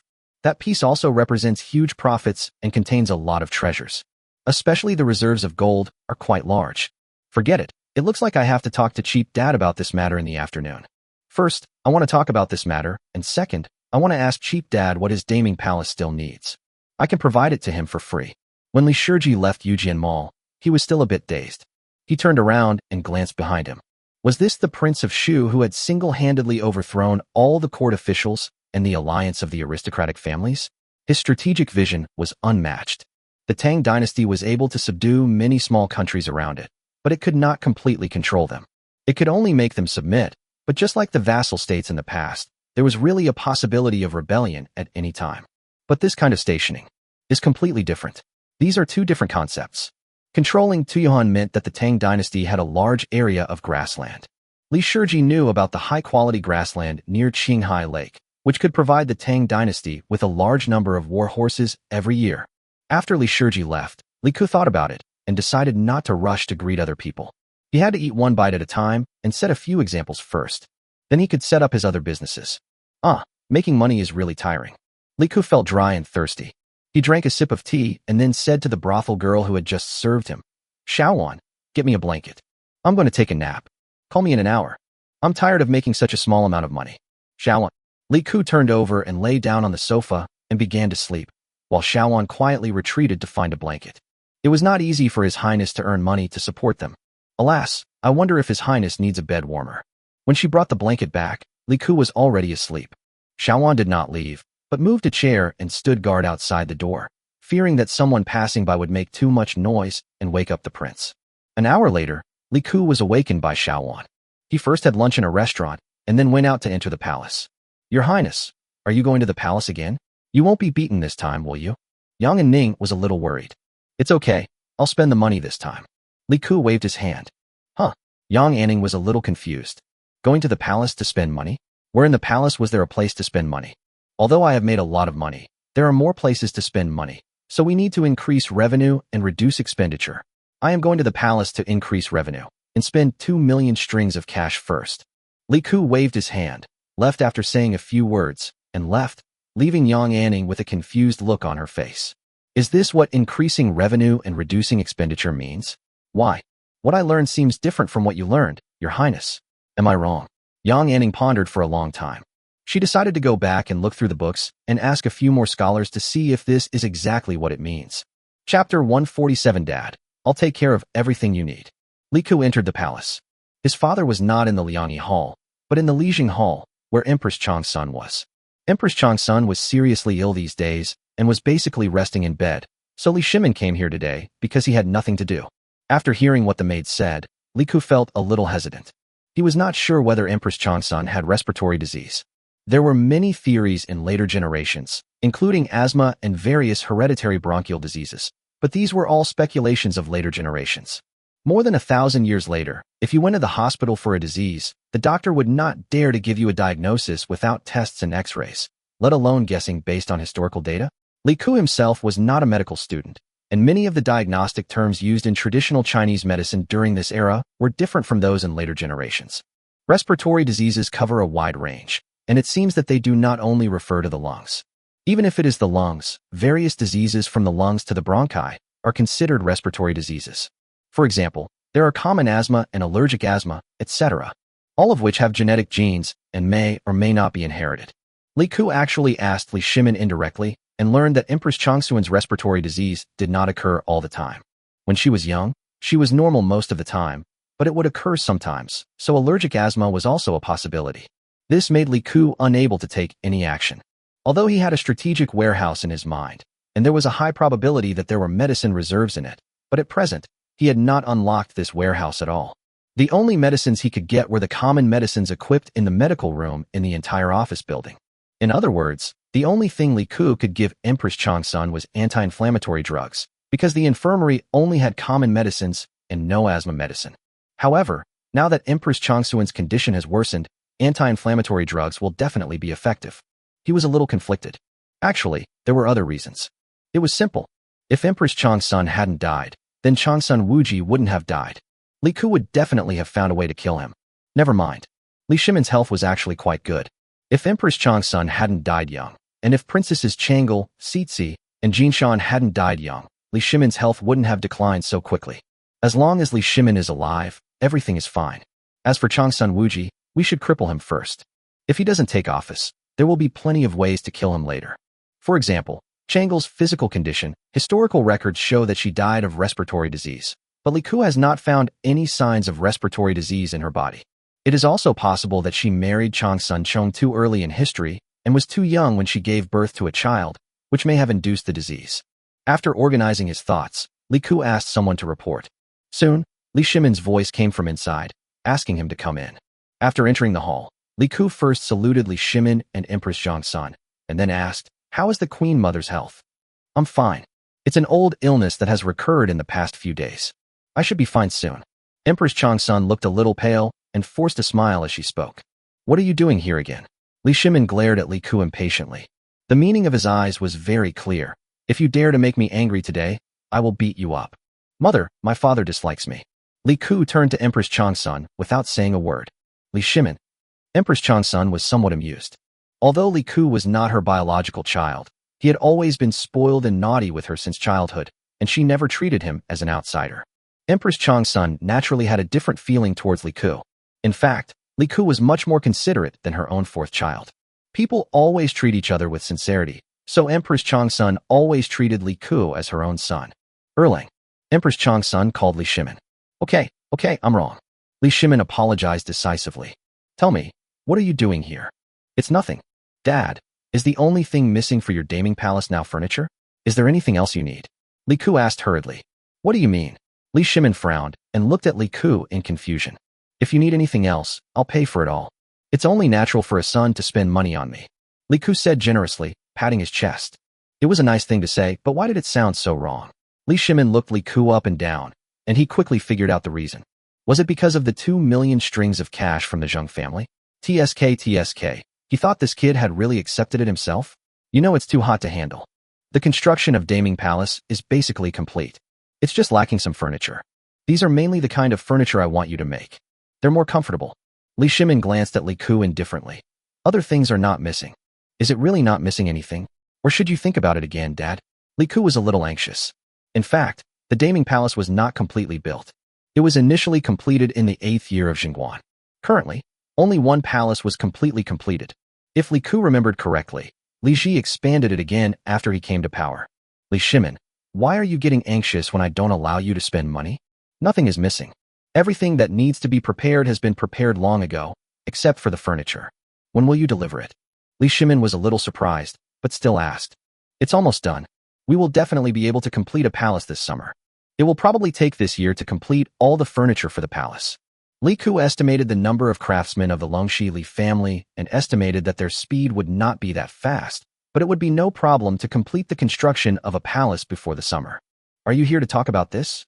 Li Shimin was a little surprised. Li Ku was racking his brains to think about what was missing from Li Shimin's palace, and did not hear Li Shimin's question for a while. Li Shimin had a strange expression on his face, but he didn't interrupt Li Ku's thinking. Instead, he wanted to see what this kid was going to do today. After thinking hard for a long time, Li Ku's eyes suddenly lit up. Look at what this matter has caused. If there is no shortage of things, we can create them. Why do we have to desperately seek a plan? If there are no conditions, can't we just create them? Dad, are the curtains for Daming Palace ready? Li Ku asked quickly. Curtains? Li Shimin was a little confused. He could tell what it was used for from the name, but this thing did not exist in the entire Tang dynasty. That's right. There were no curtains in the Tang dynasty, because the windows of that era were all covered with window paper. People outside could not see inside, so there was no need for curtains. Yes, curtains are the same as drapes, but they are hung next to the windows to block the view from outside. They are pulled up when you go to bed at night. Although window paper is ugly, it is also easy to tear. It is better to have a curtain to block it. In addition, in winter, curtains can also block the wind and keep you warm. Li Ku said quickly. Besides, my glass production is constantly increasing. I am planning to replace the glass windows in all your palaces. This will provide better lighting during the day, and you will definitely need curtains by then. Li Ku continued. Li Shimin's expression was somewhat strange. Is this Li Ku? So considerate? So it seems that you are going to take care of everything for me. Li Shimin asked with a strange look on his face. Yes, Dad, I'll take care of everything for you. Li Ku said generously. Okay, it's good that you have this filial piety. Li Shimin thought about it, but couldn't figure it out. There was only one explanation. That is, Li Ku felt that the 2 million strings of cash were too hot to handle and wanted to spend it on him quickly. Li Shimin didn't care about this. He dared to accept money from anyone who gave him money. Chapter 148, I have an idea. Well, in addition to this matter, I have something else to discuss with you, Dad. Li Ku spoke again. What's the matter? Li Shimin asked indifferently. It's about Tiyuan. Li Ku said. Get out. I finally came here to rest with your mother, and you still bother me with trouble. Li Shimin cursed directly. Yes, now that my son is gone, I still have a way to expand the territory of the Tang dynasty. I'll take my leave. Li Ku simply nodded and bowed to take his leave. The process was so smooth. Come back. Li Shimin was almost pissed off by Li Ku. Can't you just say it nicely? Okay. Erling, go talk to Kur. I'm fine. I've been sick for more than a day or two. I'm fine. Empress Changsun watched the two men arguing and said with a smile without interrupting them. In fact, she liked to watch such scenes very much. It's a pity that neither Cheng Qian nor Li Tai had the courage to speak to Li Shimin like this. Li Ji is so timid now, even worse than his sister. Okay, then Guan Yinbi, you should have a good rest. Li Shimin thought about it and realized that this was indeed not a place to talk, and Guan Yinbi never participated in state affairs. Coming out of the Lijing Hall, Li Shimin looked outside and said, let's go back to the Liangyi Hall. Li Ku did not object. The Lijing Hall was located to the left of the Liangyi Hall, on the east side. Coming out of the west gate of the Lijing Hall, the two of them walked towards the Liangyi Hall. Li Shimin asked, Tuyuan, have you heard any new news? No, your majesty hasn't received the news, so how would I get it? But with the Duke of Dai taking action, and with the assistance of Ho Junji, Li Daizan and others, it won't be a problem to capture Murong Fuyun. Li Ku said casually. The great reputation of the Tang dynasty was also earned through fighting, so Li Ku's words would not arouse any suspicion. You are quite confident. Li Shimin shook his head. But the current situation is not a big problem. It all depends on whether we can capture Murong Fuyun. After entering the Liangyi Hall, Chang Lin brewed a cup of tea for each of them. Speaking of which, the tea you make is quite good. If you have better ones in the future, please send more to the palace. Just say whatever you want to say. Li Shimin took a sip of tea and then spoke. The current tea was obviously more to his taste. Yes, I understand. Dad, I want to do a business with you. Li Ku said with a smile. Business. Li Shimin was stunned for a moment, looking at it strangely. Is this the business I understand? You can understand it this way. You must participate in this business, otherwise others will not dare to do it. In the future, there will definitely be generals such as Ho Junji or Li Daozan. Li Ku said with a smile. Tell me in detail. Li Shimin became interested. Dad, although the current war situation is still unclear, I would like to make a bold guess. Even if we defeat Tuyohan, the one who will eventually rule Tuyohan may still be Murong Fuyun's son, or his brother, or other Tuyohan leaders. Is that right? Li Ku asked. Yes. Li Shimin paused, then spoke helplessly. This was also the helplessness of the Tang dynasty. The cost of stationing troops was huge, and it was really impossible to station troops there. Only in key areas like the Hushi Corridor, where there was enough land to grow crops, would there be an opportunity to station troops. Places like Tuyohan are mainly grasslands with almost no arable land, so there is no place for them to station troops. What if I can find a way for us to station 50,000 to 100,000 elite soldiers near the Tuyohan royal court without spending any money from the court, and it may even bring income to the court? Li Ku asked with a smile. Are you serious? Li Shimin was surprised and happy. He sat up straight and spoke. Seriously, this is the business I want to tell you about. Li Ku said with a smile. Okay, if what you said makes sense, I will change your title of king in 2 days. Li Shimin waved his hand and said happily.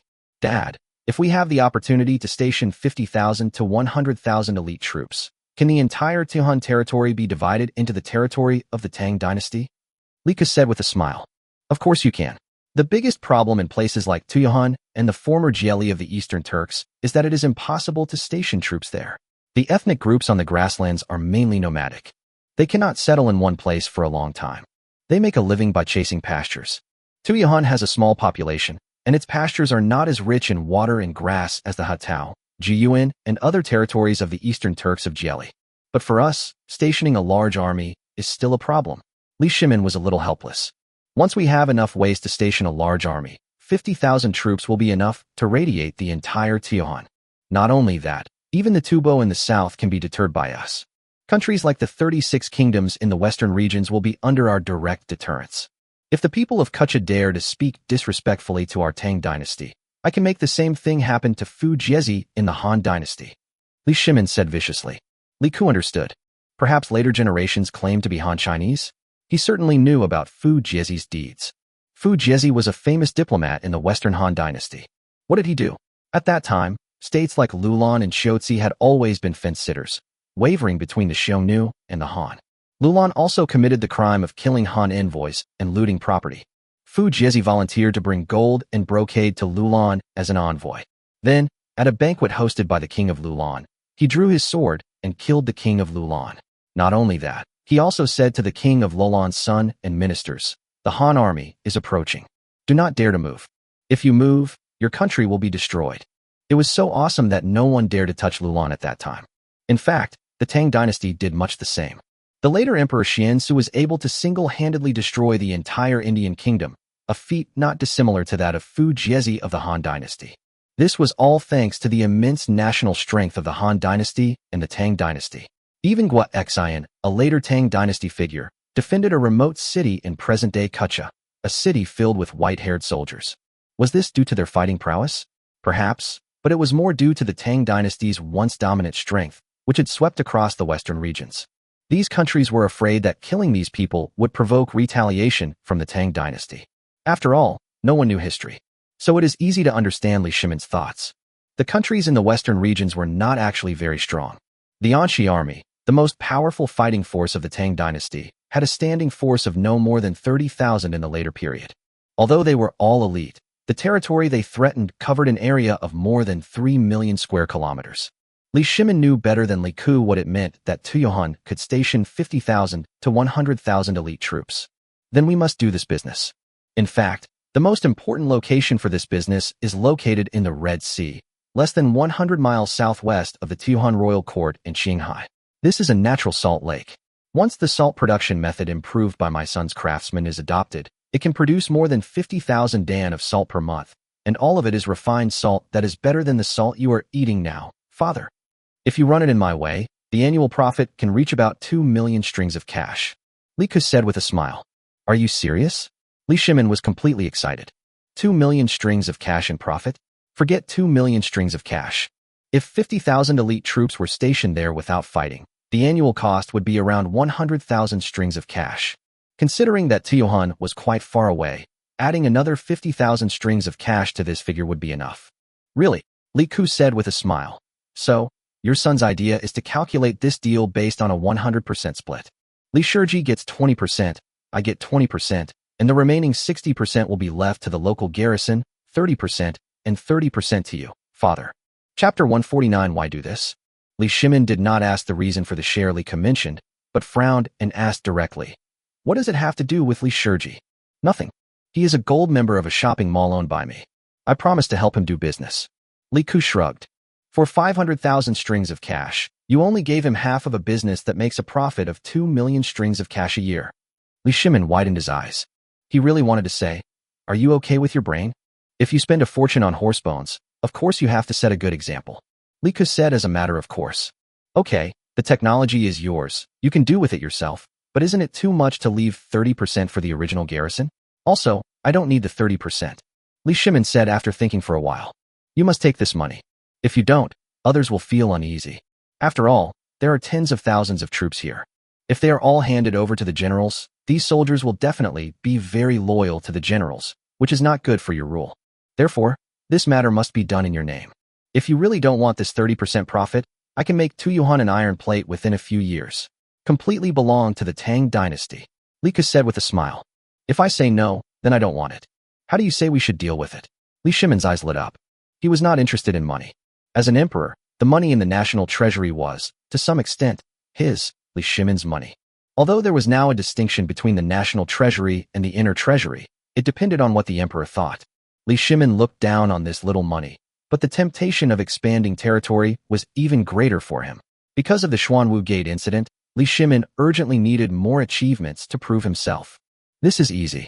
If 30% is only used to maintain the Tang dynasty's garrison in Tuyuan, 100,000 people will be enough. I don't think 100,000 people are needed here either. 50,000 elite soldiers are enough.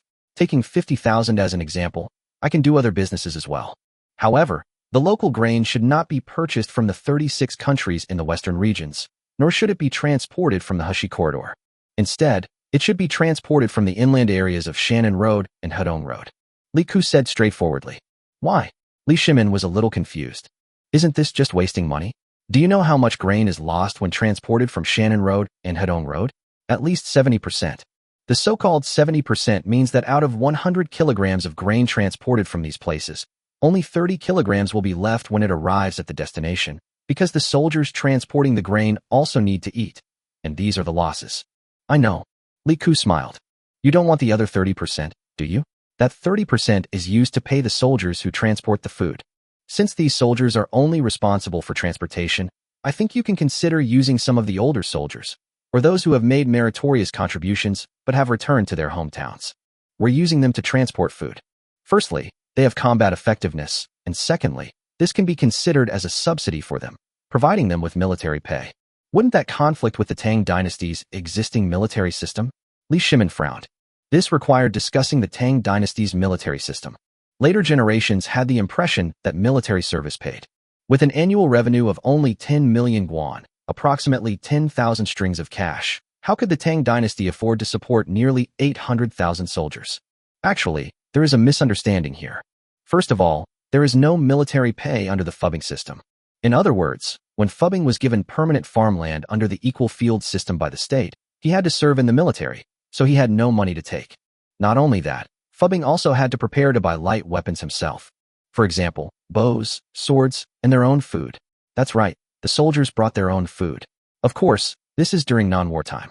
These weapons were usually kept by the court, and when they served, they would present a certificate issued by the court to receive the relevant weapons.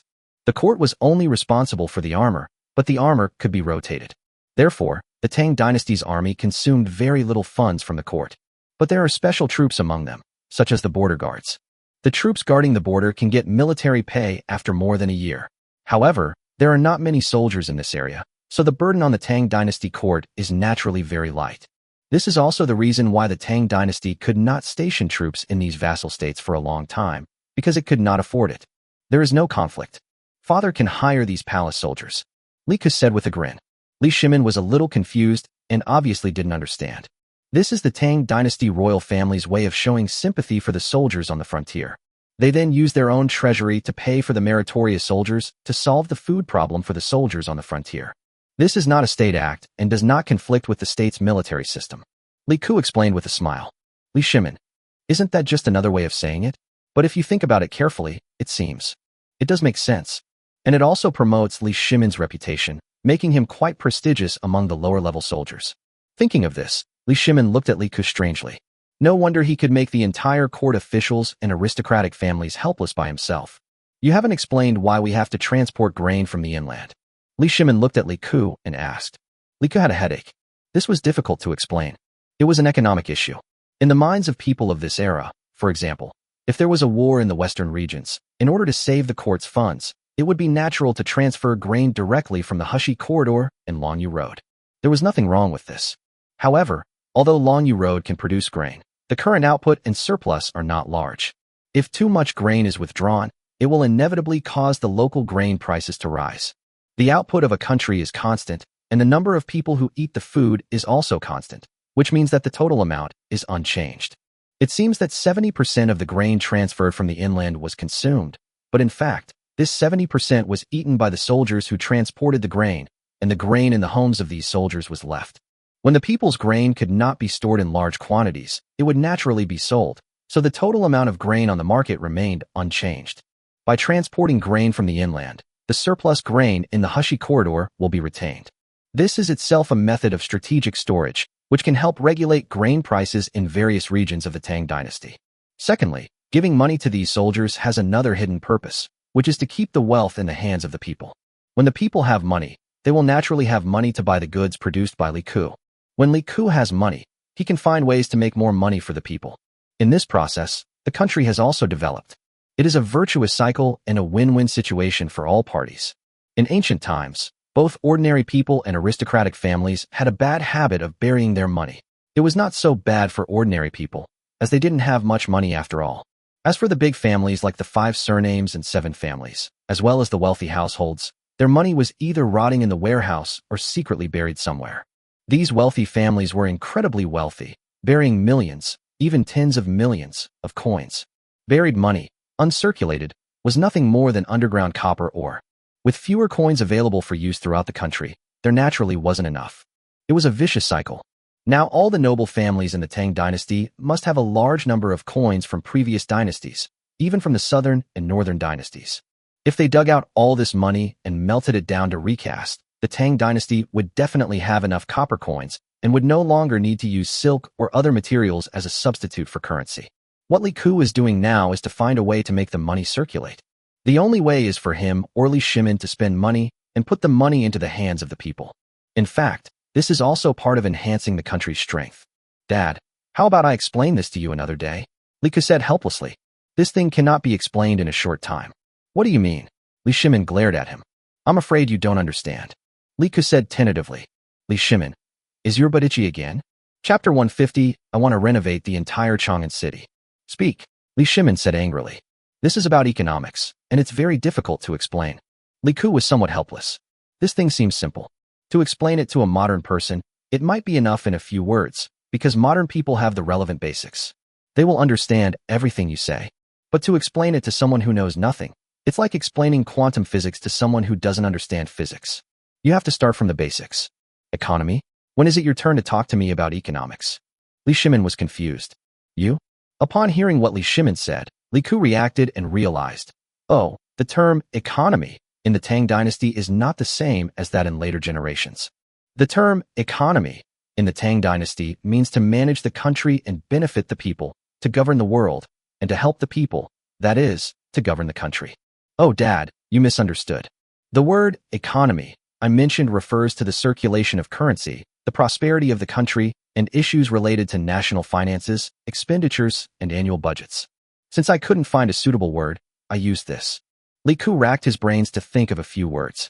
These words represented the meaning of national finance in the Tang dynasty, but the word finance basically did not exist in the Tang dynasty. Li Shimin looked at him strangely. This was only possible because I was here. If some university scholars were here, they would scold you to death if you dared to change the meaning of the words in the classics. Go ahead, I'm listening. I have plenty of time.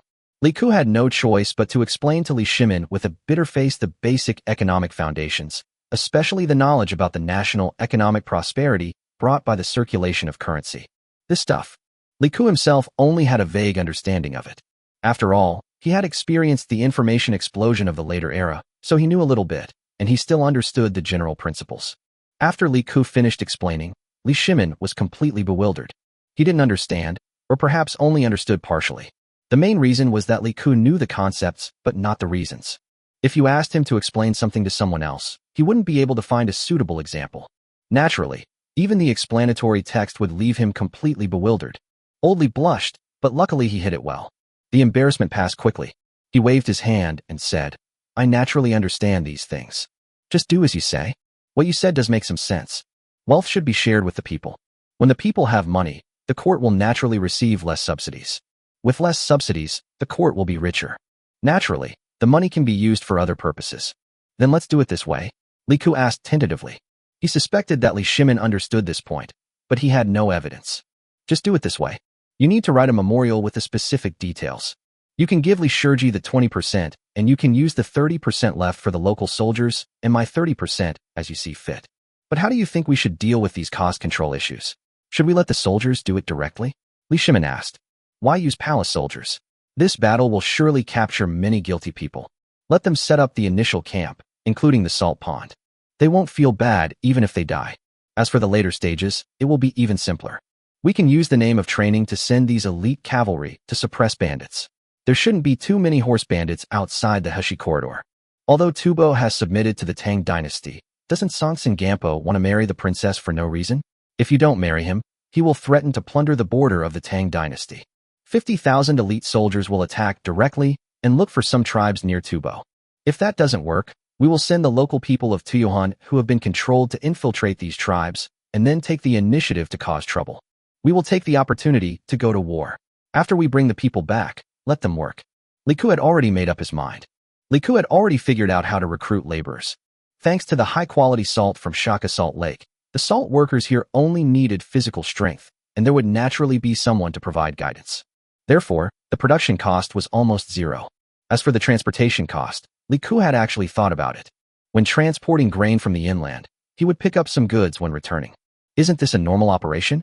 If there is goods to transport back and forth, the transportation price will naturally be lower.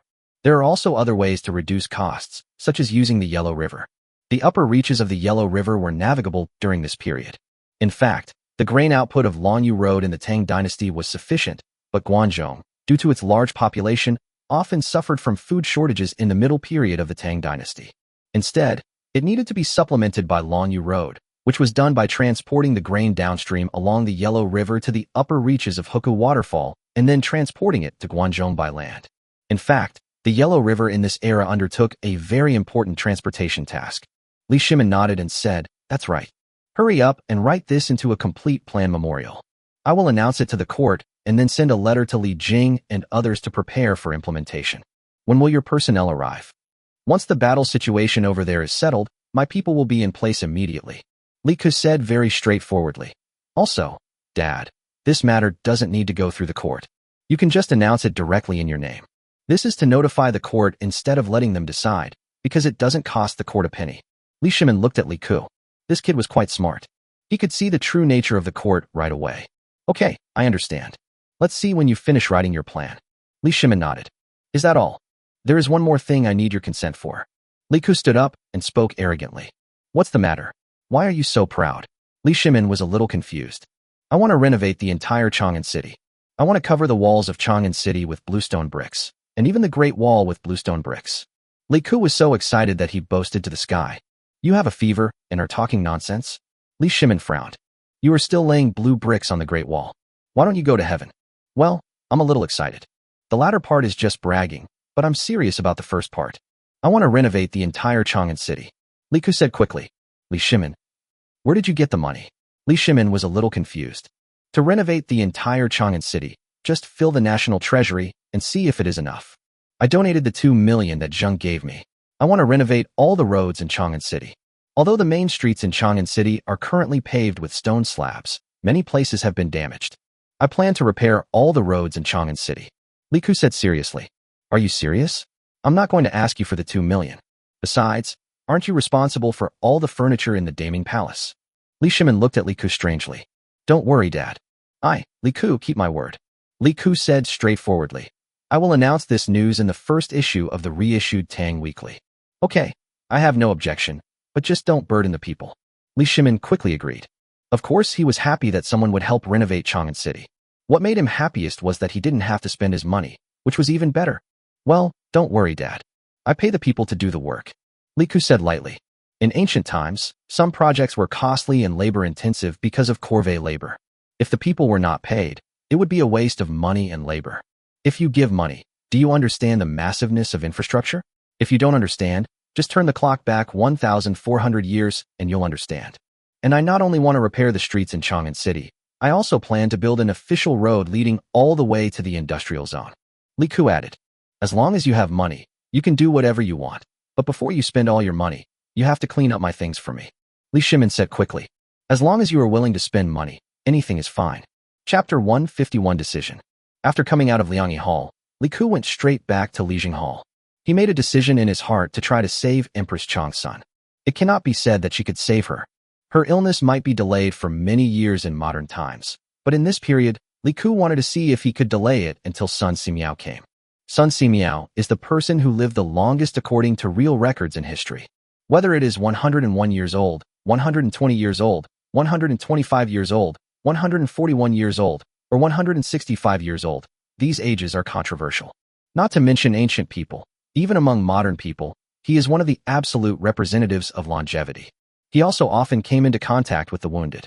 The fact that he could survive in an ancient society where plagues and other diseases broke out in various aspects only showed that he definitely had something. Li Ku never thought that he was better than the ancients. Oh, of course, there was one thing he was definitely better than all the ancients, and that was in the field of electronic engineering. Well, he was an absolute authority in ancient times. In this kind of professional field, he would not compete with Sun Simiao. In the more than 8 years since he traveled through time, he had also been sick and had always taken medicine according to the doctors of this era. Li Ku has roughly determined Sun Simiao's date of birth.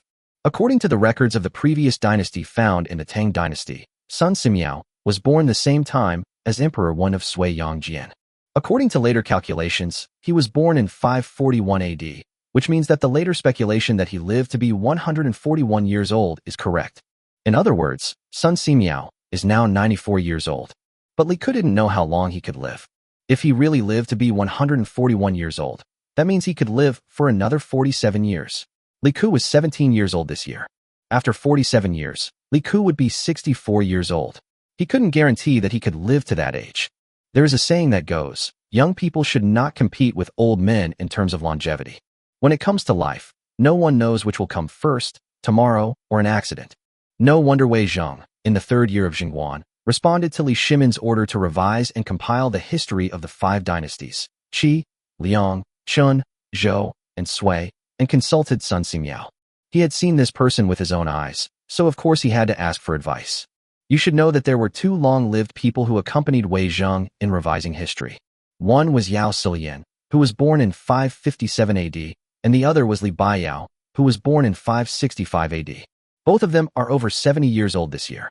As for the profession of traditional Chinese medicine, everyone knows that the longer you live, the richer your experience will be.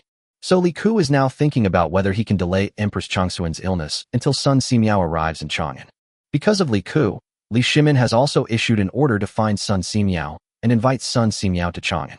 The news has been spread throughout the country, but no one knows when Sun Simiao will receive the news and set off, and how long it will take for him to arrive in Chang'an. Anyway, it will definitely take more than a year. At the age of over 90, if it were someone else, Li Ku probably wouldn't even invite him. Wouldn't that be a hassle for him?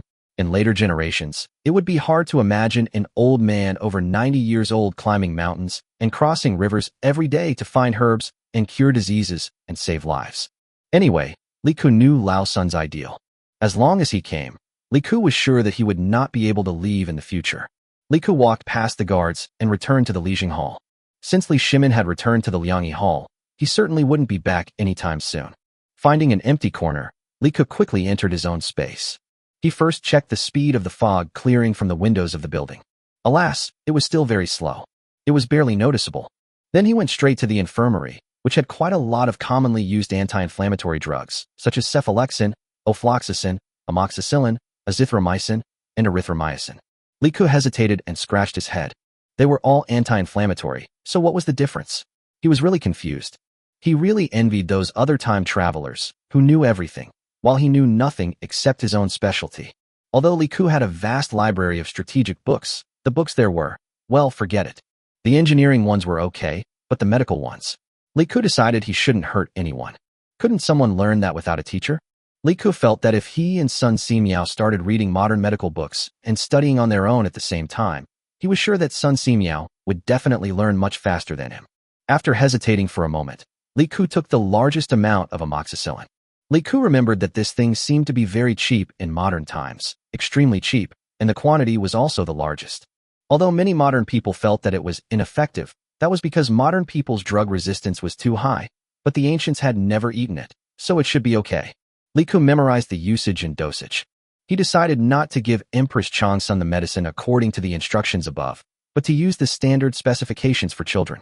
The ancients had never taken any antibiotics or anti-inflammatory drugs, so the effect should be obvious, right? After removing the outer packaging, there is not much content on the aluminum plastic plate, and there is no special information, so it can't leak anything. However, it is said that plastic takes a long time to degrade. Li Ke thinks that when he dies, if he buries these in his grave, more than 1,000 years later, will future generations curse him as a tomb robber? Oh, no, that's not the way to calculate it.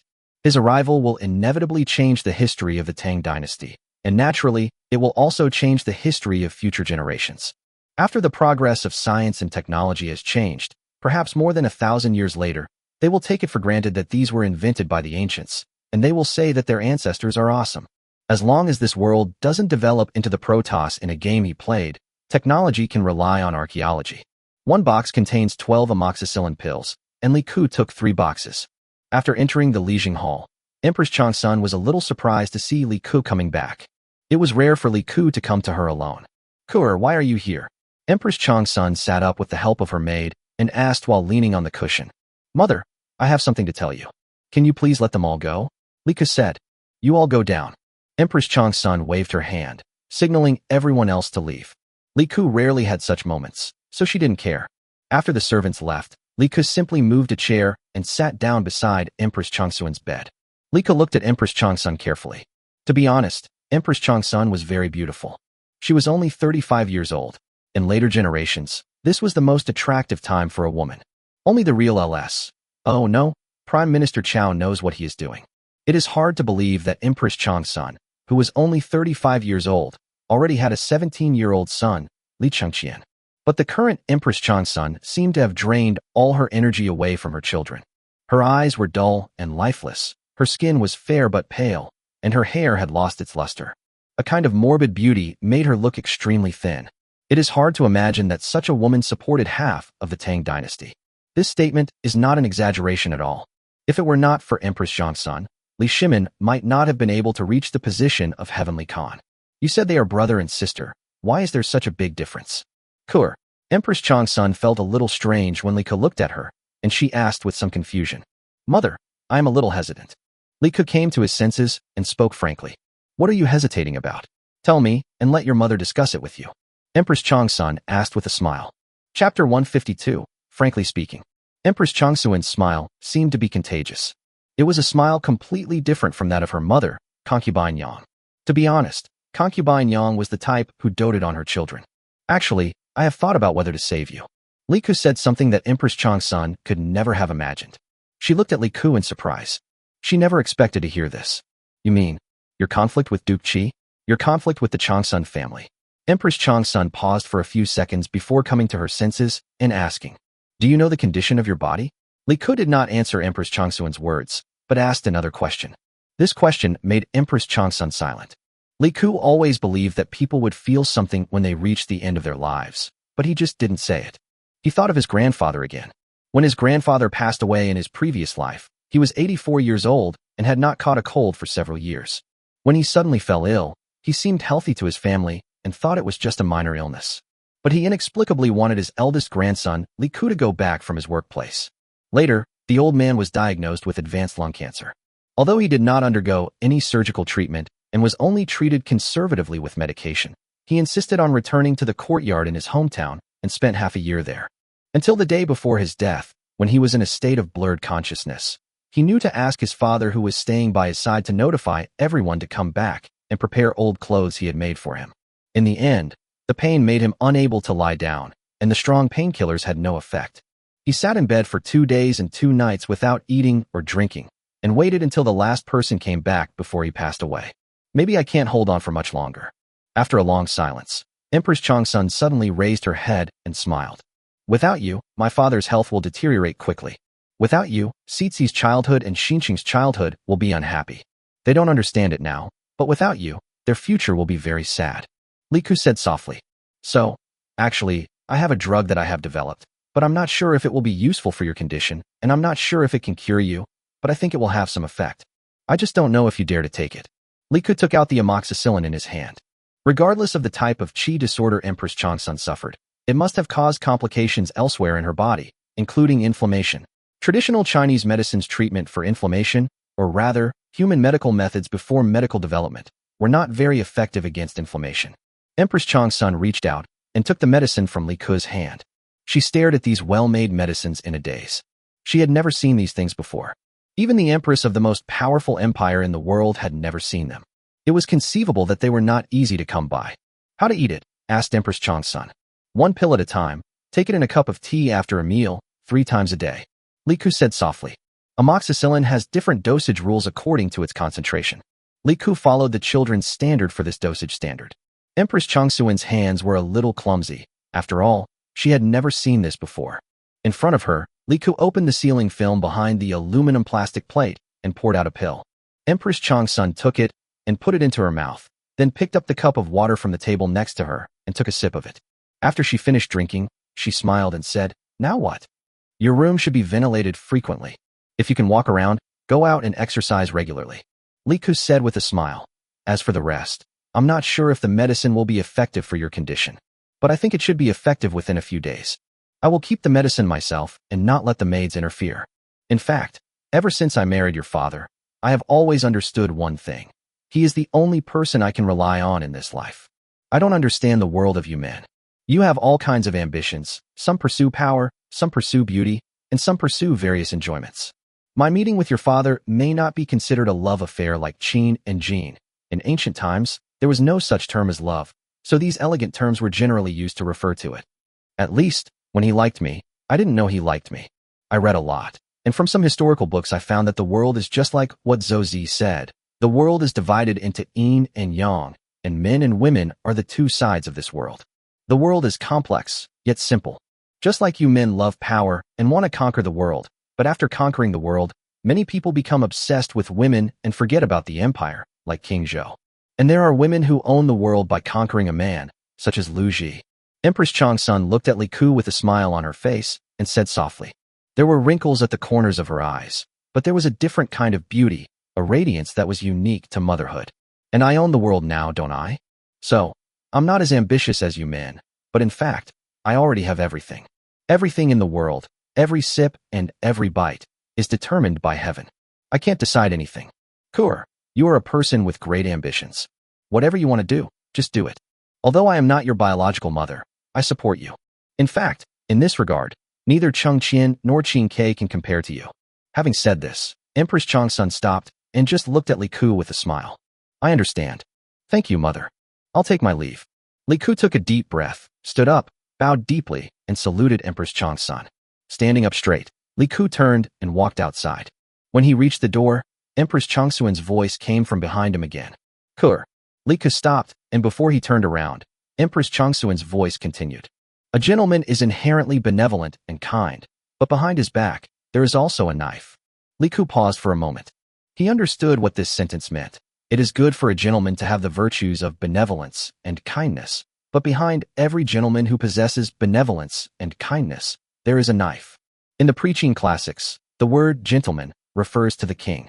Li Ku was silent for a moment. Then he turned around, bent down, and saluted Empress Changsun. He then stood up straight, looked at Empress Changsun seriously, and said softly, "Your Majesty, what you said is very true, but you don't know what kind of world I envision in my heart." After saying that, Li Ku turned around and left. Looking at Li Ku's strong and sturdy back, he had unknowingly grown from a reckless boy who caused trouble everywhere into a man who stood tall and proud. Empress Changsun was in a trance for a moment. This scene seemed familiar. She seemed to see a familiar figure in front of her, equally young and high-spirited. They were similar yet different. Because of these two men, one thinks he will conquer the world. The other thinks he will change the world. Chapter 153, I Shouldn't Be Here. Standing outside the gate of Lijing Hall, Li Ku asked the maid to go in and take care of Empress Changsun. Looking at the trees outside the gate of Lijing Hall that had already sprouted tender buds, Li Ku felt a little emotional. He probably understood where the historical evaluation of Empress Changsun came from. The ancients often used the four words "mother of the world" to describe the queen, meaning that as a queen, her cultivation, virtue, wisdom, talent, bearing, and appearance should be a model and example for all women in the world. However, throughout history, there are only a handful of queens who have been recognized by the ancients and who have lived up to these four words. In ancient Chinese, Xingqian is not a single word, but a term for different things. Xing refers to stars, and Chun refers to morning. Among these few good queens, Empress Changsun was an outstanding one. Li Ku now suddenly understood why Li Shimin loved this woman all his life. She was the best choice in terms of appearance, talent, and emotional intelligence. She and his mother represent two completely different types of women. Although it may be because of their different status, Li Ku feels that even if concubine Yang becomes the queen, she probably won't be able to reach the level of Changsun Sure. At least his mother couldn't control her, nor could she control Li Yin. It was understandable that she couldn't control Li Ku. After all, there was a mature soul in Li Ku's body, but she couldn't even control Li Yin. As for Empress Changsun, no matter whether it was Li Chengqian, Li Tai, or Li Ji, they were all respectful and well-behaved in front of her. Especially Li Tai. He is even more of a bastard than Li Yin. What? You're talking about him, Li Ku? I, Li Ku, am a role model among the second generation of the powerful and wealthy in Chang'an. Okay. After leaving Lijing Hall, Li Ku thought for a moment and decided to go see Changle. Since he was already here, if he didn't see them, they would probably nag him behind his back again. After asking the maid, I found out that Changle was not in her palace, but in Onran Palace. Why did she go there? Li Ku was a little confused, but since he was here, he simply went straight to Onran Hall. The Liangyi Hall is located on the center line of the Taiji Palace, with the Lijing Hall on its left and the Onran Hall on its right. In fact, the construction of the Taiji Palace is very similar to the layout of Chang'an City, reflecting the ancient people's idea of square layout and central axis symmetry. You can think of this part of the Liangyi Hall as a rectangle surrounded by the inner city wall and divided into three equal parts. The Liangyi Hall is in the middle grid, with the Lijing, Daxin, and Wanshan halls on the left and the Qinxiu, Baifu, Onran, and Shujing halls on the right. To the east of the three Lijing halls is the East Palace, but it is not connected to the city gate and is separated by a city wall. To enter the East Palace, one needs to enter from the North Gate Xuanwu and Anli gates, or go around the South City Wall, where the farther south gate, Qingyan Gate, is located. There is a side gate near the South City Wall, Tongshuan Gate. However, after entering through Tongshuan Gate, one must pass through Jiada Gate and Taiji Gate to reach Taiji Hall. To reach Liangyi Hall, one must pass through Zhuming Gate. On the contrary, to enter through the North Gate, one only needs to pass through Xuanwu Gate or Anli Gate. So everyone understands why it is the Xuanwu Gate incident. Li Ku went from the north of Liangyi Hall to Onran Hall. When he found Changle in Onran Hall, he understood why Changle was there, because Changle was dressed in a tight outfit and was actually practicing martial arts. Li Ku also suddenly remembered that Onran Hall was the palace where Qinghe's biological mother lived. It was said that one of her maids had practiced martial arts and was quite good at it. This was probably the reason why she came here. Secondly, Qinghe's mother was actually not favored, and Li Shimin rarely came here. She was probably afraid that Li Shimin would know. Wow, are you really following the example of Aunt Pingyang?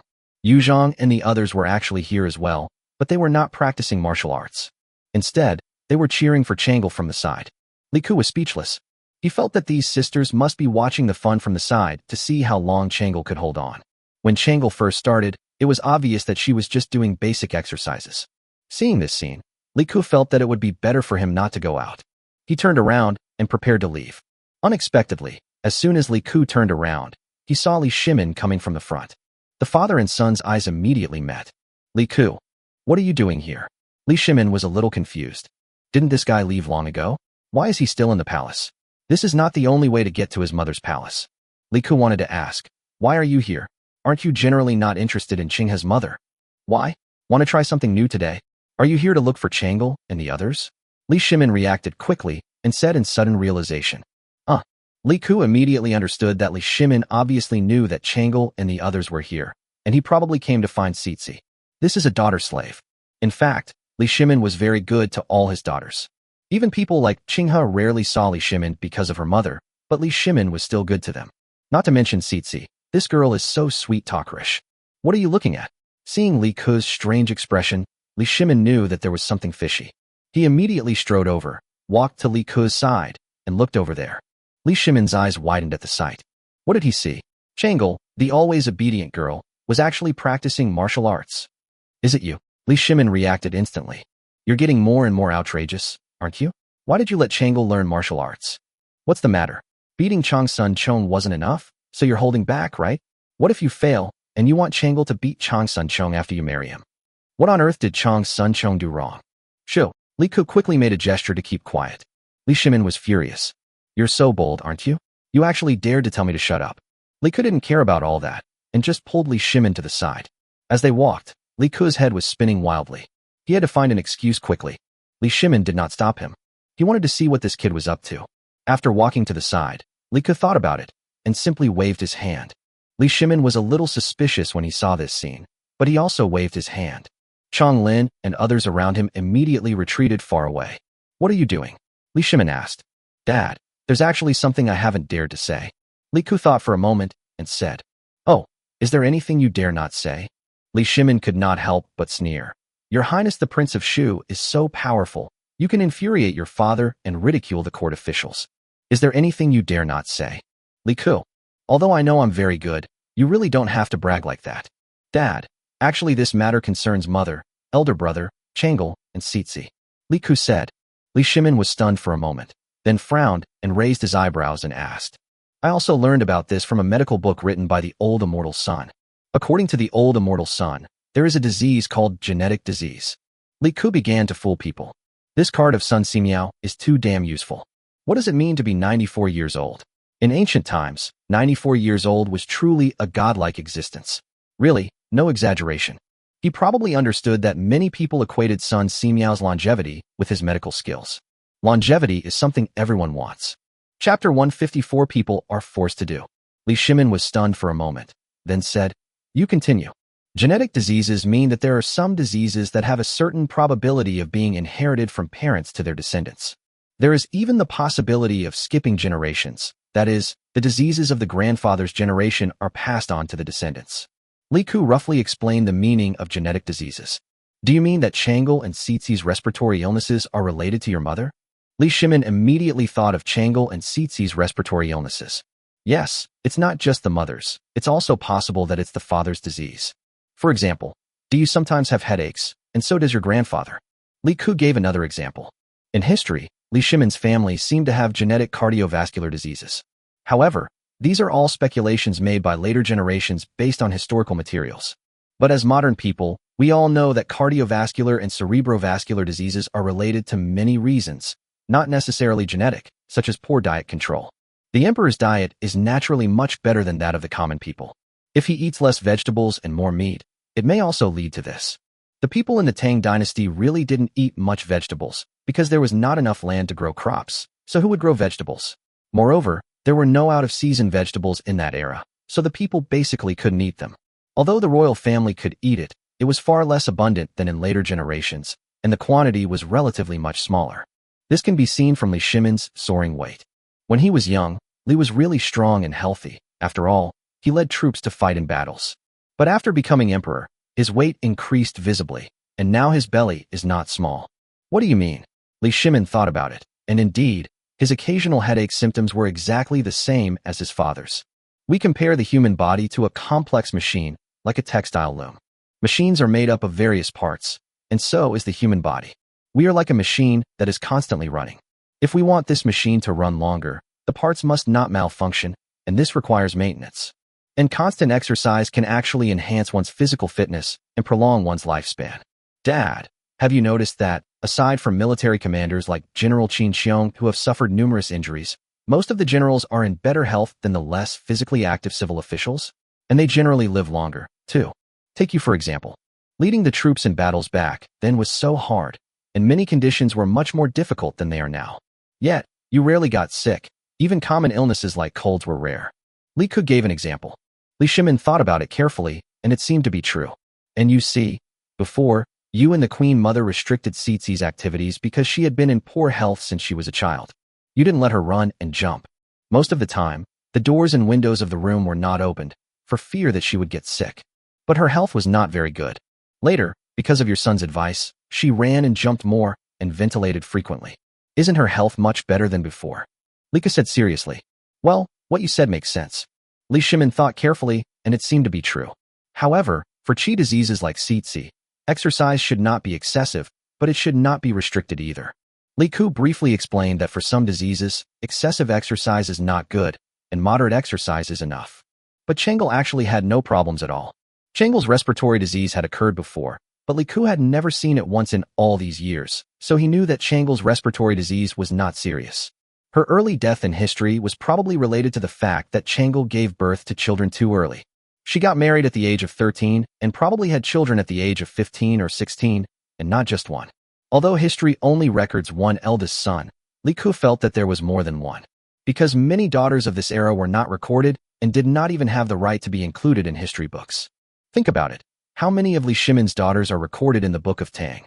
Many of them are recorded only in the epitaphs on their tombstones, and most of them don't even have their mothers recorded. It is easy to imagine how low the status of daughters was in ancient times. It is even more impossible to record the daughters of officials like this one. So you let Changel practice martial arts and exercise his body? Li Shimin asked suddenly. Yes, I think it's a good thing to let other sisters exercise when they have nothing to do. We don't expect them to be like my aunt, but at least they can be healthy, which is the greatest blessing. Li Ku spoke quickly. He muttered in his heart, Sisters, I'm sorry. For the sake of your third brothers, but I let you exercise for your own good. Shaping. It looks good. Okay, you are quite sensible. But there is nothing you can't say. Just say it directly in the future, but keep it secret from your mother and your sisters, otherwise your mother will definitely blame herself. Li Shimin sighed. I know, Dad, don't take it to heart. This kind of thing is beyond human control. This brings me back to what I told you before about inbreeding. In fact, cousins and first cousins are the same. Inbreeding increases the probability of this kind of genetic disease a lot, which is not a good thing after all. I know you don't quite believe it, but it doesn't matter. You will know when Master Sun comes. Li Ku said quickly. Forget it, I know your purpose. Isn't it that you don't want Li Ji to marry Chang Sun Chong? In a year, I think you should be confident. Li Shimin sneered. Not very sure, not very sure. Li Ku smiled awkwardly. So sometimes I don't understand you. Do you think you can spend the 2 million strings of cash? The 2 million strings of cash are reserved for Li Ji as a dowry. The Chang Sun family can't possibly offer more betrothal gifts than this. Li Shimin said lightly. Li Ku smiled. The relationship between the Xingyang Zheng family and the Chang Sun family is well known. By pushing this hot 2 million yuan on me, isn't it just taking advantage of my urgency to make money quickly to facilitate this marriage? If I stay, it will be exactly what they want. Compared to suppressing my reputation, suppressing the Tang Weekly, restoring their reputation, and the interests of the aristocratic families and the Chang Sun family, the marriage with Changel seems so insignificant. Okay, not stupid. Li Shimin nodded and commented. His face was calm. He knew these conflicts of interest very well. Dad, I'm leaving. By the way, I think you shouldn't go either. If you go, I'm afraid they won't be able to relax. I'll find a professional for them someday, so they can train well. Li Ku decided to run away. Get out of here. Remember, for the first issue of the Tang Weekly, I want to see the sales of at least 20,000 copies restored. Li Shimin waved his hand. I understand. Li Ku ran away. On the way out of the palace, Li Ku sighed. Oh, is it really that easy to be a lecturer? People are forced to do it. It requires quick thinking, fast reaction, and the ability to quickly quibble and confuse right and wrong. Oh, I, Li Ku, am so handsome. 2 days later, the first issue of the Tang Weekly would return. That was when the battle truly began. The previous battles were merely appetizers. The aristocratic families would not give up, because if they did, it would mean giving up their ancestors' millennia-old legacy. Li Ku will never give up. Chapter 155. Tang Weekly returns to King Shu, Issue 1. Your Highness, these are the new comments that have appeared in the comment section recently. Tian Meng placed a stack of small posters in front of Li Ku. Have they reviewed it? Li Ku asked as he picked it up. Yes, this is the small poster they picked out. It might be written by someone from a prominent family. Tianming said quickly. Li Ke nodded and began to read in a low voice. The first one reads, His Royal Highness the Prince of Shu is truly formidable. His Royal Highness's victory over the powerful families is a victory for ordinary people like us. The Zheng family of Xingyang paid His Royal Highness the Prince of Shu a full 2 million strings of cash in compensation. This is equivalent to 1/5 of the Tang dynasty's annual revenue last year. From today on, I will be His Royal Highness the Prince of Shu's steadfast follower. Very good. This is just a little black. The T attribute is not enough. Li Ke directly gave the appraisal and gave them a suggestion here. Go learn from the courtesans in the brothel. It really works wonders. T attribute, Yang Anning and the others are all masters, but they never use it on Li Ke. To be honest, Li Ke was really impressed. The ancient scholars were not stupid, but very capable. From the perspective of later generations, after only a few days of reading small character posters, they had already grasped the essence of the speech of the common people, which showed their learning ability. In other words, there is no shortage of talented people among these aristocratic families. There really is no shortage. People at the level of Fang Xianling and Zhang Sun Wuji don't understand the principles of the entire process of reversing public opinion. But if you let them carefully read the small poster comments posted by Li Ke, they will definitely be able to see the essence hidden in these comments. They have used countless tactics such as flattery and open praise, but actual criticism. This comment is somewhat similar to Li Ke's previous routine. It seems to be following Li Ke, but in fact the meaning of the words points out that Li Ke received 2 million strings of cash. For ordinary people, 2 million strings of cash is an astronomical figure. But now the other party has compensated Li Ke, which has invisibly widened the distance and relationship between Li Ke and these ordinary people. He opened the second one. The influence of the aristocratic families is certainly enormous, haha, but I trust His Royal Highness the Prince of Shu more. Isn't this just obediently paying compensation to His Royal Highness the Prince of Shu and accepting punishment? I heard that the Detang Weekly has also returned to His Royal Highness the Prince of Shu's management. His Royal Highness the Prince of Shu didn't lose anything in all this back and forth. It was only a little over a month, but it effectively warned the aristocratic families and made them pay a huge amount of compensation. In my opinion, their methods are still inferior to His Royal Highness the Prince of Shu. Very good. This is also quite clever. It is hinting at a conspiracy theory, meaning that Li Ke had already thought of this result and was just fishing, and these aristocratic families fell into the trap. Looks like they were right. Li Ke flipped through the rest of the post and found that the comments were basically the same. Each one seemed to be hidden very well, but they were all hinting at Li Ke in some way, either overtly or covertly. Hey, shout out, let them go. Li Ke waved his hand lightly and threw the stack of papers in his hand to Tianming again. Tianming? ? He was a little confused. A side note, didn't we rely on this to win before? Didn't you say that before? You said this was a magnificent trend, unstoppable. How did it become a side note? You don't understand. Li Ke waved his hand. How is the preparation of the Luoyang newspaper going? It's all ready, and the release date has been determined. Tianming immediately said respectfully. It is not very easy to distribute it to the whole country, but it is no problem to distribute it to a few important cities. The relevant conditions in Luoyang are already in place, so there is naturally no problem in distributing the newspaper. However, due to the distance between Luoyang and Chang'an, the news of the Tang Weekly in Luoyang is bound to be delayed. But the delay does not matter. For ordinary people in this era, the best information is to read it, and the delay is not important at all.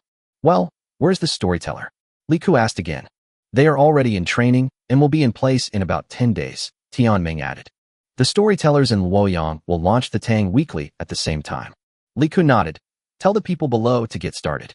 After we resume the Tang Weekly, I want the sales to return to 50,000 copies for the first issue. Yes. The reason why Li Ke said these were minor tricks was because the people behind them had not formed a complete theory at all. Without the support of theory, simple imitation was meaningless. Because it seemed that Li Ke was just doing it casually during the whole process, but in fact every step was planned, including the mobilization of people's emotions and other aspects were planned. When this chain of traps is executed, ordinary people who view this information will not be able to detect it at all. They may even feel that they have become smarter, able to think for themselves, and that what they think is the truth. But in fact, their thoughts had long been influenced by Li Ke. The only downside to this era is that some things can still be seen through subtle clues. In the later internet age, this influence would be even more subtle and difficult to discern. Countless people who thought they had discovered the truth that their family had the throne to inherit and that others were harming them, were actually being brainwashed without realizing it. But in this era, without theoretical support, just implicitly slandering Li Ku would not be able to create any momentum at all. What's more, many people scoffed at the small posters issued by these unknown people. The leading ones, such as Lanling Xiaoxiexing, have already formed considerable influence, and the influence of the people behind them is almost negligible. After all, this is really just a small comment section. Compared with the scale of later generations, it is a drop in the bucket to praise it. Li Ku doesn't need anyone else to take action. Lanling Xiaoxiexing alone will be enough to influence the entire situation tomorrow. On the second day, Lanling Xiaoxiexing's latest comments were published in the comment section. In addition to the revised version of Jinping Mei that was published every day, there was his comment. Tomorrow is the first issue of the Tang Weekly under the management of His Majesty the Prince of Shu. Tomorrow I will go and buy a copy myself. There's a saying among the people. It's not a problem if you don't know the goods, but it's a problem if you compare them. What exactly is the difference between the Prince of Shu and these aristocratic families? You'll know once you take a look. Yes, Mr. Lanling is right. Many people still don't believe in His Royal Highness the King of Shu. Humph, after the new edition of the Tang Weekly comes out tomorrow, they'll know that His Royal Highness the King of Shu is the one who truly connects with the people. My dear, that's right. I'm going to buy a copy tomorrow too. Finally, I don't have to read those articles controlled by the aristocratic families. They don't really have much to do with us. The people standing in the comment area started discussing it. Among the crowd, many attentive people silently wrote down what these people said, and then went back to report to their masters. Changsun Wuji and others naturally also received the summary of this information.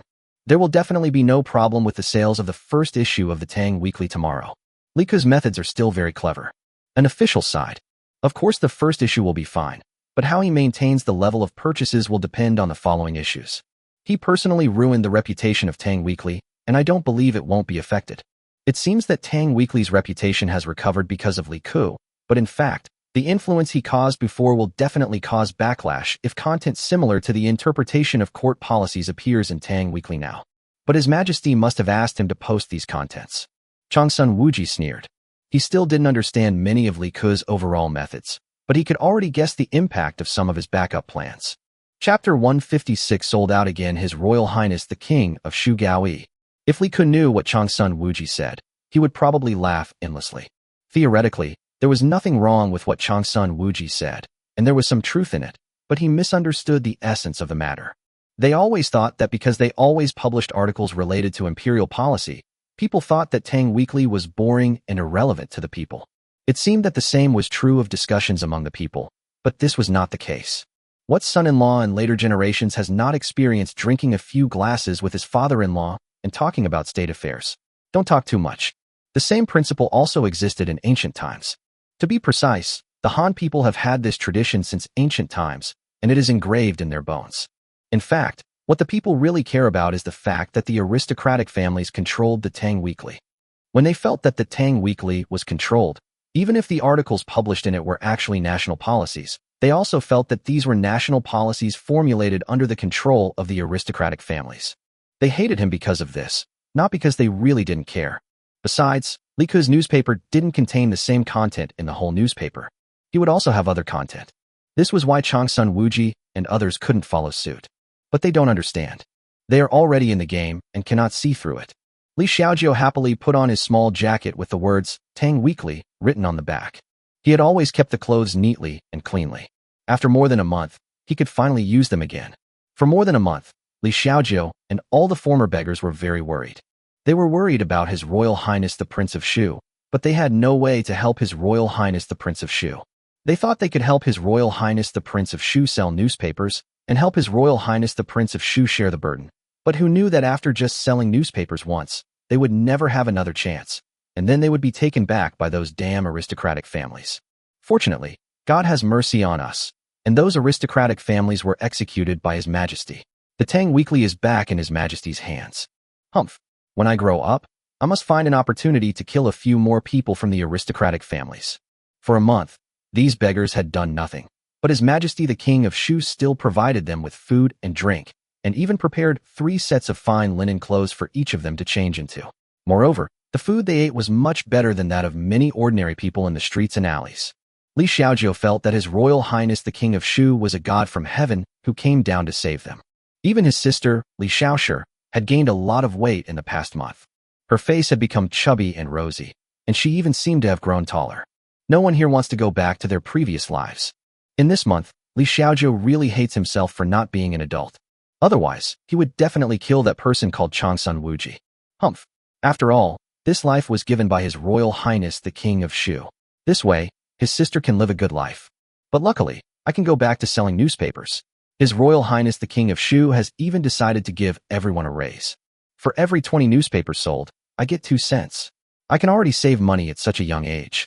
The teacher who taught them to read said that His Royal Highness the King of Shu asked them to start saving money now because he would build a new house for them in the future so that they could live a good life.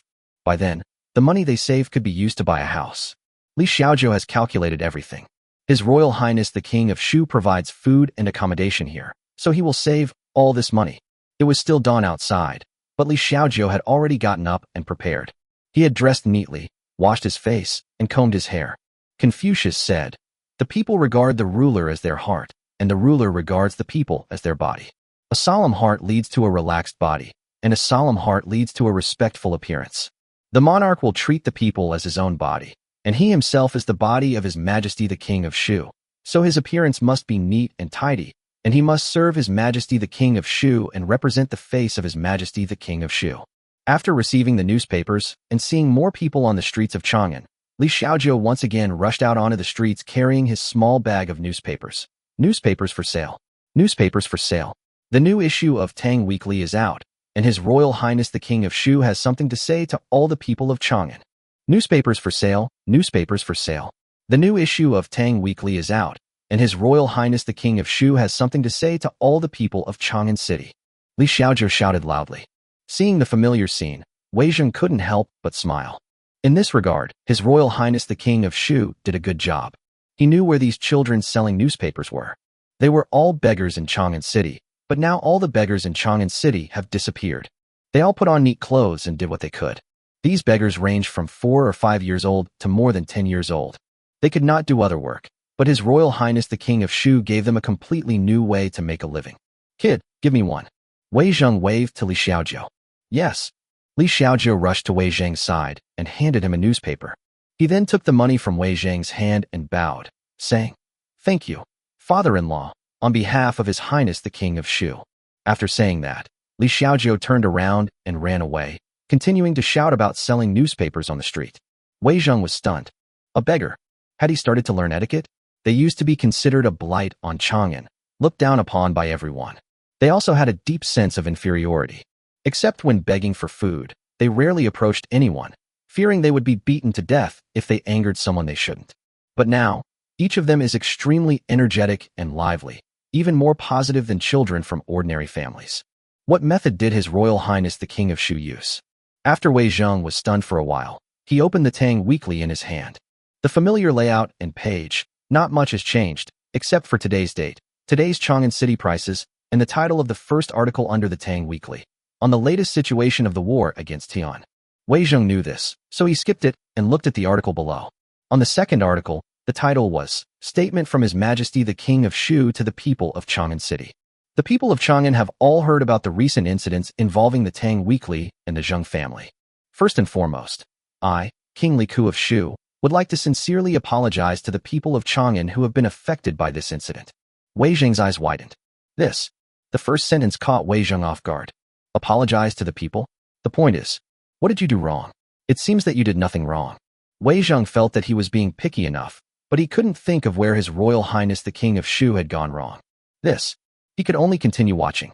After the Tang Weekly incident ended, the Zheng family of Xinjiang sent someone to deliver 2 million strings of cash, claiming it was compensation to this prince. This money actually has nothing to do with me, Li Ku. However, they gave it to me simply to take the opportunity to insult my reputation and say that I, Li Ku, was after the money. After all, 2 million strings of cash is 1/5 of the Tang dynasty's annual revenue last year. How many times could I, Li Ku, visit brothels, drink wine, and seduce prostitutes? After all, these were all framed against me before, and now their tactics are simply more sophisticated. After all, money can move people's hearts. It has always been like this throughout history. I was about to refuse it, But then I thought, why not take away free money? So, Your Highness accepted it on behalf of all the people of Chang'an City. Why? Because I have already petitioned the Emperor, Father, to donate the entire 2 million guan, approximately 2 million guan, from the date of publication of the Great Tang Weekly. This will be used to renovate all the damaged streets in Chang'an City, dredge all of Chang'an City's drainage systems, including open channels, culverts, and moats, and build public toilets throughout the city's streets and markets where people move. Chapter 157 His Royal Highness the King of Shu has no martial ethics. Seeing this, Wei Zheng was truly shocked. He had never expected that His Royal Highness the King of Shu would actually donate that much money. 2 million strings of cash. What kind of a concept was that? His Royal Highness the King of Shu didn't even blink an eye and just took it all out.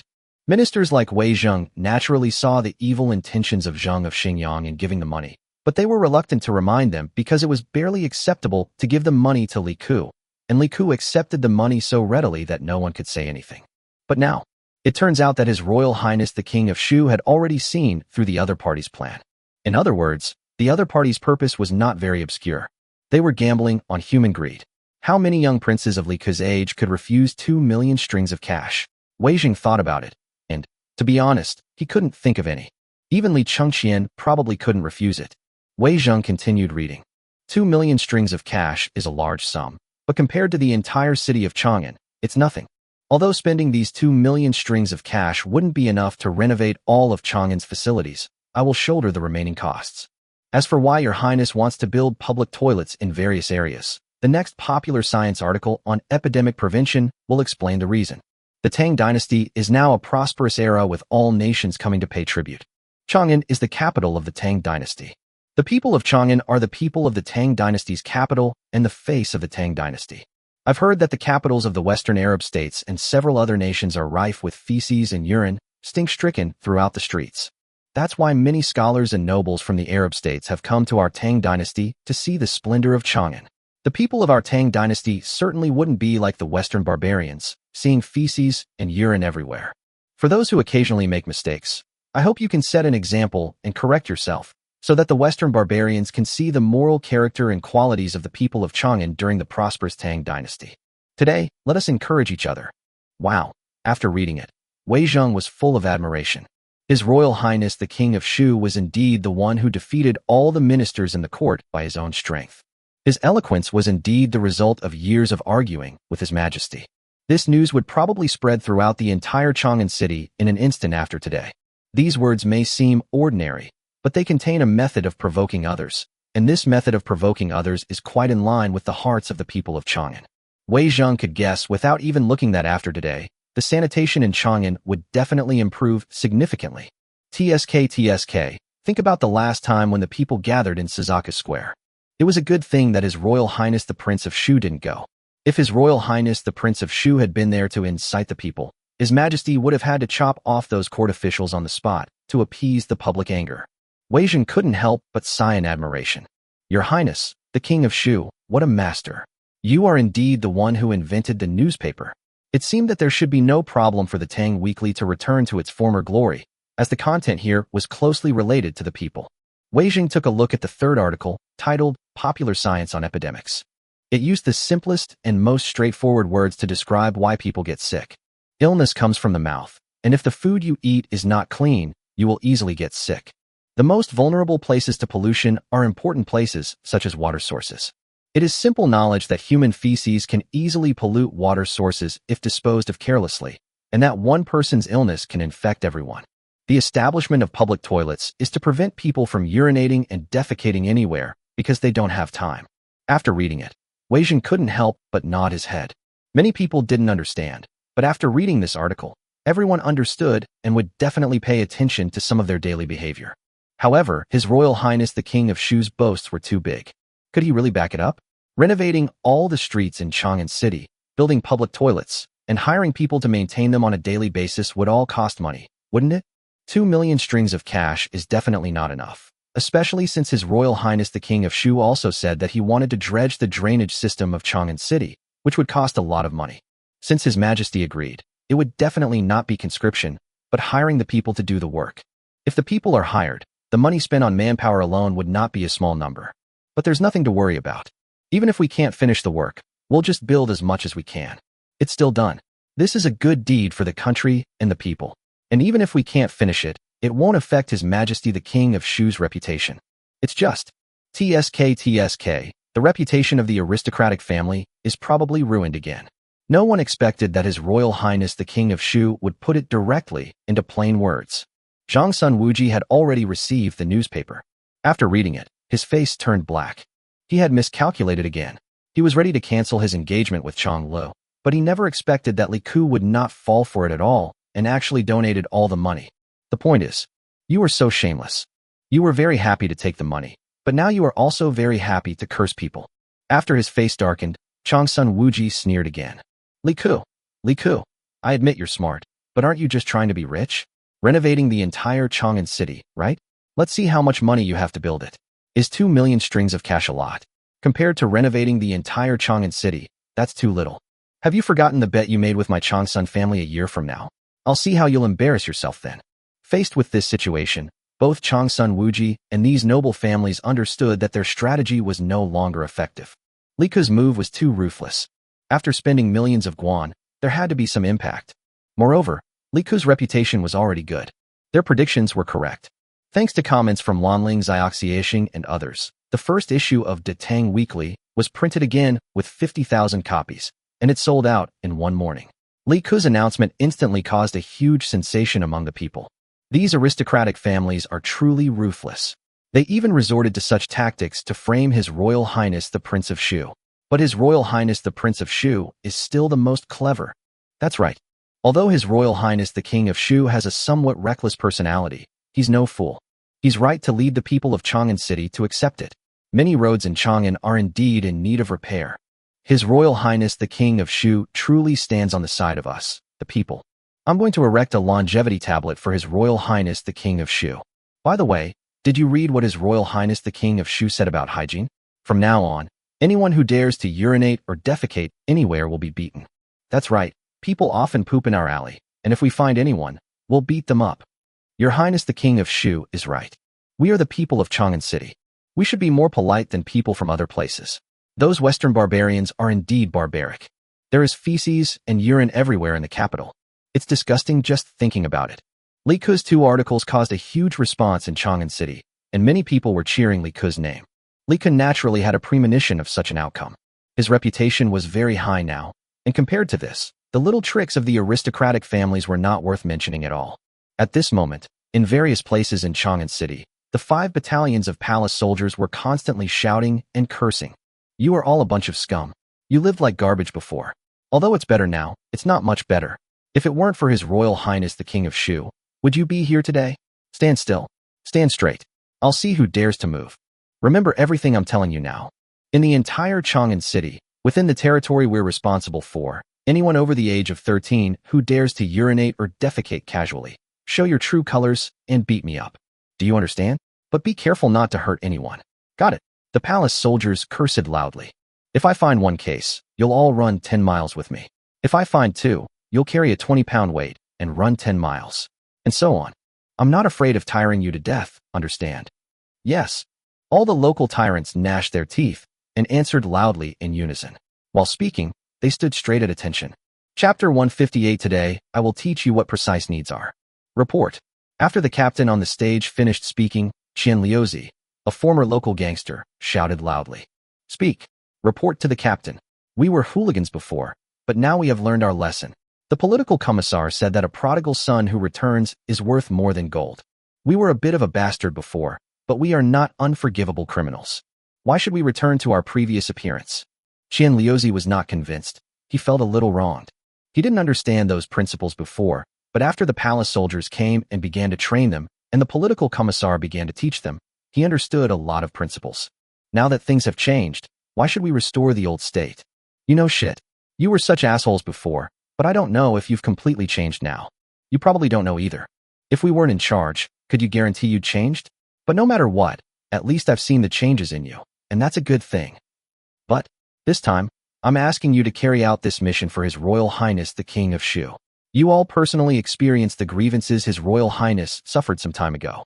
Those rumors spread throughout Chang'an City, but did His Royal Highness the King of Shu say anything? No. Your grievances are nothing. I've restored your true forms so you can carry out your mission. I'm telling you, don't tell me anything, or you'll be in big trouble. That's all. Keep an eye on everyone nearby, and if any new rangers or thugs enter our area, report them immediately and bring them back. As for refugees, regardless of their identities, immediately have them report to the industrial zone. If anyone appears suspicious and refuses to leave, call for their arrest. Also, please note one more thing. For any refugees entering our area, we should immediately ask them when they came to Chang'an. If they say they have been in Chang'an for more than 5 days, we will take action immediately. Because all the district captains in Chang'an have discussed it, if they've been here for more than 5 days, they must have come from other districts. Most people won't be on guard against this. If you can't defeat them, don't fight to the death. Just call for help. We have people all over Chang'an, and they can't get away. Do you understand? Yes. Everyone shouted loudly. Now Qian Liuzi was convinced. For His Royal Highness the King of Shu, it was what he should do, because it was His Royal Highness the King of Shu who gave them a chance to be human beings, instead of being the garbage they used to be. Qian Liuzi knew very well that it wasn't that these people didn't want to be good people before, but that they didn't have the opportunity. Now, Your Highness, I want to be a good person. Especially after undergoing these brutal training sessions with these veterans and then having a heart-to-heart talk with the political commissar, they understood a lot. If they weren't truly treated as human beings, they would have been like those people dying on the streets, with everyone cheering them on. Why bother expending so much effort and training them to death? Isn't it all for their own good? And all of this was given by His Royal Highness the King of Shu. The veterans were strengthening these former local tyrants, and Li Ku was also teaching these scholars.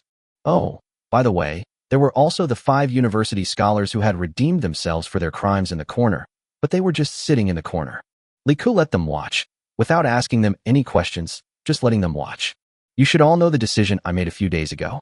I want to renovate the entire Chang'an city, including all streets, open channels, and underground channels, including all drainage, storage, diversion, and filtration equipment, as well as ceramic pipes and seepage wells. They are all within the scope of my renovation. I will also build a large official road leading to the industrial zone, and the effect must be the same as a bluestone road. How much do you think it will cost? Li Ku asked lightly. Everyone was stunned. They didn't expect Li Ku's plan to be so big. There were complete drainage facilities under the city of Chang'an. The cost of renovating these alone would probably be hundreds of thousands of strings of cash. Replacing some damaged ceramic pipes would also cost a lot of money. This is even more true for the iron fences for diversion and filtration. Not only do these have to be taken into account, but the roads also need to be renovated, and an official bluestone road needs to be built leading to the industrial zone. The cost of the bluestone alone is extremely extravagant. 2 million strings of cash added together is definitely not enough. At least another 2 million strings of cash must be added. Your Highness, I'm afraid it will have to be doubled at least. The 2 million strings of cash sent by Zheng is definitely not enough. A scholar who had some experience in this area hesitated and spoke. Well, that's right, it's indeed not enough. But, believe it or not, I may not have to spend any money on this renovation and may even make money. Li Ku said with a smile. Ah. Everyone was dumbfounded. They had all seen His Highness's methods before. Yang Anning and her friends had seen the most of them because of a recent evening performance in a shopping mall. They were becoming more and more popular, and the Chang'an dignitaries and the merchants who gave them daily tips seemed to be in conflict. Anyway, their popularity now has almost snatched away many customers from the remaining 2 of the 3 major brothels next door. But, renovating the entire Chang'an city, 3 or 4 million strings of cash, not spending any money, and still making money. Is His Highness still asleep? Don't believe it. Li Ku smiled. Everyone was shaking their heads. This was impossible, no matter how they thought about it. All right, today I'll show you what precise human needs are. Li Ku smiled faintly, then said directly to Tianming. Tianming, send invitations to all the non-official members of the silver and bronze members of the mall, especially those merchants, small families, and foreign merchants. Invite them to come and tell them that I invite them, and I'm waiting here. Yes. Tianming turned around and left. You can listen in the private rooms above for a while. Remember not to make any noise. Yang Anning, you and the 10 sisters will stay here to help record. Li Ku said. Yes. About an hour later, all the invited talents arrived, a total of 93 people, of whom about 12 were Hu people and Hu merchants. It can be said that these people were not the power center of the Tang dynasty. A considerable number of them were just merchant families and did not even have the qualifications to take the imperial examinations. The reason they were here to apply for membership was because they were not from the Tang dynasty. The reason is very simple. Li Ku is the only one who treats them equally, and they also want to see if it is possible to make friends with a prince. Everyone was surprised to receive Li Ku's invitation, but they didn't dare to neglect it and rushed here immediately. Li Ku even killed over 100 people from the Zheng family in Xinjiang, and the other party could only obediently pay a compensation of 2 million guan, and this did not include the cost of applying for gold membership. What are these people worth? After they arrived, Li Ku stood on the stage and looked at the leak. Members below. Li Ku smiled and bowed seriously, saying, "I'm sorry to have invited everyone here today.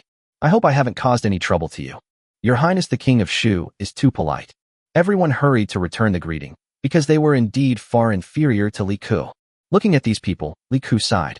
The teacher's anthology he often read recently said it well. We should unite all those who can be united. And these people are the ones who can be united. Everyone, to be honest, I, Li Ku, invited you here today because there is an opportunity. You are all members of the mall I own, and as members of the mall, you all have membership benefits. This opportunity can be regarded as one of the membership benefits. You can participate as you see fit. Li Ku said seriously. After Li Ku said this, everyone immediately became curious. This opportunity is simple.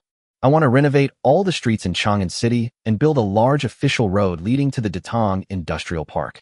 The Datong Industrial Park is related to the establishment of the Datong Imperial Academies throughout the Tang Dynasty in the future.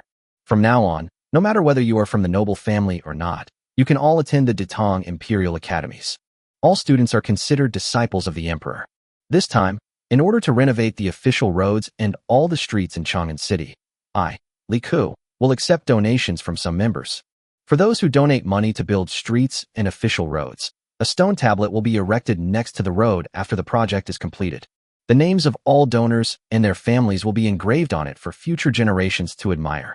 Some roads will be named after the donors and will be included in the county annals of the 2 counties of Chang'an, forever passed down to future generations. Li Ku said with a smile. The place immediately went into an uproar. Your Highness, I will donate 150,000 strings of cash. A man in the crowd jumped up excitedly and spoke loudly. Li Ku was stunned for a moment. Hey, the person I arranged hasn't spoken yet. Who is this? However, Li Ku reacted quickly and refused directly. No, there is a limit on donations from each person or family, and the maximum cannot exceed 100,000 strings of cash, because I have taken out a portion of the funds to donate to you. If it were not for the benefit of members, His Highness would have covered it all himself. Therefore, you are not allowed to donate so much. In addition, in order to avoid disruptions and ridicules that affect the relationship between members, this donation will be conducted in the form of a secret bid and will not be open to the public. Chapter 159: The Charm of Ultimate Needs. Everyone has their own needs, and these needs are different at different times, in different places, and under different hormone secretion conditions. If you can accurately grasp the needs of others, it will not be difficult to achieve your own goals. In the Tang Dynasty, and indeed throughout ancient times, there was a group of people whose desires were simple: to pursue higher status and fame. In other words, to leave their names in history. Life is all about fame and fortune, and beauty, strictly speaking, doesn't count. With these two things, beauty is easy to find. This need often permeates the minds of these people throughout their lives, even ingraining itself into the minds of their descendants. This is the result of years of subtle influence. Because in this feudal society, unless there is a major change, the fixed position of the class in charge is permanent. Generations are powerless to change it. The greatest need of ordinary people is often profit, because the fundamental need hidden in human nature is survival, and no matter in what era, survival and profit are closely related. When the greatest benefit is solved and survival is no longer a worry, spiritual needs arise. The most basic spiritual needs are delicious food, beautiful women, and physical enjoyment. In fact, these can all be considered spiritual needs, because after meeting the basic needs of survival, these enjoyments are also a kind of spiritual pleasure. When excessive spiritual pleasure begins to make one numb, higher-level spiritual pursuits are needed. This pursuit is often unattainable for many people throughout their lives. It's actually hidden, along with the need for survival. There's a saying that goes, there are 3 deaths in life. The first is the annihilation of consciousness. The second is the complete extinction of the body and all of your physical existence. And the third is your fading from everyone else's memory. The third death is like something engraved in the bones of every life. The only way to achieve this is fame. Ordinary people don't want these things because their basic needs are not fully met, while those who want this part have only one kind. After satisfying their survival needs and enjoying the most basic spiritual needs, they have no right to pursue higher spiritual needs because of the permanent solidification of class. Their pursuit of this kind is extremely perverted. Feng Xiaoru is a typical example. People can die, but my name must live on. For this type of person, the benefits that ordinary people desperately seek are readily available to them, and they care nothing for them. They are willing to sacrifice everything for the ultimate spiritual pursuit, and some exceptional individuals are often able to unleash power unimaginable to ordinary people. These individuals, throughout human history, are the brightest rays of light. As for now, the people standing in front of Li Ku are those who are pursuing the ultimate ideal but are suffering from the lack of ways. Li Ku has given them away. They have money, but no opportunities. For many people, they don't lack money, but they lack opportunities.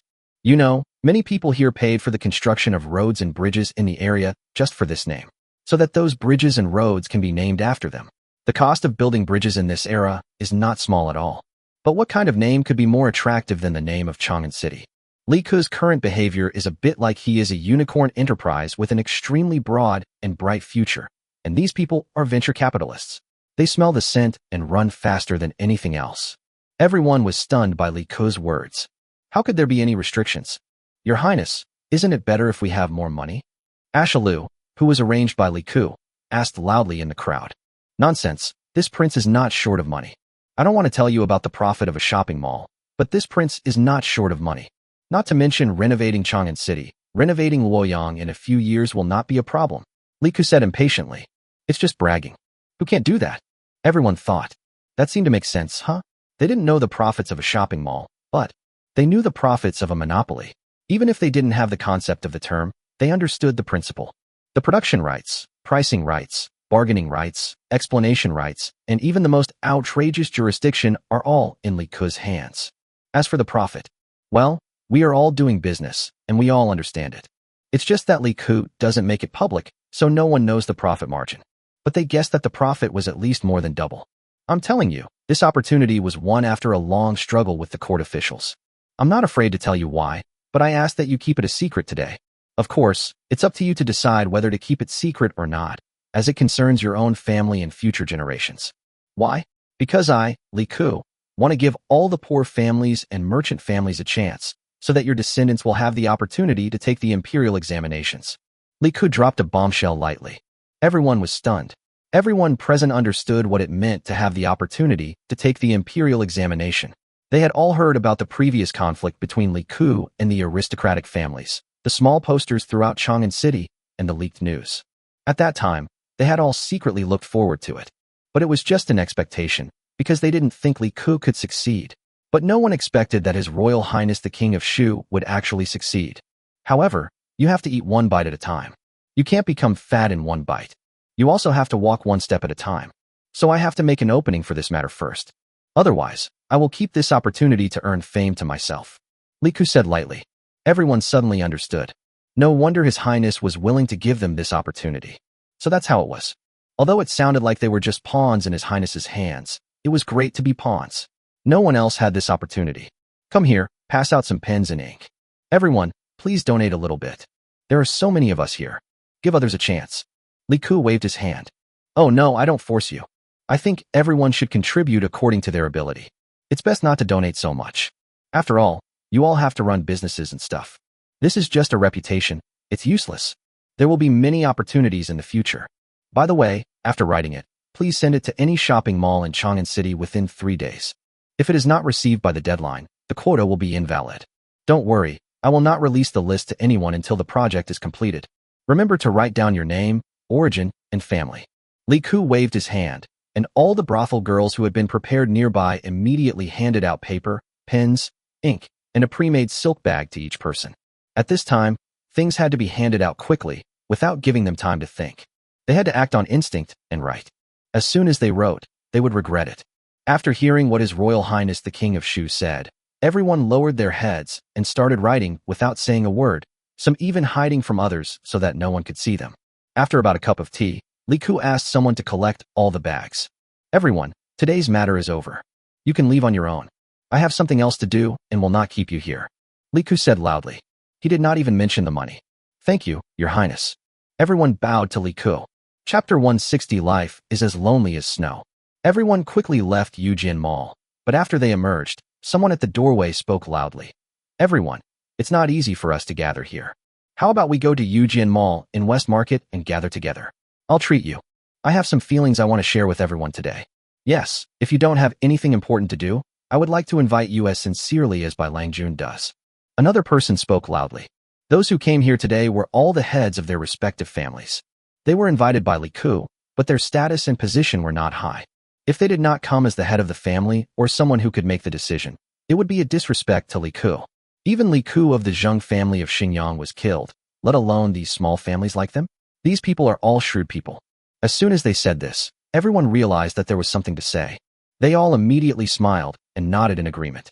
After making the appointment, everyone left and headed to Yujian Shopping Mall in Shishir. This mall was closed today, but other Yujian shopping malls were open. After these people left, Tian Ming came in and hurriedly reported to Li Ku in a low voice about their conversation. Wasn't it proposed by our people? Li Ku asked. No, our people didn't say anything, but those few people did. It's obvious that they had discussed it in advance. Tian Ming immediately whispered.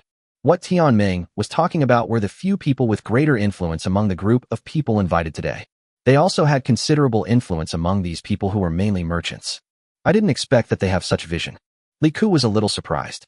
He could only say that the wisdom of the ancients was actually similar to that of later generations. It was just limited by the gap in the times. There were many smart people.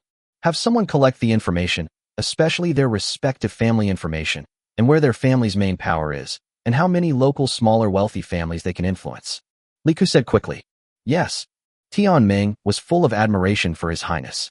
His Highness was too strong. If His Highness got involved in business, none of these people would survive. Of course, what Tian Ming didn't know was that Li Ku was standing in step with the times. Without the experience summed up by countless people of the time, he would be nothing. The information was collected quickly, and the scholars who had gathered before gathered again. Everyone looked at Li Ku as if he were a god. His Highness. Simply. They didn't know how to describe it, because if they said the adjectives in their hearts, they would be beheaded, so they could only think about it in their hearts. Your Highness, the statistics are finished. A total of 93 people and 82 families have raised a total donation amount of 5.73 million strings of cash, with an average of about 70,000 strings of cash per family.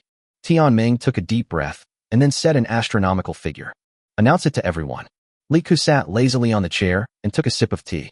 This group of people could be said to be the richest merchant families besides the big aristocratic families and powerful ministers in the Tang dynasty. I dare not say that it is 100% except for those mentioned above, but it is at least 70%. The main forces of these families are almost not in Chang'an, but they have arranged people in Chang'an. When Li Ku announced this figure to the entire literati community, everyone went wild. This was His Highness. His Highness, who could make clouds and rain with a wave of his hand. Their Highness. Really, he didn't have to spend his own money. The 5 scholars at the Hongwen Academy were stunned. What the hell was going on? Was His Royal Highness the Prince of Shu always doing things this way? Was this different from what we expected? Did anyone outside know? They definitely don't know. Your Highness is awesome. Someone suddenly shouted from below. Puff. Li Ku spat out the tea in his mouth. No matter how they knew this word, it was definitely from Li Ku. Changing a person's speaking habits over 30 years is nearly impossible, though not impossible. It would take a truly cunning and insane person with a terrifying brain to do it. Li Ku couldn't do it anyway, which is why he started playing the role of a reckless lady after traveling through time. After all, Cheng Yaojin theoretically lived through 4 dynasties, which is no joke. With such a vivid example right next to him, of course he has to learn from him. This has nothing to do with Li Ku's original personality, absolutely nothing to do. Of course, Cheng Yaojin probably knew what Li Ku was thinking, and he had to say, Your Highness, you are too polite. If I had played like you, I, Cheng, would have died long ago. Your Highness is awesome. Many people followed suit, leaving Li Ku speechless. You all are scholars, so why don't you use some elegant words, like, Your Highness is really awesome. Cough. Li Ku coughed twice, then stood up. Seeing Li Ku stand up, the scholars below immediately stopped talking and looked at Li Ku on the stage quietly. They knew that Li Ku had something to say. I think you've all learned something from today's events. Remember, human nature is hard to predict, but it's also easy. All we need to do is grasp the other person's precise needs. Everyone has their own core concerns. By grasping these, we'll be able to achieve our goals with no problems. Li Ku said seriously, I hope that one day you will go out and be able to stand on your own. We will definitely live up to your highness's trust. All the scholars spoke with solemn expressions. The 5 grand secretaries of the Hongwon Academy all looked stunned. All right, everyone dismiss. Your duties haven't changed recently. Also, the various recruitment scenarios for the upcoming project require you to register. When registering, I need you to observe each person and try to guess some information from them in advance. Once you've guessed, verify each one through questioning during registration. When your guesses can reach 70% accuracy, it means you have met half of my requirements. Li Ku said with a smile. After seeing everyone off, Li Ku called Tianming over and asked, have the iron or limestone mine and related industries been completed? It's done, Your Highness. According to the map you gave us, we have already purchased all the major minerals we can use, such as copper mines, gold mines, and silver mines, which are all within our purchasing range. Tianming whispered. These 3 things are all money in the Tang dynasty. Don't touch these 3 for now. Li Ku shook his head slightly. If the gold mines in this era are not the kind of gold mines that are so rich that nuggets of gold are everywhere, then there is value in mining them, but it is really not as fast as making money for Li Ku himself. These things can only be used as reserves and cannot be used for fun by himself. There is no need to do so. It would be faster to get a large amount of gold and silver from abroad through commodities, for example, exchanging them for a large amount of gold from Persia, Arabia, and other places. Chapter 161 increased the cost 100 times. How is the output of pig iron and cement? Li Ku asked immediately. This was related to the mass production capacity of some of his products, so of course he attached great importance to it. Judging from the output of ordinary blast furnaces, the pig iron output is at least 100 times that of the current Tang dynasty, while the output of a single steelmaking furnace is 300 to 1,000 times that of the Tang dynasty. The key point is that no matter whether it is blast furnace iron making or open hearth steel making, we can build a large number of blast furnaces and open hearth furnaces. Tianming whispered. He couldn't help but be careful. If this stuff got out, the aristocratic families would probably go crazy again. Anyway, the Changsun family would go crazy. Li Ku sneered. Tang dynasty iron-making technology had advanced significantly compared to the Han dynasty, but Li Ku's method was based on modern blast furnace iron making. Many people here tend to harbor a misconception about blast furnace steelmaking, stemming from a period of widespread earthenware blast furnace steelmaking in later generations. In fact, what is produced by the earthen blast furnace is scrap steel, which is basically unusable. Moreover, the raw material of the earthen blast furnace is not iron ore at all, but scrap iron, so it is not operational at all. On the contrary, iron smelting is feasible. Although the blast furnace iron smelting scientifically designed by later generations is not modern iron smelting, it is the best that can be achieved under weak, basic conditions. In addition, people of this era did not know how to use coal on a large scale. Li Ku had already found several large coal mines, which allowed him to rapidly expand the scale of his iron smelting. In addition, most of the coal has been directly used to make coke. Although the consumption of traditional coking is high, who can blame Li Ku for having so many coal mines? This consumption is not a big deal. It is impossible to make steel with ordinary coal because the temperature is not high enough, but coke can. The method used for steelmaking is the open hearth steelmaking method, also known as the Martin furnace. Because many of Li Ku's current technologies still have some defects, open hearth steelmaking cannot be done like in later generations, and scrap steel may be produced. It is precisely for this reason that the open hearth steelmaking method is used, because the open hearth furnace can flexibly adjust the ratio of pig iron and scrap steel. This allows some of the unqualified scrap steel they produce to be recycled and can also improve steelmaking efficiency. In addition, the current open hearth steelmaking method is not as good as the fine steel made by the common steelmaking method plus forging in the Tang dynasty, but the efficiency of this kind of fine steel is hard to describe in a few words. Although Li Ku's open hearth steelmaking method is slightly inferior, the quantity is large.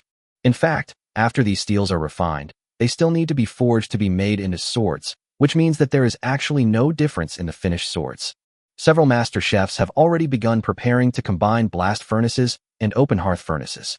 When smelting pig iron, they will directly enter the open hearth furnace and then make steel to avoid reheating and melting, which will increase the consumption of coke and cost money. Tianming whispered. Give it to them. Money is not a problem. They can get as much as they want. Also, tell them that Lu Daqiang will be the first craftsman to be granted a title. Lu Daqiang was chosen because of the improvements in papermaking and printing techniques. If these craftsmen can improve these technologies, they will be the next one. Li Ku said directly. Yes. Tian Meng took a deep breath. He was afraid that the craftsmen would lose their sleep after hearing this news. This was too crazy. Craftsmen could be knighted. Is the hydraulic press finished? Li Ku asked another question. It's done, but there are still some issues with the ceiling. Your Highness, the metal ceiling ring you mentioned can be used, but the production requirements are high. It needs a master blacksmith to forge and polish it bit by bit. Tian Meng said immediately. Speaking of this, Tian Meng's eyes were full of amazement. Your Highness, how can such a small thing drive such a huge force? This doesn't make sense. This makes sense. This is the power of studying things. These principles actually exist in all things in the world, but we just haven't discovered them. Li Ku pretended to be cool. Many people would not have thought that there is a technology that was used in ancient times without any sense of incongruity and was surprisingly not difficult to use. This is hydraulics.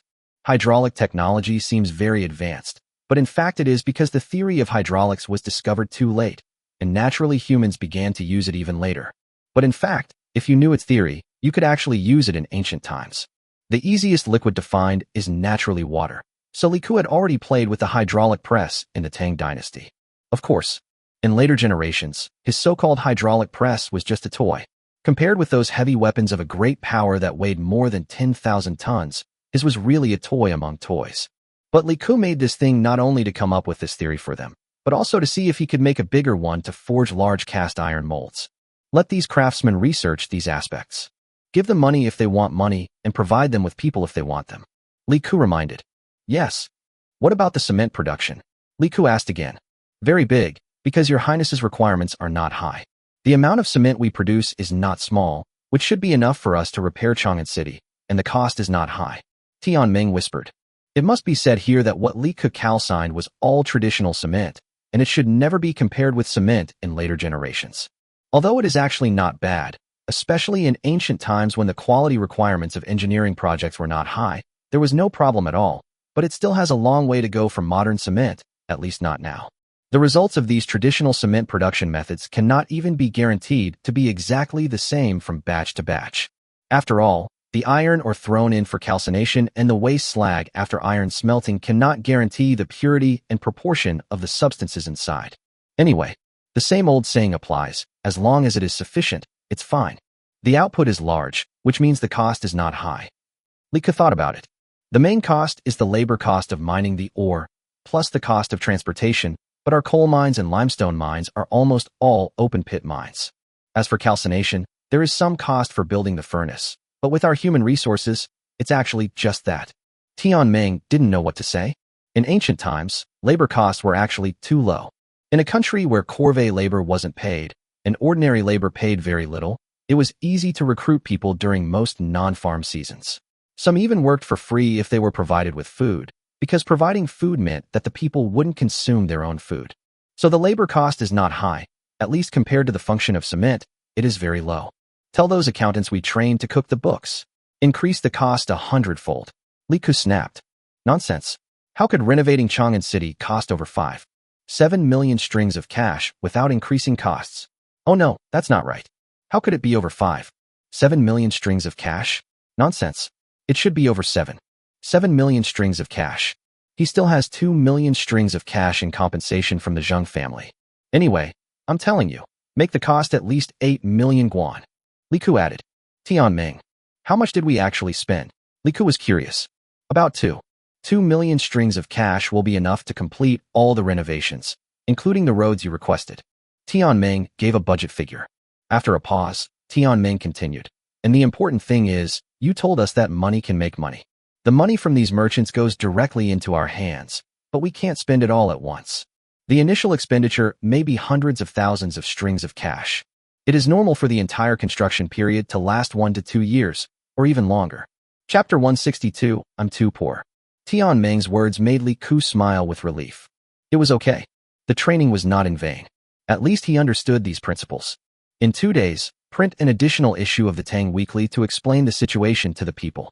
Also, print an additional issue of the Tang Weekly in Luoyang for 3 consecutive days. First, publicize what happened in Chang'an, and then follow up with the content of the Chang'an Tang Weekly.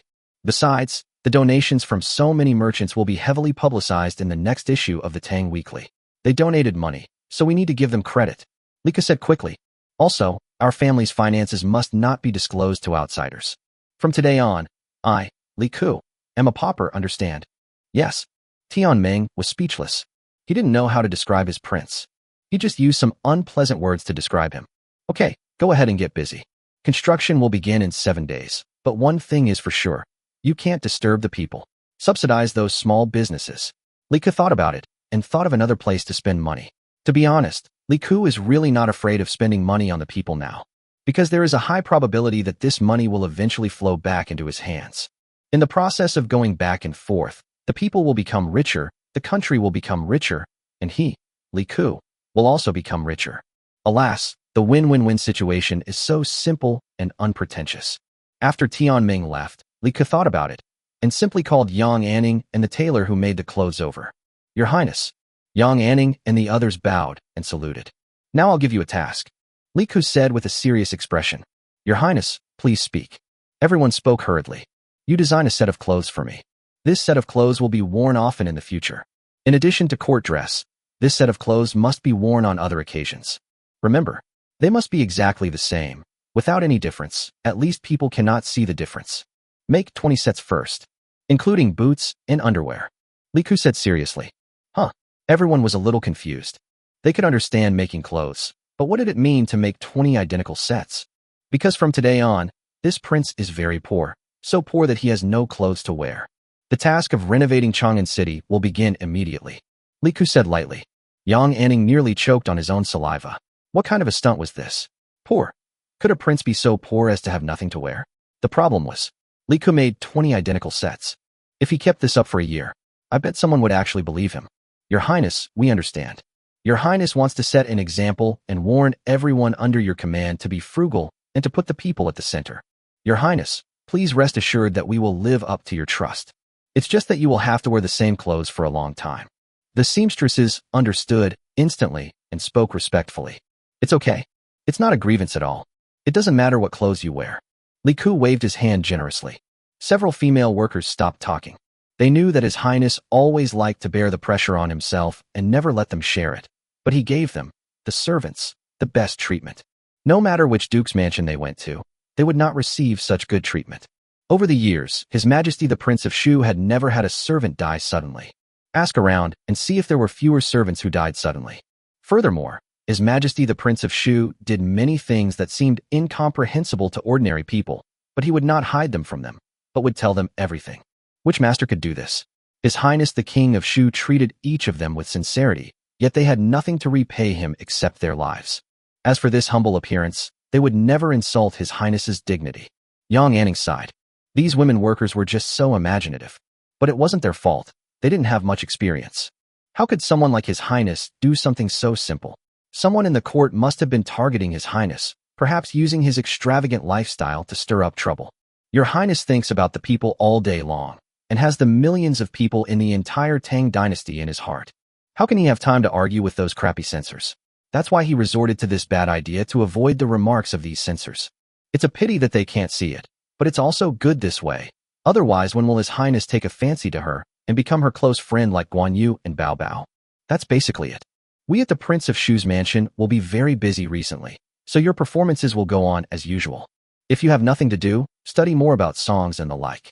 Also, don't do it all by yourselves. Let other sisters share the burden.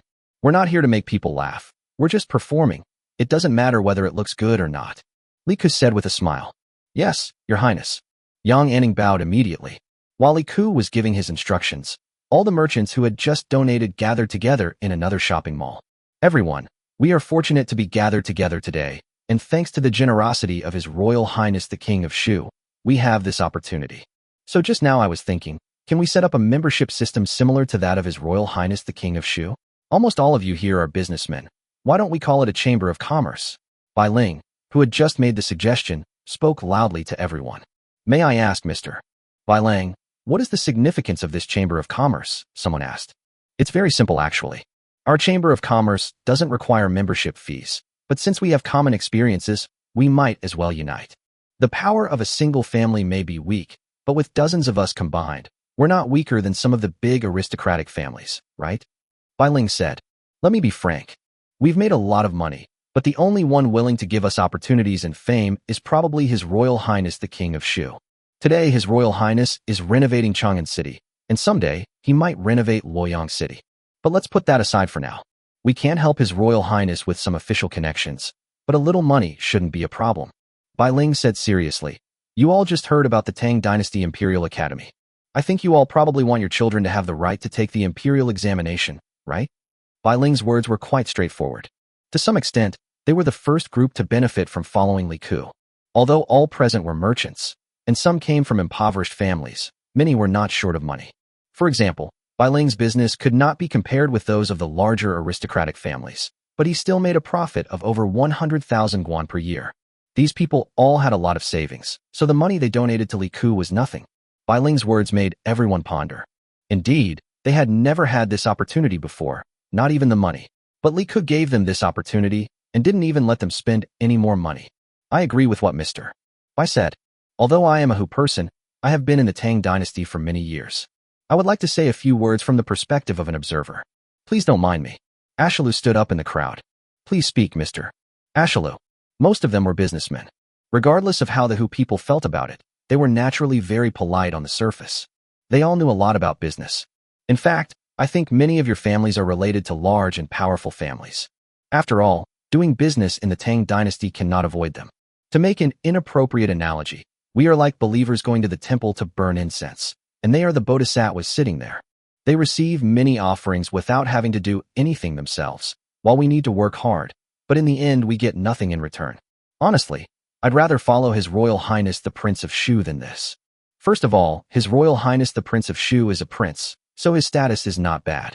Moreover, His Royal Highness the Prince of Shu has fought against the major clans and won a great victory. Now, haven't those 5 surnames and 7 families applied for gold membership for His Royal Highness the Prince of Shu? Isn't this a disguised admission of defeat? I think they had no intention of spending the money when they paid it in. In that case, why should we pay tribute to them? Why not pay tribute directly to His Royal Highness the King of Shu? Moreover, we are the only members of His Royal Highness the King of Shu now, but the entire Tang Dynasty is not just made up of merchants like us. Many merchants are as powerful as us, but they are just located in different parts of the Tang Dynasty. Ashalu said loudly. And His Highness the King of Shu is well known throughout Chang'an City. He even treats his servants fairly and reasonably. I think he will treat us, the first group to follow him, just as well. Ashalu's words stunned all the businessmen present.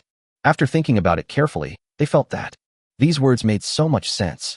Chapter 163, Killing Li Ku with Money, Part 1. Merchants have been pursuing profit since ancient times, and the word profit contains too many meanings. However, in the Tang Dynasty, no interests are more important than family interests and the future of future generations.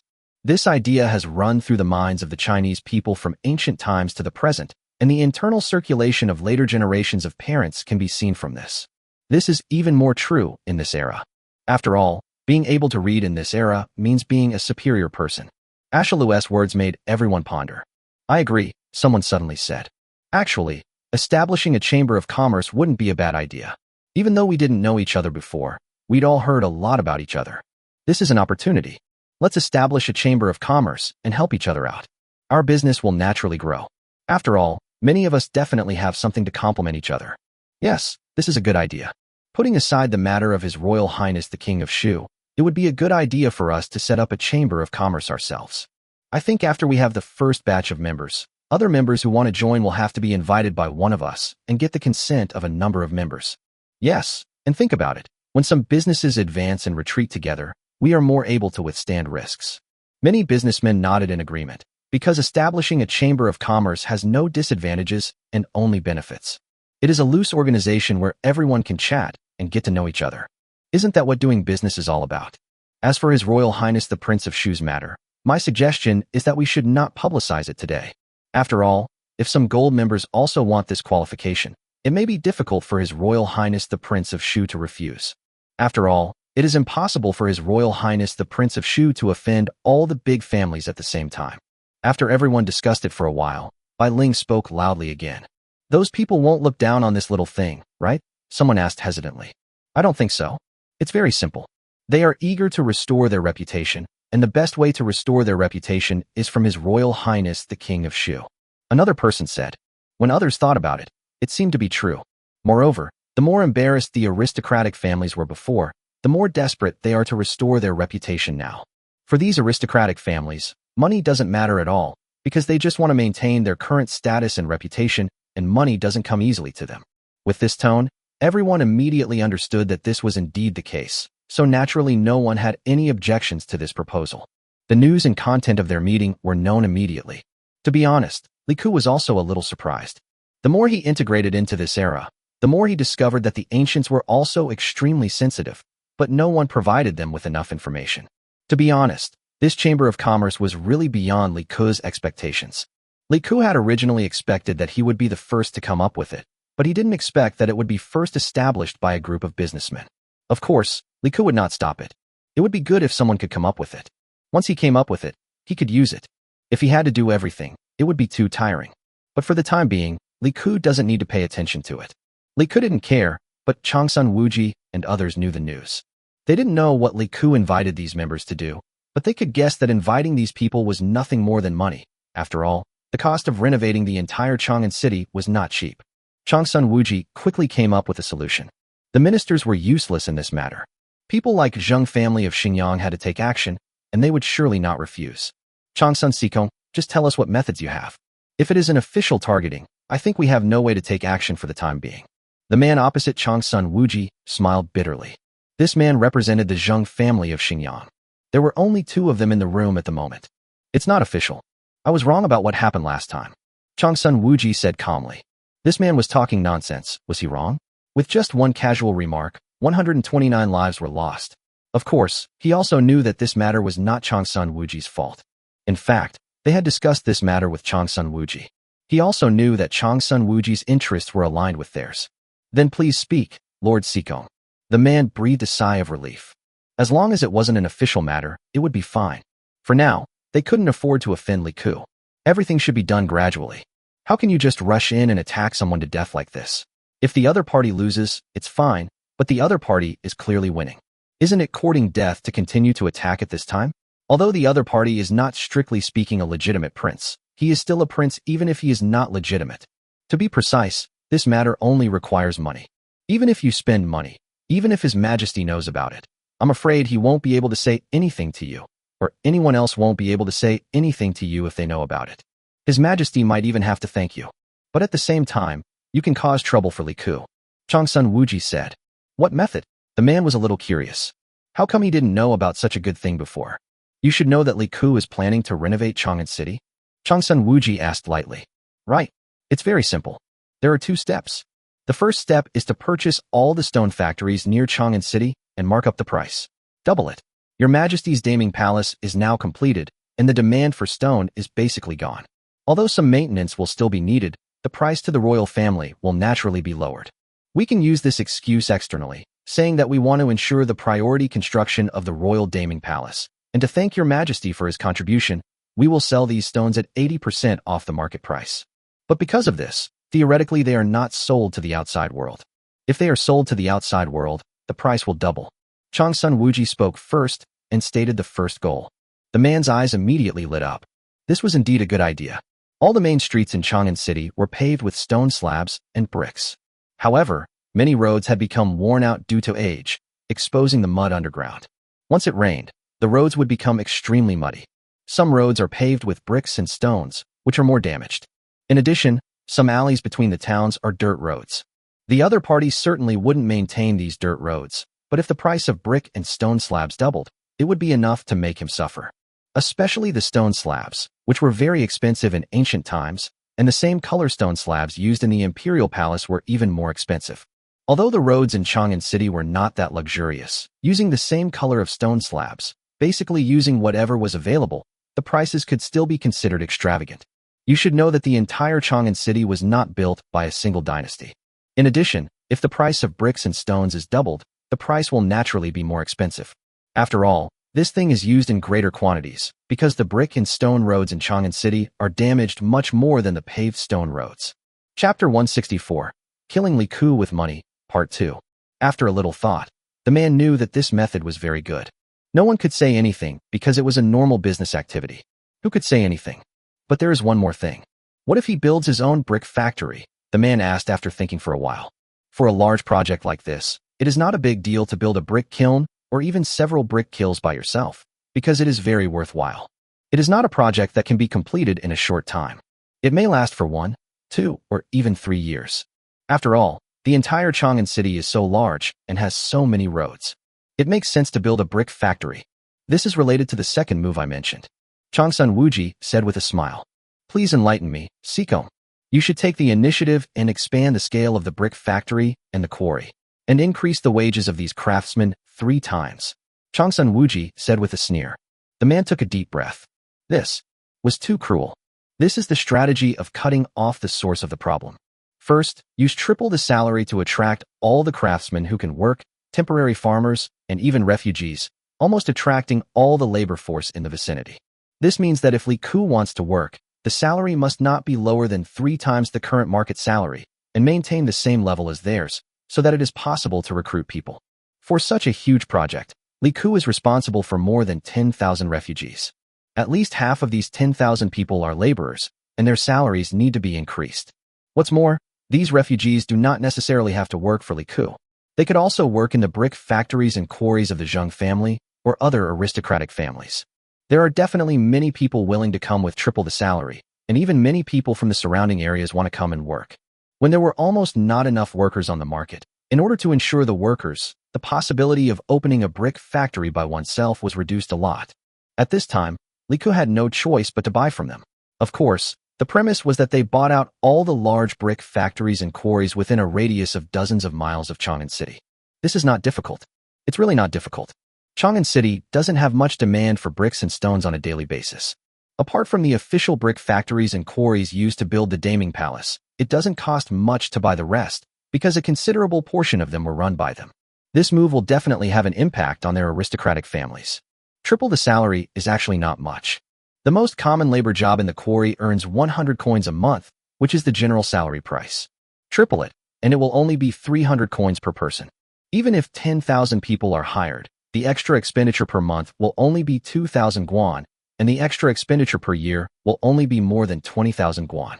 Zheng family of Xingyang has already given 2 million strings of cash, so why would they care about this little salary? How much more money can all the surrounding brick factories spend in a year? And they basically only need to persist for a year, because during this time, if Li Ku wants to find people to work, he must pay the same salary. If the salary goes up, it will be a disaster if it goes down. These people don't care because they can reduce salaries in disguise by closing the factory, but doesn't Li Ku care about his reputation the most? The key point is, can he recruit enough people to work? You know, whether it is working in Chang'an City or opening a brick factory to make bricks, these all require a large number of workers. You can contact several other companies about this matter. I believe they will not refuse. I have several companies here that are definitely willing. Changsun Wuji spoke directly without waiting for his answer. What Changsun Wuji was talking about was naturally not the aristocratic families of the level of the 5 surnames and 7 noble families. In fact, there were quite a few aristocratic families in the entire Tang dynasty, such as the Jingzhou Wei family. The 5 surnames and 7 noble families were just the most famous and the largest families. I understand. This should be no problem. The man agreed decisively. He was still qualified to use this amount of money. He only lost a few 100,000 a year, but if they raised the price and Li Ku had to buy from them, he could still make it back from Li Ku. That is, those peasants made a lot of money. Do it as soon as possible. I guess Li Ku will publish the next issue of the Tang Weekly soon. I think he will release this news in the next issue of the Tang Weekly in order to win over the hearts of the people and promote his reputation. The time will not exceed 3 days. You must copy the salary matter within 3 days. Changsun Wuji said in a deep voice. I understand. I'll contact them now. The man said decisively. Watching the man leave, Changsun Wuji sneered. You have a mall that makes money, right? Let's see how long you can hold out. Boy, this world isn't that simple. Do you think you can do whatever you want? Wait. Changsun Wuji called the other party again. Is there anything else, Sikong? The man was a little confused. Why would you leave for these 2 things? Other common supplies can have their prices temporarily increased, such as food. A large number of workers will inevitably require a large amount of food.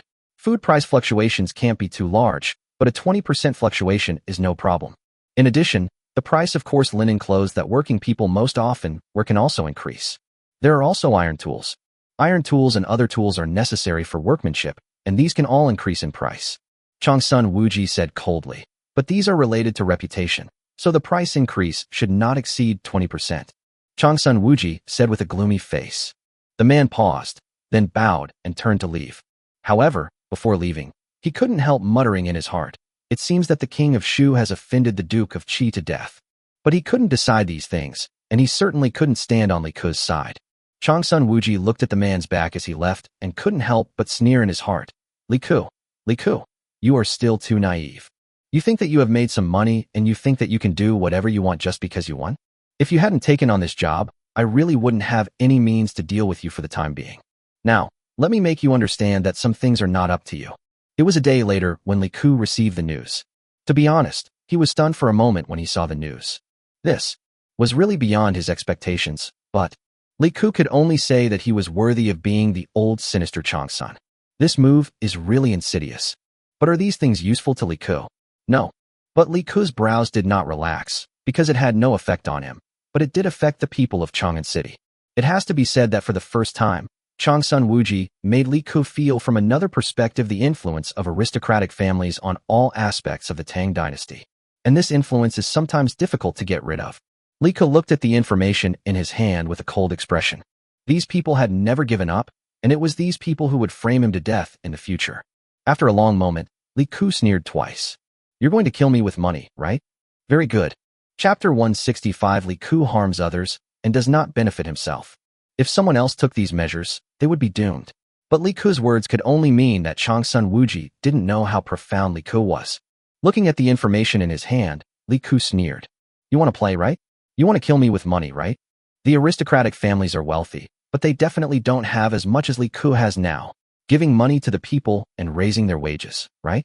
I'll show you what it means to be generous. Li Ke was not worried about food at all. In the years since Li Ke came back, Webtoon Trading Company had a large amount of grain in stock every year, and every year when the new grain came in, the old grain would be sold for storage. These grains were stored in various places in the Tang dynasty without interruption, so he was not short of food at all. At the beginning of this year, Li Ke asked Tianming to start storing grain before he was ready to implement his plan. Now the grain stored in Shuangzwang outside the city is enough for Li Ke to carry out his subsequent plans. Moreover, Changsun Wuji and his men did not dare to manipulate the grain prices at will. Wouldn't this be like dancing on Li Shimin's head? Didn't he think his death was fast enough? As for the workers' wages, Li Ke sneered.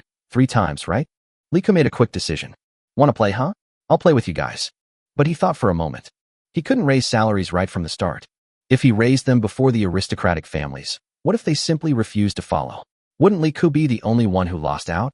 So he had to let them raise their salaries first, and then raise his own. And Li Ke has to promote them a bit. You want to play, right? In the past, when the Tang Weekly was in your hands, you didn't know how to play. Today, I will let you know what it means to be unable to get off the tiger. As for the salary increase, Li Ke didn't care at all. If you tripled it, Li Ke would offer 5 times the salary. It's okay to give some money to the people, and it's good to give it to the people, because now the pig iron production under Li Ke's name has greatly increased. He must be making a modern designed curved plow and selling it. Not only other curved plows, but also other iron tools. Li Ke's cost for these iron tools was so low that Changsun Wuji and his men couldn't even imagine it. A pay raise was a good thing. With a salary increase, the people would have money, and with money, they could afford the iron tools produced by Li Ke. Once they bought them back, Li Ke would make a huge profit, and the people would have iron tools to use. With iron tools, their productivity will definitely increase. Whether it is a hoe, a pickaxe, a sickle, etc., they are all conducive to increasing productivity. With increased productivity, the people will make more money and become richer. Li Ke won a lot of fame. When they make money and become wealthy, they will definitely buy things from His Majesty the King of Shu's store, and Li Ke will make another fortune. In the end, they will gain both fame and fortune, which is a win-win situation. If we don't raise the people's wages, when will they be able to afford the iron tools in Li Ke's hands? Wouldn't this affect the speed at which Li Ke makes money? After receiving the news, Li Ke immediately asked Tianming to start paying attention to the wages of employees in the brick factories and various shops around Chang'an City.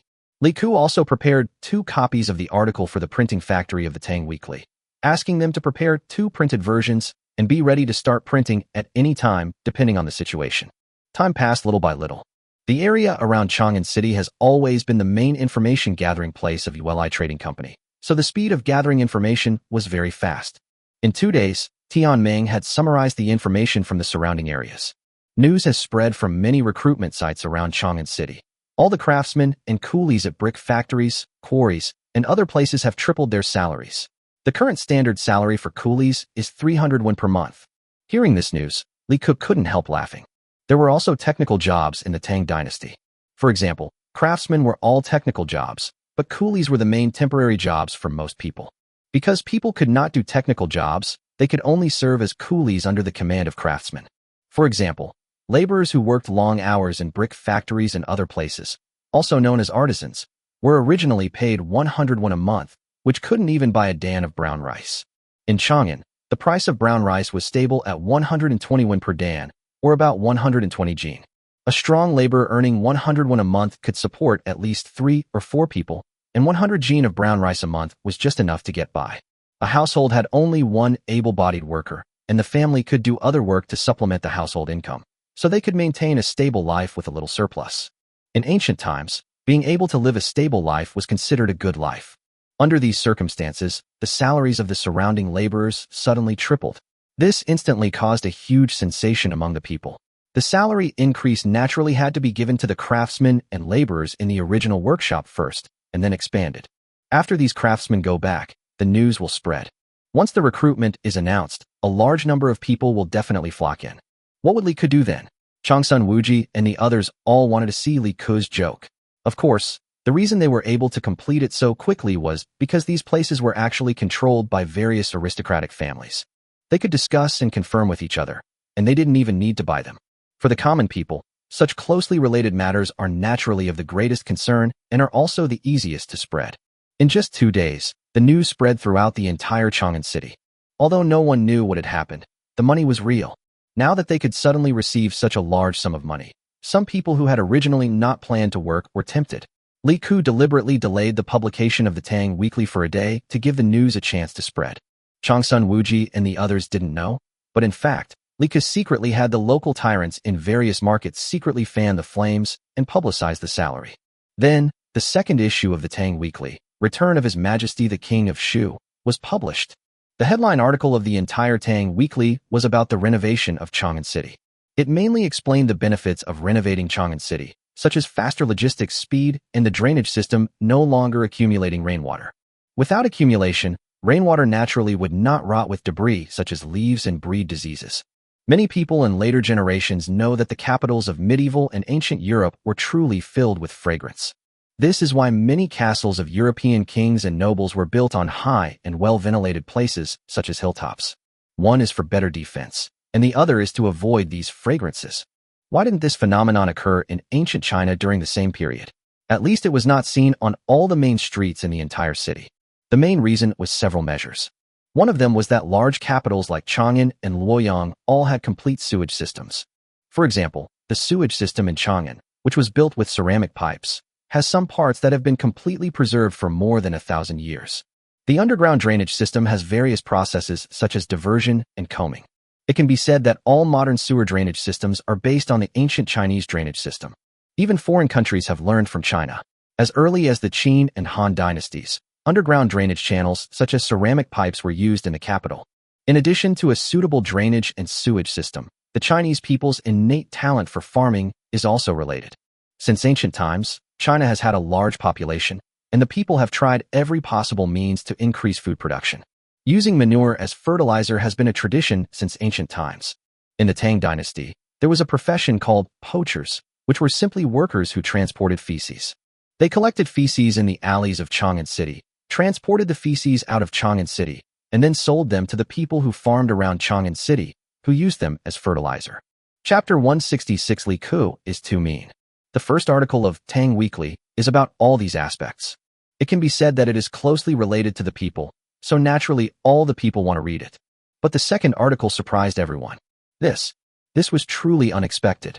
From the title to the content, everything was unexpected. The Tang dynasty aristocratic family finally did a good deed. When everyone saw this headline, their first reaction was, could it be that Tang Weekly is controlled by the aristocratic families again? Their second reaction was, Your Highness, Prince of Shu, have you been kidnapped? If so, tell us. We, the people of Chang'an, will take your word for it. Everyone is about to have a stress reaction, but after the reaction in their heads, most people still want to look at the content. Recently, an investigation by the editorial department of the Tang Weekly has confirmed that wages at 13 brickyards, 5 quarries, and various other labor-intensive industries surrounding Chang'an City have generally tripled. Even basic labor, originally receiving 100 won per month, has recently been increased to 300 won. And these brickyards and quarries come from the following families. Xingyang family. The Tang Weekly directly listed the names of these aristocratic families, and Xingyang family was the first one. I believe that after their clash with His Royal Highness the King of Shu, these noble families have come to realize that they should take from the people and give back to them, which is why they have increased the salaries of the people. Increasing the people's monthly wages is beneficial to the Tang dynasty's national policy. When the people are wealthy and prosperous, it means the Tang dynasty is wealthy. Furthermore, there have been recent fluctuations in the prices of food and other daily necessities for the people. I believe the aristocratic families behind these shops will assist the Tang dynasty in stabilizing prices, and we won't see a situation where the people's wages triple or the price of food quintuple. Of course, if such a situation arises, I believe that the court officials and His Majesty will not sit idly by. This shows that these aristocratic families' reading of the sage's books was not in vain. The following article highlights a core meaning: to build up the aristocratic families. Build it high. The praise was overflowing with words. After reading the entire article, all the people felt a little bit unbelievable. It was actually praising the aristocratic family. Your Highness, King of Shu, is this the sun rising from the west? The people did not have much knowledge and did not read that much. They only understood the meaning of the article itself. As for what the underlying meaning of the article is, honestly, ordinary people really can't understand it and can't see it. People like Changsun Leo Yinren, who can think of 100 layers of meaning in one sentence, are all in the court. They may be able to understand the meaning of the article, but it doesn't matter. What matters is that they can see it. Ignorance is fearless. Now that you have seen it, you dare not make this mistake. However, the people were a little confused after reading it. They immediately ran to the comment section to see what Lanling Xiaoxiaxing thought of this article. Since the Tang Weekly returned to the hands of His Royal Highness the King of Shu, Mr. Lanling has been very happy.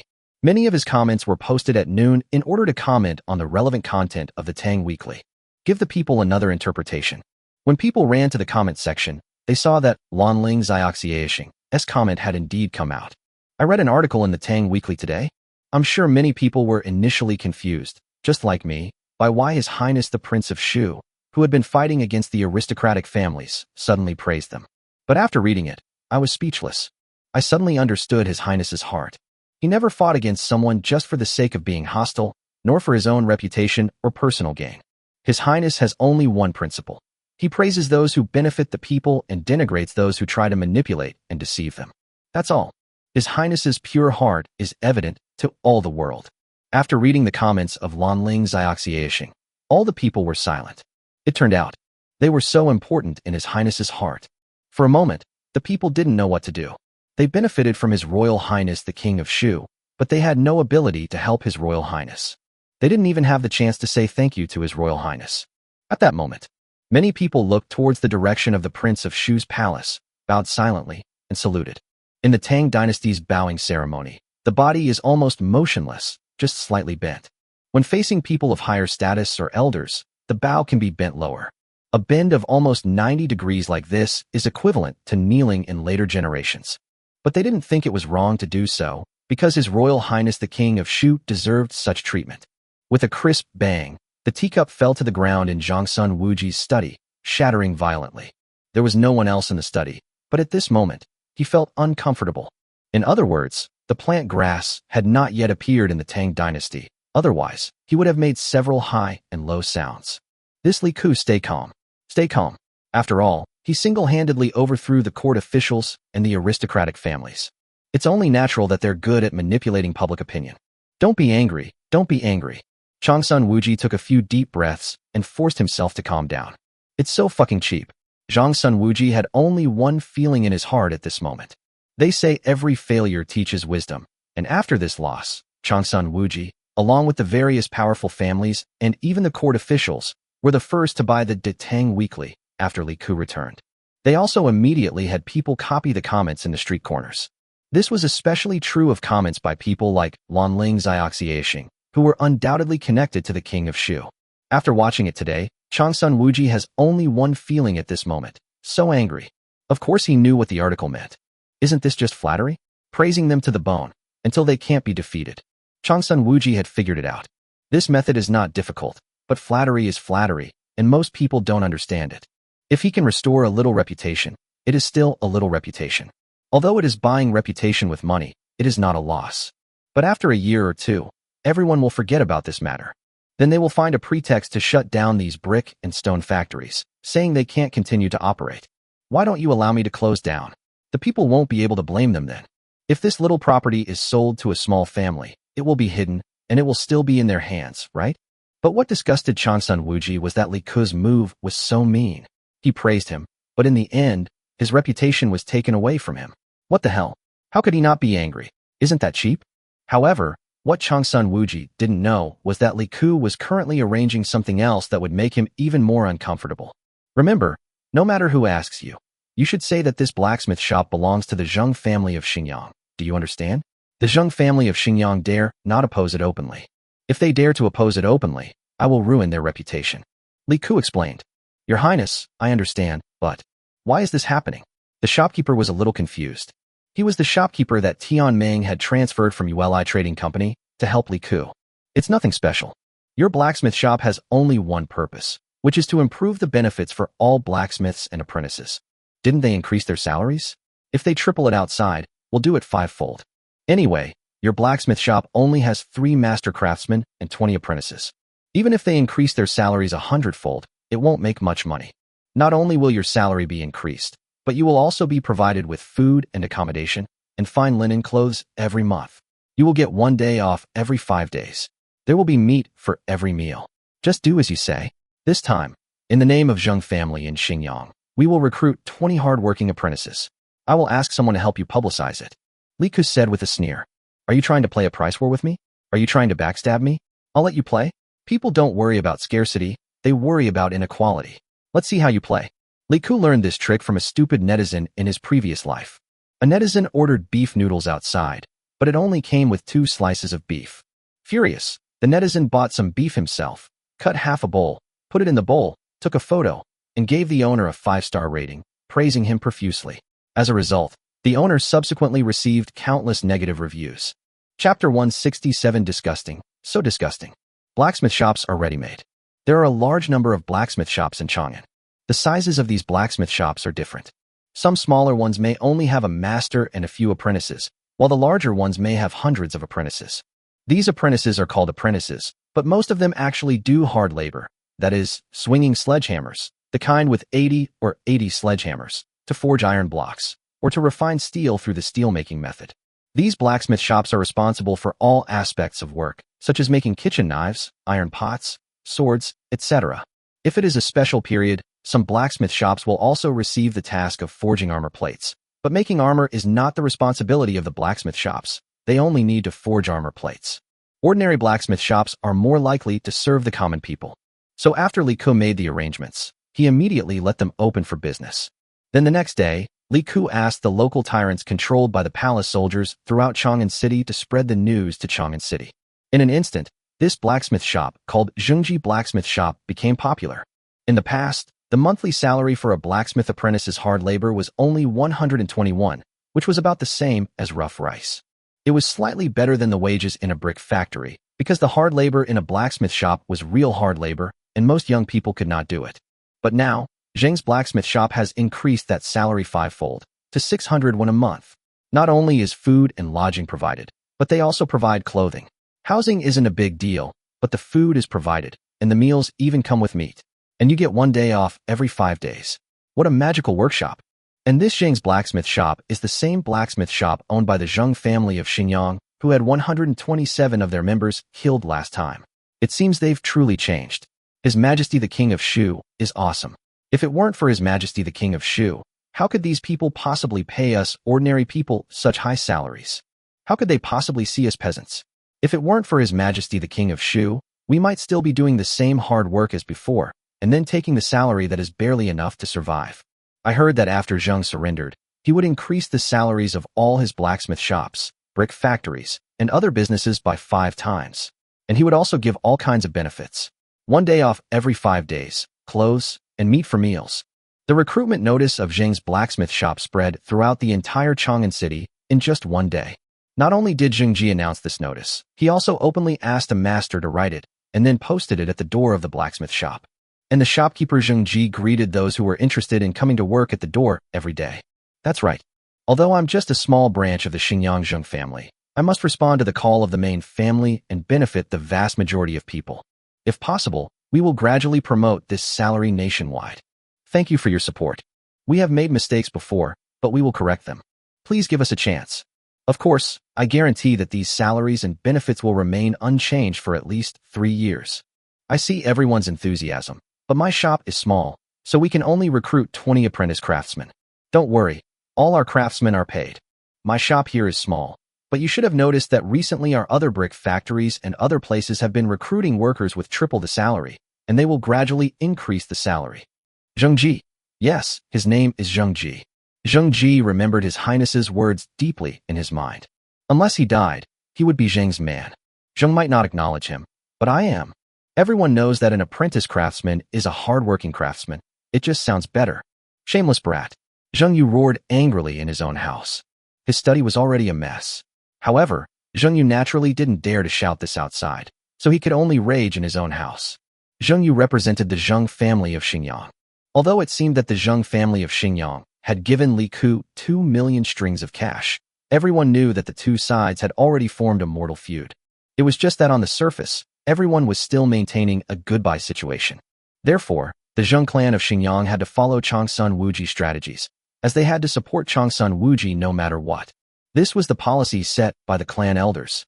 The Zheng clan of Xingyang now had express horses traveling between Chang'an and Luoyang daily. Although their horses couldn't match the imperial court's 600 or 800 Li Express, they could still reach their destination within 2 days. Raising these horses and knights was not a big problem for the Zheng family of Xingyang. Although this method could not hit Li Ku, it was also a step to consume Li Ku's funds, and it was also a step to win over other aristocratic families. However, what they never expected was that Li Ku actually used such a shameless trick. The problem is that the Zheng family really has no way to refute it. The main reason is that the upper channels have been blocked by Li Ku. They can't target Li Ku through the upper channels. If it is just a business means, they can only admit it if they are disgusted.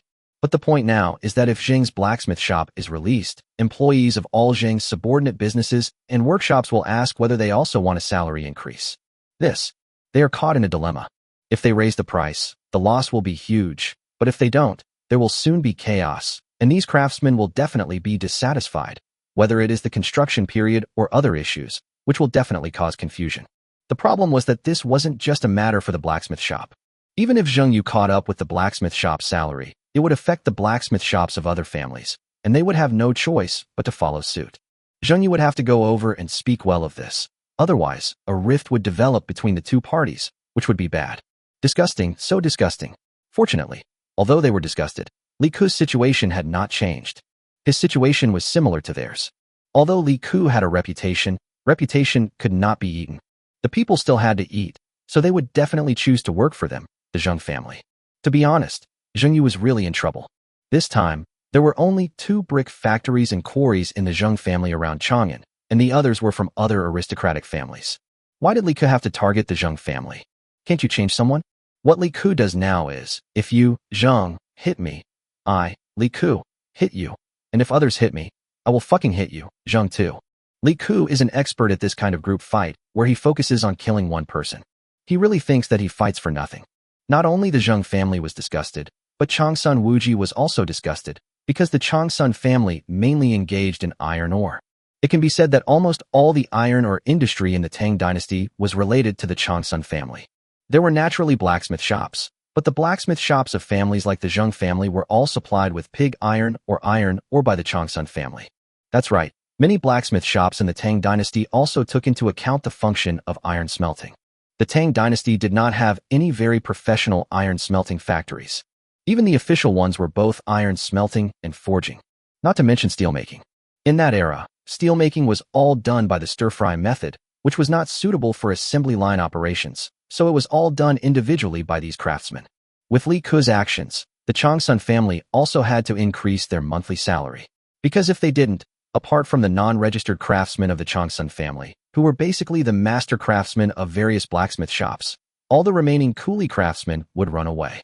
Few of these coolie craftsmen were from non-registered households, and most were from the surrounding common people, because they could be hired for money, and it was more reliable to train non-registered servants belonging to one's own family to become master craftsmen, because they would not run away.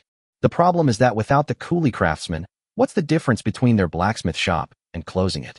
Chapter 168I, Li Ku, will offer you 10 times the salary. Do you want to join me? Whether to follow or not is a question and a choice, but in fact there is no choice, because Li Ku has already praised them in the Tang Weekly, and then used the comment column to steal their reputation. The consequence of this is that they follow. The people may have some good feelings towards them, but they do not think that this is their initiative or spontaneous behavior, but are more grateful to Li Ku. But if they don't follow, that would be even more troublesome. The people would think they were not sincere at all. If Li Ku led them again, their reputation would probably be even more tarnished. Fortunately, this is a strategy that will hurt both sides.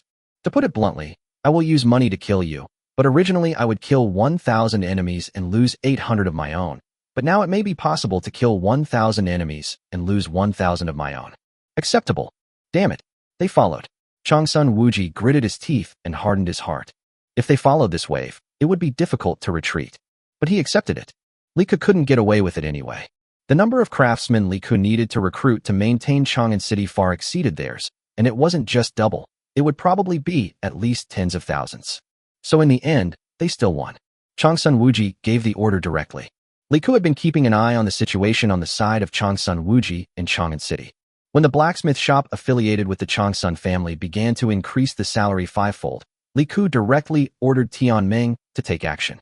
Several blacksmith shops in Chang'an City posted their latest announcements. Experienced apprentices are being recruited with a monthly salary of 1 guan, 1,200 won.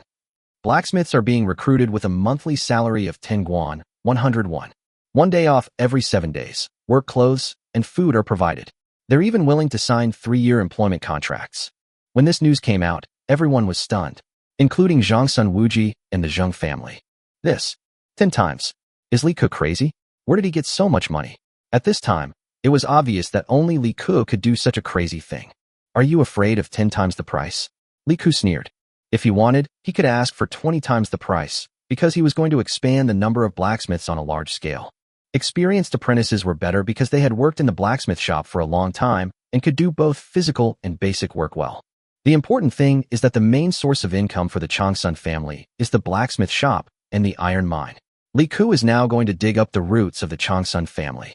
10 times the salary is nothing to Li Ku. It is mainly because his pig iron production leads to the low price of the ironware he produces. Even if he hired someone at 10 times the salary, and then made the same iron pot and sold it at a fraction of the price of the Changsun family's blacksmith shop, Li Ku would still make a huge profit. At the very least, Li Ku's goal was to make an iron pot for every family in the Tang dynasty. There were already iron pots in the Tang dynasty, but only the rich and powerful could afford them. Ordinary people could not afford them at all. Once this thing is manufactured, not only within the Tang dynasty, but even if it's sold outside of the Tang dynasty, it's a bestseller, a luxury item. During the Northern Song dynasty, iron smelting efficiency improved dramatically, and iron pots began to become commonplace. However, at that time, the iron pots sold to the west via the Silk Road were considered luxury goods.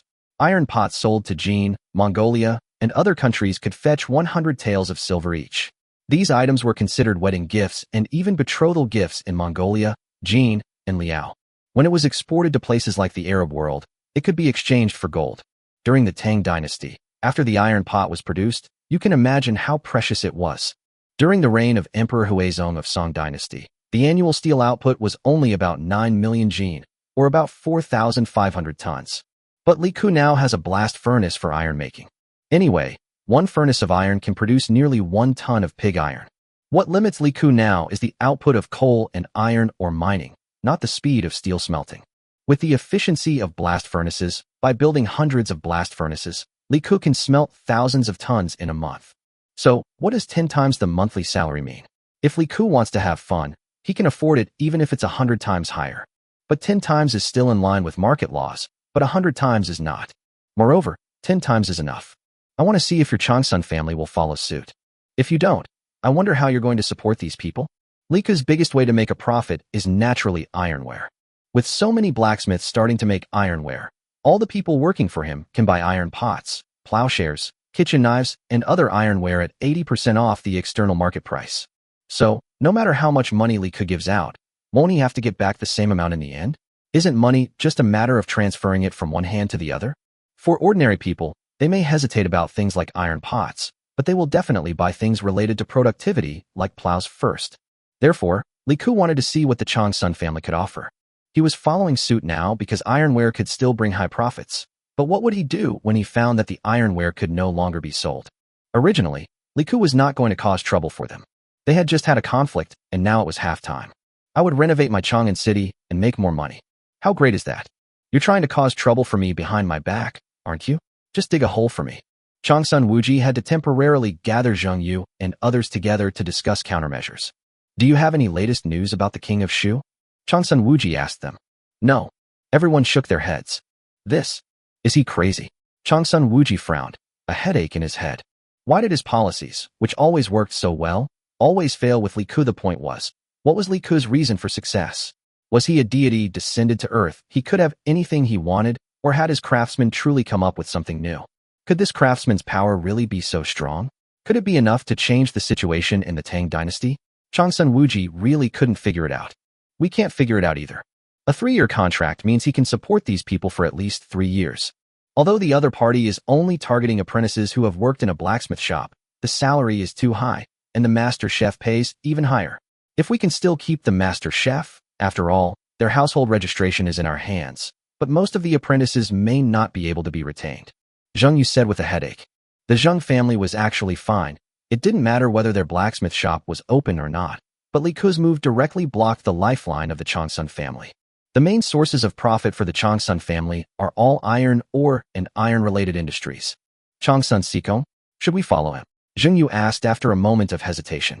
The only families involved in blacksmithing here were theirs and the Changsun family.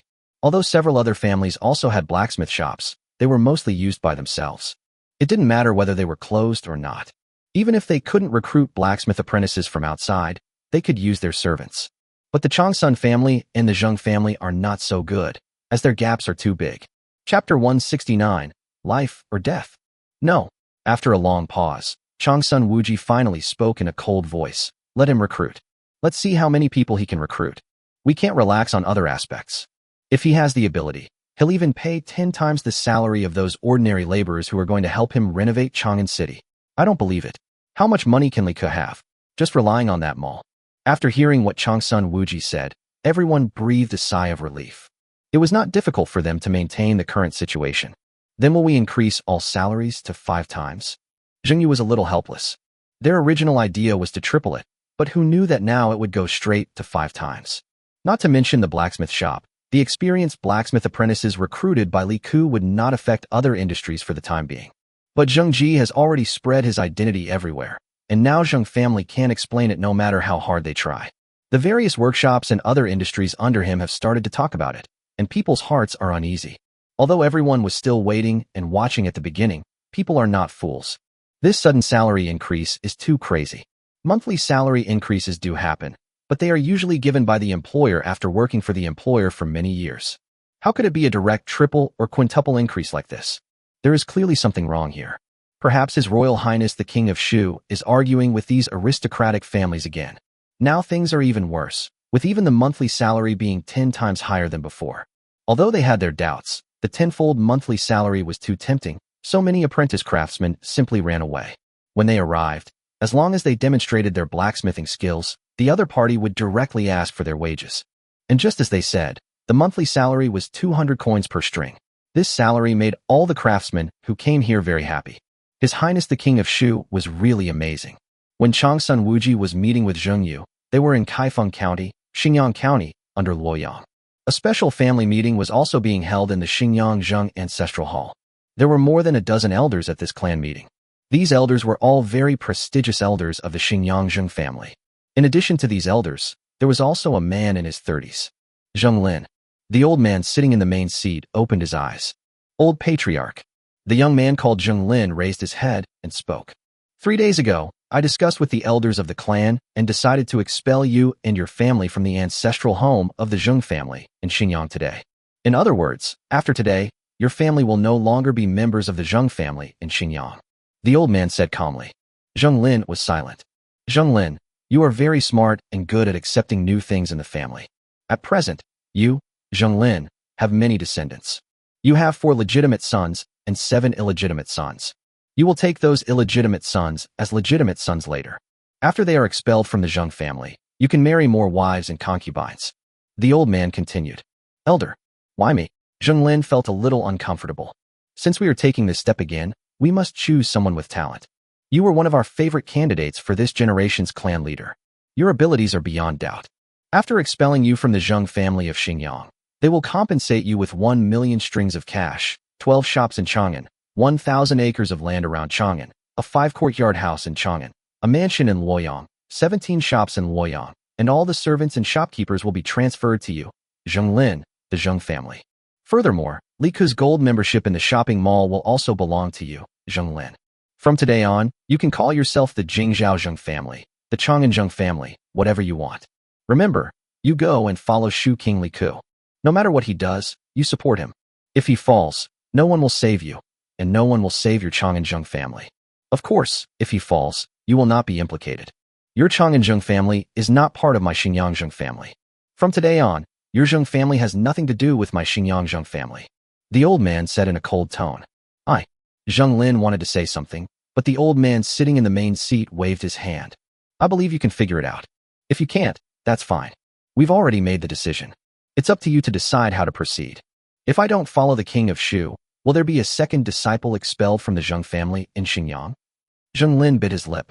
Well, your younger brother is good and quite knowledgeable. The old man's face was indifferent, as if Zheng Lin was not his direct descendant. In that case, Chief Zheng, I will take my leave now. See you again if the opportunity arises. Zheng Lin straightened himself up and bowed to the old man sitting in the main seat. Everyone present was silent. Zheng Lin turned and walked out of the ancestral hall. From then on, he, Zheng Lin, was no longer a member of the Zheng family of Xinjiang. Clan leader Zheng Lin. Just as he was about to step out of the door, the old man sitting in the main seat spoke. Zheng Lin stopped. Don't feel resentful. The world is full of ups and downs. No one knows how to go on this road or where it will fork to. But I hope we can all reach the end. The old man said softly. Thank you, Patriarch Zheng, for your guidance. Zheng Lin turned around, bowed, then turned around and left decisively. After leaving the ancestral hall, Zheng Lin came to his senses and looked at the big words Zheng Family Ancestral Hall. He turned around and knelt down. After kneeling 3 times and kowtowed 9 times, he turned around and left. When he returned to his home, everyone in the family had already packed up the gifts. Several housekeepers had already handed over several boxes of land deeds, servant deeds, house deeds, etc. to him. Once Patriarch Zheng arrives in Chang'an, all our assets will be divided with him. Please take care of yourself in the future. The boat is ready, and you can go to the dock. Zheng Lin said nothing more, but just bowed and watched all the servants move all the belongings from their homes one by one onto the long convoy of carriages. Boss. A woman came over, her face full of worry. She wanted to say something, but didn't know what to say. It's okay. From now on, we'll be the Zheng family of Chang'an. Zheng Lin said with a smile. Don't contact your family anymore. It's useless. It's probably the same here. The woman's face was a little sad, but she nodded. Let's go. Anyway, we are no longer people here. Zheng Lin waved his hand. He had no right to choose from the beginning to the end. It was impossible to say that he had no complaints at all. But what can he do? A 1,000-year-old aristocratic family relies not only on controlling wealth and books, but also on the ruthlessness and determination of the bet. Either die or live. The long convoy soon began to leave this place step by step. When Zheng Lin rode his horse out of the house, he looked back silently. He knew that he would probably never be able to return to this place, the place where he grew up, in his lifetime. Chapter 170. Li Ke took the initiative to go to court. Li Ke naturally didn't know what was happening hundreds of miles away for the time being. After Li Ke confirmed that the Changsun family had no reaction, he knew that they had given up. They certainly couldn't continue to follow him. 10 times the monthly salary involved not just one person, but possibly thousands or even tens of thousands of people. Almost all industries in the Tang dynasty can be called labor-intensive industries. They all require a large number of people, but they cannot afford it. However, As far as the steel industry is concerned, Li Ku can afford it. But this matter is not so easy to end. Just kidding. If everything ended like this, then people would always come to trouble Li Ku in the future. Therefore, His Royal Highness the King of Shu always takes revenge on the spot and never delays. It just so happened that tomorrow was the day for court attendance. Li Ku had not originally planned to attend the court, but he had to go. Because some things, if they are not handled in the court, are just trivial matters, but it is different if they are handled in the court. Li Shimin may know these things, or he must know them, but Li Shimin will not say it out loud. After everyone reports, a unified conclusion will naturally be formed in the court.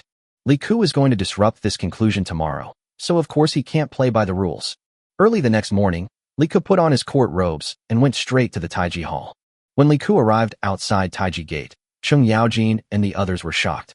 Oh my god, His Royal Highness the King of Shu actually took the initiative to attend court? Is the sun rising from the west today? The point is, it's okay to attend court, but look at the time. Taiji Gate isn't even open yet. The court session usually took 2 steps. First, most officials would wait at the Taiji Gate before it opened. When there was a quarter of an hour left before the court session, the gate would open. Then, officials would enter the gate and head to the Taiji Hall, where they would line up in front of the hall according to their official rank. Later, the door of Taiji Hall opened, the ministers entered, Li Shimin took his seat, and then the court meeting began. The basic process was roughly like this. For example, Li Ku usually arrives before the Taiji Hall door opens, but today he arrived before the Taiji Hall door opened. This is too proactive and not like His Royal Highness the King of Shu at all. After greeting His Royal Highness the King of Shu, Cheng Yaojin couldn't help but ask, Your Highness the King of Shu, are you up so early today? You're so quick to criticize me. Li Ku bowed to Cheng Yaojin and spoke directly without hiding anything. Cheng Yaojin, you are too direct. What's going on? Why don't you tell me, old Cheng, about it first? Cheng Yaojin said with a grin. Duke Su, you have a lot of scenes today. I don't see you have many roles usually. Li Ku looked at him and couldn't help but complain. Your Highness, it's because you have been so aggressive recently. I, an old minister, have so much to suffer from. Cheng Yaojin immediately licked his old face and said quickly, I say, what's the point of hiding things? It's not fun at all. Why don't you just tell His Royal Highness the King of Shu directly that your blacksmith shop is about to go out of business? Isn't that enough? Yuchi Jingda next to him said carelessly. Oh, Li Ku suddenly realized and looked at Cheng Yaojin with a strange expression. No wonder, I was wondering why you had so many roles today. You were just a background board usually.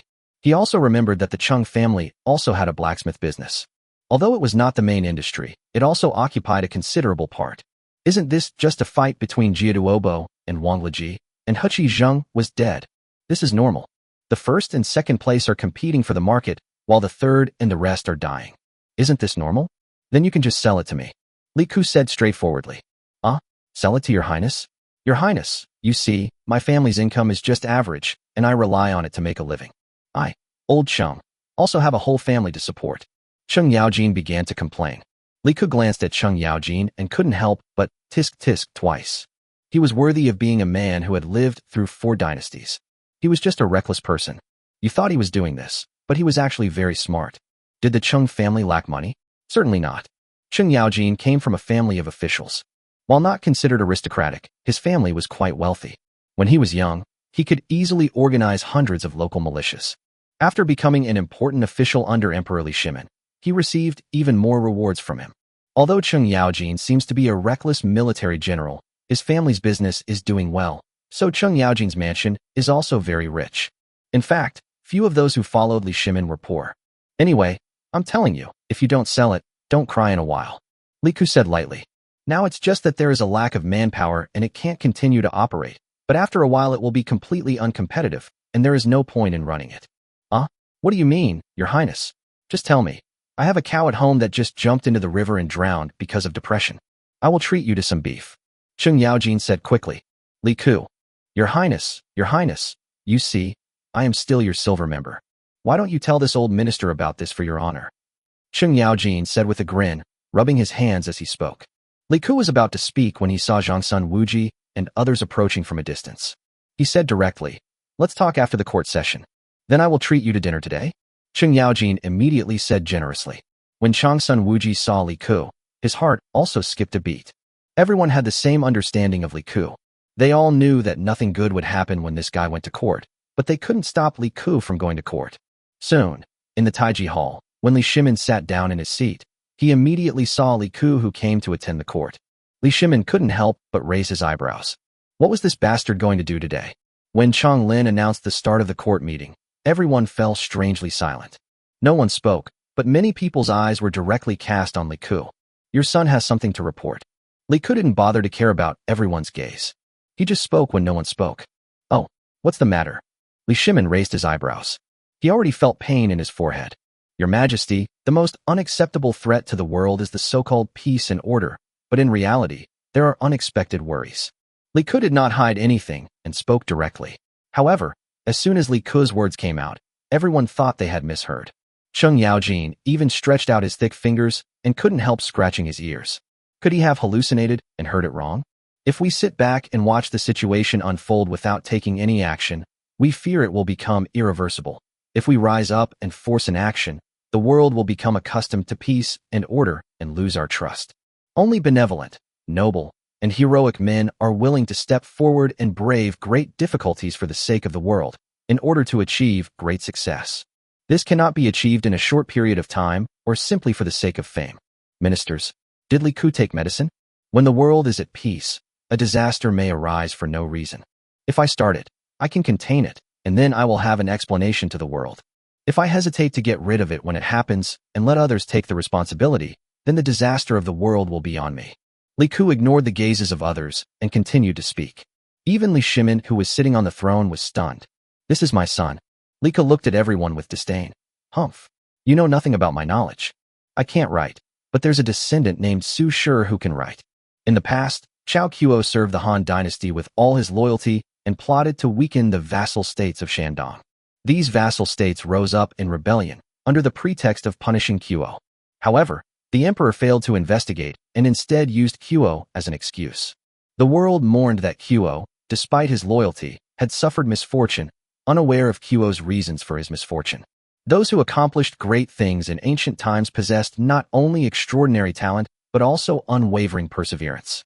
For example, when you controlled the floods, he dug the Dragon Gate, opened up the great river, and released it into the sea. Before his work was complete, he faced the dreaded danger of collapse and collision. It was only by foreseeing the inevitable, remaining calm when the event occurred, and slowly planning for it, that he achieved success. Given the strength of the Seven Kingdoms, they were suddenly weakened. Is it surprising that they changed? Kuo did not sacrifice his life at this time to face the great disaster for the world, but instead controlled the fate of Wu and Chu. Instead, he planned to save himself, hoping that the emperor would lead the troops while he himself stayed on the defensive. Moreover, who was it that caused the disaster among the Seven Kingdoms? He wanted to seek fame, so how could he escape the disaster?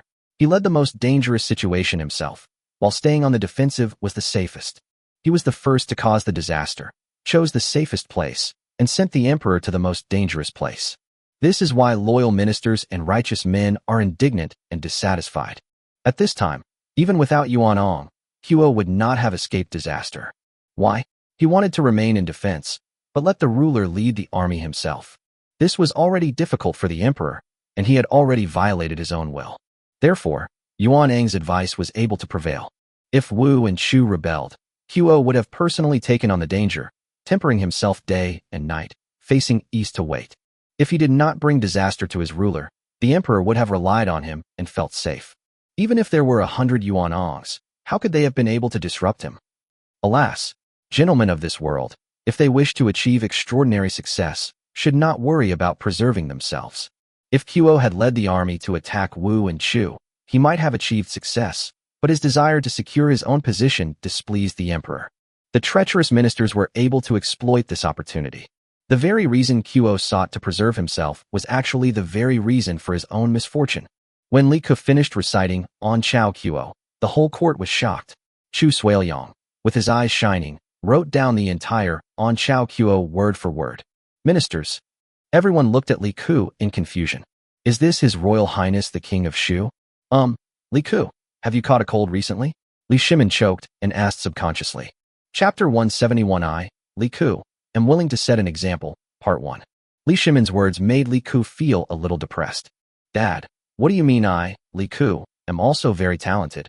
Okay, didn't I write the phrase, I was born with talents that will be useful, don't believe it if you don't believe it. Then find the person who wrote it. Your Majesty, I am fine. Li Ku said loudly. What I just wrote is exactly what I wanted to say. Ahem. Could you please repeat that? You spoke too fast just now. Li Shimin coughed dryly. He was stunned just now and didn't hear half of it. He certainly didn't hear the whole meaning, but he still knew who Chao Kuo was. The other ministers also came to their senses. They didn't actually hear everything just now, so Li Ku simply repeated what he had just said. After hearing this, everyone instantly understood what he meant. Li Ku's memorial meant to say, the most irreversible disaster in the world is when society appears stable and free of unrest, while in reality, factors of instability exist. If we passively watch unrest unfold without seeking to address it, then the unrest will probably develop to an irreversible point. I must rise up and resolutely stop it, but I'm also worried that the people of the world have become accustomed to this appearance of stability and will not trust me. Only those who are kind, noble, and heroic can stand up for the stability of the country and brave the wrath of the world in order to achieve great achievements. This is not something that can be achieved overnight, and it is certainly not something that can be achieved by those who pursue fame and fortune. The country is peaceful and tranquil, and if a major disaster is triggered for no apparent reason, I can trigger it and stop it, and then I can effectively convince the people of the world. If a disaster occurs and I try to evade it, letting others bear the responsibility of quelling it, then the blame of the world will surely be concentrated on me. This is roughly what it means, and Chao Kuo, King Yu, etc. were all examples used by Li Ku, or to some extent, it was to reverse the verdict on Chao Kuo from another perspective.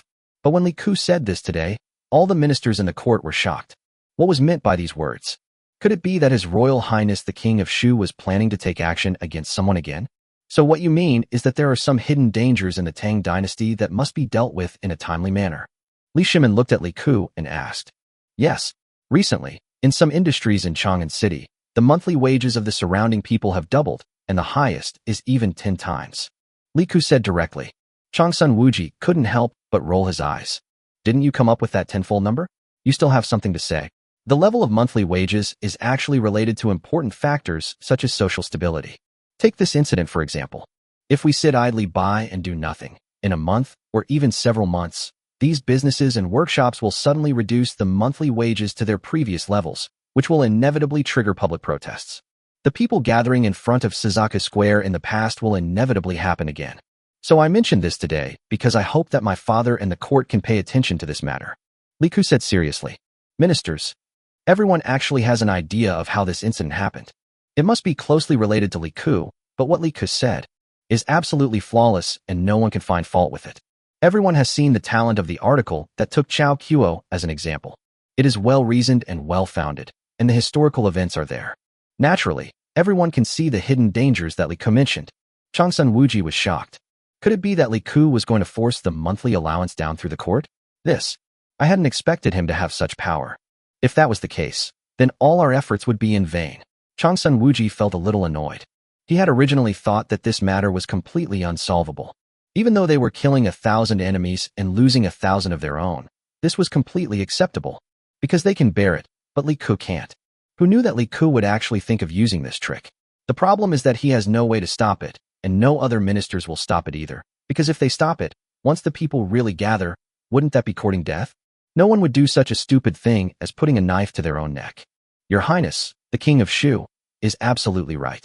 Cheng Yaojin, standing beside him, suddenly stood up and spoke loudly. Your Majesty, the stability of the monthly salary is just like the stability of grain and rice prices. If someone were to exploit this to cause trouble, it would inevitably lead to disaster. Everyone looked at Cheng Yaojin with strange expressions. Wow, even Cheng Yaojin is the first to speak out about the literary matter today? Can you believe this? I think so too. Wei Zheng thought about it and stood up. Although Wei Zheng was a troll, he still supported things that were beneficial to the people. Well, Li Ku, what you said makes sense. How do you think this matter should be handled? Should the court order these businesses and workshops to suppress their monthly wages? Li Shimin thought about it. Li Ku was not really making trouble today. He did raise a very unstable factor. No, Your Majesty is wrong. If the court prohibits this matter at this time, it will inevitably lead to public resentment, and the people may even blame the court. After all, the word profit moves people's hearts. As the saying goes, cutting off someone's financial resources is like killing their parents. Therefore, the court must not do this. I believe that what the court should do is mainly to guide and regulate, and leave other matters to the market to decide. Li Ku bowed and said, "Oh, tell me in detail." Li Shimin looked at Li Ku. There was something wrong with Li Ku today. It would have been fine if he spoke with reason and evidence, but it was rare that he didn't point at people and curse them. It was not easy. I believe the court should enact a law, which I shall call the labor law. The word labor refers to the hard work of the people in the fields. I also believe that the work of the people in workshops and businesses during their free time falls under the category of labor, because they, too, are using their hands to contribute to the prosperity of the nation. After all, without these workers, our food, clothing, and daily necessities would be relegated to ancient times. Therefore, this law aims to protect those who work in merchant workshops as temporary laborers during their free time, or those who work long-term in these workshops. I once sent people to investigate civil disputes. For example, there were conflicts between many employing businesses and workshops and these workers. Because these workers are in a weak position, they often suffer losses. In the long run, when the monopolists in a certain industry collectively exploit the labor force, it will inevitably lead to social disasters. Li Ku said seriously. Some employment firms even use the guise of a probationary period to try out workers for over a month. If they meet the criteria, they'll be officially hired, and if they don't, they'll be fired. However, there's no salary during the probationary period, and by the end of the probationary period, they often fail to pass. These employment firms are essentially taking advantage of the situation. Oh, no, they're using this to make people work for free. Everyone couldn't help but glance at each other. Was this Li Ku? His vision was so precise, his perspective so novel, his social observation so sharp that even ordinary ministers didn't possess it. Yet, Li Ku spoke with substance and presented everything in a clear and coherent manner. People didn't think much of the bai piao, prostitute, and thought it was a slip of the tongue. The word piao was a positive word in ancient times. Many women's names contained this word, such as Emperor Wu of Han's mother-in-law, who was named Lu Piao. Li Shimin was a little surprised. Li Ku had obviously been paying attention to this matter for a long time. He didn't expect that this kid had done something useful. Chapter 172 I, Li Ku, am willing to set an example, Part 2. Then what do you think this law should contain? Li Shimin asked. Your Majesty, I believe that, first of all, labor laws should stipulate that employing firms or workshops should sign a labor agreement with workers. Paper is very cheap nowadays, and the paper cost of such an agreement is not much. It should be made in duplicate, signed and sealed, with the employing firm or workshop and the worker each holding one copy. This contract is an official, standard contract. Private changes are not permitted and will be invalid. Workshops or businesses are only allowed to add restrictions based on their own circumstances. However, any added clauses are not allowed to conflict with labor laws or Tang Dynasty laws. If they do, the clauses will be invalid. Secondly, in businesses that have a probationary period, the salary can be 60% or 80% of the regular salary during the probationary period. No salary is allowed. Third, if an employing firm or workshop dismisses a worker without reason, they must compensate him or her with 1 month's wages. Fourth, if a worker is injured or dies during work, the employer or business should provide certain compensation. Fifth, workers must not disclose the business secrets of the employing firm or workshop during their employment. If such disclosure occurs, certain penalties will be established. Sixth, if the employing company or workshop reduces the employee's salary for reasons of their own, the employee has the right to voluntarily resign, and the employing company or workshop must compensate them with 1 month's salary. For now, I have only these 6 points in mind. Details should be supplemented and improved by ministers well-versed in Tang Dynasty law, such as sentencing measures. Labor laws should embody the principles of fairness and justice. After all, workers are a vulnerable group. In reality, even with the labor law in place, there will likely still be a large number of businesses that will shirk their responsibilities, and workers will likely endure this in silence most of the time in order to secure their jobs and make a living. So, if workers are still like this even with the protection of the labor law, imagine what will happen without it. Considering that there will be many voices of opposition from the people, you, Father, will definitely hear them. After all, the people behind these businesses and workshops can have a say in your presence, but the common people of the world basically cannot. Therefore, I am willing to lead by example. During the renovation of Chang'an City, I am willing to sign relevant contracts with all workers, including my Yujian Mall and all the shops under my name. This will serve as a pilot project for this law. If the effect is good, it can be promoted to the entire Chang'an as a pilot, and the Jingji Road will be responsible for supervision, and finally promoted to the whole country. Li Ku said calmly. Jiangyi-do was different from Guanyi-do. During the Jingguan period, Zhang Yidu was a supervisory agency rather than an administrative agency. It was not until the Kaiyuan period that it was planned to be Chang'an, and its jurisdiction became an administrative agency, similar to the later municipalities. After Li Ku finished speaking, all the ministers fell silent. The clauses Li Ku mentioned were already very complete, and only the specific sentencing and other details needed to be changed. But obviously, he had thought about this very carefully, but everyone felt uncomfortable. Because Li Ku had affected the interests of all the aristocratic families. What kind of society is feudal society? It is a society with extremely strict class system. Here, the lower class is the lower class. Oh, although there is no such term in the Tang dynasty, in the eyes of the gentry, except for the gentry and nobles, everyone can be called the lower class. But with Li Ku doing this, wouldn't the interests of these people be protected? For example, although there was no such thing as a probationary period in the Tang dynasty, similar things definitely existed, and they naturally understood it. The question was, could they object? No, because Li Ku was targeting the merchants. At least for now, the merchants were ranked last among the 4 classes of scholars, farmers, artisans, and merchants. What the hell did the gentry have to do with them? Even if everyone in the world knew what was going on, they couldn't refute it in the court. It hurts. It hurts so fucking much. Changsun Wuji thought more about it. Li Ku. It was obvious that he was trying to trick them again. This had already been brought to the official stage. It would have been okay to fight with them privately before, but now he was going directly to the court and putting this matter in public. And it's direct and open. The conspiracy is right here. Come if you have the guts. Changsun Wuji couldn't think of any rebuttal. This was his idea, but he never expected that Li Ku would come up with a labor law. This thing. How did he come up with such a complete plan? Don't underestimate this thing, but without decades of experience as an official, it's impossible to think of such a profound idea. And what's more, Li Ku came up with it in such a short time. He even wrote a memorial for this purpose. Just this memorial alone was a great article that shocked the world. The best part is that Li Ku wants to lead by example and piloted himself first. Who can refute this? Everyone knows that the number of people Li Ku will hire next is not a small number. The most important thing is that Changsun Wuji also thought of another point. That is, the Tang Weekly is now in Li Ku's hands. If such laws for the people are spread, they will surely be supported by the people of the world. Whoever opposes at this time will stand in opposition to the people of the world. It's so uncomfortable. The Tang Weekly shouldn't have acted so quickly. Instead, they should have studied it carefully first and found a foolproof way to get it directly under their control. This thing is too powerful. If that were the case, they wouldn't be so passive. Li Ku could manipulate public opinion at any time, and they would be unable to refute it. The key point is that Li Ku is very smart. Everything he does is based on the consideration of the Tang dynasty. Both Li Shimin and the people have benefited. How can these people oppose it? In the court, all the ministers thought deeply about this matter. It seemed that there was no solution. The main reason was that Tang Weekly was too rogue. If there was no Tang Weekly, and Li Ku leaked the news to everyone in Chang'an, they would have too much room to maneuver in the court. But it's not like now. I can't even open my mouth. My dear ministers, what do you think? Li Shimin suppressed the twitching of his lips and asked with a deliberately calm expression. I agree. Cheng Yaojin jumped out again. Everyone. Why are you so active today, old man? Me too. Yuchi Jingda simply stood up. I agree. Li Shiji also stood up. I agree. Fang Xianling, Wei Zheng, and others spoke up.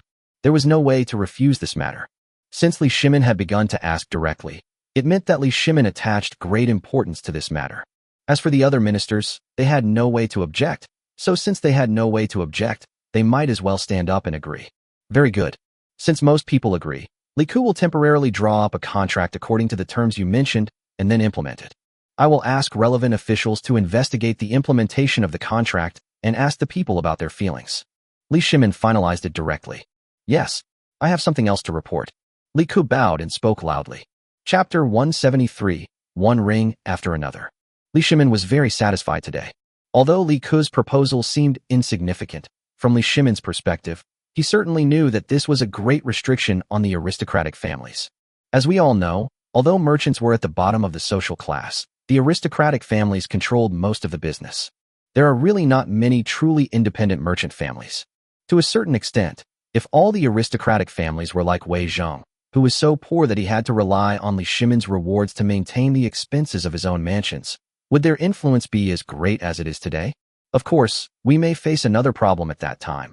That is, corruption, but to be honest, corruption is easier to solve than the current situation. Because corruption is illegal, The court wants to investigate. The emperor wants to kill him. There are always excuses. But what about the aristocratic families nowadays? There is indeed no corruption, but they make money in an honest way. So why do they need to be corrupt? With more money, the aristocratic families can naturally influence many common people. Therefore, Li Ke's approach can be regarded as a disguised way of weakening the power of the aristocratic families. You say? Li Shimin nodded with satisfaction. Your Majesty, the social hidden danger I just mentioned is only one of them. There is another one, Li Ke said seriously. Is it also related to this? Li Shimin looked at Li Ke and asked. It can be said that they are related. The second is the issue of non-registered households. Li Ke said. Not a registered resident? Everyone was shocked. What was His Royal Highness the King of Shu doing? It would be fine if he didn't attend court, but once he did, he would cause trouble. Throughout history, all of you ministers should know that the world is vast, not just China. There are many other countries. Aside from the Shang and Zhou dynasties, when there was still large-scale slavery in my country, slavery has been abolished for many years. However, in the Tang dynasty, there are still some people who are equivalent to slaves. And I believe everyone knows that this group of people are non-registered residents. Although the official name of the Tang dynasty is non-registered households, to some extent they are all considered slaves. However, I feel that any monarch who is capable, a Khan with great talent and ambition, who intends to become the common ruler of the world, should avoid enslaving his subjects. Of course, changing a system can't be accomplished in a short period of time, but I think we can use the law to prohibit certain types of unregistered households, such as those who sell themselves or their children. This is because it easily breeds too much crime. For example, situations like forcing women of good character into prostitution, setting traps for the common people when forced to abduct women, and using money to make them unable to survive, forcing them to sell their children, are common in the Tang dynasty and in previous dynasties. If your father is willing to have people investigate, there are countless similar cases. If there are too many of these people, it will inevitably affect the stability of the Tang dynasty. In my opinion, there are only two types of people who are not registered as residents of the Tang dynasty. One is the Kunlun slaves, Western region slaves, who concubines, Silla maids, and Bodhisattva barbarians who were brought to the Tang dynasty by foreign merchants. The other two types are the non-registered residents who were convicted by the government. The people of the Tang dynasty should not fall into this abyss. Throughout history, countless slaves in every dynasty have been abused to death by their masters. Many of these slaves were sold as children, and they had no choice. What did they do wrong? Although the Tang dynasty code has relevant legal provisions, and masters cannot arbitrarily execute these slaves, the restrictions are too loose, and it is too easy for a master to find an excuse. Therefore, I feel that as a prosperous Tang dynasty that attracts tributes from all nations and is feared by the world, we should not be so harsh on our own people. Li Ke said loudly. Li Shimin's expression froze for a moment. Just how happy he had been just now. Now he felt even more troubled. The issue of non-registered households, if resolved completely, would involve a much wider range of people. It wasn't just the aristocratic families. Every wealthy household in the world didn't have a few slaves. Of course, the two types of non-registered households that Li Ke mentioned as permitted were, after all, a minority in the Tang dynasty. Most of the slaves came from the people of the Tang dynasty. Kunlun slaves are black people, but most of the Kunlun slaves in the Tang dynasty are not from Africa, but from the native blacks of Indonesia and India in later generations.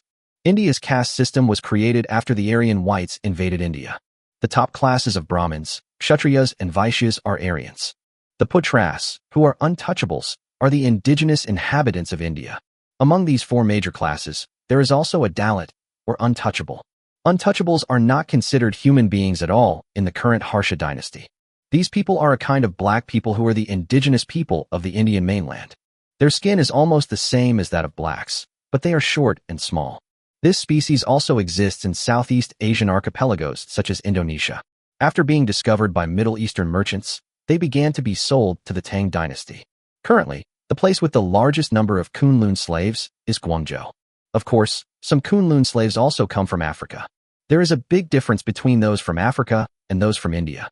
Black people from Africa are generally tall and are very popular in the Tang dynasty, because it is difficult for African blacks to survive in this era. It is still a primitive society.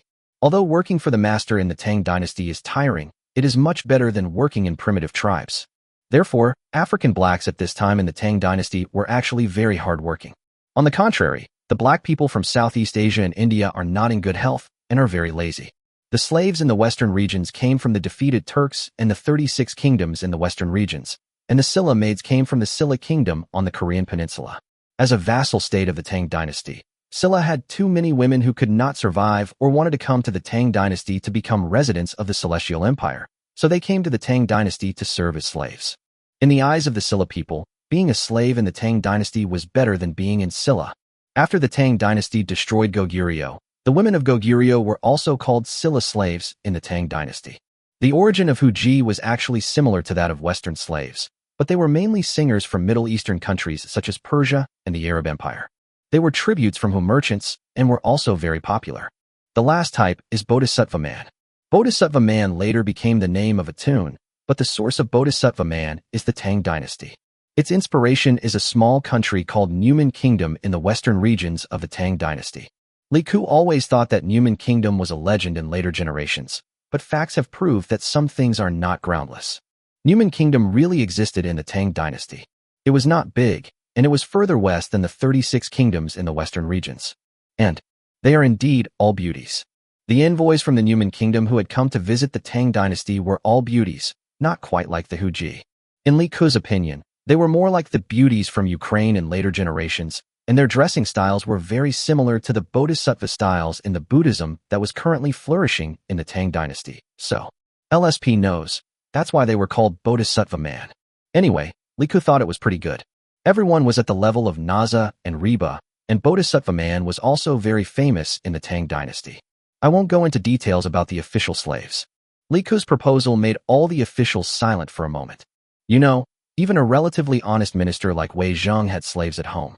Your Highness the King of Shu, I have a question. Fang Xianling suddenly stood up. Chapter 174, I will take all the responsibilities. Duke Wei, please speak. Li Ku bowed slightly. Your Highness naturally has good intentions. I, an old minister, also know that this system may be unreasonable, but it also provides many people with opportunities to overcome difficulties. For example, children who cannot be supported. Although the word sold sounds unpleasant, but serving as slaves in some wealthy families at least has a chance to survive. Although there are slaves who are abused to death by their masters, they are a minority after all. There are also homicides among ordinary registered households. I wonder what your Highness thinks about this matter. Fang Xianling said very humbly. As soon as Fang Xianling asked the question, Li Ku knew that although Fang Xuanling's question seemed to be on the side of another group of people, it was giving Li Ku a chance to explain. This brings us back to the issue I mentioned earlier. These people can sell themselves as slaves, but it's on long-term contracts of 10, 20, or even 30 years, just like labor contracts. They're paid a certain monthly salary, which can be very low, since the master has bought them, after all. But one thing is certain. Their personal rights must be the same as those of registered households. Or another way is to use work to pay off debts. The court can intervene. For example, if someone sells themselves to bury their mother, or if parents sell their children, the court can provide them with a certain amount of money, allowing these parents or children to work for the court for a few years for free or for a monthly salary that only provides basic living expenses. But their identities are still registered households, and they are still upright citizens of the Tang dynasty. Li Ku said with a serious expression, don't think that it is just a matter of identity. Just because of identity, countless people have been restricted and killed in the Tang dynasty. The gap in status between non-registered and registered households was too great. Of course, how to proceed with this matter still requires your father's careful consideration. This, son, is only a suggestion. Li Ku turned to Li Shimin and said, however, this son would like to use his personal name as a pilot project. How do you want to conduct the pilot? Li Shimin raised his eyebrows. I will buy out all the unregistered tenants of the pawnbrokers in Chang'an City and spread the word. If anyone is forced to sell their children or even their bodies due to hardship, I will lend them money and provide them with temporary jobs. Li Ku said directly. After some time, your Majesty can take another look at their situation. As soon as Li Ku finished speaking, everyone looked at each other in bewilderment. All the unregistered clients of the pawnbrokers in Chang'an? This was not a small sum of money. But was it worth it to buy so many people just to rescue them? They themselves might not be willing to rescue themselves. However, when Changsun Wuji heard Li Ku's words, he immediately understood Li Ku's intentions. Haha, I thought he was so noble. In the end, wasn't it just to solve the problem of not being able to hire people? Wasn't it just to solve the funding problem to the greatest extent possible? By buying these so-called non-registered households, although their registered status would be retained, Wouldn't Li Ku give them whatever monthly salary they wanted?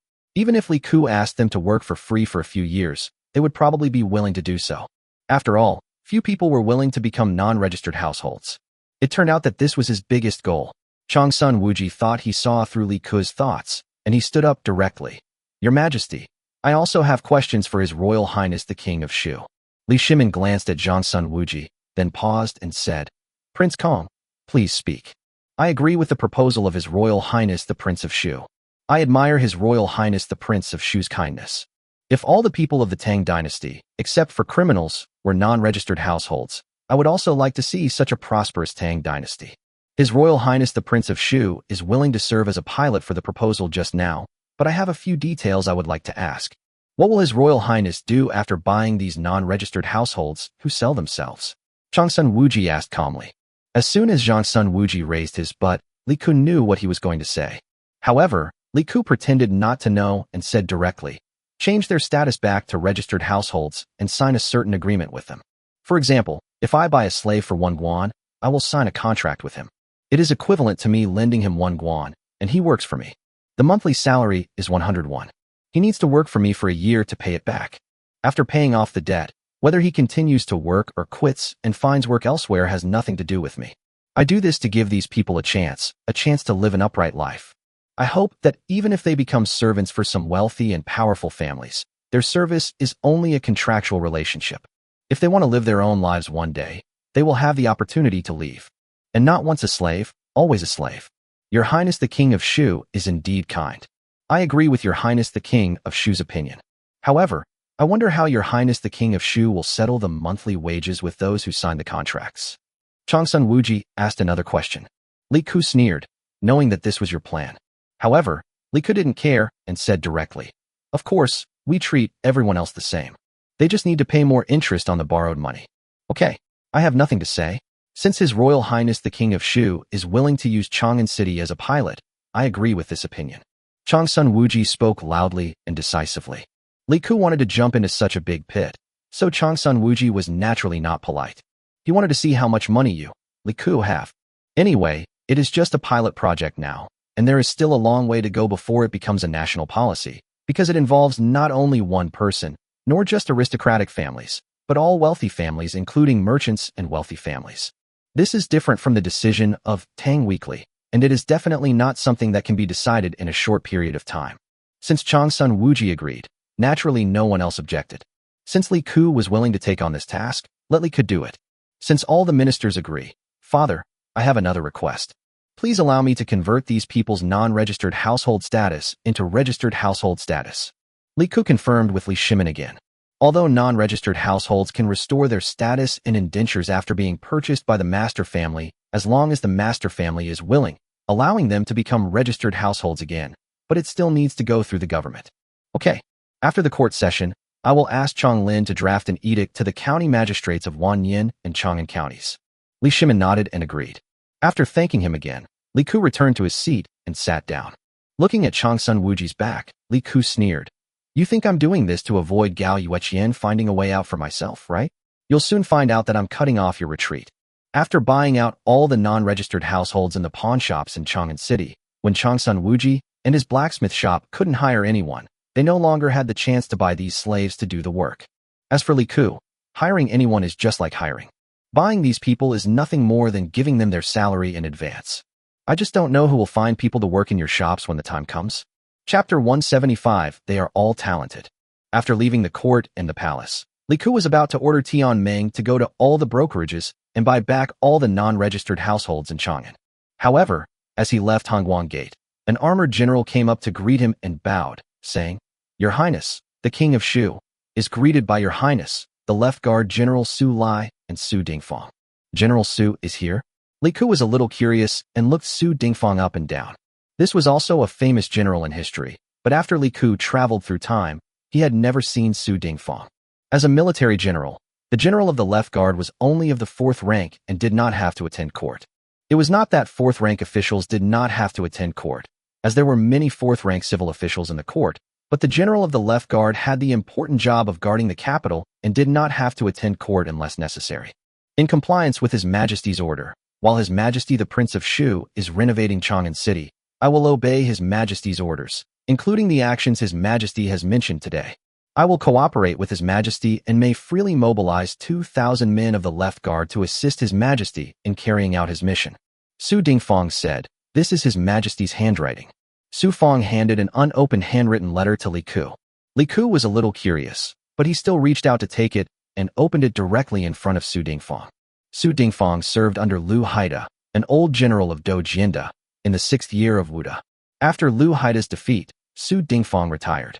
In the 2nd year of Jingguan, I issued an imperial decree to employ him. In the 4th year of Jingguan, he accompanied Li Jing in the raid against Jieli. He was quite brave, but during the battle against the Turks, he allowed his troops to plunder. Therefore, he was not promoted or reused for 5 years, but was instead tempered. Today, I hand him over to you. It is up to you to decide whether to use him or not. Li Ku was speechless after reading just a few sentences in the handwritten letter.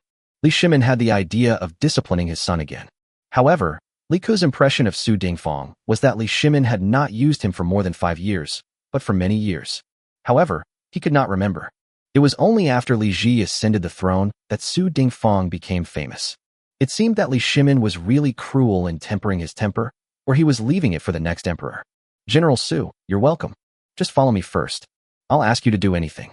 Li Ku thought for a while and said, "Yes, Your Highness, this is my student, Pei Xingjian, also known by his courtesy name Shoyue.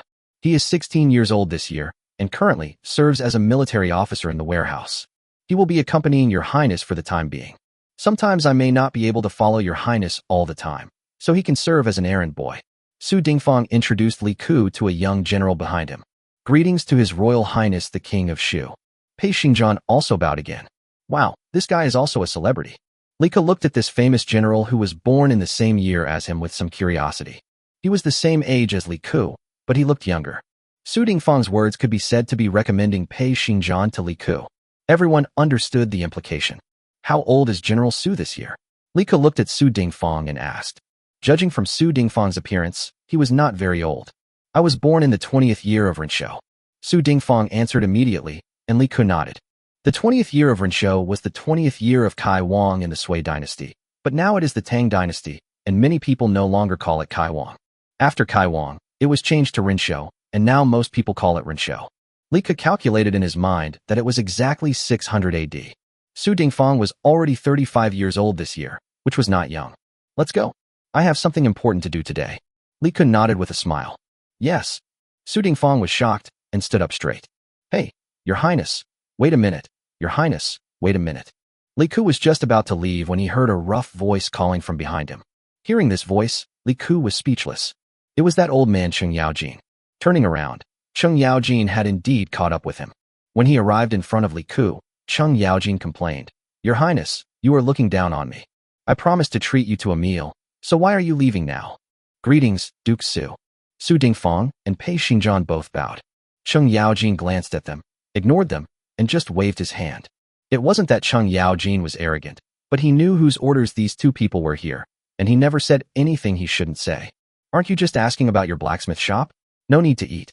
Anyway, I tell you, in a while, a plowshare in my blacksmith shop will sell for 300 won, and a kitchen knife may only sell for 100 won, or even less." Li Ku said lightly. Li Ku had lowered the price considerably. A plowshare in the Tang dynasty now cost about 1 guan, a coin, and the cost of iron making was about 900 won, with a profit of about 100 won.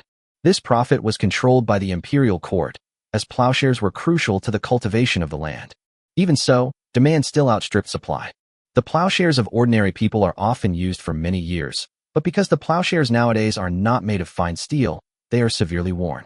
Many families shared one plowshare, which was very expensive for the common people. However, despite the great progress in iron-making technology in the Tang dynasty, it was still not widely available. However, the common people had to buy a plowshare, which was essential for their daily life. When many families fled, they would take their plowshares and kitchen knives with them, as they were the most valuable items in their homes. As for the rest of the plowshare, it can be made of wood, which is readily available. As for all the costs of Li Ku, it's about 10 won to make a plowshare, mainly labor and transportation costs. The cost of iron smelting is basically labor cost, mostly labor cost, because iron mines, coal mines, etc. are not far from Chang'an, so the transportation cost is not high. Nowadays, Many people take their old plows to blacksmith shops after they have worn out too much. They then take the old ones and have them melted down. The blacksmith then adds some new ones and recasts them, which saves them some money. Cheng Yaojin's eyes nearly popped out. It was so low? How could their blacksmith shop still make any profit? Wouldn't that mean they were losing money? So, are you going to sell it or not? Li Ku shrugged and asked Cheng Yaojin. Your Highness, I really need to eat. I have a whole family to support. Since you are selling it at such a low price, I guess pig iron must not be expensive. Otherwise, you can just sell it to me directly, and I will make it myself and sell it at your price, giving me a chance to support my family. Cheng Yaojin cried. Li Ku. Damn, I knew that none of these old guys who could live for a few dynasties in ancient times were fools. Okay, but there's one thing. If you can't recruit the right person, don't blame me. Li Ku said calmly. I can sell you a piece of pig iron for a plowshare for 150 coins. Thank you, Your Highness, the King of Shu. Don't worry, I will leave some master craftsmen here and send the other skilled apprentices to you. I will also find some slaves from my family, or buy some. Your Highness, did you calculate these correctly? So you bought out all the non-registered households in the Chang'an City Yang in advance. Cheng Yaojin discovered the bright spot. Li Ku glanced at him and said, Is this person like that? If I buy him back, won't I still have to pay him a high salary? Cheng Yaojin thought for a moment, then suddenly whispered, Your Highness, what if someone buys a large number of non-registered residents from Luoyang and other big cities, sends them to Chang'an, and then sells them at a higher price? Li Ku glanced at him and couldn't help asking, Do you think Duke Wu is really stupid, or is he just pretending like you? Look at what you said. I'm not smart either. He is probably a little dumber than me. Smart people are people like you, Your Highness the King of Shu. How can a rough guy like me understand all those twists and turns? Cheng Yaojin shook his head. Su Dingfang and Pei Xingjian. Chapter 176, Killing the Chicken to Frighten the Monkey. Li Ku rolled his eyes. He finally realized that except for idiots like Zhang Liang, these people were all fucking thousand-year-old foxes. Please keep the meal you bought me. Let me make it clear that I won't eat food from other places. I'll just go to a shopping mall. Li Ku waved his hand. Your Highness, eating in your mall is too expensive. Cheng Yaojin said with a bitter face. Expensive as hell. The profit margin of the food in my mall is only 500. How can it be expensive? The food there is all carefully researched by me, Li Ku, and these are all RD expenses. Don't cry poor. It won't affect you even if those blacksmith shops are closed. I won't say more. I have something to do today, so I'll leave first. As for your reminder just now, thank you very much. Isn't General Su here? General Su, mobilize 1,000 soldiers and come with me. There is a pimping business that forces women into prostitution. We need to raid it. Li Ku said with a smile. When Cheng Yaojin heard Li Ku say that there was a pimping business forcing women into prostitution and that it was going to be investigated, he understood. He chuckled twice and said goodbye to go home. Yes. Su Dingfang bowed and took out the tiger talisman from his arms and handed it to Pei Xingjian, asking him to mobilize the troops. Li Ku ignored Su Dingfang and called Tian Meng over, asking him to go to all the brokerage shops in Chang'an City to purchase non-registered households. However, he had to stay at the brokerage shops for the time being and wait for Li Ku to take action. In the East Market, Luoji Yang, a shop, is located. The word Yang, a shop, was derived from Hong, a shop that was originally called Hong. It was later misread or written by some illiterate or literate common people, and eventually it gradually became Yang, a shop. Anyway, when Li Ku came to the Tang dynasty, it was already called Yang, a shop. He didn't know if this was the reason. This is what the traditional Chinese characters for Yab and O look like, so it is indeed possible to make a mistake. The Yang in the Tang dynasty had certain official functions to a certain extent. Although it was not an official agency, it assisted the government to a certain extent. The Yang seemed to be an intermediary, but like other industries, after it became big, it was almost always supported by various aristocratic families.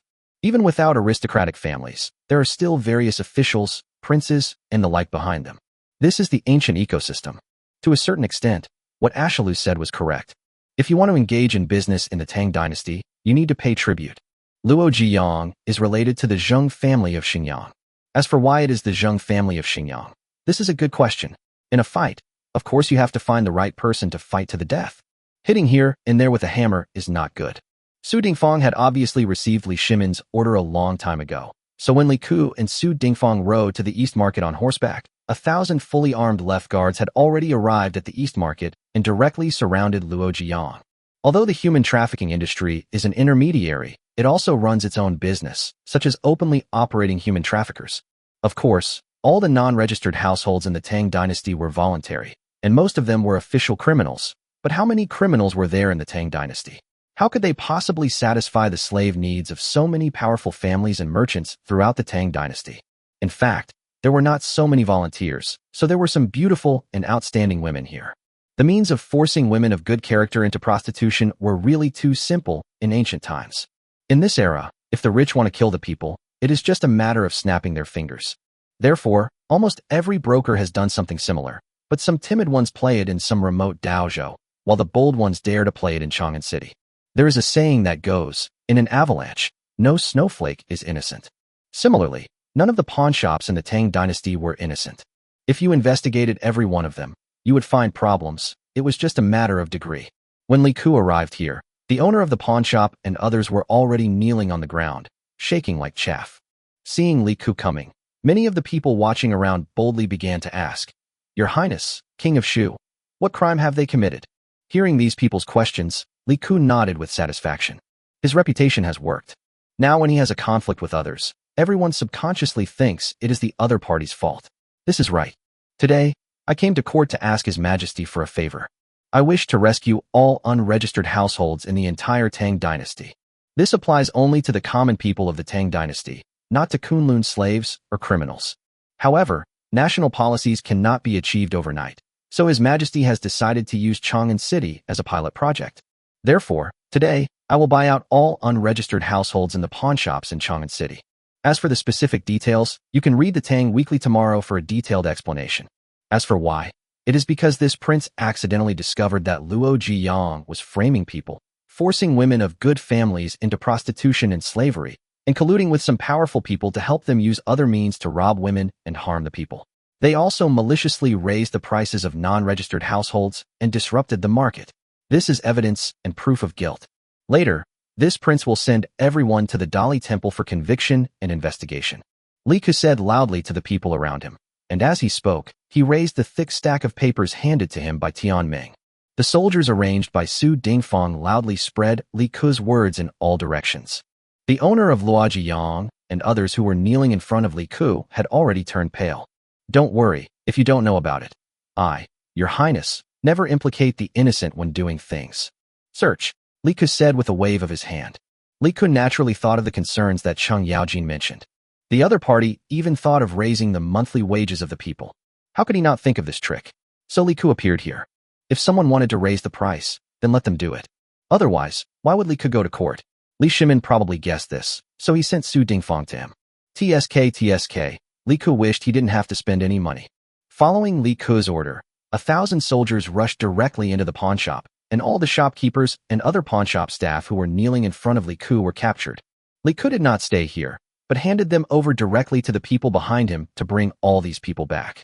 At this moment, among the surrounding crowd, the local tyrants who saw this scene had quickly left here, and then spread the news rapidly through the gangs in charge of various markets, and the various brokerages in Chang'an City soon learned of the news. After hearing the news, all the shopkeepers of the pawn shops were terrified.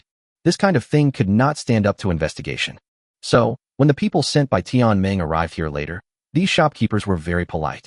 After hearing the requests of the people who came to buy, these leaders said that they were touched by the kindness of His Royal Highness the King of Shu, and since His Royal Highness the King of Shu was making a one-time purchase, they would give His Royal Highness the King of Shu a 20% discount, and just pay a one-time 20% discount. In 1 hour, Li Ku bought out all the pawn shops in Chang'an City, except for criminals and foreign slaves, totaling 2,273 people. Chapter 177, The Woman Named Wu Wei. Ming Yang hugged her sister with fear on her face and looked at the soldiers in front of her. Ming Yang, who was only 15 years old this year, had just been brought back to Chang'an from the western regions by Luo Ji Yaxing. She did not expect that the scene before her would appear on the first day. Although Ming Yang had been reduced from a non-registered resident in the western regions and looked like a Hu Ji, she was not from the western regions, but from the Tang dynasty. Her father was a wealthy man in the Tang dynasty, and her mother was a woman bought from the barbarian kingdom. After being taken into her father's concubine, she had no status. When her father was alive, although she and her sister had no status, they could still have a good life at home with their father's care. But after her father died, her mother was killed by her half-brothers and half-sisters. One of her half-brothers wanted to insult her, but she refused to obey. In anger, the half-brother sold her to a pawnbroker. Mingyang was not her original name, but when she was sold into the pimping business, she gave up all her previous identities. Mingyang was the name she gave herself. On the way from the western regions to Chang'an, she experienced the greatest humiliation of her life. She was forcibly examined by several women from the pawnbroker's office to see if she was a virgin and was forced to learn many skills to serve men. Although she was still a virgin, she was different from before. Before being taught these things, she didn't even understand the matters between men and women. After arriving in Chang'an, she knew her fate was to end up in a brothel or to be bought by a master like her mother. But what would it matter if she was bought? A woman with such unusual appearance and beauty as her had no status in the Tang dynasty. Mingyang, heartbroken, had made all the mental preparations. She just wanted to protect her sister. But she didn't expect that the entire Luojiang would be closed down after only one day. She heard that if it was closed down, she would even be sent to a lower-class place. Therefore, Mingyang was filled with fear. It didn't matter how she herself fell into depravity, but her sister was only 9 years old this year. But she had no way to resist, so she could only obediently follow the instructions of the surrounding soldiers and follow all the slaves in the pawnshop. Under the protection of the soldiers, they squeezed into the carriages and were pulled out of the city. Outside the Jingguan Gate, it was very lively today, with many people gathered here, because there were more than 30 tables placed here, and there was a scholar sitting behind each table. There were pens, ink, paper, inkstone, and other items on the tables. Many people in Chang'an City were watching here. I heard that His Royal Highness the King of Shu bought out all the non-registered households in Chang'an City. I heard that His Royal Highness the King of Shu wanted to restore the identities of all of them. Chief clerks were sent from Chang'an County and Wanyan County to assist in the identity processing. The people were all talking about it. They didn't quite understand the meaning of this, but it was a good thing for them. Becoming a non-registered household, even the people knew, was a path they would only choose when they had no other choice. As long as they can survive, no one wants to be a non-registered resident. Just like this, how much money will His Royal Highness the King of Shu spend? However, while the people were discussing here, people soon came over and erected wooden boards around them, and notices were posted on the templates in advance. They were familiar with these things, some of them looked like small posters. The people immediately looked over, and people around read and explained. His Highness the King of Shu has recently issued an order. In light of the recent illegal activities of Luoji Pawnshop, including forcing women into prostitution, His Highness has requested Your Majesty's instructions to implement the following pilot program within Chang'an City. First, all pawnshops within Chang'an City are temporarily prohibited from engaging in the sale of non-registered Tang civilians. Anyone who has become a non-registered Tang civilian may sell their indentures to His Highness the King of Shu. Secondly, any commoner whose family is in need of money and is prepared to sell themselves or their children can approach one of His Majesty the Prince of Shu's shops in the various markets of Chang'an. After investigation, they can sign a loan agreement. For example, if someone urgently needs 3 strings of cash to sell their children, after signing an agreement with His Majesty the Prince of Shu, they can borrow 3 strings of cash from His Majesty the Prince of Shu, rather than sell their daughters. They can also sign a labor contract with His Majesty the Prince of Shu, using the labor to offset the loan, but they will need to pay 20% more. If the normal monthly wage is 100 won, His Majesty the Prince of Shu will pay 50 won per month, and the additional 50 won will be deducted from the loan of 3 strings of cash, 600 won, until the deduction is completed, and then they will be free again. Third, all non-registered households purchased by His Royal Highness the King of Shu today will be handled in the same manner. After these people explained Li Ke's policy clearly, all the people cheered. His Royal Highness the King of Shu is so kind. This is a good thing for everyone, because the people watching here are ordinary people. Who can guarantee that their family will not encounter misfortune? If something like that really happened, His Royal Highness the King of Shu would be giving them a second chance. Because becoming a non-registered household meant they no longer had freedom, and their life and death depended on the master's wishes. But now it was different. They still had the opportunity to choose their own lives. There were many people gathered outside the Jingguan Gate, and many people entering the city had to queue up here, and many carriages were stuck here. In one of the carriages sat a woman in her 30s and a girl of about 11 or 12 with bright eyes and fair eyebrows. Xiaomei, what happened outside? The girl asked curiously as she lifted the curtain of the carriage. To answer the young lady, it is related to His Royal Highness the King of Shu. The maid outside spoke hurriedly. Oh, the girl immediately became interested. On her way to Chang'an, she had heard many legends about His Royal Highness the King of Shu, especially the one that had almost begun to spread to all parts of the Tang dynasty some time ago. The story of how His Royal Highness the King of Shu single-handedly fought against the aristocratic families and the court officials and successfully turned the tide of the war had almost become a legendary story that spread throughout the Tang dynasty. The magical methods of His Royal Highness the King of Shu. Now there are many people on the street making up jokes and telling stories. I heard that there is already a profession called storyteller in Jingzhou City, who specializes in telling people the story of His Royal Highness the King of Shu fighting against the aristocratic families and tea houses. She was very interested. From what she had heard on the road, it seemed that His Highness the Prince of Shu, despite his supposedly reckless personality, was actually very kind, brave, and resourceful. She also heard that His Highness looked exactly like Her Majesty, handsome and elegant. Furthermore, he was only 17 years old and still unmarried. She wondered what girl would have the honor of meeting him. We can't leave for the time being. Mom, I'll go down and take a look. The girl rolled her eyes and then spoke. There are too many people here and we just arrived. Why don't you wait until we return to the city and settle down before coming out? The woman was a little helpless. Mom, it's precisely because we've just arrived and are going to live in Chang'an City in the future that we want to find out about the current situation of Chang'an City. The girl said seriously. You. Bring a few more people with you when you go, and don't get lost. You know our home address. If you can't find your mother, just go into the city by yourself. The woman smiled bitterly, but still agreed. She knew that her daughter had been quirky and smart since she was a child, and had a very opinionated personality. Although she was only 12 years old, she had already listened to his opinions on many things at home. Yes, mother, don't worry, I'll be back soon. The girl immediately jumped off the carriage with a smile on her face and headed towards the crowd with her maid. Sewer. The woman in the car hurriedly said when she saw the girl jump out of the car. Mother, be careful. I'll be waiting for you here. The woman said hurriedly. Yes, I understand. The girl bowed with a smile, then went into the crowd with her maid. Chapter 178, Just Change Your Name to Li Chang'e. At this moment, Li Ku did not know that although he had brought many changes to this era, many people in this era were still firmly moving forward along their own paths. Li Ku was also at the registration office now. Today is the first day, so of course he has to show up. This is a good time to improve his reputation. As long as his reputation is high enough, he will be successful in everything he does. Soon, the first batch of buyers, that is, the non-registered households of Luo's dental clinic, were brought over. The non-registered households on the car were separated according to different types. Some of these non-registered households were children who were sold by their parents or sold themselves, or were beggars who could not survive in other places and found a dentist to sell themselves. Some of them are adult men and women, and their origins are more complicated. They are fleeing, avoiding disasters, and there are all kinds of people. There are also craftsmen with certain skills, who are generally very popular. The ancients were not stupid. Another part is young and beautiful women, who are often the focus of sales in pawnshops and are valuable. These people were divided into different categories and went to the relevant queues. Li Ku was sitting behind the group of young and beautiful women. After all, Yang Anning and the others needed to add new sisters. Only Li Ku could judge this and no one else could decide, so of course Li Ku had to sit here. If there is a choice, he won't come. What a waste of time. Your Highness, would you like to go back and rest? Yang and Ning, who was standing beside Li Ku, asked softly. You got up an hour earlier than usual today. I'm afraid you didn't get enough rest. No need. Today's situation is very important. I have to stay here even if I am tired.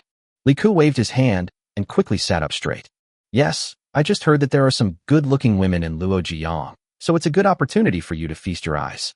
Yang and Ning said with a smile. As she spoke, she stood behind Li Ku and massaged his shoulders. Speaking of this, I have already arranged for Chang'an County to restore your registered status regarding your indentures. Li Ku said. Your Highness, please do with it as you please. It's useless to me anyway. Yang and Ning said with a smile. Why is it useless? Maybe one day you will meet a good man who is in love with you, and then you will get married. I will prepare a generous dowry for you. Li Ku smiled and waved his hand. Your Highness, you are joking. And Ning is your person in life and your ghost in death. Please don't say that. If your words get out and are heard by people outside, according to your words, they will probably call you a scumbag and say that you give away your beauty.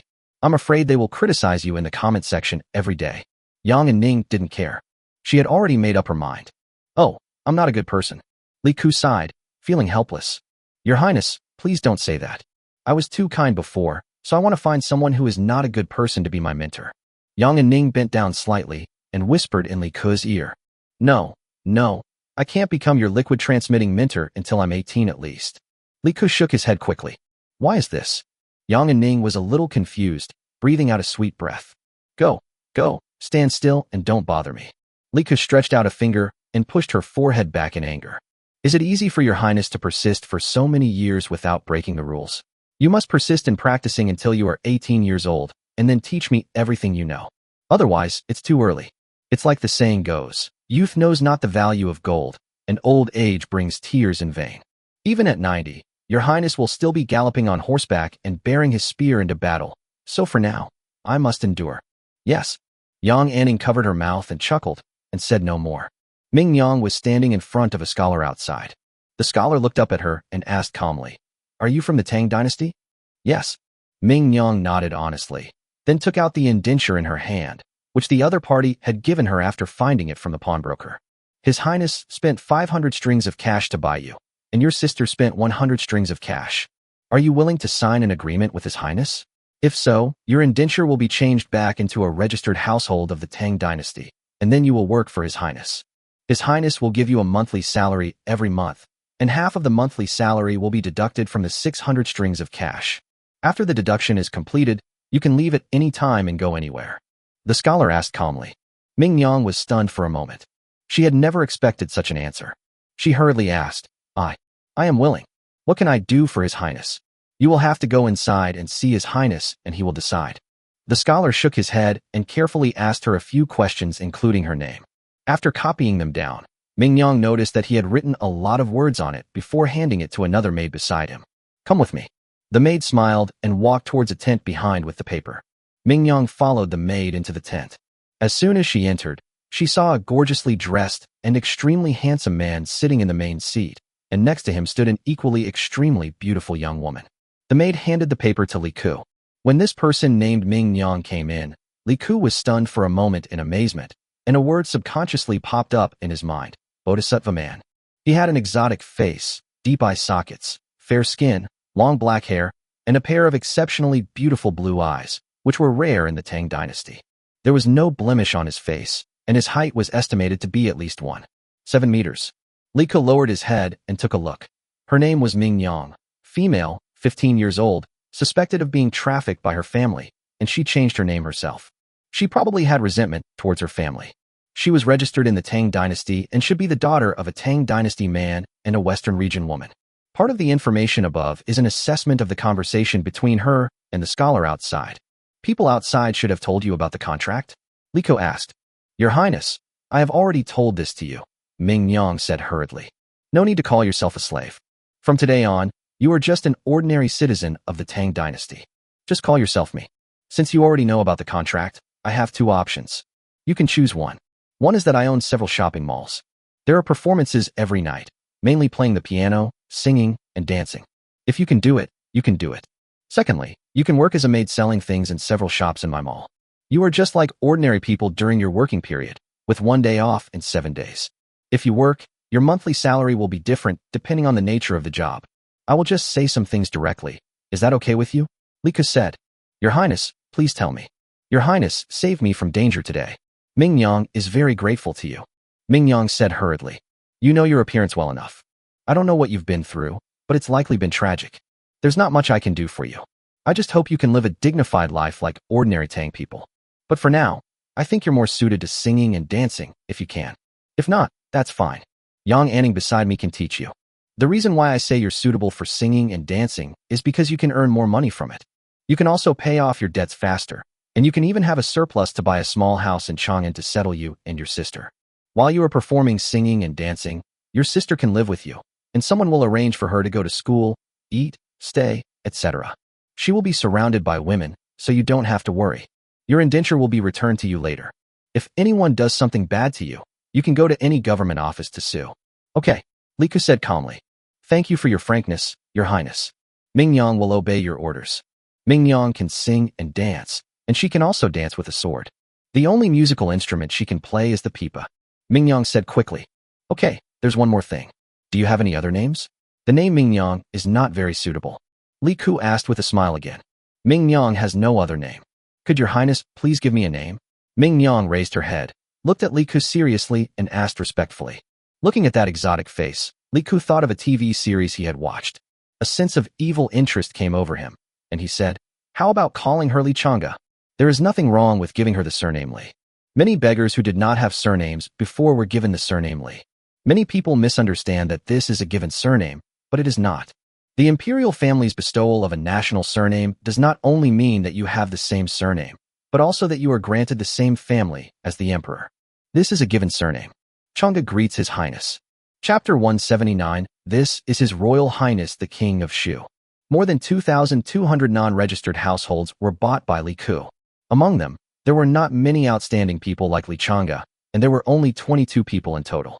These people were the playthings prepared by the brokerage firm for various wealthy and powerful families. Li Ku had asked about them one by one. They all had top figures and looks. Many of them were only in their early 10 years old, who would have been sentenced to life imprisonment in later generations. But in this era, Li Ku sighed. After all, in history, if there was no Li Ku, even Li Shimon's princess would have been married off at the age of 10. Who could say anything? In history, Qinghe was the only one who got married at the age of 10, and she married Cheng Huaoya. Coming to this point, Li Ku actually understood why the ages of many princesses and princes in history books were conflicting. It was because the ancients had the habit of recording events, and there was no unified standard. According to the custom of the Tang dynasty, in some important occasions, the age was recorded according to the actual age, but in some non-important events, the age was recorded directly according to the lunar calendar. The difference between the two could sometimes be 2 years. For example, if a person was born in early December of the 8th year of the Jingguan reign, he would not be considered 1 year old until December of the 9th year of the Jingguan reign. However, the age in lunar calendar is calculated in this way. You are 1 year old when you are born. For example, if you were born in December, you would be 1 year old after birth. Less than a month after the Chinese New Year, the child would be 2 years old.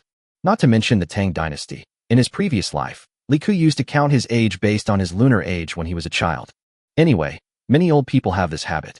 Moreover, these carefully selected women are all proficient in music, chess, calligraphy, painting, singing, and dancing, and have all been trained by the pawnbrokers. They are also proficient in the skills of serving men. Although Li Ku has not asked about this, he has also learned that there is really no exaggeration in Jinping Mei. The flowers that modern people play with may not be as beautiful as those in ancient times. Apart from these, there were less than 300 craftsmen, and the rest were ordinary laborers and some 5 or 6-year-old children sold to pawnshops. According to Li Ku's regulations, all the information of these people was registered, and the contract situation was explained to them. Without exception, they all agreed with gratitude, and many of them knelt down on the spot. Everyone signed the contract. Li Ku provided them with monthly wages based on the market salary and deducted 50% every month to repay Li Ku's debt. They had to repay an additional 20% of the contract debt to Li Ku. In addition, Li Ku also provided them with food and accommodation. If the children can find their parents, someone will contact them.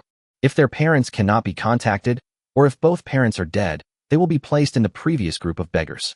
There is no problem in arranging these people. In addition, Li Ku personally went to the place where the people were most concentrated to publicly announce one thing, that is, to recruit workers to renovate Chang'an City with the current standard salary around Chang'an City, which is 5 times the previous salary. When this news spread, the people were shocked. Chang'an City's monthly salary had been a bit unusual recently, and everyone knew about it. While some popular figures like Lan Ling Xiaoxiaxing didn't say anything in the small posters, some lesser-known people were analyzing it as a conspiracy by the aristocratic families. Because the monthly wages were raised first by the factories of the aristocratic families, and everyone knew that His Royal Highness the Prince of Shu was renovating Chang'an City. As everyone knows, the money His Royal Highness the Prince of Shu did not have enough to renovate Chang'an City. Isn't this move by the other party deliberately causing trouble for His Royal Highness the Prince of Shu? But they didn't expect that His Royal Highness the King of Shu would actually increase the monthly salary to 5 times. Your Highness, you have given so much for us people. Although I, Wang Da, have never been to school and do not understand any profound principles, I have a lot of strength. Tomorrow I will come to work for you, Your Highness. I do not want 5 times the monthly salary, just the original monthly salary. A strong man in the crowd spoke loudly. Your Highness, I feel the same way. Tomorrow I will work for you according to my original monthly salary. Your Highness, I still have you. And me. Your Highness, I'm not in good health and can't do heavy work. I'm free at home, so I'll come and help you tomorrow for free. The onlookers all spoke loudly, and their voices even stretched out to the distance.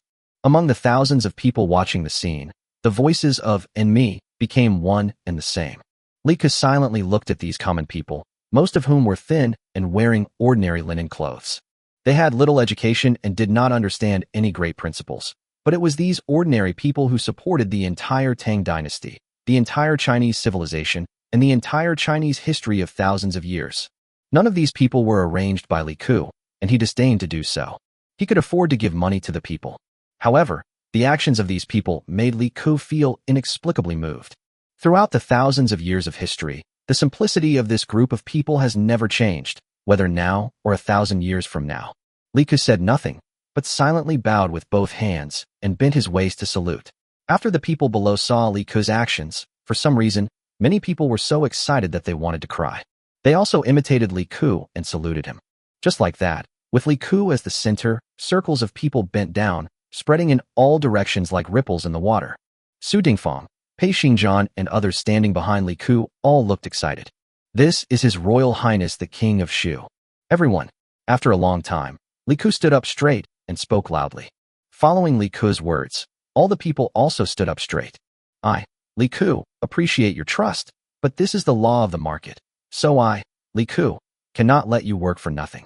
The renovation of Chang'an City is for His Majesty, for the Tang dynasty, and for the millions of people living in Chang'an.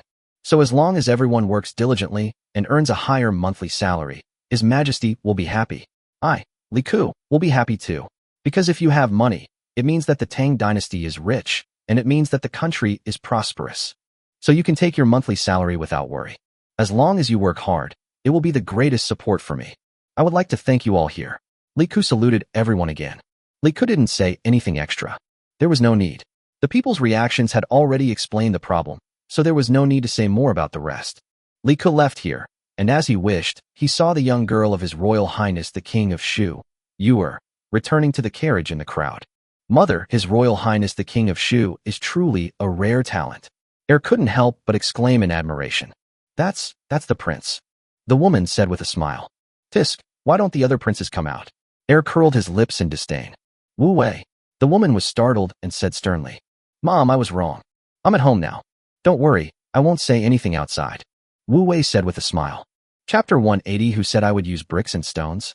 After returning to Chang'an City, Li Ku took Su Dingfang and Pei Xingjian directly to Chang'an County. After communicating with the people in Chang'an County, he would repair Zhuke Heng Street first tomorrow. Zhuke Hengjia is the main street running east-west through Chang'an, just before Zhuke Gate. Its west entrance is Jingguang Gate, and its east entrance is Chunming Gate. It's the busiest east-west street in Chang'an. It's also the widest cross street, forming a perfect cross with Zhuke Avenue running north and south. Zhuke Hengjia Street and Zhuke Dajia are considered the main streets of Chang'an City. They are maintained on a daily basis, and the bluestone slabs used are of very good quality. However, due to their age, except for the part directly opposite the Taiji Palace, the other parts are damaged. Your Highness, should we replace the stone slabs? Tianming asked. What stone slabs do we need to replace? For the two main streets, Zhuke Hengjia and Zhuke Dajia, we'll put concrete under the stone slabs, embed the stone slabs into the concrete, and pave the Chang'an City with floor tiles. We don't need any extra materials, we only need gravel and river sand. The river sand has been prepared long ago, and the gravel, whether it's the waste from the construction of Daming Palace, or we have plenty in our mines, we can just pull it over. Li Ku said lightly. Dig up all the intact stone slabs, clean them, and set them aside. Don't use the stone slabs for the roads near the city gates, but instead directly lay concrete. This way, we won't have to purchase any broken stone slabs. As for the other brick and stone roads, dig up the original bricks, break them up, and use them to lay the foundation and compact it before laying the concrete. Although Li Ku's traditional cement cannot be compared with the standard strength cement of later generations, well, that's not the case. To be precise, the cement he produced is Schrodinger's cement, the strength of which is unknown. At worst, it is slightly worse than standard cement, but it is sufficient for use in ancient times when the quality requirements of engineering projects were not high. The low requirements for engineering quality here refer to the fact that the streets in ancient times could not even bear a 2-ton carriage at most. In modern times, cars weighing dozens of tons have to move constantly and are crushed back and forth countless times every day, so the requirements are of course high. Modern shoddy roads could be used for many, many years in ancient times. Of course, Li Ku would not build a shoddy project. The best strength of the cement produced by Li Ku is almost catching up with the cement grade used in modern super-strength concrete. The main reason is that it is really difficult to control the amount when directly adding ground iron ore. Sometimes the amount just reaches that critical point, and the quality of this batch of cement is higher than the standard cement strength. Anyway, after his Schrodinger's cement is burned, it is mixed together to maintain good quality. Li Ku had no idea about the formula of concrete, as he wasn't an engineer. But it didn't matter, he had books. He gave the craftsmen the mix ratios in the books. They had already tested various mixes of concrete, and finally concluded that the right ratio was the right one. Don't underestimate the importance that ancient craftsmen attached to these proportions. It is not easy for later generations to find the formulas for many bricks and stones fired in ancient times. Moreover, Li Ku didn't need to worry about how seriously they worked. In the minds of these craftsmen and ordinary workers, if this thing was not done well, it would be closely related to their lives, and no one would take their own life lightly. The workers in the brick and stone factories had their monthly wages increased, and Li Ku knew exactly what they were planning. But who told you that His Highness was going to buy bricks, stones, and slabs? Yes, Tian Ming agreed, feeling somewhat worried. How could this be done? There was no need to buy new materials, and river sand and gravel were free, so they could be easily hauled. Wouldn't that mean the actual cost was even lower? Calculating this way, even with 5 times the monthly salary for the staff, over 2 million strings of cash would still be enough to renovate Chang'an City. More than 8 million strings of cash. This is not enough even if the cost of cement is increased by 100 times. Tian Ming estimated in his mind that according to this number, the cost of cement would have to be increased by 300 times. An appointment was made with the Chang'an County Magistrate to start paving the western section of Zhuke-Heng Street 3 days later. By then, the entire western section of Zhuke-Heng Street would need to be closed, and all the soldiers on Su Dingfang's side would be dispatched to maintain order and restrict the entry of the people. Tomorrow we will sign a contract with the people who come to work, then start transporting materials in the afternoon, and start construction in 3 days. After Li Ku handed over the work to the Chang'an County Magistrate, he went straight back to his mansion. He didn't have to worry about the rest of the matters. However, Li Ku's actions today have caused a huge stir in Chang'an City. On the second day, a new issue of the Tang Weekly was issued again. This time, Li Ku printed 100,000 copies. Even 100,000 copies of the Tang Weekly were sold out in just half a morning. Obviously, this matter was closely related to the people, so some people who usually couldn't afford to buy the weekly also bought it. This issue of the Tang Weekly is packed with valuable information. First up is Li Ku's labor requirements for renovating Chang'an City. The standard wage for coolies is 500 won per month, a 5-fold increase. And they provide a meal. Besides recruiting hard-working coolies, they're also looking for women who can cook, with a monthly wage of 200 won. The monthly salary is too high. There were many similar guys before, recruiting women to cook. Let alone 200 won, even 20 won a month is good. There are many women who help for free. The monthly wages of craftsmen such as bricklayers with master craftsman skills are calculated in Guan, but the number of such people is small and does not affect the overall situation. The second article was about the labor law proposed by Li Ku in the news of canceling the pilot program of non-registered households in the Tang dynasty in Chang'an. This news also shocked the people.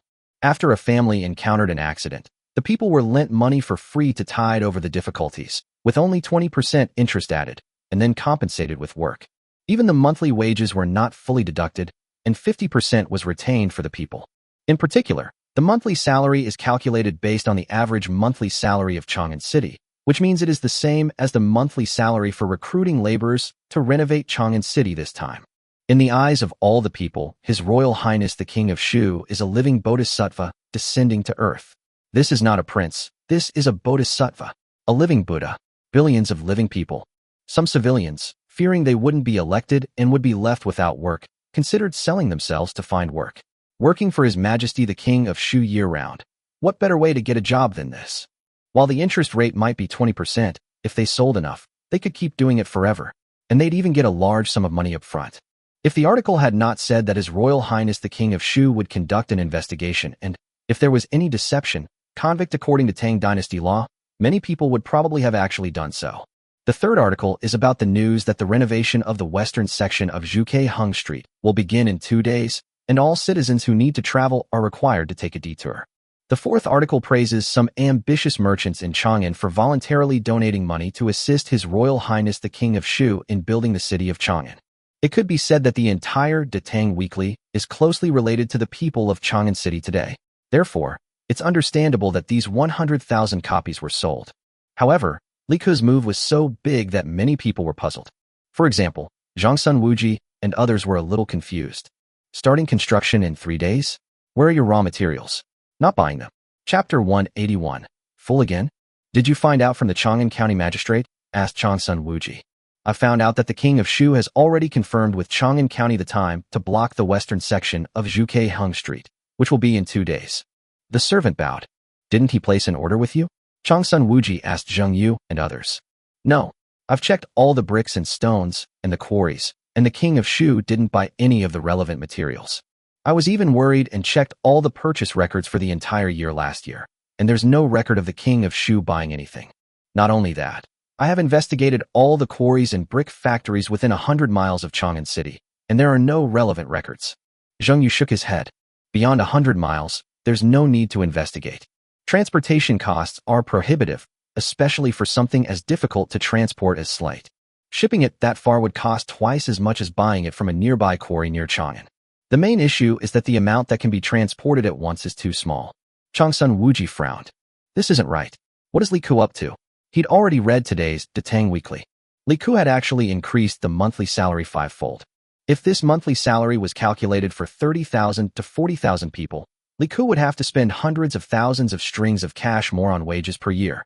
Even if the merchants he recruited were forced to donate some money, a maximum of 1 or 2 million guan would have been enough, adding up to just over 3 million guan. Why would he spend so much? Who gave him the courage? But I have some latest news. Zheng Yu said again. What news?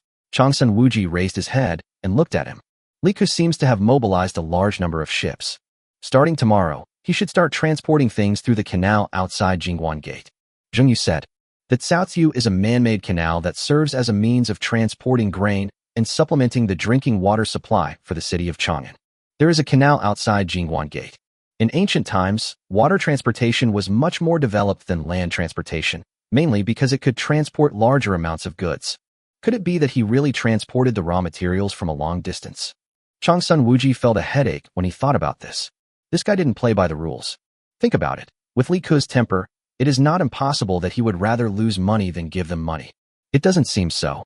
I heard that these ships are concentrated not far away, and the main materials they transport seem to be river sand, gravel, etc.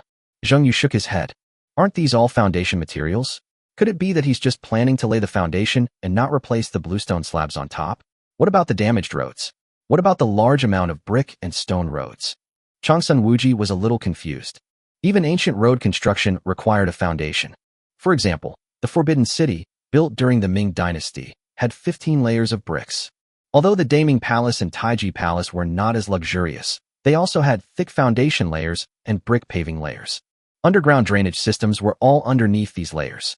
I don't know. Judging from the current situation, he didn't follow the path we expected. The current situation is, if he doesn't buy our stones and bricks, what should we do? Zheng Yu had a headache. Because they announced a monthly wage increase a few days in advance, their brick factories and quarries had recruited a large number of nearby villagers to work. With so many people working, production would naturally increase. Otherwise, what would they do? Just let them eat for free. Ordinary people simply couldn't afford these high-quality bricks and stone slabs. Who would they sell them to? Even if some wealthy families maintained them, the amount they used was too small. Your Majesty's Daming Palace's main structure was basically completed, and the materials needed were not much. Zhang Sun Wuji froze for a moment, a bad feeling welling up in his heart. The point was, they would have to hire these workers for at least a year. This was pure loss. The combined losses of these powerful families would be close to 1 million per year. If Li Ke also suffered losses, or even lost more, they would have accepted it.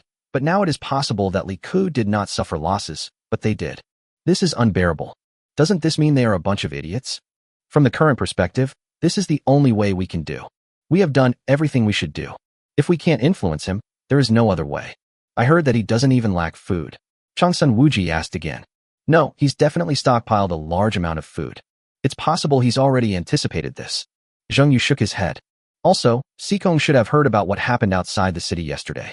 Many people in Chang'an would rather work for Li Ke than receive a high salary.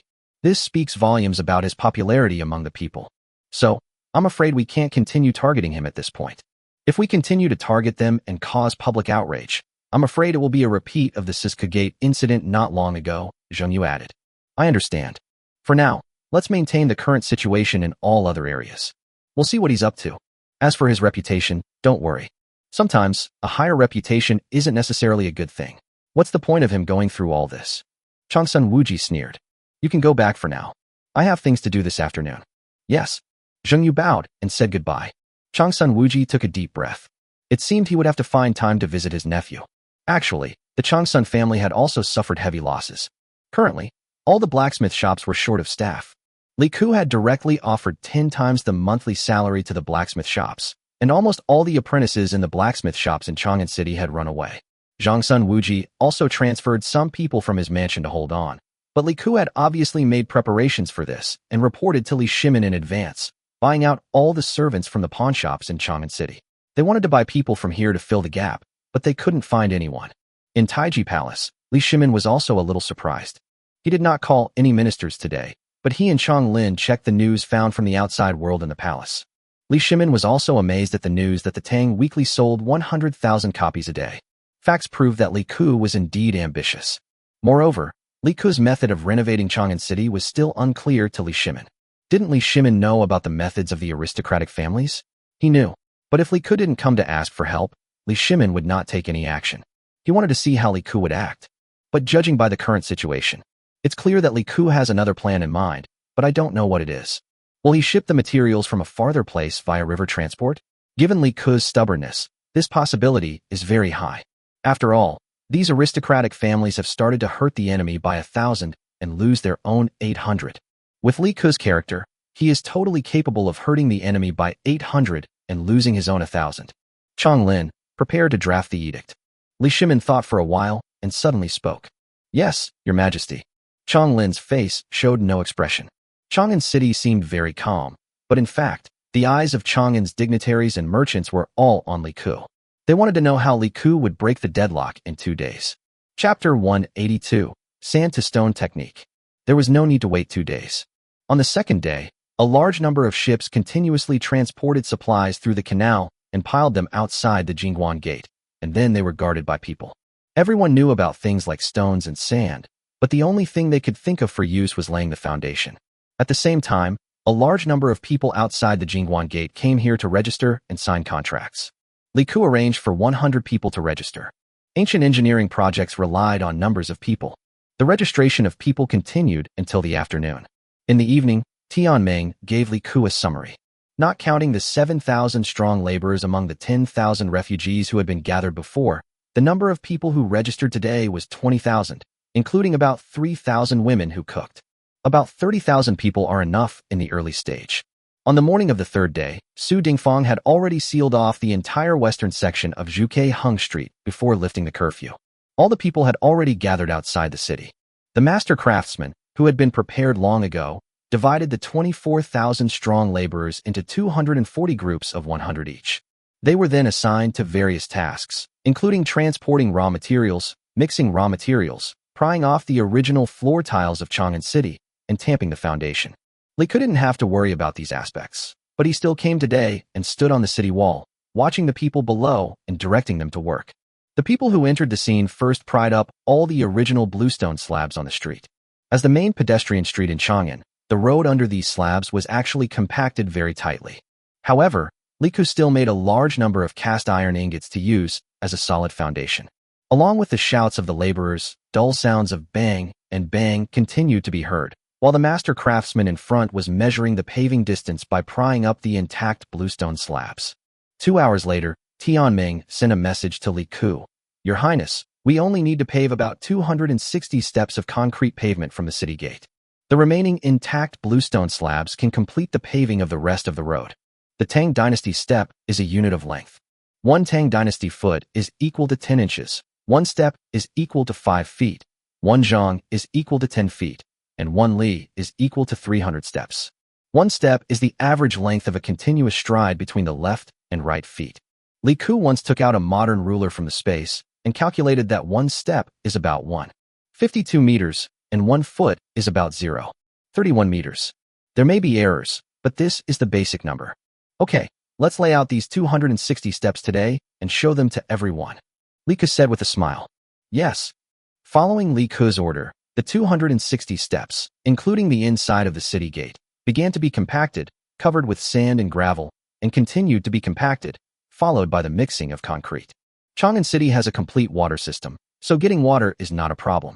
The craftsmen who had already experimented with it used a large scale to weigh according to the ratio they had tested, and then mixed the gravel, river sand, and cement in different proportions, and then built a frame with a wooden frame, and then began to lay concrete inside. The amount of concrete mixed at a time is not large, because too much will cause uneven mixing. 7 or 8 strong laborers continue to stir it from all directions to ensure that it is fully mixed. Finally, it is poured into the wooden frame.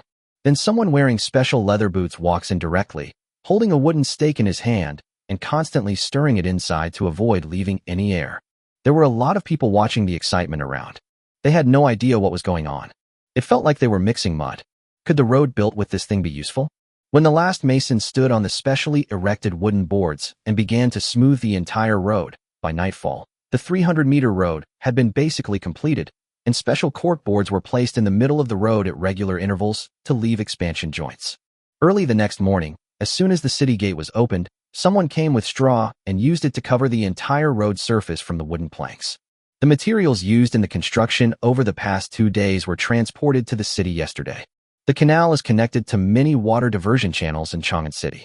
However, all the canal entrances into the city have iron fences submerged in the water flow, so people cannot enter. Cement will not be used in the next 2 days. Instead, all the stone slabs in the western section of Zhuke Hung Street will be pried up first, and then the foundation below will be thoroughly laid before paving. The construction here was proceeding smoothly, but the people in Chang'an were a little confused. What was Li Ke up to? They had already sent people and even visited the site in person to see what was going on. What kind of gray stuff was that? Mixing stones and sand together like mud could actually make a road? Isn't this just self-deception? Changsun Wuji and the others were all waiting to see the joke, but they just didn't know when Li Ke would finally open this section of the road, which was about 300 steps long and had just been repaired. There are quite a few people watching here every day. What they didn't expect was that Li Ke didn't wait long at all.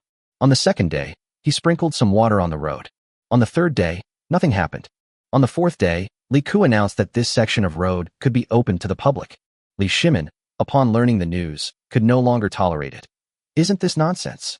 Come with me to the scene and take a look. Who are they trying to fool? Just mixing mud with stones and sand can make a road. Because it happened to be a court meeting, Li Shimin simply took almost all the ministers directly to the construction site. Li Ke was showing it to everyone today, so he was naturally there as well. Before Li Ke even started, he received the news that Li Shimin and his ministers were coming. He rolled his eyes and immediately whispered, "Quick, announce that the road is temporarily closed to the public today and will reopen later." Tian Ming decisively went to announce it. Su Dingfang. He was right behind Li Ke, and Li Ke didn't hide at all. Su Dingfang suddenly felt a little confused. Li Ke's behavior. Was it considered deceiving the emperor? He suddenly thought of the eunuch Chang who was beside his majesty, and wondered how Chang eunuch Chang was able to hold on. Li Ke's people just announced the news to the surrounding people. Although the people were surprised, not many left. There were still many people who came here every day to watch the construction work and the excitement. This news soon reached Li Shimin, who was halfway there. He was stunned for a moment, then a little angry.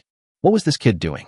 Since everyone had come out, Li Shimin naturally couldn't turn back and continued to head straight to the construction site. When Li Shimin arrived, Li Ke pretended to be surprised and asked, "Dad, why are you here?" "Why am I here? I came to see the road you built." Li Shimin said angrily. "Well, Dad, why are you here? The road hasn't been repaired yet." Li Ke glanced at the ministers behind Li Shimin and immediately spoke with an embarrassed look on his face. "Oh, really? It's not repaired yet. Wouldn't you have opened it for use even if it wasn't repaired?" Li Shimin sneered and asked without changing his expression. "This is my test. Father and all the ministers, this is a construction site. It's crowded and messy. Please go back. It's not safe here and it's too dirty. I will bring you all here after it's repaired another day." Li Ke said hurriedly, and as he spoke, he reached out to hold Li Shimin's arm and was about to walk outside. Seeing Li Ke like this, Li Shimin's heart skipped a beat. Could this kid have messed up something? Even if he had messed up, he wouldn't have tried to hide it from him, right? They had only repaired less than 300 steps, not the entire city of Chang'an. Even if he had messed up, there was still a chance to make amends. After hesitating for a moment, Li Shimin did not force himself to see it, but he could not just leave. Instead, he stood where he was and said, "Oh, what you said does make sense, but you can't show this road to others?" "Well, not yet. But don't worry, father. My craftsmen have developed a new thing. It can mix gravel and river sand into a whole like stone. It can be used to build roads, cities, and bridges. It's just that the cost may be a bit high. I'm still experimenting with it," Li Ku said embarrassedly. Li Shimin felt that he understood. This kid must have wanted to bypass those quarries and brickyards and create something new. Now it seems that this new thing must have failed. "Oh, the experiment is correct. Is there something missing here?" Li Shimin asked calmly. "We just lack some stone slab tests." Li Ku was delighted. Hey, his father is so cooperative. I heard that there are still some stone slabs left in the project of Daming Palace. How about I bring them all to you? Li Shimin felt that he had guessed it. This kid really had a problem. Forget it, let's help him. I object. Changsun Wuji jumped out directly. Chapter 183. What? I took the initiative to jump into the pit. What are you against? What does it have to do with you? Li Ku confronted him directly in the face. Your Highness, the Prince of Shu, is mistaken. Your Majesty, the stone slabs, bricks, and other materials for the Daming Palace were all paid for by the National Treasury. While Your Highness, the Prince of Shu, is renovating Chang'an City for the sake of the country and the people, this renovation is ultimately a personal act. Your Majesty's use of the remaining stone materials from the Daming Palace is not a problem, as it is all for the benefit of the people. However, this distinction between public and private is not good for both public and private interests, and it would also be detrimental to Your Highness's reputation if word of it were to spread. So, I think that even if His Royal Highness the King of Shu completes all the projects and the funds are spent, and the remaining part is made up by the National Treasury, there should not be such a mixture of public and private affairs. Changsun Wuji said with a serious expression. There is really nothing wrong with what he said. I don't like what you're saying. I'm just short of some stone slabs to test my newly developed material.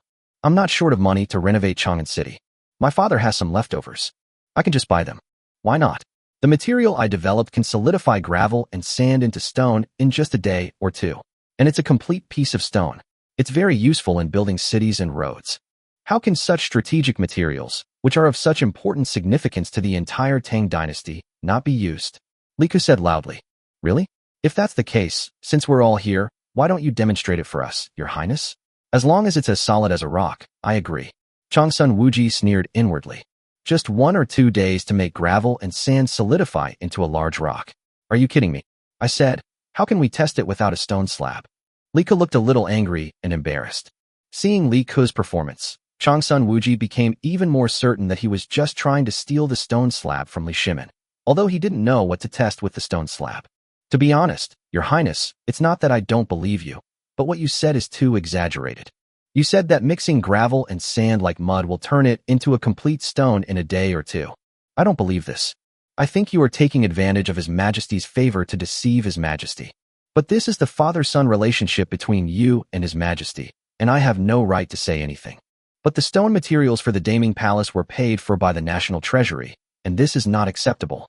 Changsun Wuji understood Li Shimin, and Li Shimin cared most about these institutional aspects. Duke Qi, you are slandering me. You need to apologize to me. Li Ku said angrily. Then Your Highness, please prove it to me. If you can prove it, I will apologize to you immediately. Changsun Wuji smiled in his heart. He was sure that Li Ku was lying. Otherwise, with Li Ku's character, he would have proved it to him directly. Why would he argue with him here?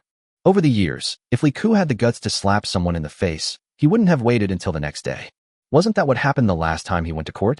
To mess with them, he even came early before the Tai Chi gate opened. He's the type who won't do anything without profit. The fact that he's willing to engage in a verbal battle now means he has nothing to offer. Duke Qi, do you want to make a bet with me? If I can prove it now, you will transfer all the cloth and grain shops in Chang'an City of your grandson, including the goods inside, to me. If I can't prove it, I will give you my shopping mall and all the things inside. Do you dare? Li Ku asked loudly with his face flushed. Changsun Wuji's heart skipped a beat. A bet? Was he setting a trap? But before he could even consider it, Li Ku interrupted him with a dismissive tone. I knew Lord Sikon wouldn't dare. Humph, you're such a bitch. Li Ku's voice was soft, but everyone heard the last few words. Changsun Wuji was almost pissed off. Even if I don't get along with you, I'm still your uncle in public. All right. A prince and an important official are fighting in the street. How can this be disgraceful? Li Shimin also saw something, and he spoke up. Yes, father, if we don't want to gamble, Then we don't have to gamble. Li Ku immediately followed Li Shimin's words and spoke. Hearing Li Ku's words, Changsun Wuji knew he was in the bag. Otherwise, why would he be so anxious not to gamble? Changsun Wuji quickly realized. Okay, this is because he saw that Changsun Wuji was cautious, so he played it this way on purpose, right? Thinking of this, Changsun Wuji sneered inwardly and said directly, Your Majesty, Your Highness the King of Shu, this old minister has made a bet, but it is not for the sake of fighting, but to let Your Highness the King of Shu know that there are some big words that cannot be said. Do you, Changsun Sikong, keep your word? Li Ku looked at him and asked loudly.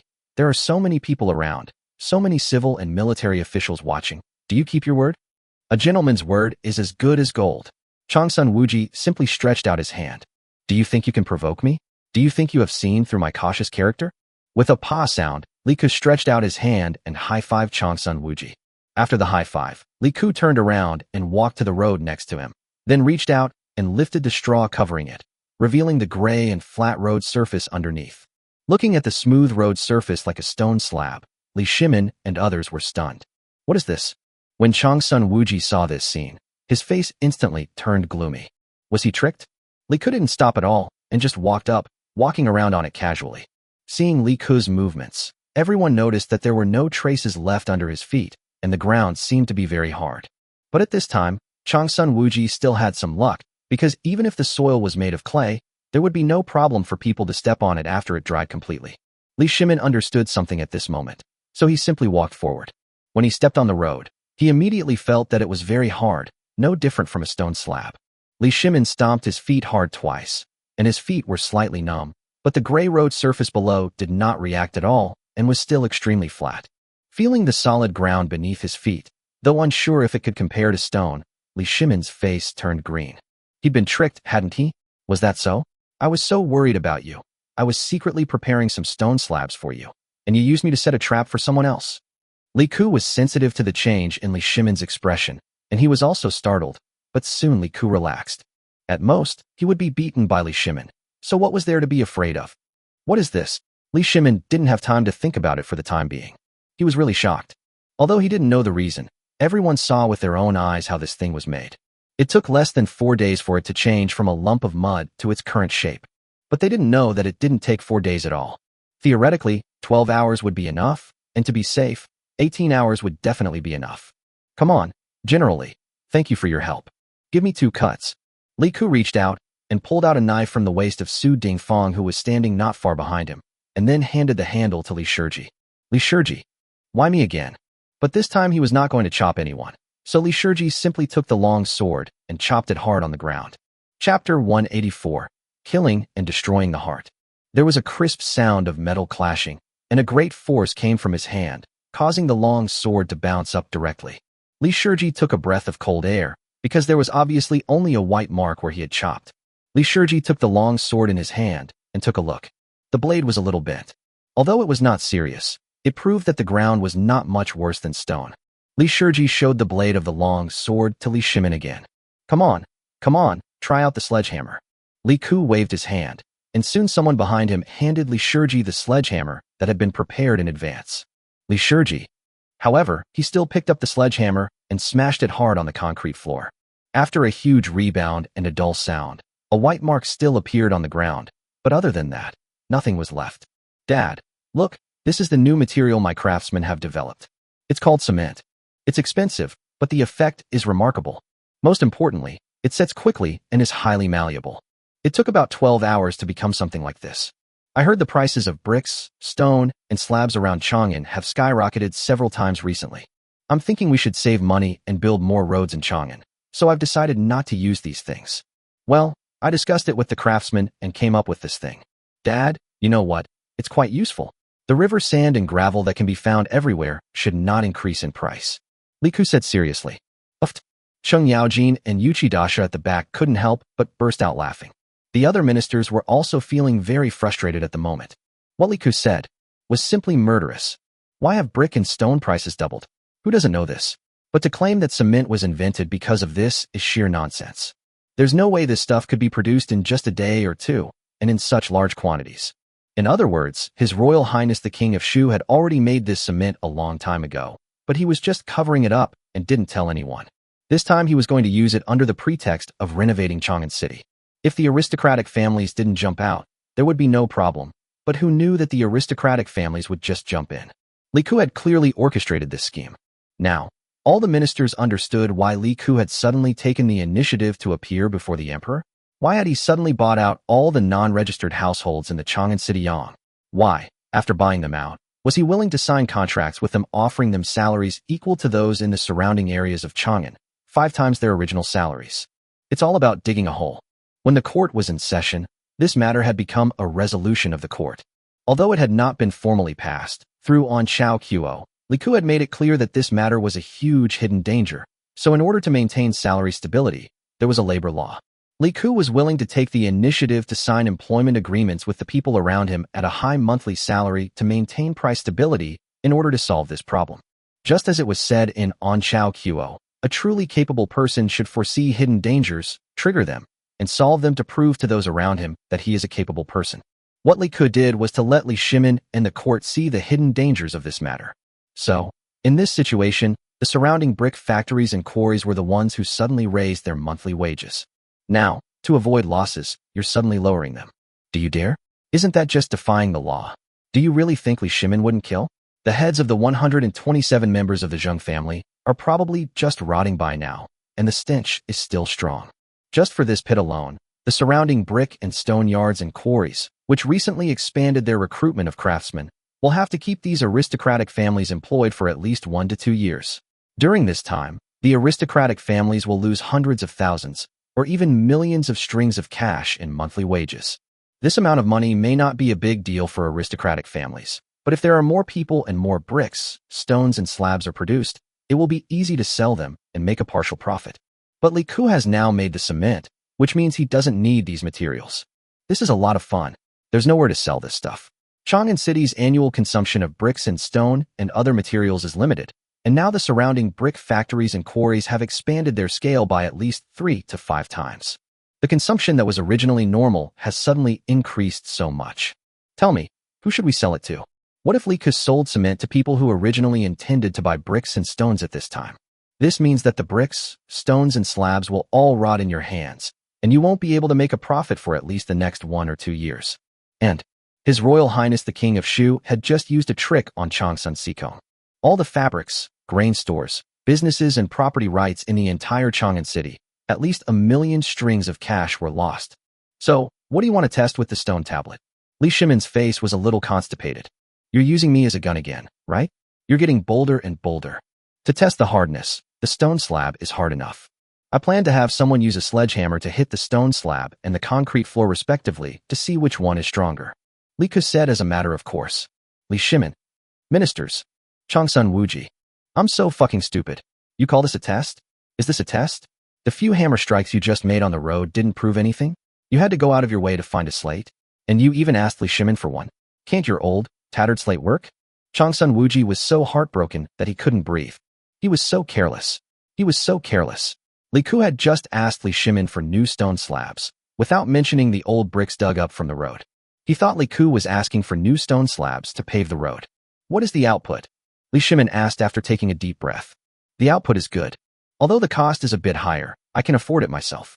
It happens that the renovation of Chang'an City requires expanding the output and a large number of manpower.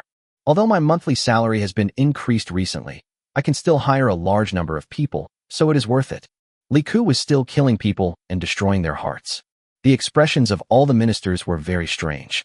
Although many of them were not on the same path as Li Ku, and even had major aristocratic families behind them, these aristocratic families also lost money this time.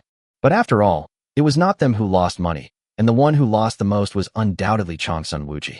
Speaking of it, the relationship between the nephew and uncle is really filial, and the uncle is kind. After hearing this, Li Shimin, who was originally very angry, calmed down a little. After all, he knew that Li Ku was cheated and his monthly salary increased 5 times, which was inevitable. So, this road of about 260 steps is ready for use. Li Shimin simply changed the subject. As for the matter between Li Ku and Changsun Wuji, the bet was made by them themselves and had nothing to do with Li Shimin. Yes. Li Ku waved his hand, and Su Dingfang on the other side immediately ordered the soldiers below to start lifting the straw on the entire road. A gray road about 300 meters long appeared in front of everyone. The entire road is extremely flat and gray in color, except that there is a thin gap across the road every 10 steps or so, and a vertical gap extending out every 5 steps, making it feel like the entire road is cut into large squares. Chapter 185. Thank you, Uncle. Li Shimin did not ask about the purpose of these gaps. In his opinion, these gaps should be left for the convenience of construction. Of course, Li Ku could not say that these things were expansion joints, which were specially left to prevent the road from cracking. If he explained it, he would have to explain what thermal expansion and contraction were, which was too troublesome. There was no need for old Li to know so much. After renovating Chang'an City, can this thing be used to build other buildings? Li Shimin asked again. Of course, there are many advantages to using it to build buildings. For example, some wooden houses are easily burned by fire and will be completely destroyed after a fire, but concrete buildings at least have no problem with fire prevention. In addition to that, there are bridges. After cement is developed, I plan to find some experts in bridge construction to discuss the construction of a bridge across the Yellow River. Li Ku started bragging again. With cement, concrete, and steel, it is theoretically possible to build cross-river bridges, such as the Wuhan-Yangtze River Bridge in later generations, but that is not something that Li Ku can build now. Li Shimin was speechless. He didn't even know if Li Ku's words were true. A bridge across the Yellow River? You really dare to think about it. All right, go ahead then. Li Shimin waved his hand and said, by the way, remember to attend court in 3 days. Yes, it just so happens that I also have something to report. Li Ku bowed straightforwardly. Okay, let's go back to the palace. After looking at the road, Li Shimin was too lazy to look at Li Ku. He was still angry, huh? Changsun Wuji, standing next to him, gritted his teeth, bowed directly to Li Ku, and said expressionlessly, this old minister will send someone to prepare the goods and property deeds of all the cloth and grain shops in Chang'an City and deliver them to His Royal Highness the Prince of Shu's residence today. Thank you, Uncle. I dare not refuse the gift from the elder, so it would be disrespectful for me to refuse it. Li Ku smiled and bowed. Changsun Wuji had already prepared himself mentally. Losing was losing, no big deal. Although there were quite a few cloth shops, about 7 or 8 in total, they were not the main business of the Changsun family. In other words, the property deeds were valuable, but he didn't care about that little money. The main thing was that he had been scheming against others for years, but in the end, he was schemed against by the reckless Li Ku. Changsun Wuji felt a little uncomfortable. But Li Ku's word, uncle, almost broke Changsun Wuji's defense. Fortunately, he held back. Even Li Shimin, who was walking in the front, was almost stumbled by Li Ku's uncle word. In all these years, had Li Ku ever called Changsun Wuji uncle? It seemed not. Li Ku would not visit the other party in private, and in public he did not need to call him by his official title. As a result, at this time he said uncle. Tisk, tisk. Many ministers around were really uncomfortable with it, but they forced themselves to hold it back and did not dare to laugh out loud. Only Chung Yaojin and Yuchidasha were grinning with their mouths wide open, like shoe horns. Looking at their backs as they left, Li Ku smiled faintly. Hiding his achievements and fame, this was just the beginning. The renovation of Chang'an City was actually quite necessary. Chang'an City, known as Daxing during the Sui dynasty, was not actually the Han Chang'an City, but a newly built city, a brand new city covering an area of 84.1 square kilometers, completed in just 9 months. This construction speed alone was unparalleled in ancient times. Of course, this is also because there are experts in the early planning, design, organization and management of manpower and material resources of the entire project. But even so, this speed was really abnormal in ancient times, so the ancients really had awesome people in all aspects. The current Chang'an City is also very different from Daxing City. When Daxing City was first built, all the roads in the city were dirt roads. Later, bricks and stone slabs were gradually paved. Now, Li Ku has replaced the entire city with cement roads.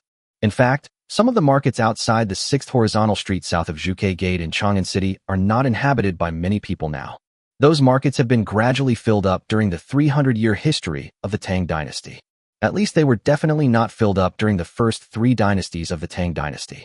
However, with the influence of Li Ku, this may change greatly. The reason for not living in the city is that there is no place to support oneself, but with a high monthly salary, this may not be the case. Li Ku continued to renovate here, while Changsun Wuji, who had just finished court, changed direction with a gloomy expression. After avoiding most people, he secretly went to the East Palace. In the study, when he saw Changsun Wuji, Li Chengqian first saluted Changsun Wuji. After the two of them greeted each other, Changsun Wuji directly stated his purpose. He had nothing to hide between him and Li Chengqian. Chengqian, don't you have any sense of crisis? Changsun Wuji asked in a deep voice. What do you mean, uncle? Li Chengqian was a little curious. Li Ku. Changsun Wuji uttered a name. Li Chengqian paused and frowned. Li Chengqian actually felt a great sense of crisis now, but it all came from Li Tai, because Li Shimin was indeed very indulgent towards Li Tai. Of course, he also knew about Li Ku's recent performance, but the problem was that Li Ku's background restricted him from sitting in this position. You think it's impossible? Changsun Wuji asked with a sneer. I'm afraid there aren't many people in the court who support him, right? Li Chengqian didn't answer directly, but instead suggested indirectly. Furthermore, he's offended almost every powerful family in the world. This means that not only the court officials, but also the lower-level officials in the world are unlikely to stand with him. Li Chengqian is not stupid. What Li Ku is doing now may seem sensational and grand, but in fact it does not affect his status. The reason is very simple. No one in the court supports him, and Li Ku is trying his best to offend the aristocratic families. Li Chengqian certainly knew what Li Ku had said. As a crown prince, Li Chengqian was not blind to the dangers of the aristocratic families, but there was nothing he could do. If he wanted to stabilize his current position, he still needed the support of these aristocratic families. This leads to a very strange theory. After he came to power, would he follow the example of Emperor Gaozu of Han? I'm afraid it would be difficult, as each era is different. The emperor wants to deal with the aristocratic families, but as the next emperor, he has to rely on the aristocratic families to ascend to the throne. This feels like an unsolvable theory. Given Li Ku's current behavior, he would never be able to take the throne, so why should Li Chengqian worry? Moreover, Li Ku also had the problem of his family background. Given the relationship between his father, the emperor, and his mother, the queen, the crown prince could only appear among her sons. Changsun Wuji paused. He actually knew this truth, but he had to instill this idea into Li Chengqian first. But do you know? His Majesty is going to change his title to King of Qin. Changsun Wuji threw out an explosive news. Upon hearing this news, Li Chengqian was stunned. Chapter 186. Changsun the old man starts playing dirty tricks. Seeing Li Chengqian stunned, Changsun Wuji continued in a gloomy voice.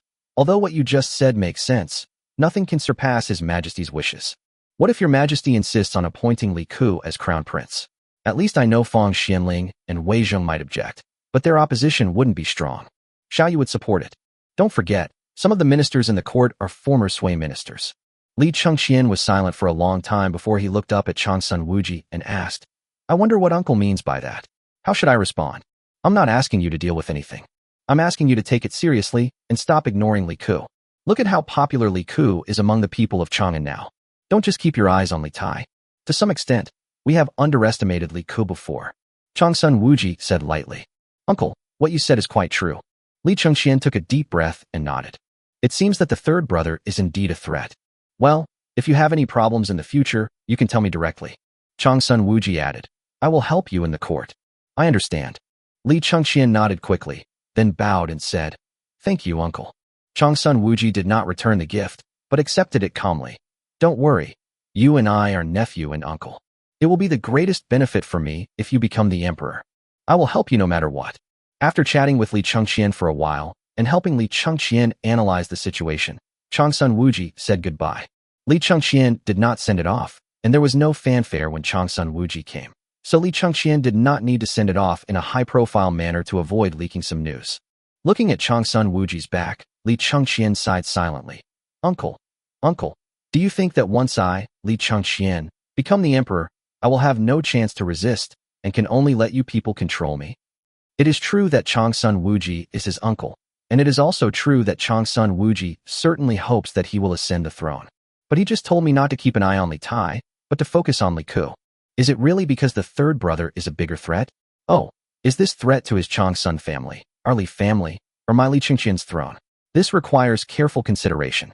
After all, to Changsun Wuji, Li Chengqian was his nephew, so wasn't Li Tai his nephew? Or even Li Ji? They are all nephews. Does it make any difference to him which of the three becomes the emperor? But it's different for him, Li Chengqian. As for the matter of conferring the title of King of Qin, Li Chengqian was indeed stunned and a little surprised, but it was different from what Changsun Wuji thought. Although Changsun Wuji understood his father, he did not know him that well. Li Chengqian felt that the Li Shimin he knew might not have even thought of making Li Ku the crown prince, because according to his father's character, he would either not make him the crown prince, or if he did, he would find the right opportunity, cut the Gordian knot, and make the crown prince in one go when all the ministers could not object. This is what his father wanted to do. Like this, first make him the king of Qin, then show his attitude, gradually remove his crown prince, and finally make Li Ke the crown prince? This is not his father's character. He knows very well that his father does not want chaos in the Tang dynasty, nor does he want chaos between them. Therefore, if he really wants to change, it is best to cut the Gordian knot quickly. This kind of procrastination is the most likely to cause trouble. As for Li Ke, a picture appeared in Li Chengqian's mind. Two figures were standing by the lake. One of them had some discomfort in his foot, and the other one also had some discomfort in his foot, but the other one was beaten. The arrogant fellow at the time said to him with a proud face, "Don't worry, big brother, I will help you in future fights. Now I have defeated all the second generation of the Tang dynasty, and I am invincible. We may not be born of the same mother, but you can't write two lists with one stroke. I am better than those who seem to be close to you, but actually have their own interests. What's more, take your uncle, Changsun Wuji, for example. Even though he treats you well and supports you now, if something were to go wrong with you, like your foot injury getting worse, or if the emperor treats Li Tai better, his attitude towards you would cool. He would definitely try to get closer to Li Tai, hedging his bets because to him, it wouldn't make any difference." That year, he and Li Ke were both 12 years old. At the time, he and Li Ke had a decent relationship, but he didn't take Li Ke's word seriously. But later on, things turned out to be exactly what Li Ke had predicted. How many years in advance had Li Ke seen through his Changsun Wuji's true nature?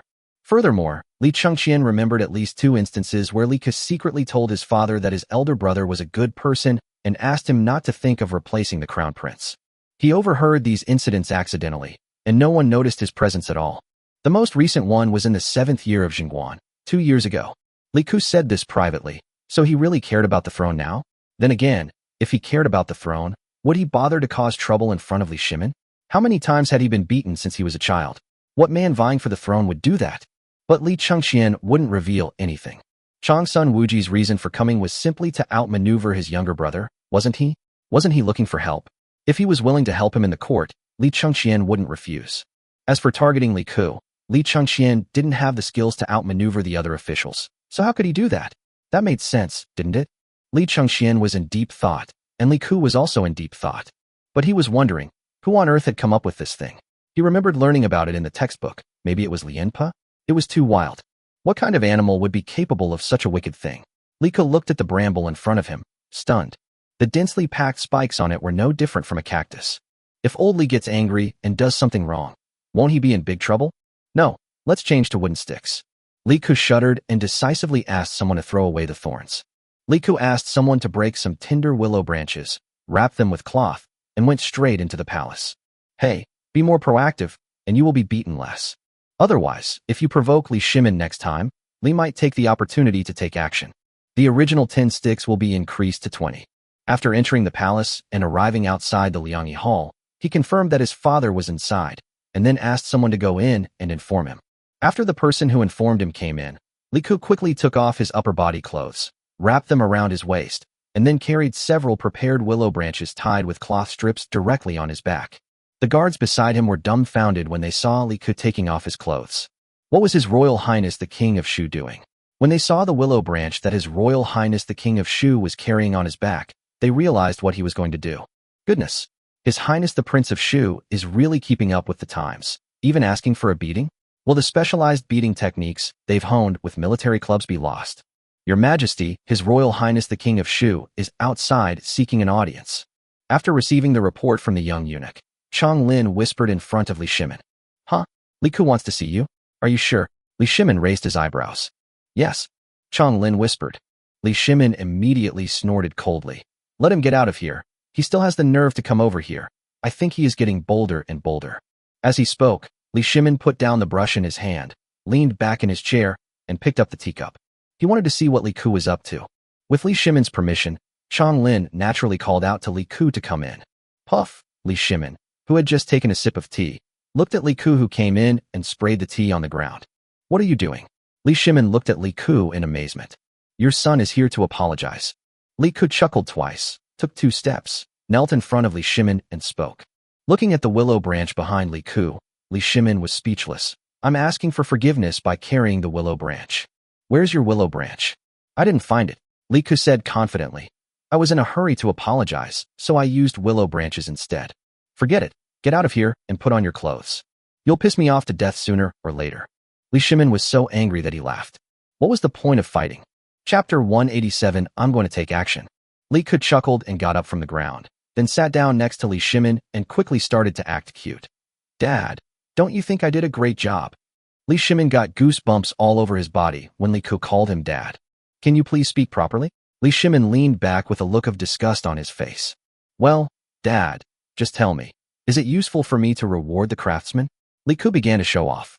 Was this also developed by craftsmen? Li Shimin's expression became more serious. Yes, the road is simply a concrete road made of cement mixed with gravel and sand. Although it is not as hard as stone after long-term use. For example, based on decades of history, it is more malleable and easier and faster to repair. It can become solid in 12 hours. Besides that, if we add steel bars inside it, the reinforced concrete it forms can be used to build a bridge across the Yellow River. And a city wall built with it wouldn't be able to be shaken even by a massive trebuchet. Li Ku said seriously. I'm currently researching ways to speed up its production. If the craftsmen improve in this area and cement production increases, can you imagine what it would look like if all the official roads in the Tang Dynasty were paved with cement? All the official roads of the Tang Dynasty? Li Shimin was a little excited by Li Ku's words. The official roads of the Tang Dynasty were all dirt roads. Once it rained, they were muddy. In addition, many places had bumpy roads, making it extremely difficult for carriages to travel. However, they were still the best roads. If all the roads are paved with cement, there will be no need to worry about rain or snow, and the roads will be extremely flat. For the same section of road, the material consumption for transporting food can be reduced by at least 30%. From here to Jiuquan, Dunhuang, and other places in Longyu Road, the travel time is estimated to be at least 10 days earlier. Similarly, the strategic goals of the Tang Dynasty were naturally different. You did a good job on this point. Li Shimin nodded in satisfaction. Although Li Ku was a troublemaker, he was also a real worker. By the way, can you hold up that plan of recruiting blacksmiths with 10 times the salary? I can hold on, don't worry, Dad. Li Ku said with a smile. Seeing Li Ku's smile, Li Shimin had a bad feeling. This kid, wouldn't he set a trap for Zhangsun Wuji and others again? But Li Shimin couldn't say much. He didn't interfere in this matter from the beginning, which meant that he wouldn't intervene unless the matter was brought to his attention. Besides apologizing to me, do you have anything else to do here today? Li Shimin looked at him and asked. Yes, I want to start promoting the curved plow. Li Ku said. He had mentioned the role of the curved plow before. Although Li Shimin did not come to ask, he must inform Li Shimin about the promotion of this matter. Oh, this is good. What do you need me to do? Li Shimin instantly thought of Li Ku's large-scale recruitment of blacksmiths. Is this guy waiting here? You don't need to do anything. I just want to tell you that the promotion of the curved plow will definitely not be completed in a short period of time, so I have to greet you in advance. Li Ku said without changing his expression. Li Shimin narrowed his eyes. Greeting me in advance. There was something else going on. He knew, of course, that the curved plow couldn't be fully implemented immediately. Although only the plowshare was made of iron, the amount of pig iron consumed by the entire Tang Dynasty was still a huge amount. It wasn't something that could be completed in a short period of time. That's right. Only the plowshare of this era was made of iron, and the plowshares on both sides were made of wood that was polished and inlaid on, because there really wasn't that much iron, unlike the later plows which were made of iron throughout. Especially since the Tang Dynasty had been fighting foreign wars, a large amount of iron was used to forge armor, and even less was available for people's livelihood. But Li Shimin didn't ask, he just said that he knew. By the way, Dad, there is one more thing. I have my own blacksmith shop now, so I decided to give those forged Ming Guang armors to my own guards to avoid occupying the national treasury. Don't accuse me of rebelling. Li Ku greeted his father first. Li Shimin, if I was afraid that you would rebel, would I have taken the initiative to give you the Ming Guang armor before? However, Li Ku wanted to forge it himself, and Li Shimin didn't care. He simply waved his hand and said, I know, get out of here, to indicate that he understood. Although armor was forbidden to be owned by ordinary people, Li Ku, as a prince, was naturally not included. What good would it be if there were no one to forge it during a rebellion? After leaving the palace, Li Ku did not do anything else, but asked Tian Meng to prepare. 5 days later, with the publication of the next issue of the Tang Daily, he would start selling the plowshares of the curved plow and other iron tools. In fact, ever since pig iron began to be smelted on a large scale, Li Ku has never stopped forging iron. The plowshare of the curved plow has been constantly being forged. In addition to the plowshare of the curved plow, the Mingguang armor has also been constantly being forged. The only difference was that the armor plates used on the Mingguang armor of the Tang Dynasty army were iron plates, but Li Ku used all steel plates here. Unlike the Tang Dynasty's die-forged steel plates, Li Ku's steel plates were directly cut by die. Although his hydraulic device was very simple, it had no problem cutting the approximately 3 mm thick steel plates into long strips of armor plates.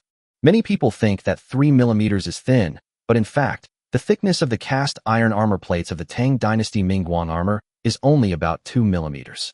Li Ku has thickened a part of it. In fact, the protective ability of the 3 mm steel plate is already super strong. There will be a lot of waste after such cutting, but it doesn't matter. Li Ku's waste can be put back into the furnace and refired into shape, then extruded into iron plates of this thickness, cut again, and punched with simple machine tools. His speed is much faster than the Tang Dynasty's blacksmiths who used manual molds to forge armor plates, and then punched holes manually. In fact, this thing is already the most basic manual machine tool, including the hand-cranked grinding we'll use to grind the edges of the nail pieces. Even if it is a crude industry, it is still industry, so Li Ku should not forge the Mingguang armor too quickly. In addition, Li Ku also made some improvements to the Mingguang armor. There are 2 round plate armor iron plates on the left and right chests of the Mingguang armor, which are the main protection areas.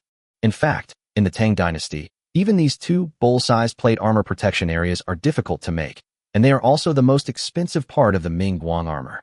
Li Ku's armor was stamped, and the plates on both sides of his chest were made into a shape similar to the human rib area, just slightly smaller, which increased the protection area without affecting the movement.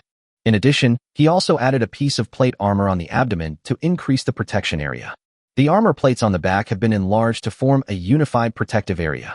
All the armor plates are passed through leather ropes, and there is a layer of raw cowhide inside to prevent abrasion. The raw cowhide is also lined with sheepskin.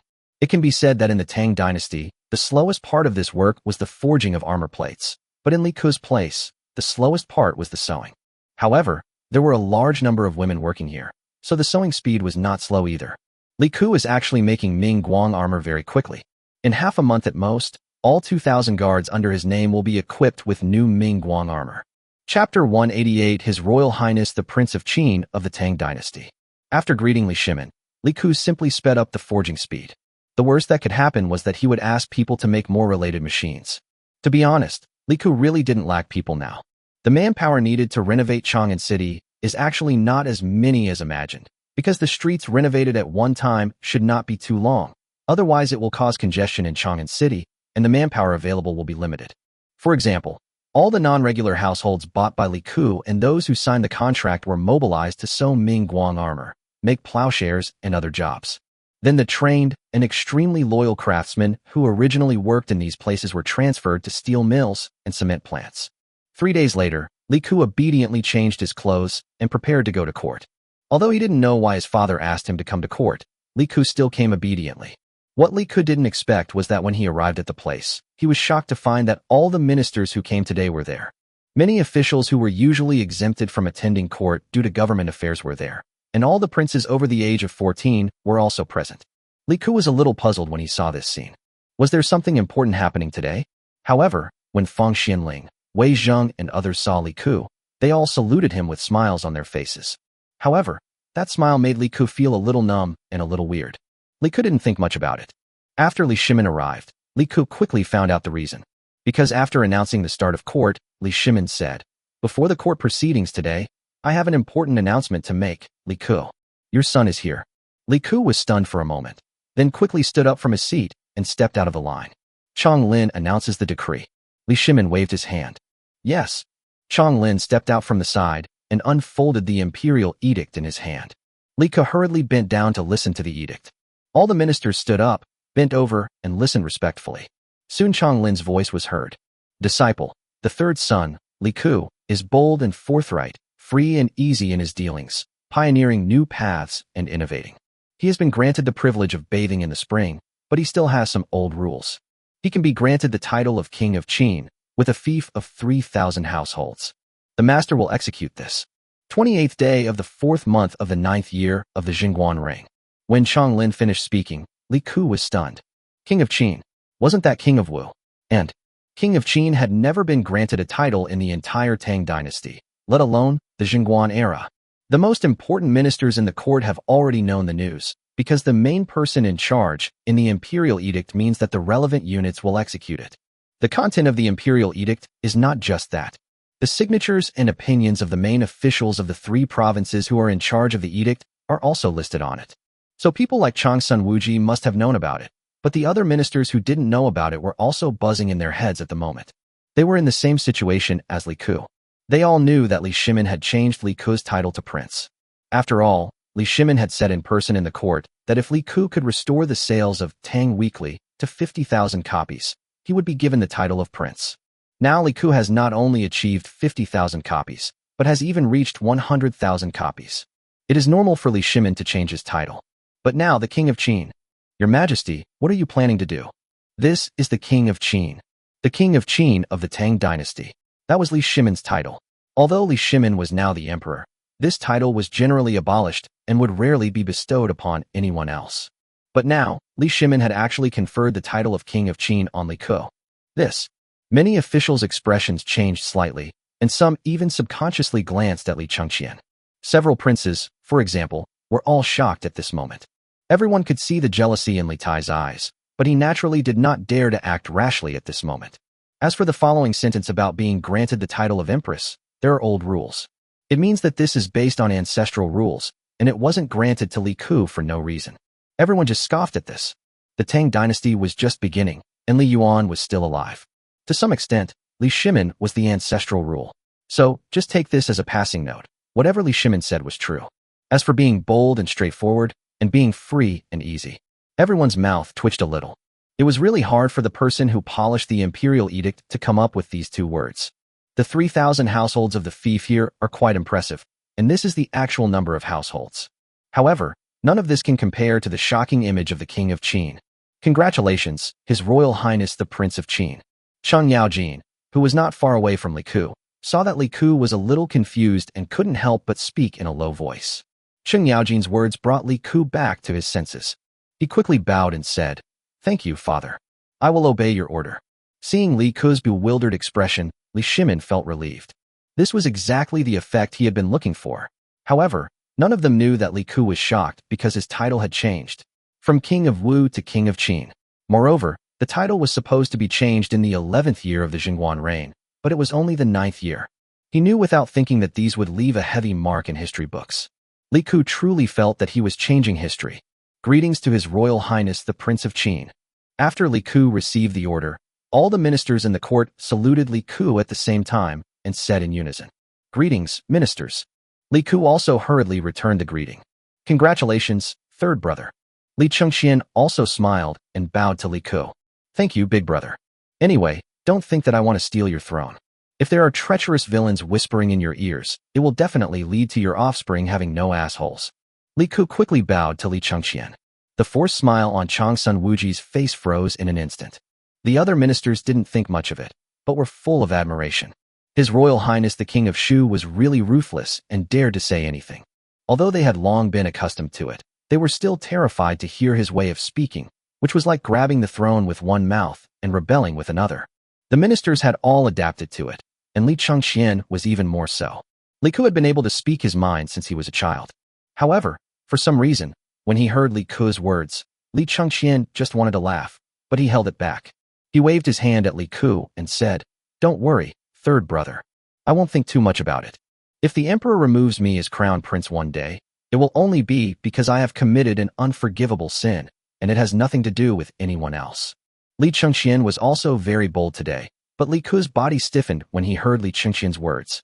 "My brother, you can't just set up this flag blindly." Li Ku, Li Shimin, who was sitting on top, said loudly with some dissatisfaction. "Father."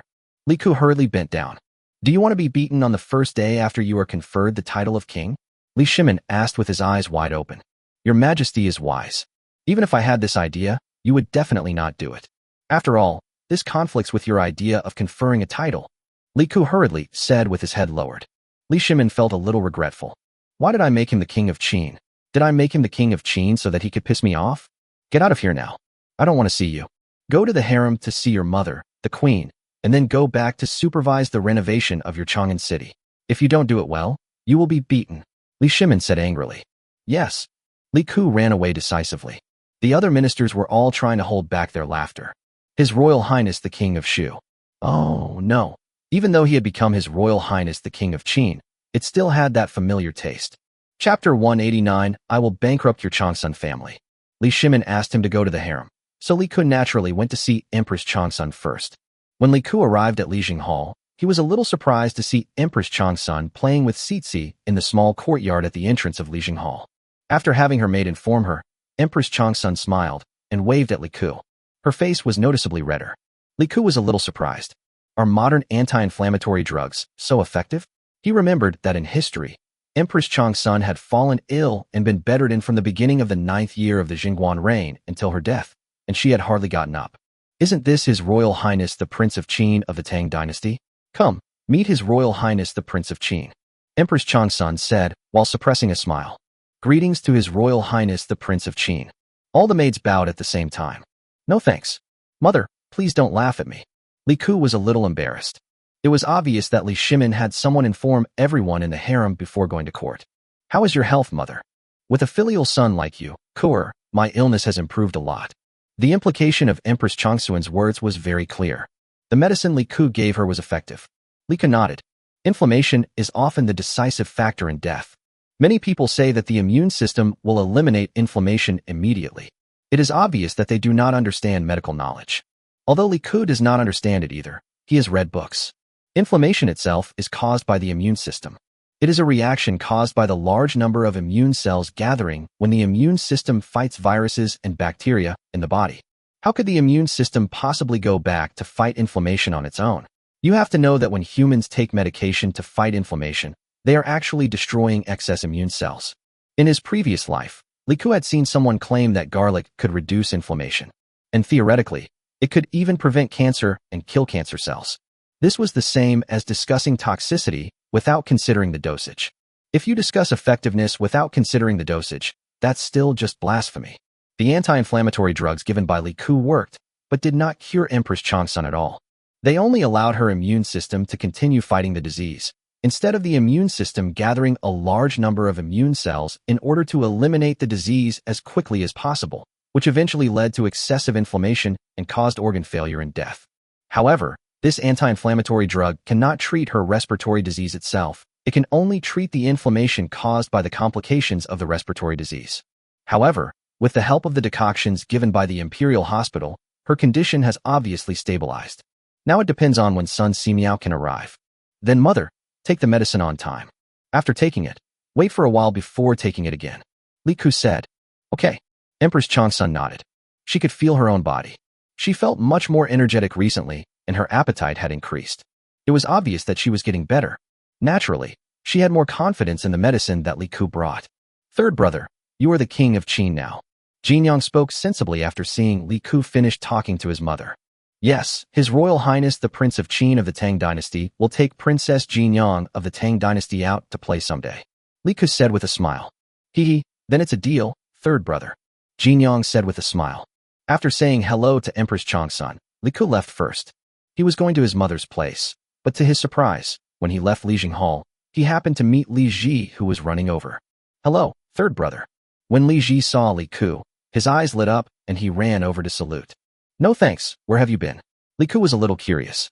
I was just planning to stop you, third brother. I didn't expect you to come to mother first. Third brother, how does the king of Qin feel? Do you want to celebrate? Li Ji blinked and asked with a quick smile. I don't feel anything, no celebration. Li Ku said seriously. No, third brother. Look, you took so many sisters out of the city to play last time, and your brother was still in the palace. Li Ji hinted wildly. Study hard and make progress every day. Li Ku patted his head with a suppressed smile and said, your third brother doesn't have time recently. You know he's been renovating Chang'an City recently. If I don't do it well, I'll be beaten again. That's not a common occurrence for you, third brother. Li Ji said subconsciously. Do you deserve a beating? Li Ku kicked Li Ji on the back of his butt. Hee, okay, then third brother, when you have time, you must take me out to play. Li Ji said with eager eyes. It was too difficult for him. Xingyang, Jinyang, and Sister Changle could all go out to play, but he couldn't. He had too much homework every day. I will never forget you if I have the chance. Li Ku waved his hand and left. When she arrived at her mother's place, Concubine Yang was also beaming with joy. When she saw Li Ku, she couldn't help but show off to the servants. Look, this is my son, His Royal Highness the Prince of Qin of the Tang Dynasty. Don't call him by the wrong name in the future, or you'll get a slap in the face. Yes, greetings, His Royal Highness the Prince of Qin. The maids around also agreed with a smile. Reward.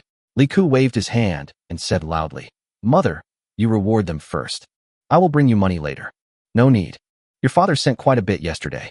Concubine Yang said nonchalantly. You've been spending a lot of money lately. If you don't have enough, tell Mother. I have some saved up here. Concubine Yang hesitated and added, I understand, Mother. Don't worry. Save your money and use it to reward your servants or buy things for yourself. Don't give it to Li Yin. I'm not short of money. Li Ku nodded. Don't worry, as for Li Yin, please keep an eye on him for me. Concubine Yang hesitated to speak. Li Ku raised his eyebrows and said, Don't worry, Mom. I understand. After leaving Concubine Yang, Li Ku went to see Changle and the others. It was obvious that these sisters knew about it, and they all had happy expressions on their faces. They were of course happy that their third brother was promoted to the title of prince. However, what surprised Li Ku was that Changle's complexion was much rosier than before, and her skin seemed to have become a little darker, but she looked healthier overall. This girl has been practicing a lot recently. However, Li Ku did not stay with them for long. He had a lot of things to do next. Most of the layout for the Changsun family had been completed, and now only the final blow was left. 2 days later, a new issue of Tang Weekly was published. The first article was about Li Shimin's edict to change Li Ku's title to the King of Qin of Tang Dynasty. Li Ku's article was published directly in the Tang Weekly without any changes. The second article, also an announcement, was even more sensational. Lu Daqiang, a carpenter employed by the Prince of Qin's palace, was granted the title of Honorary County Earl of the Tang Dynasty for his inventions in printing and papermaking, which provided the people of the Tang Dynasty with paper and books to read. He was also awarded 200 acres of permanent farmland and inducted into the Tang Imperial Academy of Engineering, becoming its first Bachelor of Craftsmen. At a later date, the historians of the Tang History Museum would officially inscribe Lu Daqiang's biography in Tang history books. Lu Chang, a carpenter at the Prince of Qin's palace, developed an improved curved plow that significantly increased the efficiency of farming, boosted per-acre yields, and made it easier for Tang citizens to expand and reclaim farmland, potentially adding over 100 million acres of arable land to the Tang Dynasty. He is specially awarded the title of Honorary County Viscount of the Tang Dynasty, 100 acres of permanent farmland, and induction into the Tang Imperial Academy of Engineering, becoming its second Bachelor of Craftsmen. At a later date, the historians of the Tang History Museum will officially inscribe Lu Chang in the history books of the Tang Dynasty. Chapter 190, This is His Majesty the Prince of Qin's killer move. These two pieces of news completely shocked the entire population of Chang'an. What was a craftsman? Craftsmen could actually be granted titles, and even have their own biographies recorded in history books. This would bring honor to the family. Not only the common people, but even the scholars were going crazy. When did those humble craftsmen, even those who weren't registered as members of the household register, get their biographies recorded in history books? But can they refute it? No, especially the first one. This can be said from another perspective. Most of these scholars have enjoyed the convenience of the other party. Without the other party, many scholars from poor families would not have that opportunity at all.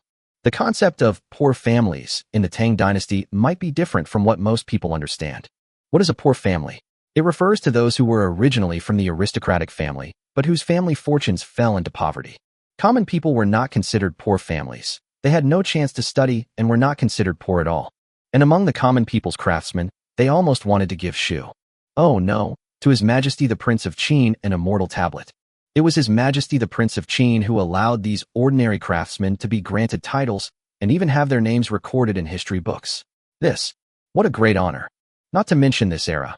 Even if it is more than 1,000 years later, ordinary people would probably be equally excited if they had the opportunity to be included in history books. The article also stated that the Tang Dynasty Imperial Academy of Engineering would exist for a long time.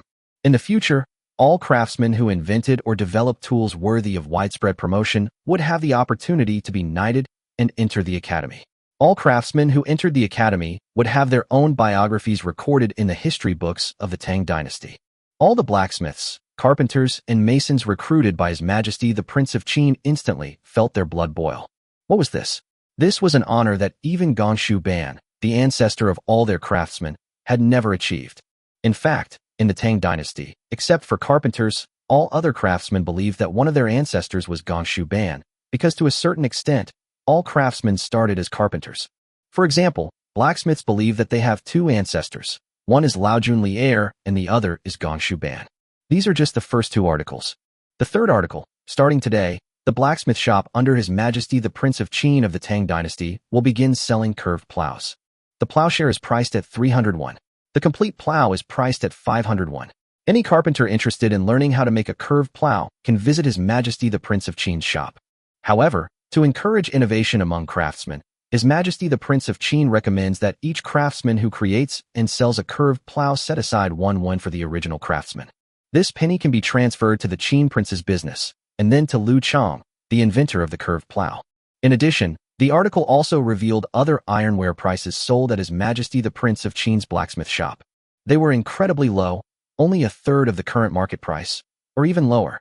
Furthermore, His Majesty the Prince of Qin announced that anyone who signed an employment agreement with His Majesty the Prince of Qin would receive a 20% discount coupon after 7 days of employment. This coupon was good for a 20% discount on an item of ironware at His Majesty the Prince of Qin's business. And this coupon will be issued every 7 days. In addition, the third article also explains why the inventors were paid a penny.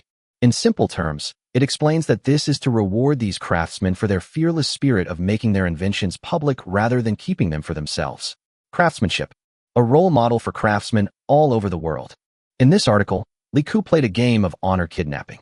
Li Ku believed that many craftsmen would come to learn how to make a curved plow, but they would definitely keep their money, no matter how much they sold it for, because Li Ku had opened up an unprecedented and prosperous road for them, belonging to craftsmen. People of this era attach great importance to credibility. Just 3 years ago during the Spring Festival, Li Ku was so impressed by the show his father put on. During the Spring Festival of the 6th year of Jingguan, his father Li Shimin inspected the prison. There were about 390 death row prisoners. After Li Shimin talked with many of these death row prisoners, he made an agreement with them to let them go home for the Spring Festival, but he would come back in the autumn of the following year to execute them. After the agreement was reached, Li Shimin released them. In the autumn of the 7th year of Jingguan, all 393 death row prisoners were present, and none of them escaped. This incident also shocked the world at that time. It can be said that his father's reputation was completely consolidated in the Tang dynasty at that time. That's a death sentence. Li Ku was truly impressed at the time. He was truly daring, but when those people came back, Li Ku was also genuinely shocked. Of course, there were other factors at play, such as the fact that all the death row prisoners were registered, so they couldn't escape. If they dared to escape, they would inevitably bring trouble to their families.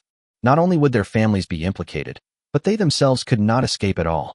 The household registration restrictions in ancient times were much stricter than in modern times. In addition, Li Shimin actually secretly instructed the local soldiers to keep a close watch on these death row prisoners. Due to multiple reasons, these death row prisoners were able to return. But to be honest, even so, that's death. Faced with the fear of death, how many people can still think of their families? You have to know that Li Shimin really has people under surveillance. If someone takes a chance and runs to the deep mountains and old forests, they really can't be caught. But no one ran away. Anyway, Li Ku was really shocked. Even someone like him who knew the inside story was shocked, so you can imagine how others felt. Therefore, Li Ku is willing to believe in the moral integrity of the people of this era. In fact, he does not require everyone. As long as a large number of people can persist, Li Ku will have a reason to take the opportunity to promote relevant laws in the future. As soon as the 3 articles were published, the consequence was that the registration points arranged by Li Ku in various jobs in Chang'an were instantly crowded. The areas where Li Ku's various blacksmith shops were located were crowded with people who had run out of other blacksmith shops, and all the master blacksmiths except those who were not registered households also ran over. The aristocratic families, the Changsun family, and everyone else were paralyzed, because their blacksmith shop truly had no master craftsmen left. Not only that, but even the apprentices, aside from the slaves they'd bought and not registered as members of their household, had fled. Who would still work for them? Working for His Royal Highness the Prince of Qin not only allowed them to buy ironware at a low price, but also offered them the chance to be knighted. His Royal Highness the Prince of Qin was now the pioneer of all craftsmen. He was the adopted father of all craftsmen. No one. And they can't sell the ironware, because at that price, they'd lose everything. How can they sell it? It can only be described in 4 words: heavy losses. Changsun Wuji was completely stunned. He had never imagined that Li Ku would have this trick up his sleeve. Their Changsun family's biggest source of income had been cut off. But Changsun Wuji soon calmed down. If they didn't want to sell the ironware, then they didn't. At worst, I could sell the iron ore. Li Ku, how could you refuse to buy the iron ore? Your Highness, should we purchase iron ore from other people? Tianming also asked this question. Why do you want to purchase their iron ore? How many iron ore mines are not discovered on the map I gave you? Li Ku asked indifferently. A lot. Tianming choked. So, we have more iron ore than we can use up, so why buy from them? Li Ku asked with a faint smile. Do you think this is the future? Can anyone with iron ore show off?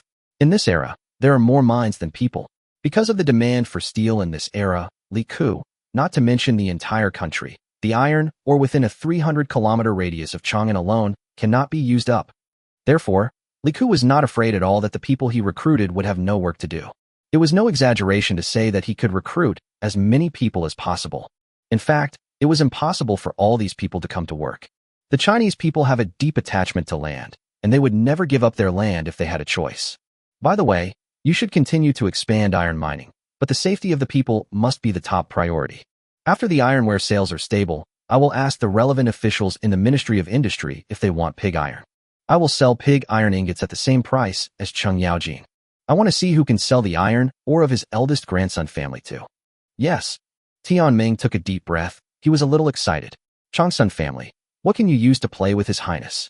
As for the Changsun family smelting their own iron, you let them do it, because the cost of iron making has not only not decreased, but has increased. The salaries of craftsmen and master craftsmen have increased. Li Ku raised it tenfold. The more they smelt, the more they lose. Because the pig iron they smelt can't be sold. Chapter 191 No Hope, Just Wait for Death. Changsun Wuji had not yet realized the seriousness of the matter. After all, it had just begun. But in just the next few days, Changsun Wuji realized it completely. First of all the master craftsmen and apprentice craftsmen in their family shop, except for those who were not registered households, ran away. The rest of the people can make them for their own use. As for selling, let's not talk about the cost issue. At least the more they make, the more they lose. Secondly, he heard that Cheng Yaojin's blacksmith shop also sells curved plowshares and related kitchen knives, iron pots, and other ironware like Li Ku, and the price is only 1/3 of their selling price. A little inquiry revealed that the pig iron ingots in Cheng Yaojin's home were directly supplied by Li Ku. No one knew the cost or the supply price, but Cheng Yaojin was now maintaining a high monthly salary while still selling these pig iron ingots, which meant that the price Li Ku gave him was definitely profitable. This also means another thing. Li Ku still has enough energy to sell pig iron ingots to the outside world. Changsun Wuji was completely silent. This move was unstoppable. It wasn't like the Detang Weekly method that forced them to admit defeat, but from the beginning to the end. It was a commercial method that left them with no solution. They directly monopolized all buyer markets, and no people came to buy things from them. This was the first reason. Secondly, he guessed that Li Ku would cut off their sales channels to the official authorities next. If Li Ku continued to sell the pig iron ingots used by the Tang Dynasty officials to manufacture armor at the same price as he sold it to Cheng Yaojin, what would he have to argue with? He couldn't let the Tang Dynasty officials buy his iron ore at a loss. Impossible. If he dares to say that, he is waiting to die. When the new issue of Tang Weekly was sold, the news on it made Changsun Wuji's heart sink. In the past few days, Chang'an City had actually set off a purchasing boom. After the people knew the selling price of ironware in Li Ku's blacksmith shop, they all rushed over to buy ironware, whether it was kitchen knives or other things. Because these iron tools were unprecedentedly cheap, the people were simple-minded and were afraid that the price of iron tools would increase in the future. However, in the new issue of Tang Weekly, Li Ku, in his own name, asked the people not to rush to buy these ironwares, but to refer to the situation of their own families before purchasing them. He also guaranteed that in the next 3 years, in the name of His Royal Highness the King of Qin, the price of ironwares would never increase. This guarantee already shows that Li Ku's pig iron smelting costs are definitely much lower than theirs. Otherwise, even if Li Ku had a mountain of gold, it wouldn't be enough to make such a loss. There is only one explanation, that is, Li Ku has a better iron smelting method, which has greatly reduced his smelting costs. Even if he sells the ironware at the current price, Li Ku will still make a profit. This was the only possibility at the moment, and just thinking about it made Changsun Wuji feel powerless, because there was really no way to deal with it. Was there a way to get the smelting method from Li Ku? Stop joking, it's impossible. Their Changsun family used to master the most advanced iron smelting technology in the Tang dynasty. Did their Changsun family spread it to others? No. At this time, you want Li Ku to take it out. Do you have any shame? If being shameless can solve the problem, then even Changsun Wuji will lose his face. The problem is that even if he is shameless, this thing will not be accomplished. And the most important thing now is that although Li Ku has raised the monthly wages of the people around him, he may not lose money, but make money, because for the people, ironware is something they must buy. Every 7 days, an exchange coupon for buying ironware at a 20% discount is issued. This means that these people's monthly wages of more than a month's work, in addition to the food to sustain their own lives, will almost all be used to buy ironware. In other words, the monthly salary that Li Ku paid out finally returned to his hands, and there was even profit. Changsun Wuji was so nervous. There is only one solution for now. Changsun Wuji thought about it, and only came up with one trick. Only this trick can make Li Ku hand over the method of iron smelting, otherwise there is no other way at all. But for now, the iron mine and blacksmith shop of the Changsun family have to close down. This move is called risking death and then being reborn. As for whether it will be real death or rebirth after being risked death, the choice is not in Changsun Wuji's hands. If you want to do it, just do it. Since Changsun Wuji made the decision, he went directly to see Li Shimin. This matter had to be approved by Li Shimin. As for what he said when he met Li Shimin, no one knows. But after Changsun Wuji met Li Shimin informed Li Ku to attend court the next day. Although Li Ku didn't know why he was asked to attend the court, nor did he know what Changsun Wuji and Li Shimin had said, Li Shimin only allowed Li Ku to attend the court after Changsun Wuji had contacted him. So this matter must be related to the recent ironware. Iron can be said to be the most important weapon of the Tang dynasty. So if Changsun Wuji could guess some of this news and whisper it to Li Shimin, it would make sense for Li Shimin to let him go to court. As for what Changsun Wuji was up to, Li Ku didn't care. For the Changsun family, they were hopeless and could only wait to die. On the second day, Li Ku went to court on time. Obviously, many people had been informed that Li Ku would go to court today. No one had any special expression, because today was a direct confrontation between Changsun Wuji and Li Ku, which was related to the ironware of the Tang dynasty, so no one wanted to get involved. I have something to report. Changsun Wuji stood up immediately after attending court. Please speak, my dear. Li Shimin nodded.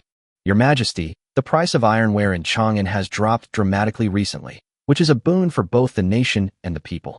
However, after consulting with the blacksmiths and other skilled artisans at your residence, I learned that the cost of forging a plowshare weighing approximately 3 pounds at your residence is already at its maximum at 901.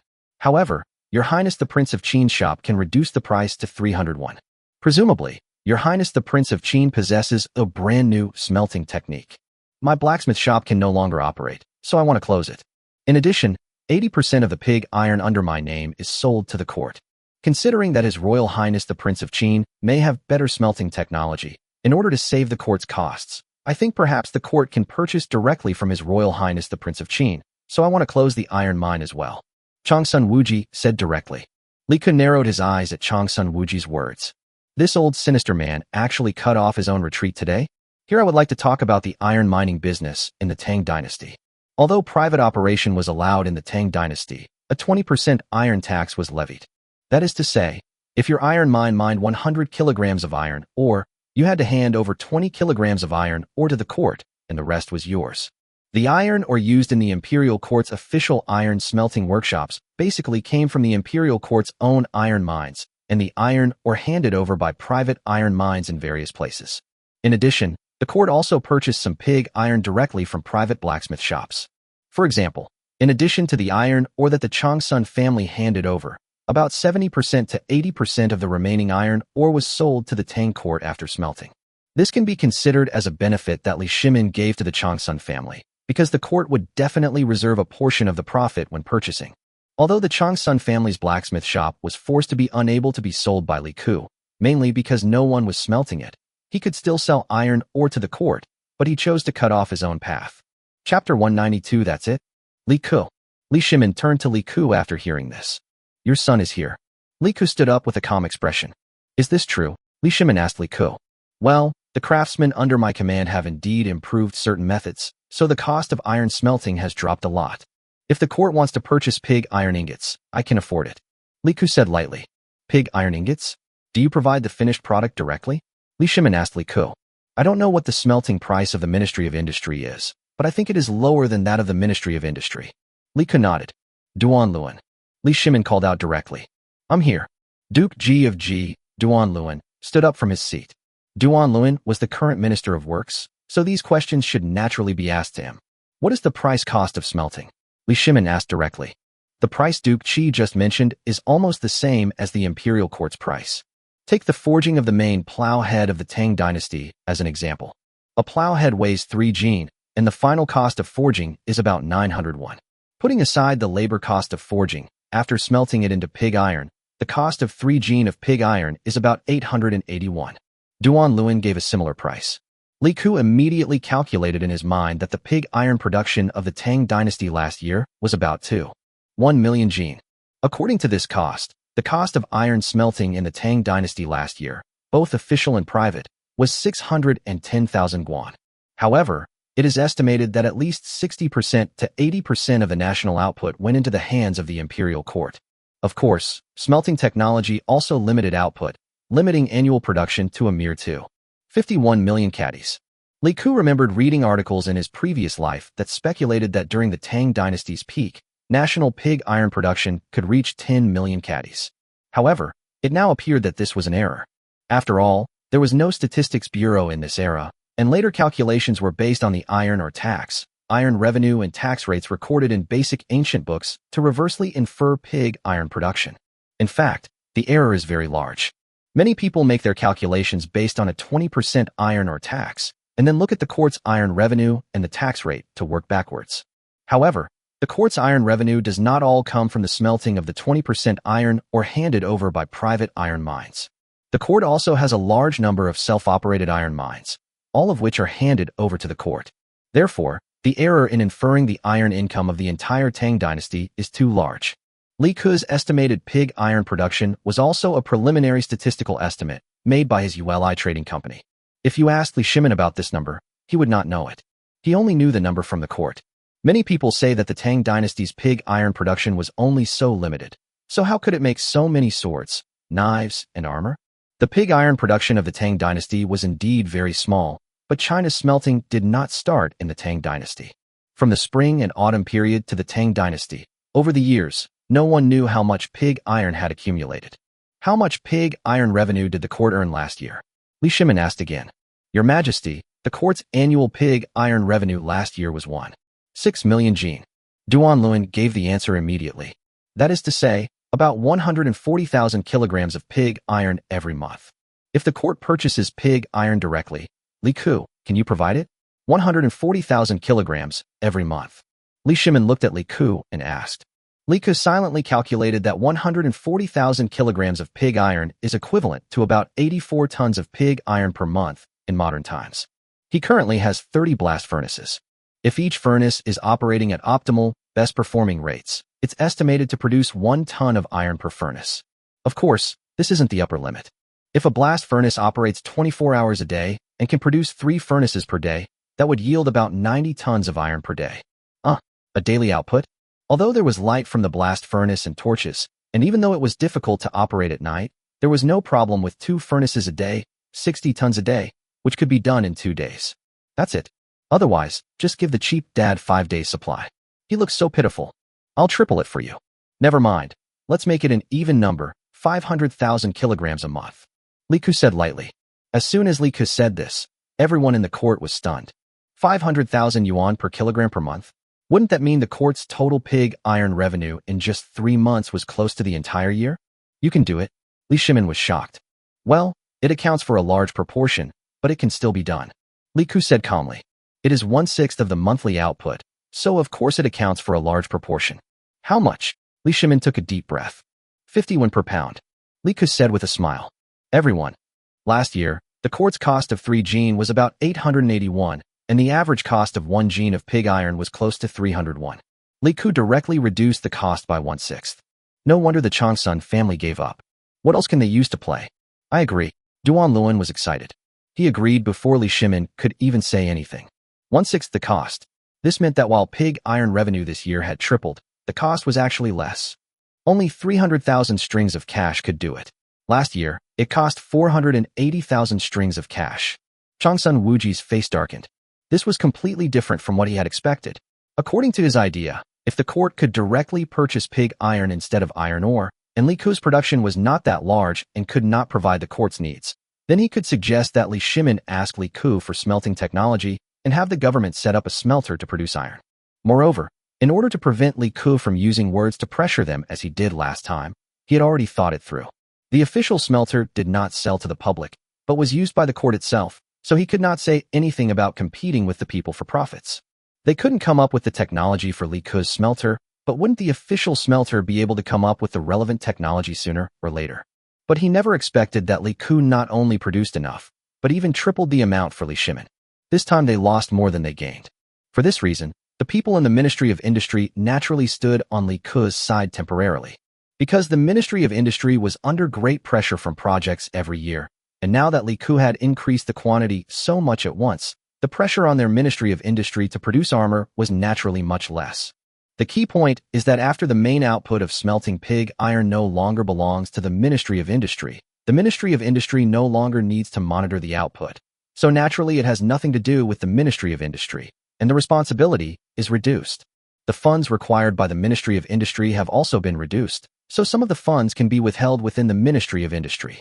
Since Duke Chi can no longer run the business, the relevant orders from the Ministry of Works will be transferred to you.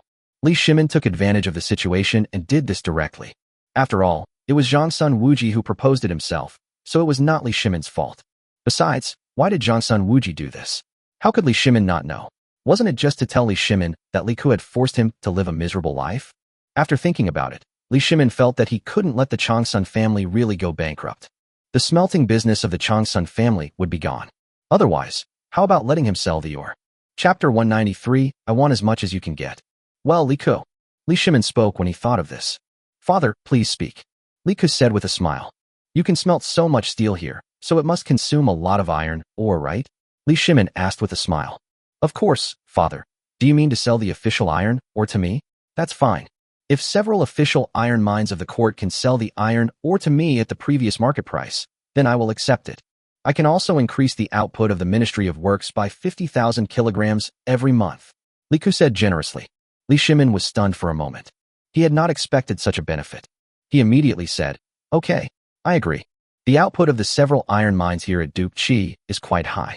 Would you like to take the iron ore? Accept. Just follow the previous market price of iron ore in Chang'an City. I'll take as many as I can. Li Ku smiled and quickly agreed. This is a good thing.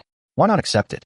Li Ku's cost of mining iron ore is similar to Changsun Wuji's, but there is one thing. The market price Li Ku mentioned is the market price before the monthly salary increase. The main expense of iron ore mining is labor. The monthly labor cost has now increased more than 5 times. In order to retain these workers, the Changsun family has taken the initiative to guarantee the workers at least a 1-year contract and provide meals. So, why didn't Li Ku buy it? As long as Changsun Wuji dared to sell it, Li Ku would buy it. Changsun Wuji. Your Majesty. Changsun Wuji had no choice but to speak. If he didn't, Li Shimin would tell Li Ku that this was a dead end. Would Changsun Wuji sell it or not? If he sold it, he would lose whatever he got. If he didn't sell it, wouldn't that be a disgrace to Li Shimin? They had already taken the initiative to ask for the order. What else could a minister like you want? Li Shimin was a little confused. Your Majesty, I can't afford it. Changsun Wuji felt a little ashamed. It was too embarrassing. Although face was no longer a thing in the court, as long as this matter didn't spread, everyone would be the same. But they were the ones who had caused trouble for Li Ku first, but now, they had lost both the wife and the soldiers, and ended up losing more than they gained. In the end, even Li Shimin had to come forward in person, but he still had to reject this kindness. Li Shimin was really stunned for a moment. He actually didn't know the answer to this question. It was not Li Shimin's fault that he didn't react. The main reason was that he had too many things to think about every day, and the uproar started from the blacksmith shop. Li Shimin's idea was that since he couldn't afford to sell finished ironware, he might as well sell ore, which should be a feasible option. The monthly wages around Chang'an City have skyrocketed recently. The monthly wages have increased 5-fold, and the overall cost of iron ore has more than tripled. Changsun Wuji lowered his head and spoke somewhat embarrassedly. The main cost of iron ore is manpower, which accounts for a large part, but there are other losses as well. Then Li Shimin looked at Li Ku. I don't want 3 times the amount. I have employed many common people here, and I have also bought several iron mines. And didn't you, Your Majesty, say that you would sell all the ores from the official iron mines to me? That's enough. Li Ku said seriously. The reason why the cost of official iron mines has not increased is that those working in official iron mines are all subject to corvée labor. Under the Tang dynasty's military system and permanent farmland system, every household in the village has to perform a certain amount of corvée labor every year. If you don't do labor service, you will be paid. People who do labor service not only serve in the military, but also in other national projects for free. Therefore, the cost of official iron ore is of course low. Even with the consumption of food, it is much lower than the original market price. Li Ku had no intention of changing the system for the time being and had to eat one bite at a time. Li Ku said it bluntly, and the atmosphere in the court suddenly became awkward. It was as awkward as it could be, because you can't force a sale, right? Moreover, Li Ku had just more than tripled the court's pig iron revenue. It would be inappropriate to force a sale on someone at this time, right? Then why don't you buy the iron mine of the Duke of Qi? Li Shimin thought about it. He had already figured out the difficulties of Changsun Wuji. But Li Shimin felt that he had to give Changsun Wuji a sweet treat. He couldn't just cheat someone. Li Ku, this brat, just cheated people's cloth and grain shops in Chang'an City. He couldn't let them lose their source of income. Selling iron ore is like selling a laying hen, but this hen is not laying eggs now, so it is better to sell it quickly, otherwise continuing to raise it will consume food. No. Li Ku refused directly. Li Shimin, you're not even going to give me face, right? Dad, it's not that I don't want to buy it, but I have discovered several large iron mines. I have hired a lot of people, so I can't mine the iron mines even if I buy them. What do I need so many mines for? Li Ku said seriously. However, as a nephew, I cannot let my uncle's family go hungry. After all, I still have to prepare a betrothal gift for Chang'e. How about this? Let my uncle renovate the blacksmith shop in Chang'an City, and I will provide him with finished plowshares. I can sell one plowshare for 50 coins, and my uncle can sell it and make a profit of 50 coins, right? Li Ku said with a smile. Highlight filial piety. Preparing a betrothal gift for Chang'e. Everyone almost couldn't hold back their laughter. Bringing this up at this time. These words were so harsh to the ears that all the ministers felt so uncomfortable that even Cheng Yaojin and Uchidasha didn't dare to laugh. If they laughed at this time, wouldn't they be offending Changsun Wuji to death?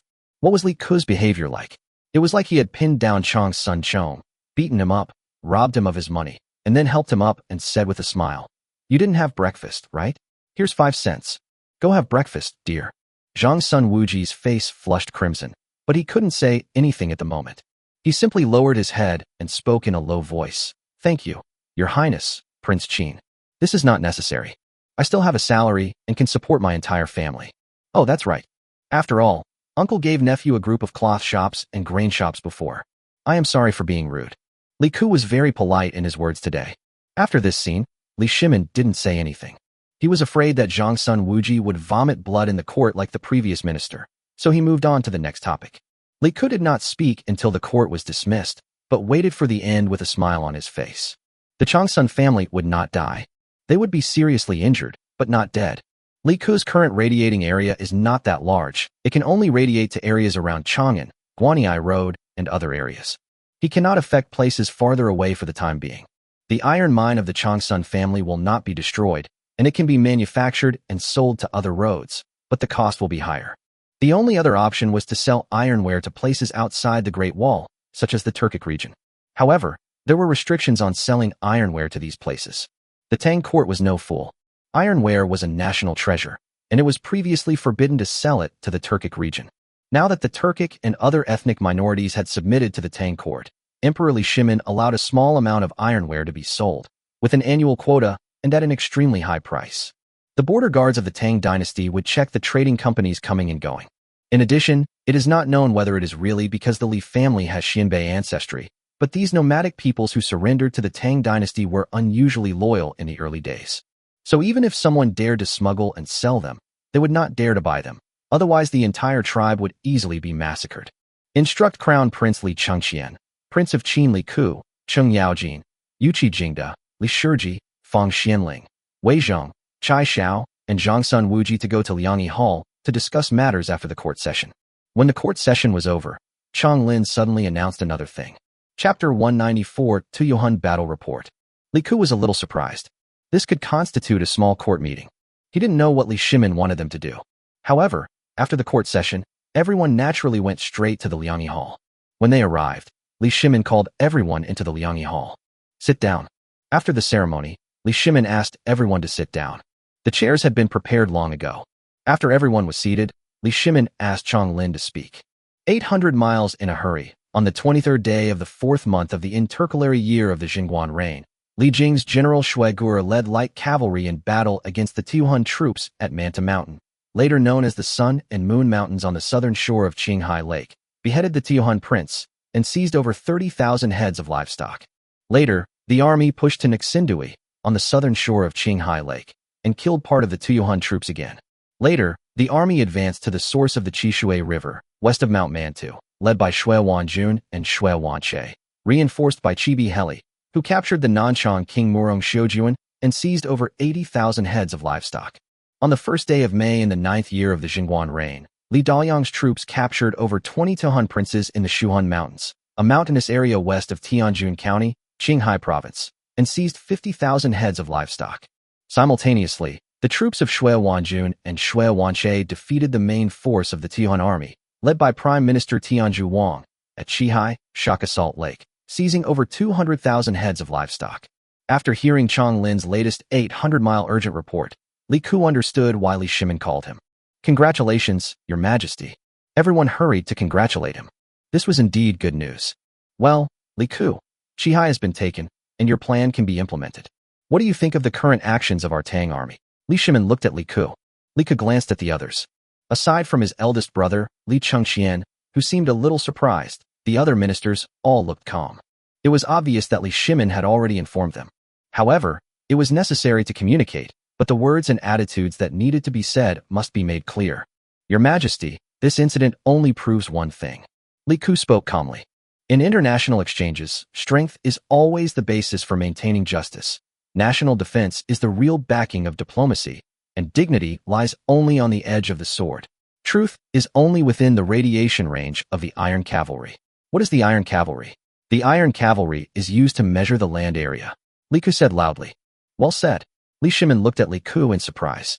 Although his words were straightforward, they directly pointed out the most critical point in the interactions between countries. Li Ku's words made the generals present excited, but this battle was not their turn, and everyone knew why they were called here today. So, the Qihai matter can be carried out. What do you think? Li Shimin looked at Li Ku and suddenly wanted to test him, so he asked with a smile. Your son will go to the western regions in person. Li Ku stood up directly. Oh, Li Shimin was a little surprised. Could Li Ku guess his thoughts? Li Ku's words made all the ministers present slightly stunned. Li Ku would go in person? The final handling of this Tiuhun war is different from the previous ones. General Li Jing cannot represent the Tang court, but His Royal Highness the King of Qin can. Li Ku said lightly. He had just thought about why Li Shimin asked him to come. In other words, the battle report in Li Shimin's hand was not the first one he received. Li Shimin had received it before he was named King of Qin. He must have known the situation in his mind. Judging from the current situation, he knew that Li Jing would be able to completely wipe out the entire Tiuhun in the future. Combined with the plan discussed with Li Ku before, the King of Qin himself is a representative. First, Qin was the overlord of the spring and autumn period in unified China. Qin started its rise in Longyu and Guanyi Road. Secondly, the crown prince was the foundation of the nation and could not possibly travel to the western regions. However, the title of King of Qin of the Tang dynasty was bestowed upon Li Shimin, the Heavenly Khan. Now that this title had reappeared, and he was personally traveling to the western regions, it itself represented Li Shimin's attitude. Third, Li Jing was a minister and had no authority to manage a country unless Li Shimin granted him this right in advance. However, this right could not be granted before the battle began. Even if the battle was won, it would not be given to the commander-in-chief, but another important official would be appointed. Li Ku, on the other hand, was a prince of the Tang dynasty. If Li Shimin gave him this right, he would have the power to manage the country. Therefore, Li Ku understood that Li Shimin must have wanted him to go to the western regions in person to deal with this matter. Li Ku thought about it and decided that he really had to go there. The matter of Shaka Salt Lake seemed simple, but there were some rules that he had to establish. That's why Li Ku said this. Li Ku's words made Li Shimin nod in satisfaction, while Li Chengxian seemed to be thinking about something. I've called you all here today to discuss something I mentioned earlier. Li Ku is willing to purchase the Red Sea conquered by Li Jing and other Tang soldiers for the purpose of developing and selling salt.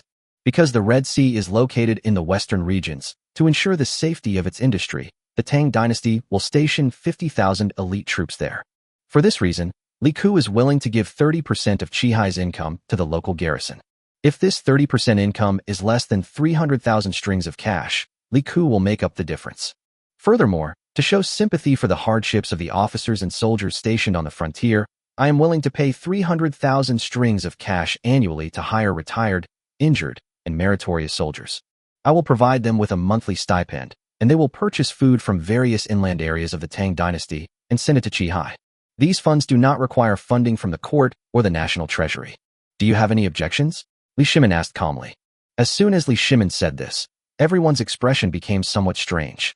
Not to mention that the Red Sea was originally the territory of Tiyuhan, but now that the Tang dynasty had conquered it, Li Ku bought it. But for Li Ku's property, the Tang dynasty stationed 50,000 elite soldiers. This is outrageous. But after hearing what he said later, it didn't seem outrageous anymore. 300,000 strings of cash per year. This money is given to the officers and soldiers stationed here. What a hardship. The point is, Li Shimin was willing to pay an additional 300,000 strings of cash, and without any funding from the imperial treasury, he could station 50,000 elite troops there for free. What kind of concept is this? Those who can come here today are not fools. They instantly understood the benefits of doing this.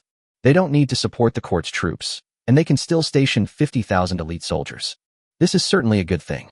However, for civil officials such as Zhang Sun Wuji and Fang Xianling, they frowned somewhat, because this operation, no matter how they thought about it, it revealed a strong, how should I put it?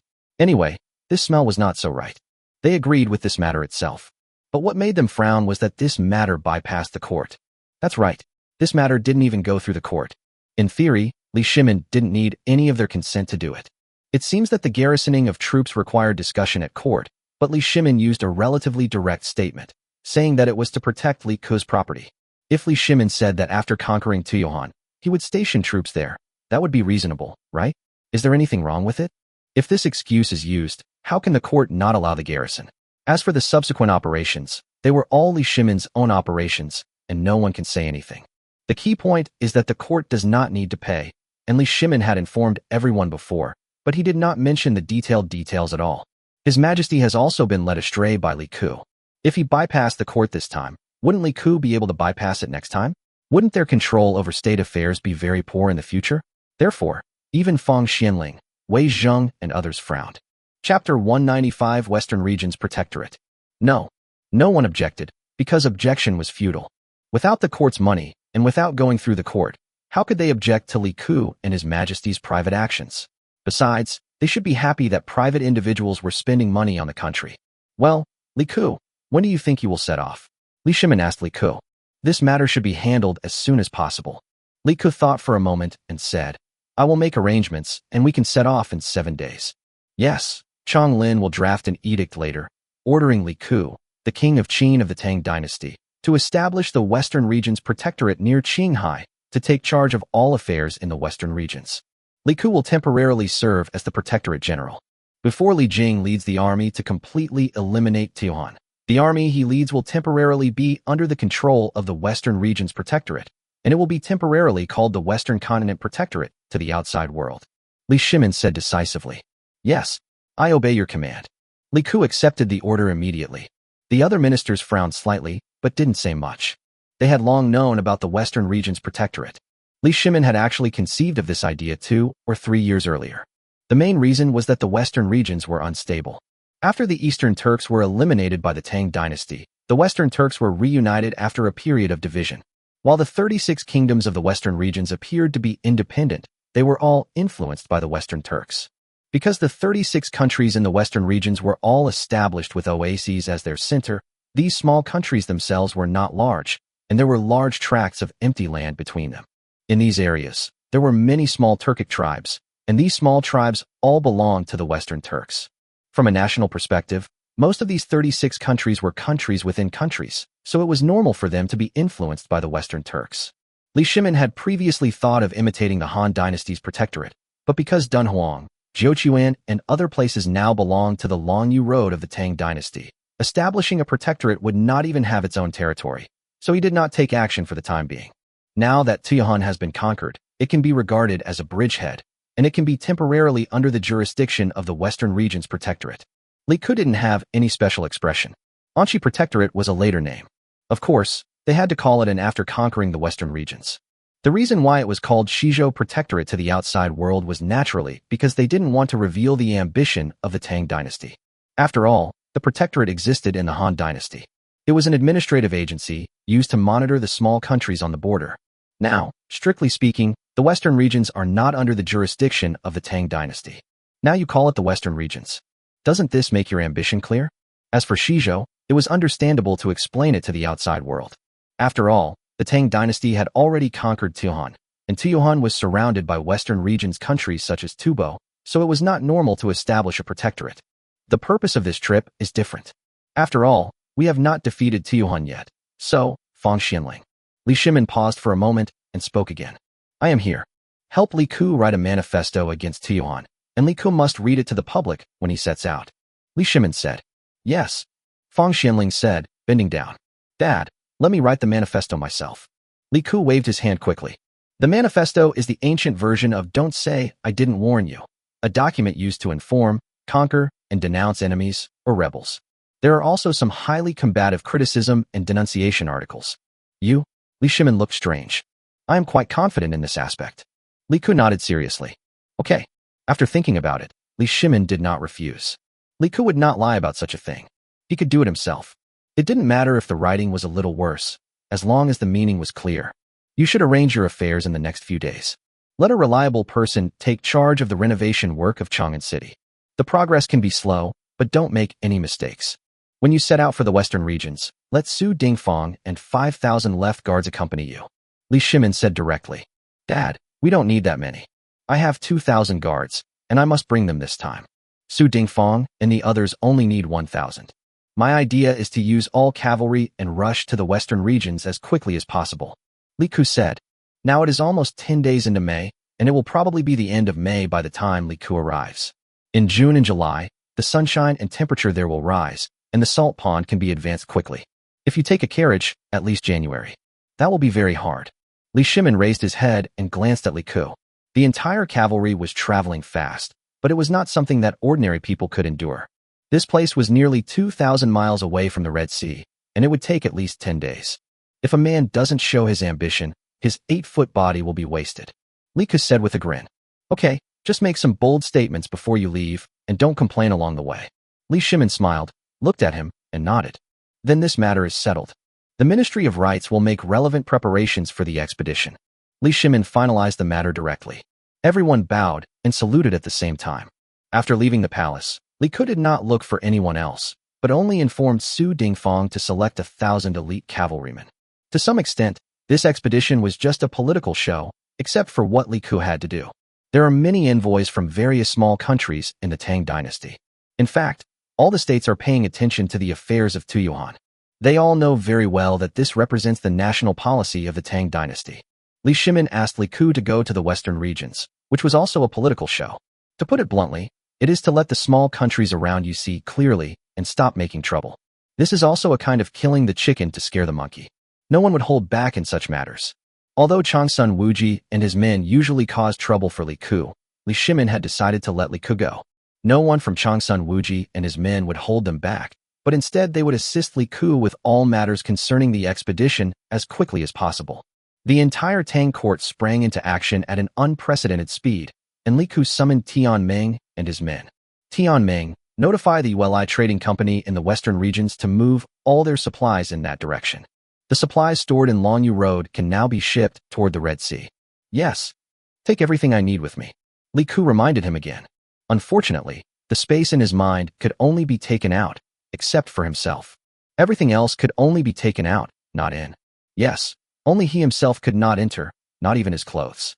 Otherwise, the amount of supplies he could carry would be a terrifying number. Understood, Your Highness, please rest assured. After I leave, everything in Chang'an will continue as normal.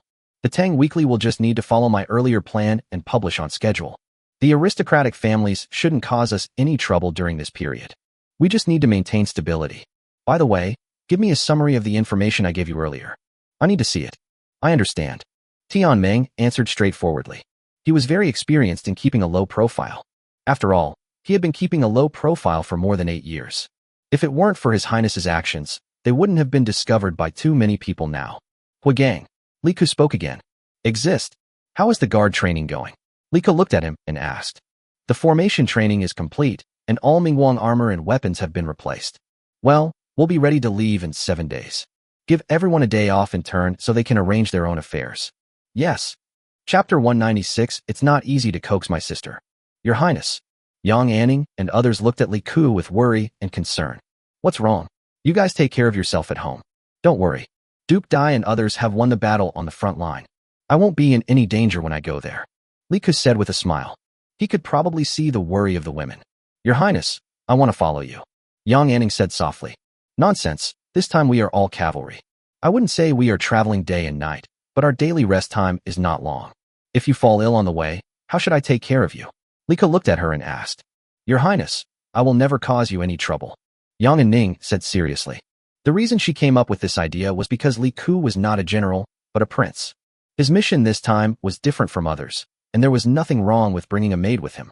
Of course it's better not to bring it, but no one will say anything if you bring it. No. Li Ku shook his head decisively. Your Highness, is your mission to the western regions this time very important? Yang Anning asked, biting her lip.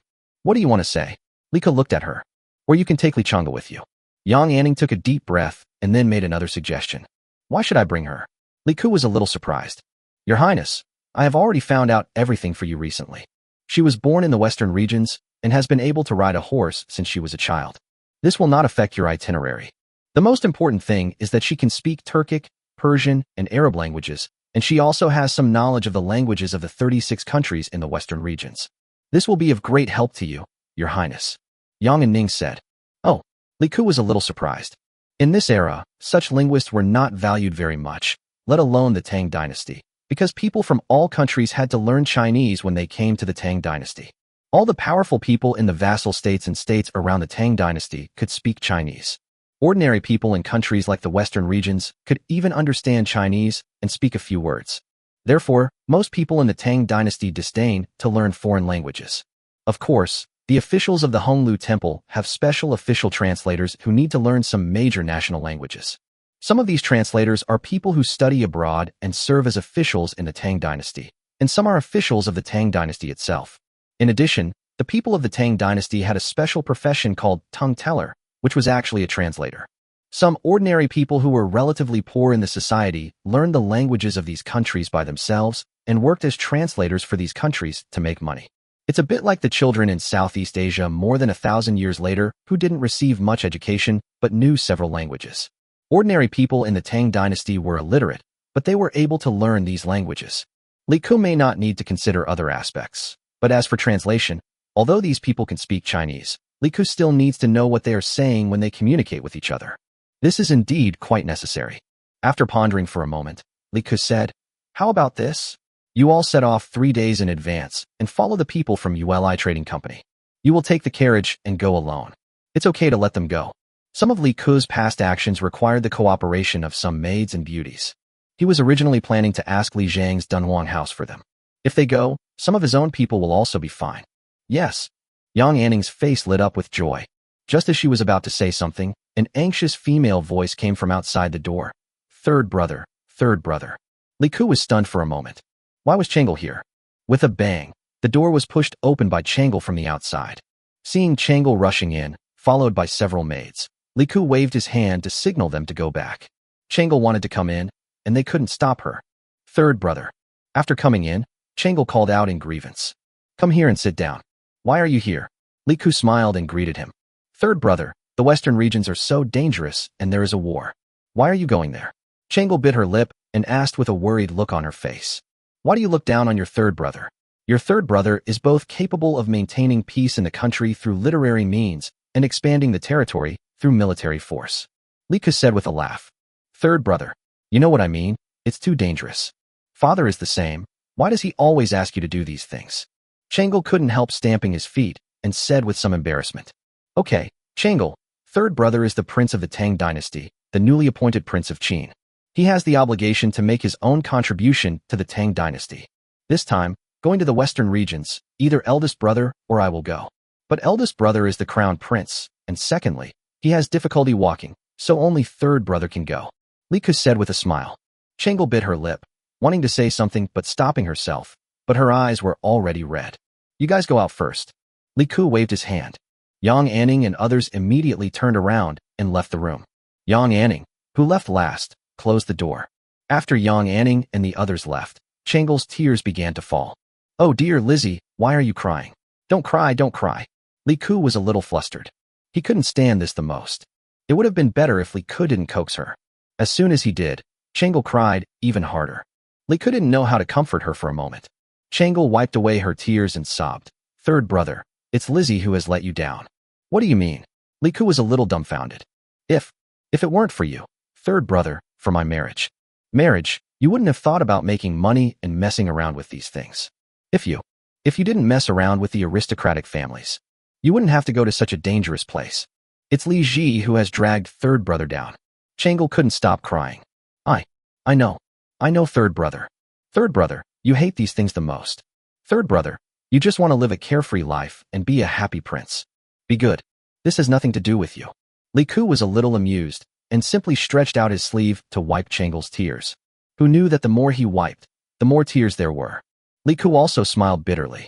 He said helplessly, Li Ji, raise your head. Changle raised her head with tears in her eyes and looked at Liku. She wiped her tears again. In just a short while, her eyes were already red from crying. You're right. My biggest wish in life is to be a carefree prince, second only to the emperor and above everyone else. No one would bother me. I'd walk the dog every day and raise some animals. I heard that there's an iron-eating beast in Ijo, so I'm planning to raise a few. There's also a red panda. Golden monkeys are also very cute. Every day I sleep until I wake up naturally, then eat the delicious food I developed myself. Then I go boxing, play kuju, and go out for an outing. I'll take you girls everywhere, just like last time, go on a spring outing and eat barbecue. If I have time, I'll go to a brothel and buy a group of singing girls to come back and study some songs and dances, listen to music, and sing some tunes. When I'm old enough, I'll have a bunch of kids and watch them play every day. When my third brother and you guys grow up, I can relax and go fishing or something. Liku described the life he wanted to live. Changle stopped crying after hearing this, but her eyes were full of longing. This kind of life is what a princess wants most. But there is a prerequisite for all this. Liku said this, looked at Changle with a smile, and his tone became serious. Chapter 197. I'm working hard in the front, but you're holding me back. Changle looked at Liku and listened attentively. That is, peace and prosperity for the whole world, and peace and prosperity for the people. Liku uttered these 8 words. Looking at the stunned Changle, Liku continued, our world is not peaceful, and we cannot make it peaceful, but we can make the whole country peaceful and tranquil. If third brother was the son of a wealthy businessman, he might have done the same thing, but he's not. You know how helpless it is to be born into a royal family. Third brother is doing this now because he wants to be a free and easy prince in the future.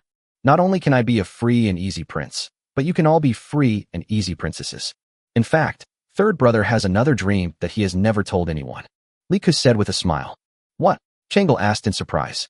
Liku reached out and touched Changle's head, then smiled and said, one day, you girls will no longer be like caged goldfinches, confined to living near Chang'an City. Third brother wants to take you to see the vast desert sands of the western regions, to see the poplar trees that live for 1,000 years, stand for 1,000 years even after they die, and remain immortal even after they fall, to see the Kunlun mountains that never melt snow all year round, to see the magnificent sea and islands that surge only in summer, to see the northern forests and snowfields where the snow can be 3 or 4 feet deep in winter. I even want you to see the magnificent spectacle of half a year being daytime and half being dark. Changle looked at Liku in a daze. She didn't know how to respond to her third brother's words, but she wanted to cry at this moment. She didn't know whether these things existed, but what third brother said must be true. However, third brother's ideal seemed ordinary, but she knew how difficult it was. But it's difficult to do all this, so third brother is not just doing this for your marriage. Third brother wants you to live a better life. Not only you, but the people of the Tang dynasty may also have the opportunity to see these wonders, instead of many people being confined to a small village for their entire lives. So there are some things that third brother has to work hard to do. Liku said with a smile. Third brother, Lizzie understands. It's Lizzie who doesn't understand your lofty ambitions. Changle wiped away her tears and spoke softly. Liku smiled and reached out to touch her head again. Some things can only be unforgettable after experiencing them. Don't say that. Do you understand? We have third brother. Sometimes third brother doesn't even understand himself. You all have to exercise well and take care of your body. Only then can third brother's ideals be realized. But nothing can be excessive, understand? Be moderate and take it step by step. Liku said with a smile. Yeah. Changle nodded seriously. Okay, I'll get some water. You wash your face. It's okay. Third brother will be back in just a few months. There's no danger. Not to mention that I have thousands of guards with me.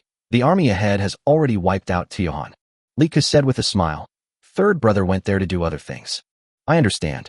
Changle nodded a little embarrassedly. When you go back, comfort them, especially the little guy Jinyang. Liku smiled. Well, third brother, don't worry. Changle nodded seriously. He asked Yang and Ning to fetch water for Changle to wash her face, and then sent Changle back. Tian Ming came back soon. Have you found out? Liku asked Tian Ming, who had returned. Tian Ming was holding a stack of information in his hand. We've investigated thoroughly. Tian Ming hesitated for a moment, but still handed the stack of papers in his hand to Liku. Your Highness, this is the result of the investigation into the gangs in those markets. His Highness Li Yin recently spent a lot of money and even forced a commoner woman into his mansion. But he did pay. Liku lowered his head and looked through the information in his hand. There was no expression on his face, but Liku knew that the information in the information was definitely beautified by the people below, because Li Yin was Liku's biological brother with the same father and mother. The reason why Liku asked Tian Ming to investigate was that after he was named King of Qin, he went to see his mother, Concubine Yang. Concubine Yang mentioned that Li Yin seemed to be hesitant to speak. Although Liku did not ask, he knew that he must have caused trouble again. Li Yin was 3 years younger than Liku, and as a result he had dated many women. It would have been fine if he just dated women, as there were many relationships where both parties were willing, but he preferred to force them. I'm going to the palace. Liku stood up. Send someone to keep an eye on him. When I need him, I want to know where he is the first time. Yes. In Liangyi Hall, Li Shimin was a little confused when he heard that Liku had returned, but he still let him in as soon as possible. Dad. Liku spoke directly after coming in. Why are you here? Because of Changle? Li Shimin asked. Of course he knew that Changle had left the palace, and he also knew that Changle must have gone to find Liku. No, Changle has already been coaxed. I came here this time because I want to ask my father to decide for me about something. Liku said. Oh, His Royal Highness the Prince of Qin of the Tang Dynasty still needs my decision? Li Shimin teased. Your son wants to take care of Li Yin. Liku went straight to the point. Li Shimin was stunned for a moment. When he heard Li Yin, he immediately frowned and looked at Liku and asked, what stupid thing has he done again? I wouldn't dare say he raped a woman, but it's almost there. Other things like gambling and having affairs are just minor matters. Liku roughly told it all. Li Yin has been a bastard for a long time, and Li Shimin knows it all. What do you want to do? Li Shimin frowned. Neither Liku nor Li Yin were easygoing, but there was a fundamental difference between the two. Liku's fomenting, from a certain perspective, it was done in an upright manner, and he wouldn't do anything that violated his principles. In fact, Liku's actions could be described as open and aboveboard, which was indeed true. But Li Yin is different. He is a real bastard who doesn't learn his lesson at such a young age. Dad, just give me the authority to discipline me. Don't interfere with what I do. Liku did not elaborate. The main reason was that his methods were a bit cruel. He was afraid that Li Shimin would not be able to bear it, and he believed that Li Shimin could understand what he meant. Hey, it is said that the eldest brother is like a father, and you are his eldest brother. Okay, you take charge, you can do whatever you want. Li Shimin paused and nodded in agreement. To be honest, he had too many sons to take care of them all. Many times, when they made mistakes, it was already too late. It is not so easy to change a person's character. After coming out of the palace, Liku remained silent. To some extent, Li Yin and he were one. As his influence grew, Li Yin's influence on some people would also grow. As the saying goes, don't look at the monk's face, look at the Buddha's face. This is the truth. Liku could not get rid of this relationship. Historical records show that Li Yin had a bad character, and now his influence is getting bigger and bigger. If he is ignored, Li Yin will only become worse. However, some character traits have already been formed and cannot be cured without strong medicine. Honestly, Liku felt a bit pissed. He'd worked so hard to earn reputation here, wasn't it? And yet, he was pulling my leg behind my back. But after all, they were born from the same mother's womb, so he couldn't just be forced back in. However, because of Li Shimin's identity, he could not take action. If Li Shimin wanted to take action, it would not be so easy. So, only Liku can come. As he walked, Liku gritted his teeth and said, it will depend on your reaction in a while. Your reaction will determine whether your brother's attitude towards you is cruel, very cruel, or extremely cruel. Chapter 198. Today, I will let you know what cruelty is. Li Ku did not go back after coming out of the palace, but went straight to Yang Kangfeng. Your Highness. When Li Ku arrived here, several palace soldiers appeared quietly in an alley. What's going on? Li Ku asked. Seeing their hesitation, Li Ku frowned and said, Tell the truth. Yes. Your Highness, the woman that His Highness Li Yin kidnapped was surnamed Gua. She came from a wealthy family and married Wang Hong, the son of our neighbor Wang Lin, 2 weeks ago. Wang Hong had a conflict with His Highness Li Yin before. His Highness Li Yin happened to meet Wang Hong's fiancée on the street and teased her. Wang Hong scolded him because he didn't know His Highness Li Yin's identity. Then, His Highness Li Yin forced Wang Hong to divorce his wife on the 3rd day after she got married, and then he brought her back to the palace in front of him. The palace soldier spoke honestly. Li Ku's expression suddenly became strange. You said he deliberately waited until the other party got married before snatching her away? Yes. The palace soldier was speechless, but he didn't dare to say anything more. Li Ku. Very good. You don't have Boss Chow's abilities, but you have learned 100% of Boss Chow's hobbies, right? This soldier was obviously also because of his good words. Divorce? The Tang dynasty was different from other dynasties. In the Tang dynasty, divorce was only possible for crimes such as childlessness, adultery, not serving one's parents-in-law, quarreling, theft, jealousy, or serious illness. Not serving one's parents-in-law also included being unfilial to one's parents. Tang law also included uncles-in-law and aunts-in-law. Apart from this, the only option was divorce. The Tang dynasty was one of the few dynasties that allowed divorce.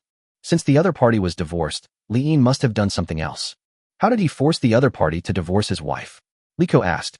The old guard hesitated for a moment before speaking.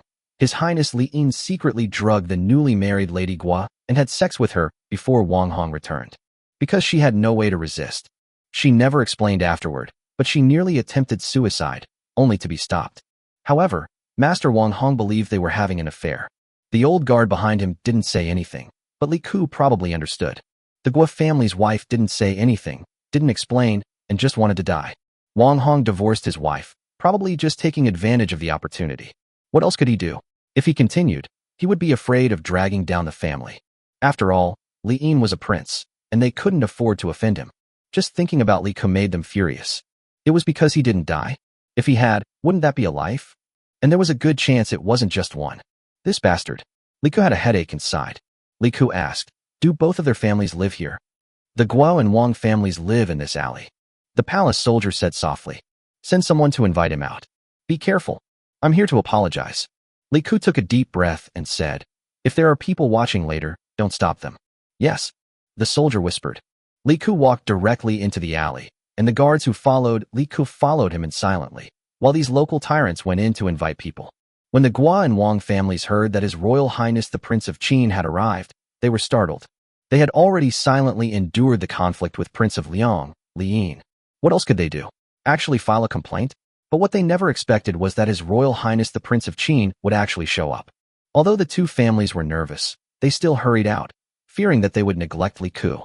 After they came out, Li Ku said with a serious face, Father Gua, Father Wang, and young Master Wang, I already know what my brother Li Yin did a little over a month ago. If a son is not well disciplined, it is the fault of the father. It is just that your majesty has been increasingly preoccupied with state affairs and unable to attend to other matters, so he has neglected to discipline him. However, I, Li Ku, am Li Yin's elder brother, and it is said that an elder brother is like a father. It is my fault that Li Yin did such a thing, and I apologize to you here. After saying this, Li Ku bowed deeply to them. Li Ku's words and actions left both families stunned. They had never imagined that Li Ku was here to apologize, but they were just ordinary people, so how could they dare to accept such a gift? Both families hurriedly bowed and saluted, saying, Your Highness, Prince Qin, this is absolutely unacceptable. This has nothing to do with you. It's Prince Liang. Wang Lin wanted to say something, but didn't know how to express it. Everyone, please accept this greeting from me, Li Ku. Li Ku spoke seriously, maintaining his posture. Otherwise, I will have no choice but to kneel before you. Li Ku's words startled them. They hesitated for a moment, but it was only after the old palace soldier beside them reminded them that they quickly straightened up and accepted Li Ku's salute. To be honest, if it weren't for the restrictions on his status, with Li Shimin around, it would have been more effective if Li Ku had just kneeled. However, The gap between the two was too big, so Li Ku just saluted. When Li Ku was making an apology, someone had already told Li Yin about this matter. In fact, when Li Yin knew about it, Li Ku hadn't started yet, but Li Yin was not aware of this matter. When he learned that Li Ku was going to apologize to the Gua and Wang families, his face turned pale. Let's go. After a pause, Li Yin gritted his teeth and said, "Oh, take her with you." Yes. The servant beside Li Yin spoke hurriedly. "Your Highness, this matter has nothing to do with you. We all know what you have done for us ordinary people. If you apologize here, the neighbors will poke us in the back." Wang Lin of the Wang family said with a wry smile. "Why do you say that, Mr. Wang? What I did for everyone is what I did for everyone, and the mistakes I made are my mistakes. They cannot be confused." Li Ku shook his head. "Your Highness, this matter has nothing to do with you." Wang Hong next to him couldn't help but speak. Although this happened to him and Wang Hong was very angry, Wang Hong never blamed Li Ku from beginning to end. In fact, the reason why he divorced his wife and did not report the matter to the police was because Li Yin was Li Ku's younger brother, and Li Ku had always been the person he admired in his heart. Because although his Wang family was not even a poor family, they had some money, and Wang Hong could afford to go to school. What Li Ku did gave those who could afford to go to school an opportunity. Li Ku was a bit conflicted. If Li Yin hadn't defiled the Gua family's wife, and Li Ku had saved her, it would have been a good thing to help the Gua and Wang families get along well. The problem was that Li Yin had already done the wicked deed, and returning her to him now. That wasn't the way it was supposed to be done. "I'm Li Yin's elder brother, and this matter concerns me," Li Ku said seriously. "Please wait here for Li Yin. I will definitely give you an explanation about this matter today." After a cup of tea, a palace soldier quickly walked over to Li Ku and whispered in his ear, "Your Highness, Prince Liang is here. Let him come in," Li Ku said directly. Soon, Li Yin, with a panicked look on his face, walked in with a girl of about 14 or 15 years old. Li Ku took a look at the girl and found that she was indeed good-looking. To use the words of later generations to describe her, her appearance was not stunning, but very sexy, the kind that became more attractive the more you looked at her. She was only 14 or 15 years old. "Brother." Li Yin walked up to Li Ku and spoke with lowered eyebrows. "Come here and stand in front of me," Li Ku shouted in a low voice. Li Yin obediently walked in front of Li Ku. After Li Yin stood up, Li Ku kicked him twice in the knees. Li Yin fell to his knees with a bang. Although he grimaced in pain, he didn't dare to move. However, the Gua and Wang families on the opposite side were shocked. Li Yin was also a prince. "Mr. Gua, today as your elder brother, I am proposing marriage to your family. I implore you to marry your wife to my good-for-nothing younger brother as a concubine." Li Ku bowed directly. This.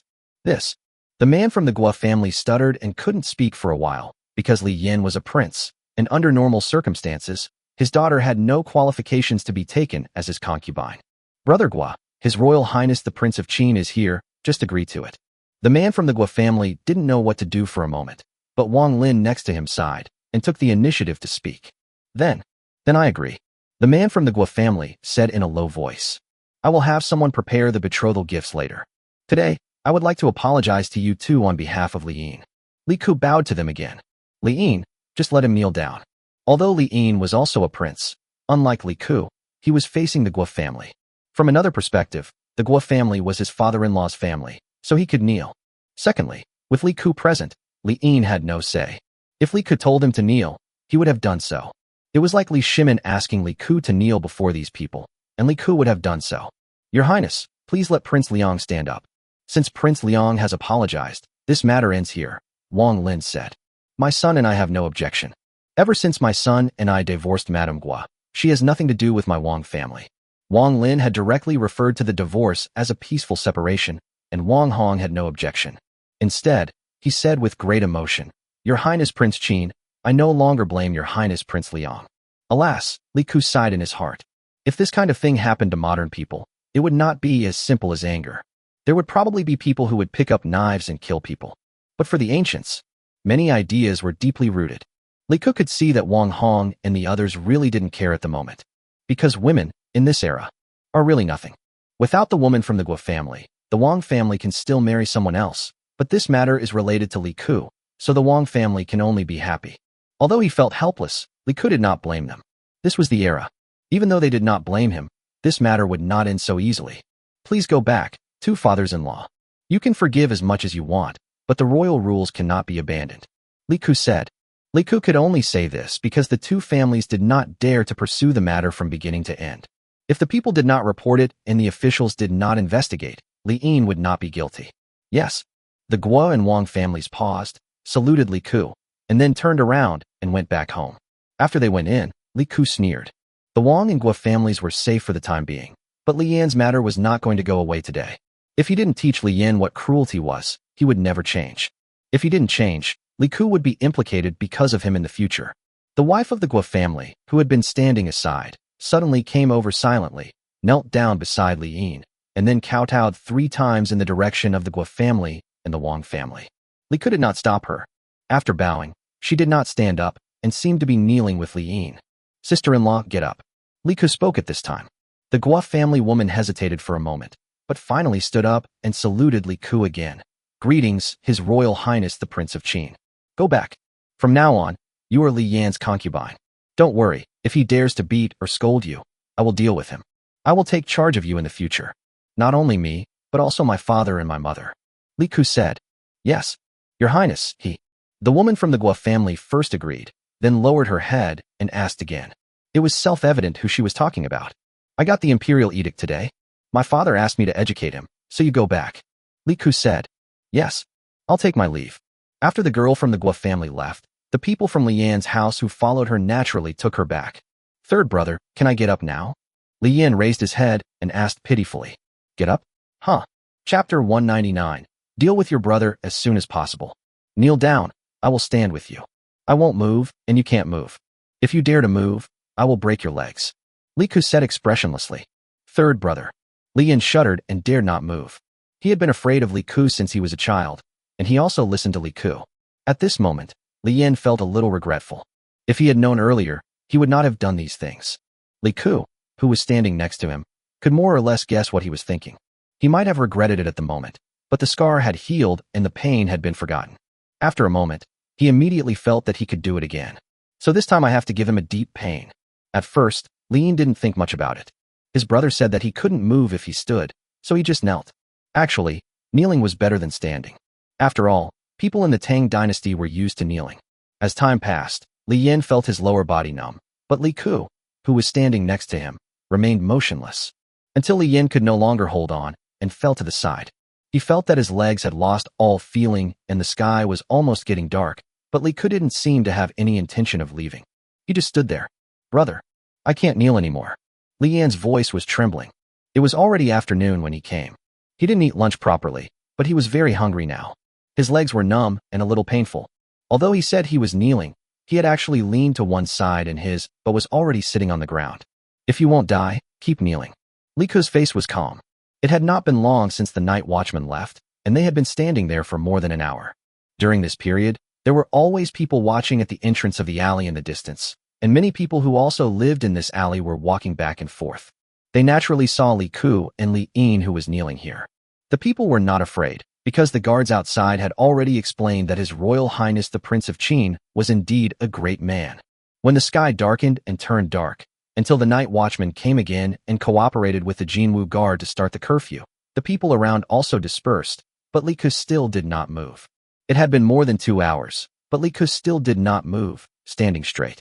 As for Li Yin, although Li Ku did not stop him from sitting on the side to stretch his legs, as long as he felt relaxed, he would kneel back down. It was not until curfew time that the patrolling Jinwu guards naturally discovered them. After communicating with the Li Ku guards outside, the captain of the Jinwu guards in charge of this market town came over. Your Highness the Prince of Qin. The captain hesitated for a moment and bowed. In compliance with His Majesty's order, we are here today to teach King Liang a lesson. You should continue your patrol duties as usual and don't worry about us, Li Ku said. Yes. Upon hearing this, the captain immediately saluted and prepared to leave. He didn't even look at King Liang from beginning to end. Nonsense. How could you bear to see the prince's scandal? What if he remembered it and was bullied in the future? If it were His Royal Highness the Prince of Qin, it wouldn't matter. He would just watch it. His Royal Highness the Prince of Qin didn't care about it at all. But forget about the other princes. Small people naturally have their own way of survival. As for the curfew, it was equivalent to non-existent curfew for some ministers, let alone the prince, so he naturally would not demand it. However, the captain still planned to dispatch a team of Jinwu guards on the periphery to prevent His Highness from giving any orders. Wait a minute. Li Ku stopped the captain who was about to leave. What are your orders, Your Highness? The captain turned around and asked. Go, find some chairs and food for my guards. King Liang, and I don't need to prepare anything. Li Ku said calmly. Yes. The captain immediately turned around and left. Pei Xingjian. Li Ku spoke again. Pei Xingjian had always followed Li Ku. Although Pei Xingjian's current position was a warehouse manager, or an official in charge of the logistics of Zhuotunwei in modern terms, it was also one of the military positions of Zhuotunwei. Su Dingfang had other things to do, but Pei Xingjian always followed Li Ku. He knew everything, including what Li Ku did in the afternoon. I am here. Pei Xingjian immediately saluted. Wait a moment. The captain will bring food and chairs. You can eat with them and then rest. This is a military order, Li Ku said with a cold face. Yes. Pei Xingjian wanted to say something, but when he heard the word military order, he held back. Military orders are as heavy as a mountain. Li Yin wanted to say something, but looking at Li Ku standing there motionless, he held back. However, what Li Yin didn't know was that after Li Ku finished giving the order, he went straight into the warehouse in his mind and appeared on a bed in the warehouse. After lying down, Li Ku began to read. He had tested it a long time ago. The entire space and time of the warehouse in his mind were still. Only he was normal. If he didn't move, the things inside would always remain the same. Only the fog was spreading silently. And when he leaves here, he will return to the time when he left and maintain that movement without any error. Even if he enters and exits in front of others, no one can find out unless he brings something out with his hand. He has tested this in front of Tianming before. For example, he was walking his bird in the warehouse, but when he came out, his clothes were still intact on his body. Even when he was in this space, he himself did not seem to age. Li Ku had tested it and stayed here for more than 10 hours. He did not feel any hunger without eating or drinking. If he was hungry outside, eating and drinking water here could quench his hunger and thirst, and resting here could relieve fatigue. So Li Ku wouldn't really stand there and suffer. How many hours at a time? Crazy. Was this a punishment for Li Yin or for himself? From the beginning, Li Ku stood outside for half an hour, and then came in to rest for half an hour. But it is impossible for people outside to know this. The Jinwu guards quickly brought chairs and food. Pei Xingjian sat on the chair and ate silently, and so did the other Li Ku guards. No one spoke, but everyone's eyes were involuntarily drawn to the tall figure. Your Highness, you have been standing here for almost 3 hours. As for the kneeling King Liang, humph. He wasn't kneeling obediently at all. He often sat there, even stretching his legs. Although he would kneel obediently again after stretching for a while, he would twist his body left and right while kneeling. But Your Highness, it's almost 3 hours, and he's still, as if he were made of steel. Pei Xingjian was full of admiration. They had also stood with His Highness for more than 2 hours before. Pei Xingjian was really about to fall unable to stand. Although he had been trained, he was still no match for these soldiers.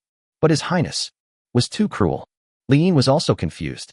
He didn't know how many times he had secretly looked at his third brother, but every time he saw his third brother, he just stood there, as if it was not him who was standing there. Master this. Why don't you go out and persuade him? His Highness has been standing here for 3 hours. At this moment, people from the Gua and Wang families could stand in the house and see outside over the not-so-high wall, because the guards in the alley had already turned on the lights. Chapter 200 His Royal Highness the Prince of Qin is tough. With a slight bang sound, Pei Xingjian's sleepy head hit the armor he was wearing, waking him up. After waking up in shock, Pei Xingjian immediately raised his head and looked at the tall figure. Sure enough, he was still standing there, like an unstable tree. It seems like the night watchman has already struck midnight. Your Highness, you have been standing here for 5 hours. Is this something a human can do? Pei Xingjian was a little worried because the guards had already been sitting and resting for several rounds. Third brother. I was wrong. Third brother, please, go and have a rest. I was wrong. I will just kneel here. I will kneel well. If you keep standing like this, something bad will happen. Li Yan's lips were a little chapped. He had not drunk any water or eaten anything, and Li Ku did the same. But Li Yan knew that he sat most of the time, and his legs could relax. But even so, all the bones in his body hurt as if they were falling apart, and his third brother really didn't eat, drink, or move, and just stood there straight for such a long time. Li Yin was scared. It wasn't like he didn't understand anything. He had been kneeling here, taking various breaks, and he was almost exhausted. But his third brother, he had been standing all the time without a break. He knew that his third brother was warning him, but he didn't want anything to happen to him. He knew that although his third brother had been strict with him since he was a child, he actually cared about him. He even cared about him more than Li Shimin. In his heart, His third brother was more like a father. Shut up. Li Ku uttered 2 words. Li Yin closed his mouth, but couldn't hold back the tears in his eyes, and they fell directly. Hold back the cat urine in your eyes. You were a man when you were playing with women, but not now. Li Ku asked expressionlessly. Li Yin said nothing, just sobbed and wiped away his tears, then knelt there stubbornly again. The captain standing at the entrance of the alley looked at the situation inside, gritted his teeth, and made a decision. Go. Report the situation here to the commander-in-chief. Report it to the higher-ups, or if that doesn't work, report it to His Majesty. His Royal Highness the Prince of Qin can't stand it at this rate. 5 hours is already beyond his limit. If he keeps standing any longer, his legs will be crippled. Yes. The Jinwu Guard soldier standing behind him raised his head and looked at Li Ku with admiration, then turned and ran away. The captain looked at the tall figure in the alley with a face full of admiration. To be honest, he felt somewhat helpless and complaining at first. After all, the 2 princes were causing trouble in his market. Moreover, His Royal Highness the Prince of Qin did not hide this matter, so naturally the people around him were talking about it, and he naturally knew the whole story. In his opinion, His Royal Highness the Prince of Qin was just playing the lute to a cow. If the Prince of Liang was so easy to educate, he would have been educated long ago.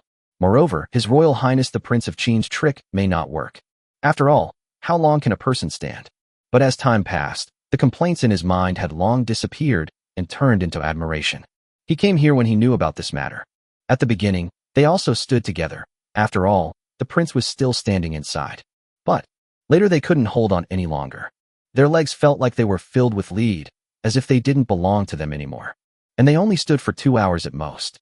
But what about His Royal Highness the Prince of Qin? It has been 5 hours now, and it can be said that this group of soldiers has long been conquered by His Royal Highness the Prince of Qin. So he couldn't bear to see His Royal Highness the Prince of Qin get into trouble no matter what. In his mind, it didn't matter if Prince Liang was lame, but it didn't matter if His Royal Highness the Prince of Qin got into trouble. Chang Lin was shocked when he received the news. It would take at least half an hour to report here from Yankangfang, and he did not dare to be negligent. Although it was not a good idea to wake up His Majesty at this time, and His Majesty had just rested for a short time, no one could persuade His Royal Highness the Prince of Qin except His Majesty. Li Shimin was a little unhappy when Chang Lin woke him up. No one would be happy to be woken up just after falling asleep, let alone the emperor. But after listening to Chang Lin's report, Li Shimin was shocked. Are you sure? Your Majesty, the Jinwu guards in that market town have been guarding nearby. They saw with their own eyes that His Royal Highness the Prince of Qin didn't move an inch in 5 hours. Chang Lin's face was also full of admiration. When His Royal Highness the Prince of Qin got ruthless, he was really ruthless.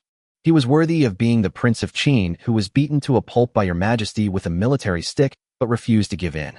Nonsense. Li Shimin also became anxious. Change clothes, prepare horses, and leave the palace. Li Shimin said. Yes. Chang Lin did not dare to neglect it.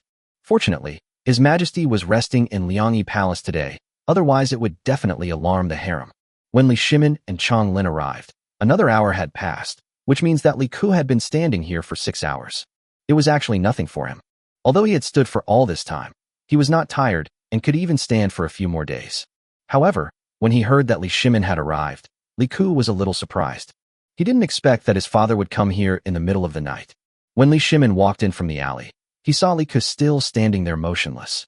He felt distressed and angry, but he was definitely not angry at Li Ku at this moment. He had heard Chang Lin's report on Li Ku's handling method. He was angry at Li Yin at this moment. To be honest, Li Yin was really scared at this moment. He was afraid of his father. If it were any other time, he would have run over to apologize and beg for mercy.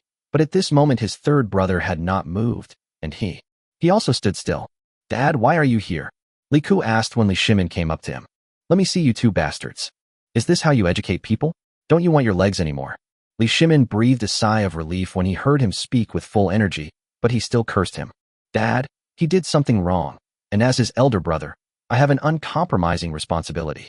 You are busy with state affairs all day and have no time to take care of him. This is my responsibility as his elder brother. So he made a mistake, and I should be punished. Dad, I will stand until dawn. Li Ku said calmly. In a word, Li Shimin was also left speechless by him. He couldn't even curse anymore. What else could he say? If he continued to curse, wouldn't he be cursing himself? Okay, even if it's punishment, it's enough. Stand until dawn. Do you want to keep your legs? Go back quickly. Chang Lin, go see if Dr. Zhang is here. Li Shimin said helplessly. Chang Lin agreed, and turned away. That's right. The title of doctor already existed in the Tang dynasty, and the doctor of medicine was the person with the highest medical achievements in the Tang dynasty. Your Majesty, please take my third brother back. I was wrong. I will kneel until dawn. Li Yin said. You should kneel until dawn. Li Shimin looked at him and cursed him angrily. Yes, Li Yin said honestly.